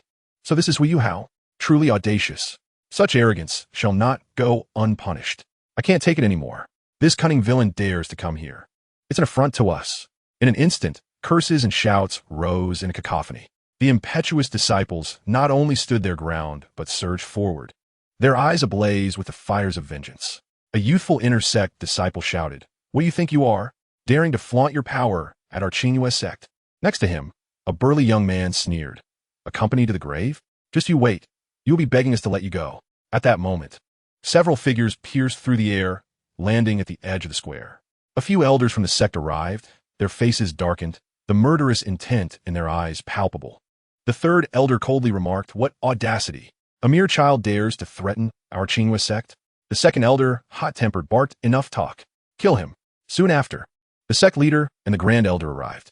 The leader was a stern-faced, middle-aged man, his gaze sharp as a blade, sweeping across Huo Yuhao in the square before conferring in hushed tones with the grand elder and second elder. "So this is Huo Yuhao? Truly bold beyond measure," the sect leader remarked. The grand elder's expression was grave, indeed, but his audacity in coming here suggests he may have contingencies. However, if we do not act, how will our Qin sect maintain its dignity? The second elder interjected urgently, "What are we deliberating?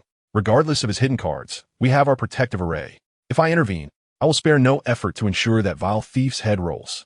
The sect master pondered momentarily, then cast a cold glance at Huo Yuhao, speaking directly. "Tell me, young man, what trump cards do you possess?" Huo Yuhao replied with a smile, "I do have some, but would I divulge them to you?" The sect master responded, "Very well, I shall grant you a chance to live. Join my Qin sect and merge the Jinna Academy into our fold. That level 80 soul Douluo must also become part of our sect, or else you shall meet your demise." Huo Yuhao raised his thumb in approval. "Your notions are rather naive. To be frank, I came here to annihilate you.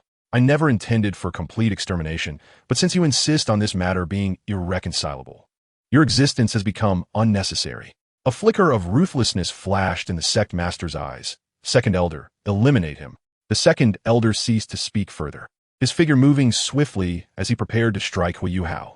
Meanwhile, the sect master and the other elders remained on high alert, ready to act at a moment's notice. Huo Yuhao, without hesitation, proclaimed, "I shall commence a countdown. 10, 3, 2, 1. Upon finishing, he shouted to a certain point in the sky, "Time's up." These individuals are indeed loyal to their sect. Thus we must extend our benevolence and eradicate them all. In the next instant, an overwhelming pressure descended abruptly. Chapter 114. Dition, Huo Yuhao Yu, and a certain teacher from Shrek Academy. Boom! Dition's terrifying aura swept over like a tsunami, instantly enveloping the entire Qin sect. The very fabric of space seemed to freeze, and the air became thick and oppressive. The sect master and several elders turned pale, simultaneously spewing blood. Just as they were about to plead for mercy, their bodies, under the weight of this irresistible power, shattered like fragile porcelain, instantly reduced to a pulp. Concurrently, the disciples who had not yet departed found their vitality abruptly stripped away with a mere wave of Dition's hand, all succumbing to death. Huo Yuhao had granted them a chance to survive, but they had chosen otherwise. The stench of blood permeated the air, inducing nausea.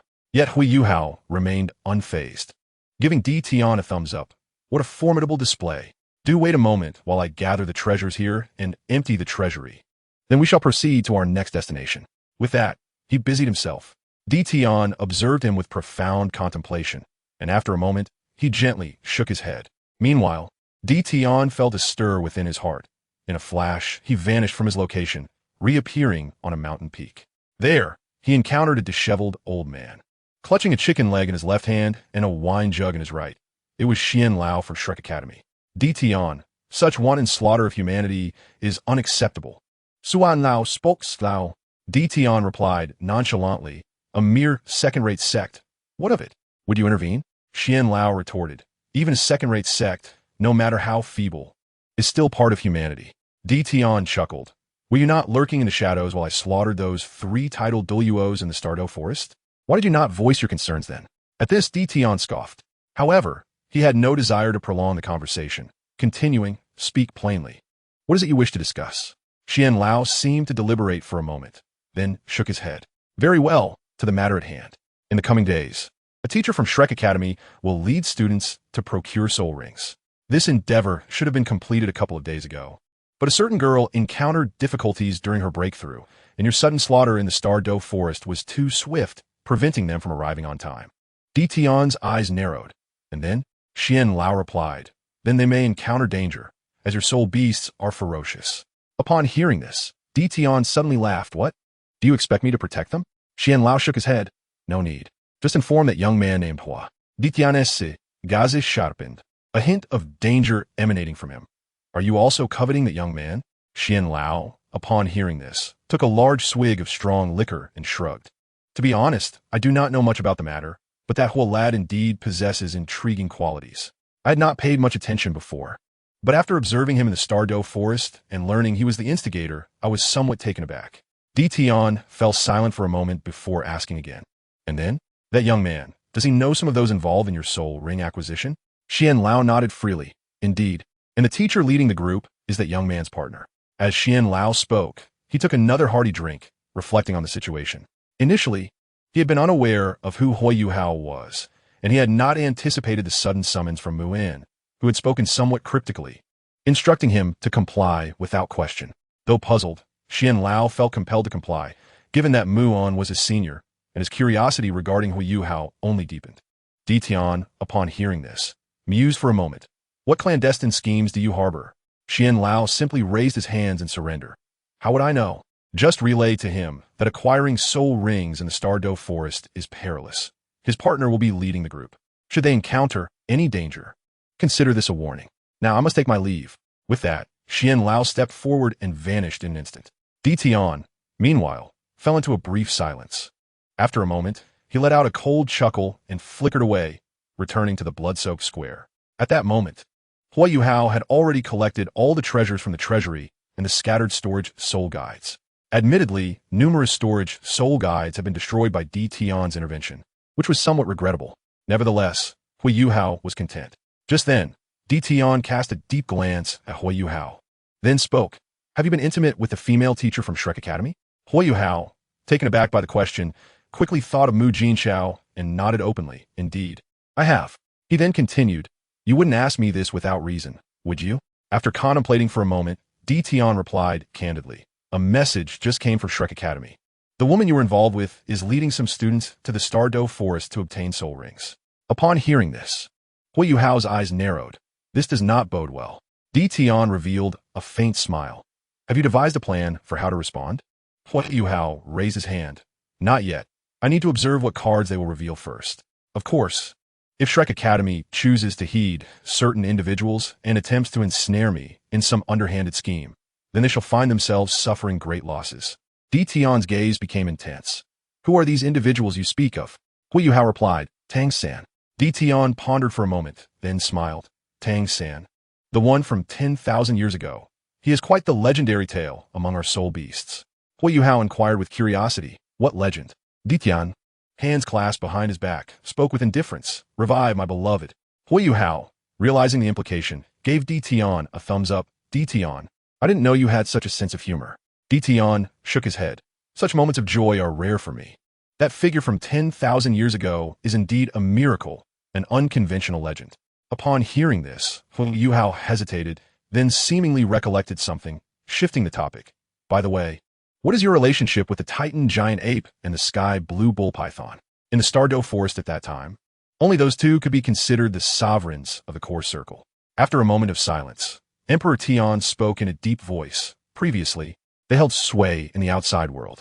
Huo Yuhao replied, and what of it? Do you still communicate with them?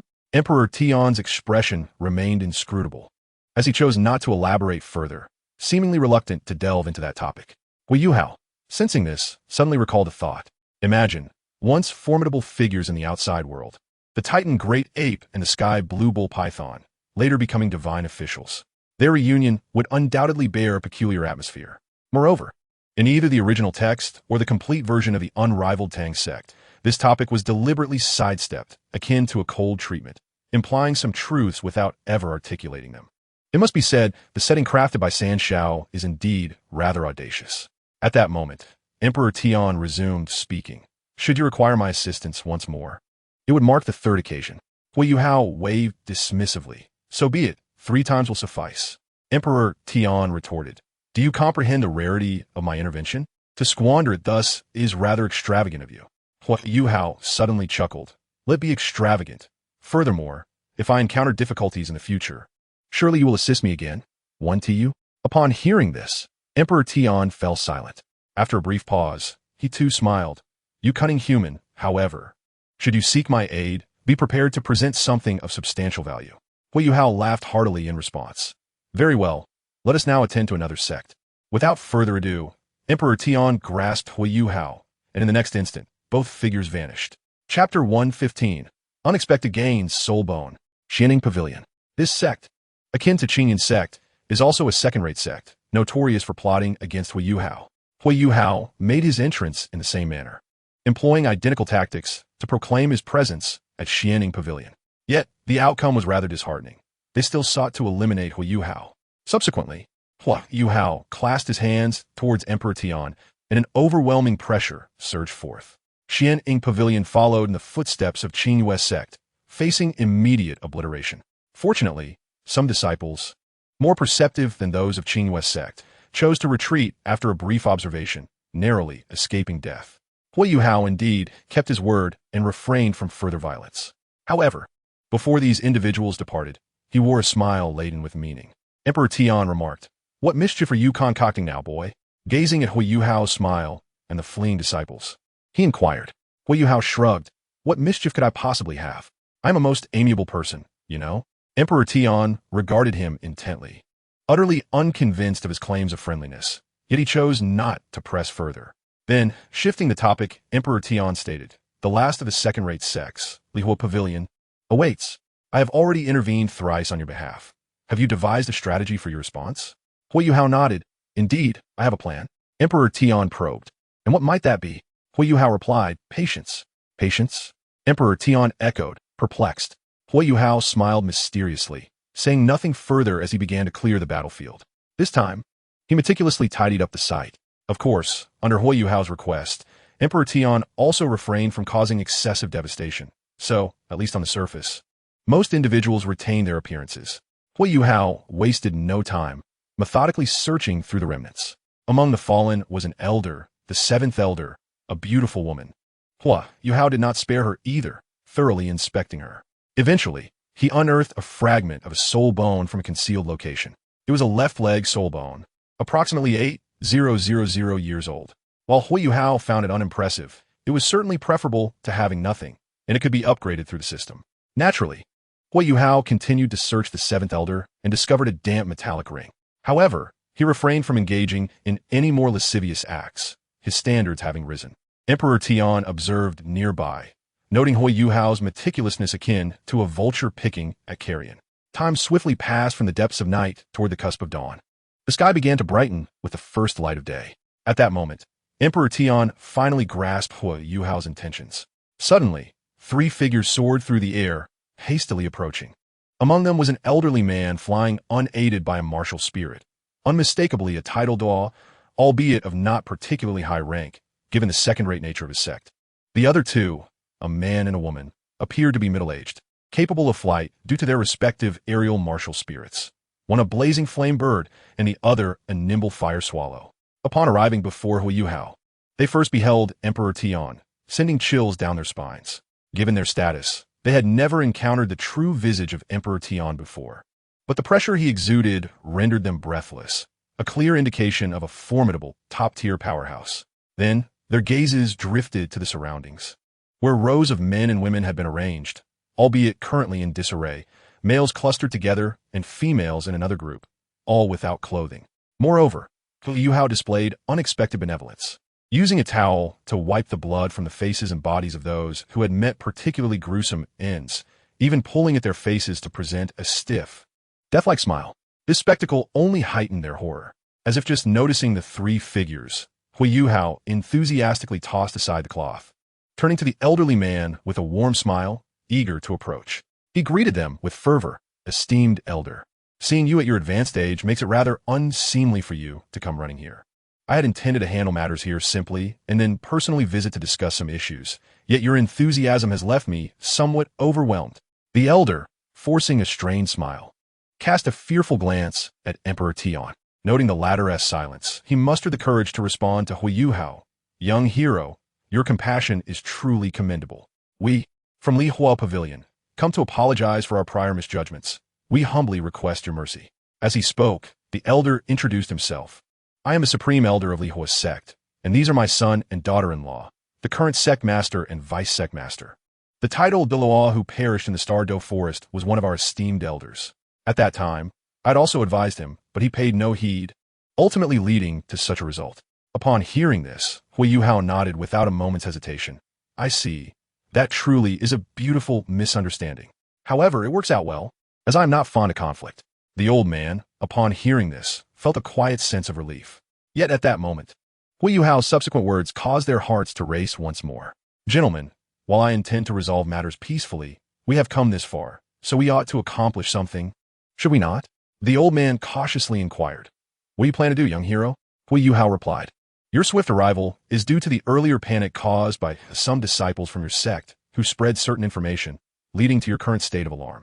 Furthermore, you must have done your homework. For instance, the recent annihilation of the Qin sect is something you are undoubtedly aware of, correct? The old man nodded in agreement. You speak true, young hero. Huo Yuhao continued. Let us first ascend the stairs to address a few matters. To begin with, I wish to offer you some benefits. I have yet to organize the treasures in my vault, so please assist me in inventorying them. After we tally the items, I shall take only a few valuable pieces, perhaps 1 or 2 soul bones, and the rest shall be yours. Following that, we can naturally discuss your sect's development issues. Consider this. You have suffered losses, including a titled Douluo, and given your apparent age, it won't be long before you are relegated to a third-tier sect. Additionally, rival sects are undoubtedly lurking, eager to seize resources. However, should you find a powerful ally, not only could you elevate to a second-tier sect, but you might even ascend to a first-tier sect, with future resources significantly enhanced. Would you not agree? The old man quickly grasped the implications of Huo Yuhao's words. The three exchanged glances, their eyes filled with caution and hesitation as they regarded Huo Yuhao, momentarily falling into silence. Huo Yuhao, for his part, did not rush them, instead smiling gently as he observed them. As time passed, the once pale sky began to shimmer with golden light, the sun slowly peeking over the horizon. Concurrently, 2 pieces of news exploded from Qingfeng City with terrifying speed, swiftly disseminating throughout the Star Luo Empire. Chapter 116. The storm subsides, only to rise again, the kiss of the god of desire. The shocking news was as follows. The 2 second-tier sects, Qin sect and Xianing Lu, were annihilated overnight. The perpetrator was none other than Huo Yuhao. The sequence of events unfolded as Huo Yuhao initially sought to clarify matters amicably, explaining that the title or responsible for the deaths of their disciples was a certain Dai Yuhao, and he had no connection to it. Furthermore, Huo Yuhao solemnly stated that the individual known as Dai Yuhao had publicly declared that anyone wishing to confront him should be prepared for death. Thus, their demise was a consequence of their own actions, not to be blamed on others. However, these 2 sects unjustly insisted that Huo Yuhao was indeed Dai Yuhao and launched a coordinated attack against him. With no alternative, Huo Yuhao retaliated fiercely, leading to the obliteration of both sections. The second piece of news was even more explosive, if not chilling. The second-tier sect, Li Huoge, issued a statement declaring that their prior conflicts with Huo Yuhao were merely a misunderstanding. They announced their dissolution and the establishment of a new sect named Endless Fire Domain.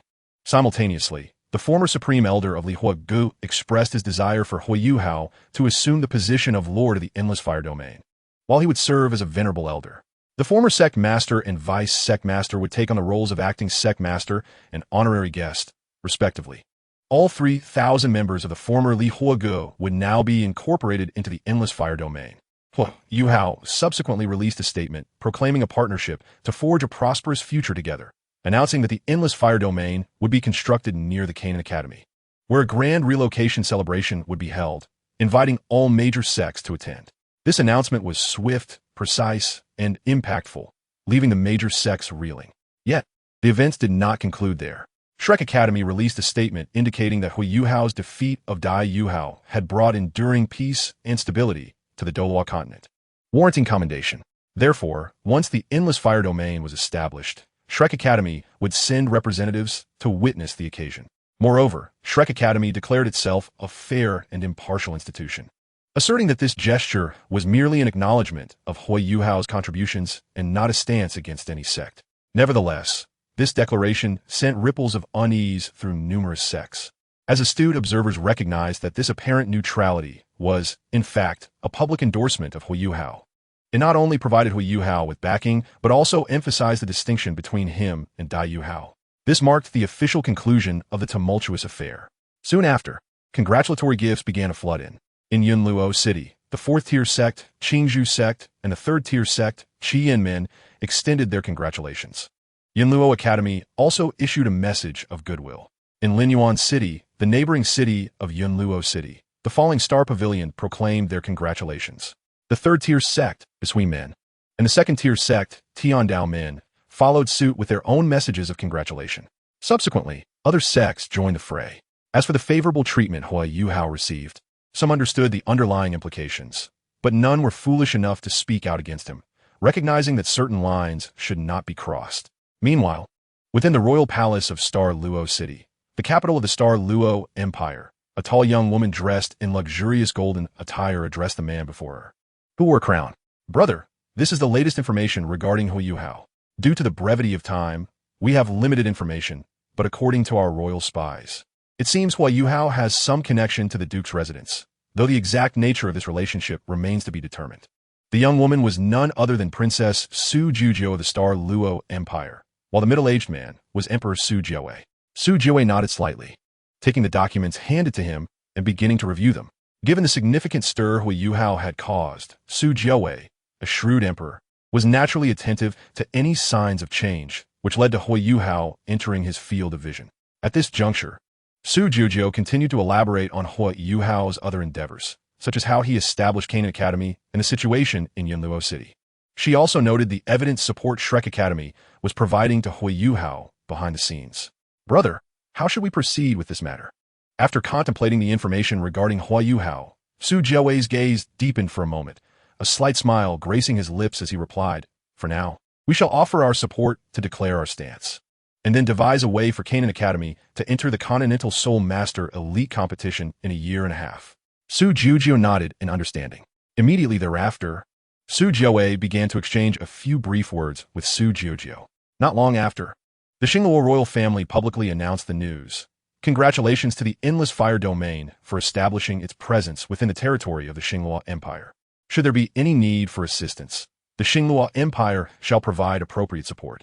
This proclamation from the Xingluo Empire prompted several sects within its domain, some of which had remained silent until now, to finally voice their intentions, declaring that once the Qin Academy was established, they would certainly pay a visit and present generous gifts. At that moment, however, Huo Yuhao found himself too preoccupied to respond to these developments. Accompagné de Tian, he arrived at the Star Do Great Forest and entrusted the upcoming matters to Liu Erlong and the others for the time being, intending to meet with Mu Jinqi. Alongside Huo Yuhao was the three-eyed golden lion, who wished to frolic with him, and naturally his loyal bodyguard, Qi Wang, was present as well. However, such a configuration should have posed no risk within the Star Do Great Forest, but an unexpected event transpired. At that moment, in a certain part of the Star Do Great Forest, a figure suddenly appeared before Huo Yuhao. This figure was extraordinarily beautiful, and merely gazing upon her intensified the desires within one's heart. Upon noticing Huo Yuhao, she giggled softly. Following her appearance, she was immediately immobilized in place. Huo Yuhao found himself ensnared, as were the three-eyed golden lion and Qi Wang, who were rendered incapable of uttering a word. After completing her enchantment, the woman raised her alluring red lips into a smirk, gazing at Huo Yuhao with a hint of teasing and longing. "Little one, do not be afraid, nor resist. I'm quite gentle. I have but one question for you. There's a legacy awaiting you. Will you accept it?" she inquired, showcasing another captivating smile. This woman was none other than the Goddess of Desire. The instant the Goddess of Desire appeared, Huo Yuhao had already received an alert from the system just a second prior, which had also deduced her intentions. Chapter 117. The Trial of the God of Destruction. The purpose of the Goddess of Desire was, of course, persuasion. After all, the God of Destruction and Tang San were quite at odds, given their shared interests. Yuhao naturally saw no reason to decline, especially as he had his own plans. "Dear lady, you wish for me to accept some form of legacy, do you not?" The Goddess of Desire's beautiful eyes glimmered. "Ah, little one, you are indeed remarkably astute. I choose to accept," Huo Yuhao replied resolutely. The Goddess of Desire curled her enticing lips into a smile. "You exhibit quite a bit of courage, little one." Huo Yuhao chuckled nonchalantly. "Fortune favors the bold, while the timid perish from hunger. Besides, your inexplicable choice of me indicates my worth. Even if I cannot accept the legacy, you would not harm me, would you? The goddess of desire smiled faintly, then stretched in an irresistibly alluring manner before continuing, indeed, I would not. Then let it begin, the Yuhao asserted with unwavering determination, not merely acting on a whim, for he felt assured. Subsequently, the goddess of desire gently kissed his forehead, imprinting a unique mark into Huo Yuhao's spiritual sea. Huo Yuhao felt a resounding hum in his mind, and he promptly fell unconscious. Quick, hurry, and take Huo Yuhao to find his godfather. That woman's kiss is poisonous. She has rendered him unconscious. The three-eyed golden lion urgently called out to Qi Wang. Without hesitation, Qi Wang enveloped Huo Yuhao in overwhelming soul power, placing him upon his back, and swiftly raced through the Stardow Great Forest alongside the three-eyed golden lion. Simultaneously, Qi Wang felt a chill run down his spine. As a 300,000-year-old soul beast, how could he be rendered powerless before that woman? It was truly chilling. Thus, after a brief period, at the heart of the Stardow Great Forest, within the ancient tree chamber, Huo Yuhao lay quietly, appearing as though he were merely asleep. Beside him were Jiang Nannan, the little medical sage, and Ali. As for Liu Erlong, she had been instructed to leave 2 hours prior. Additionally, present were Di Tian, Bai Ji, the three-eyed golden lion, and Qi Wang. Godfather, how is Yuhao? The three-eyed golden lion anxiously inquired of Di Tian. Di Tian's expression was somewhat peculiar, yet tinged with gravity as he turned to Qi Wang. After a moment of contemplation, Qi Wang spoke.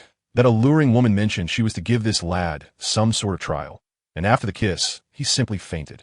Di Tian nodded, then took a deep breath, casting a glance at Huo Yuhao before solemnly stating, "Come forth." As Di Tian's words fell, the Ice Dragon King emerged from Huo Yuhao's spiritual sea. Without hesitation, the Ice Dragon King cast a reassuring glance at them before addressing Di Tian. Yuhao is currently undergoing a divine legacy. He is in a realm of illusion, and it is best not to disturb him. Di Tian nodded, sensing a faint trace of divine energy. He then spoke gravely, based on that aura, it must be one of the five. Indeed, it is the god of destruction, the Ice Dragon King affirmed. Upon hearing this, Di Tian regarded Huo Yuhao with silence. The legacy of the god of destruction was a double-edged sword. It was crucial to recognize that the god of destruction's domain was annihilation. Even if Huo Yuhao were to pass the trial, his character would likely be influenced by destruction to a significant degree. It was also possible that he could lose himself during the trial, becoming a machine of obliteration. With this thought, Di Tian turned to Bai Ji. Bai Ji, remain here and keep watch. Should any unforeseen circumstances arise, be prepared to provide assistance. B nodded in response. Understood. With a heavy heart, Di Tian departed the scene. Jiang Nannan and the little medical sage remained anxiously by Huo Yuhao's side. The three-eyed golden lion blinked its golden eyes, curling up beside Huo Yuhao, awaiting silently. In that moment, it resembled a languid little pup, lacking energy. The Ice Dragon King observed them, smiling. Do not fret. I have faith in Huo Yuhao. Upon hearing this, Jiang Nannan smiled. Yes, I also believe that Yuhao is the best. The little medical sage added, Yuhao is strong. He will surely pass. Ali chimed in, young master is remarkable. Bai Ji nodded as well, offering words of comfort to echo the sentiments. Of course, Bai Ji's reassurances were purely comforting, intended for the little medical sage and the others, suggesting that Huo Yuhao was destined for good fortune and nothing would befall him. What Bai Ji remained unaware of was that the little medical sage and the others genuinely held confidence in Huo Yuhao. At that moment, the Ice Dragon King smirked subtly. They were oblivious, but she was well aware that Huo Yuhao harbored another secret, the existence of another realm housing the Dragon Overlord. Meanwhile, within Huo Yuhao's spiritual sea, a realm of illusion materialized. The heavenly dream Ice Silkworm and Ilex were isolated outside, unaware of the circumstances. Huo Yuhao, as spiritual entity, opened his eyes, and what lay before him was an expanse of nothingness. Concurrently, a figure clad in a black robe and shrouded in a cloak appeared before Huo Yuhao. The face beneath the cloak was obscured by swirling black mist. In the obscured depths of that indistinct black mist, there emanated an elusive aura of destruction. At the same moment, the figure spoke, Human, I am one of 5 divine kings of destruction. Accept my legacy, and you shall reap immense benefits, yet be forewarned. It will come with formidable trials. Are you prepared? Huo Yuhao inhaled deeply and nodded. I am ready. The god of destruction replied, Human, your courage is commendable. We shall now commence the first trial. Only by passing this will you earn the right to face the 9 trials of destruction. Huo Yuhao clasped his fists. O King of Destruction, please proceed. The god of destruction nodded slightly, recognizing Huo Yuhao's composure, which did not elicit surprise in him. Being a decisive entity, he continued without hesitation. The test of the god of destruction begins now. This trial is name bone erosion and body tempering, which emphasizes suffering and torment. The force of destruction will gradually permeate and dissolve your bones while simultaneously reinforcing them, enhancing the strength of your physique to better withstand the corrosion of destruction. Should you find it unbearable, you may call for a halt at any time. If you do not, I shall persist until I deem it satisfactory. Upon hearing this, Huo Yuhao gritted his teeth. O King of Destruction, you are quite ruthless. The god of destruction smiled faintly, snapping his fingers, and a surge of destructive power surged into Huo Yuhao's limbs and bones. With a resounding hum, Huo Yuhao felt a tingling sensation at the nape of his neck.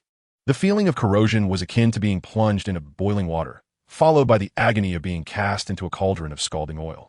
The ensuing torment was akin to a descent into hell. Simultaneously, Huo Yuhao's corporeal form erupted with a surge of black mist. In a moment of shock, Beibei perceived that Huo Yuhao's meridians, flesh, and even bones were being relentlessly eroded. The sensation was akin to being nibbled away at piece by piece. Chapter 118. The God of Life emerges.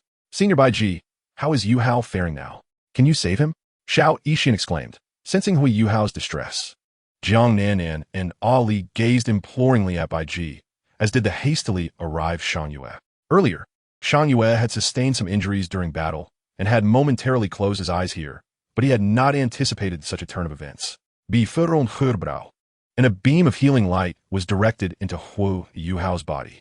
Yet, at that very moment, Yuhao's body reacted violently against the healing force, accelerating the dissolution of his bones. Beibei, witnessing this, immediately withdrew her healing energy, her expression grave. It seems there is some form of taboo. I cannot heal him. Upon hearing this, Jiang Nanan's beautiful eyes were filled with unshakable worry. As time passed, the agony Huo Yuhao endured intensified. Concurrently, Beibei discovered something else. As Huo Yuhao suffered, new flesh was forming, more resilient than before. However, this was a prolonged process that most individuals could not withstand. At that moment, Huo Yuhao, having reached the brink of mental exhaustion, lay there unable to contain his expletives. Damn it, I never expected it to hurt this much. The god of destruction remarked, this is merely the beginning. Will you give up? Huo Yuhao replied resolutely, I will not give up. The god of destruction responded, excellent. Then, let us increase the difficulty. Before long, Huo Yuhao could no longer suppress a piercing scream. Yet he still refused to relent, enduring the torment while hurling curses, mostly directed at Tang San. This brought a peculiar joy to the god of destruction. Nevertheless, despite his amusement, the intensity of the power he exerted did not wane. The force of destruction continued to spread unceasingly through Huo Yuhao's body. Thus, Huo Yuhao's consciousness gradually faded into obscurity, caught in a cycle of pain and numbness. Meanwhile, he attempted to communicate with the system, only to receive the response that as long as he remained alive, it would not intervene. A day swiftly passed, and on the following day, the god of destruction persisted in his torment. Huo Yuhao continued to scream in agony, rolling about. Outside, tears streamed from the corners of Huo Yuhao's eyes, not from instinctive weeping, but as a physiological reaction to extreme pain. As time flowed, 100 days elapsed in the blink of an eye. Huo Yuhao's body underwent a profound transformation. His flesh and bones flourished amidst decay and rebirth, akin to a phoenix rising from the ashes.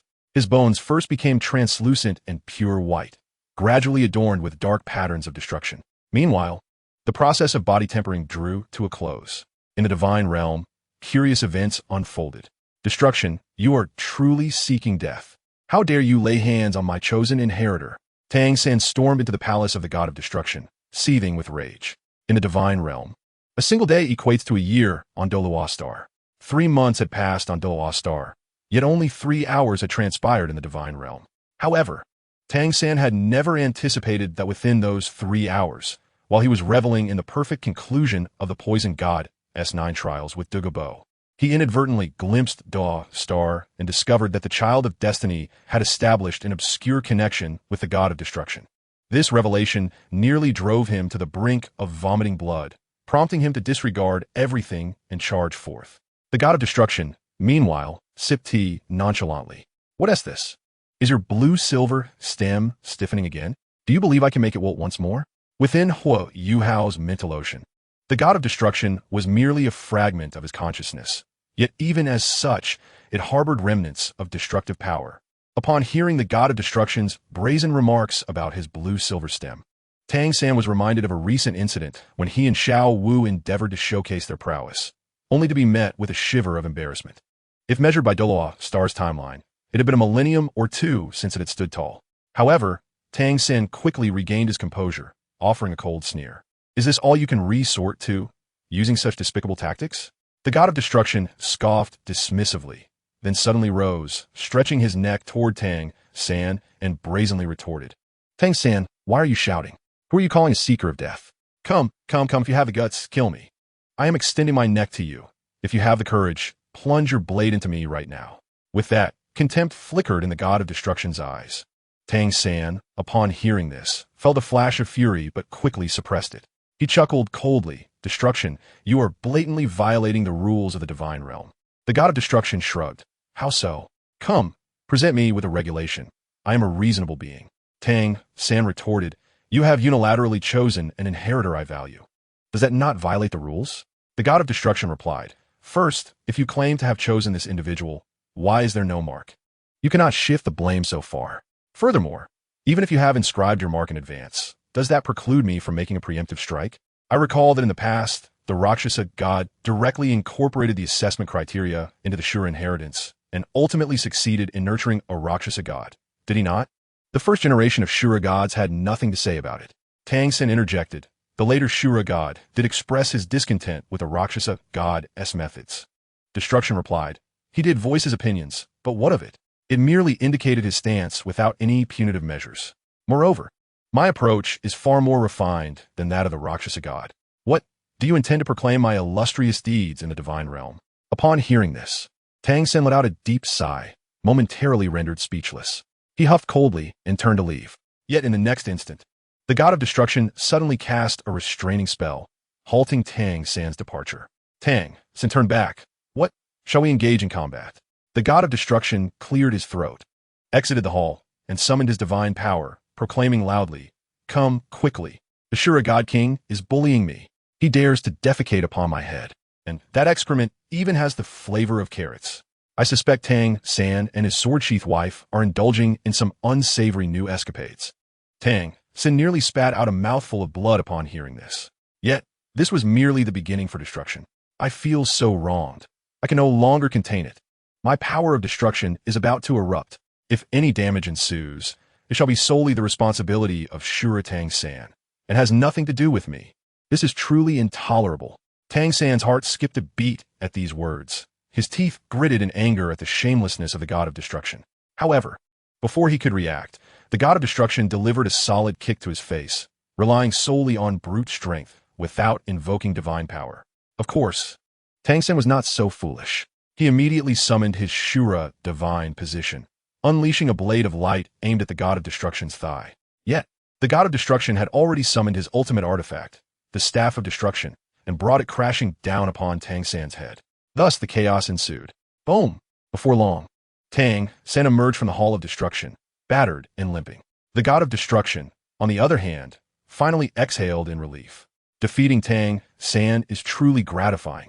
He then pondered further. The earlier skirmish lasted no more than half a cup of tea, yet 7 or 8 days had passed on Douluo Star. He communicated with the essence of destruction from the lower realms. It was time to conclude this trial of physical endurance. Simultaneously, the god of destruction was immensely pleased with Huo Yuhao. Having persevered for over 100 days, he had initially thought that lasting 30 days would be an extraordinary accomplishment. Quite commendable. Just then, a woman clad in a green gown, possessing breathtaking beauty, appeared before the god of destruction. This woman was none other than the goddess of life. Chapter 119. Tang San's scheme within a scheme. The god of destruction chuckled. My dear, you have arrived. What brings you here? The goddess of life sighed in resignation. You. Once again bullying that little third party. That little third party is quite capable, managing the divine realm with great efficiency. The god of destruction scoffed dismissively. Have you not noticed how utterly repugnant he is? The goddess of life shook her head. What are your thoughts? By your reasoning, Has that little third party been up to something nefarious? The god of destruction recounted. He has been up to quite a lot. Recently, he found that child of fortune on Douluo star and used his daughter as bait, splitting her in two. If that were not enough, he then devised a heart-wrenching plan to train the child, subjecting him to a torment of love, leading him to ultimately grovel at his daughter's feet. Thus, the child of fortune would ascend to divinity and naturally become part of the Tang family. If this continues, the influence of the Tang family will only expand. And you may not be aware, despite the low birth rate in the divine realm, rabbits are inherently prolific. Therefore, it is quite possible that Tang San will have a son. Should a son come into being, if we find a way to send them to the lower realms. And then the son begets grandchildren, and so forth. Marrying multiple times, the divine realm would inevitably become a bastion of the Tang family. The goddess of life regarded the god of destruction with a peculiar expression. Pray tell, what are you truly thinking? Does that little third party harbor such intentions? The god of destruction shrugged. Naturally, there's a basis for my speculation. The notion of his descendants rising to divinity is a mere conjecture. However, that training plan is indeed genuine. Tang San has a little notebook which fell out when I bested him. I took a glance, and it left me feeling quite nauseated. The goddess of life shook her head. Very well. However, on the surface, that little third party still upholds the rules of the divine realm. Without legitimate reasons for his descendants to procreate in the lower realms, he lacks justification for them to ascend to divinity, and the divine positions are insufficient. The god of destruction retorted, insufficient? That is easily remedied. If necessary, we could always recruit more divine officials. Solutions abound where challenges exist. Furthermore, there is the simplest method. That grandson of Tang San devised a clever arrangement allowing successors to be chosen by themselves, which would enable him to designate his son or other relatives as heirs to his divine position. Subsequently, Tang San would find himself either in the divine realm or wandering outside, allowing their descendants to inherit continuously, an endless cycle. The goddess of life shook her head. Very well, we shall address this matter later. Now, may I inquire why that little third party has come here to provoke you? From what I know of him, you two have never gotten along, and he has received a beating from you on more than one occasion. He would not so mundanely seek trouble with you. The god of destruction chuckled. Naturally, it is because I encroached upon his territory. The goddess of life raised an eyebrow. Encroached upon his territory? The god of destruction waved his hand dismissively. Not in that sense. I have no entanglement with that grandson's sword-sheath wife. Moreover, she has become merely a sheath. I wonder what some individuals are thinking. Tang San wields the Shura sword, and his wife is the sheath, thus creating an interplay of insertion and withdrawal, which sparks quite the imagination. As he spoke, the god of destruction even broke into a mischievous grin. The goddess of life felt her cheeks flush at his words and shot him an exasperated glare. The god of destruction raised his hands in surrender. All right, let's return to the matter at hand. That grandson of Tang San constantly berates me for my death-seeking ways, and in a fit of anger, I encroached upon his domain and brought that child of fortune over. The goddess of life inquired, are you suggesting that the child of fortune should inherit your position as the god of destruction? The god of destruction nodded. Precisely. Is that not acceptable? The goddess of life frowned upon hearing this. It is permissible, but I believe it unwise. Your power of destruction is not something just anyone can withstand. If mishandled, the child of fortune could meet with disaster. Regardless, the child of fortune is pivotal to the future development of Douluo star, and that could be problematic. The god of destruction chuckled. You need not worry. This child of fortune possesses a formidable destiny and will heed my guidance without fail. The goddess of life, seeing his confidence, decided to allocate some of her divine consciousness to observe the situation, ensuring that her partner does not create any chaos or further complications. At that moment, the god of destruction chuckled. My dear, perhaps it is time for you to seek a successor for your divine position as well. The god of life, upon hearing these words, pondered briefly before nodding in agreement. That is indeed an option, though I remain uncertain if a suitable candidate exists. The god of destruction acknowledged this with a nod. Indeed, alas, it seems we shall have to wait. After all, time is on our side, and we can seek out a solution later. The god of life concurred. Very well. Shortly thereafter, the two deities engaged in a light-hearted conversation. Meanwhile, on the other side, Tang San, having endured a rather brutal beating, made his way towards a certain area of the sea god's palace. After conducting a thorough examination, he noted the absence of any witnesses. His gaze shifted towards the direction of Douluo star, and a sinister smile gradually crept across his previously sullen face. Destruction. Do you truly believe you have triumphed? Do you think joy will find you? How short-sighted you are. If you wish to craft a wedding garment for me, I shall reluctantly accept it. As he spoke, Tang San retrieved a small notebook he always carried, adding a new entry. Plans have shifted. The fate of the Child of Destiny has changed. He marked a cross on the section regarding Rong Yinbing and subsequently added the title of God of Destruction. Following this, Tang San began to devise a new strategy. The thought of securing the next God of Destruction as a son-in-law for the Tang family was indeed delightful. At that time, he would not merely control a lowly first-tier deity, but a veritable god-king. Simultaneously, after completing his notes, Tang San furrowed his brow momentarily. This would necessitate a more profound grasp over Huo Yuhao. The entity beneath the sea had only just passed 6 months. According to the time of Douluo star, at least another year of cultivation would be required. This prompted Tang San to recall a certain location, the spirit world, where some of his friends from a millennium ago still resided. Among them was the Master, who was wholly devoted to becoming the god of wisdom. The mere thought of Master gave Tang San a slight headache, yet he quickly smiled again. The Child of Destiny, Huo Yuhao, must be firmly under his control. It was also time to grant his ancient friends a chance at rebirth. As Tang San journeyed towards the spirit world, in another realm, Douluo continent, Huo Yuhao's voice echoed within the depths of his spiritual sea, filled with indignation. What, 113 days? You have kept me here for 113 days. He vividly recalled the system task he was to complete.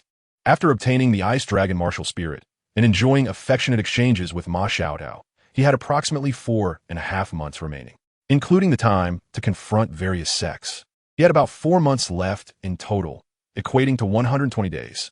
The abrupt passage of 113 days left him with merely 7 days at hand.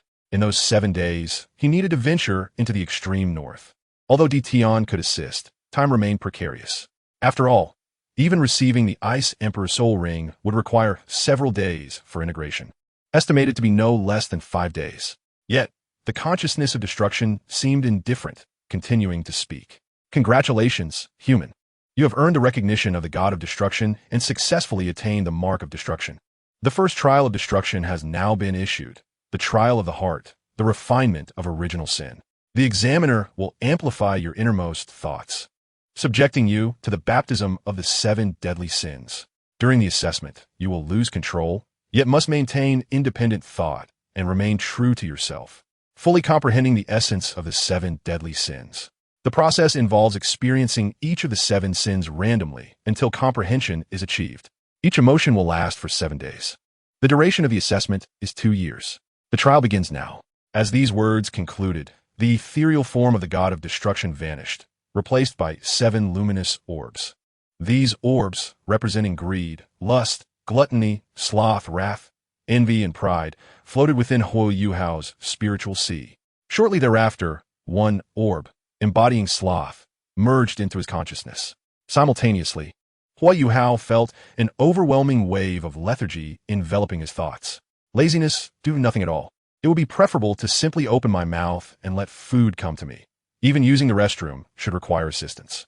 Huo Yuhao's lips twitched in response.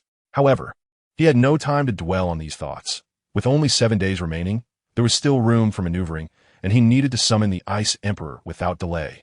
With that, Huo Yuhao opened his eyes, returning to consciousness, only to find a large, furry head pressing against his face. It was the 3-eyed golden lion. "Oh, Yuhao, you're awake," it exclaimed, nudging its head forward. Just as Huo Yuhao was about to respond, an uncontrollable thought surged forth, and he found himself saying, "3-eyed golden lion. I must have been asleep for so long that my face must be filthy. Don't bother with water. It's too much trouble. Just look it clean for me. And I need to use the restroom. I don't want to get up, so please fetch me a urinal. Oh, and I'm hungry. Could you give me something to eat and feed me? I'm so tired." Huo Yuhao's mouth twitched again. This was indeed a scene of utter absurdity. The 3-eyed golden lion was momentarily taken aback. When did this young master become so indolent to an absurd degree? Meanwhile, Zhang Nanan, Xiao Yixian, and Ali, who were nearby, were left utterly speechless upon hearing his words. As for Shang Yue, she had initially intended to stay, but knowing she could not be away from the academy for too long, after confirming Huo Yuhao was safe, she reluctantly departed. At that very moment, the Ice Emperor and the Crimson King also overheard Huo Yuhao's speech. Particularly, the Crimson King scratched his claws in irritation. He was the personal bodyguard of the three-eyed golden lion. To expect it to do such things was akin to treating it like a servant. He felt an urge to bite Huo Yuhao. However, Huo Yuhao soon realized he had regained control over his body. Without hesitation, he quickly clarified, "Forget what I just said. I'm undergoing a legacy trial.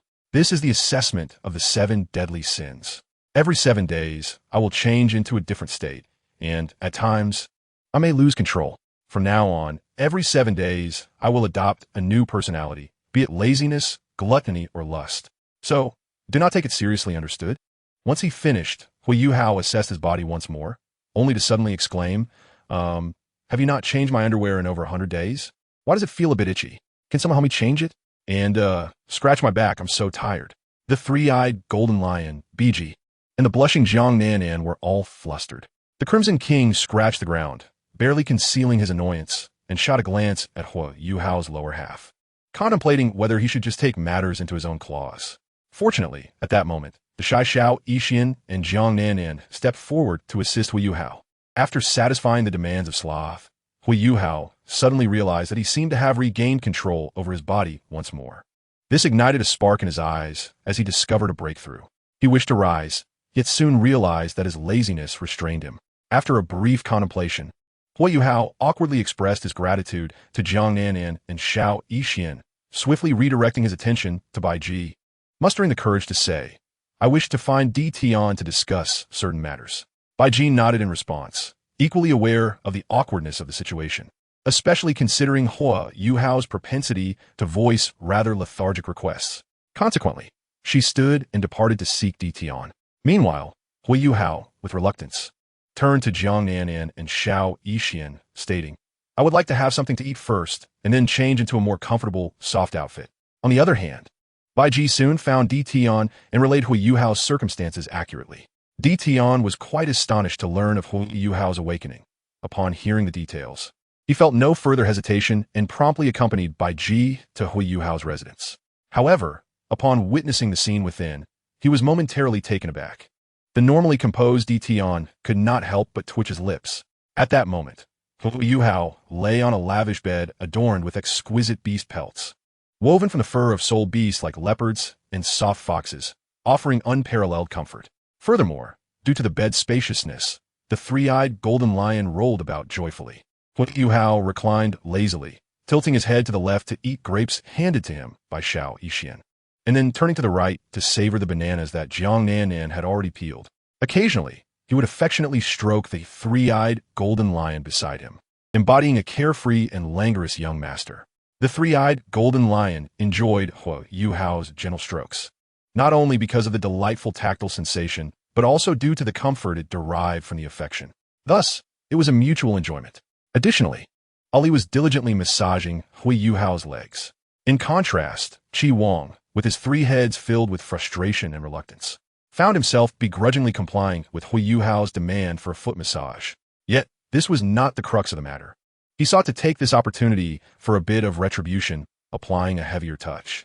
Huo Yuhao, feeling a twinge of grievance, nestled lazily in the fluffy embrace of the three-eyed golden lion, his eyes glistening with unshed tears, yearning to cry yet too indolent to do so. This sensation of tears unshed evoked a rare display of maternal affection from the three-eyed golden lion, which left Qi Wang feeling as if he had ingested something distasteful. At this moment, the scene caused Di Tian's expression to darken instantly, akin to a gardener witnessing his carefully tended cabbage being stealthily plucked and devoured with relish. When Huo Yuhao caught sight of Di Tian, he felt a twinge of embarrassment. However, without hesitation, he glanced at Di Tian, stretched languidly, and mustered the courage to say, "Di Tian, I am not one to operate in this manner, yet circumstances dictate otherwise. Please overlook the details. Let's make a trade." Chapter 121. The first encounter with the Ice Emperor, simple and direct. Di Tian rubbed his temples and took a deep breath, saying, "Go ahead, speak your mind." After finishing his sentence, he seized the three-eyed golden lion by the scruff of its neck and lifted it effortlessly. Huo Yuhao stated, "I wish to journey to the extreme north, and I require your guidance. Time is of the essence, and I also need you to help me establish a presence." Di Tian pondered for a moment before breaking into a smile. "The extreme north. Which soul ring do you desire? The Ice Emperor or the Snow Emperor?" Huo Yuhao replied, "I desire both, but I seek the Ice Emperor first." Tian remarked. Your ambitions are grand. Huo Yuhao responded. I harbor ambitions, yet I possess the strength to back them. At the very least, I am now one step closer to divinity, am I not? Tian fell silent for a moment before abruptly shifting the conversation. I have a condition. Huo Yuhao inquired. Please go ahead. Tian continued. I shall present you with several options. The first option is to procure a fresh branch from the golden ancient tree in the Life Valley of Shrek Academy, ensuring it has roots and is not merely a small segment. The second option is to retrieve deep-sea heart milk that is at least 300,000 years old from the vast depths of the ocean. The third option is to find an unknown medicinal herb that is also over 300,000 years old and possesses exceptional healing properties. Upon hearing this, Huo Yuhao furrowed his brow slightly. Each of these choices promised formidable healing effects, which he naturally intended for the severely wounded Silver Dragon King. Huo Yuhao fell into a brief silence, and then spoke. As long as it possesses strong healing effects, anything will suffice, correct? Tian, after a moment's contemplation, affirmed. Indeed, but its efficacy must not fall below that of a 300,000-year-old herb. Yuhao pondered once more before nodding. Agreed, but I would require a bit more time. Tian countered. How about 2 years? Huo Yuhao proposed. 5 years by then. The effectiveness may even improve. Tian sighed deeply. Very well, it's a deal. Huo Yuhao smiled in return. Oh, beast god, let's negotiate. I have 2 additional requests. Tian chuckled at this. You are quite bold. Huo Yuhao, unabashed, continued. They are merely 2 trivial matters, quite simple. Tian replied. Granted. Huo Yuhao stated. The first request is to send a high-ranking soul beast to guard Ali during a journey to the Spirit Dome mountain range, also known as the Spirit Mountain Range. The second request is to escort Nan and Xiao Yixian to the Jiaolan Academy. Tian paused momentarily before nodding. Agreed. At this point, Huo Yuhao turned to the 3 reluctant women, beginning to convey some final instructions. Thus, time passed, and 2 hours swiftly elapsed. After those 2 hours, the 3 women departed in accordance with Baiji's arrangements, while Huo Yuhao set forth on his journey to the extreme north. Of course, at this moment, Huo Yuhao remained lazily reclined on the grand bed, which Tian had levitated with his soul power. Beside Huo Yuhao, there were notably Shao Qi No. 2 and No. 3. One was on Huo Yuhao's left, diligently massaging his legs, waist, and back, while the other was on his right, periodically checking his vital signs and offering him fruits from a nearby abundance. Tian could not help but twitch his lips at the sight. Yet he understood Huo Yuhao's current condition required patience. Meanwhile, the 3-eyed golden lion gazed at him with its large, sorrowful eyes, remaining in the Star Doe forest. However, before departing, Huo Yuhao had given it a handful of pills, leaving the 3-eyed golden lion both disgruntled and hopeful, pondering when it might grow quickly enough to transform. Thus, after a short while, the entire extreme north erupted with excitement. The beast god Tian had arrived. The divine aura emanated without reservation. Tian's intention was straightforward, domineering, and direct. Huo Yuhao shared this sentiment. After all, he possessed the capital for such decisiveness. In the distance, a titan snow demon let out a furious roar, only to be forcefully subdued by the overwhelming presence of Emperor Tian, rendered utterly immobile. In the depths of the ice palace, a chilling aura suddenly coalesced. The Ice Emperor, possessing a human form with a scorpion tail, gazed upward. Her scorpion tail, exceeding twice her own body length, arched high, the stinger glistening like crystal, radiating a deadly cold light. Without hesitation, she soared into the air, darting toward the heavens. Before long, at an altitude of 1,000 meters, the Ice Emperor locked eyes with Emperor Tian. Might you be the Emperor Tian of the Star Doe Forest? She inquired. Emperor Tian replied coolly, I am not here to be your adversary. There is a human who wishes to converse with you.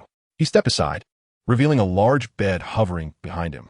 At that moment, the Ice Emperor's gaze shifted to the human, her heart filled with astonishment. Shouldn't a soul beast like Emperor Tian harbor a deep-seated hatred for humans? How is it that he is now in their company? Moreover, why is this human so lethargic, reclining upon a bed? When did Emperor Tian's temperament become so lenient? However, as the Ice Emperor pondered these questions, the next words left her utterly stunned, even causing her to momentarily lose her composure. The voice of Huo Yuhao rang out, Tianming Iceworm, come forth and behold your ice. He then addressed the Ice Dragon King. Sister, would you kindly reveal yourself to validate the potential of the Wisdom Soul Ring? Simultaneously, As Huo Yuhao spoke, a radiant light flickered from his brow, emanating a sense of annihilation. He then turned to the Ice Emperor, grinning broadly. Sister Ice Emperor, this is the mark of the god of destruction. I am his successor. In due time, I shall escort you to the divine realm. The Ice Emperor was taken aback. This was far too sudden. What on earth was transpiring? At that moment, Tianming Iceworm hastily exclaimed, Ice, did you see that? He is the successor of the god of destruction. Following this, Tianming Iceworm presented an ice attribute magic core, asking, Would you like this? Let us converse amicably. You mustn't view me as mere sustenance. In truth, I hold a fondness for you. The Ice Emperor paused momentarily before swatting the offering aside. So you are that iceworm. Explain to me, what is the meaning of this? Tianming Iceworm, with a playful grin, crawled back, saying, Ice, this is Huo Yuhao, a human with a 98 chance of attaining divinity. We could become his wisdom soul ring. Aren't you nearing 400,000 years of age? Based on my understanding of you, it would be quite challenging for you to break through alone. Shall we join forces and become a pair of divine lovers? The Ice Emperor then cast her gaze toward the Ice Dragon King before her. She comprehended Tianming Iceworm's intentions, yet the abruptness of the situation was overwhelming. The Ice Dragon King smiled slightly and began to elucidate the concept of the Wisdom Soul Ring and Huo Yuhao's potential.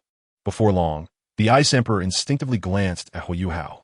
At that moment, Huo Yuhao felt a chill. He shivered and turned to Emperor Tian, who rubbed his brow and casually enveloped him in a layer of soul power protection. The Ice Emperor, witnessing this scene, turned to Tianming and asked, You want me to become a wisdom soul ring for someone too lazy to even rise from his bed? Tianming awkwardly replied, It's not as you think. He is currently undergoing the first trial of the god of destruction, enduring the test of the god of laziness. Huo Yuhao yawned and, to everyone's surprise, truly fell asleep. Snoring softly, the Ice Emperor chose to remain silent. Meanwhile, at the entrance of Canaan Academy, Chapter 122, Meng Yiran, Tang Yuehua, and Dugu Bo make their entrance. As Tang faces a crisis, Canaan Academy had been established for 8 months at this point. After all, Huo Yuhao had left before the academy opened, and it had already commenced 2 months ago. Huo Yuhao had also been adventuring outside for 6 months. At the entrance of the academy, in a new student registration reception room, stood a girl with a confident smile, her lips curving upward. What is your name? Inquired the admissions officer. The girl in the purple dress replied cheerfully, My name is Meng Yiran, with Meng meaning to dream. The admissions officer, albeit slightly puzzled, nodded and did not delve further, asking, What is your martial soul? What is your soul power level? Meng Yiran smiled with assurance. My martial soul is the Serpent Staff, and I am a level 31 Battle Soul Master. Upon hearing this, the admissions officer expressed mild surprise. It was known that Canaan Academy had a low threshold for admission. Almost everyone who applied was accepted. However, most were of average talent, making someone like Meng Yiran a rarity. Very well, please follow me. I will have someone assist you in obtaining your uniform. Then you will meet your instructors, and finally, we will guide you to the admissions office to determine which class suits you best. After registering Meng Yiran's name, the admissions officer noted her as an excellent candidate and handed a tag reading excellent to a nearby staff member, who nodded and took Meng Yiran away. Along the way, Meng Yiran observed her surroundings with curiosity. The students here exuded an inexplicable vigor, leaving her quite astonished. Yet soon, she lowered her gaze, lost in thought. Meng Yiran was, in fact, also known as Meng Yiran. This figure from a millennium ago had grandparents who were quite renowned, Dragon Lord and Serpent Matriarch. Since the dual god battle a millennium ago, her fate had been relatively uneventful. She became a teacher at Shrek Academy and eventually passed away of old age. Little did she expect that after her death, she would find herself in another world, the spirit realm now governed by Tang San. In this realm, alongside Meng Yiran, were her grandparents and others who had fought alongside Tang San in that fateful battle. All those connected to Tang San had been brought there. As for why Tang San orchestrated this, one might say, invoking a phrase from the system, it was to shape Tang San's persona. Sword Douluo, Poison Douluo, and Bone Douluo had all ascended to godhood, and according to another of Xuanzang's designs, in the next theatrical release, Yu Xiaojing might also become the god of wisdom, prompting some alterations to the original narrative. Since modifications were made, the spirit realm was seamlessly integrated into the story. In essence, Xuanzang was a devoted Douluo fan, treating Tang San like a beloved son. Naturally, the Three Spoons were eager to establish Tang San's grand image. Thus, this arrangement was born. It can also be seen as a collaborative result between the author and Xuanzang. The changes in that realm would clearly correlate with this world. Of course, the current Ming Iran had her memories sealed. She only retained fragments of her past, or perhaps possessed a fabricated memory. In that memory, she was merely 15, with loving grandparents far away who had fallen into a deep slumber. It was at this time that a great deity appeared before Meng Iran, exuding immense compassion. He sighed and revealed that her grandparents had been poisoned and required a specific antidote to awaken. The deity who knew the antidote had since reincarnated, and that individual was none other than Huo Yuhao. However, Huo Yuhao had not yet awakened those so-called memories, so Meng Iran was to remain by his side, carrying out certain tasks as per Tang San's orders to assist Huo Yuhao in recovering those elusive memories. One must admit, Tang San's reasoning was rather explosive. Yet Meng Iran believed it. She had no choice but to, for the one speaking was Tang San. After all, Tang San had directly reverted Meng Iran's consciousness back to the age of 15, inexplicably employing a divine power for inducement. Subsequently, Meng Iran, adhering to Tang San's directives, arrived at Douluo Star, gradually approaching Huo Yuhao to fulfill the so-called memory awakening. Her first task was to enroll in the Canaan Academy, followed by the endeavor of getting closer to Huo Yuhao, with the rest contingent upon circumstances.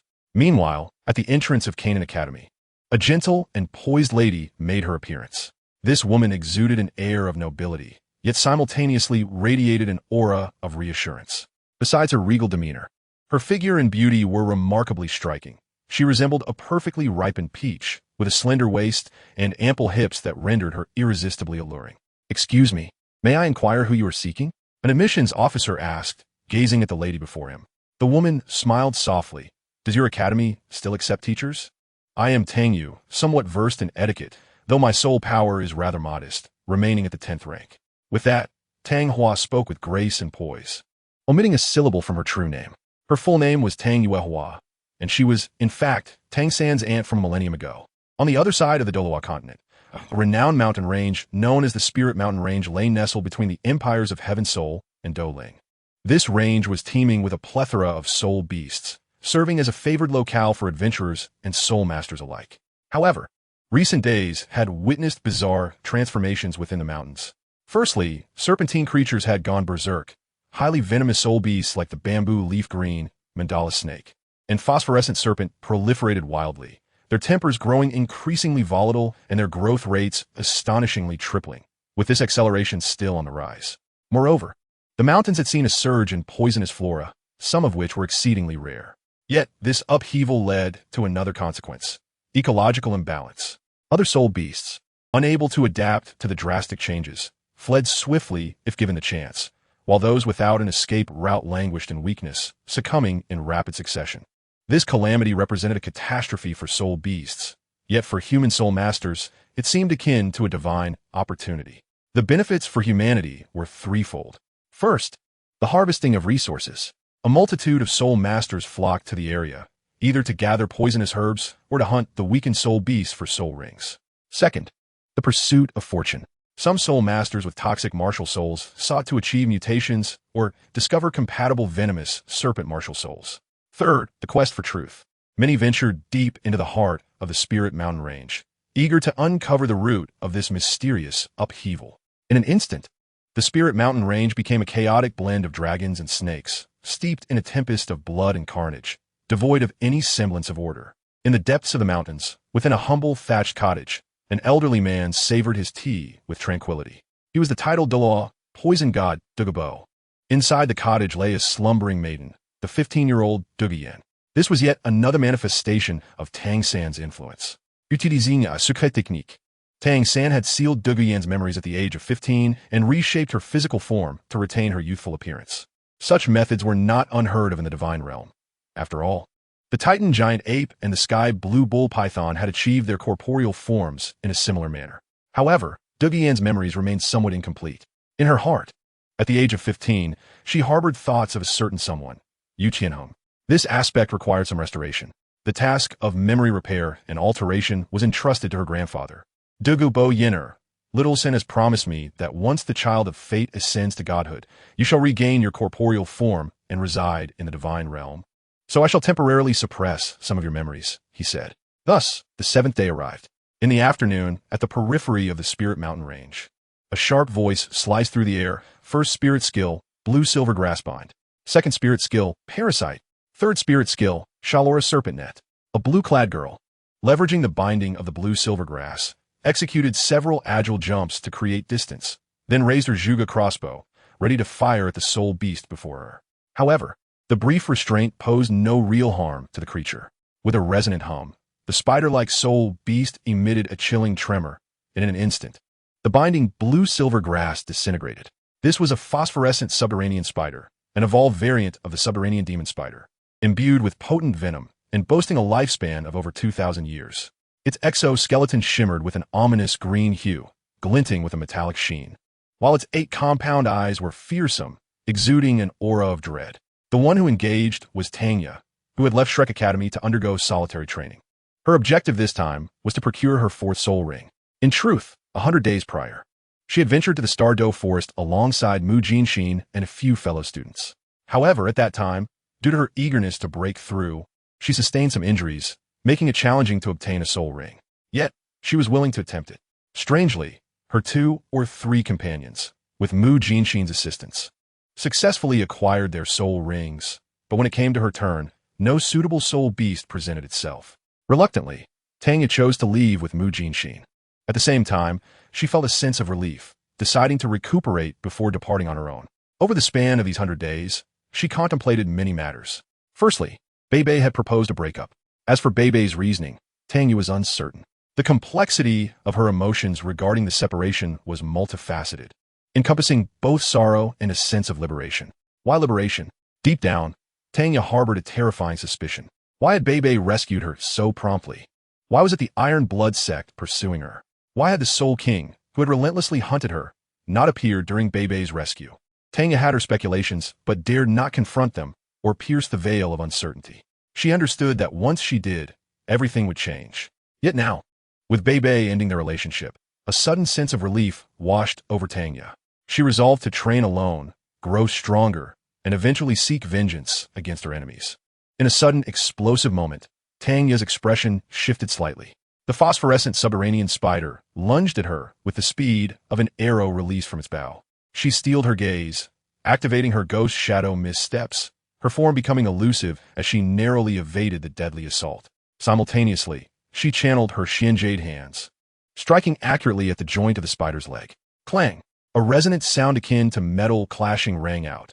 Tanya felt a tremendous force surge from her palm.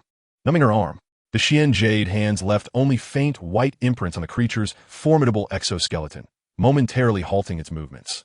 In pain, the phosphorescent subterranean spider whipped its tail, releasing a foul-smelling venom. Tanya had anticipated this, leveraging the blue-silver grass to pivot mid-air, narrowly avoiding the onslaught of poisonous rain. She took a deep breath, and once again unleashed her 3rd soul skill, the Serpent's Net. A colossal web woven from blue-silver grass descended from the heavens, ensnaring the emerald phosphor spider with unwavering tenacity. Seizing this fleeting opportunity, Tanya gripped the Zhuge crossbow tightly, unleashing a barrage of specially crafted armor-piercing bolts. Several arrows pierced through the gaps, splattering green blood. However, the ferocity of the emerald phosphor spider was fully awakened. It emitted a piercing shriek, its internal energy surging forth, generating high-frequency shockwaves. The serpent net was instantly riddled with cracks, and with a resounding crash, it shattered completely. The immense shockwave sent Tanya reeling, her blood surging violently, and she coughed up a mouthful of crimson, staggering backward. Just as she struggled to regain her balance, the figure of the emerald phosphor spider, like a specter, lunged forward, its sharp forelimbs slicing through the air, aiming directly for her vital points. Tanya's pupils dilated in fear, and she summoned all her strength to raise the blue-silver grass in defense. With a sickening rip, the blue-silver grass was torn apart, leaving 2 deep gashes on her shoulder, exposing bone, as green venom swiftly spread from the wounds. Agonizing pain and a numbing sensation assailed her, rendering her vision dark, nearly causing her to collapse. Tanya bit down on her tongue, using the pain to stay conscious, retreating rapidly to distance herself from the spider. She could feel the toxin invading her veins, making the operation of her soul power increasingly arduous. At that moment, an explosion of dust erupted, enveloping Tanya completely. The next instant, the mother and child soul-seizing talismans. A piercing hum resonated from within the dust cloud.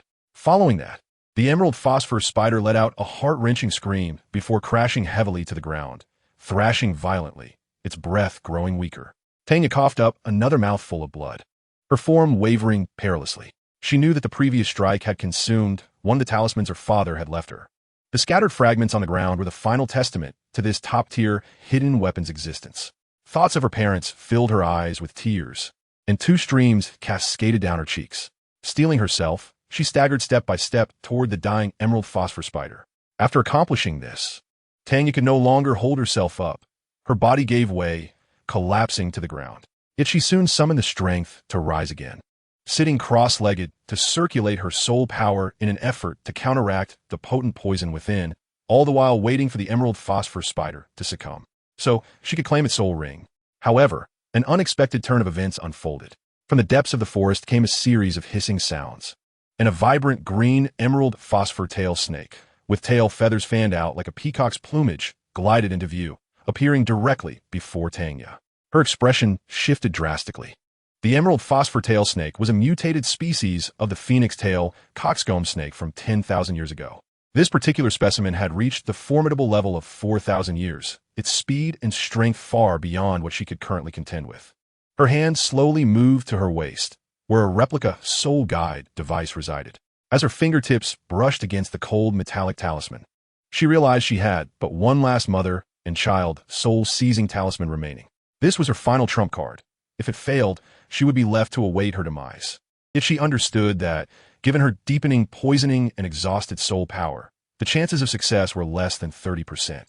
Just as the situation reached a critical juncture, a blood-red heavy sword plummeted from the heavens, radiating unmatched might as it struck down toward the emerald phosphor tail snake. The snake reacted with remarkable speed, its form flickering as it swiftly retreated 10 zhang away.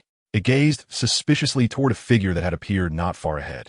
There, standing with an air of aloofness, was a striking silhouette, tall and poised, clad in blood-stained attire. Grasping a blood-red longsword, it was none other than Yi Tianming of the Canaan Academy. In the past 6 months, Yi Tianming had earned a formidable reputation, known as the Madwoman of the Academy. Her madness was unparalleled. Within just 6 months, she had ascended from level 33 to level 40 and had already acquired a soul ring. Yi Tianming bore no fewer than 100 injuries, spending nearly every day either in seclusion for cultivation or battling soul beasts for her life in various forests. At this moment, she fixed her gaze on the emerald phosphor tail snake, a cold smile curling at the corners of her mouth. In the next instant, she sprang into action. With a deft push of her toes against the ground, Yi Tianming shot forth like a bolt of crimson lightning. First soul skill, Blood Blade Assault.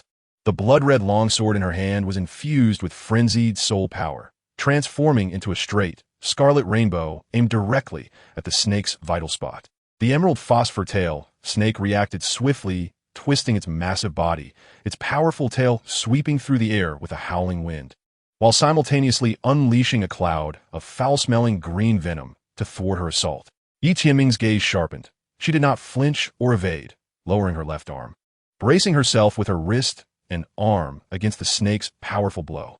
With a dull thud, she was jolted, blood surging within her, her left arm tingling. Yet the momentum of her long sword remained unyielding, slicing into the snake's neck with a deep, bloody gash. In pain, the emerald phosphor tail snake's fury escalated, its head snapping up, fangs bared, lunging toward Yi Tianming's head like a flash of lightning. Second soul skill, Blood Sword Guardian. A layer of crimson light erupted from her body, enveloping her like a suit of blood-red armor, the long sword in her grip taking on a sinister dark red hue. Its sharpness amplified. The snake's jaws clashed against the blood-red shield with a piercing metallic sound. The shield trembled violently, on the verge of shattering. Yet it ultimately succeeded in blocking this lethal strike. Seizing the moment, Yi Tianming swung her long sword horizontally. The blood-red light clashed with the snake's scales, creating dazzling sparks as she inflicted yet another wound upon its already injured neck. After a brief stalemate, Yi Tianming shifted her footing, her form wavering. Third soul skill, Blood Shadow Clone. In an instant, a blood-red afterimage identical to Yi Tianming remained in place, while her true self transformed into a streak of blood. eerily appearing at the side of the emerald phosphor tail snake. The snake, caught off guard, lashed out at the afterimage with its tail, shattering it to pieces.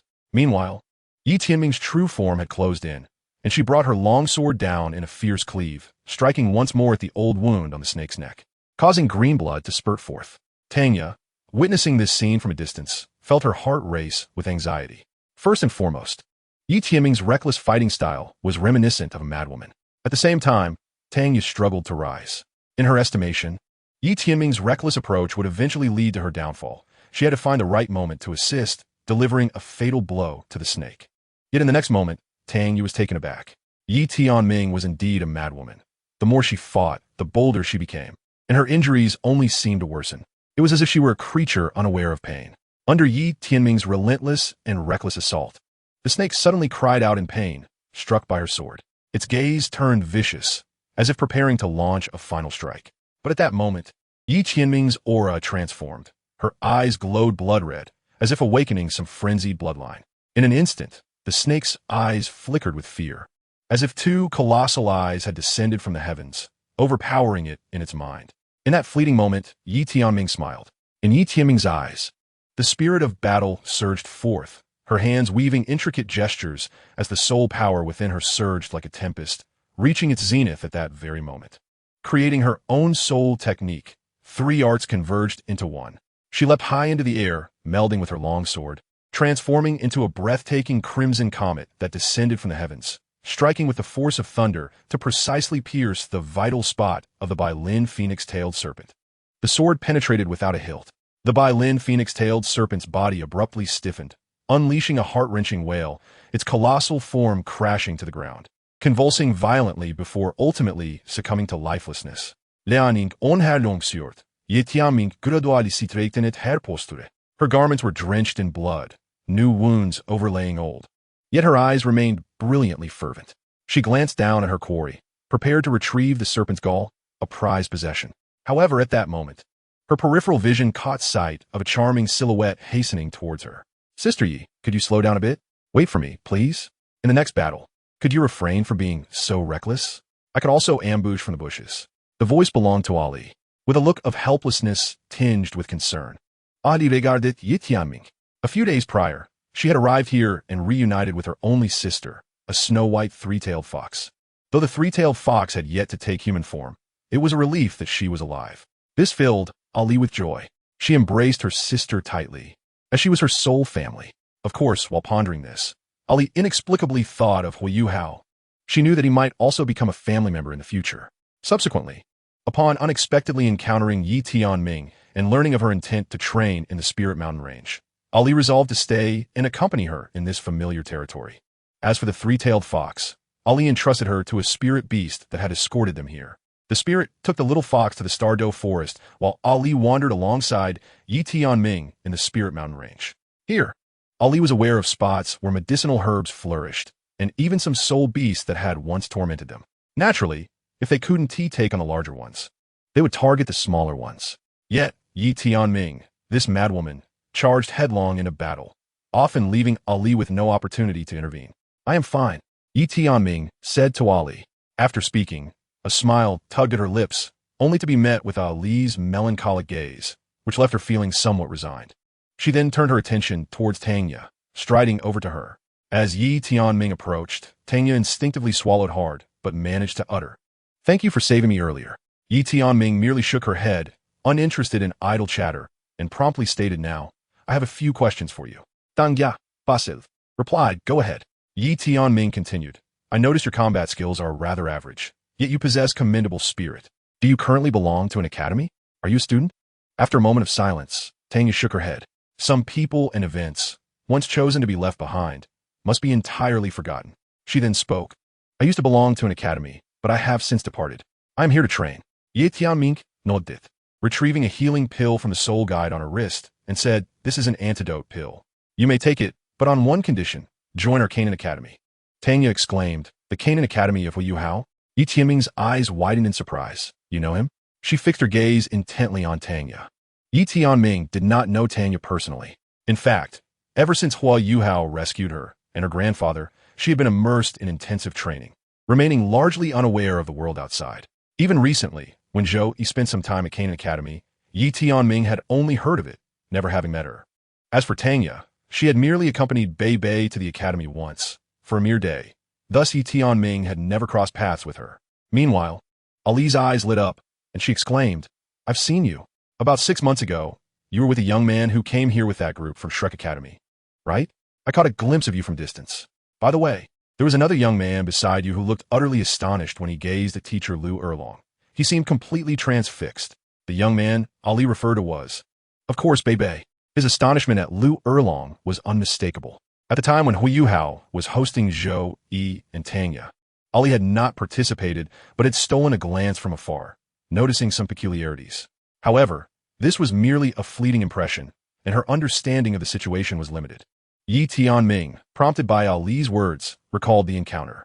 Without hesitation, she opened the vial and took out a detoxifying pill specifically formulated by Huo Yuhao for her, promptly placing it into Tanya's mouth. The pill dissolved instantly, and in that moment, Tanya felt a significant alleviation of the potent poison coursing through her body. In disbelief, she gazed at Yi Tianming and said, "Thank you." Yi Tianming smiled. "Since you know him, you are one of us. Thus, the antidote is naturally yours.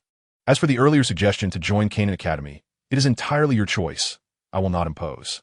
Tanya, feeling somewhat awkward, chuckled nervously and replied, "I haven't given it much thought.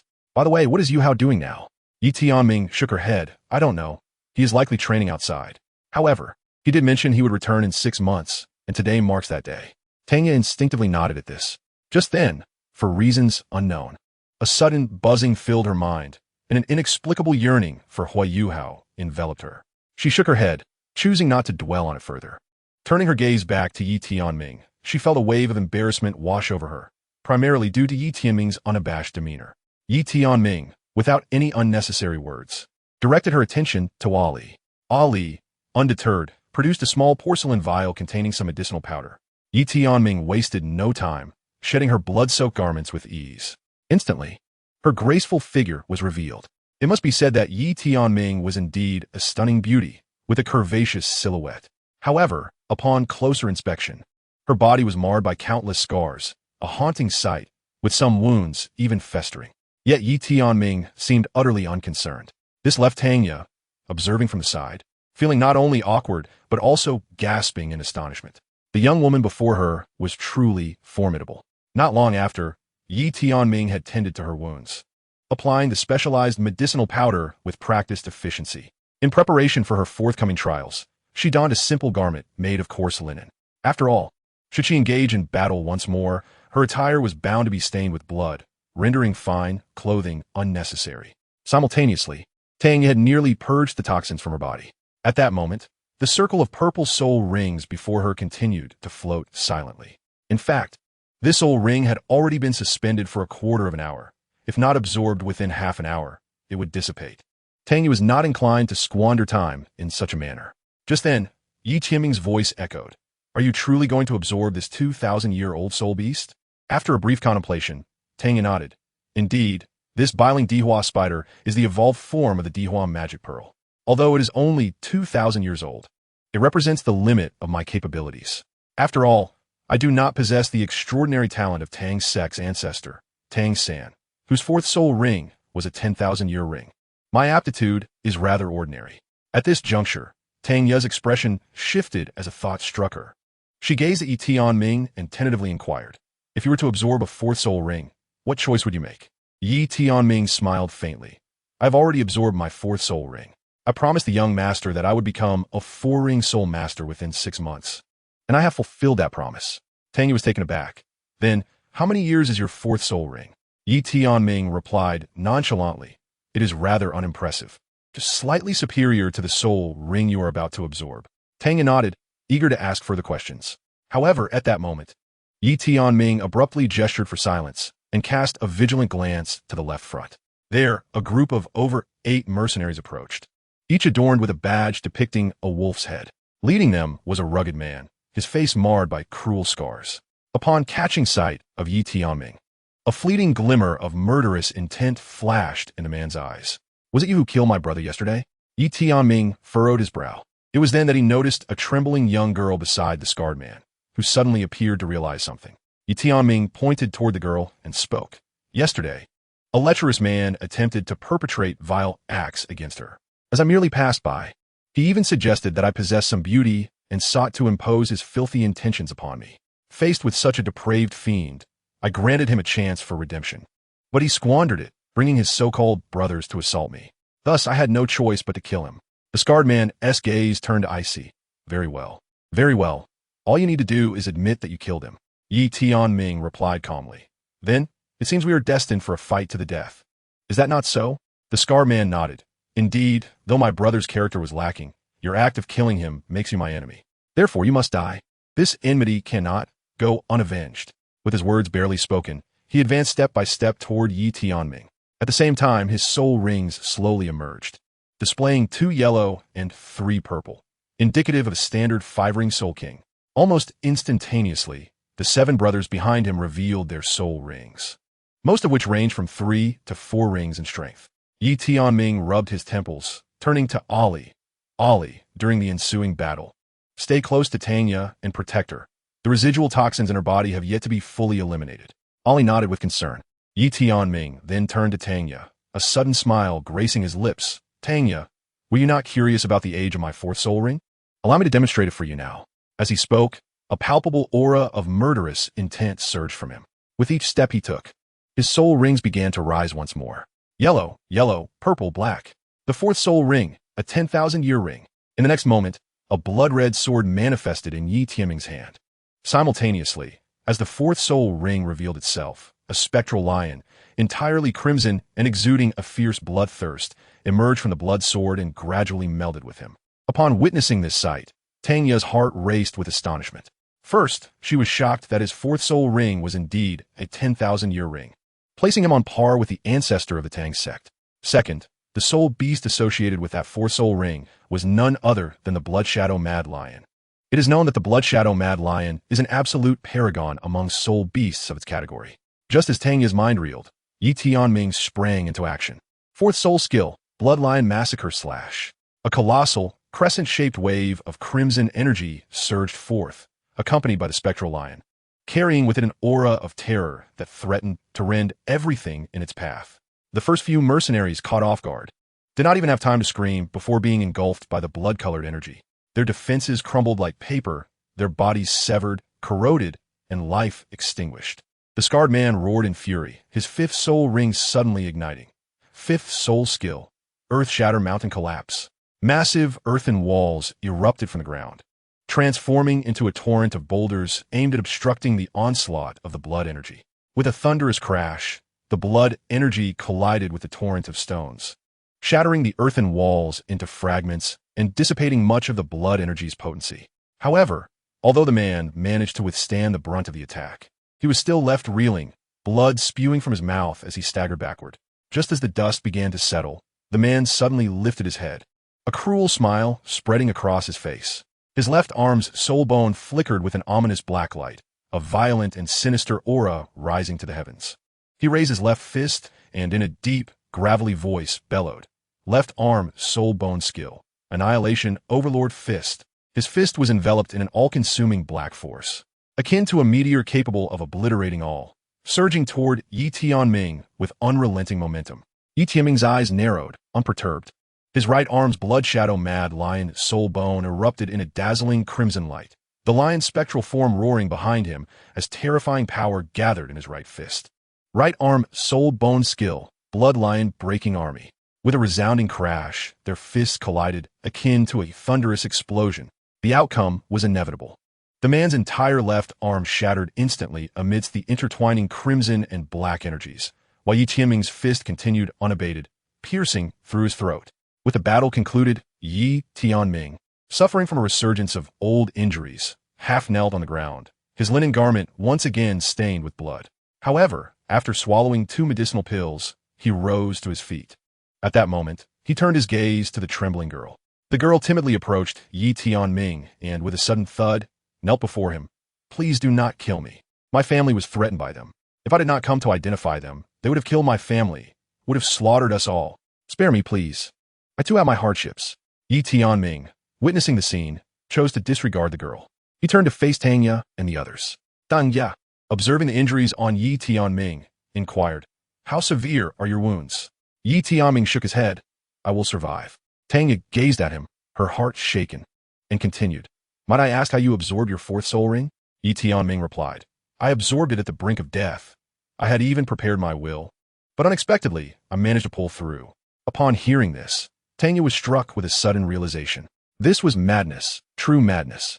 Yet simultaneously, a thought crossed her mind, and she smiled, deciding to abandon her own soul ring absorption before it could merge.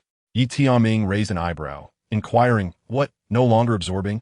Tanya took a deep breath, replying, 2,000 years is my current limit, but after some time, I believe I can grow even stronger. At the very least, I must reach the absorption limit of the fourth spirit ring, 5,000 years, am I not right?" Upon hearing this, Yi Tianming also smiled. At that moment, a gentle breeze swept through, carrying with it a peculiar fragrance. Simultaneously, a startled shout suddenly echoed from behind Yi Tianming, and it was none other than Ali calling out, "Tianming, be careful!" As Ali's warning fell, her two spirit rings materialized. However, in that instant, she abruptly realized that her spirit power was severely hindered. Yi Tianming was about to strike directly at the girl in front of him when she inexplicably smiled, her form transforming into a fleeting shadow, swiftly appearing beside Ali, delivering a powerful punch that sent Ali flying. Immediately afterward, the 5 spirit rings around the girl burst forth, revealing her as a 5-ring spirit king. With a resounding crash, Yi Tianming was caught off guard and directly struck by her 5th spirit skill, sent hurtling through the air, blood spilling from his mouth. Yet, he managed to stabilize himself mid-air, his gaze filled with astonishment as he regarded the girl. Suddenly, she erupted into a melodious laugh, her form shifting as she peeled off a human skin mask, revealing a beguiling, enchanting visage. Concurrently, her body underwent transformations, her modest chest expanded dramatically, taking on an alluring curvature, while her height remained unchanged. Noticing Yi Tianming's gaze upon her, the woman smirked. "What do you think? Surprised? Do not struggle. You have been afflicted by my ghostly aroma poison. You will be unable to wield your spirit power for half a day." Yi Tianming spat out blood, forcibly channeling his spirit power. "What about that girl? Can you enlighten me?" The woman replied coldly, "The girl you speak of has long since perished. I am the vice captain of the Bloodwolf Mercenary Corps, and now you should comprehend the gravity of the situation." Yi Tianming raised an eyebrow. The woman then cast a glance at Tanya, clicking her tongue. "Blue silver grass? A useless martial soul." Following that, with a swift kick, she sent Tanya crashing aside, blood gushing from her mouth. Without a moment's hesitation, the woman charged at Yi Tianming. In her view, uttering that statement had already been a display of mercy. She harbored but a single thought, to speak sparingly, for verbosity could lead to unforeseen complications. In the next instant, she flickered forward, arriving before Yi Tianming, her 5th spirit ring erupting with power, unleashing a soul skill from a venomous scorpion soul beast, aimed directly at Yi Tianming's brow. At that moment, Yi Tianming also forced his spirit power into action. He was prepared for a desperate struggle, for this was his unwavering determination. Of course, he was aware that in his current state, he could not prevail against her, but if he were to perish, he would at least take a piece of her with him. Just then a voice echoed through the air, "Hold on, do not engage." In an instant, a lavish bed, along with its occupant, came crashing down towards them. The woman, caught off guard by such speed, felt a jolt of shock, and with a cold sneer, she prepared to shatter the bed with a mere gesture. However, the occupant of the bed spoke. "First spirit skill, mental interference. First spirit skill, mental shock. Ice Dragon King's skeletal skill, Dragon Burst 9 strikes." In the next moment, a colossal ice dragon surged downward. Barely half a breath later, the woman was obliterated into dust, and the 9 strikes had only utilized 2 segments. Huo Yuhao smirked as his grand bed landed beside Yi Tianming. As Huo Yuhao made his move, Di Tian had swiftly pulled Yi Tianming, Tanya, and Ali aside. Meanwhile, the sun was setting in the west. Chapter 125, The Ice Emperor Secured. Huo Yuhao's soul ring extraction. "Young master, you have returned." "Young master, thank you for earlier." "Huo Yuhao, I never expected it was you. You've grown so strong." Tanya and Ali exclaimed in surprise upon seeing him. Simultaneously, they noticed something amiss. Huo Yuhao was still reclining on the bed, and his posture was remarkably relaxed, his face displaying a hint of enjoyment. At this moment, Huo Yuhao observed the twilight sky, feeling a chill run down his spine. "You all get on the bed." We can discuss matters once settled. Without hesitation, Ali pondered for a moment before slipping off her shoes and climbing onto the bed. Yi Tianming, hearing this, said, "Please wait a moment," before stowing away the half-skeletal remains of the man and placing the two soul beasts lying on the ground into the storage soul guide. After all, they were meat and could be consumed. Treasure should never go to waste. Huo Yuhao silently nodded at this, acknowledging that Yi Tianming had been well trained by him. Even the smallest ant is still meat. Subsequently, Yi Tianming removed his shoes and joined Ali on the bed. Tanya hesitated momentarily, but eventually climbed onto the bed as well. Huo Yuhao then called out to the sky, "Di Tian, hurry and take me back. Time is of the essence." As soon as Huo Yuhao's words fell, the grand bed soared into the air, vanishing in an instant. Meanwhile, in the shadows, Di Tian seemed to sense something, glancing toward the depths of the Ling mountain range, a frown creasing his brow, followed by a cold smirk. In the next moment, his form disappeared deep within the Ling mountain range. The poison user, too, felt an unusual sensation, his eyelids twitching as he poured himself a cup of tea. Now was not the time for him to act. He needed to wait and plot his next move. On the bed, surrounded by Huo Yuhao's spirit power, the air remained still. Huo Yuhao then addressed the three. "You each need to consume a top-tier healing pill." Before long, their injuries had healed considerably. As for the three women who had been poisoned, Yi Tianming assured them that a short period of rest would suffice, as the poison was not lethal. Huo Yuhao refrained from inquiring about the system solution. Ali looked at Huo Yuhao and asked, "Young master, your endeavor was successful, correct?" Huo Yuhao smiled and nodded, then retrieved some grapes and fruits from the system space, placing them before Ali, feeling a bit sheepish. Ali's eyes brightened. Along with Xiao Yixian and Jiang Nannan, understood Huo Yuhao's circumstances. Without hesitation, she cheerfully began peeling grapes for him. Huo Yuhao, under the slightly peculiar gazes of Yi Tianming and Tanya, awkwardly spoke, "Well, I have obtained a divine inheritance, and I am currently undergoing the first trial. Every 7 days, I must transform into a different form, and my current form is laziness. Unfortunately, if I resist, I might engage in some rather undignified and socially disastrous behaviors." Yi Tianming, upon hearing this, felt somewhat astonished, but nodded in understanding. "All right, young master, I comprehend." Tanya was left in shock. She had not anticipated Huo Yuhao would experience such an opportunity, curiosity washing over her as she leaned closer, smiling. "All right, I understand. I was simply intrigued by your sudden laziness." Huo Yuhao then turned to Ali, responding to her earlier inquiry, "Yes. I made a round at the extreme north base and had a significant harvest. Everything that needed to be accomplished has been completed." Huo Yuhao vaguely articulated a statement. As for the Ice Emperor, she directly became Huo Yuhao's soul spirit. However, an unexpected incident occurred during this process. The Ice Emperor, observing Huo Yuhao's excessive laziness, sought to test his resilience. Yet, Huo Yuhao flatly refused, claiming it would be too painful and expressing his disinterest in the test. Of course, he uttered this with considerable reluctance, nearly provoking the Ice Emperor to reject him on the spot. Fortunately, the presence of the Sky Dream Ice Silkworm and the Ice Dragon King, who offered a few words of persuasion, along with Di Tian's reluctant agreement, swayed the Ice Emperor to accept the arrangement and become Huo Yuhao's soul spirit. In truth, upon reflection, she realized this was an unparalleled opportunity for her. Moreover, with the esteemed Ice Dragon King allied with her and Di Tian standing by Huo Yuhao's side, she found no valid reason to decline. Faced with the burden of 400,000 years of heavenly punishment, she decided to take a gamble. However, a minor complication arose during her absorption. 6 months prior, when Huo Yuhao began his journey, his soul power had already reached the pinnacle of level 30. At that time, he absorbed a 30,000-year-old spider-type soul beast gifted by the Scarlet King, which elevated his soul power to level 33. Later, upon absorbing the Ice Dragon King, his soul power surged directly to level 40. Now, with the absorption of the Ice Emperor, it was evident that a substantial increase in soul power was imminent, presenting Huo Yuhao with 2 options for absorption.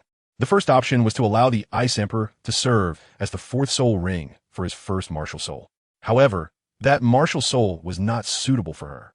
And in comparison, placing the Ice Emperor with the Ice Dragon King's martial soul would yield far more significant results, thus necessitating consideration of the second martial soul. The dilemma lay in the fact that Huo Yuhao was already at the maximum soul power of level 40. If he were to directly incorporate the Ice Emperor into the second martial soul, it would become the 3rd soul ring. Yet, once it became the third soul ring, the energy it contained could indeed enhance his soul power, but according to the laws of Douluo continent, failing to absorb a fourth soul ring would be akin to leaving a crucial water gate unopened, potentially resulting in catastrophic bodily rupture. In truth, given the celestial energy contained within the Ice Emperor, it could easily transform into both Huo Yuhao's third and fourth soul rings. This situation was reminiscent of the Snow Emperor, who, as a 700,000-year-old soul beast, occupied 4 soul ring positions. Similarly, the Ice Emperor could also occupy 2 soul ring positions without needing to become Huo Yuhao's martial soul. However, the Ice Dragon King deemed this arrangement inappropriate. Ideally, 1 soul ring position should be compressed as much as possible, allowing Huo Yuhao the opportunity to absorb another soul ring in the future and retain an empty position, which could prove highly advantageous. In light of this situation, the Ice Dragon King opted to intervene directly, with Tian providing assistance to consolidate the Ice Emperor's energy into a single soul ring position. To resolve this issue, the Ice Dragon King devised an audacious plan for Huo Yuhao. First, to absorb an ordinary 4th soul ring, thereby breaking through the internal barrier for the 4th soul ring, and only then to absorb the Ice Emperor. Once the soul power was thoroughly stabilized, he could subsequently detach the previously absorbed 4th soul ring. This method, though reckless, was the optimal choice given the circumstances. Ultimately, Huo Yuhao nodded in agreement and deliberately selected a 10-year-old ice herb as his 4th soul ring. The rationale behind choosing a 10-year soul ring was that the lower the age of the soul ring, the easier the absorption process, thereby potentially reducing the risks associated with detachment later on. Additionally, with the Ice Dragon King assisting by his side, the entire process, although accompanied by pain, would not pose a severe threat to his life. Thus, Huo Yuhao began the procedure, first absorbing the unknown ice herb, followed by the Ice Emperor. Upon completion of the absorption, his soul power surged from a maximum level 40 to an impressive level 48, which naturally included some energy released by the Ice Dragon King. Subsequently, Huo Yuhao commenced the agonizing process of detaching the soul ring, which consequently extended the entire process over 6 days.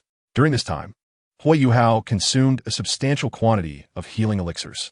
Ultimately, it was the superior healing potions obtained through the system that allowed him to appear relatively unscathed externally. However, the only regret was that he was unable to absorb the Ice Emperor's torso soul bone. Yet, every gain comes with a loss. In comparison to the Ice Dragon King's torso soul bone, it was clear that the latter was superior. Thus, while Huo Yuhao felt a tinge of regret, he was nonetheless able to accept the outcome. Moreover, the torso soul bone remained in his possession, temporarily stored away, albeit unabsorbable. Who knows, perhaps in the future, he might encounter an opportunity or negotiate with the system for a modification, potentially allowing for absorption at a later date, a prospect that was indeed promising. Of course, the system currently did not offer such a service, but one could speculate it might upgrade in the future. Therefore, there was no need for haste. Now, after finishing his reflections, Huo Yuhao glanced at the encroaching darkness of the night sky and, without hesitation, turned to Tian and inquired, "Hey, Tian, how long until we reach the Shrek Academy?" Tian's voice drifted from afar. "We will reach the Stardow Forest in 1 hour. I will pause for a brief moment there, and then it will take another half hour to arrive at the Shrek Academy." Upon hearing this, Huo Yuhao bit his lip, beginning to calculate the time. The night had only just fallen, and he checked the time in the system's space, which indicated it was already 6 p.m. Therefore, 1.5 hours equated to 3 hours, meaning they would arrive at the Shrek Academy by 9:30 p.m. The timeline was tight, but still manageable. Subsequently, Huo Yuhao turned to Ali and instructed, "Ali, once we reach the Shrek Academy, your first task is to summon Jiang Nan, Xiao Yixian, and Liu Erlong to the room with the utmost urgency, regardless of the circumstances." Ali, slightly puzzled, nodded in agreement, "Understood, young master." At this moment, Huo Yuhao also directed his gaze toward Yi Tianming and asked, "Yi Tianming, have you returned to the academy recently?" Feeling somewhat embarrassed, Yi Tianming replied, "I returned a while ago."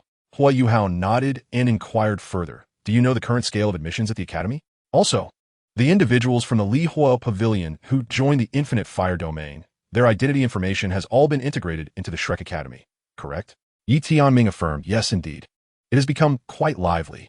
Huo Yuhao, relieved by this assurance, then addressed the system. "Hey, system, I'm preparing for a significant endeavor this time. Are you ready?" The system responded, Over the past 6 months, my enhancement training has flourished, especially with the addition of the Li Hua Pavilion to the Shrek Academy. There will certainly be some talented individuals that the system will recognize, won't there? The mechanical voice of the system crackled with electrical sounds, seemingly vexed by such operations. Huo Yuhao asked, "So, how many are there currently?" The system replied, 7 days ago, there were 2 from the Shrek Academy, plus 1 from the Li Hua Pavilion that came over. Within these 7 days, another 1 has joined the Shrek Academy, totaling 4 now. Huo Yuhao acknowledged, "All right. As for the rewards, I will not claim them for now. Please report on the gains from the past 6 months and consolidate everything into the final reward. Reaching the 7 stars should be quite stable, right?" System. Host. The issue you referred to requires statistical analysis, which has not yet been conducted, hence it remains unknown. Upon hearing this, Huo Yuhao fell into a brief reverie. Soon after, he began to search for certain matters with a hint of unscrupulous intent. Suddenly, Huo Yuhao glanced at Tanya, his eyes sparkling. System. Is there a reward for allowing Tanya to join Qian Academy? Chapter 126. Returning to Qian Academy. Discussing Tanya's talent. System. Ding. Tanya's talent belongs to the dark blue silvergrass, and her body contains a trace of blue-silver emperor bloodline. Moreover, she is a relatively significant character aside from the main protagonist group. According to the rules, Tanya can join Qian Academy, and an additional reward will be granted. Ding. However, host, do you truly believe in the likelihood of this given your extreme time constraints? Huo Yuhao took a deep breath. You needn't concern yourself with that. He then fixed his intense gaze upon Tanya, as if he wished to articulate something.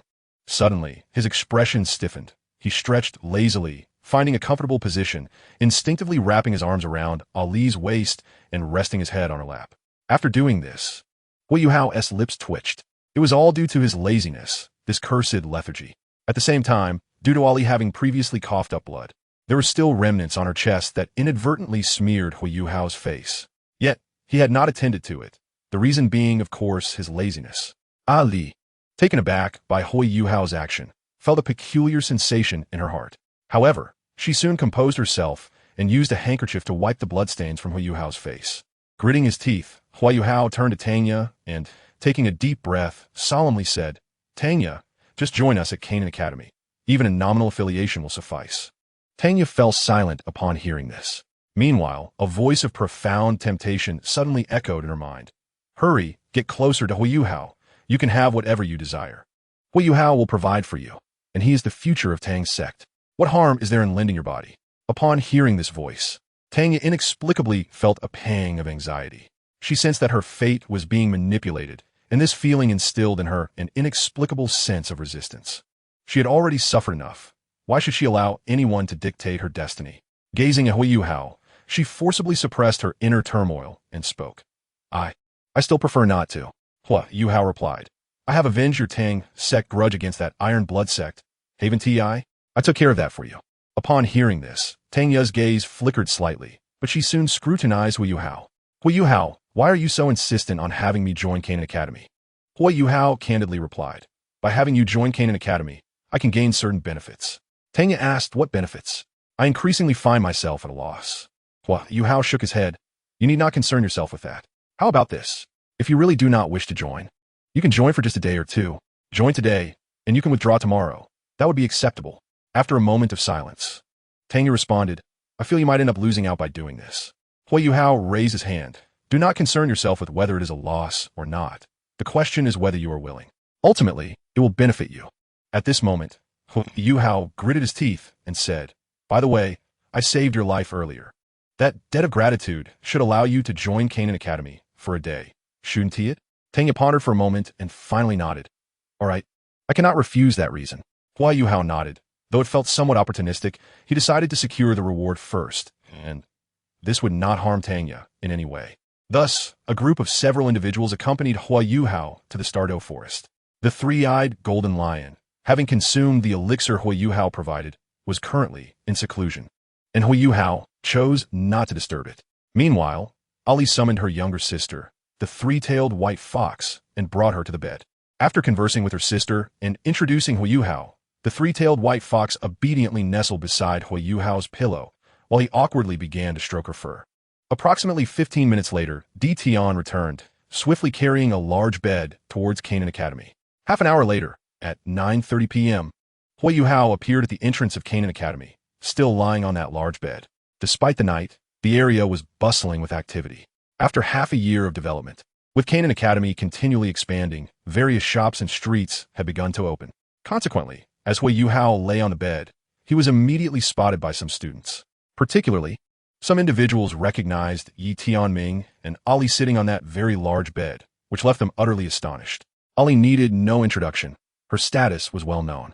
As for Yi Tianming, he was notorious as the fiercest individual in Canaan Academy, capable of enduring any trial. The sight of him reclining on a bed prompted a flurry of wild speculation among the onlookers.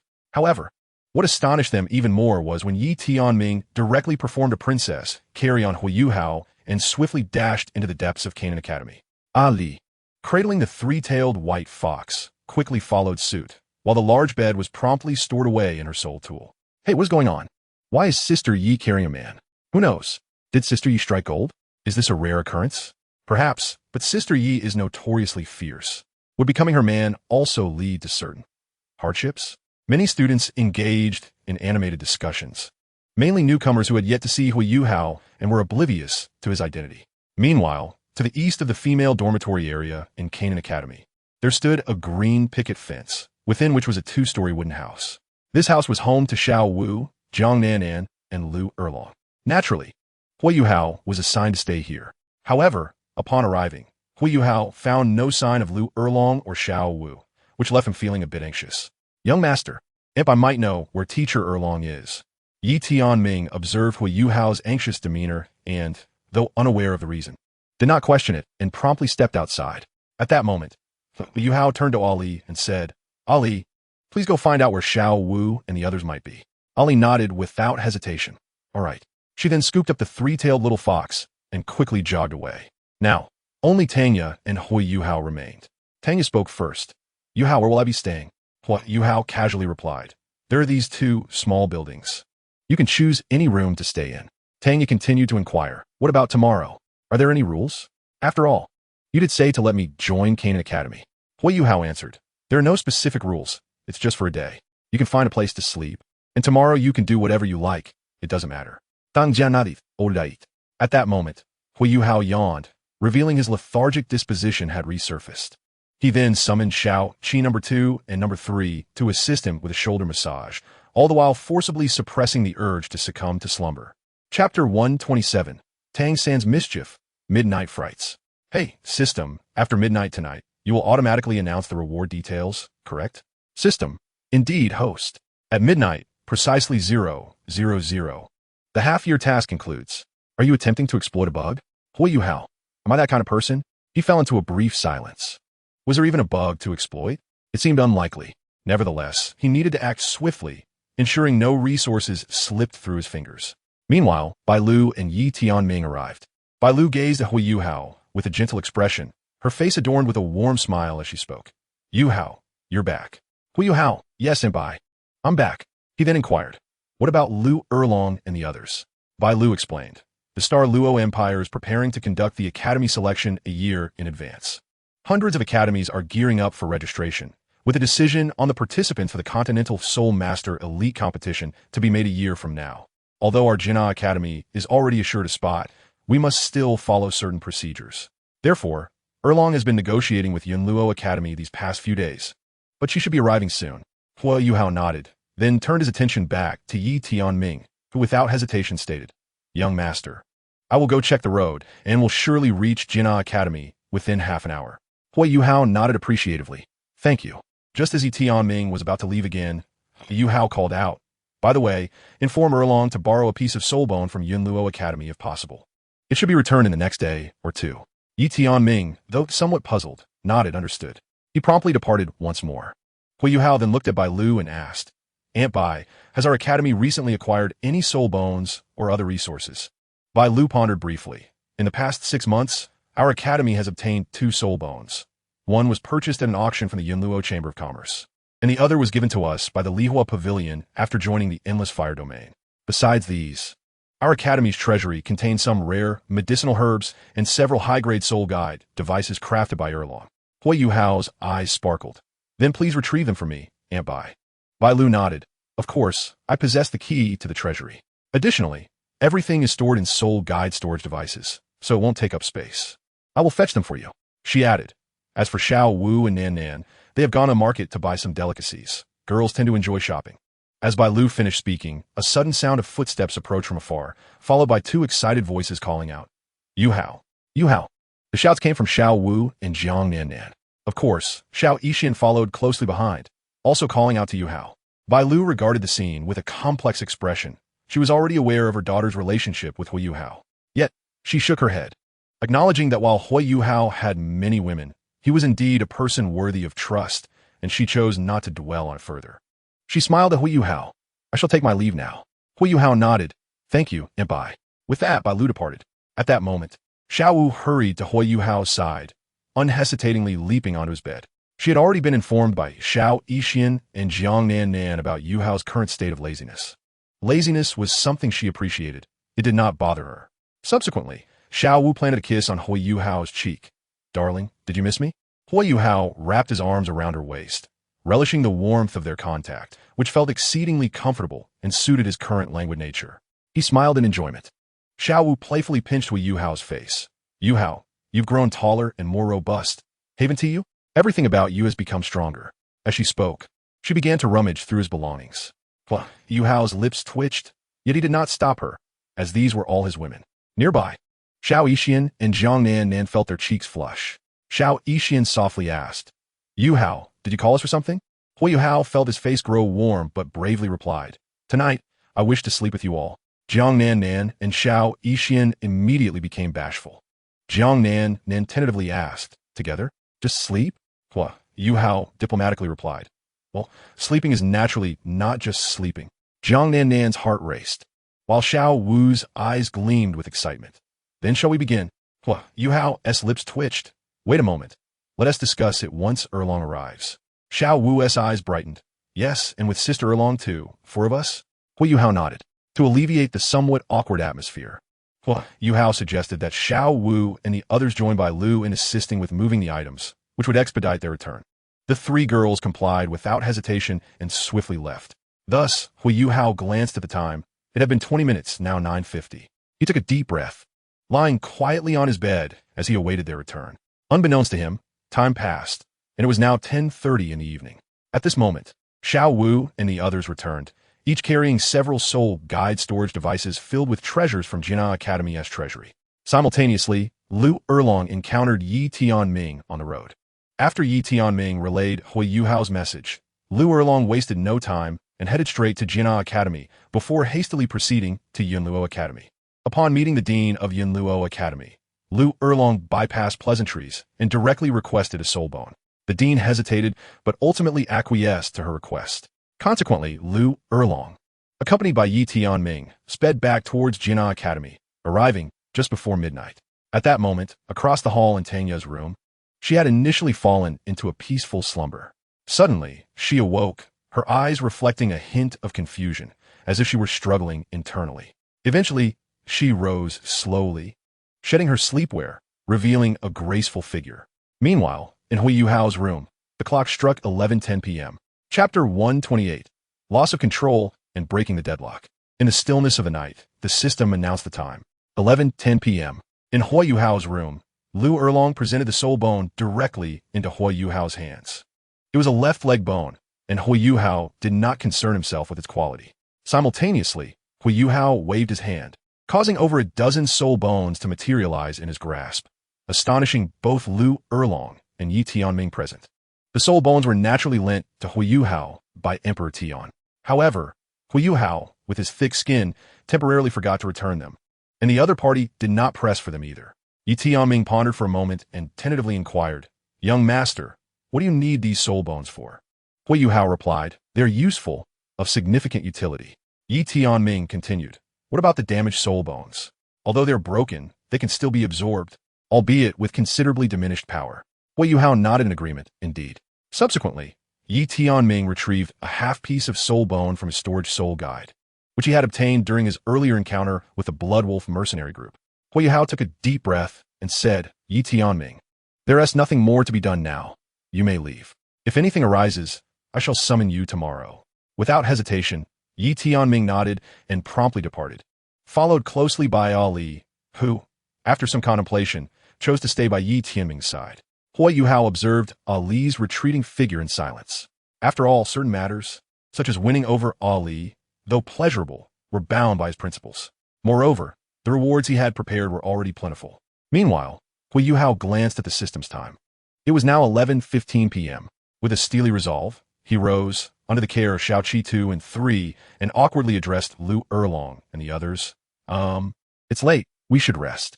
Liu Erlong blinked her beautiful eyes and remarked, "So you mean it's time for bed?" Huo Yuhao replied, "Yes." Liu Erlong did not question further, simply lying down on the bed and beginning to undress. Subsequently, Xiao Wu and Xiao Yixian exchanged glances and obediently climbed into bed as well. Then came Jiang Nannan, who bit her red lip, feeling exceedingly shy. She had indeed intended to give her first time to Huo Yuhao, but the current scenario made her cheeks flush with embarrassment. Observing Jiang Nannan, Huo Yuhao contemplated for a moment before tentatively suggesting, "Nannan, how about this? I'll pull a curtain to create a small bed for us, and then after we finish, I'll join the others." Huo Yuhao felt extremely awkward saying this. It was undeniably a bit shameless. Jiang Nannan shot him an exasperated glare before resolutely marching to the large bed. Her character held a hint of dominance and even madness. According to the original work, she bore another title, the Mad Soft Rabbit. However, due to a series of inexplicable events and her background, she often appeared reticent. Now that all her issues were resolved, her true nature began to resurface. As Liu Erlong and the others lay side by side, with their hearts laid bare, the time reached 11:25 p.m. Huo Yuhao took a deep breath, gazing at the splendid scenery before him. Although he felt somewhat lazy, there was an undeniable restlessness within him. Just then, a sudden knock echoed from outside the door. Hearing the sound, Huo Yuhao glanced at the time, intending to resolve matters swiftly. 20 seconds later, upon opening the door, he inhaled sharply at the sight before him. Tanya appeared like a transparent vision, showcasing all that ought not to be revealed. However, that was not the crux of the matter. Yuhao's gaze was drawn directly to Tanya's eyes. Her expression was numb, clearly battling inner turmoil, while a strange smile curled at the corners of her mouth. "Yuhao, I'm so cold. Can you hold me? I am willing to do anything for you. Don't you desire it?" With that, Tanya lunged towards Huo Yuhao. Given his current lackadaisical state, he was reluctant to take action, thinking of employing his martial soul to freeze her. Yet, at that moment, Tanya's blue-silver grass erupted, encasing both of them in a colossal cocoon. But that was far from the end of the ordeal. In the divine realm, Tang San's eyes gleamed with wisdom. He raised his hand and lightly tapped the void. Instantly, a magnificent statue of Tang San emerged within Shrek Academy on Douluo continent, exuding a vast aura reminiscent of the ocean, tinged with a hint of seawater. Yet undeniably, this aura was laced with divine brilliance. In a flash, this divine light seemed to acquire sentience, shooting southward with great haste. Now, within the cocoon enveloping Huo Yuhao and Tanya approached, her expression still dulled, and kissed him. Although Huo Yuhao remained in a lethargic state, he instinctively turned his head aside, not for any other reason than that when faced with beauty, he yearned to engage in honorable pursuits. Tanya's eyes reflected a sense of coercion, and tears began to trickle down her cheeks. Huo Yuhao recognized that even in this wild scenario, it was unconscionable to act without her consent. However, just then, a faint blue divine light pierced through the cocoon, flooding into Huo Yuhao's mind. He felt an exhilarating clarity wash over his spirit, his body slackening and losing control, while a voice echoed within him, urging, take her. After securing her, reward her and restore Tang's sect. Huo Yuhao's heart swelled with indignation. Tang San, that bastard, has come to stir trouble again. Ice Dragon King, lend me a hand. I've been ensnared by this fool. Heaven Dream Ice Silkworm, Ice Emperor, do you have any solutions? Hurry, assist me. Huo Yuhao called out, fully aware that the system would not offer help, as this did not pertain to life-threatening circumstances. Meanwhile, Liu Erlong had already noticed the unfolding situation and rushed towards the cocoon to assess the matter. Thus, after a span of over 10 minutes, with the assistance of the Silver Dragon King, Ice Emperor, and Heaven Dream Ice Silkworm, Huo Yuhao finally regained control. After all, Tang San's intervention was merely a flicker of divine light. Simultaneously, a wave of dizziness struck, plunging Huo Yuhao into slumber, as Liu Erlong and the others gently placed him onto the bed. As for Tanya, she succumbed to unconsciousness and was likewise laid upon the bed by Xiao Wu. given the ample space available. By now, the time had reached 11:40 p.m. Another 10 minutes slipped away, and Huo Yuhao awoke. The system announcing the time as 11:59:20 p.m. Yuhao, you're awake, Liu Erlong said, her expression filled with concern. Yuhao gestured for them to remain still, instructing, stay put for the moment. He took several deep breaths to steady himself and glanced at the time, now reading 11:59:30 p.m. Grinding his teeth, Huo Yuhao muttered, there isn't enough time. System, correct, host, your time is insufficient. The system's response was laced with a hint of schadenfreude. Yet, in the next moment, Huo Yuhao flashed a devilish smile and unleashed his power. Isn't it just a bit of blood? It's all about speed, not about feelings. And with that, he surged forth. Huo Yuhao, seizing this fleeting moment, began to turn over. Chapter 129. The ultimate challenge of 1 against 4. Love arrives too swiftly. Like a tornado. Xiao Wu. In the deep of night, at 11:59:45. Love is akin to a gust of wind, quietly entering and quietly departing. And then, Xiao Yixian. In the deep of night, at 11:59:51. Harmony, civility, friendship, mutual assistance, and the creation of a beautiful future together. Love always takes one by surprise. Jiang Nanan. In the deep of night, at 11:59:58. Liu Erlong. In the deep of night, at 11:59:59. Love comes too swiftly like a tornado, howling in and howling out. Huo Yuhao let out a sigh. System. All host you. Yet all of this was far from over. Within Huo Yuhao's sea of consciousness, 7 days had passed, and the transformation of his personality commenced. Immediately, a luminous orb representing negative emotions began to spin rapidly. In the next moment, the orb marked as greed dove straight into the depths of Huo Yuhao's mental sea. Greed manifests in many forms, including avarice for wealth, treasures, and beauty. Huo Yuhao felt a jolt in his spirit as he gazed at Liu Erlong. Such a splendid landscape. A man should traverse every corner of it. The scent of the ocean. Yet simultaneously, Huo Yuhao was suddenly struck by a sensation of social death. At this moment, Liu Erlong was simply looking down at him. Their eyes met. The Yuhao gritted his teeth and forced a smile. Tomorrow, I shall request an extra meal from the Academy's kitchen. I have been particularly craving abalone and oysters, among other nutritious delicacies. Subsequently, Huo Yuhao resumed. Liu Erlong. Then, Huo Yuhao turned his gaze to Nanan, employing the same tactic. Jiang Nanan. Following that, he moved to Xiao Wu and Xiao Yixian. And then, love resembles a towering mountain, necessitating a gradual ascent. It is also akin to a hillock riddled with ravines, where a careless step may lead to a sprained ankle, requiring a sturdy stick firmly planted in the ground. Huo Yuhao felt numb. System. Host, I have never encountered such an unbounded individual. In Huo Yuhao's mental sea, the Ice Dragon King had never witnessed such an explosive scene. As for the Ice Empress, she was in a state of numbness. She now vaguely regretted selecting such an eccentric human as her wise spirit.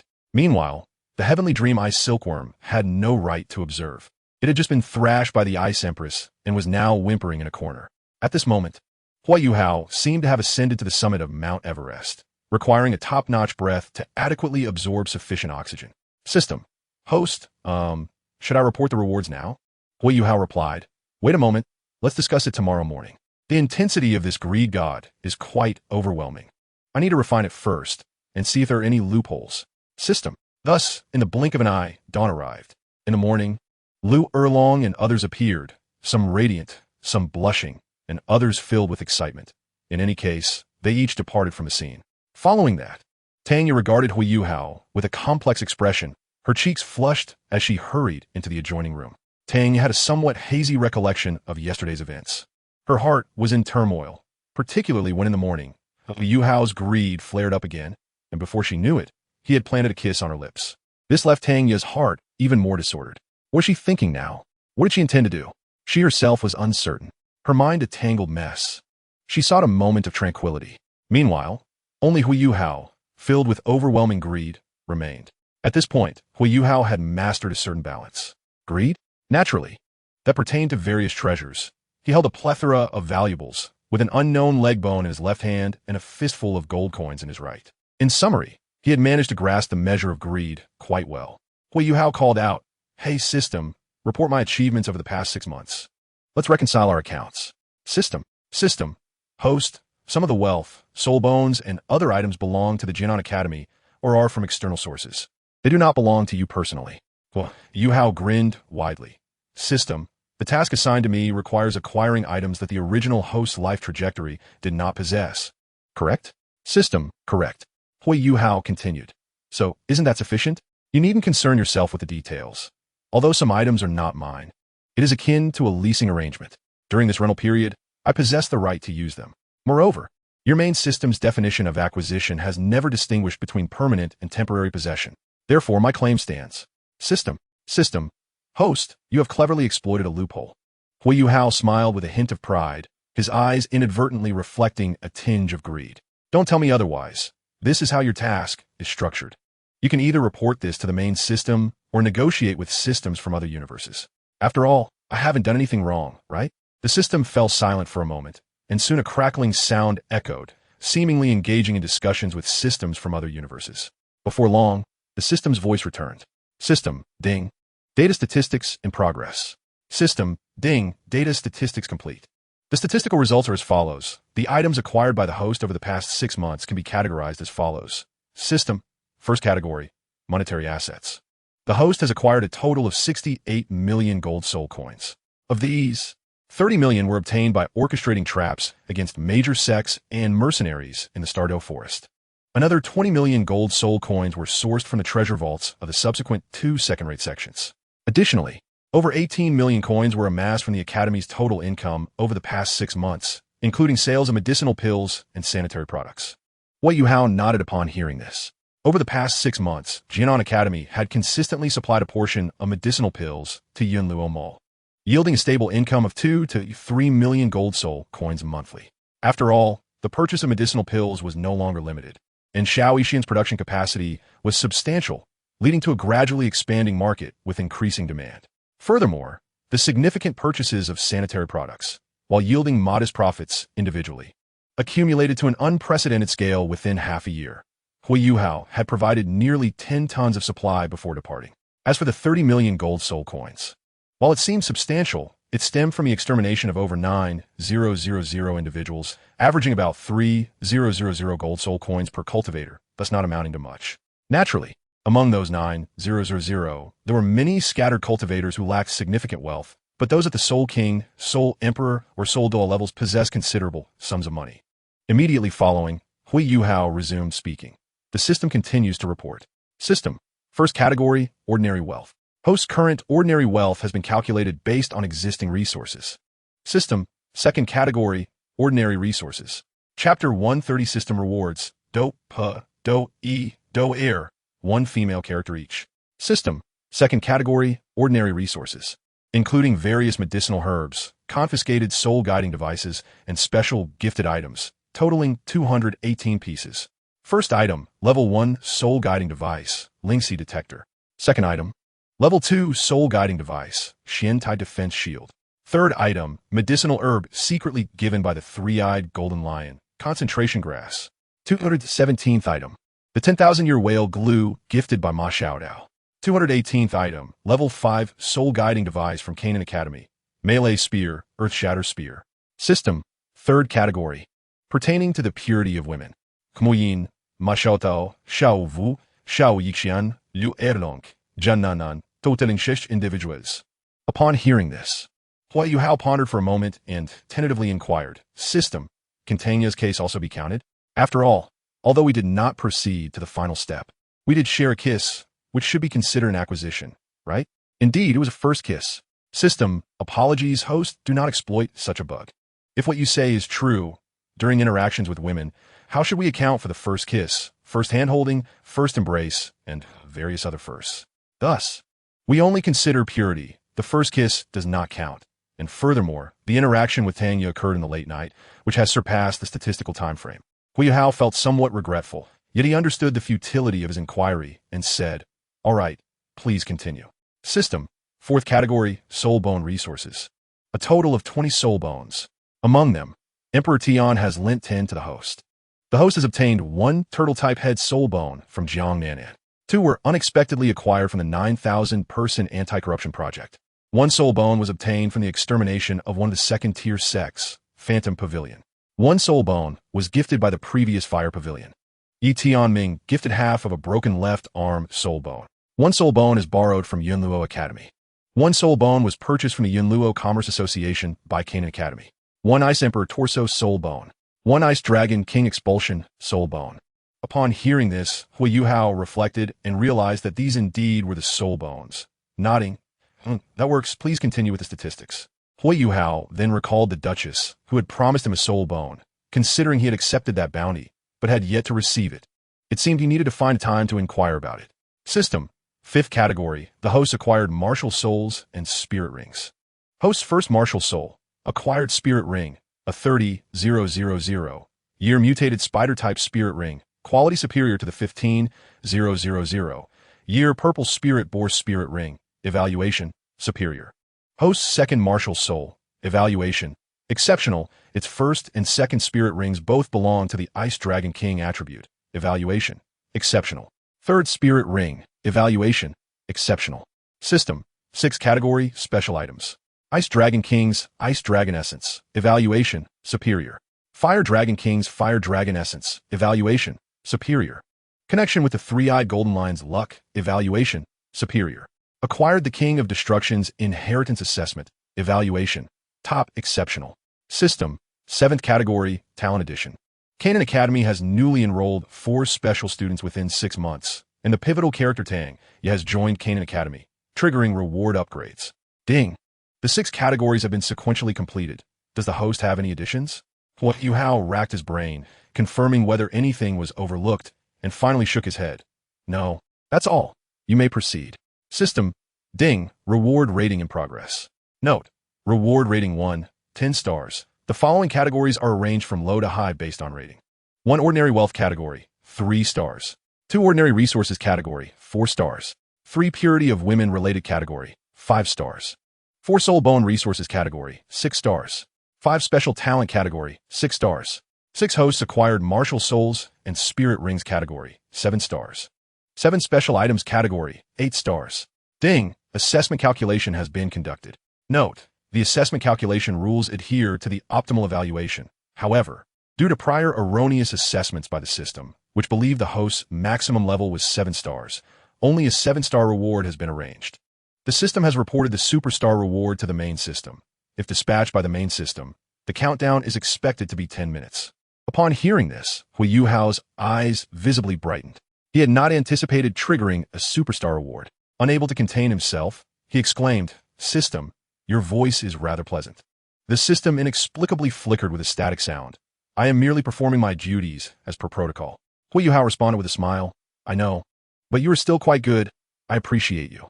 The system fell into silence, and after a brief moment, coldly replied, "I am merely a cold machine." Host is prohibited from engaging in any improper relationships with the system. Huo Yuhao, what nonsense? What is this system thinking? He had merely spoken out of excitement, never intending to develop any special relationship with the system. After all, he did not even know whether the system was male or female, or if it possessed any physical form. At this moment, the system's voice resounded once more. "Does the host wish to accept the current 7-star reward?" Huo Yuhao exhaled a sigh of relief, his gaze tinged with greed. Accept. I recall providing you with a list, right? Just follow that list." System. The list provided by the host is overly extravagant. Summoning Medusa, subduing the Mother Demon King, along with characters such as Yun Yun and Xiao Sun, poses excessive difficulty. The system has made appropriate optimizations. Huo Yuhao nodded, for he was aware that some of his ideas were unrealistic. "All right, please distribute the rewards after optimization." Ding! 7-star rewards have been issued according to the host's list. Since this is the maximum 7-star reward, additional enhancements have been applied to specific reward items. First, details of the 7-star Soul Bone rewards. 1 Gold Attribute Soul Bone. Location, left leg bone. Age, 80,000 years. 2 Fire Attribute Soul Bone. Location, left leg bone. Age, 80,000 years. 3 Ice Attribute Soul Bone. Location, left leg bone. Age, 80,000 years. 4 Dark Attribute Soul Bone. Location, left leg bone. Age, 80,000 years. 5 Light Attribute Soul Bone. Location, left leg bone. Age, 80,000 years. 6 Healing Attribute Soul Bone. Location, left leg bone. Age, 80,000 years. System notification. All soul bones can be freely selected for assembly according to the host's current soul master type. After assembly, they will automatically adapt to the soul power system, with no risk of attribute rejection. Huo Yuhao silently nodded.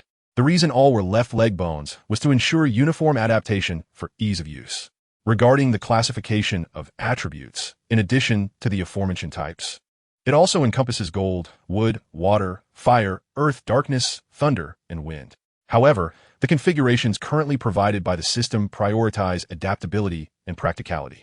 Furthermore, the maximum age limit for the soul bones he previously requested has been elevated from 50,000 years to 80,000 years, surpassing expectations. Moreover, this is merely the first reward. Ding, Reward 2. Heroic Character Reward. Ding, Information on Heroic Character Reward. Reward 1.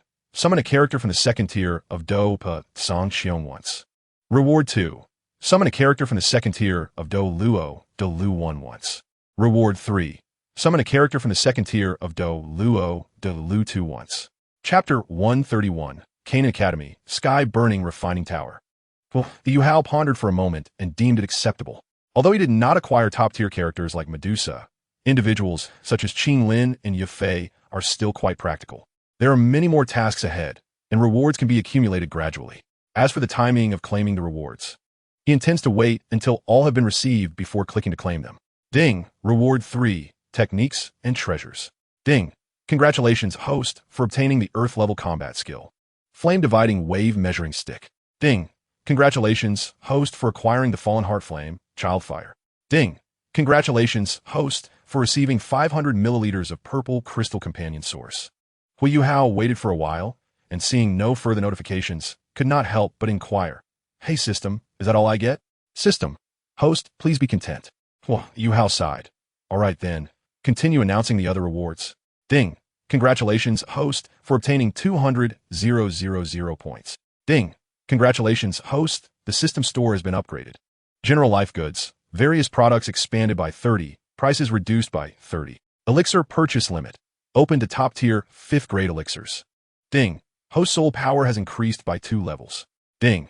The 7-star reward distribution is complete, and the main system rewards have been received. Does the host wish to claim them now? Without hesitation, Huo Yuhao responded. Claim it. Let me click to receive. Ding. The main system grants the following superstar additional rewards. Reward 1. The host receives a God-given soul ring. Note 1. It will be based on the host's current physique's maximum capacity and compatibility absorption difficulty. Note 2. This soul ring has the same nature as the one previously issued by the main system, with a final age of 100,000 years, which will grow with the host physique, ceasing to upgrade once it reaches 100,000 years. Note 3. If the host completes specified tasks, the overall age limit of the soul ring can also be upgraded. Reward 2. The host gains access to the primordial medicinal field. Medicinal field area, 3 acres. Medicinal field effect. All medicinal materials and plant-based soul beasts within will experience a time flow ratio of 1 day to 1 year, with a 30 chance of attribute or quality mutation. Huo Yuhao's lips curled into a faint smile. In the realm of Douluo, even a diminished version of the primordial medicinal field seems quite extraordinary, which is somewhat exasperating. However, his eyes soon brightened. Regardless, a medicinal field that ages 1 day for every year outside means that for every year that passes externally, the field experiences 365 years, making it ideal for cultivating medicinal materials. Yet, he quickly shook his head. While 365 years appears impressive, certain plants and soul beasts have lifespans measured in tens of thousands of years, so it is not particularly exaggerated. Nevertheless, considering the 30 mutation probability, he felt reassured. At that moment, the voice of the main system resonated in Huo Yuhao's mind. Ding, congratulations, human host, for exceeding task expectations. Your forthcoming life will be even more splendid. Due to time constraints, only 2 rewards have been prepared this time. Should you exceed star completion in the future, a special reward will be granted. As the voice faded, all the rewards for this occasion were declared distributed.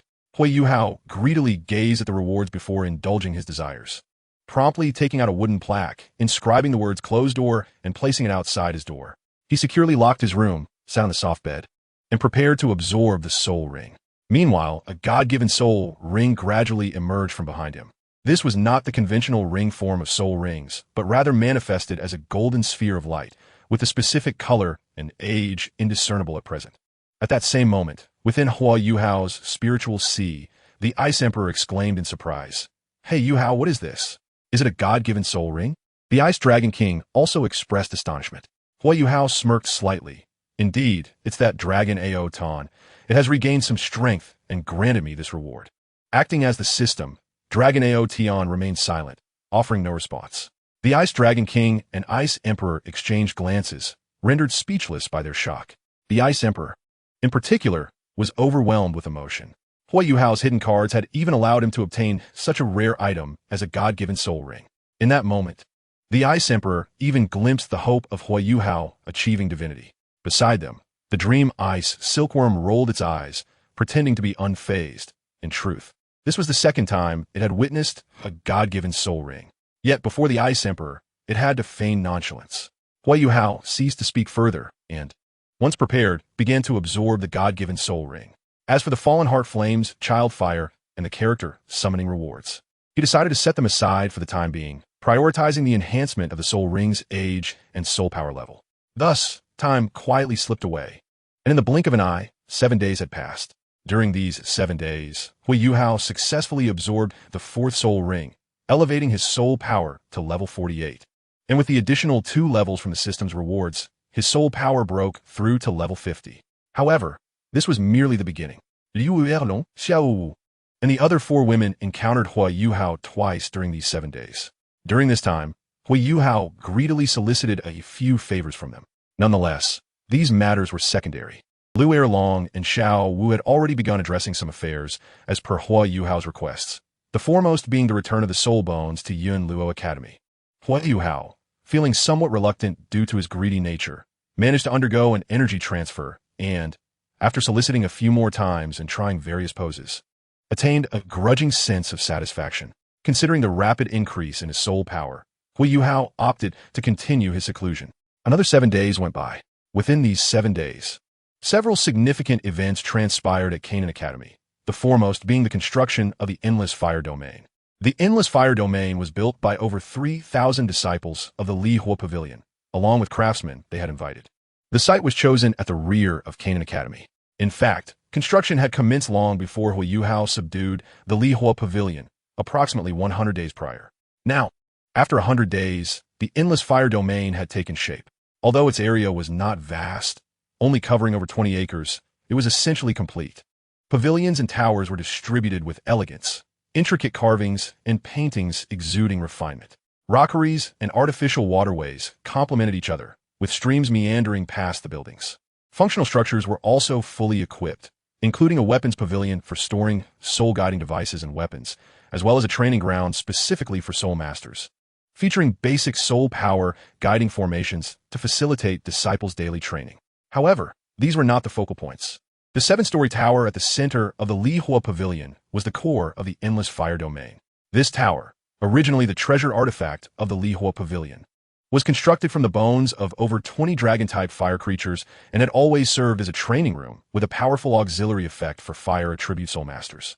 Now, the tower's name had been changed to the Sky-Burning Refining Tower. Chapter 132.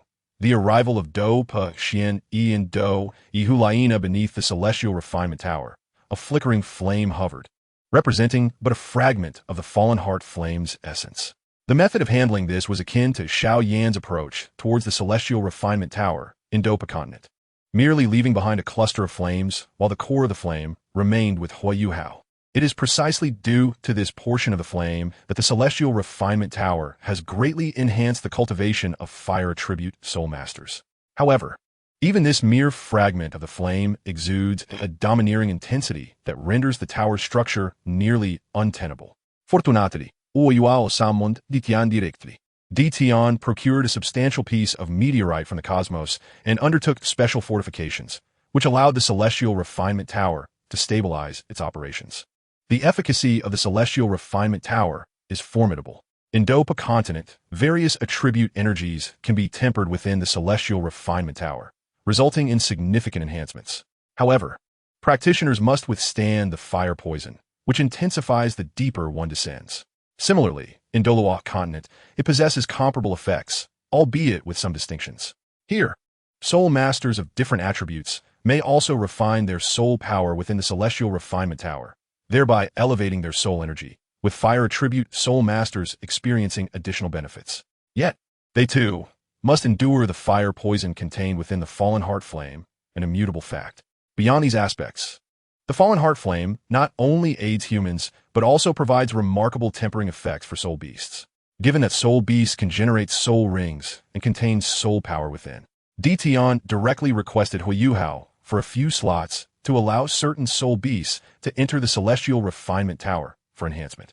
Huo Yuhao readily agreed and suggested seeking soul beasts with considerable cultivation ages, granting them the title of Elder Guardians of the Tower, preferably accompanied by a ferocious beast. Upon hearing this request, Tian quickly discerned Huo Yuhao's intentions. Nevertheless, it was a mutually beneficial arrangement, and Tian promptly expressed his agreement. The augmentative effects of the Celestial Refinement Tower are indeed terrifying. The first level boasts a twofold acceleration, equating to 2 days of cultivation inside for every day spent outside. The second level offers quadruple acceleration, while the third level achieves an octuple acceleration, and so forth, until the 6th level, where a day equates to 2 months outside. At the 7th level, a single day corresponds to 3 months outside. Though 3 months may seem inconsequential, this translates to an astonishing ratio of 1:100, which is indeed formidable. However, due to the overwhelming power of the Fallen Heart Flame, unless one possesses a high cultivation level, it is exceedingly rare for soul masters below level 50 to reach the 5th level. With the establishment of the Celestial Refinement Tower, the Endless Fire Domain has gained considerable renown. Yuhao announced to the public that the Celestial Refinement Tower would be open to external parties under 2 conditions. The first condition is to become a registered student of the Qin Academy. Registration merely entails recording a name and acquiring a nominal title, akin to a simple identity without any welfare benefits or obligations. These registered students need only maintain their names for 2 months, after which they can relinquish their registration badge without any further requirements. Of course, this is a loophole exploited by Huo Yuhao, as the system demands he recruit talents for Qin Academy without stipulating that these recruits cannot leave after registration, allowing for a mere minute's affiliation before departing. The system momentarily froze for 2 seconds before reporting this matter to the main system. Yet, the main system remained unresponsive, allowing Huo Yuhao to take advantage of this lapse to further exploit the loophole. The second requirement for entering the Celestial Refinement Tower is to provide sufficient gold coins or rare treasures, particularly fresh medicinal materials, the older the better. As this news spread, numerous disciples from various sects, families, and other academies harbored particular ambitions. After all, as long as one is affluent enough to bear the nominal title of Qin Academy, there is no necessity for any contribution, making it a tempting proposition. Naturally, some individuals sense the underlying intricacies. Why would one need to register at Qin Academy? However, these thoughts were quickly overshadowed by the tangible benefits laid before them. Moreover, another pathway to enter the Celestial Refinement Tower for cultivation involves directly enrolling in Qin Academy. In this manner, Qin Academy's reputation surged once more. The enrollment scale expanded significantly. After 8 to 9 months of development, Qin Academy had surpassed 15,000 students. Now, in the vacation period, following Huo Yuhao's announcement, a substantial influx of individuals arrived to register, with estimates suggesting a doubling of numbers. The enrollment scope of Qin Academy was further broadened, distinctly categorized into 3 segments: the Outer Academy for grades 1 to 6, the Inner Academy for grades 6 to 9, and the Core Academy for grades 9 to 12. After the 12th grade, students may join the Endless Fire Domain, receiving specific rewards at that time. Of course, one may also opt not to join Qin Academy, albeit without rewards. However, this alone was insufficient. Huo Yuhao extended invitations to students from other academies, allowing them to enter the Celestial Refinement Tower, provided they possess considerable wealth, rare treasures, and register as a nominal student of Qin Academy. Thus, the name of Qin Academy resounded once again. Simultaneously, the royal family of the Qing Luo Empire issued timely congratulations, announcing Qin Academy's elevation from a junior academy to a senior academy. They promptly dispatched a delegation to Qin Academy for academic exchanges, primarily to assess the efficacy of the Celestial Refinement Tower. Huo Yuhao entrusted these matters to Liu Erlong, the old dean, and to Qian Renxue, a heroic figure from Dou Xiong, whom Huo Yuhao had drawn. In this context, Qian Yi resembles a minor healer rather than being the true entity of Qian Yi. She is 28 years old, possesses a soul power level of 89, and wields a twin martial soul. The first martial soul is the 9 Absolute Flame Cauldron, a fire attribute housing the 4th ranked, the Golden Flame of Burning Heaven, with an adaptation ability classified as a divine grade weapon martial soul. The soul ring configuration adheres to the basic settings of Douluo continent, consisting of 2 yellow, 2 purple, 3 black, and 1 red soul rings. The second martial soul is the Shadow Illusion Flame Butterfly, with its adaptation ability combining with Qian Yi's combat technique. The Dreamlike Shadow Step, pertaining to shadow-related combat, classified as a top-tier beast martial soul, with a soul ring configuration of 5 black and 3 red. Note, this configuration is based on the dual martial soul settings of Douluo continent. Upon completing the soul ring configuration for the first martial soul, the years of the second martial soul rings will also increase correspondingly. Note 2. The second martial soul was originally configured as 8 reds, but due to its excessively formidable nature, it was subsequently adjusted to its current configuration. Combat capability. It endows Qian Yi with a portion of battle techniques, which have been transformed into self-created soul skills, granting her the ability to effortlessly engage in battles beyond her level. Memory status. Similar to Xiao Wu. Aside from retaining basic alchemical abilities and combat skills, most of her memories remain blank. Upon her initial appearance, Qian Yi was engulfed in confusion. Fortunately, Huo Yuhao elucidated her origins, explaining that she was a being akin to a clone, and he invested points to impart some modern knowledge to her. Gradually, Qian Yi began to comprehend her identity, and her gaze towards Huo Yuhao became imbued with complexity. The Yuhao granted Qian Yi ample freedom, refraining from imposing any obligations upon her, allowing her to act according to her own desires. This respect altered Qian Yi's perception of Huo Yuhao, enhancing her fondness for him, and she slowly embraced her current identity. Even more astonishingly, Huo Yuhao confided in her about a world known as the Dou continent, wherein there existed another Qian Yi, who bore a connection to her. Moreover, Huo Yuhao specifically procured a book about the Dou continent from a bookstore and presented it to her. In response to this candidness, Qian Yi smiled after reading the book, affirming her possession of an independent soul and intellect, and expressing gratitude to Huo Yuhao for enabling her to thoroughly understand all aspects pertaining to herself. Subsequently, Qian Yi posed a somewhat awkward question to Huo Yuhao. Did he harbor any special feelings for her? Huo Yuhao was momentarily taken aback, then reluctantly turned his gaze towards Qian Yi's visage. It must be said that Qian Yi bore an uncanny resemblance to her animated counterpart. Even more alluring than depicted in the animation, her figure a perfect embodiment of elegance. Huo Yuhao, with some trepidation, nodded and confessed that he indeed had certain thoughts.